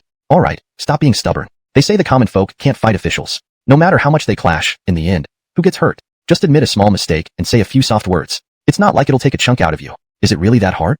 Blakely knew Donald all too well. He was as obstinate as ever. Even at this moment, Donald was still concerned about saving face. But it had to be admitted that this very trait was one of the things that attracted Blakely to him. Bro, Errol is right. Just soften up a bit. Face and pride are important, but you need to pick your moments, Salma added supportively. I'll consider it. Forget considering. Go back right now, post some nice words on Weibo, then immediately sign up for the chef competition. I've had enough of art. You need to embarrass him. Blakely, no doubt an old hand, knew just how to use reverse psychology perfectly. Rocker words were neither too harsh nor too lenient, striking precisely at Donald's heart while preserving his dignity. Susanna Zoyagshin glanced at the TV. The knot inside him seemed to loosen. Face or no face, making money was crucial. What did he lack now if not money? If he cleared off the 300 million debt early, he'd regain his freedom. After thinking it through, Donald nodded and said, Alright, I get it. Let's talk when I get back. They spent less than an hour at Blakely's villa before Donald and Salma took a taxi back. The driver dropped Donald off at the company entrance first, per Salma's request, hoping he'd return to the office immediately to post something on Weibo to clear the situation. As Donald was about to pay the fare, Salma hastily waved off the driver, saying, Go ahead, go ahead. She turned to Donald and said goodbye. Before Donald could reach for his wallet, the driver sped away. Watching the vanishing vehicle, Donald felt a mix of emotions. Everyone knew he was broke and went out of their way to save him money. Today, even if they had gone to a restaurant instead of having a free meal at Blakely's place, he probably wouldn't have had a chance to foot the bill. On his way upstairs to his office, Donald met Milana, whom he hadn't seen in a long time, at the elevator. President Susanna, long time no see. Indeed, it had been a long time since they last met. Long time no see. How have things been recently? Pretty good, actually quite busy. I'm participating in a show now. Milana had transformed significantly since Donald first saw him. His demeanor had improved, exuding newfound confidence. By the way, President Susanna, congratulations on winning 2 awards at the Hundredling Awards. Amazing. Oh, thanks. I've wanted to invite you for dinner for a while, but never found the chance. How about Dinner invitations were never refused by Donald, unless he truly had prior commitments. Suzanne, whenever you're free, just give me a call. I'm a big idle man now, plenty of free time. Great, let's make it tonight. How does that sound? No problem, call me after you're done. Okay, President Susanna. See you later. Well, another dinner sorted. Back in his office, Donald sat down at his computer, opened his Weibo page, but stared blankly for a long time, unsure what to write. An apology outright might be too humiliating. How should he phrase it? Despite everything, this opportunity presented itself, and he couldn't remain silent. Blakely had paved the way for him. Pushing back against the department wouldn't sit well with her. Finally, Donald came up with an idea. Since apologizing outright lacked grace, he decided to approach it differently, without explicitly saying sorry. With this plan in mind, Donald opened a new post and began typing. A letter of gratitude to a certain department. In recent times, I've pondered many issues seriously. Rules are rules. Without them, nothing can be properly regulated. As a newcomer, not fully acquainted with these regulations, I sincerely thank the department for its guidance. This has helped me deeply understand certain personal issues. Henceforth, I will strive to recognize and avoid such problems. This letter, spanning over 1,000 words, contained no direct apology. It expressed gratitude and acknowledgement of issues, subtly playing with words. Yet, it was clever enough to pass for an apology without directly admitting fault. Once posted, the department quickly reviewed Donald's letter. After a brief discussion among its higher-ups, they convened a meeting. Given that Donald had publicly thanked them, granting them some face, combined with ongoing public pressure, it was better to appear magnanimous. Following a short meeting, the department issued a lengthy statement on their official Weibo account. It acknowledged receiving Donald's letter, praised him for recognizing his mistakes, and commended his achievements at the 100 Flower Awards and his other works, especially the ongoing airing of Ghost Blows Out the Light. Consequently, they decided to lift the ban on Donald. That night, news exploded online. Donald's thank you letter was like a bomb dropped into still waters. Fans were caught off guard by this unexpected gesture from Donald. Nevertheless, they were delighted. With the department's response and the lifting of the ban, Donald could return to the industry, meaning they could look forward to more excellent works from him. Though previously, fans admired Donald for his rebellious, no fear, image, the absence of his works during his ban left a void. Returning to the industry was, therefore, of utmost concern to his fans. Chapter 219, Return. Note, the provided text is just the chapter title and number. If you have more content to translate, please provide it. Hashtag Chapter 219, Return. The news of Donald being unbanned by a certain department spread like wildfire on the internet. First, it was the fans on the Baidu Tieba forum who went wild with countless posts celebrating his return after such a long time. Fans had gone mad. Finally, Donald was back in the spotlight. Donald's Weibo page also exploded with fan activity after he posted his letter of thanks. The pressure mounted on Weibo's management, and they recalled how their servers had previously crashed due to Donald's influence. This time, with Donald's comeback, it seemed likely to happen again. Indeed, every time Weibo's servers failed, it seemed to be due to Donald. Now, whenever the technical team saw Donald's name, they felt uneasy. Meanwhile, as soon as the department officially announced Donald's reinstatement, his phone began ringing nonstop. Blakely was the first to call. Of course, Blakely didn't mention Donald's thank you letter. She knew it was a sore spot for him, something he wasn't willing to do. Instead, she mentioned that Donald should immediately sign up for the culinary competition on Zhejiang TV, Kitchen Gods Showdown. Donald readily agreed. Next came calls from Jill, Amal, and various friends within the industry. Everyone was flooding his phone lines at once. Knock, knock, knock. There was a knock on Donald's door. While still on the phone, he called out, "Come in." Armand walked in, noticing Donald on the phone. Rocky quietly sat down on the sofa with a motherly smile on his face. Rocky had just seen the news online about Donald being unbanned. Donald hadn't done much work at the company during this period, but the company had continued paying him, waiting for this very day, his return to the public eye. After a lengthy half-hour on the phone, Donald finally wrapped up his calls. "Sorry, Mr. Wong," Donald said apologetically. "No problem at all. Everyone cares about you," Armand replied. Donald also sat down on the sofa. "Mr. Wong, did you get the news?" "Of course. It's all over the internet. This is great news. Congratulations." Thank you for your concern. You're too kind. There's no need for such formalities between us. I've caused the company some trouble during this time." "Nonsense." Unlike other contestants who signed up through regular means, the show used to invite famous chefs during its early seasons to boost ratings. The current season featured a chef named Art, whom Armin knew was invited by the station. Given Donald's star power, the TV station would certainly welcome him with open arms, knowing his presence would boost ratings significantly. Without hesitation, Armin took out his phone and made a call. "Rockillo, Xavier? This is Armand." "Oh yes, Xavier. Rockhire's the thing. Teacher Susanna from our company wants to join your next episode. Can you make arrangements?" On hearing Donald's name, Xavier paused momentarily. Rocky had just read the news of Donald's reinstatement online and hadn't expected the call to come so soon. "Susanna, no problem at all. I'll contact the production team right away to make arrangements for Teacher Susanna." "Ah, thank you, Xavier. By the way, what's the appearance fee?" 3 million. How does that sound?" With the call on speaker, Donald heard everything clearly. Rocky had expected it would be a simple registration process, but learning he would be paid was surprising. This industry certainly didn't lack money. Armand glanced at Donald, asking if the price was acceptable. Of course it was. Going on a show and getting paid was ideal. Donald nodded in agreement. "Good, Xavier. Let's settle on 3 million. Donald was stunned. Armand had negotiated after-tax income directly, a rarity. "Got it. I'll have my team make the necessary arrangements." Avonging up, Armand smiled at Donald. "All set. Just wait for the show's people to contact you." "You're too clever, Mr. Wong." Donald genuinely gave him a thumbs up. "Just standard procedure." "Oh, the company can assign an Igor for you, too." No need. I can handle it myself. No point using up company resources. Armand considered this and nodded. Alright, if you feel overwhelmed, just let me know, and I'll assign an Igor. No other issues then. I'll leave now. Call me if anything comes up. Okay, Mr. Wong. Leaving Donald's office, Armand felt pleased. After so long, Donald was finally back in the industry, which desperately needed new energy during this dry spell. Chapter 220, Red Bean. Please note that without the following content of the chapter, I can only translate the chapter title. If you could provide the full text of the chapter, I would be able to translate it entirely for you. Chapter 220 Red Bean. That afternoon, Donald received a call from an unknown number. The caller claimed to be from the Zhejiang TV station and had a chat with Donald regarding the participation in a show. After finishing the call, Donald went to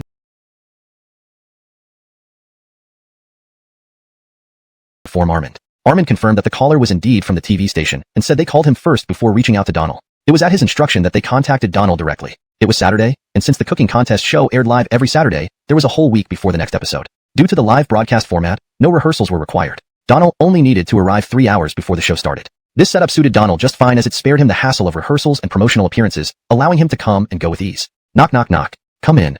The door opened, and Milana walked in. Congratulations, Mr. Susanna. Thank you. I came to tell you we can set it for 6 p.m. today. Donald glanced at the time. It was still early. Rocky nodded. Alright. By the way, I forgot to ask earlier, what show am I appearing on? It's Hunan TV's reality singing program, Crazy for You. In Donald's memory, this show didn't exist even in the previous world. Oh, is it similar to King of Singers? Crazy for You isn't as prestigious. This show mainly features new artists. Any new works lately? Our company has collected 2 songs. Let's say, they're pretty average. Compared to what you provide, they're not even in the same league. Donald enjoyed hearing this and agreed because everything he brought forward was from the last century's best pieces, except for the one given to Blakely. Now that my restrictions are lifted, I'll write a song for you when I have the time. Really? Thank you so much, Mr. Susanna. Don't mention it. We're all part of the same company, and it's what I should do. Of course, writing songs wasn't free. The company would purchase any songs he wrote for Milana. After chatting with Milana for a while, Donald got updated on recent entertainment news through him. Milana mentioned that Korean pop culture was making a strong comeback, dominating the music charts again. Many domestic variety shows invited K-pop stars, gaining massive youth popularity. K-pop was something Donald disliked in both this world and the previous one, not out of patriotism but due to his revulsion towards Korea's frequent cultural appropriation and heritage claims. Almost everyone found such behavior repulsive. After talking for some time, Milana left Donald's office. Sitting in front of the computer, Donald pondered which song to give Milana. Unlike other songs, Milana's songs wouldn't sound right if sung by anyone else. So, hiding his work wasn't necessary, but revealing everything at once would shock the world. After much contemplation, Donald finally made up his mind. Taking out his small notebook, he began writing. In less than 10 minutes, he finished both lyrics and melody. Immediately after, he called Armand. Mr. Susanna, what's up? I've written a song, and want to show it to Milana. What do you think? Rock hearing this. Plans. Soon enough, Milana arrived. Mr. Wong, Mr. Susanna. Milana, take a look at this. When Milana saw the paper in Armand's hand, he was stunned. It was unmistakably a page from the notebook Donald always carried. Before leaving, Donald mentioned finding time to write a song for him. It hadn't been even half an hour. Could it be? Milana approached Armand and widened his eyes upon seeing the lyrics. Mr. Susanna, you wrote this already? Well, inspiration struck, so I wrote it down. Does it look good? Nodding, Milana began reading closely. Like Armand, Milana initially frowned at the title but gradually relaxed as he read the lyrics and melody. Chapter 221. Nothing happened last night, right? Note. As this seems to be a chapter title or heading, I've kept it brief and to the point, translating the content while maintaining its structure. Chapter 221. Nothing happened last night, right? Milana spent half an hour repeatedly going over the song, Red Bean. President Susanna, President Wong, this song is excellent. Indeed, I've already seen it. Of course, you know who wrote this song, don't you? To Armand, anything Donald presented was almost invariably excellent. Just in time to release this song in a couple of days and give your popularity a boost while competing on the charts. Thank you, President Wong. Thank you, President Susanna. That's settled then. What are we waiting for? We have time now. Let's go to the recording studio and do a trial run. What he feared most indeed came to pass. Donald knew this would happen. He blamed himself for not considering things more carefully and insisting on presenting it now. If only he had waited a day or two, wouldn't that be better? Milana glanced at the time and knew well that once they entered the recording studio, it would last until midnight. She thought about her dinner arrangement with Donald today. Glancing at Donald, he nodded subtly in confirmation. Milana could only turn to Armand and say, Alright, President Wong. Donald, do you have anything on right now? I'm free, just killing some time. Why don't you come along? Since you wrote this song, you can provide guidance as well. Susannaire, I'll go with you then. They hurriedly arrived at the recording studio. Armand immediately summoned the sound engineer and band members. Under Milana's urgent preparations, she began trial singing almost immediately. The company's band was very experienced and well coordinated. After distributing copies of Donald's handwritten manuscript, they quickly got into the groove. After 2 rehearsals with the backing track, there were no issues left. The demo version took less than an hour and a half to complete. Milana then entered the recording booth to start her trial recording. Milana's singing ability needed no introduction. She'd been with the company for a while and officially debuted, showcasing her versatile style that allowed her to master various types of music. Wearing headphones, Donald listened intently. Whenever something was off, he'd give instructions for Milana to re-sing the part. By the time Milana completed the entire demo, it was already 7:30 p.m. Good. It's already pretty solid. I think we're good. Finally, during the last trial, Milana performed flawlessly from start to finish, earning Donald's approval. Very good, very good. It sounds beautiful. Armand also clapped his hands in approval. Milana emerged from the recording booth, still immersed in the song. It's early yet. How about we grab dinner? Armand suggested. Since President Wang offered to treat everyone, they all naturally went along without hesitation. Armand led the group to a restaurant. Armand drove them in his car, accompanied by Milana and Donald, while the band members followed in their vehicles. They headed straight for Jingxing Hotel. Donald, I'll pay you 1 million yuan for this song, and regarding the profit sharing, how would you like to proceed? While driving, Armand asked. Let's split it 50-50. Donald was generous. Previously, the company gave him 73% of the revenue from songs he wrote. Now, he reduced it to 50-50. As a gesture of gratitude, after all, the company had kept him employed even when he wasn't contributing much and still paid him. Well, if you say so, let's make it official. I'll have finance transfer the payment tomorrow, and the profits will be credited to your account directly once they come in. No rush. Thus, the contract was settled with a few simple sentences, a testament to the excellent relationship between Donald and Armand. In any other company, such matters might take longer in a boardroom discussion. They dined at Jingxing Hotel until 10:30 p.m. Afterwards, Donald didn't return to the company but instead headed directly to China National Radio via subway. Yesterday, due to the 100 Flowers Awards, Ghost Blows Out the Light had been suspended for a day and resumed broadcasting today. Arriving early at the radio station, Ascari was already there. Seeing Donald enter the comprehensive office area, colleagues surrounded him. Congratulations, Teacher Susanna. You're amazing, Teacher Susanna. 2 awards in one go. What a glory for our station. Yes, Teacher Susanna deserves these accolades, with his talent. Don't forget, Teacher Susanna is also back from suspension. Colleagues praised him in chorus. Hamish's office door opened, and Hamish stepped out. Donald arrived? Upon hearing Hamish's voice, everyone quickly dispersed and returned to work. Why haven't you gone home yet, Hamish? I've been waiting for you here. Oh, is there something wrong? Not really. With your awards and the lifted suspension, I thought we should celebrate. Everyone stay late tonight after Susanna teacher finishes broadcasting, and we'll eat together. Yay, Hamish rules. Hamish is awesome. A moment ago, they were all quiet, but now they erupted in excitement upon hearing about the dinner. Hamish, thank you, but I don't want to put you out. Hamish patted Donald's shoulder. Don't be formal. Winning these awards is great news for our station too. Still, thank you for the support, or I wouldn't have won these awards. Alright, let's skip the pleasantries. We can talk more over drinks after your broadcast. Okay. Today, Donald felt particularly happy, not only because of the lifted suspension but also because he felt the warmth and care from the radio station staff. This environment made him feel confident about being here compared to Beijing radio station, where he didn't need to worry about internal conflicts. That night, Donald drank too much, despite having vowed not to drink excessively anymore. But today, he lost control and ended up drinking 4 cups. Rocky even stayed at a hotel arranged by leadership, and Ascari was instructed to stay with him overnight. The next morning, with a splitting headache, Donald woke up from a deep sleep. Rocky realized he hadn't returned to Sufu Company last night. Pulling back the covers, he saw. Then he heard snoring from the next room. Quickly getting out of bed barefoot, he peeked into the adjacent room, seeing none other than his partner, Ascari, lying on the bed. Damn. Nothing happened last night, right? Chapter 222. An invitation from a Chinese restaurant. Chapter 222. An invitation from a Chinese restaurant. Donald watched Ascari, who was still sound asleep in bed. Donald's brow furrowed slightly. Rocky had always disliked physical contact with men. Any kind of physical touch, even a handshake, made him feel uneasy. This aversion was probably one of the reasons why he avoided social gatherings. The thought of living under the same roof with another man, though not sharing the same room or bed, was unnerving. Especially after getting drunk last night and having no memory of what happened. Who knows what could have occurred? Just thinking about Ascari helping him take off his outer clothes made Donald shudder. Those were secondary concerns. The main issue was Susanna Chongchun's sensitive identity. If he had said anything while intoxicated, there was no way for him to know. Despite trying hard to recall, Donald couldn't remember anything. Fortunately, he felt that Ascari wouldn't be into that sort of thing. Taking advantage of Ascari being asleep, Donald quickly went into the bathroom to freshen up and shower before returning to the room to get dressed. Before leaving, he considered waking Ascari but ultimately decided, yes, unbanned. Now I can continue my creative work.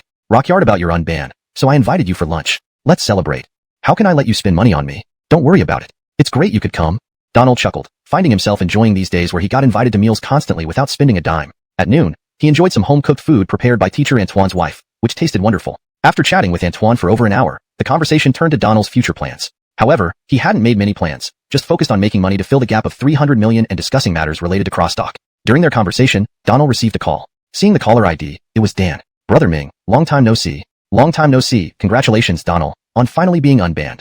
Thanks for your concern, Brother Ming. How's it going? Any recent plans? Not much, just broadcasting on the radio. Can you spare some time to record a show with me? Donald knew immediately Dan called about a program. Rocky replied after some thought, due to the radio broadcast every morning and my participation in Zhujiang TV's Cooking God Challenge, scheduling might be a bit tight. But it's a live stream, and our Chinese restaurant show is pre-recorded, so it won't clash. But the radio? I'm aware of the radio situation. Don't you have a partner named Ascari? Indeed, Dan's network was extensive. Yes, I do have a partner. How about this? We'll record several episodes consecutively, and we can coordinate with the station to have your partner take over during recording times or consider pre-recording your segments. To be honest, Donald was quite interested in appearing on the Chinese restaurant show, not just because of the significant pay, tens of millions for each episode, but also the exposure. Let me check with the leadership first. Alright, I'll wait for your good news. After hanging up, Antoine asked, was that Dan inviting you to the Chinese restaurant show? Donald nodded, yes, he mentioned it earlier, but then I was banned, so it was put on hold. Go ahead. I've seen the show. It's popular and would definitely benefit you. I need to coordinate with the radio station. Alright, handle your business. Let me know when you're done. Alright, I'll be going then, Teacher Antoine. Go ahead. When you're free, come back and we'll eat and chat. This sounded like a pretty good deal. Having somewhere to eat daily was indeed a nice arrangement. Donald agreed and left the Yunxi, heading straight for China Radio. On the way, he called Hamish to confirm he was in the office. Arriving at China Radio at 2:30 p.m., Donald sought out Hamish. Donald, rushing over so urgently. What's up? There's something I wanted to discuss with you. Go ahead. No need to be formal. Well, I have a chance to appear on a show, but it might require me to miss some broadcasts. Wait, I get it. If you have commitments, you can ask Ascari to substitute or arrange for pre-recorded segments. Hamish was easygoing. How could he not be? Donald was now a star at China Radio, leading the channel to the top national listenership rate, continuously rising. Rocky wanted to avoid any friction with Donald, so he would accommodate whenever possible. Translation completed. Chapter 223. Ascari Susanabstitutes for the broadcast. Note: the original text seems to be a chapter title. I've translated it while maintaining its form. However, if you provide more context or content following this title, I can give a more precise translation that aligns with the storyline and style. Chapter 223. Ascari takes over. Hamish was very approachable. After a brief conversation with Donald, Hamish readily agreed to the proposal. Rocky then promptly called Ascari. It wasn't long before Ascari hurriedly arrived at the radio station. After Donald explained the situation, they both reached an agreement that Ascari would substitute for Donald whenever Donald couldn't host. This was also Hamish's own idea. Rocky knew all too well that the Huaxia radio station could never be Donald's permanent home. She had broader horizons and bigger stages awaiting her. This place was only a temporary stop for her. Therefore, cultivating Ascari as her successor was the best choice. Even if Donald left Huaxia radio station in the future, Ascari would have her own footing. Moreover, Donald and Ascari had a good relationship. If Donald continued writing even after leaving, the radio station could still obtain scripts from her and sign contracts, allowing Ascari to continue broadcasting. Maybe we can let Ascari broadcast tonight, with me assisting beside her? Donald suggested after the discussion. Hamish looked at Ascari and asked, Tian Xiao, what do you think? I'll try my best. There shouldn't be any technical issues, but I'm afraid the listeners might not be used to it. They will never get used to it if you never give it a try, right? Hamish replied. Yes, I understand, Ascari nodded. Donald smiled and said, let's decide now. You'll broadcast tonight. Soon it was 1 a.m. Before this, Ascari had practiced extensively in the recording studio. She was confident in her abilities and knew the likelihood of making mistakes was low. However, her main concern was whether the audience would accept her. After all, many listeners tuned in specifically for Donald. Preparing, 10 seconds. The director in the control room gave the countdown cue. 9 seconds, 8 seconds, 3 seconds. Igot. Good evening, dear listeners. Welcome back to Midnight Chats. I am your DJ Donald. Rakillo everyone. I am your DJ Ascari. Donald switched over, saying, thank you all for supporting me in this program. I also appreciate Ascari's consistent assistance. Today, this show will be hosted by Ascari. Thank you, Mr. Susanna, for this opportunity. I hope all listeners will give me a chance. Last time, we talked about Ascari gradually entered her role. It was undeniable that she had a natural talent for broadcasting. While she couldn't ad-lib like Donald, she had her distinct style. Ascari's voice was melodious and engaging, captivating listeners with her narration of intricate stories. Initially, when the audience heard that Donald wouldn't be broadcasting tonight, they were disappointed. But after a while, they found her voice appealing. Though they were accustomed to Donald's voice, Ascari's unique and distinctive style won them over quickly. In the control room, Hamish listened intently with headphones on, nodding frequently, a sign of approval. Hamish, Ascari's voice is quite impressive, the director whispered. Hamish nodded. She has a broadcasting background and worked at the Beijing radio station for several months. Very promising indeed. This show will have a worthy successor. Huh? Is Mr. Susanna leaving? Mr. Susanna will eventually leave. Our platform is small. Do you think he belongs here? Indeed, Mr. Susanna's capabilities far exceed what this small stage offers. Showbiz, with its vast opportunities, is where he should shine. It was Ascari's first time substituting for Donald in broadcasting Ghost Blows Out the Light. For an hour, she maintained her composure and delivered smoothly. Donald gave her the thumbs up multiple times, fully endorsing Ascari. As the program neared its end, today's episode ends here. Thank you for listening. Let's meet again tomorrow at the same time. This is Midnight Chats, and I'm your DJ, Ascari. Thank you all for tuning in. See you tomorrow. I am your DJ, Donald. Click. Sigh. The program finally concluded, and Ascari took a deep breath. Not bad at all, Tian Xiao. Your performance was excellent. Thank you, Mr. Susanna. Compared to you, I still have much to learn. They were chatting when the studio door opened, and Hamish walked in. Tian Xiao, you did a great job. Director, you're flattering me. No, really. You did an excellent job. Since joining Huaxia radio station, Ascari hadn't officially hosted any programs. Even during her interview day, she wasn't given any broadcasting tests. In many ways, she was brought in alongside Donald, almost like a bonus package. Hamish hadn't expected such high standards from Ascari.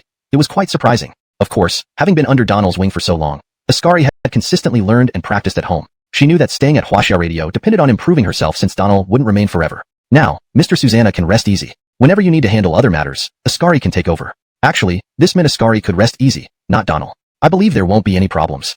Alright, it's settled. Just inform the office ahead of time when you need to record.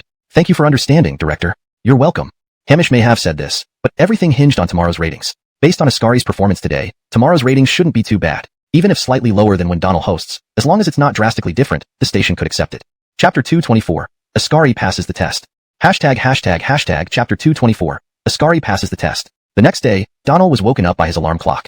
Ascari had broadcasted during the early hours of the morning. Even though the broadcast felt good and the station manager thought there were no issues, ultimately, they still had to see the show's listener ratings. If Ascari's broadcasting led to a significant drop in the Ghost Blows Out the Light ratings, then the proposal Donald mentioned might not work out. After all, Susanna Chung's show had signed a contract with the radio station, and Hamish agreed to some of Donald's demands mainly because he wanted to cultivate Donald's potential. The radio station relied on Donald for creating hit programs. However, only a few minutes passed, it felt like an eternity to him. Rocky didn't call to inquire until 12:05 when his phone rang. It was Hamish. Sigh. Taking a deep breath, Donald answered the call. Director, what's the result?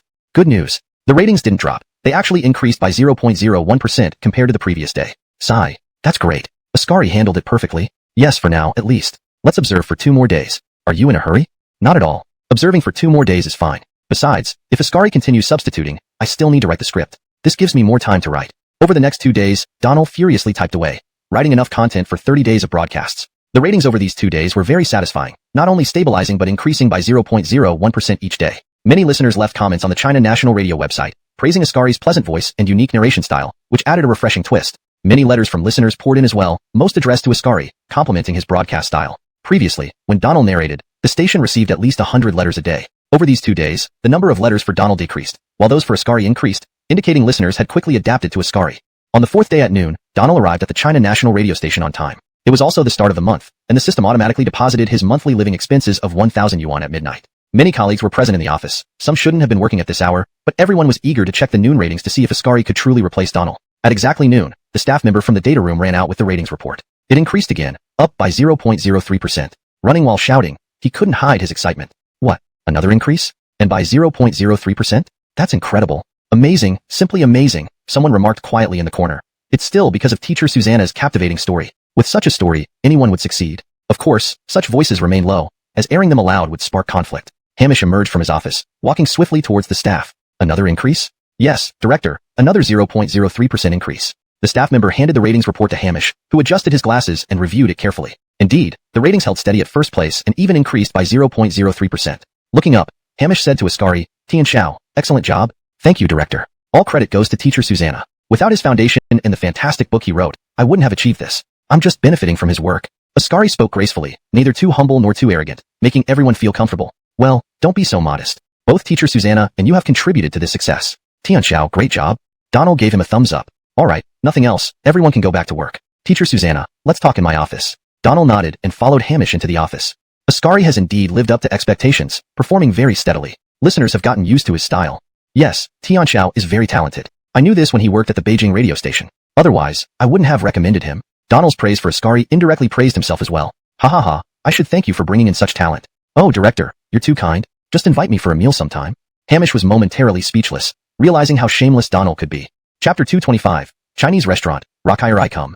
Chapter 225, I'm coming to the Chinese restaurant. After the audience rating results came out, everyone was overjoyed. Ascari received appreciation for his work, and Donald could finally allocate more time to focus on other matters. In recent times, Donald had indeed earned a fair amount of money from working with both Beijing radio station and China National Radio station. Rocky was close to achieving one of his small goals, but still had some distance before reaching 3. Thus, he needed to keep pushing himself rather than being tied down by the radio station. Previously, when Dan approached Donald, he mentioned that once Donald had coordinated things with the station, he would provide an answer. The next morning, after waking up and freshening up, Donald called Dan. Mr. Susanna, have you reached a conclusion? I've discussed it with the station, and now I can move freely. That's great. How about this? Instead of tomorrow, I'll have my company arrange your flight and send you over today. By the way, Mr. Susanna, you need to get a passport. Rocky hearing this, Donald was baffled. Rocky remembered that during their previous discussion, Dan had said that the filming location was within China. Why would he suddenly need a passport? Brother Xiaoming, are we shooting overseas? Yes. There were some changes, so we decided to relocate the shoot to Thailand. I'll have my company coordinate with you and help expedite your passport application. You'll get it quickly. Donald could only agree. Rocky had no experience traveling abroad in this world or the previous one, and although Thailand wasn't far, he had never been there, so the entire process felt unfamiliar to him. Fortunately, shortly after the call, someone from Dan's team contacted him. They arranged a meeting and assisted Donald in applying for his passport. Although Donald could have asked Armand to handle it, he didn't want to trouble him any further. After all, Armand had already done so much for him. The passport process took only half a day. Donald could collect it in the afternoon. After handling the formalities with Danziger, Donald returned to the company and went straight to Armin's office. They chatted for about an hour.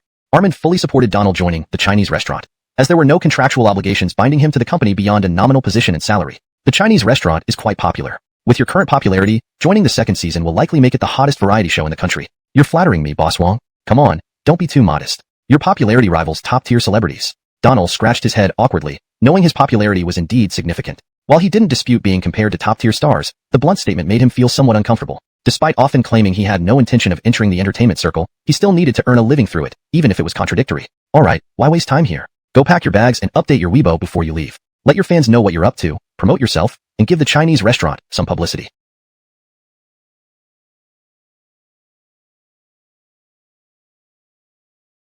Indeed, Armin hit the nail on the head. Updating his Weibo would not only inform his fans, but also boost his and the show's visibility. Got it. I'll go pack now.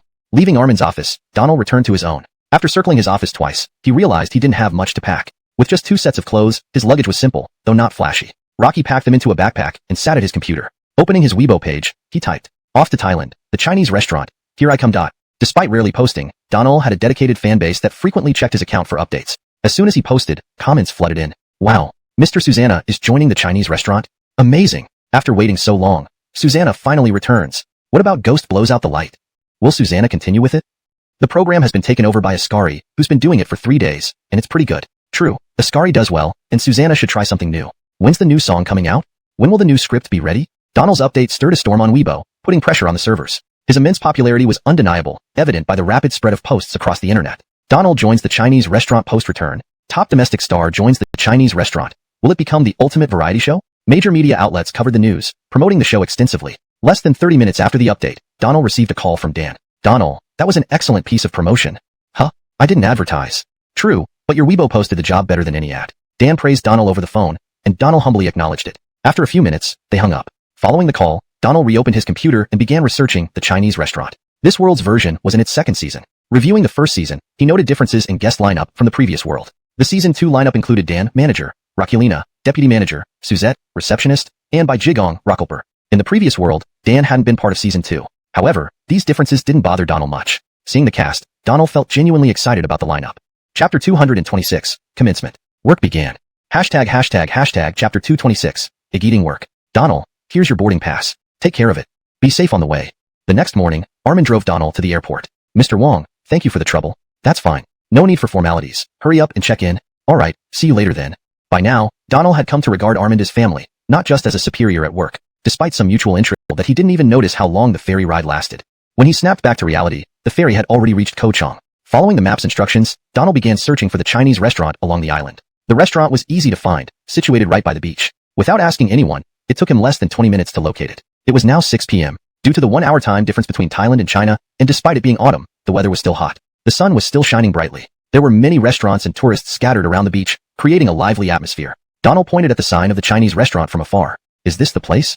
The cameraman didn't say anything but smiled. Donald started walking towards the Chinese restaurant. As he approached the entrance, someone came out of the restaurant. Dressed in a red dress, she looked radiant. Latoya? This was the first time Donald had met Latoya in this world. She was around 26 or 27, exuding youth and charm. Rock hearing her name called, Latoya turned around. Latoya hadn't met Donald before but had heard about him and watched his shows and listened to his music, naturally admiring him greatly. "Donald, is that you?" Donald grinned, showing his bright white teeth. Rocky was surprised Latoya knew him. "Yes, Sister Latoya, it's me. Ha ha ha ha. The manager told us we'd have a guest, but didn't reveal who it was. I've been guessing and it turns out to be you. I can't believe I'm meeting you in person."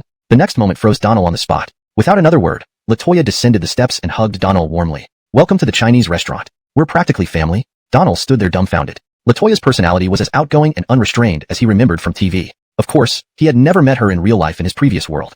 "Oh, Donald has arrived. Everyone, come out. We have a new face." Dan came out of the restaurant just as Latoya hugged Donald. Rock hearing Dan's call, Latoya let go of Donald, who was still somewhat bewildered. "Ha ha ha. Rocky's blushing. Did you see that? His face is all red."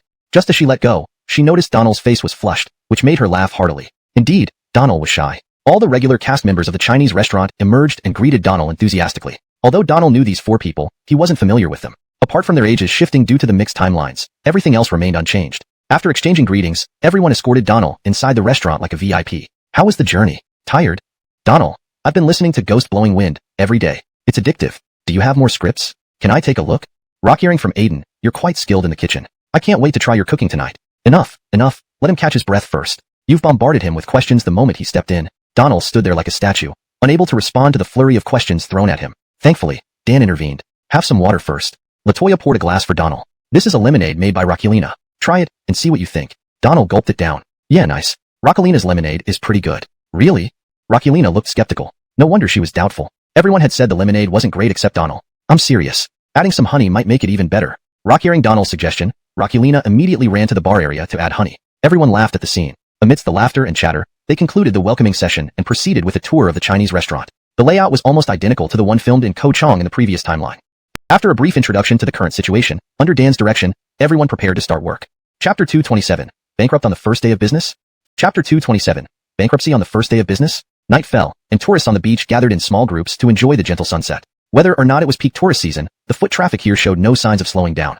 Rockulina led the family to a nice spot outside the restaurant, while Ansley took the menu and hurriedly followed. Soon, Rockulina and Ansley returned. Ansley passed the order through the kitchen window.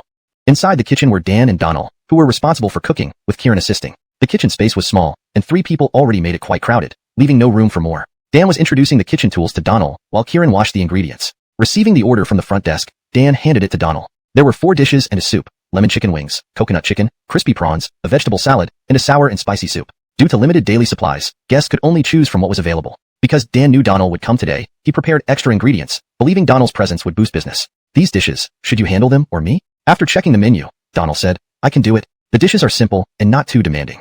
In the end, Dan and Kieran helped as Iggers, but they felt more like hindrances than help, as Donald handled almost everything himself, except washing ingredients. From Yearn for Life, Dan knew Donald was skilled both with a knife and in cooking, so he obediently played the role of an apprentice. Watching Donald's expert movements with a chef's knife, 3 men, including the cameraman, observed how each dish emerged beautifully and promptly from the pan. Within half an hour, all 4 dishes and the soup were ready. Dan and Kieran served the food. Upon returning, Kieran praised Donald enthusiastically. Amazing, Susanna teacher. Where did you learn your knife skills and cooking techniques? Can you teach me, Susanna teacher? Feeling awkward, Donald replied honestly that his skills came from watching culinary shows and reading cookbooks. Over time, practice had honed his skills. After hearing this, Kieran shook his head. You're too modest, Susanna teacher. I've been cooking since college, but my skills are still barely past basic. Kieran's words left Donald speechless. The two chatted warmly in the kitchen, while outside, Dan and Rockulina watched tourists pass by without entering their restaurant. 30 minutes later, the first family finished their meal and left, yet no second table arrived. Bad start. Why aren't people coming in? Look over there. Following Rockulina's finger, other restaurants were bustling, especially the barbecue place next door, which had over 10 customers outside. If this continues, we'll be bankrupt before we even start. Zaired store manager, any ideas? Sighing, Dan felt helpless. This was a culinary show, but without customers, it wouldn't be engaging for viewers. Yet, he had no solutions. Donald and Kieran emerged from the kitchen. Why no customers? Kieran asked worriedly. I'm stumped too, Dan admitted, turning to Donald. Donald, any ideas to draw in customers? Donald frowned deeply. Business was not his forte, and though cooking was easy, attracting customers was beyond him. I don't know what to do, he admitted. Ansley then joined them. Why? Other restaurants are full, but ours has no one. Rockulina shrugged, looking gloomy. Rocky, come in for authentic Chinese cuisine. Fair prices, honest dealing. Everyone welcome. Ansley suddenly shouted out, shocking everyone. She had truly committed herself fully, abandoning any sense of embarrassment and directly advertising. Surprisingly, this worked. Tourists stopped to watch, and seeing its effectiveness, others started joining in. Come in. Authentic Chinese cuisine, fair prices, honest dealing. They shouted for several minutes, their throats nearly parched, drawing many curious eyes, but no one entered the restaurant. Finally stopping, Dan sighed. Still nothing. Is this how we're going to declare bankruptcy on our first day? Chapter 228, Drawing Lots for Luck. Please note that without the full context or subsequent paragraphs from the original text, the translation provided above is based on the chapter title alone. If you have more content to translate, feel free to scaring them off. Donald suddenly spoke up. Everyone turned their eyes towards him. Donald may have a point, Dan said. I think so too. Everyone knows we're filming a TV program, so they don't want to be on camera, Rockulina added. Why would they react this way? Normally people wouldn't reject such opportunities. Kimberly frowned. The group looked back at Donald. Donald was only guessing based on his observations, but he wasn't entirely sure. Seeing everyone looking at him, Donald continued, most people won't turn down appearing on camera, but people are different. With several cameras and so many staff members around, wouldn't tourists find this environment off-putting? Donald went on, all the diners here are tourists. They've come to relax. Who would willingly eat under such circumstances?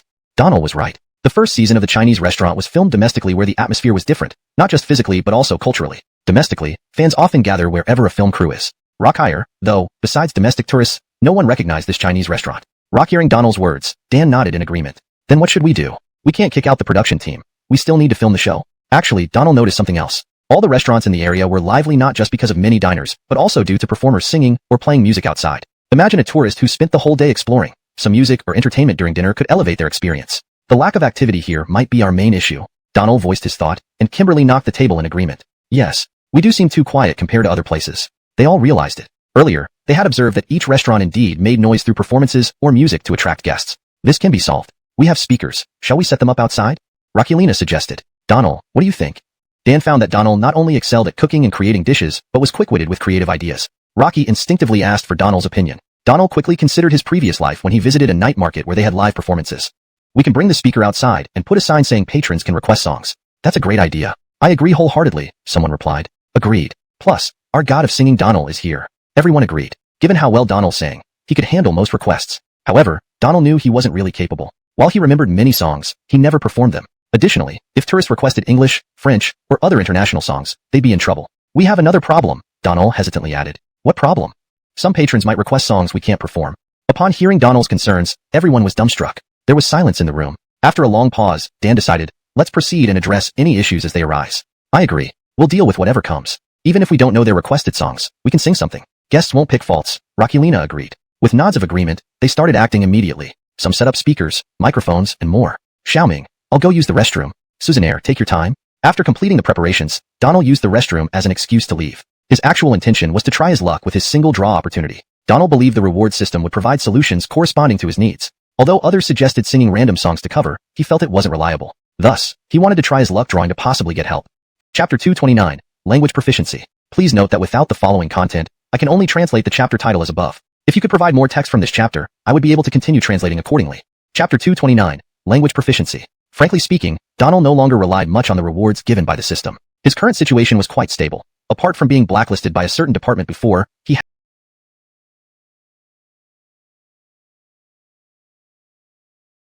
hadn't really encountered any significant issues. Over time, the system's rewards had mostly been skill-based, such as singing and composing talents, all of which he had put to use. Unexpectedly, on his first day at the Chinese restaurant show, he ran into a problem. Initially not wanting to draw a prize, Donald had no choice but to try, hoping to receive some helpful reward. Rocky sneaked into the restroom, sat on the toilet, and his consciousness entered the system interface. Checking his system panel, indeed he still had one chance to draw. Without further consideration, Donald immediately started the lottery. The lottery interface began to spin, and finally, a reward prompt appeared on the screen. Obtain language proficiency. Seeing the message on the screen, Donald's lips curved slightly. As expected, the system would provide the corresponding reward at the right time. Wasn't this language proficiency exactly what he needed right now? With it, he could not only communicate with foreign guests, but also perform songs from different countries. Coupled with his music proficiency, he guessed that singing any song should be effortless. After a mere 2 seconds of hesitation, Donald immediately took down the language proficiency reward from the screen. Language proficiency potion. This potion came in an elegant porcelain bottle, semi-transparent, containing green liquid. If it weren't for the system's reward, seeing such a colored liquid might have made Donald think of poison. Uncapping the bottle, Donald hesitated no more, drank it in one gulp. The green liquid was tasteless, sliding down his throat like plain water. Then Donald felt countless data converging in his mind. In just a few short seconds, he felt dizzy and disoriented, as if his head were about to explode. Just when he almost couldn't take it anymore, the intrusive data vanished like mud into the sea. The pressure in his head gradually dissipated. Though brief, that sensation was truly terrifying. After the pain subsided, Donald felt as if many things had filled his mind. Indeed, various languages now filled his brain. Rocky didn't know how many there were, but they covered practically every language. These languages seemed imprinted in his mind, ready to be summoned at will. It's done. Smiling, Donald left the restroom. When he came out, everyone had already finished setting up all the necessary equipment. There was even a piano placed in the small yard. Dan must have gotten the piano somehow, showcasing the power of finance and the efficiency of the production team. A sign stood outside the yard's fence. Free Farouk requests during meals, live performance. Just then, 2 speakers inside the yard started playing soothing music. Unlike other restaurants' loud and chaotic rock or metal tunes, this place maintained a tranquil and refined atmosphere. Before long, people stopped to observe. A blonde woman and a burly man with a beard stood outside the fence, looking at the sign but frowning. Xiaoming, do you have a highlighter? What do you need a highlighter for? Our sign is all in Chinese. We can't just serve our compatriots. Dan slapped his thigh. Oops, my mistake. Taking a highlighter from his apron pocket, he handed it to Donald. Susanna Tangsing wrote additional information on the sign without another word. The 2 visitors immediately gave a thumbs up after Donald finished writing. Can we really request any song for free? Any song at all? The blonde spoke fluent Spanish. Rock-earing her, Dan looked confused. Just as he was about to reply in English, Donald interjected. Yes, our Chinese restaurant offers free song requests. We can perform any song from anywhere in the world. Would you like to dine here? Rock-earing Donald's words, Dan widened his eyes, disbelief written on his face. Yes, we would like to dine here. Sir, madam, please come in and choose a seat you like. Kieran, noticing the guests, promptly greeted them and led them into the restaurant. Donald, what language did you just speak? Oh, Spanish. Not bad. You even speak Spanish? I've learned a bit, but I'm not very good at it. Donald feigned modesty. In reality, Dan couldn't tell if Donald's Spanish was good or not. What mattered was that the guests understood. Patted Donald on the shoulder. Dan said, "Great, great, as long as it works." They chatted idly while returning to the restaurant, where the two foreign guests were already ordering dishes. Originally, they wanted Thai cuisine, but since they were at a Chinese restaurant, they curiously ordered a few Chinese dishes: braised pork with preserved mustard greens, garlic shrimp, and kung pao chicken. These three were traditional Chinese dishes, not seafood. After ordering, the blonde asked Kimberly, "Rakilo, we'd like to request a song." She still spoke Spanish, which Kimberly couldn't understand. "May I ask if you can speak English?" Though their English wasn't great, they understood it. After a difficult conversation, Kimberly realized they wanted to request a song. "Of course, you can request a song. Which one would you like to hear?" "Till Death Do Us Part." Kimberly frowned. She knew the song, but it was in English. While the staff at the Chinese restaurant had some knowledge of English, performing an English song was out of the question. Stammering for a moment, Kimberly didn't know how to explain. "Please wait a moment." Kimberly quickly rushed off with the menu to find out if anyone could sing the song. If not, they would have to revert to the original plan and play any random song to get through it. Chapter 230, a Farouk, and the restaurant is packed. Chapter 230, a Farouk, and the restaurant is packed. "Miss Rakilina, what should we do?" Kimberly returned with the menu after the guest had finished ordering. Written on the menu was the song, Until the End of Time. Kimberly immediately chimed in upon hearing Donald suggest giving it a try. They had full confidence in Donald's singing ability. After all, "Alright, I'll start preparing the dishes first, and then we'll see after they're done." With the menu, Susanna Changshan returned to the kitchen. "What were you talking about, Donald?" It sounded lively. Donald handed the menu to Dan. The guest requested a song. Dan looked at the menu. Although his English wasn't great, he could recognize the title, Until the End of Time. An English song, what now? "No problem. Once the dishes are served, I'll go sing for them." "Alright, English songs too?"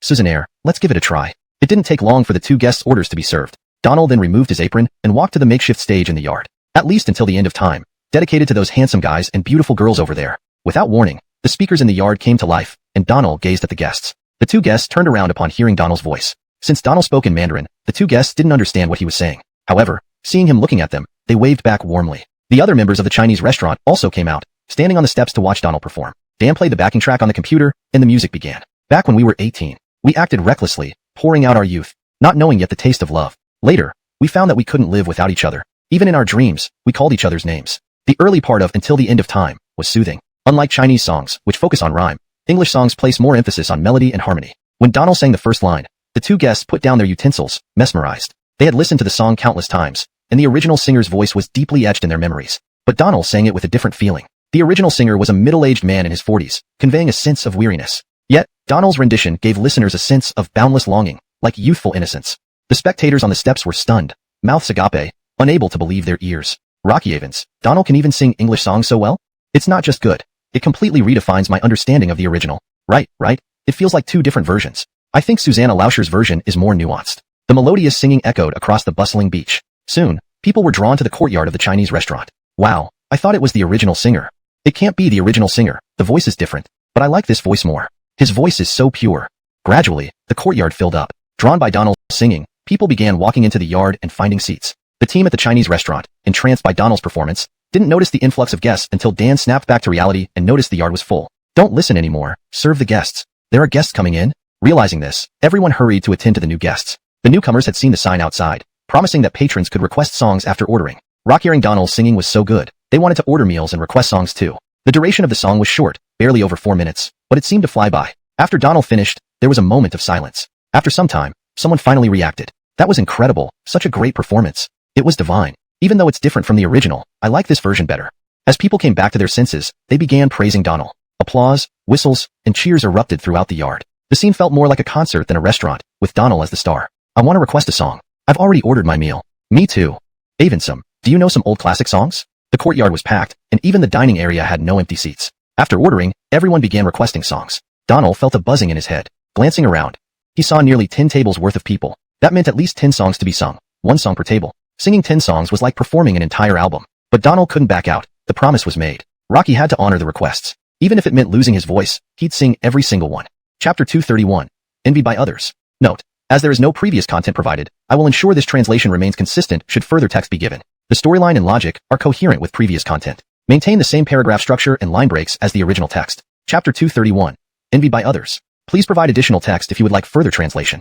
Hashtag Chapter 231. Jealousy Unleashed. Donald's unexpected English songs made the Chinese restaurant fill up very quickly. Although many people came, it put Donald under pressure. There were a total of 15 tables, meaning he had to sing 15 songs. Even a donkey from the production team wouldn't work this hard. This was only one batch of customers and didn't account for table turnovers. Fortunately, some of the diners were tourists from China, which eased Donald's burden slightly. The songs chosen by these domestic guests could be sung by Kimberly, Rakulina, or Dan, giving him a chance to catch his breath. Unexpectedly, even after the restaurant was full, crowds gathered outside. You keep an eye out. I'll go around for a bit, the boss instructed, stubbing out his cigarette and leaving the restaurant. To the left of the Chinese restaurant was a barbecue shop. Initially bustling, it now stood deserted. Its employees also watching and listening to the songs from the Chinese restaurant. Basin, you don't have any customers either? The owner, a local who had run his shop for over a decade, asked. Basin, around 40 years old, with a goatee and a small braid, nodded towards the Chinese restaurant. Sacco sighed, I'm free too. No customers. Want to chat? Come in, have a tea. Inside the barbecue shop, Sacco proposed a plan in hushed tones, which Basin listened to carefully. Though hesitant, they eventually agreed. Let's do it. Everyone at the Chinese restaurant was exhausted today. From 7:30 p.m. to 11 p.m., everyone worked nonstop. Dan was utterly drained, and Donald's voice was hoarse. Finally dismissing the last table, everyone sat around a table inside. I can't move. My legs feel like lead.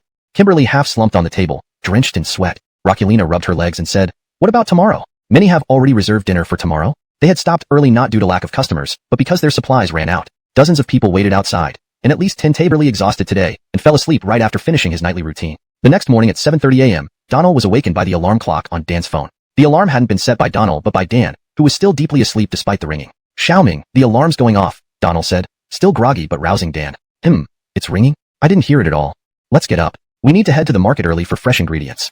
Restaurants operating on Elephant Island typically opened for lunch, but the Chinese restaurant had different hours. They closed during the midday to prepare for dinner. However, they had to buy ingredients in the morning because arriving late meant only subpar goods would be left. The market wasn't nearby. It required taking a ferry, which added some inconvenience. After washing up, the two drove to the dock, took the ferry, and then drove to the market. This whole trip couldn't be completed in less than 2 hours. After more than an hour of shopping with Dan, they picked up everything they needed. Then, they stopped at a nearby specialty snack shop for breakfast before heading back with their supplies. They had left at 8 a.m. and returned to the restaurant by 11 a.m. Upon arrival, they found that Kimberly, Rakulina, and Arvid were not yet there. Dan hadn't taken the restaurant key when he went to the market, so they couldn't enter. As Dan was about to call Rakulina, a group of uniformed officers approached the Chinese restaurant. Rakilo, we are from the Market Susan Approvision Department. We're here for a routine inspection.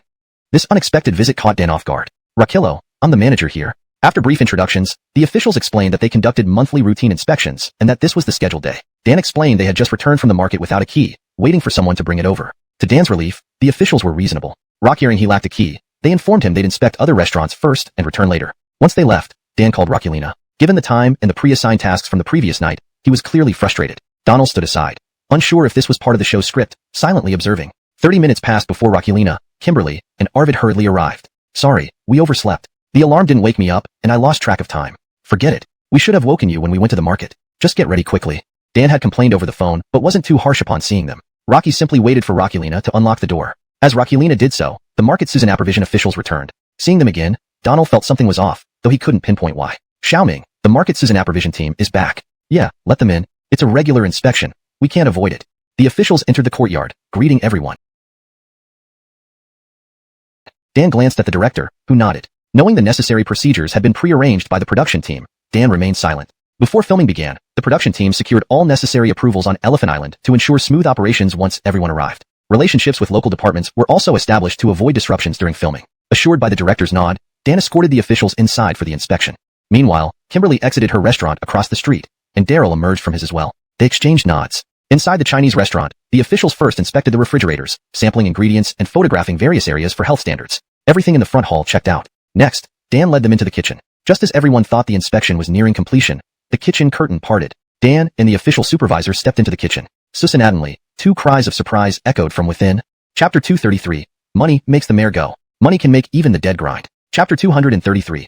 Money can make anything happen. Note, the chapter title incorporates a Chinese proverb that literally translates to money can make the ghost push the millstone, meaning that money can make anything happen. For better readability in English, it has been adapted to money can make anything happen, which captures the essence and tone of the original expression. Please let me know if you need the full chapter translation, or if you have any specific text you would like translated next. Chapter 233. Money Talks. The kitchen's curtain had just been lifted when a group of people emitted a gasp. Immediately following, several individuals from the Market Supervision Department walked out. You're seriously non-compliant with hygiene standards and must cease operations for rectification, they said in Thai. While most didn't understand Thai, from their shocked expressions and sounds upon entering, everyone sensed something was amiss. Donald understood, frowned upon hearing it, but did not rush to respond. Instead, he walked into the kitchen. Lifting the curtain, Donald was momentarily stunned by what he saw inside. Cockroaches were visible everywhere on the floor and countertops. Dan stood frozen in the center of the kitchen, having inadvertently stepped on a few cockroaches.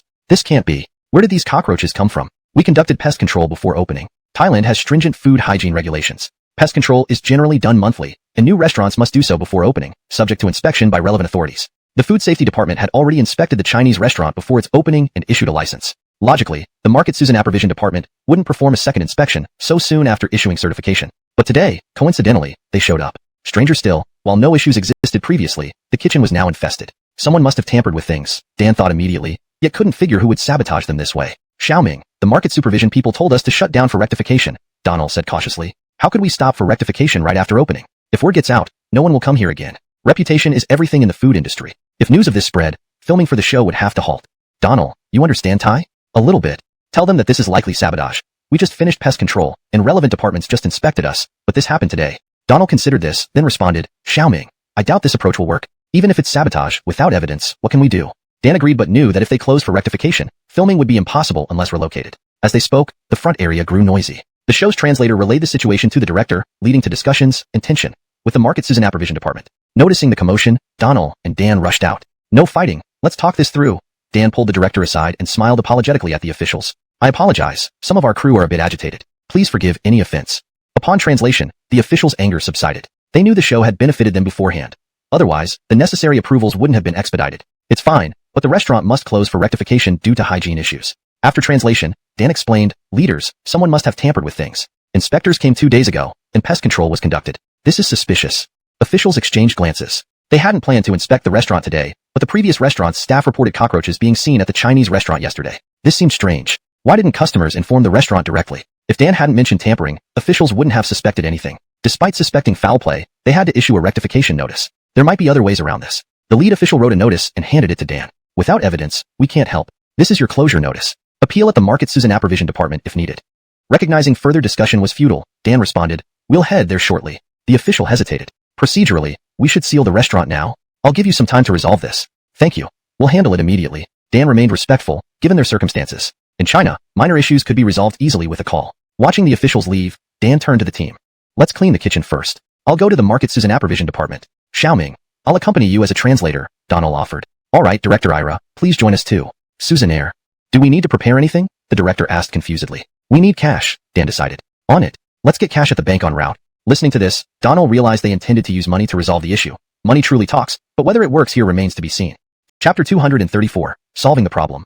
Chapter 234, Resolving the Problem. Donald, Dan, and the director drove together to the Market Supervision Bureau. The bureau was not on the island, so they took a ferry and then continued driving after disembarking. They stopped by the bank on the way and all walked inside. They exchanged 50,000 renminbi for Thai baht and put the money in a bag. The bank was only 5 minutes away from the Market Supervision Bureau, but since this was a main tourist route, it took them half an hour to cover the short distance due to heavy traffic. Finally reaching the bureau, the director called the deputy head of the Market Supervision Bureau right after parking. Rocky had dealt with some procedures for the Chinese restaurant's opening, so he was familiar with the deputy head. Teacher Susanna, you should speak when the call connects. Just ask him to come out, said the director. Without an interpreter, Donald was the only one who could communicate in Thai. Director Ira, hello? The deputy head answered politely, Rakilo, we're from the Chinese restaurant and have come to handle some matters. Would it be convenient for you to come out?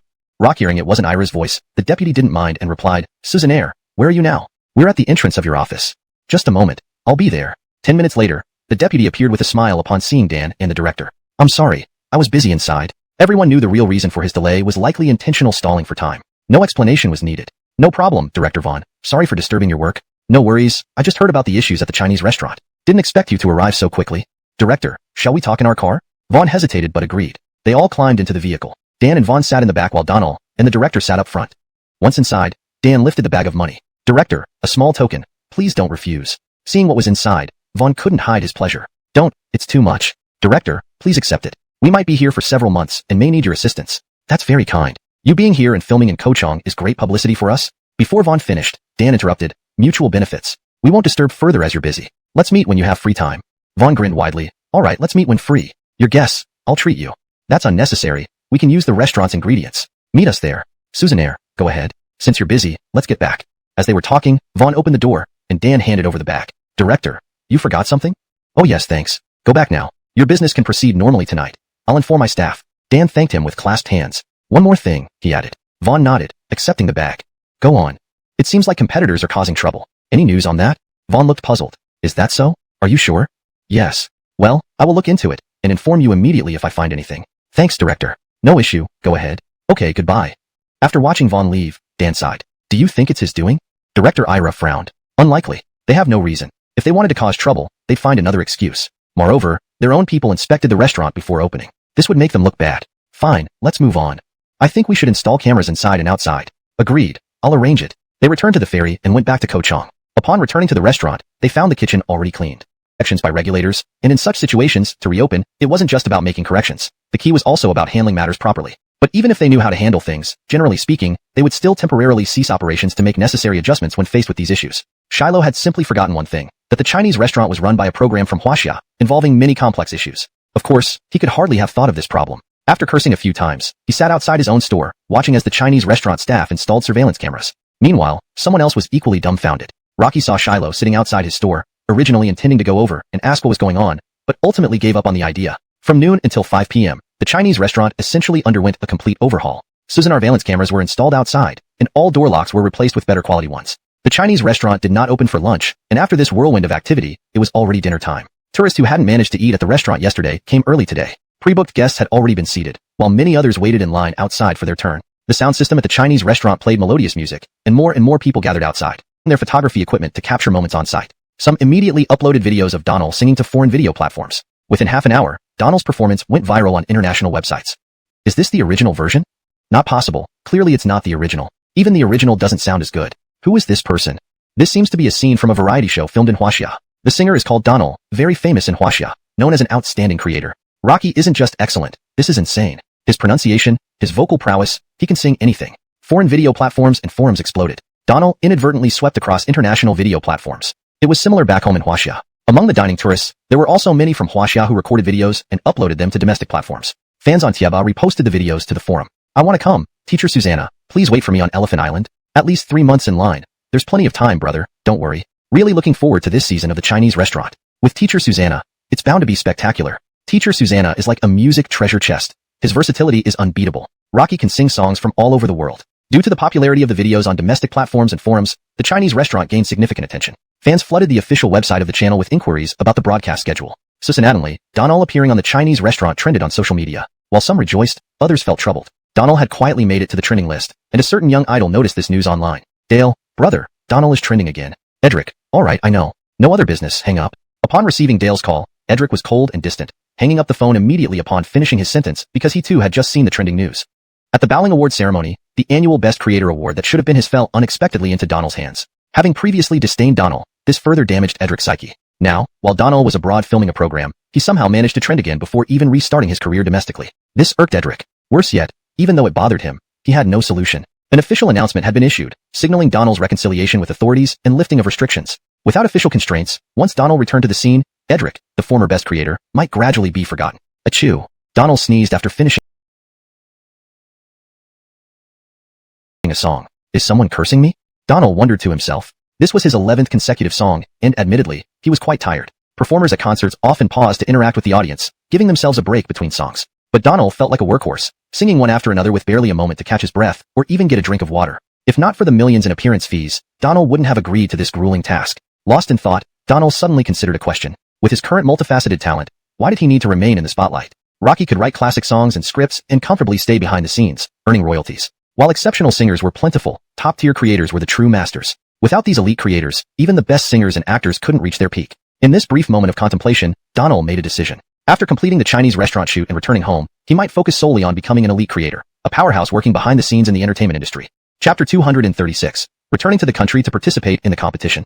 Hashtag Chapter 236. Returning home for the competition. Business at the Chinese restaurant was exceptionally good today, and they wrapped up even before 9:30. News of the cockroach infestation in the kitchen had not leaked out, leaving the diners completely unaware. By 9:30, after sending off the last table of guests, the Chinese restaurant put up a closed sign outside the courtyard. That was too much fun. The business was amazing today, and we finished so early. It feels great, Wally said while stretching and sighing with relief after working for half the day. Undoubtedly, inviting Donald here was Brother Aiden's wisest decision, Rockulina remarked with a smile. Yeah, most of these guests came for Donald. Who knows if they really care about the Chinese cuisine, but I bet they love hearing Donald sing. Sister Kimberly, you're flattering me. This is everyone's effort, and honestly, I've been the least busy.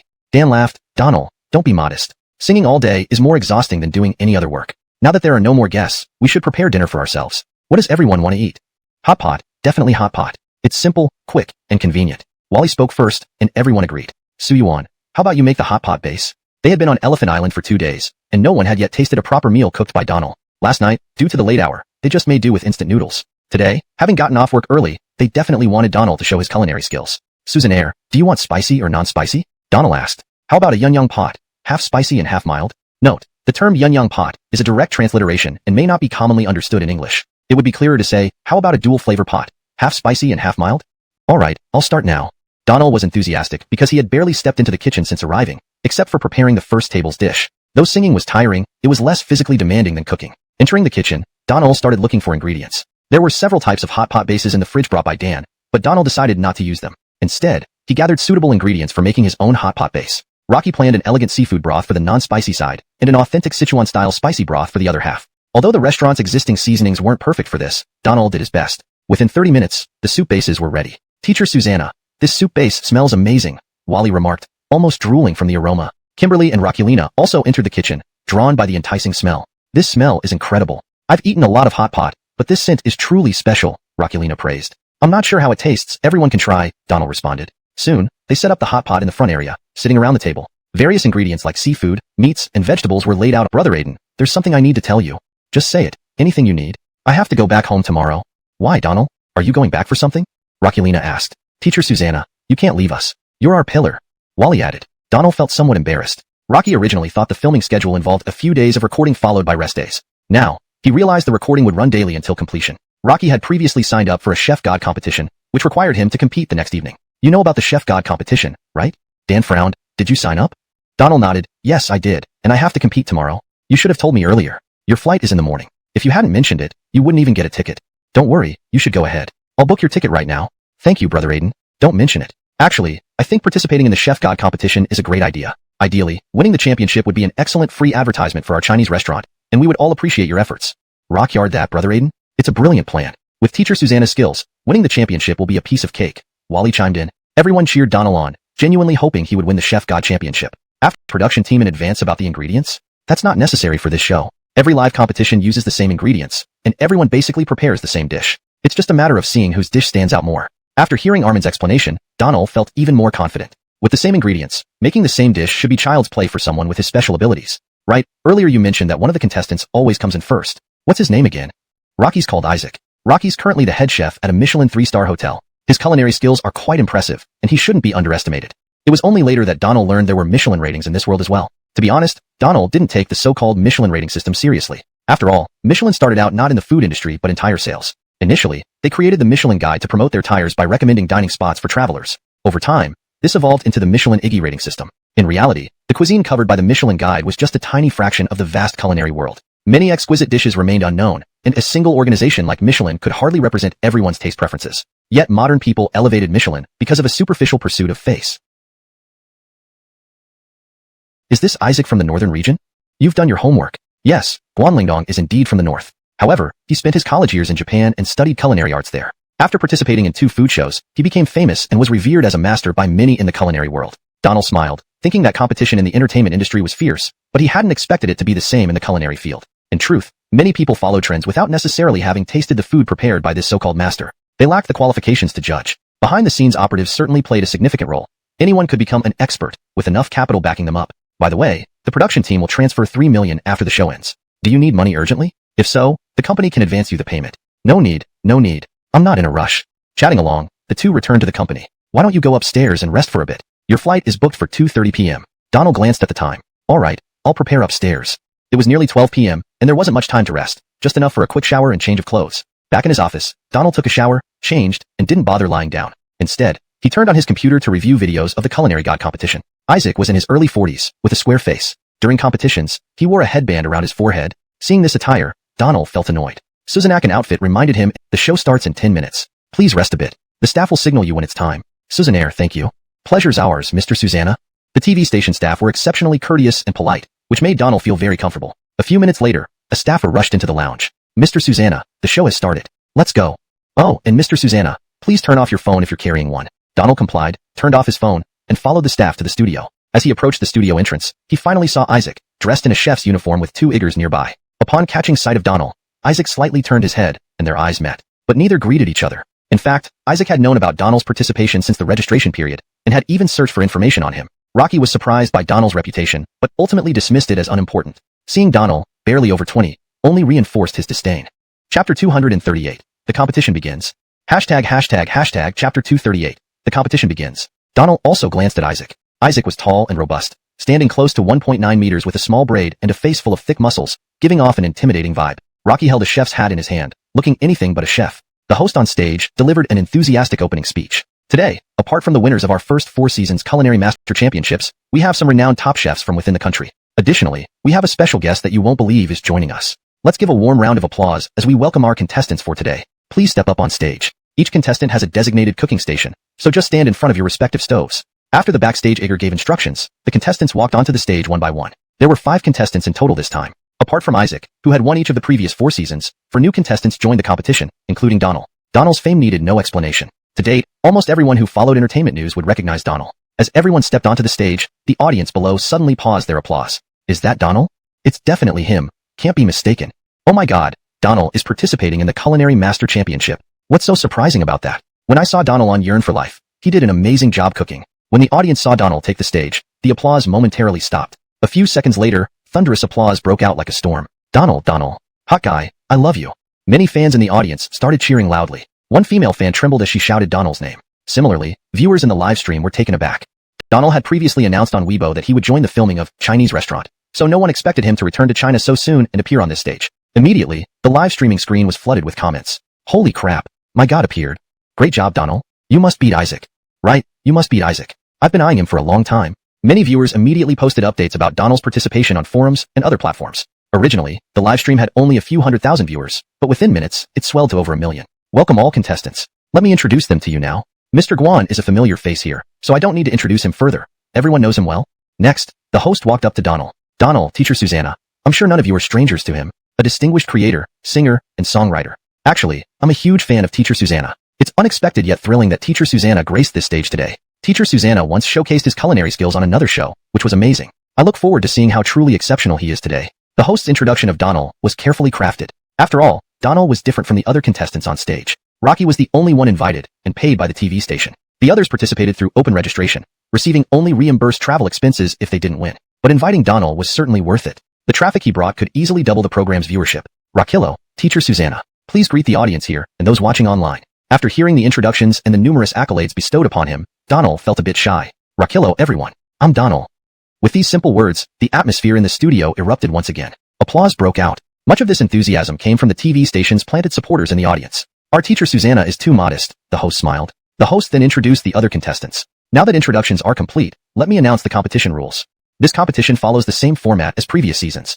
Contestants will receive predefined ingredients and dishes from the production team, which they must complete within 1 hour. Afterward, our food tasting panel will evaluate and score the dishes. Today, Mr. Isaac, the winner of the last 4 seasons, will be the champion defender. Contestants scoring 9 points or higher will not be eliminated and will advance to the next round. I now declare the competition officially open. The custom dishes are placed at each contestant's fixed cooking station. Please get ready. The contestants stood by their stations, and after the host's signal, "Igot timing," they began. Donald looked at the card on his stove, which listed 2 dishes. First, Foshiekiang, Buddha jumps over the wall. Second, beef char siu rice. Normally, an hour would be sufficient for both dishes. Beef char siu rice required less time. Foshiekiang, however, took longer and required precise heat control, with ingredient selection significantly impacting the preparation time. A refrigerator on site contained ample ingredients for the contestants to choose from. After reviewing the card, the contestants quickly headed to the refrigerator to gather ingredients. Everyone moved fast except Isaac, who remained calm. Donald was similarly composed. Rocky first turned on the stove and placed the pot used for Foshiekiang on it. Isaac watched Donald quietly, curious about his intention.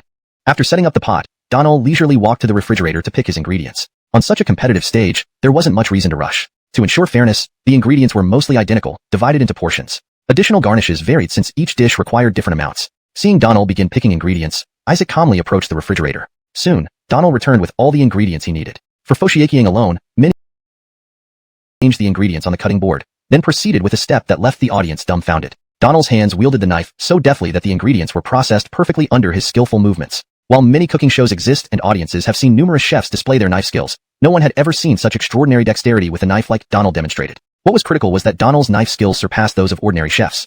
His knife seemed to be an extension of his hand, capable of striking at various angles with precision, dividing ingredients exactly as he desired. This is some divine skill. These knife skills are insane. Having lived for so many years, this is the first time I've seen such dazzling knife work. Can these knife skills really be humanly possible?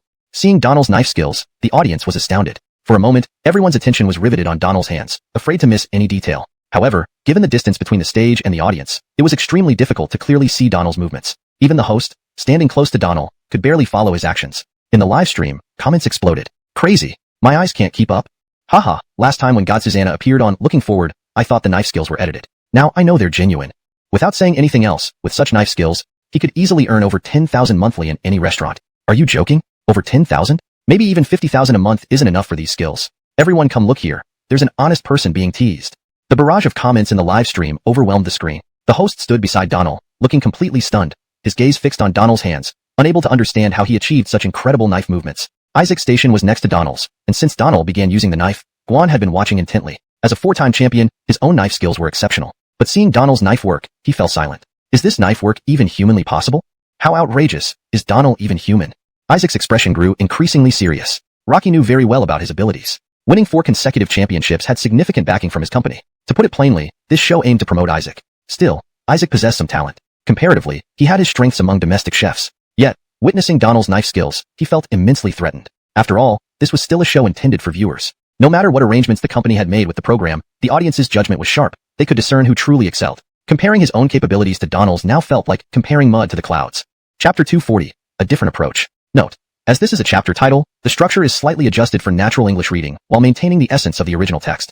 Hashtag Chapter 240, An Unconventional Approach. Donald's knife skills were impeccable. The audience couldn't help but burst into applause. Wow, his knife skills are absolutely astonishing. I feel like I'm not here to watch a master chef competition, but to witness a piece of art being created. Even the host standing beside him couldn't help but marvel at the spectacle, momentarily forgetting that the show originally had ulterior motives. At this moment, Donald was undoubtedly the champion in his mind. Isaac, looking at Mateo's screen, paused for a moment in surprise. By the time he regained his composure, Donald had already processed half of the 23 ingredients. Realizing this, Isaac hurriedly started handling his own ingredients. Rocky knew he couldn't match Donald in knife skills, so he focused on overpowering him with the flavor of the dish. Despite originally being confident, Isaac now felt uneasy, though he wasn't too worried due to the insider information he possessed. The competition today is truly a feast for the eyes. Chef Susanna's knife skills are almost godlike, making it seem as if he's crafting an art piece rather than preparing a dish. It's undeniable that Chef Susanna holds a significant advantage in terms of knife skills. However, this is a master chef competition where we ultimately compare cooking techniques and the taste of the dishes. The final winner cannot be predicted just yet.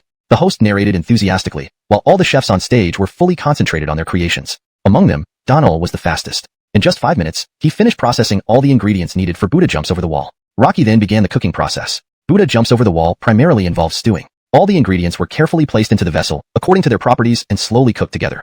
Under normal circumstances, stewing this dish would take several hours. However, due to the live broadcast nature of the show, the producers chose easily cookable ingredients to save time. Consequently, today's version would taste slightly different from the traditional recipe. The broth used for stewing was prepared by the show beforehand. After meticulously checking the temperature of the preheated vessel, Donald turned off the stove and carefully added the ingredients layer by layer, ensuring each layer was sprinkled with spices. This created a unique blend of flavors within the dish. Steam rose gently as the raw ingredients made contact with the heated vessel, which was exactly the effect Donald aimed for. With all ingredients in place, he poured the broth over them and sealed the remaining ingredients in a cloth before adding them to the vessel. Setting the vessel back on the stove, he turned up the heat to medium-high and began stewing. Donald completed these steps in under 20 minutes, leaving only 40 minutes for the actual stewing process. Other contestants were far behind. Some hadn't even finished processing their ingredients. Thus, they would likely have only 30 minutes left for stewing. Even with easier-to-cook ingredients, a short stewing time would result in a dish far inferior to one stewed over several hours. Isaac glanced at Donald, noticing he had already started stewing the dish. Rocky couldn't help but sigh inwardly at how fast Donald was. Other contestants, seeing Donald begin the stewing process, grew anxious. They knew that longer stewing times improved the flavor, and thus, they were already at a significant disadvantage. Donald remained calm, washing his hands and cleaning his knife and cutting board thoroughly after starting the stew, ensuring no residual flavors contaminated future dishes. Having cleaned everything, Donald took out a piece of prime ribeye beef, perfect for steak but unconventional for char siu rice. None of the other chefs had chosen such a cut. They had all picked lean sirloin. Isaac noticed the ribeye and chuckled inwardly, doubting Donald's culinary prowess. Others watching Donald prepare the beef also raised eyebrows, sharing similar doubts. Only Donald focused intently on the beef, nodding in satisfaction. Rocky then began punching the beef repeatedly. Thud, thud, thud. The rhythmic sounds drew everyone's attention. They recognized what Donald was doing. He intended to tenderize the meat using his fists, which seemed both unconventional and somewhat ridiculous. Most believed using the back of a knife would be more effective. Audience members both on-site and online frowned at Donald's actions. What is Donald trying to do? Is he trying to break down the meat fibers? If he wants to tenderize it, why not just use the back of a knife? How laughable. A bunch of ramen-eating hermits criticizing a true master chef. Maybe he's just giving the beef a massage to enhance its flavor. Speculations flew around, but Donald remained unfazed by the scrutiny, continuing to punch the beef for about 20 minutes until he achieved his goal. Chapter 241. A different char siu beef rice. Chapter 241. A different char siu beef rice meal. Please provide the full text you'd like translated. The title has been translated above. Hashtag Chapter 241. A different char siu beef rice. Donald's series of actions left the audience and other contestants completely bewildered. A piece of Wagyu beef would be perfect for a steak, but it wasn't necessary preparation method before. The marinade was visibly absorbed by the beef, and Donald patiently reapplied it multiple times. After about 10 minutes, all the marinade in the small bowl had been fully absorbed by the beef.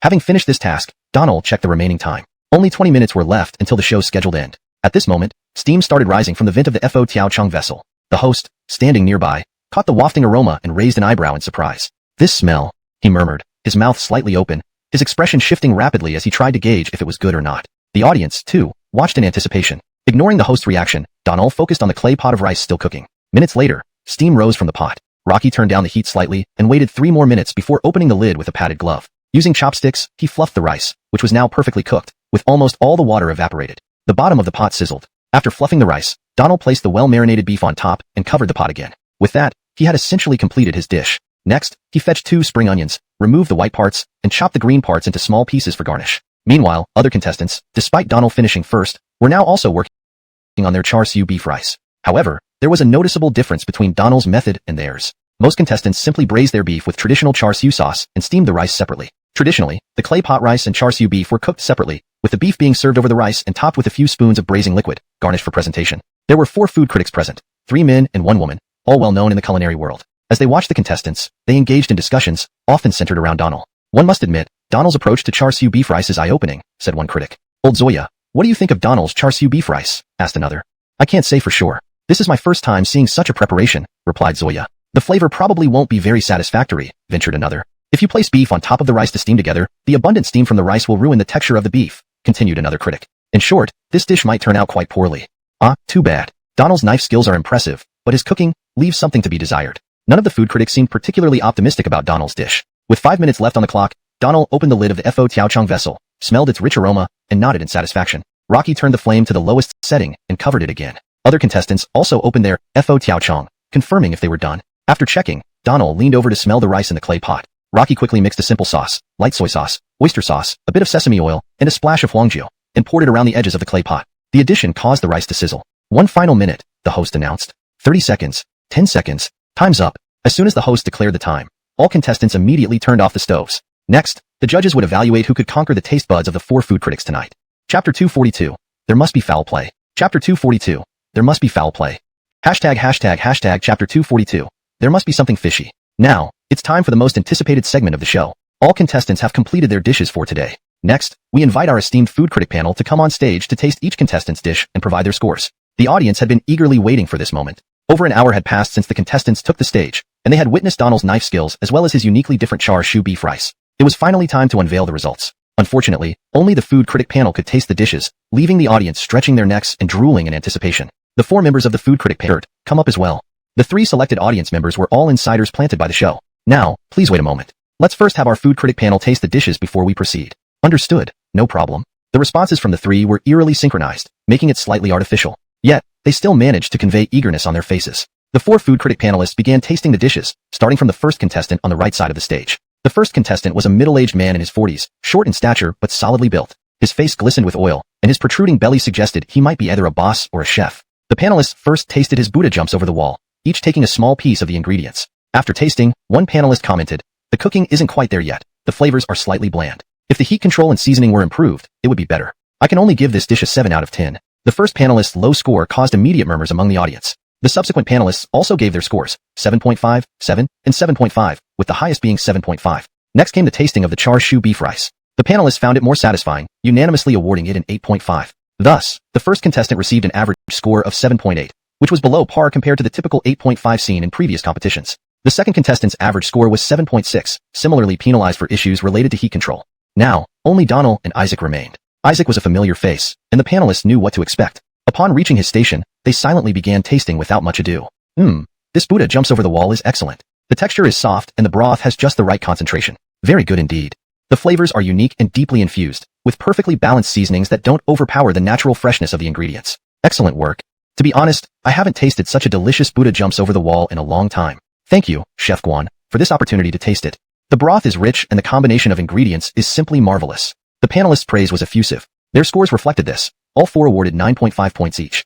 Hearing these scores, the audience erupted in excitement. Given that the maximum score was 10, a 9.5 signified near perfection. How exquisite must the dish be? Viewers watching the live stream reacted on the chat. This is way too fake. Why not just give it a perfect 10? Honestly, I ate at Chef Guan's restaurant yesterday, and the food left much to be desired. Is this a cover-up? The audience clearly doubted the authenticity, but their comments couldn't change anything. Isaac's reputation ensured that even if he didn't receive sky-high scores, he wouldn't fall too far. The program thrived on controversy and doubt. Any topic that sparked discussion would boost the show's popularity. Regardless of the audience's suspicions, the final decision rested with the food critic panel, whose tastes were unquestioned. After scoring Isaac's Buddha jumps over the wall, the panelists moved on to his char siu beef rice. Donald waited impatiently, knowing that the longer the dishes sat, the more their quality would deteriorate. Considering his position as the last contestant, it would take at least 20 minutes for the panelists to reach him. 20 minutes was a significant amount of time for any dish. Chapter 243, an impossible flavor.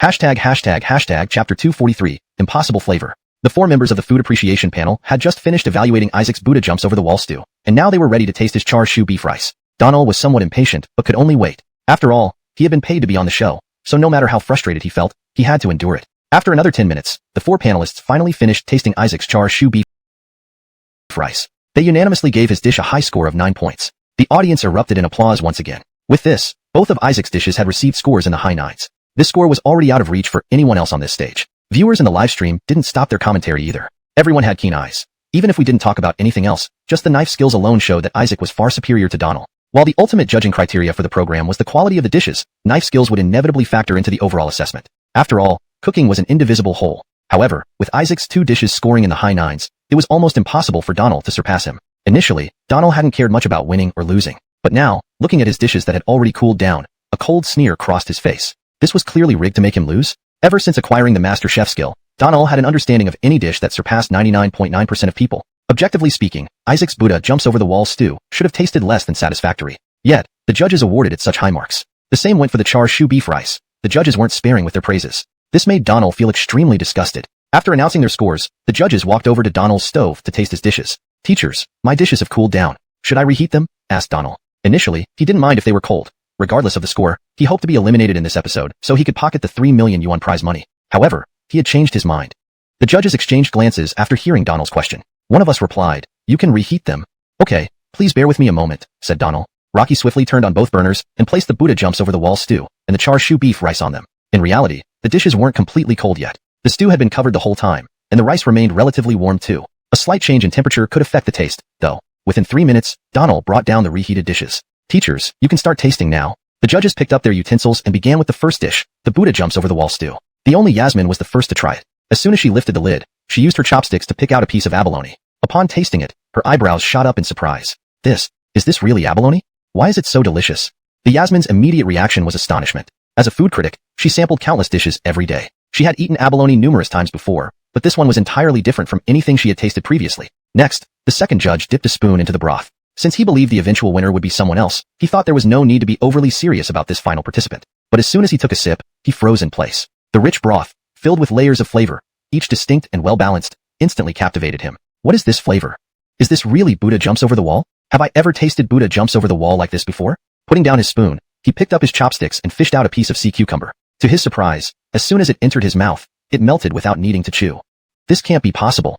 The judge was flabbergasted. Normally, simmering sea cucumber for over 2 hours might make it melt in the mouth, but this dish had only cooked for 40 minutes. How could it achieve such tenderness in such a short time? Yet here it was, a sea cucumber that melted in the mouth while still maintaining its layered flavors, causing everyone to marvel. The other two judges also had similar reactions. They tasted something extraordinary in the stew. They couldn't tell what the previous judges had experienced, but whatever they tasted was undoubtedly astounding. It seemed impossible to achieve such flavor in just 40 minutes. Even with an extra hour, it wouldn't have reached this level. But today, Donald had given them a lesson they would never forget. Chapter 244, delicious enough to make one's spirit wander. Please note that without the full context or following paragraphs from the original text, this is a translation of the chapter title only. If you have more text to translate, feel free to provide it.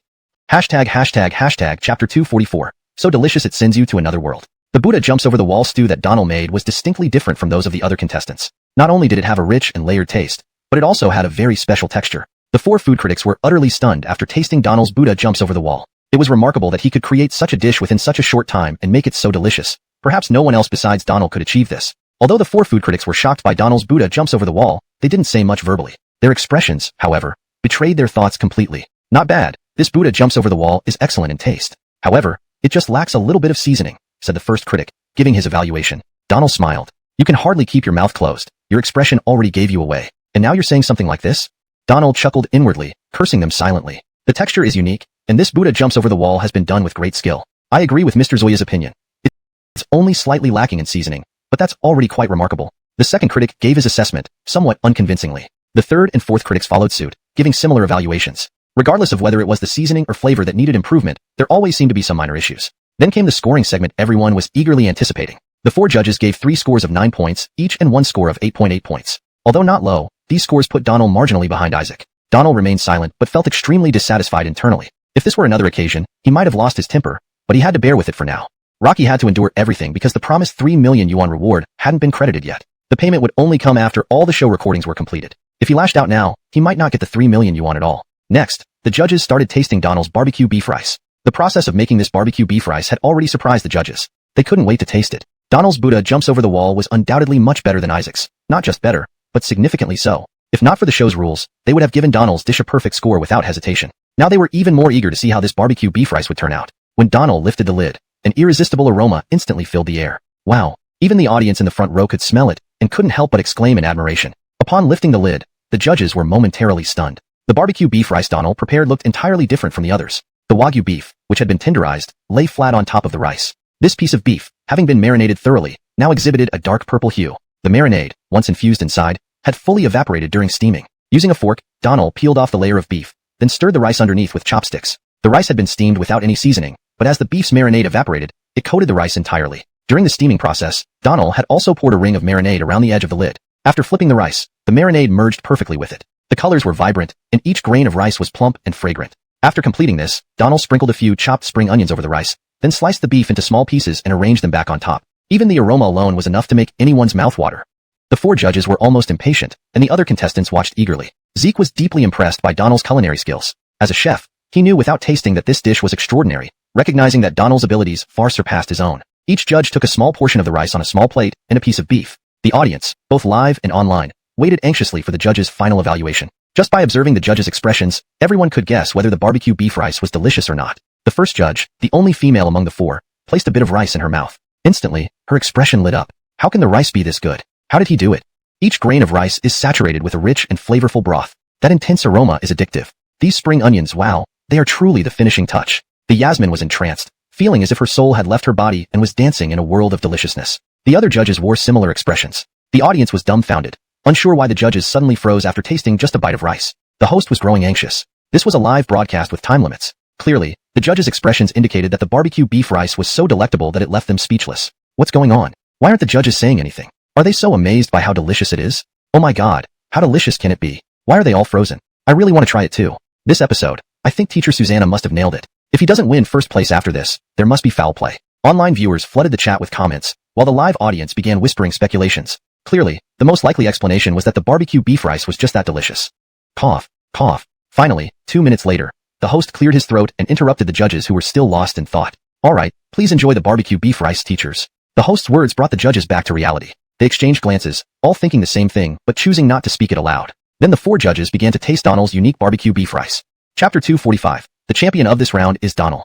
Chapter 245. This round's champion is Donald. The pleasant surprise brought by the rice made the 4 judges of the taste panel look forward to the barbecued beef with anticipation. After the host's reminder, the 4 teachers began tasting the barbecued beef. Each teacher speared a piece of beef with their fork. There wasn't much in quantity, but the color was highly tempting. The pieces of beef that had been marinated looked like grilled steaks. Just the color alone left several of the taste panel teachers feeling incredulous. After all, this beef had been steamed in the pot. Several audience members, chosen to taste the food on stage, were standing on the side drooling already. They couldn't help but think in their hearts how slow these few teachers were, and urged them to taste faster so they could get a taste too. Though they were only internal employees of the television station, opportunities to go up on stage to sample such cuisine were rare. Vinny or Thermore, each chef on and outside the studio. How should he explain this? Cough, cough. The host gave a couple of dry coughs. However, the judges seemed like they didn't hear it all. So the host gently patted old Zoya's shoulder. Only then did old Zoya return to his senses.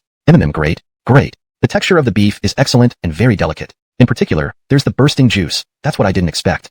Old Zoya shoved the remaining beef into his mouth and began commenting. This time he did not nitpick, since he knew that if he still found faults after reacting this way, he would come across as fake and damage this program. The rest of the teachers also returned to reality. They all heard old Zoya's comments, and henceforth everyone gave their praise one after another. If they picked any more faults, it'd really be inexcusable. How could delicious barbecued beef possibly have faults? The only flaw was that the quantity was too little. It was insufficient to satisfy hunger. Upon hearing the comments from the 4 judges, Isaac was dazed. What is this? Are they giving full marks? Thought Isaac. Okay, let the judges give a score for this dish of barbecued beef. The host spoke weakly. Rocky knew that Isaac definitely wouldn't win the championship this round. Donald didn't pay attention to these details. As if he were an onlooker watching this scene unfold. It was amusing, but he couldn't expose them, making his stomach hurt with it. With this statement, he neither offended the contestants nor bore responsibility, completely exonerating himself. Even if higher-ups in the studio wanted to blame him, they couldn't find a handle. You're a true dog. You've said everything I wanted to say. What am I supposed to say?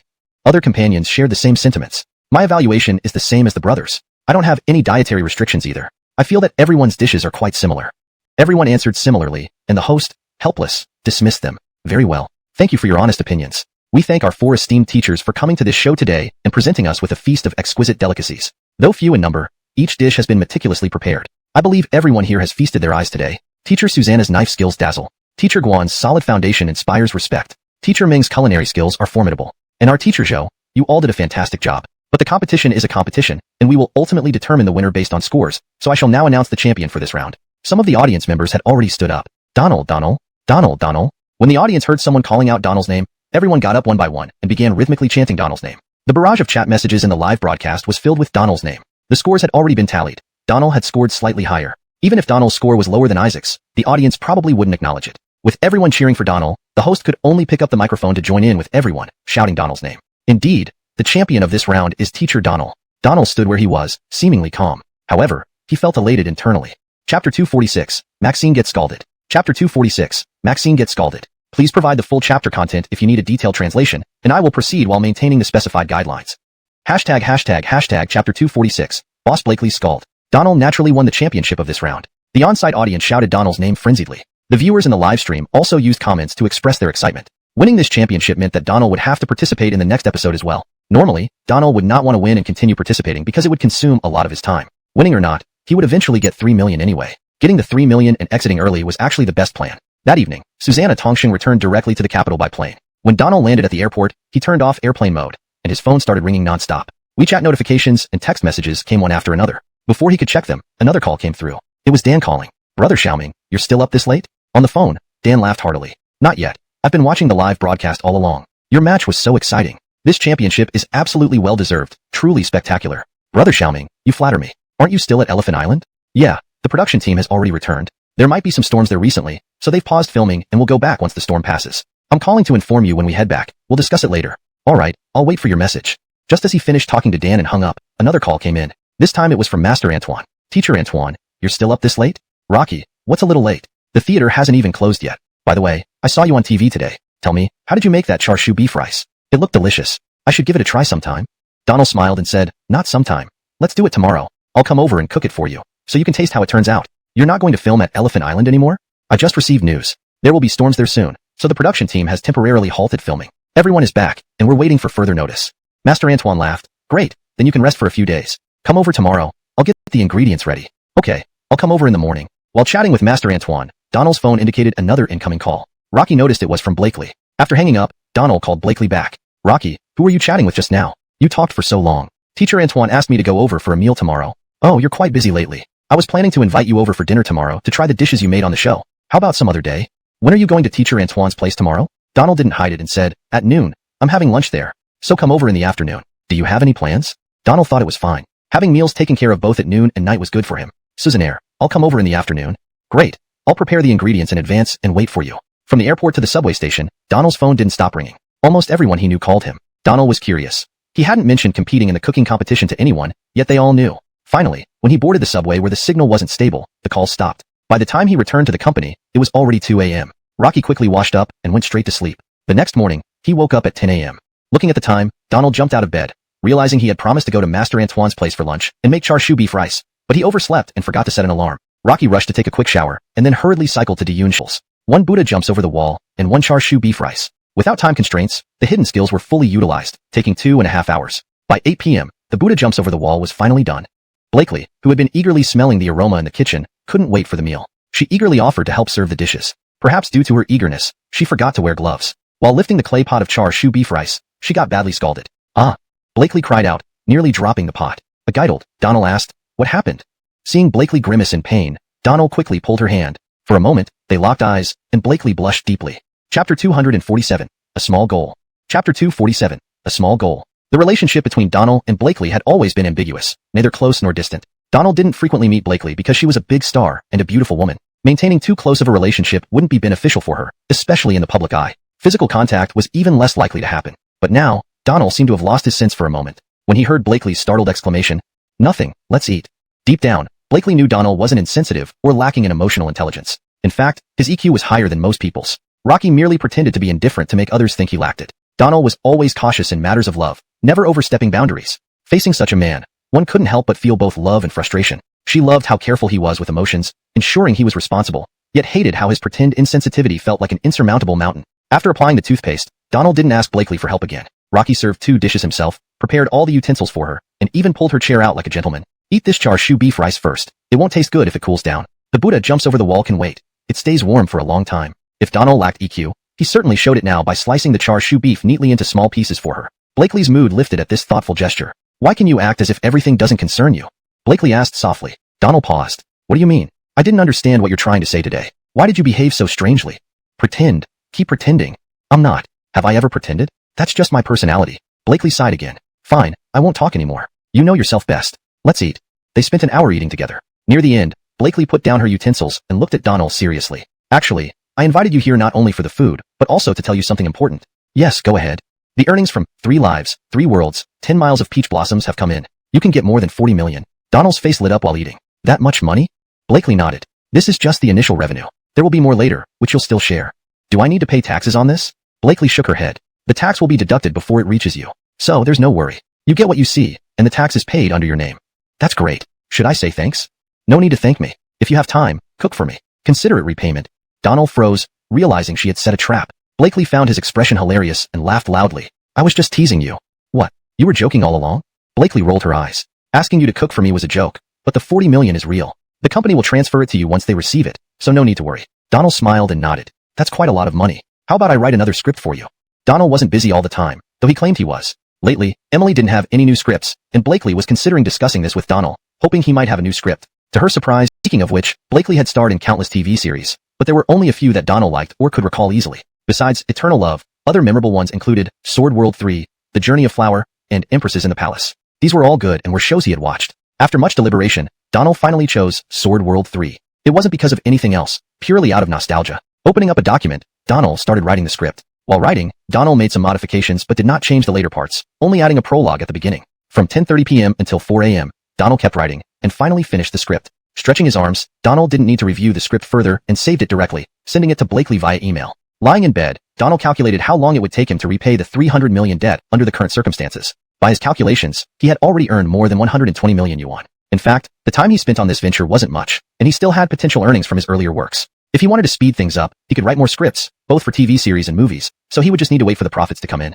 Thinking about this, Donald felt that earning 300 million yuan wasn't such a difficult task after all. However, such investments require time to see returns. But given his current situation, this was the only way to steadily earn money. The next day, Donald was awakened by the ringing of the telephone. Rocky hadn't been turning off his phone lately because he had work and needed to be available anytime, as it could be troublesome if someone couldn't reach him. The call was from Ascari. Recently, the broadcast of Ghost Blows Out the Light on the radio station had been handed over to Ascari, but Donald had naturally forgotten that he hadn't written any new manuscripts in days. One laugh, so early? "Long time no see, Mr. Susanna." "Haha, yes, it's been a while. How is the program doing now?"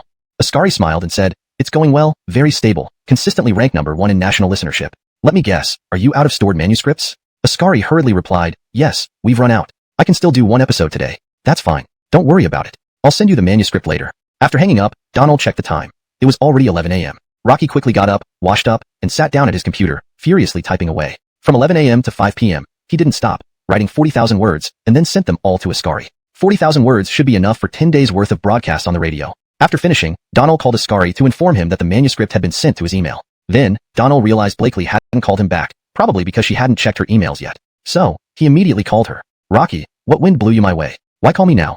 You said you'd give me the script yesterday, right?" Blakely responded hurriedly, "Oh, you really wrote it? I sent it to your email early this morning." Donald's speed was something Blakely had already learned not to mock. Every time he promised something, he always delivered the next day. "Haven't rested all night? Rocky, you actually care? Check your email. I already sent it." Blakely didn't say much more, knowing Donald had stayed up all night, wanting to give him some rest time. After promising, She hastily hung up. Not long after, Blakely messaged Donald on WeChat. I read the script. It's great. No need for thanks. I'll start arranging for filming. Alright, no need to thank me. This is also a way for me to make money. Go ahead with your work. I have my own things to do too. Avonging up the phone, Donald lay down on his bed. After staying up until 4 a.m. yesterday and writing again today, he was feeling quite exhausted. Rocky fell asleep without even eating. The knocking on the door woke him up. Come in. Armand opened the door and entered, seeing Donald lying in bed, apologizing slightly. Did I disturb your rest? No, I'm awake anyway. Please sit down, Chairman Wong. They sat down on the sofa and Armand spoke. I came to ask you something. Go ahead. Just wondering if you've written any new songs recently. Donald didn't hesitate and asked, yes, who will sing it? Oh, Milana and Ainsley. They both need new songs. I've collected some, but they aren't good enough, so I came to find you.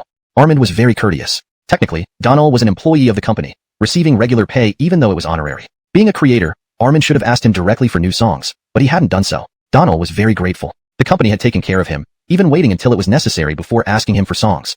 Okay, Chairman Wong. I'll give you 2 songs tomorrow, 1 for each of them. Is that okay? Armand blinked in surprise. Tomorrow? Too late? What about tonight? Armand was dumbfounded, waving his hands. No rush, no rush. I just think you're working too fast. Donald smiled. No problem. I've had some inspiration lately but haven't written it down. I'll give you the songs by tomorrow morning. Alright, thank you. Rest first. Oh, did you eat dinner? Seeing Donald's expression, Armand knew he definitely hadn't eaten and quickly said, forget it, I ordered takeaway. It should arrive soon. Donald nodded, saying nothing more. Clearly, Armand had known he was sleeping when he came over and had specifically ordered dinner for him.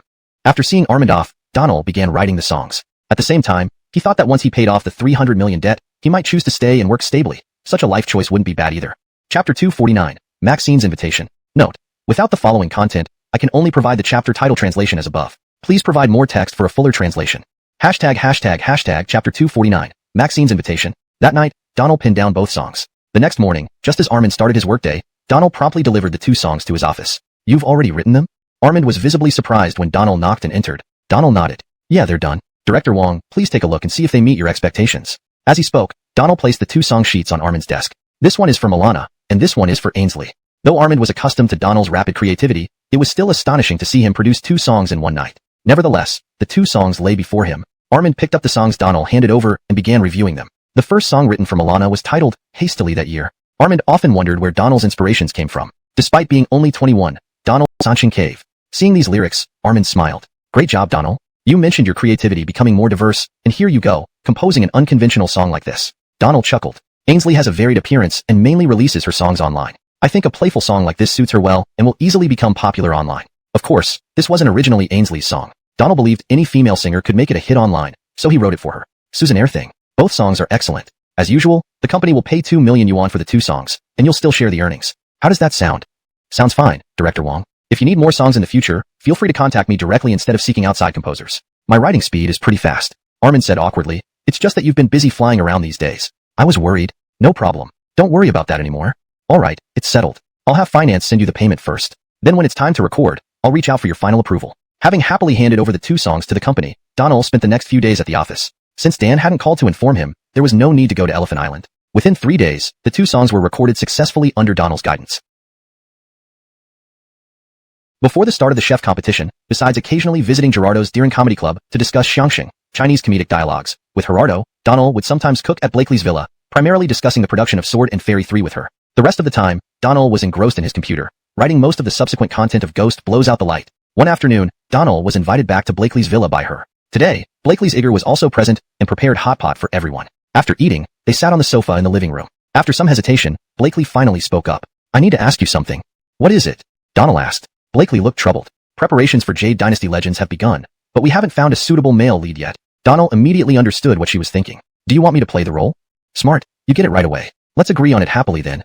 I haven't agreed yet, Donald pointed out. If not for the Igor being present, Blakely might have clung to Donald and pleaded with him. These past few days, she saw numerous actors audition for the male lead, but none quite matched the feeling described in Donald's script. Initially, Blakely didn't intend to cast Donald as the male lead, knowing he was extremely busy. However, after much thought, Donald seemed the most suitable choice. Firstly, Donald wrote the script and was very familiar with its content, making it easier for him to find the right feeling. Additionally, his acting in 3 Lives, 3 Worlds demonstrated exceptional talent, far surpassing many young stars. Secondly, Donald's appearance and overall conditions were impeccable. Blakely thought it would be best if Donald played the lead role, allowing her to co-star with him and perhaps spark some chemistry on set. Oh come on, help me out. 50 million after tax, plus royalties. Think about it.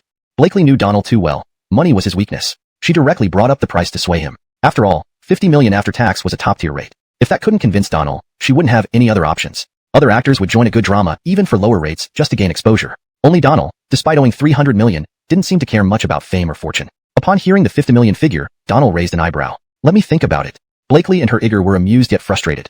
They knew they hadn't misjudged him. This guy really was swayed by money. Note: the chapter title and some character names have been adapted for clarity, while maintaining the essence of the original text. Chapter 250. Teacher Susanna is also a pitiful person. Note: for the sake of maintaining narrative flow in English, chapter titles are typically not translated directly but rephrased to fit the style of the novel. If you prefer a direct translation, it would be, Chapter 250.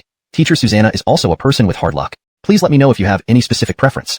Chapter 250. Teacher Susanna is also a troubled person. Alright, I'll do it. Saying he would consider it, Donald took less than half a minute to agree directly. Really? You mean it? Blakely immediately said. Of course, when have I ever gone back on my word? Blakely's face lit up with a smile, and she gave her Igor a glance. The Igor immediately brought over a contract and placed it in front of Donald.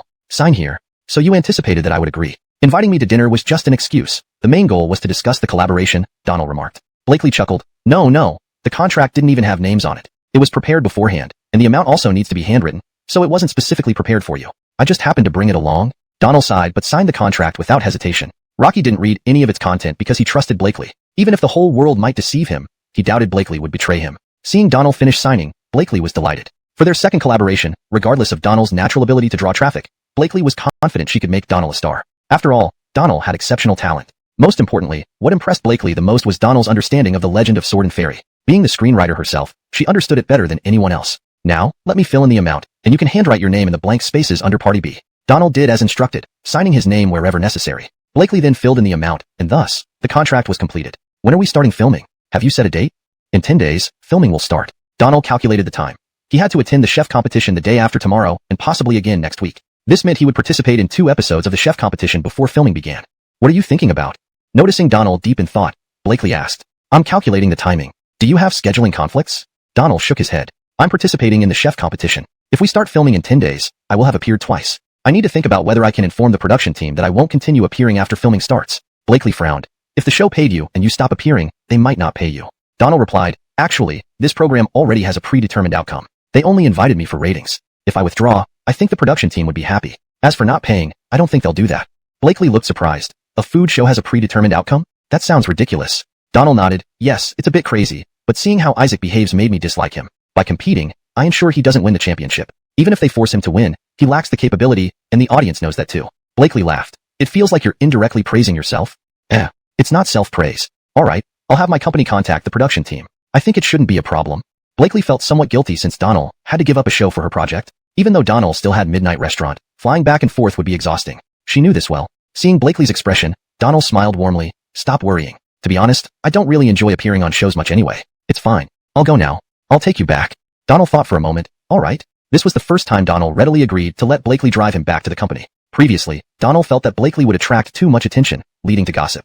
Now, he had fewer concerns since he had unknowingly entered this industry and always wore a mask and sunglasses when going out to avoid trouble. Since he was already part of the industry and about to work with Blakely on the legend of Sword and Fairy, being seen together wouldn't be awkward. Moreover, it could boost publicity and popularity for his company. Thus, Donald agreed to Blakely driving him back. The next day, Donald told Armand about the invitation to star in the legend of Sword and Fairy. Armand listened carefully and said seriously, you can skip the chef competition. I'll tell the TV station, and you can perform normally. Announce that you're filming, and I'm sure the audience will understand. In fact, they prefer you to act. Donald hadn't thought about this before.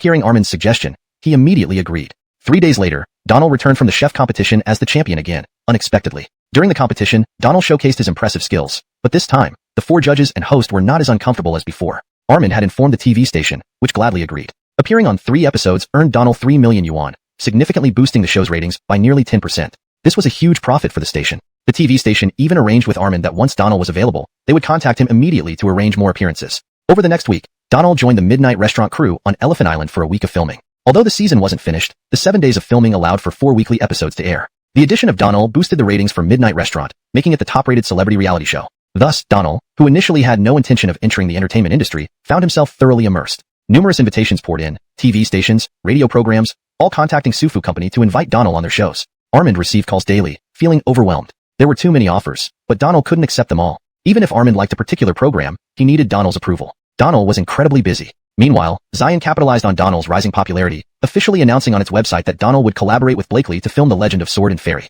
Upon hearing this news, fans went wild. Teacher Susanna finally reconsidered? Rocky's acting again?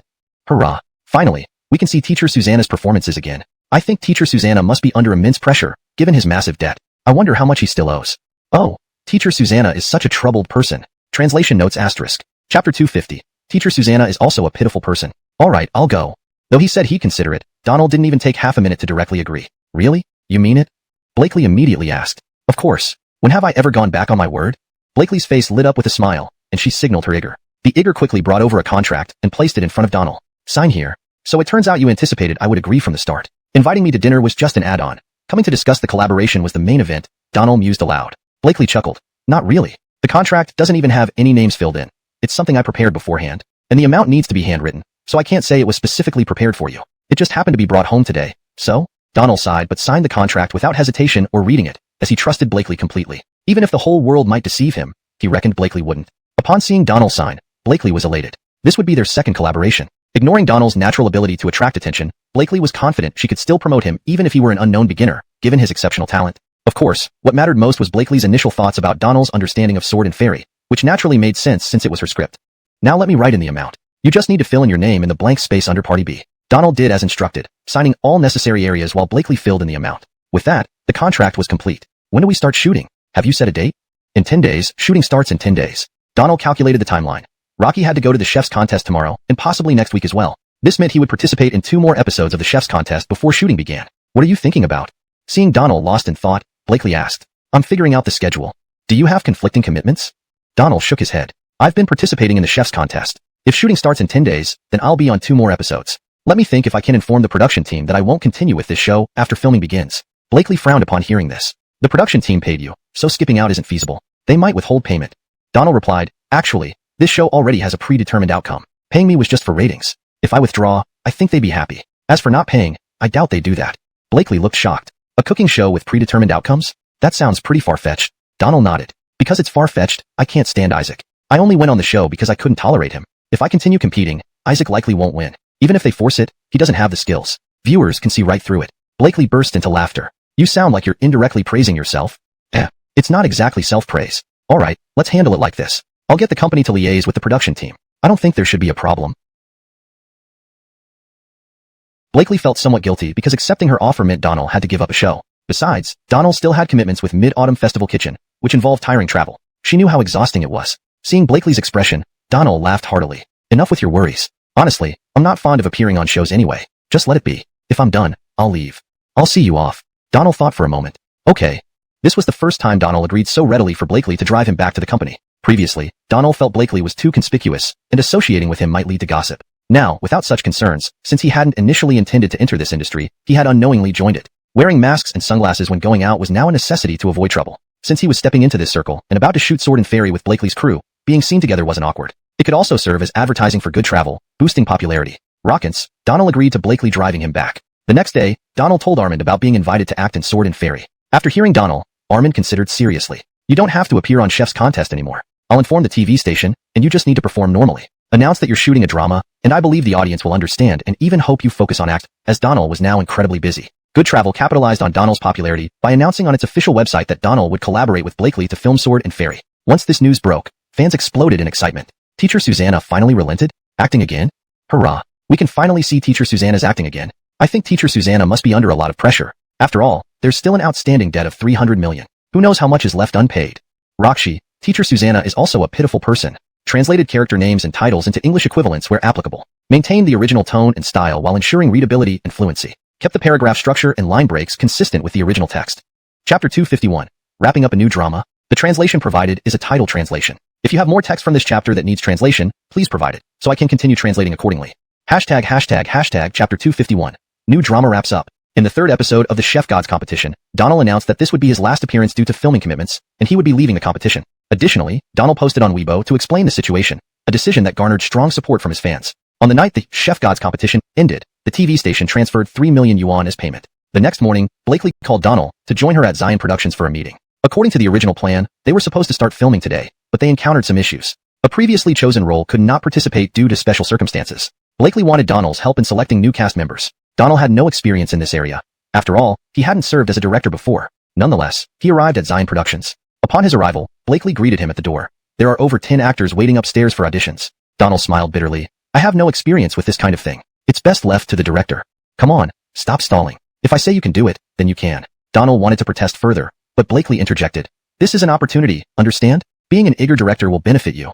Donald naturally knew the benefits of being an eager director, but he wasn't interested. Considering Blakely's thoughtfulness, however, he couldn't refuse and had to take on the role reluctantly. Ultimately, everyone was happy. Even though Donald held the title of eager director, he didn't need to do much during casting. The director handled everything. However, the actors who auditioned remembered the name of the deputy director, marking the beginning of positive impressions. 3 days later, in Phoenix Ancient City, the launch ceremony for Sword Dynasty attracted many industry bigwigs, including entertainment company bosses and film company executives. Sohu also received an invitation, and Blakely invited Sufu to become one of the main creators of Sword Dynasty, collaborating with Zion Productions. If not for Armand, Donald wouldn't have known that Blakely would actively invite Sohu to collaborate, indirectly sharing profits. The launch ceremony concluded successfully, and Donald joined the crew for filming. In this TV drama, Donald played the lead role and also served as the eager director. Even in the previous world, despite spending years navigating the entertainment industry, he had never tried directing because he knew how exhausting and stressful it could be. Rocky was already tired enough working in the industry without adding more pressure. This time, however, since he had already agreed to the title before filming started, he went along with it, even though he didn't need to do much. Originally, he thought he would need to work closely with the director, but the director didn't require much from Donald, focusing only on acting and guiding other actors. Over 4.5 months of filming, it was the longest stretch of work Donald had done in this world, and it was tiring. Rocky had to travel back and forth between the set and Elephant Island, using any spare time to write Ghost Blows Out the Light.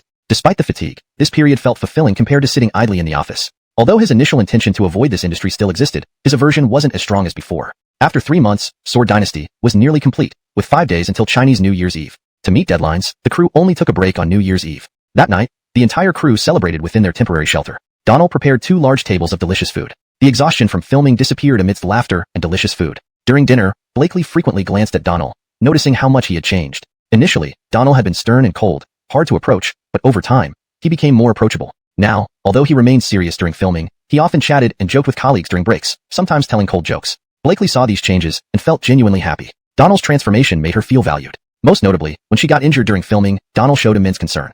A behavior noticed by other actors, who teased them during breaks. Donald didn't mind. What Blakely didn't know was that Donald was putting on a performance. Donald understood that for a show to gain attention before its release, certain conditions were needed. Promoting a CP and generating gossip were essential, along with the actor's popularity.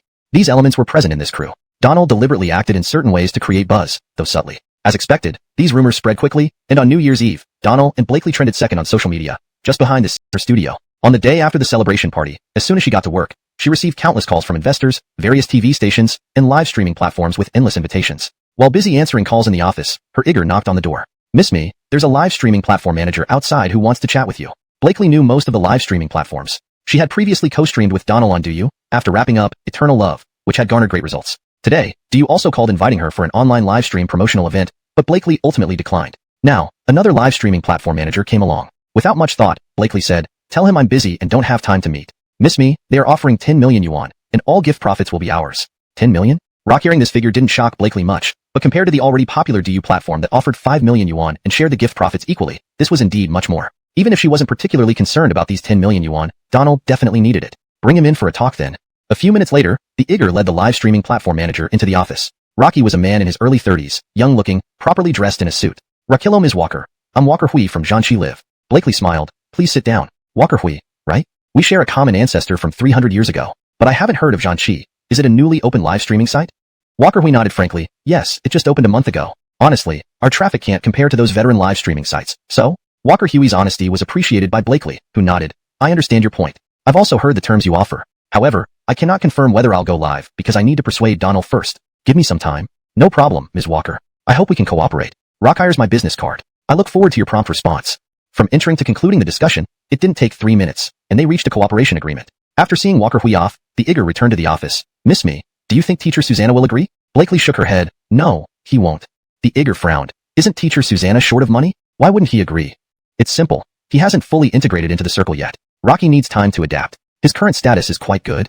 Achoo. Donald, who had slept for a whole day, opened his eyes, wondering who might be cursing him. Just as he woke up, his phone rang. It was Salma, whom he hadn't contacted for a long time. "Brother, what are you doing? Got up just now. What have you been doing these past few months? I thought you were kidnapped by human traffickers." Salma harumphed. "And you didn't call me either?" Salma's words left Donald speechless. "Just kidding. Anyway, where have you been for so long?" Salma giggled. "Went abroad to study for a few months. Just got back." "Are you in the company?" "Yeah, in the company. I've been shooting for several months and just wrapped up. Resting today. It's 5 o'clock. Let's go out for dinner. My treat." "Okay, Where shall we meet? At a Western restaurant in Second Ring Road. After months apart, Donald couldn't help but be surprised by Salma's transformation. She wore clothing with a distinctly British style and had a new curly hairstyle, making her appear entirely different. How do I look? Changed a lot, huh? Salma asked with a spin. Not bad, very nice. Do you like it? Donald felt a bit awkward but nodded. Susannaire, Rocky, let's eat first and chat while we dine. Salma ordered authentic Western cuisine and a bottle of red wine. Under the candlelight, this girl seemed more grown up to Donald, not physically, but in terms of demeanor. While she still acted lively when talking, she no longer gave off that childish vibe. Why did you suddenly go abroad for training without telling anyone? Salma shrugged. It was a sudden arrangement by the company. I went right after King of Singers. I intended to call you, but it was a closed-off training program where we had to surrender our phones, so? Rocker explanation made sense. Suzanak training programs were often strict, with managed living conditions. Donald understood this. How was it? Did you learn a lot? Donald asked. Mouth twisted, Salma replied. Not much, honestly. It was just part of a collaboration between our company and the training institute over there. You know how it is. Donald laughed, genuinely finding her comment amusing. In his previous life, Donald had undergone similar training abroad, which yielded minimal benefits. While some areas were worth learning, there were many differences, so training didn't always equate to significant progress. Brother. Donald raised his head. Yeah? I have a mission today. Do you want a song? How did you know? Donald chuckled. How could I not know? I'm your brother, remember? Actually, did you know before coming here what I was planning? Donald shook his head. Not really. If you hadn't mentioned just returning from overseas training, I might not have guessed. Salma looked curious. Why? Because you've been missing for months, and you're barely in the spotlight now. Do you know what's most important for artists? Salma blinked. Popularity? Right. Popularity and exposure are everything for artists. Without them, your future is jeopardized. Think about it. Being absent for 4 months means fading from people's minds. Going abroad during a rising moment was a wrong decision by your company. Donald hit the nail on the head. Salma had been questioning her company's decision, but couldn't change it due to her lack of influence. Now back, she realized she was nearly forgotten. Meanwhile, Donald was riding high from the TV series and news about him in Blakely. Rocker Company originally planned to ask Donald for songs officially, but decided she should come personally due to their familiarity. So, you knew everything, Salma pouted. Forget it, don't be upset. Corporate decisions are beyond us. Tomorrow, I'll give you a couple of songs. How many do you want? Salma's eyes widened in surprise. How many? Brother, have you written a lot that you didn't show? Not exactly. Just some inspirations. Should be able to write 1 or 2 songs. Salma grinned. 2 then? Susannaire, get your company to negotiate with ours, and once settled, I'll give you the songs. Sound good? Salma nodded eagerly. Deal. I'll talk to our director. Alright, let's eat. After more than 4 months of filming and post-production, Donald slept for a whole day. Blakely had never been idle. Once the TV series was released online, she became even busier at her studio. The day after the celebration banquet, she received countless calls as soon as she got to work. Calls from investment companies, various TV stations, and live streaming platforms all came pouring in one after another. While she was busy answering calls in her office, her Igor knocked on the door. Boss me, there's a live stream platform manager outside who wants to talk to you. Blakely basically knew all the major live stream platforms. Last time, she had even live streamed with Donald on Do You? That was a promotional live stream after the wrap-up of 3 Lives 3 Worlds, 10 Miles of Peach Blossoms. The results were quite good. Today, Do You also called her and invited her for an online live stream promotion, but Blakely ultimately declined. Now, another live stream platform manager came. Without thinking, Blakely replied, tell them I'm busy and have no time to receive visitors. Boss me, they offered 10 million yuan and all gift revenues would be ours. 10 million yuan? When Blakely heard this number, it didn't surprise her much, but compared to the already popular Do You which offered 5 million yuan with split gift revenues, it was indeed significantly more. Even if she didn't care much about the 10 million yuan herself, Donald needed it badly. Bring him in for a talk. A few minutes later, the Igor brought the live stream platform manager into the office. Rocky was a man in his early 30s who looked very young, dressed neatly in a suit. Rakilom Ms. Walker, my name is Walker Hui from Zhanqi Live. Blakely smiled. Please sit down. Walker, what are you doing? Just woke up. Where have you been these past few months? I thought you were kidnapped or something. Deng Jill hummed in annoyance. You should have called me. Donald was speechless for a moment. Kidding. But really, what did you do for so long? Deng Jill giggled. I went abroad to study for a few months and just came back. Are you at the company? Yeah. I've been filming for months and just wrapped up. Got tired, so I rested for a day. It's 5 o'clock. Let's go out for dinner. My treat. Susannaire, where? I'll come find you. A restaurant in Second Ring Road. After several months, Donald met Deng Jill again and couldn't help but be surprised. Deng Jill was dressed in a distinct British style, with wavy hair, and her entire demeanor had changed dramatically. So, what do you think? Big change? Deng Jill spun around and laughed. Not bad at all. Do you like it? Donald felt a bit awkward but still nodded. Yeah, I like it. Rocky, let's eat. We can talk while eating. Deng Jill ordered authentic Western cuisine, a bottle of red wine, and under the candlelight, this girl who felt like a next-door sister seemed more grown up to Donald. Of course, grown up didn't refer to physical growth, but rather a noticeable change in her overall aura.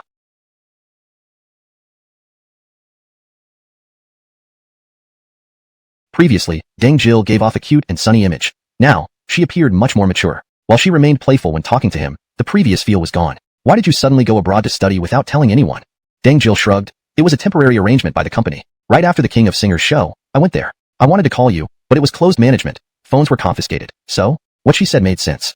Suzanak training or boot camps often involved strict, closed management with dedicated staff caring for daily lives, which Donald knew well. How was it? Learned a lot? Donald asked. Deng pouted. It was okay. The company collaborated with their training program. You know. Donald laughed heartily. This remark hit a funny bone. In his previous life, Donald had attended similar training programs and found the results minimal. While some aspects were worth learning, there were many differences. Training didn't guarantee improvement. Brother. Donald lifted his head and responded, yes? I have a mission today. You need a song? How did you know? Donald chuckled. How could I not? Who am I? Your brother. No. Did you already know what I planned to do? Donald shook his head. Not really. If you hadn't mentioned coming back from Jinxiu, I might not have guessed. Deng looked curious. Why? Because you've been gone for months and lost much of your popularity. Do you know what's most important for an artist?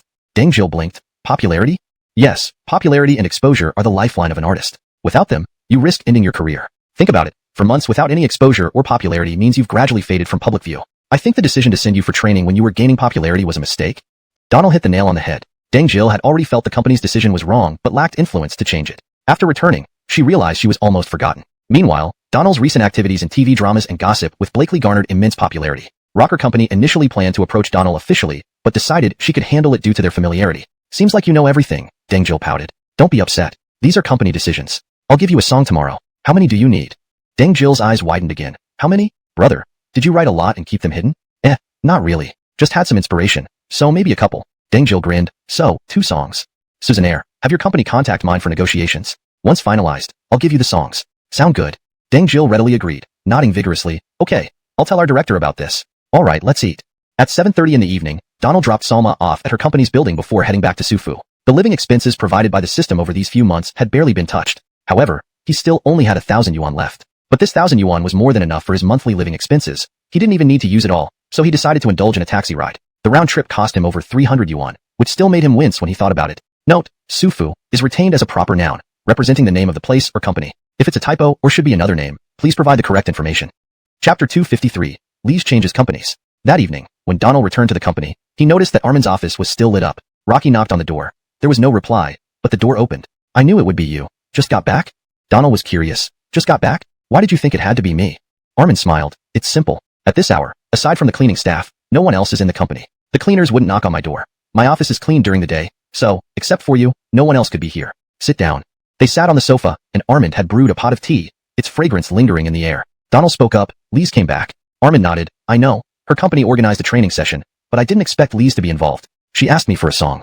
Expected. Armin appeared particularly wise today. Programs and seminars had invited him recently. However, Armin had declined all of them politely, knowing Donald had been tired lately and didn't want to burden him immediately. Armin had always been considerate toward him. Although they had no formal contract binding him to the company, Armin treated him like family rather than an employee. Returning to his office, Donald washed up and lay down, thinking about how to broach the subject with Lees. Would she think he was trying to create dissension? While pondering, Lees sent a WeChat message. Brother, are you asleep? Just as he thought of her, Donald replied quickly, not yet. Brother, there's something I want to talk about. Did the company really have problems as Armin suggested? Thinking this, Donald replied, Suzanair, go ahead. I don't want to stay at this company anymore. Their demands are too high, and I feel immense pressure. After reading Lees's message, Donald sighed. Indeed, Armin's words were reliable. Unknowingly, Lees confided in him right after their conversation. Donald knew well how unfair entertainment contracts could be, especially for new artists. Typically, contracts would last 3 to 5 years, with the company handling promotion and management. But within this period, breaking the contract incurred astronomical penalties. Have you made plans? How much is the breach fee? Donald asked directly. This wasn't a time for beating around the bush. Lees was a talented singer who Donald believed would become a huge star, making even exorbitant fees worth considering for potential new companies. 50 million yuan, Lees replied. Donald wasn't startled. A 50 million yuan penalty was standard. Do you have another company in mind? Have you contacted any others? No, I've never considered it. With a 50 million yuan breach fee, I'm not a top-tier artist, so other companies won't cover it. Smiling, Donald replied, what about our company? It's great. Your boss is wonderful, and the company is steadily growing with more and more artists. It's certainly good. Got it. Go to sleep early. I'll get back to you tomorrow. Brother, what are you going to do? Don't worry about it. Sleep. After finishing the chat, Donald immediately called Armand. Not resting yet? On the call, Armand asked. Not yet. I just talked to Lees, and as you said, her company isn't suitable. So, are we interested? How much is the breach fee? 50 million. Armand paused to think. 50 million was considerable. Given that Lees wasn't a top-tier artist, this fee was steep, necessitating careful deliberation. Rocky didn't fully grasp Lees's potential yet. Boss Wong, aside from this, I must say that Lees and I are close like siblings. She's very talented and has a unique voice, with unlimited potential. Believing me, signing her would generate far more than 50 million yuan for the company. Fine. When do we sign? Rock hearing Donald's words, Armand agreed without hesitation, which he normally wouldn't do without consulting the CEO. Let's talk tomorrow. I'll arrange a meeting with Lees. Agreed. I'll wait at the company all day. Concluding the call, Donald exhaled deeply, glad he could help Lise. Chapter 254. Negotiating Lise's contract termination with Sufu. Donald had a good night's sleep and woke up at 7 in the morning. After getting up, he went downstairs to jog near his company and grabbed breakfast at a small, meat-filled pancake shop. By 8:30, Donald returned to the office. After taking a shower, Donald thought it was about time for Armin to arrive, so he knocked on the door of Wang's office. Come in. Donald, this early? I went jogging and had some breakfast. Armin took out 2 bottles of water, and they both sat down on the sofa. Mr. Wang, regarding what we discussed yesterday. Armin smiled. When have I ever gone back on my word? Did you arrange a meeting with Lise? Not yet, let me call her now. Just as Donald was about to make the call, his phone rang. It was Blakely calling. Rakillo, is there something? Blakely replied, can't I just call? Not that, but I have some things to deal with right now. Shall I call you back later? Alright, then you carry on. Armin heard the voice on the other end and laughed. Maxine really cares about you. Have you thought about it?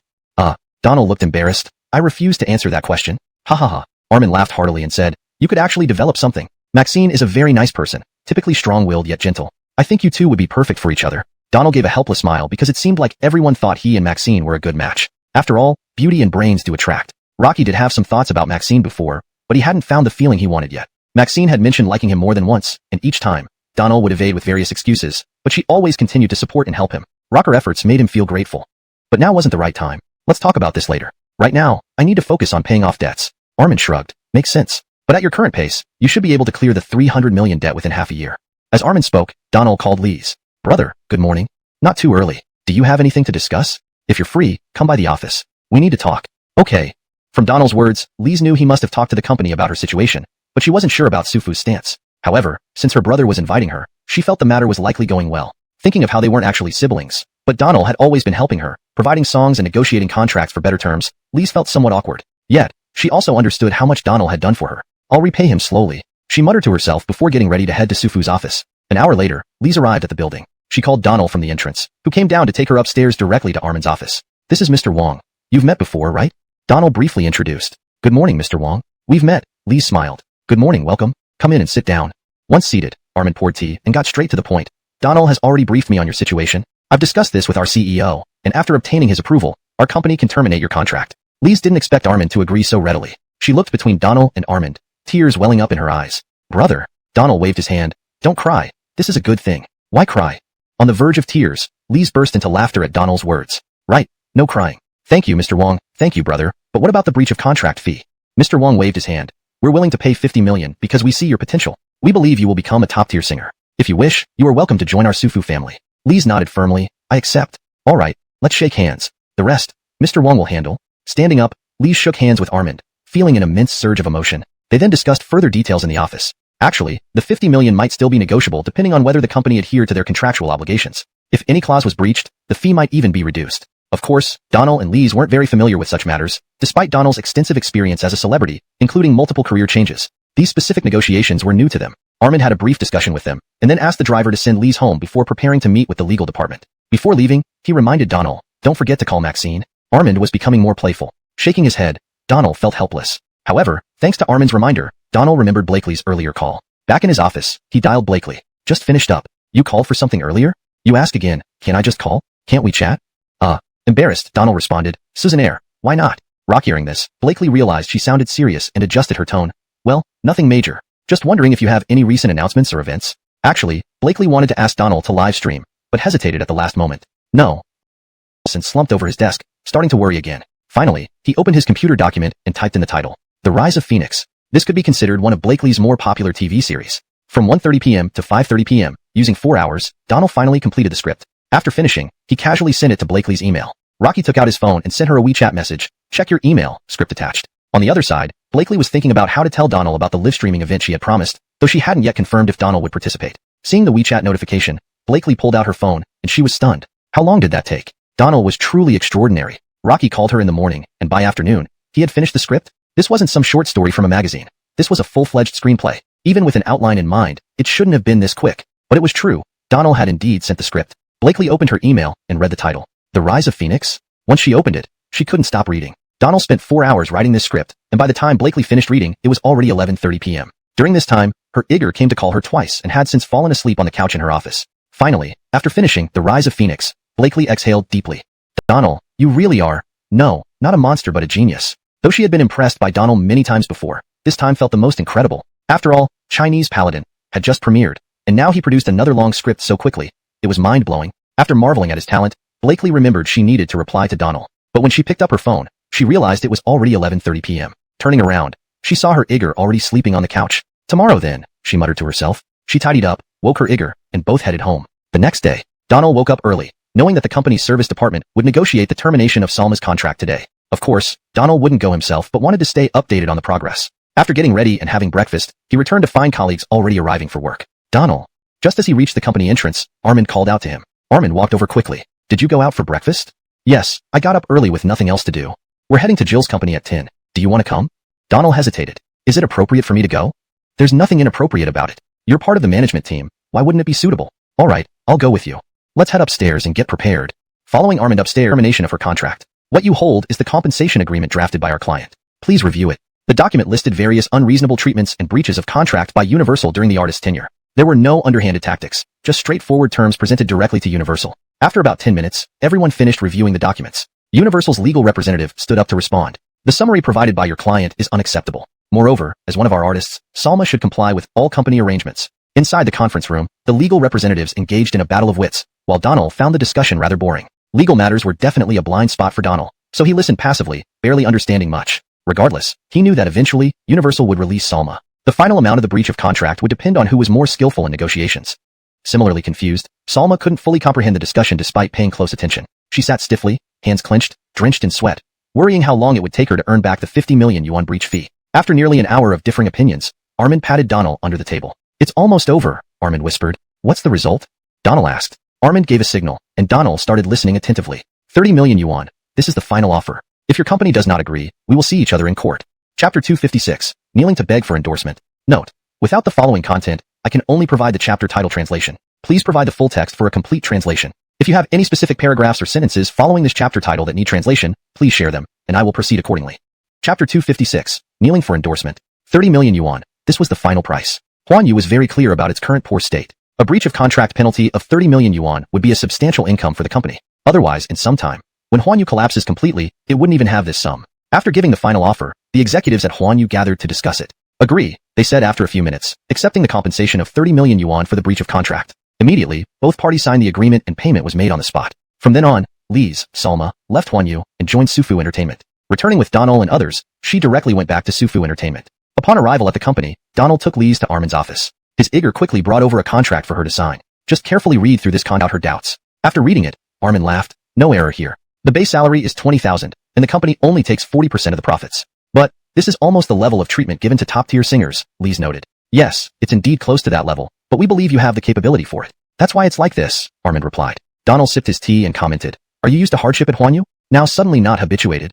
Lise laughed awkwardly. I just feel this treatment is too good. Donald and Armand exchanged glances and laughed heartily. If there are no issues besides the terms, let's proceed. I've prepared 2 songs for you, and we can leverage this moment to boost your popularity. Lise firmly nodded. All right, I'll sign immediately. After signing, Donald took out a small notebook from his pocket and handed it to Armand. President Wang, these 2 songs are for Celine. Arrange the recording. I won't charge the company for these. That's not appropriate. Each matter has its proper place. We will still pay you. Donald patted Armand, interrupting him. It's fine. This time it's an exception. With that, Armand didn't argue further, nodding. All right, I'll prepare right away. Rocky then looked through Donald's notebook. The 2 songs were A Light Year Away and Devil from Paradise. After finishing, Armand gave a thumbs up, still consistently high quality. Curious, Lise eagerly watched Armand with the songs. Realizing her eagerness, Armand passed them over. You should check them out too. Lise hurriedly took the songs and reviewed them, even humming softly since Donald had already composed the tunes. Listening, Donald couldn't help but marvel. Although in different worlds, Lise's voice hadn't changed at all and even improved. Some people are born singers, like Lise, nurtured by fate. Without much delay, Armand arranged the recordings. Donald also headed to the studio with the band, everyone determined to record the 2 songs within 2 days. Simultaneously, Sufu Entertainment announced on its official website that Lise officially became their artist and would release songs this week. They particularly noted that both songs were created by renowned creator, actor, and director Donald. This announcement stirred the online world. In less than an hour, Donald's new song sung by Lise trended. Netizens remarked that Milana had just announced a new single by Donald. Ainsley also released a new song by Donald. And now missing star Lise returned to Sufu with 2 new Donald creations. Crazy. Susanna Teacher is crazy. Rocky Avali suggests Susanna Teacher releases his own singles. When will Susanna Teacher hold a concert to sing all his creations? Susanna Teacher, please do a live stream in the simplest words. After shutting down the computer, Donald thought about interacting with his fans. Not offline, just an online live stream. In the previous world, the live streaming industry had flourished, with many celebrities even making a living from it. Rocky wasn't planning to make money through streaming but simply wanted to give something back to his fans, even if it was just a virtual meet and greet. Thinking of this, Donald recalled the Doyo platform where he had streamed before. However, after searching through his phone contacts, he couldn't find anyone from Doyo. Mr. Walker probably has their contact, right? Donald remembered that the official representatives from Doyo had contacted Mr. Walker. Thinking about it, he could also invite Mr. Walker to join him for promoting the drama series. With this idea, Donald called Mr. Walker. Donald, sorry, I didn't reply to your message yesterday because I was reviewing the script. No problem. I knew you were working on the script. By the way, I have something to tell you. Go ahead. I'm listening.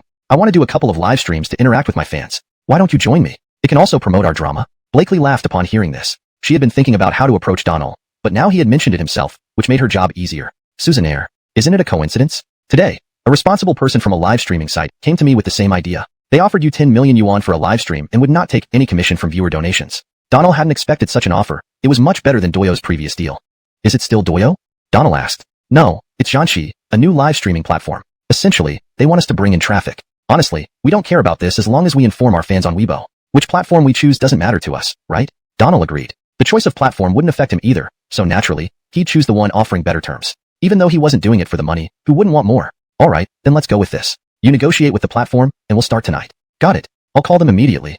After hanging up, Mr. Walker promptly called the Zhanchi representative. Upon receiving confirmation, Zhanchi quickly sent over the electronic contract and began promoting the event. After signing the contract, Donald and Mr. Walker each posted on Weibo announcing the live stream meeting that evening. Fans were thrilled when they saw Donald's post, excitedly cheering him on. That evening at 7 o'clock, Donald and Blakely arrived at Zhanchi's headquarters. Staff members welcomed them warmly. After some brief formalities at the entrance, they entered the company. Zhanchi was a relatively new platform, having opened less than a month ago, with an investment of over 300 million yuan, as Mr. Walker had learned. Inside, the layout was similar to other companies. Office areas, reception areas, and conference rooms. Zhanchi had already prepared everything, network and computer tests, and accounts for Donald and Blakely. The two were arranged in a spare office with several computers, cameras set up, and 5 staff members assisting with the live stream. The stream was scheduled to begin at 8 o'clock. An hour before the start, the agreed-upon live stream duration was 2 hours, after which they could choose to end or continue the broadcast. Before the stream, Blakely took them to touch up their makeup. Meanwhile, on the Zhanchi homepage, promotional ads had already caught the attention of many viewers. Before the live stream even began, tens of thousands of viewers had already gathered in the chat room. Despite being a new platform, Zhanchi had invested heavily in recruiting top streamers from other platforms before opening. In the beauty category, there were 2 leading figures, Raylan and Chelsea. Both claimed to be Zhanchi's top beauties and often engaged in live stream battles. In the gaming category, 3 major players included Bianqing Longzi and Bray, both former Doyo streamers, and Bai Mitao, a skilled gamer. These 3 typically dominated the audience, leaving other streamers with little viewership. Bray, can your live stream withstand Donald's arrival today? A viewer commented in Bray's stream. Bray, while playing his character Yasuo, chuckled, who popular live stream room across the web, or similar variations. If you have any preference, or if this chapter title needs to align with previous translations, please let me know. Hashtag chapter 258, the hottest live stream in the network. Rockire he comes, here he comes. Finally, I waited so long for this. Jeffrey is amazing, I love you. The moment Donald and Blakely opened their live stream, their screen was filled with chat messages. Rakillo everyone, I'm Donald, and this is Blakely Maxine. Don't mess around folks. Hi, I'm Blakely. It's great to meet all of you, Blakely said with a smile. Donald chuckled as he teased Blakely lightly to liven up the atmosphere, making the mood relaxed and enjoyable. Teacher Susanna, you've written some new songs recently. When will you sing one for us? We're eagerly waiting to hear your new music. Maxine, the new TV drama is fantastic. You and Teacher Susanna are such a perfect match. Together. They must be together. The live stream's chat messages never stopped. Sitting in front of the computer, both Donald and Blakely could hardly keep up with the overwhelming enthusiasm of their fans. Within less than 10 minutes of going live, they already had over 6 million viewers. At the Zhanchi platform, they had only received Blakely's notification about the live stream that very day, so preparations were somewhat rushed. They were particularly cautious about server capacity, remembering how Donald had previously brought down Douyu servers during his streams. Today, Zhanchi's technical team was on high alert. Under the encouragement of the audience, Donald started singing. After one song, the number of viewers surged to 11 million and kept climbing. Meanwhile, in the appearance section of other live streams, 2 of Zhanchi's top female streamers noticed a significant drop in their viewer numbers. Their streams, which originally had over 1 million viewers, now only had around 200,000. What's happening? Where did everyone go? Is there a problem with the backend? Chelsea paused her belly dancing and asked, frowning. They've all gone to Donald's live stream. Rocky has 14 million viewers online right now. Chelsea found it hard to believe. 14 million? She immediately switched to Donald's live stream and saw the number had reached 16 million when she joined. Crazy. What's so special about his singing? Envy and jealousy were typical among influencers who relied on revealing outfits to attract attention. Seeing Donald's massive viewer count, Chelsea's face soured. Tamika's situation was even worse. Rocker livestream now had only 60,000 viewers, but this wasn't the actual number. Typically, live platforms don't display real-time viewer counts to avoid discouraging new streamers. Tamika's stream, which used to receive occasional donations from viewers, hadn't seen even a single flower donated in nearly 20 minutes. Where are they? Where did all my daddy viewers go?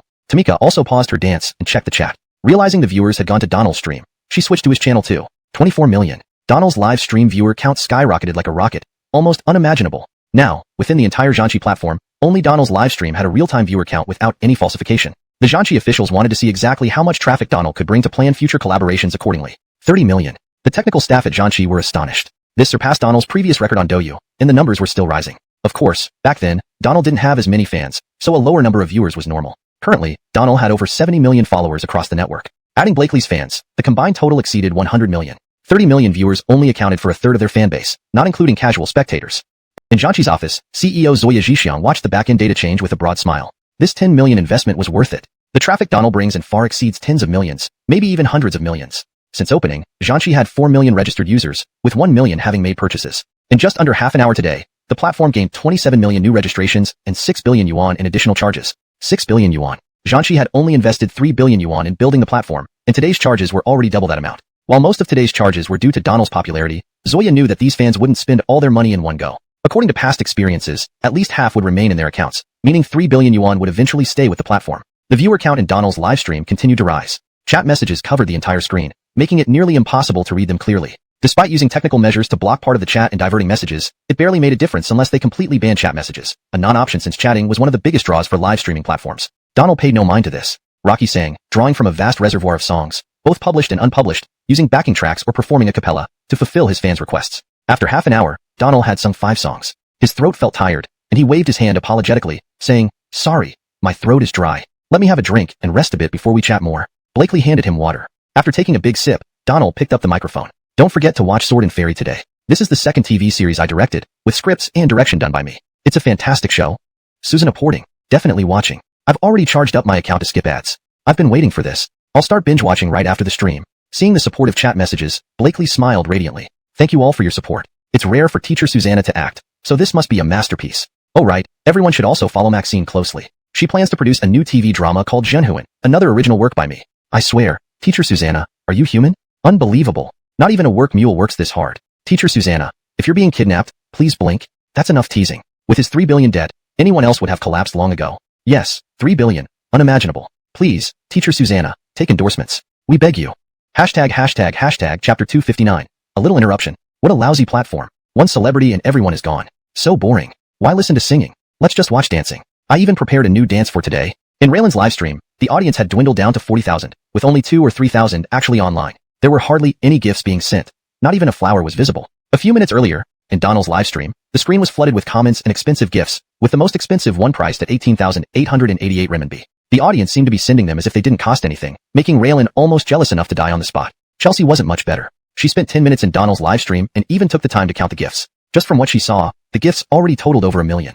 10 minutes. Over 1 million in just 10 minutes, and that was just counting the high-value ones she noticed. At this rate, it could easily reach over 2 million. This pace meant tens of millions per hour. Jealousy was inevitable. These internet celebrities worked hard all day in their live streams. Even when a generous benefactor appeared and tipped a few thousand, they would feel lucky. Sometimes, after a whole month, there wouldn't be many such benefactors, and thinking about the gap made them almost cry. Chelsea also switched back from Donald's live stream, starting to vent in her own room. It must be noted that those who stayed to watch her were true fans, or some old perverts. Soon, Raylan sent a connection request. After Chelsea accepted, they started complaining together. "Raylan, what's so great about Blakely? She just sits there like a porcelain doll, saying hardly a word. And still, those brainwashed fans call her goddess endlessly. It makes me sick."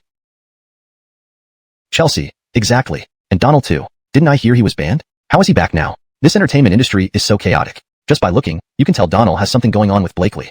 Raylan, right? In my opinion, they've probably been sleeping together for a while, yet they act. A super moderator warning popped up on the screen, causing both of them to pull back slightly. Today was a big day for Zhanchi, as future traffic would rely on Donald and Blakely. Other streamers might try to piggyback on the hype, but if they went too far, the super moderators would definitely intervene, possibly even banning the stream outright. However, these two were top-tier streamers in Zhanchi's appearance category, whom Zhanchi had paid handsomely to invite.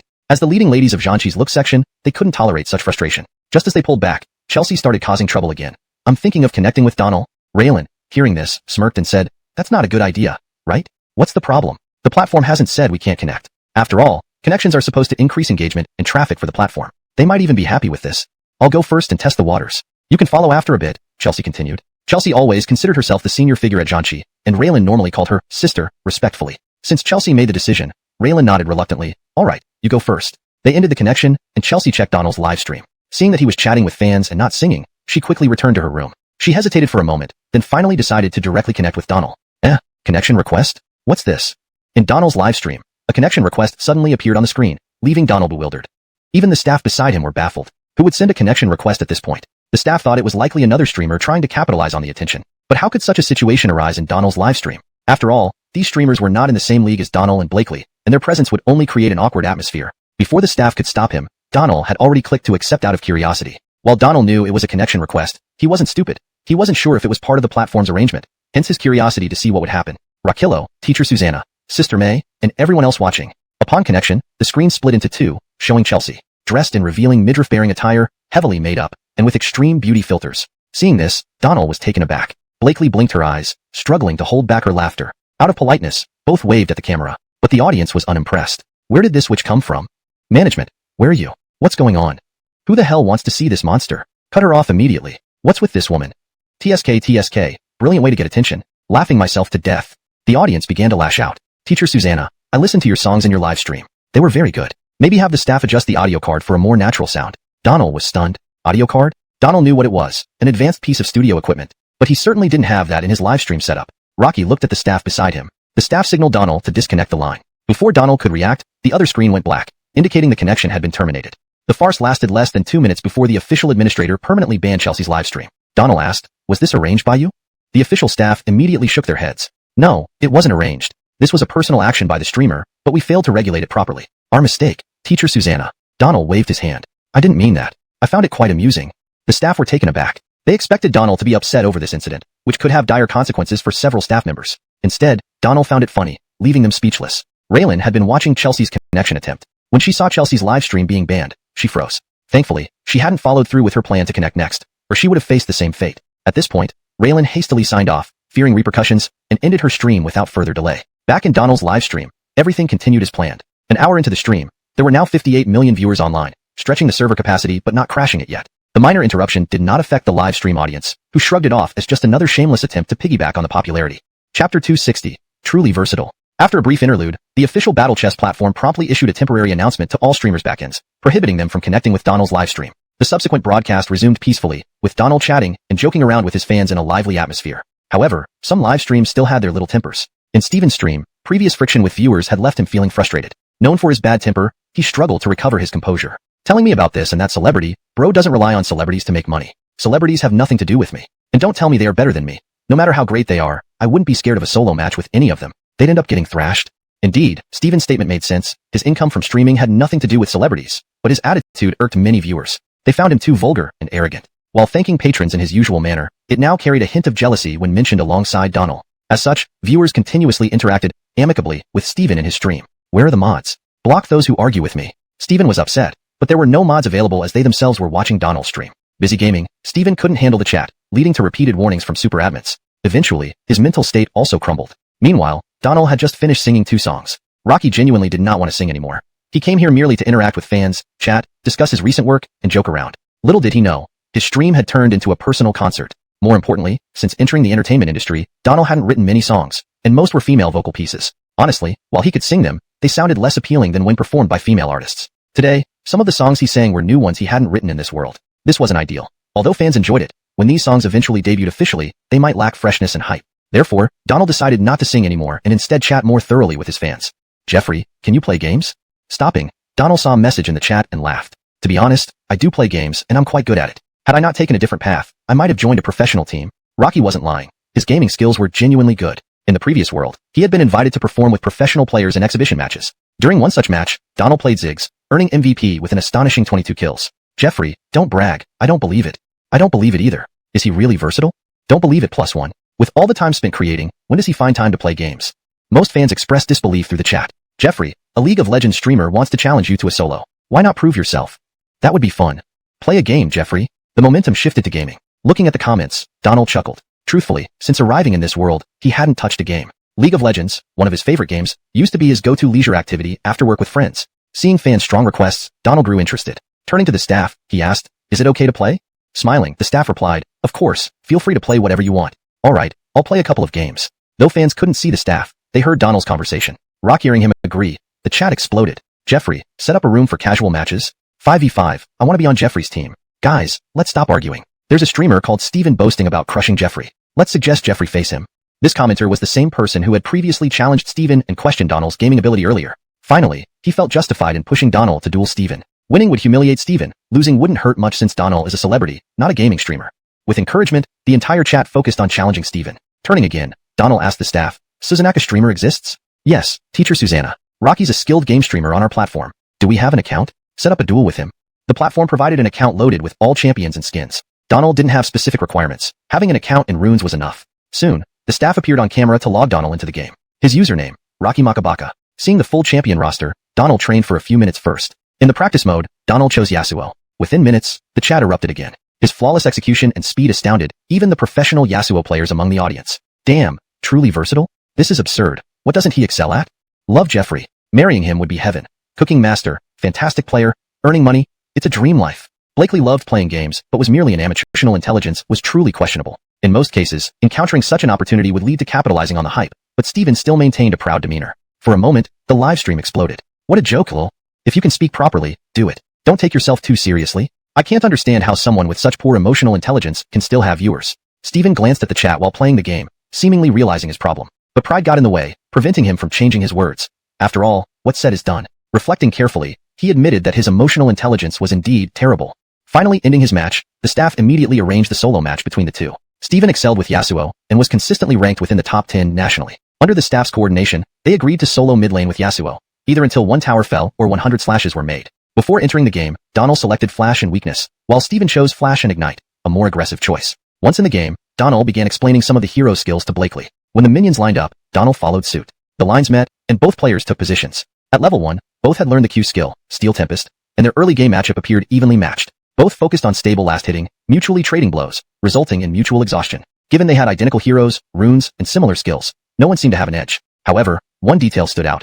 Donald never forcefully cleared the minion wave, but kept it close to his own tower. Steven was eager to succeed, thinking he could at least win in last hitting if not killing. Rocky planned to quickly reach level 3 and catch the opponent off guard, securing first blood. By the third wave of minions, Steven noticed the line pushed entirely under Donald's tower.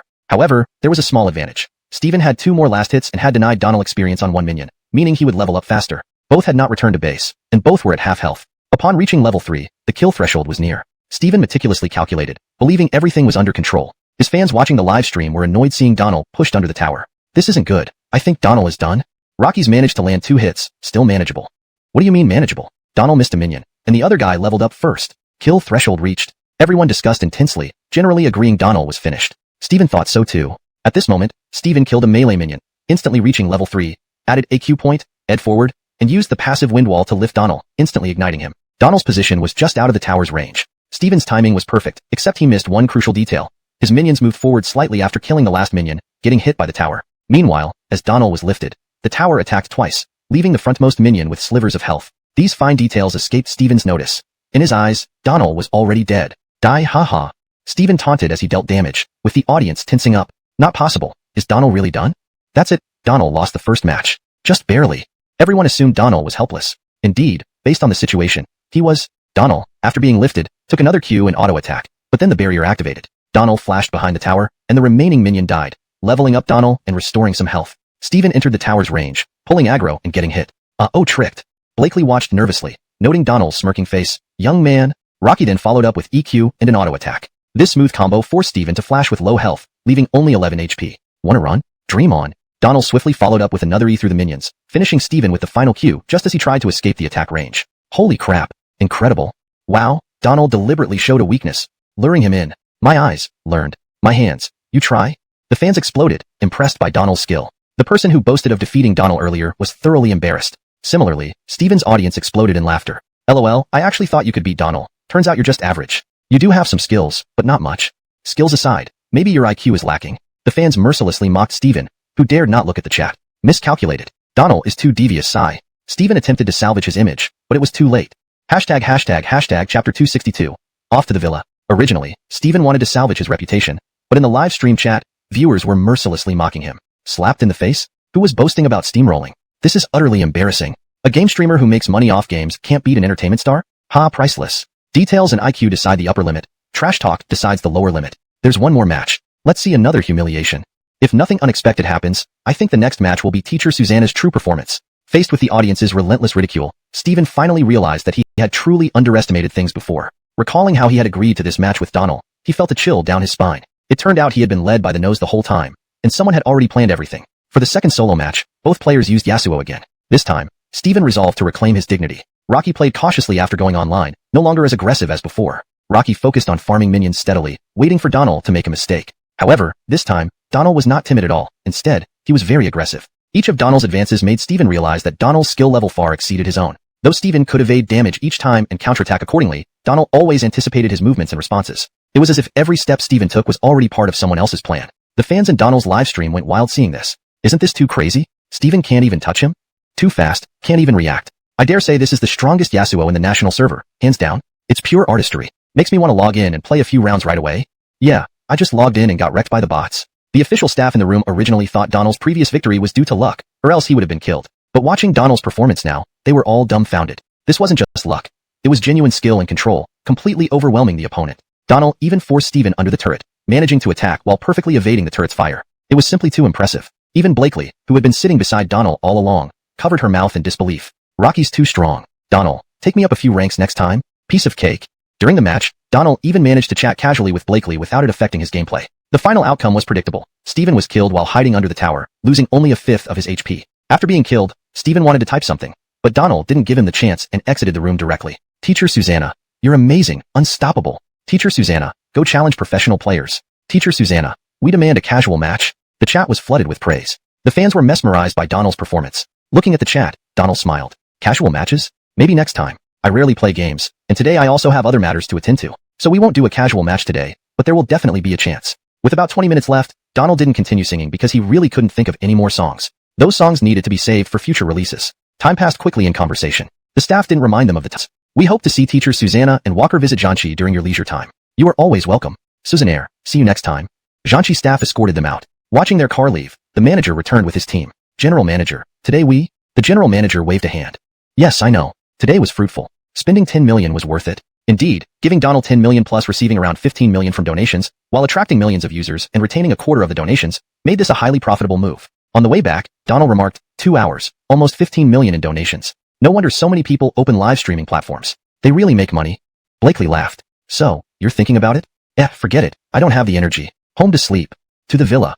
Chapter 263, finally figured it out. Donald felt that Blakely seemed to be getting increasingly direct lately. Of course, not in terms of her personality but the way she spoke. In the past, when inviting him to her villa, she would always proceed with some pretext. Now, she would just directly ask him to go to her villa. This made Donald feel somewhat embarrassed. No thanks. Rocky, what are you thinking? I want to talk about the journey of Flower with you. You're not asking me to act again, are you? Blakely chuckled. What do you think? What else could you do? Since you've entered this industry, earning money is the most important thing. A few million for one drama. Where else can you find such income? Blakely's words were logical, and Donald couldn't argue back. Indeed, he had come to a realization. With his skills and talent, why shouldn't he earn money in this circle? Rocky disliked the previous entertainment world, but that was in the past life. In this world, he started as a prodigy and, despite some unpleasant experiences, was much more comfortable here than before. People supported and promoted him. His creations were classics, and fans went crazy over him. These elements were enough to uplift anyone. Thinking of this, Donald nodded in agreement. Returning to Blakely's villa, they sat on the sofa. Blakely turned on the TV and played Chinese Paladin. It was the premiere day, and there hadn't been any feedback yet from platforms or TV stations regarding ratings and views. However, Blakely was confident. Besides being a top star herself and starring in it, even if Donald wasn't the lead, his work always gained immense popularity because of his exceptional writing and supervision. After watching 2 episodes, Blakely finally asked, how do you think it went? Donald shrugged. Not bad. I think it's better than Eternal Love. Blakely smiled. Is it because you were involved in crafting this drama throughout? Not really, mainly because I prefer it more personally. As they chatted, Blakely fetched some fruits from the fridge and considerately peeled an apple for Donald. Eat some fruit. Tell me about how the journey of Flower came into being, and why all your scripts seem to lean towards ancient settings. Do you think I perform best in those? They talked for a long time. Donald didn't know what to say, since his contributions were essentially copied from another timeline. But Blakely's real intention was to spend more time with him, even if it was through casual conversation to foster a closer relationship. At 11 o'clock at night, they each retired to their rooms. Donald hadn't stayed at the villa for a while, but the guest room was meticulously cleaned. The sheets and blankets were freshly laundered, and Blakely prepared the bed for him before he slept. That night, Donald tossed and turned, unable to sleep due to thoughts of endorsements during the live stream when fans strongly requested him to do so. Before, Armin mentioned several brands wanting endorsements from him pre-ban, but Donald declined them. Endorsements brought in huge sums of money, especially big brands, which offered around 50 million per year based on his current fame. This sum required only shooting commercials and attending events. Easy money. However, taking on endorsement contracts carried risks and constraints. Many brands demanded strict adherence to their image, involving both personal and professional aspects. Any mistake might result in contract termination. Despite his hesitation, Donald knew endorsements were profitable. Next morning, Donald woke up late. On waking, he smelled something cooking in the kitchen.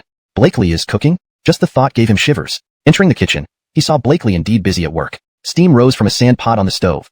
The aroma was enticing. You made this? Blakely turned. What did you expect? But, when did you learn how to cook? Blakely huffed. Even if you haven't eaten pork, you've seen pigs run, haven't you? Great. You're comparing me to a pig? You said it, not me.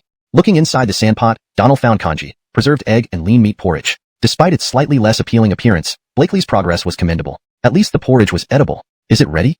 Donald nodded. Yes, otherwise it'll get too dry. They set the table and sat down to eat. Where are you heading after lunch? Back to the company. Need to write songs for Lise. Haven't you already written two?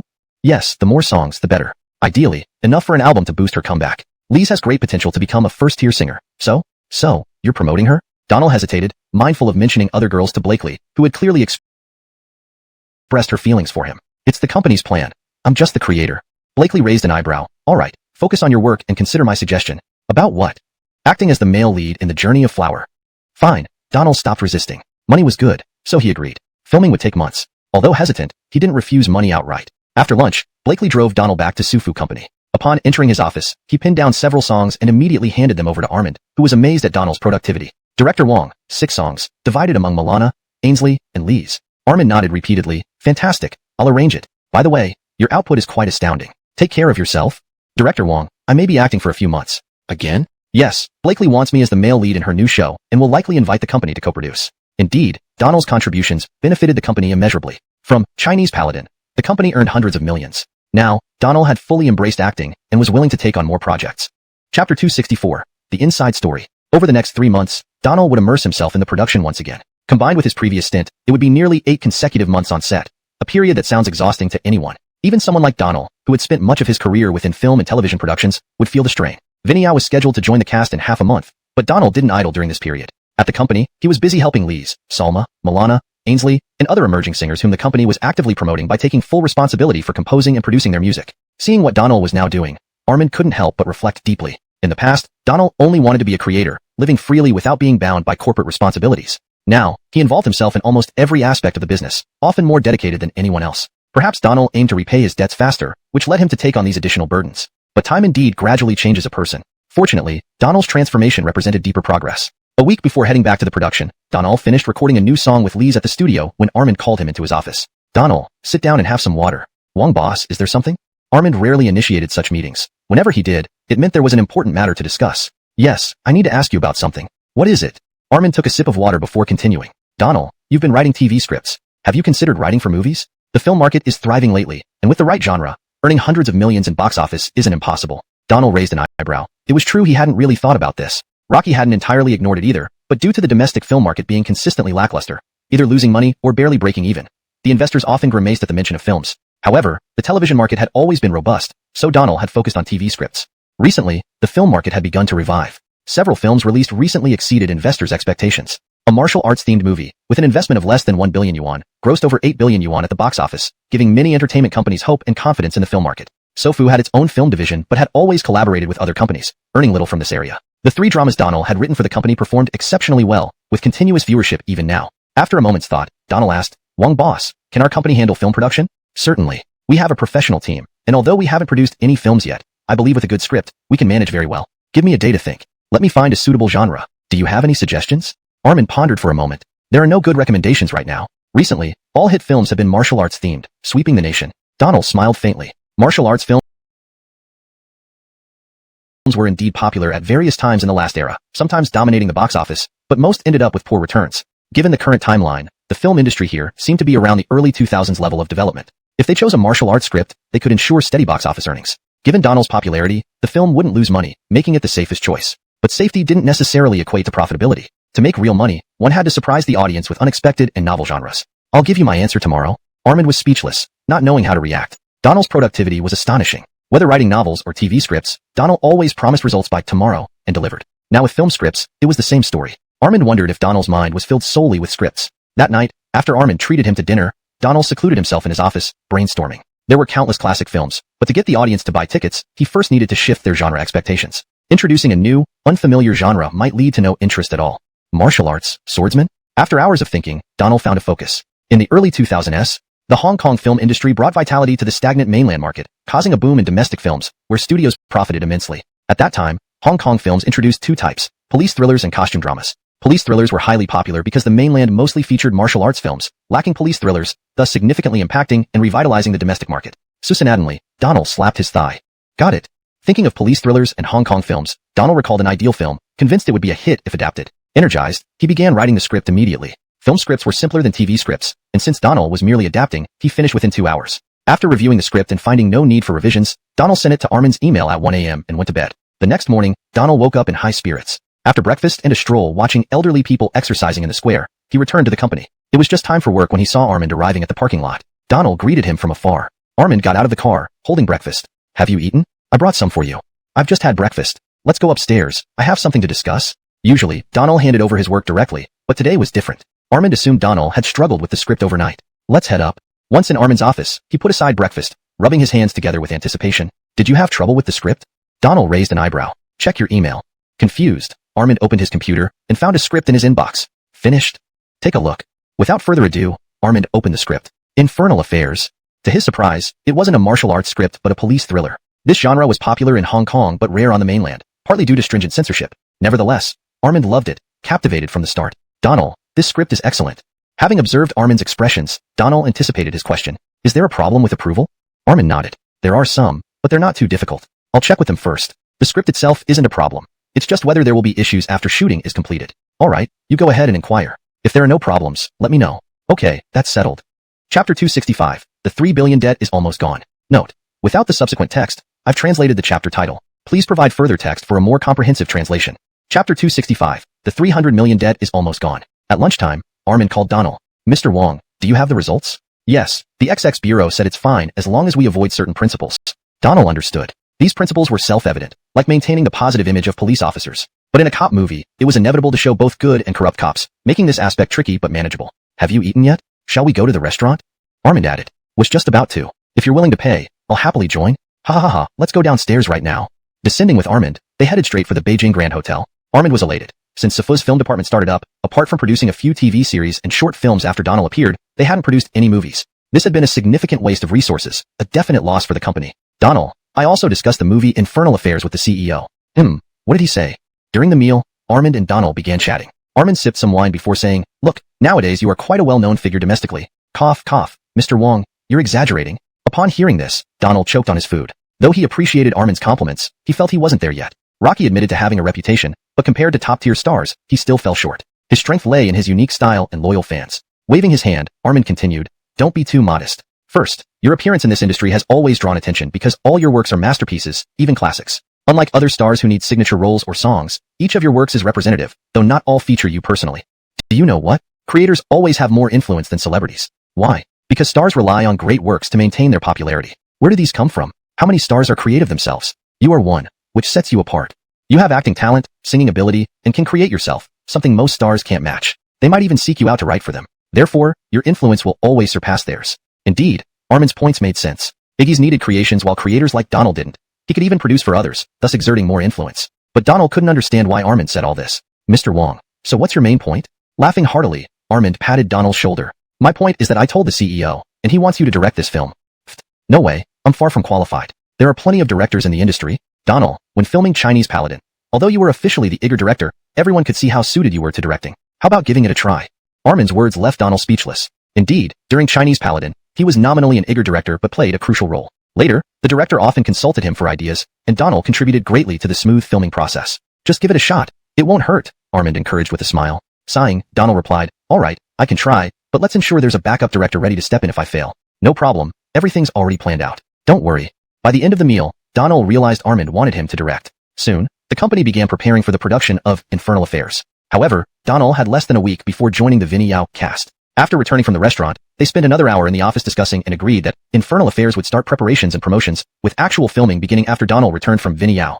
A week later, Donald left Beijing with Blakely's team for the shooting location of Vinny Yao.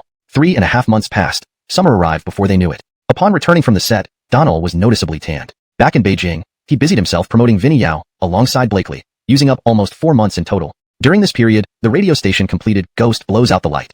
Ascari called to ask Donald if he had more novels, offering to buy broadcasting rights at a high price. Donald had plenty of novels, but writing new ones seemed impossible given his hectic schedule. So he told Ascari he wouldn't have time to write in the near future. The biggest surprise after returning from Vinny Yao was receiving nearly 70 million from royalties for Eternal Love and Chinese Paladin. Currently, only 100 million remained of the original 300 million debt. Previously, the 300 million felt insurmountable, but within a year, 2/3 were paid off, along with song royalties. With Infernal Affairs coming soon, Donald could finally breathe easy. Losing the debt should be possible by the end of the year. Lying on the bed in his office, Donald felt elated. What would happen once the 300 million was fully repaid? Moreover, he had accumulated 8 lottery chances without needing to use them. His current skills were sufficient for his needs. Chapter 266, A Small Gathering of Friends.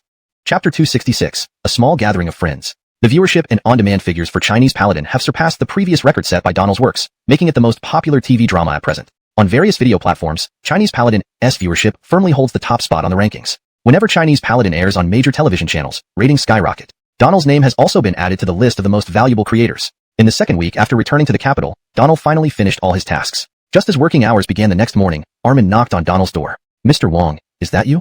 "Donald, it's me. Are you up yet?" "Just a moment."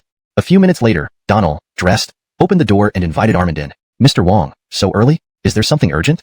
Armin patted Donald on the shoulder. "Good news. Sit down and let's talk."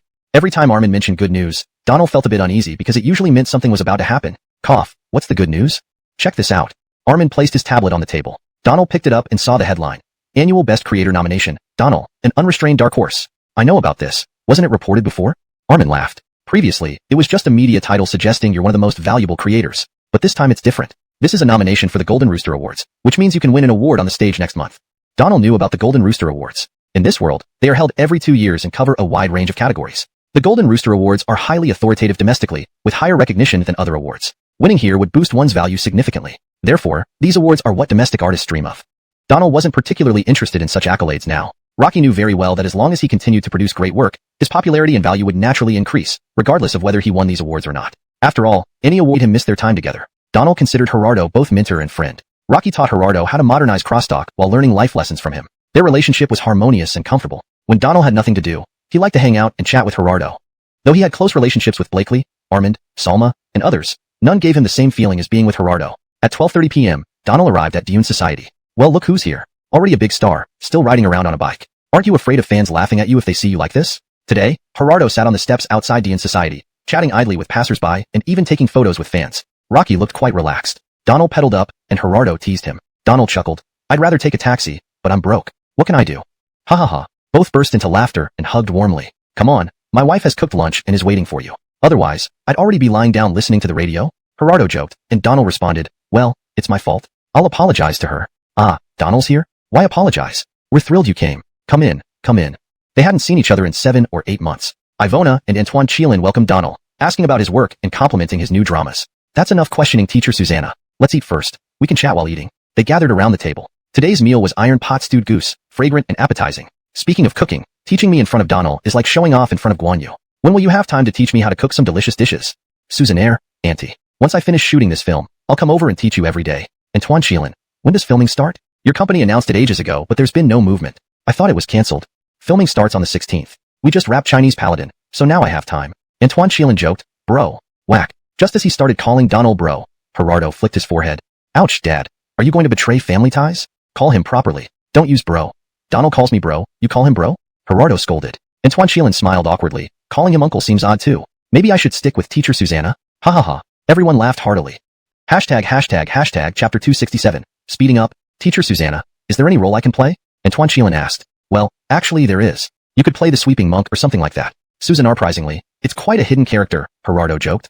Hearing Antoine Chielin's suggestion, Donald thought of a popular show from the previous world, Asterisk the Billionaire from West Hong City Star. This movie was a comedy directed by Monty. Both Antoine Chielin and Ivona had backgrounds in crosstalk, which gave them a certain comedic foundation. If they were to film this movie, the results would likely be impressive. With this in mind, Donald replied, "Actually, yes, but it won't start shooting immediately. For the next movie, I promise you a role." "What about me, Teacher Susanna?" Ivona interjected quickly. Shoo, even I haven't gotten my role yet. You signed up late, so you'll have to wait for the next project," Antoine Chielin said. Donald chuckled. "Both of you will get roles. I'll arrange it for you when the time comes." "Don't kid us, really?" "I'm serious, no kidding." Speaking of which, Donald suddenly remembered that he had written 2 scripts for Zion, including Eternity, making it 3 in total. Though he didn't have a formal contract with Sufu, they had always taken good care of him. If not for Armin mentioning filming, he wouldn't have given Wong another script after the initial 3. Reflecting on this, he felt somewhat guilty because the company had supported him during his toughest times. Rocky had only provided Blakely with scripts she had already filmed herself. It was time to give some feedback to Sufu. After lunch at Gerardo's, tomorrow was the first day of Infernal Affairs, filming, and today, he wanted to rest well to prepare for it. After finishing his grooming, he went to meet Armand at his office. Boss Wong, why are we going out to eat today? Aren't you busy preparing for tomorrow's filming? Nothing major will happen tomorrow. Everything is arranged. Didn't you forget? Today is the Golden Rooster Awards. I received a call from the organizers this morning, and you're attending with me tonight. Oh, so we're celebrating ahead of time? Donald teased. Haha, whatever you say. We're celebrating either for potential awards tonight, or for tomorrow's smooth start of filming. Recently, Armand had been inviting Donald to dinner frequently, possibly because Donald's recent works were indeed benefiting the company immensely, or perhaps because Armand noticed Donald had become more approachable. At 7 p.m., Armand came back to Donald's place, bringing him a suit. Donald, try this suit on and see if it fits. Embarrassed by the gesture, Donald smiled. Boss Wong, has the company upgraded its benefits? Haha. Armand patted Donald's shoulder. For the award ceremony, dress nicely. After all, you're now a famous figure.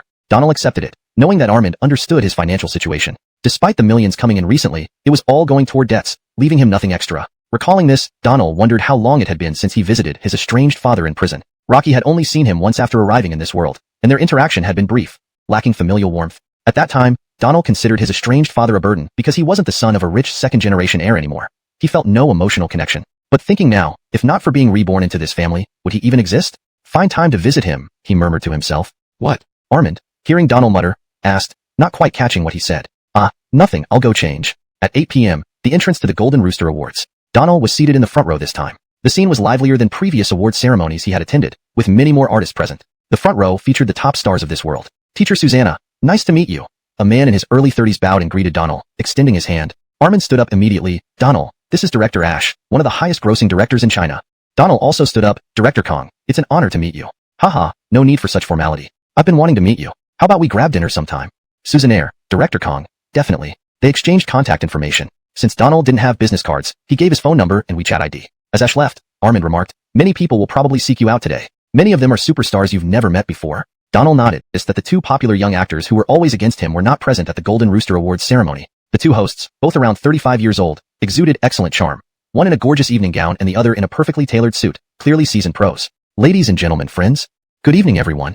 It's time for our biennial Golden Rooster Awards. It's exciting and also a great honor for us to host once again. The two hosts spoke back and forth, giving off a very harmonious feeling. Rosanna didn't recognize these two hosts and had never seen them before, but they seemed to be even higher caliber than Felix based on their demeanor. Their opening remarks won applause from the audience continuously. Thank you all for your applause. Next, let's reveal the first award of the night, the Best Director Award. Indeed, as we all know, the recent downturn in the domestic film market has caused many big-name directors considerable headaches. Movie themes have become a significant issue, but with the introduction of diversified topics, our film market is finally showing signs of vitality. This success belongs not just to us creators, but also to the frontline directors of the film industry. Today, the competition for the annual Best Director Award at the Golden Rooster Awards is incredibly fierce. Yes, all of our domestic directors are here today. Earlier, our renowned director Ash, who is the most famous director domestically, joined us. Ash stood up, bowed to the entire audience with his fists clasped together. And there is our renowned director Ewan. Ewan also stood reviews recently, breaking through the box office barrier of 10 billion yuan within recent years. Do you have any words to share with your peers here? Ash laughed, compliments aside.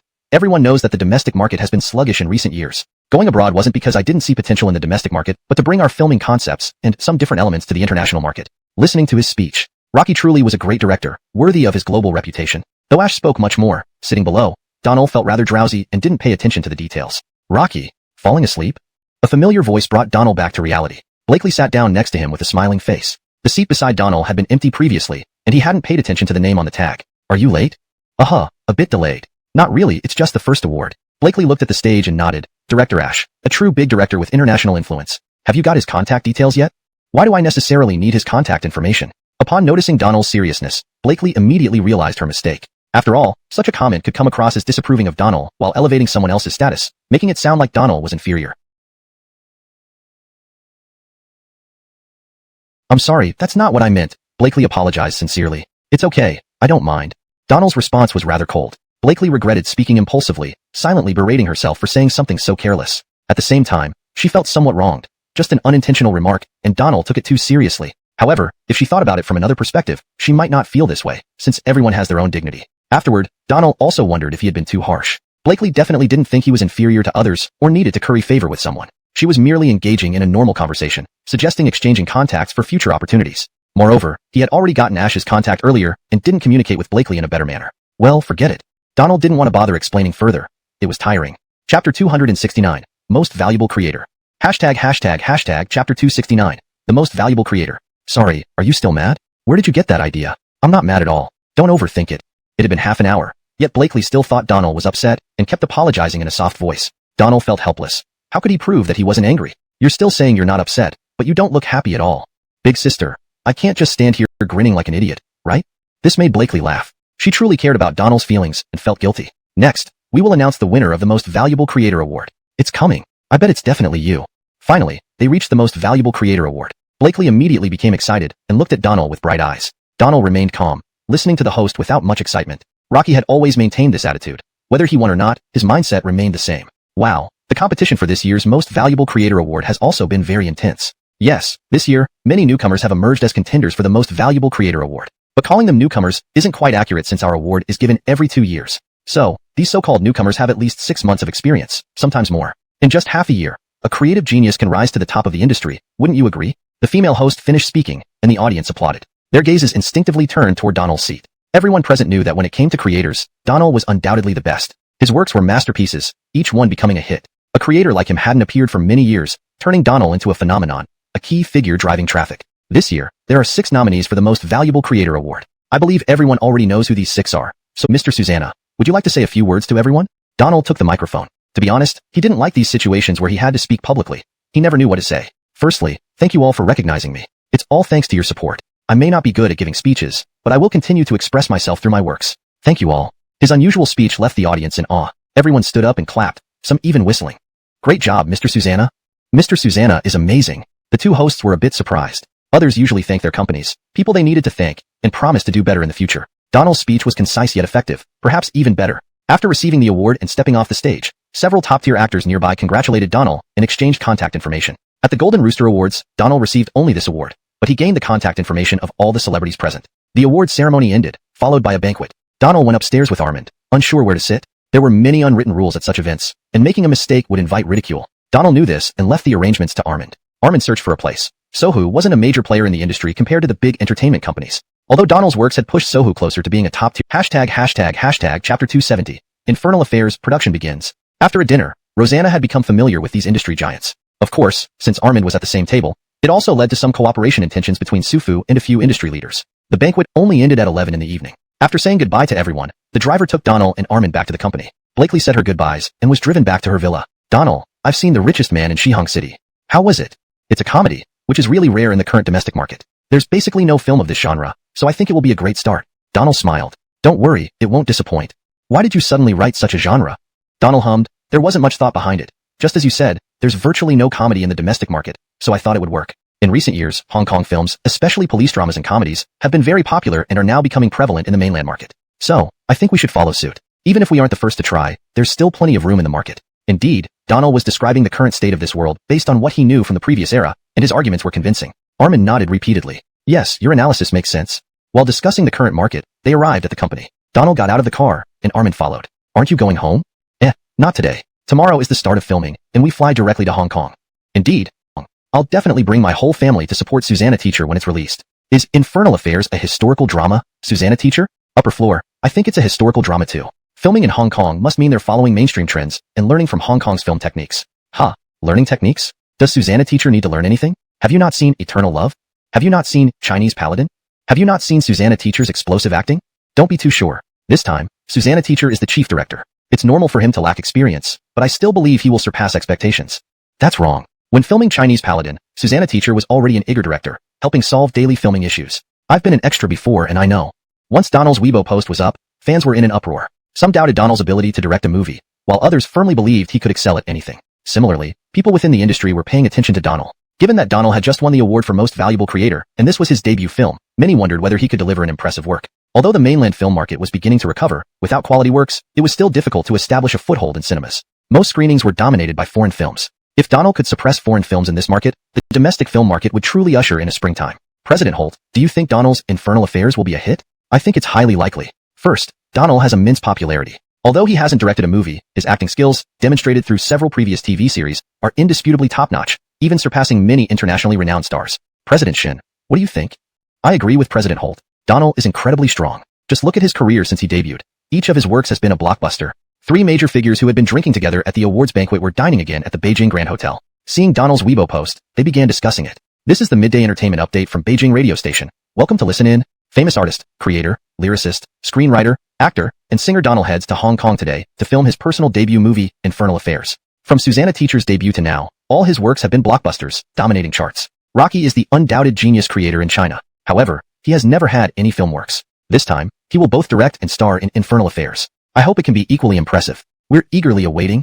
Today, Beijing Radio's entertainment updates also reported on Donald filming the movie. Not just the radio station, but TV programs were also extensively reporting Donald's trip to Hong Kong to film his new movie. Clearly, every move Donald made was under intense scrutiny. In the entertainment industry, he was acknowledged as a prodigy.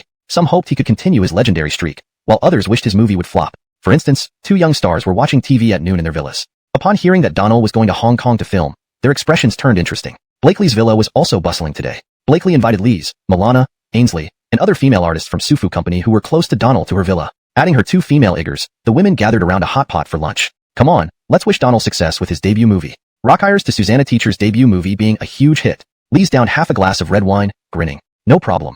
With my brother's acting and scriptwriting, it's bound to be a hit. Right? Susanna Teacher is so powerful. He'll surely dominate domestic box office. Ainsley agreed. Speaking of which, after bringing Ainsley into the company, Donald rarely managed her directly. She mainly focused on online music within the company. Donald gave her a couple of songs, which were very successful. Apart from the fact that the songs were composed by Donald, Ainsley's own vocal talents were outstanding, making her rise quite natural. Now, on the short video platform, Ainsley has become the top female singer, boasting millions of followers. The company's management is excellent, and she earns a monthly income of hundreds of thousands, a far cry from her days of busking on the streets. As for Lise, it goes without saying. After joining Sufu, she recorded several songs that, upon release, dominated the charts. She regained all the popularity she had previously lost, and now her fan base has also surpassed 10 million. Chapter 271, Completion of Filming. Mid-July. The production team of Search for Fate returned from Hong Kong on a chartered flight, landing at the capital city's airport. Fans and media gathered in droves at the airport to welcome them. As soon as Donald stepped out of the terminal, he was surrounded by swarms of journalists. Teacher Susanna, was the filming process smooth? Do you think your directorial debut will be a box office hit? Teacher Susanna, can you give us some details about the plot of Infernal Affairs? Teacher Susanna, I'm a reporter from Da News. Could you please? The noise level at the scene made it hard for Donald to hear any specific questions. Security personnel had to disperse the crowd, allowing Donald to provide only a symbolic response. The estimated shooting period for Infernal Affairs was 1.5 months. Indeed, we returned after spending exactly that amount of time in Hong Kong. However, post-production was already completed before our return. We managed to finish shooting ahead of schedule by half a month, and the film will premiere 2 days from now. Everyone is invited to watch the premiere. Media and fans immediately went wild. This was completely unexpected. The planned shooting schedule of 1.5 months was shortened to just 1 month. Initially, with both filming and post-production, it would have taken at least 3 months, but this timeline had been halved. Really? Is there really going to be a premiere day after tomorrow? And when will it release in theaters? Please calm down. We've already arranged with domestic theaters to release it the day after the premiere. Long live Teacher Susanna. Amazing. I didn't expect to see Teacher Susanna's directorial debut so soon. Donald finally managed to escape the throng and got into the car with Armand, breathing a sigh of relief. These fans are too crazy, Armand laughed. If fans aren't crazy, then stars should go crazy. Without these enthusiastic fans, there wouldn't be such a thing as traffic or popularity. We must thank the times we live in, Armand added. While Donald understood what Armand meant, he didn't entirely agree, especially with the extreme fan behavior he saw in the past life, where many fans ended up miserable or were exploited by their idols. Thinking about the fans, Donald turned to Armand and said, "Let's do a live stream today, shall we?" Armand blinked. "Aren't you tired?" "Not really." "Well, then let's go. The fans will love it." Donald smiled, took out his phone, and called the manager of the Zhanqi live streaming platform. "Welcome back, Teacher Susanna." "Thank you. I'm calling to inform you that I plan to go live tonight. I don't need any appearance fee, and I want the tipping function to be turned off." "All right, Teacher Susanna. No problem with those requests. But regarding the appearance fee, we still want to pay you according to the previous agreement. Is that okay?" Donald found this extremely speechless. Who gives money when it isn't wanted? Fine, then let's make it tonight at 8 o'clock. Donald could have streamed from his company by simply asking for an account and password. However, since Zhanqi had generously compensated him before, he decided to stream from their headquarters to promote them and draw more traffic. Most importantly, Zhanqi could offer free advertising for him on their platform. After finalizing things with Zhanqi, Donald posted a message on Weibo. "See you at the Zhanqi live stream at 8:30 p.m. Back at the company, Armand ordered takeaway just as they were about to eat when a knock came at the door. "Come in." Salma entered. "Boss Wong, brother. Welcome home." "Have you eaten yet, Jill? Want to join us?" "No thanks, Boss Wong. I've already eaten. I just came to check on you guys."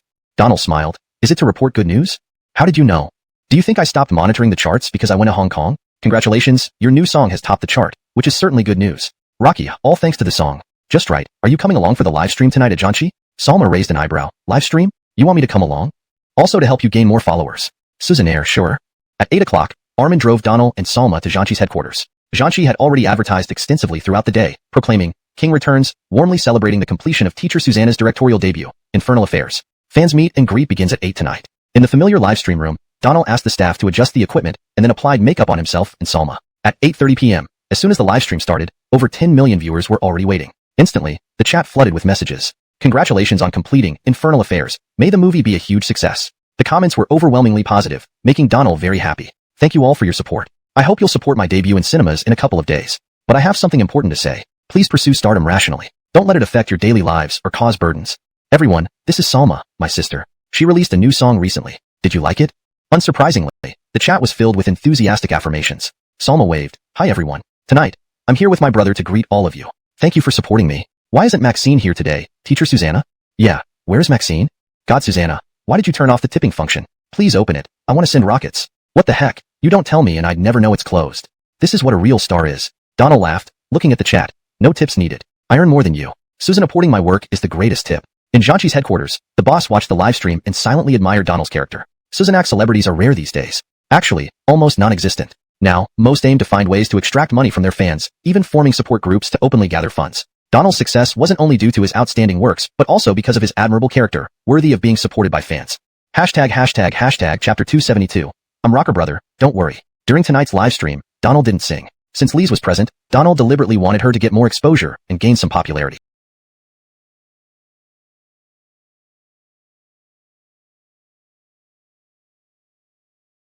With his large fan base, any promotion from him would certainly make his fans like Lise as well. Throughout the live stream, Donald handled chatting with the fans, sharing interesting anecdotes about filming, and discussing future plans and projects, while Lise took care of singing. Today's live stream ran longer than usual. Originally planned for 2 hours, it ended at midnight, lasting a total of 3.5 hours. Tomorrow is the premiere, and the film will be in theaters the day after. Don't forget to support us by watching in the cinemas. It's late, everyone should rest early. As always, please remain rational in your fandom and don't let this become a burden on you. Goodbye, Jeffrey. Goodbye, teacher Susanna. When will teacher Susanna go live again? Despite their reluctance, fans didn't try to keep Donald online any longer since the live stream had already run for 3.5 hours, unlike during the first couple of times. After wrapping up the live stream, Armin drove Donald and Lise back to the company. Since joining the company, Lise had been staying there. Now, besides the security guards on duty, only Donald and Lise remained in the office after working hours. I won't go upstairs. Go back and rest well. We have the premiere tomorrow, which will be held at Yida Film City. We need to be there by 11 in the morning. Get plenty of rest tonight. Armin gave his instructions before driving off. Donald and Lise went upstairs together. Brother, why did you choose Hong Kong for filming Infernal Affairs? Well, some of the atmosphere can't be found on the mainland, so? If I had known you were shooting there, I should have taken time to visit home and stayed with the crew for a few days. Donald chuckled helplessly. Uncomfortable staying at the company? You want to go suffer with the crew? Do you miss home? He added. Lise pouted and nodded. A bit. Why don't I talk to President Wong and let you go back for a few days? Lise quickly shook her head. No, not now. Donald seemed to realize something. Afraid they'll worry about your current situation? Yeah, they didn't know I changed companies. They called me yesterday asking what happened. I told them the truth, but they didn't believe me, Lise said, sounding somewhat aggrieved. Why wouldn't they believe you?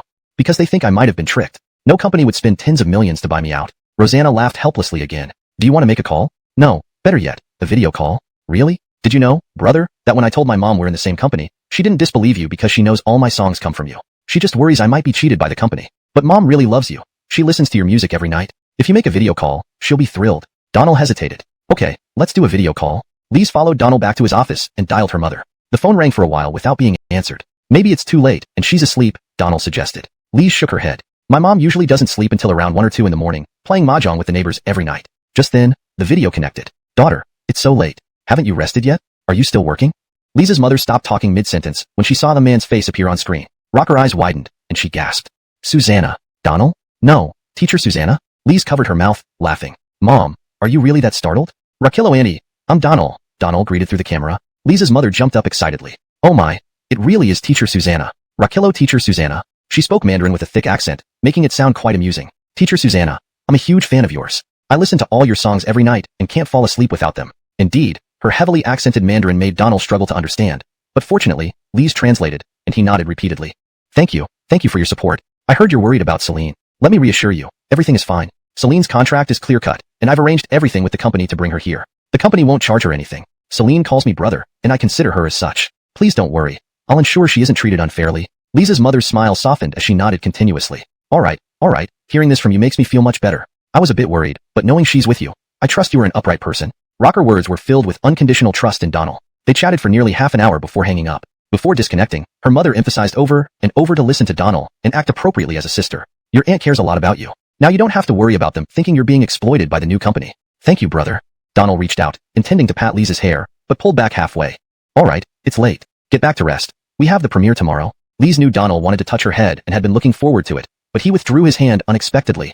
All right, I'll head back to rest. Brother, you should also sleep early. I'll buy breakfast tomorrow, so you can sleep in. Cough. Breakfast is unnecessary. I might not wake up early either. You should rest well. It's getting late. Okay, let's see tomorrow.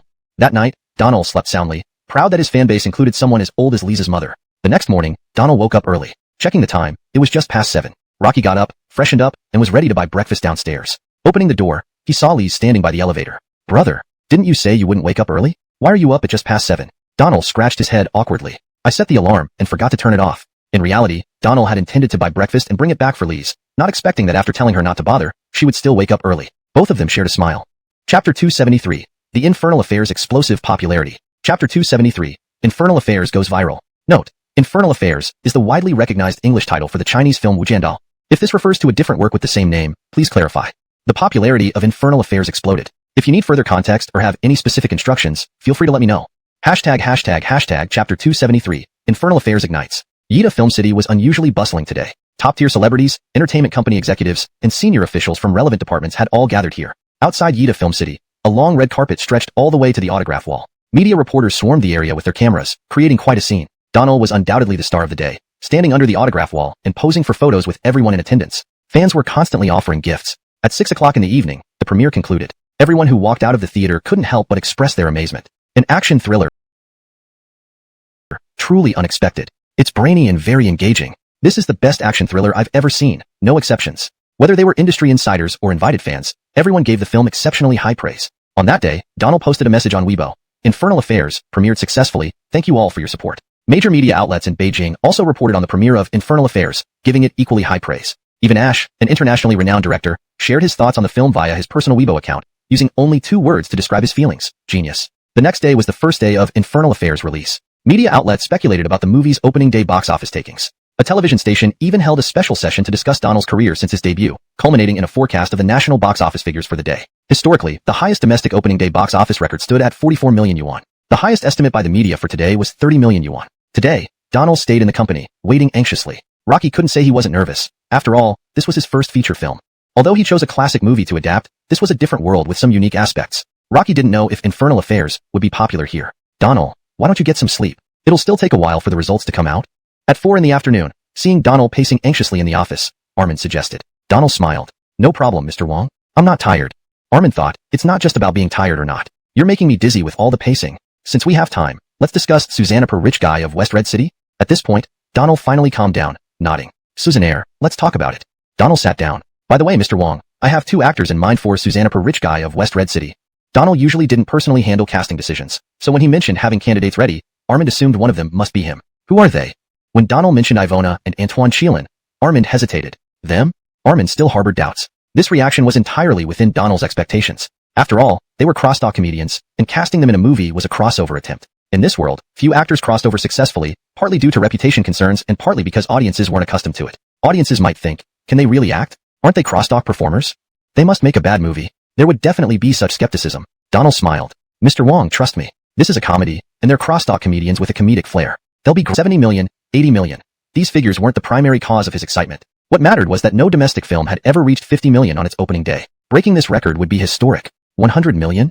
Armin shook his head again. Susannatingly anxious, Donald wondered if he had guessed wrong. 130 million. Donald, it blew up? Donald was stunned. 130 million. This wasn't just a success, it was phenomenal. You're not joking, right? Donald asked. Armin shoved the report sheet into Donald's hands. Check for yourself. This is just the premiere, and not even nationwide yet. Donald glanced at the report. Indeed, Armin wasn't kidding. The opening day box office in Beijing alone was 40 million. Donald was speechless. Rocky hadn't dared to hope for such a result. Originally, he thought 50 million would be good. But now, the outcome was more than double his expectations. Excited beyond words, Donald finally managed to say, "We did it! We did it! Donald, you've made history again." Meanwhile, despite the late hour, the major media outlets and entertainment companies were abuzz. A 130 million box office on the opening day, and with Infernal Affairs not even fully distributed nationwide, the potential final box office figure was enormous. 1 billion? 2 billion? The sky was the limit. Chapter 274, Visiting the Prisoner. Please note that without the full context of the previous chapters, I am providing a translation based on the title alone. If you have more text from this chapter, please provide it for a more accurate and detailed translation. Chapter 274, Visiting the Prison. The total production cost of Infernal Affairs was 45 million yuan, 5 million more than the previous version. Knowing the script and shooting process in detail, Donald could have reduced the budget, but to improve quality, he increased it by 5 million. However, it now seemed that this extra investment was entirely worthwhile. With a 45 million yuan investment, the premiere had already earned substantial profits. That midnight, major media outlets stayed up all night covering the event. Donald's phone wouldn't stop ringing with calls from entertainment tycoons, friends, and actors who had worked with him. It wasn't until 4 in the morning that Donald finally got some peace. Exhausted after waiting all day and staying up all night, even doing nothing would leave anyone drained. At Armin's insistence, Donald turned off his phone and went to sleep. Rocky slept until 1:30 in the afternoon the next day. Upon waking, the first thing Donald did was check his phone. Seeing the time, he hurriedly got up, washed up, and rushed to find Armin. Wong boss. This time, Donald didn't even knock on the door before entering. Armin didn't mind the lack of formalities. In fact, he wouldn't have cared even if Donald had been more impolite. Donald, you're awake? You must be hungry. I've ordered takeout for you. Let me warm it up since I didn't know when you'd wake. Wong boss, don't worry about that. I'm not hungry. I wanted to ask about today's screening schedule. Armin gently pushed Donald to sit down. Don't worry about that. The theater chains will handle it. Eat first. Donald realized he was getting carried away. After all, the theater chains were better equipped to manage such matters. Only after eating did Donald ask, Wong boss, what's your estimate for the final box office revenue? Armin shook his head. It's hard to say. Based on current trends, it could be 10 billion, 20 billion, or even 30 billion. It depends on how things go afterward. Realizing that asking further wouldn't help, Donald stopped. His urgency to know the results stemmed from his hope that he could soon repay the 300 million yuan. If possible, he could borrow part of it from the company to pay off the debt sooner. Armin noticed Donald's concern and asked, what's wrong? Donald rubbed his hands together. Nothing. If Armin were an ordinary person, he wouldn't be a general manager. How much do you need? Taken aback, Donald replied somewhat embarrassedly, 100 million. You wait here. Donald chuckled awkwardly. Without another word, Armin pulled out his phone and made a call. Boss, I need to discuss something. What is it? Teacher Susanna needs 100 million. Call finance and transfer the amount to Teacher Susanna. All right, give me 2 minutes. Avonging up, Armin smiled. It's settled. Now, can you repay the debt? Donald nodded. Actually, 100 million wasn't enough. He still needed about 130 million. But the remaining 30 million would come from Dan, whom Donald just needed to call. Armin patted Donald on the shoulder. You've endured a lot. Find some time to visit your father. Haven't you gone for a while? Donald nodded. I want to go tomorrow. Good, I'll drive you. Thanks. Just as they finished chatting, the boss called Armin, saying, Finance has informed the bank. The funds will likely arrive tomorrow. Informed Teacher Susanna. Armin had the call on speaker. Hearing this, Donald said, Thank you, boss. Teacher Susanna is there too? Don't mention it. This is what we should do. Feel free to tell us if you need anything. Thanks, boss. Armin added, Donald, and I will visit your uncle tomorrow. Okay, go ahead. It's time to visit. Having finished the call, Donald immediately contacted the prison to apply for visiting rights. The next morning at 8 o'clock, Armin arrived at the company, and Donald met him there. Armin called the senior management to inform them he would be stepping out. After hanging up, he took Donald downstairs without delay. Reflecting on it, Donald had only visited his father, Ilium, once in this parallel world, and their last meeting had been brief. This time, Donald felt differently. Had it not been for Ilium and this world's Donald, he wouldn't exist. Since he had taken over Donald's body, he accepted being Ilium's son. After a 2-hour drive, they reached the prison on the outskirts. Stepping out of the car and looking at the prison gates, Donald took a deep breath. Go ahead. Have a good talk. Tell him he'll be out soon and can enjoy life. Donald nodded and walked toward the prison gate. After multiple checks, he finally met Ilium in the visiting room. Ilium had aged visibly, with gray streaks in his hair. Sitting down, Donald felt no discomfort this time and called out, Dad? Ilium looked at his son, startled by the change. It wasn't about Donald's success, but the emotion in that simple call. Last time, Ilium had felt his son wasn't truly his. Of course, he never blamed Donald. He only thought he had ruined his son's life. Rocky hadn't expected Donald to visit again a year later. Previously, Ilium imagined Donald enduring a tough year, even considering giving up. Seeing Donald now, full of vigor, Ilium knew his son hadn't fallen apart. He was still fighting. Rocky, Donald, are you okay? Dad, are you okay? Father and son spoke simultaneously and laughed. Dad, let me speak first. Susannaire, go ahead. Donald breathed deeply. Prepare yourself these next 2 days because you can leave. Ilium stared at Donald in disbelief, thinking it was a joke. Leave. Donald nodded. The 300 million can be repaid today. Tomorrow, I'll file the papers to get you out on bail. Ilium was stunned. 300 million yuan in just 1 year. Rocky couldn't imagine how Donald had managed it. Hashtag chapter 275. Repaying the 3 billion debt. Son, we absolutely cannot do anything illegal. If you've really done something wrong, it's not too late to turn yourself in. Dad would rather spend his whole life in here than have you take such risks for me. Do you understand? Ilium could only think that Donald must have committed some kind of wrongdoing to accumulate so much money. There was no other explanation. After all, 3 billion yuan is 3 billion yuan. 99.99% of people could never amass such a sum in their entire lives. His son had managed to get 3 billion in just 1 year, and he hadn't even finished university, dropping out due to family matters. Donald didn't interrupt but waited until his father had finished speaking before replying, Dad, rest assured, I haven't done anything illegal. The money is what I earned. Once you're out, you can live comfortably. Ilium shook his head. Don't lie to Dad. How did you earn this money? Even if you can make money, there's no way you can make this much. Just being able to support yourself without starving or freezing is enough for me. Donald was at a loss for words. Indeed, 3 billion yuan was an unreachable sum for most people. While his father had previously run a company where 3 billion wasn't an unthinkably large figure, it still took a lifetime of effort and fierce competition to accumulate such wealth. Seeing how futile it was to explain further, Donald let the matter drop. After all, his father wouldn't believe him no matter what. They talked about recent events, and Donald didn't mention becoming a celebrity, only saying he was a freelancer who wrote things. Even with this explanation, Iliam still found it hard to believe his son. Rocky knew his son best. He lacked education, dropped out of college which he paid for, and the idea of his son becoming a writer seemed preposterous. Despite everything, their 30-minute visit ended on a relatively positive note. As they were leaving, Donald said, "Dad, be ready." Iliam didn't want to dampen the mood, responding with an okay sign, "All right, Dad will wait for you." Leaving the prison, Armand approached and asked, "How did it go?" Smiling, Donald replied, "Dad doesn't believe I earned 3 billion and thinks I should turn myself in for doing something bad." Ha ha ha. Armand burst into laughter. "Indeed, if it were me, I wouldn't believe it either. So, what's next?" "First, let's go back to the company, then the court." They got into the car, and Donald immediately called Dan. "Donald, why are you calling me?" "Xiaoming, sorry to bother you, but I need your help." "What's up?" "I need 300 million right now." Sensing Donald's urgency, Dan didn't ask many questions. Although the advertising revenue from the TV station hadn't been settled yet, he knew Donald was entitled to over 60 million, so he didn't hesitate. "Okay, I'll have the finance team transfer it to you immediately." As soon as Donald hung up with Dan, his phone received a message confirming 1 billion had been credited to his account. By the time they returned to the company, another message arrived confirming 300 million more had been added. All these funds were instantly deducted by the system. Upon entering his office, the system's voice chimed in. "The 3 billion deduction has been completed. The system has opened a single payment channel. Please proceed to the court for necessary procedures." Ding. System upgrade successful. Payment restrictions lifted. From now on, the host is free. To activate the new system, reach a popularity value of 1 billion. Rocky hearing he was finally free, Donald was elated. Rocky had initially thought it would take forever to repay 3 billion, but within a year, he had managed it. Whatever new features the system would unlock later didn't matter to him anymore. Once he freed his dad, he wouldn't continue struggling in the entertainment industry. Rocky'd step back, focus on writing without pressure, and still earn decently. Rocky didn't aspire to be a world-renowned star, as it was too exhausting and against his original intentions. At 3 p.m., Donald called the court and arranged for Armand to drive him there directly. Iliam's case was different from regular crimes, allowing for special handling. Since Donald had paid off the debt, Iliam could be released on bail. With additional funds, Donald could ensure his father didn't serve any further time. Having planned this, Donald had sufficient funds to clear the debt. After bailing out his father, he intended to negotiate with the court so his father wouldn't have to serve time. When they reached the court, Armand knew someone who facilitated a fast-track process, making everything smoother. Within 2 hours, all paperwork was completed. They obtained the release authorization and notified the prison. Donald would pick up his father the next day. Back in the car, Donald sincerely thanked Armand. "Mr. Wong, thank you. Don't mention it. Get some sleep tonight. I'll come with you tomorrow to pick him up." Susan Air. The next morning, Donald woke up early. By 7:30 a.m., he was ready. Before he could call Armand knocked on his door. "Donald, ready? We should go." "Wait a moment, Mr. Wong." By 9:30 a.m., they arrived at the prison. The weather was bright and sunny, lifting everyone's spirits. This time, Armand accompanied Donald inside the prison. After thorough checks, they completed the necessary procedures and waited for the guards to bring Iliam. Finally exhaling, Donald felt his anticipation growing. Rocky began thinking about what to do once his father was out. Perhaps buy a house and find something to keep him occupied, or even find him a companion. Translation provided by AI, adhering to natural English while maintaining the original tone and structure.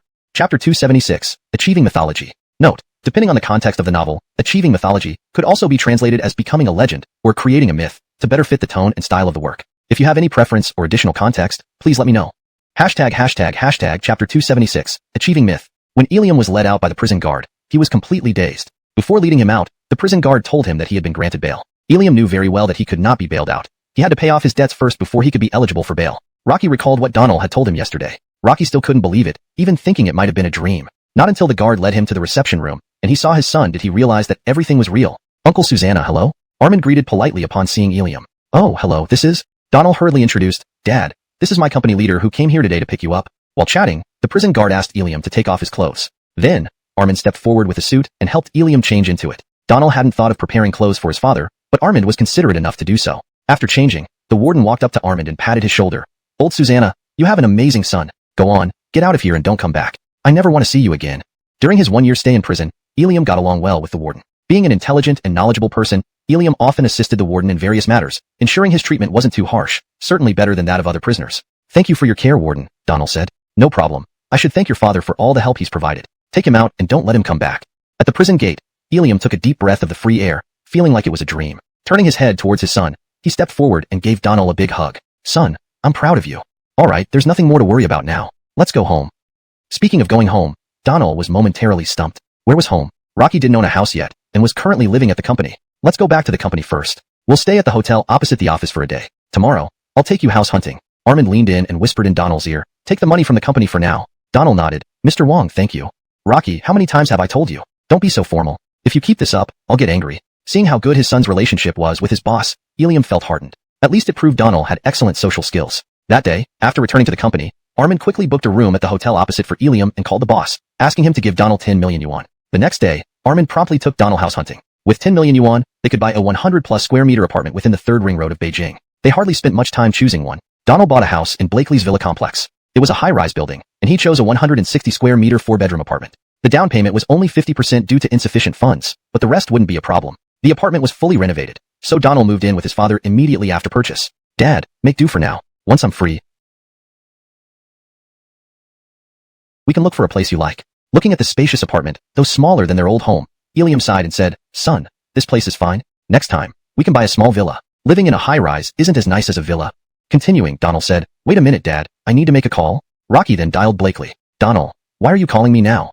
It seemed Blakely always started conversations this way. "I just wanted to ask if there are any villas for sale in the neighborhood. You want to buy another house?" "Yes, actually, I've already bought one in your villa complex, but in a high-rise. It's not far from you." Rocky hearing this, Blakely raised an eyebrow. "Rocky, you bought a house without telling me? I have connections that could have given you a better deal." "No need. I was in a hurry because my dad returned today." Blakely paused for a few seconds before saying, "Your uncle has returned? Wait, I'll come over. Send me your address via WeChat." "Got to go." Beep, beep. Donald was speechless. "Donald, is she your girlfriend?" Although Donald didn't use speakerphone, he heard a woman's voice and asked, "Dad, no, it's Boss Blakely. You must remember her? She acted in TV shows you watched before." Of course, Ilium smiled. "Good for you. Blakely is a nice girl." Cough, "Dad, what are you thinking? We're just friends." Yeah, friends. Your girlfriend is also a friend." An hour later, Blakely arrived at Donald's new place and knocked on the door. Opening the door, Donald saw her carrying bags and immediately frowned. "Are you moving in?" "Go away." "Say what?" "Just bought some things to visit Uncle. Don't just stand there. Help me bring them in." Ilium also came out to greet her. Blakely put down the gifts and bowed deeply. "Rakillo, Uncle Susanna." "Rakillo, thank you for coming to see me. Why did you bring so much stuff?" "It's too much trouble." "Uncle, it's my pleasure." "Ha ha ha, come again anytime. Now you know where I live. You live in the same complex, so come over for dinner whenever." Blakely glanced at Donald and said provocatively, "I heard you, Uncle. I'll come over often. I'm just afraid you'll find me annoying." "No problem, I won't mind. If I do, I'll ask Donald to buy me a small house and live alone." Donald burst out laughing. Rocky thought to himself, what are they doing? Dad clearly sees Blakely as a daughter-in-law.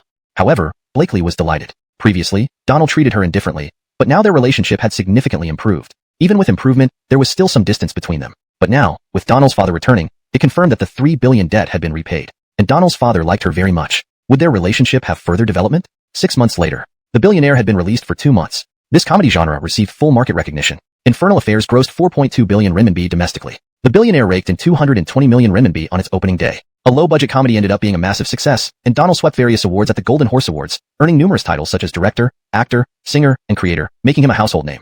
Under Donald's leadership, Sasanafu Entertainment successfully became a top-tier entertainment company in China, signing multiple artists. Salma won the annual Most Promising Female Singer and Best Farouk Awards at the Golden Horse Awards. Milana also claimed 2 awards during the ceremony.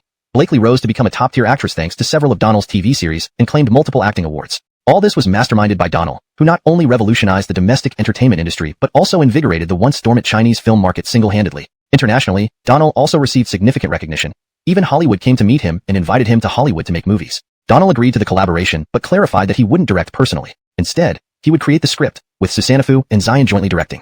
The script he had in mind was for Avatar. In the previous world, it took Cameron years to complete this film, achieving unprecedented success. Donald intended to use it to break into the international market. However, he had already decided to step back from the limelight and work behind the scenes. On the night of the Golden Horse Awards, Donald announced his decision to retreat from the entertainment stage, focusing on creation behind the scenes. This decision sparked much discussion within the entertainment industry. Of course, people didn't think Donald had run out of creative ideas. They just felt that his decision to retire at the peak of his career seemed a bit premature. After all, Donald was only 24 years old this year. Thus, the 24-year-old genius creator withdrew from the stage, becoming a legend in the entertainment industry. End of book. The script Donald had in mind was Avatar. In the previous world, it took James Cameron years to shoot this movie, which achieved unprecedented success. Donald planned to use it to break into the international market. However, he had already decided to step back from the spotlight and focus on working behind the scenes. On the night of the Golden Horse Awards, Donald announced his intention to retire from the entertainment stage and focus on creation behind the scenes. This decision sparked much discussion in the entertainment industry. Of course, people didn't think Donald was creatively exhausted. They just felt it was early for him to retire at the peak of his career, especially since he was only 24. Thus, at the age of 24, this prodigious creator stepped off the stage, becoming a legend in the entertainment industry. End of book.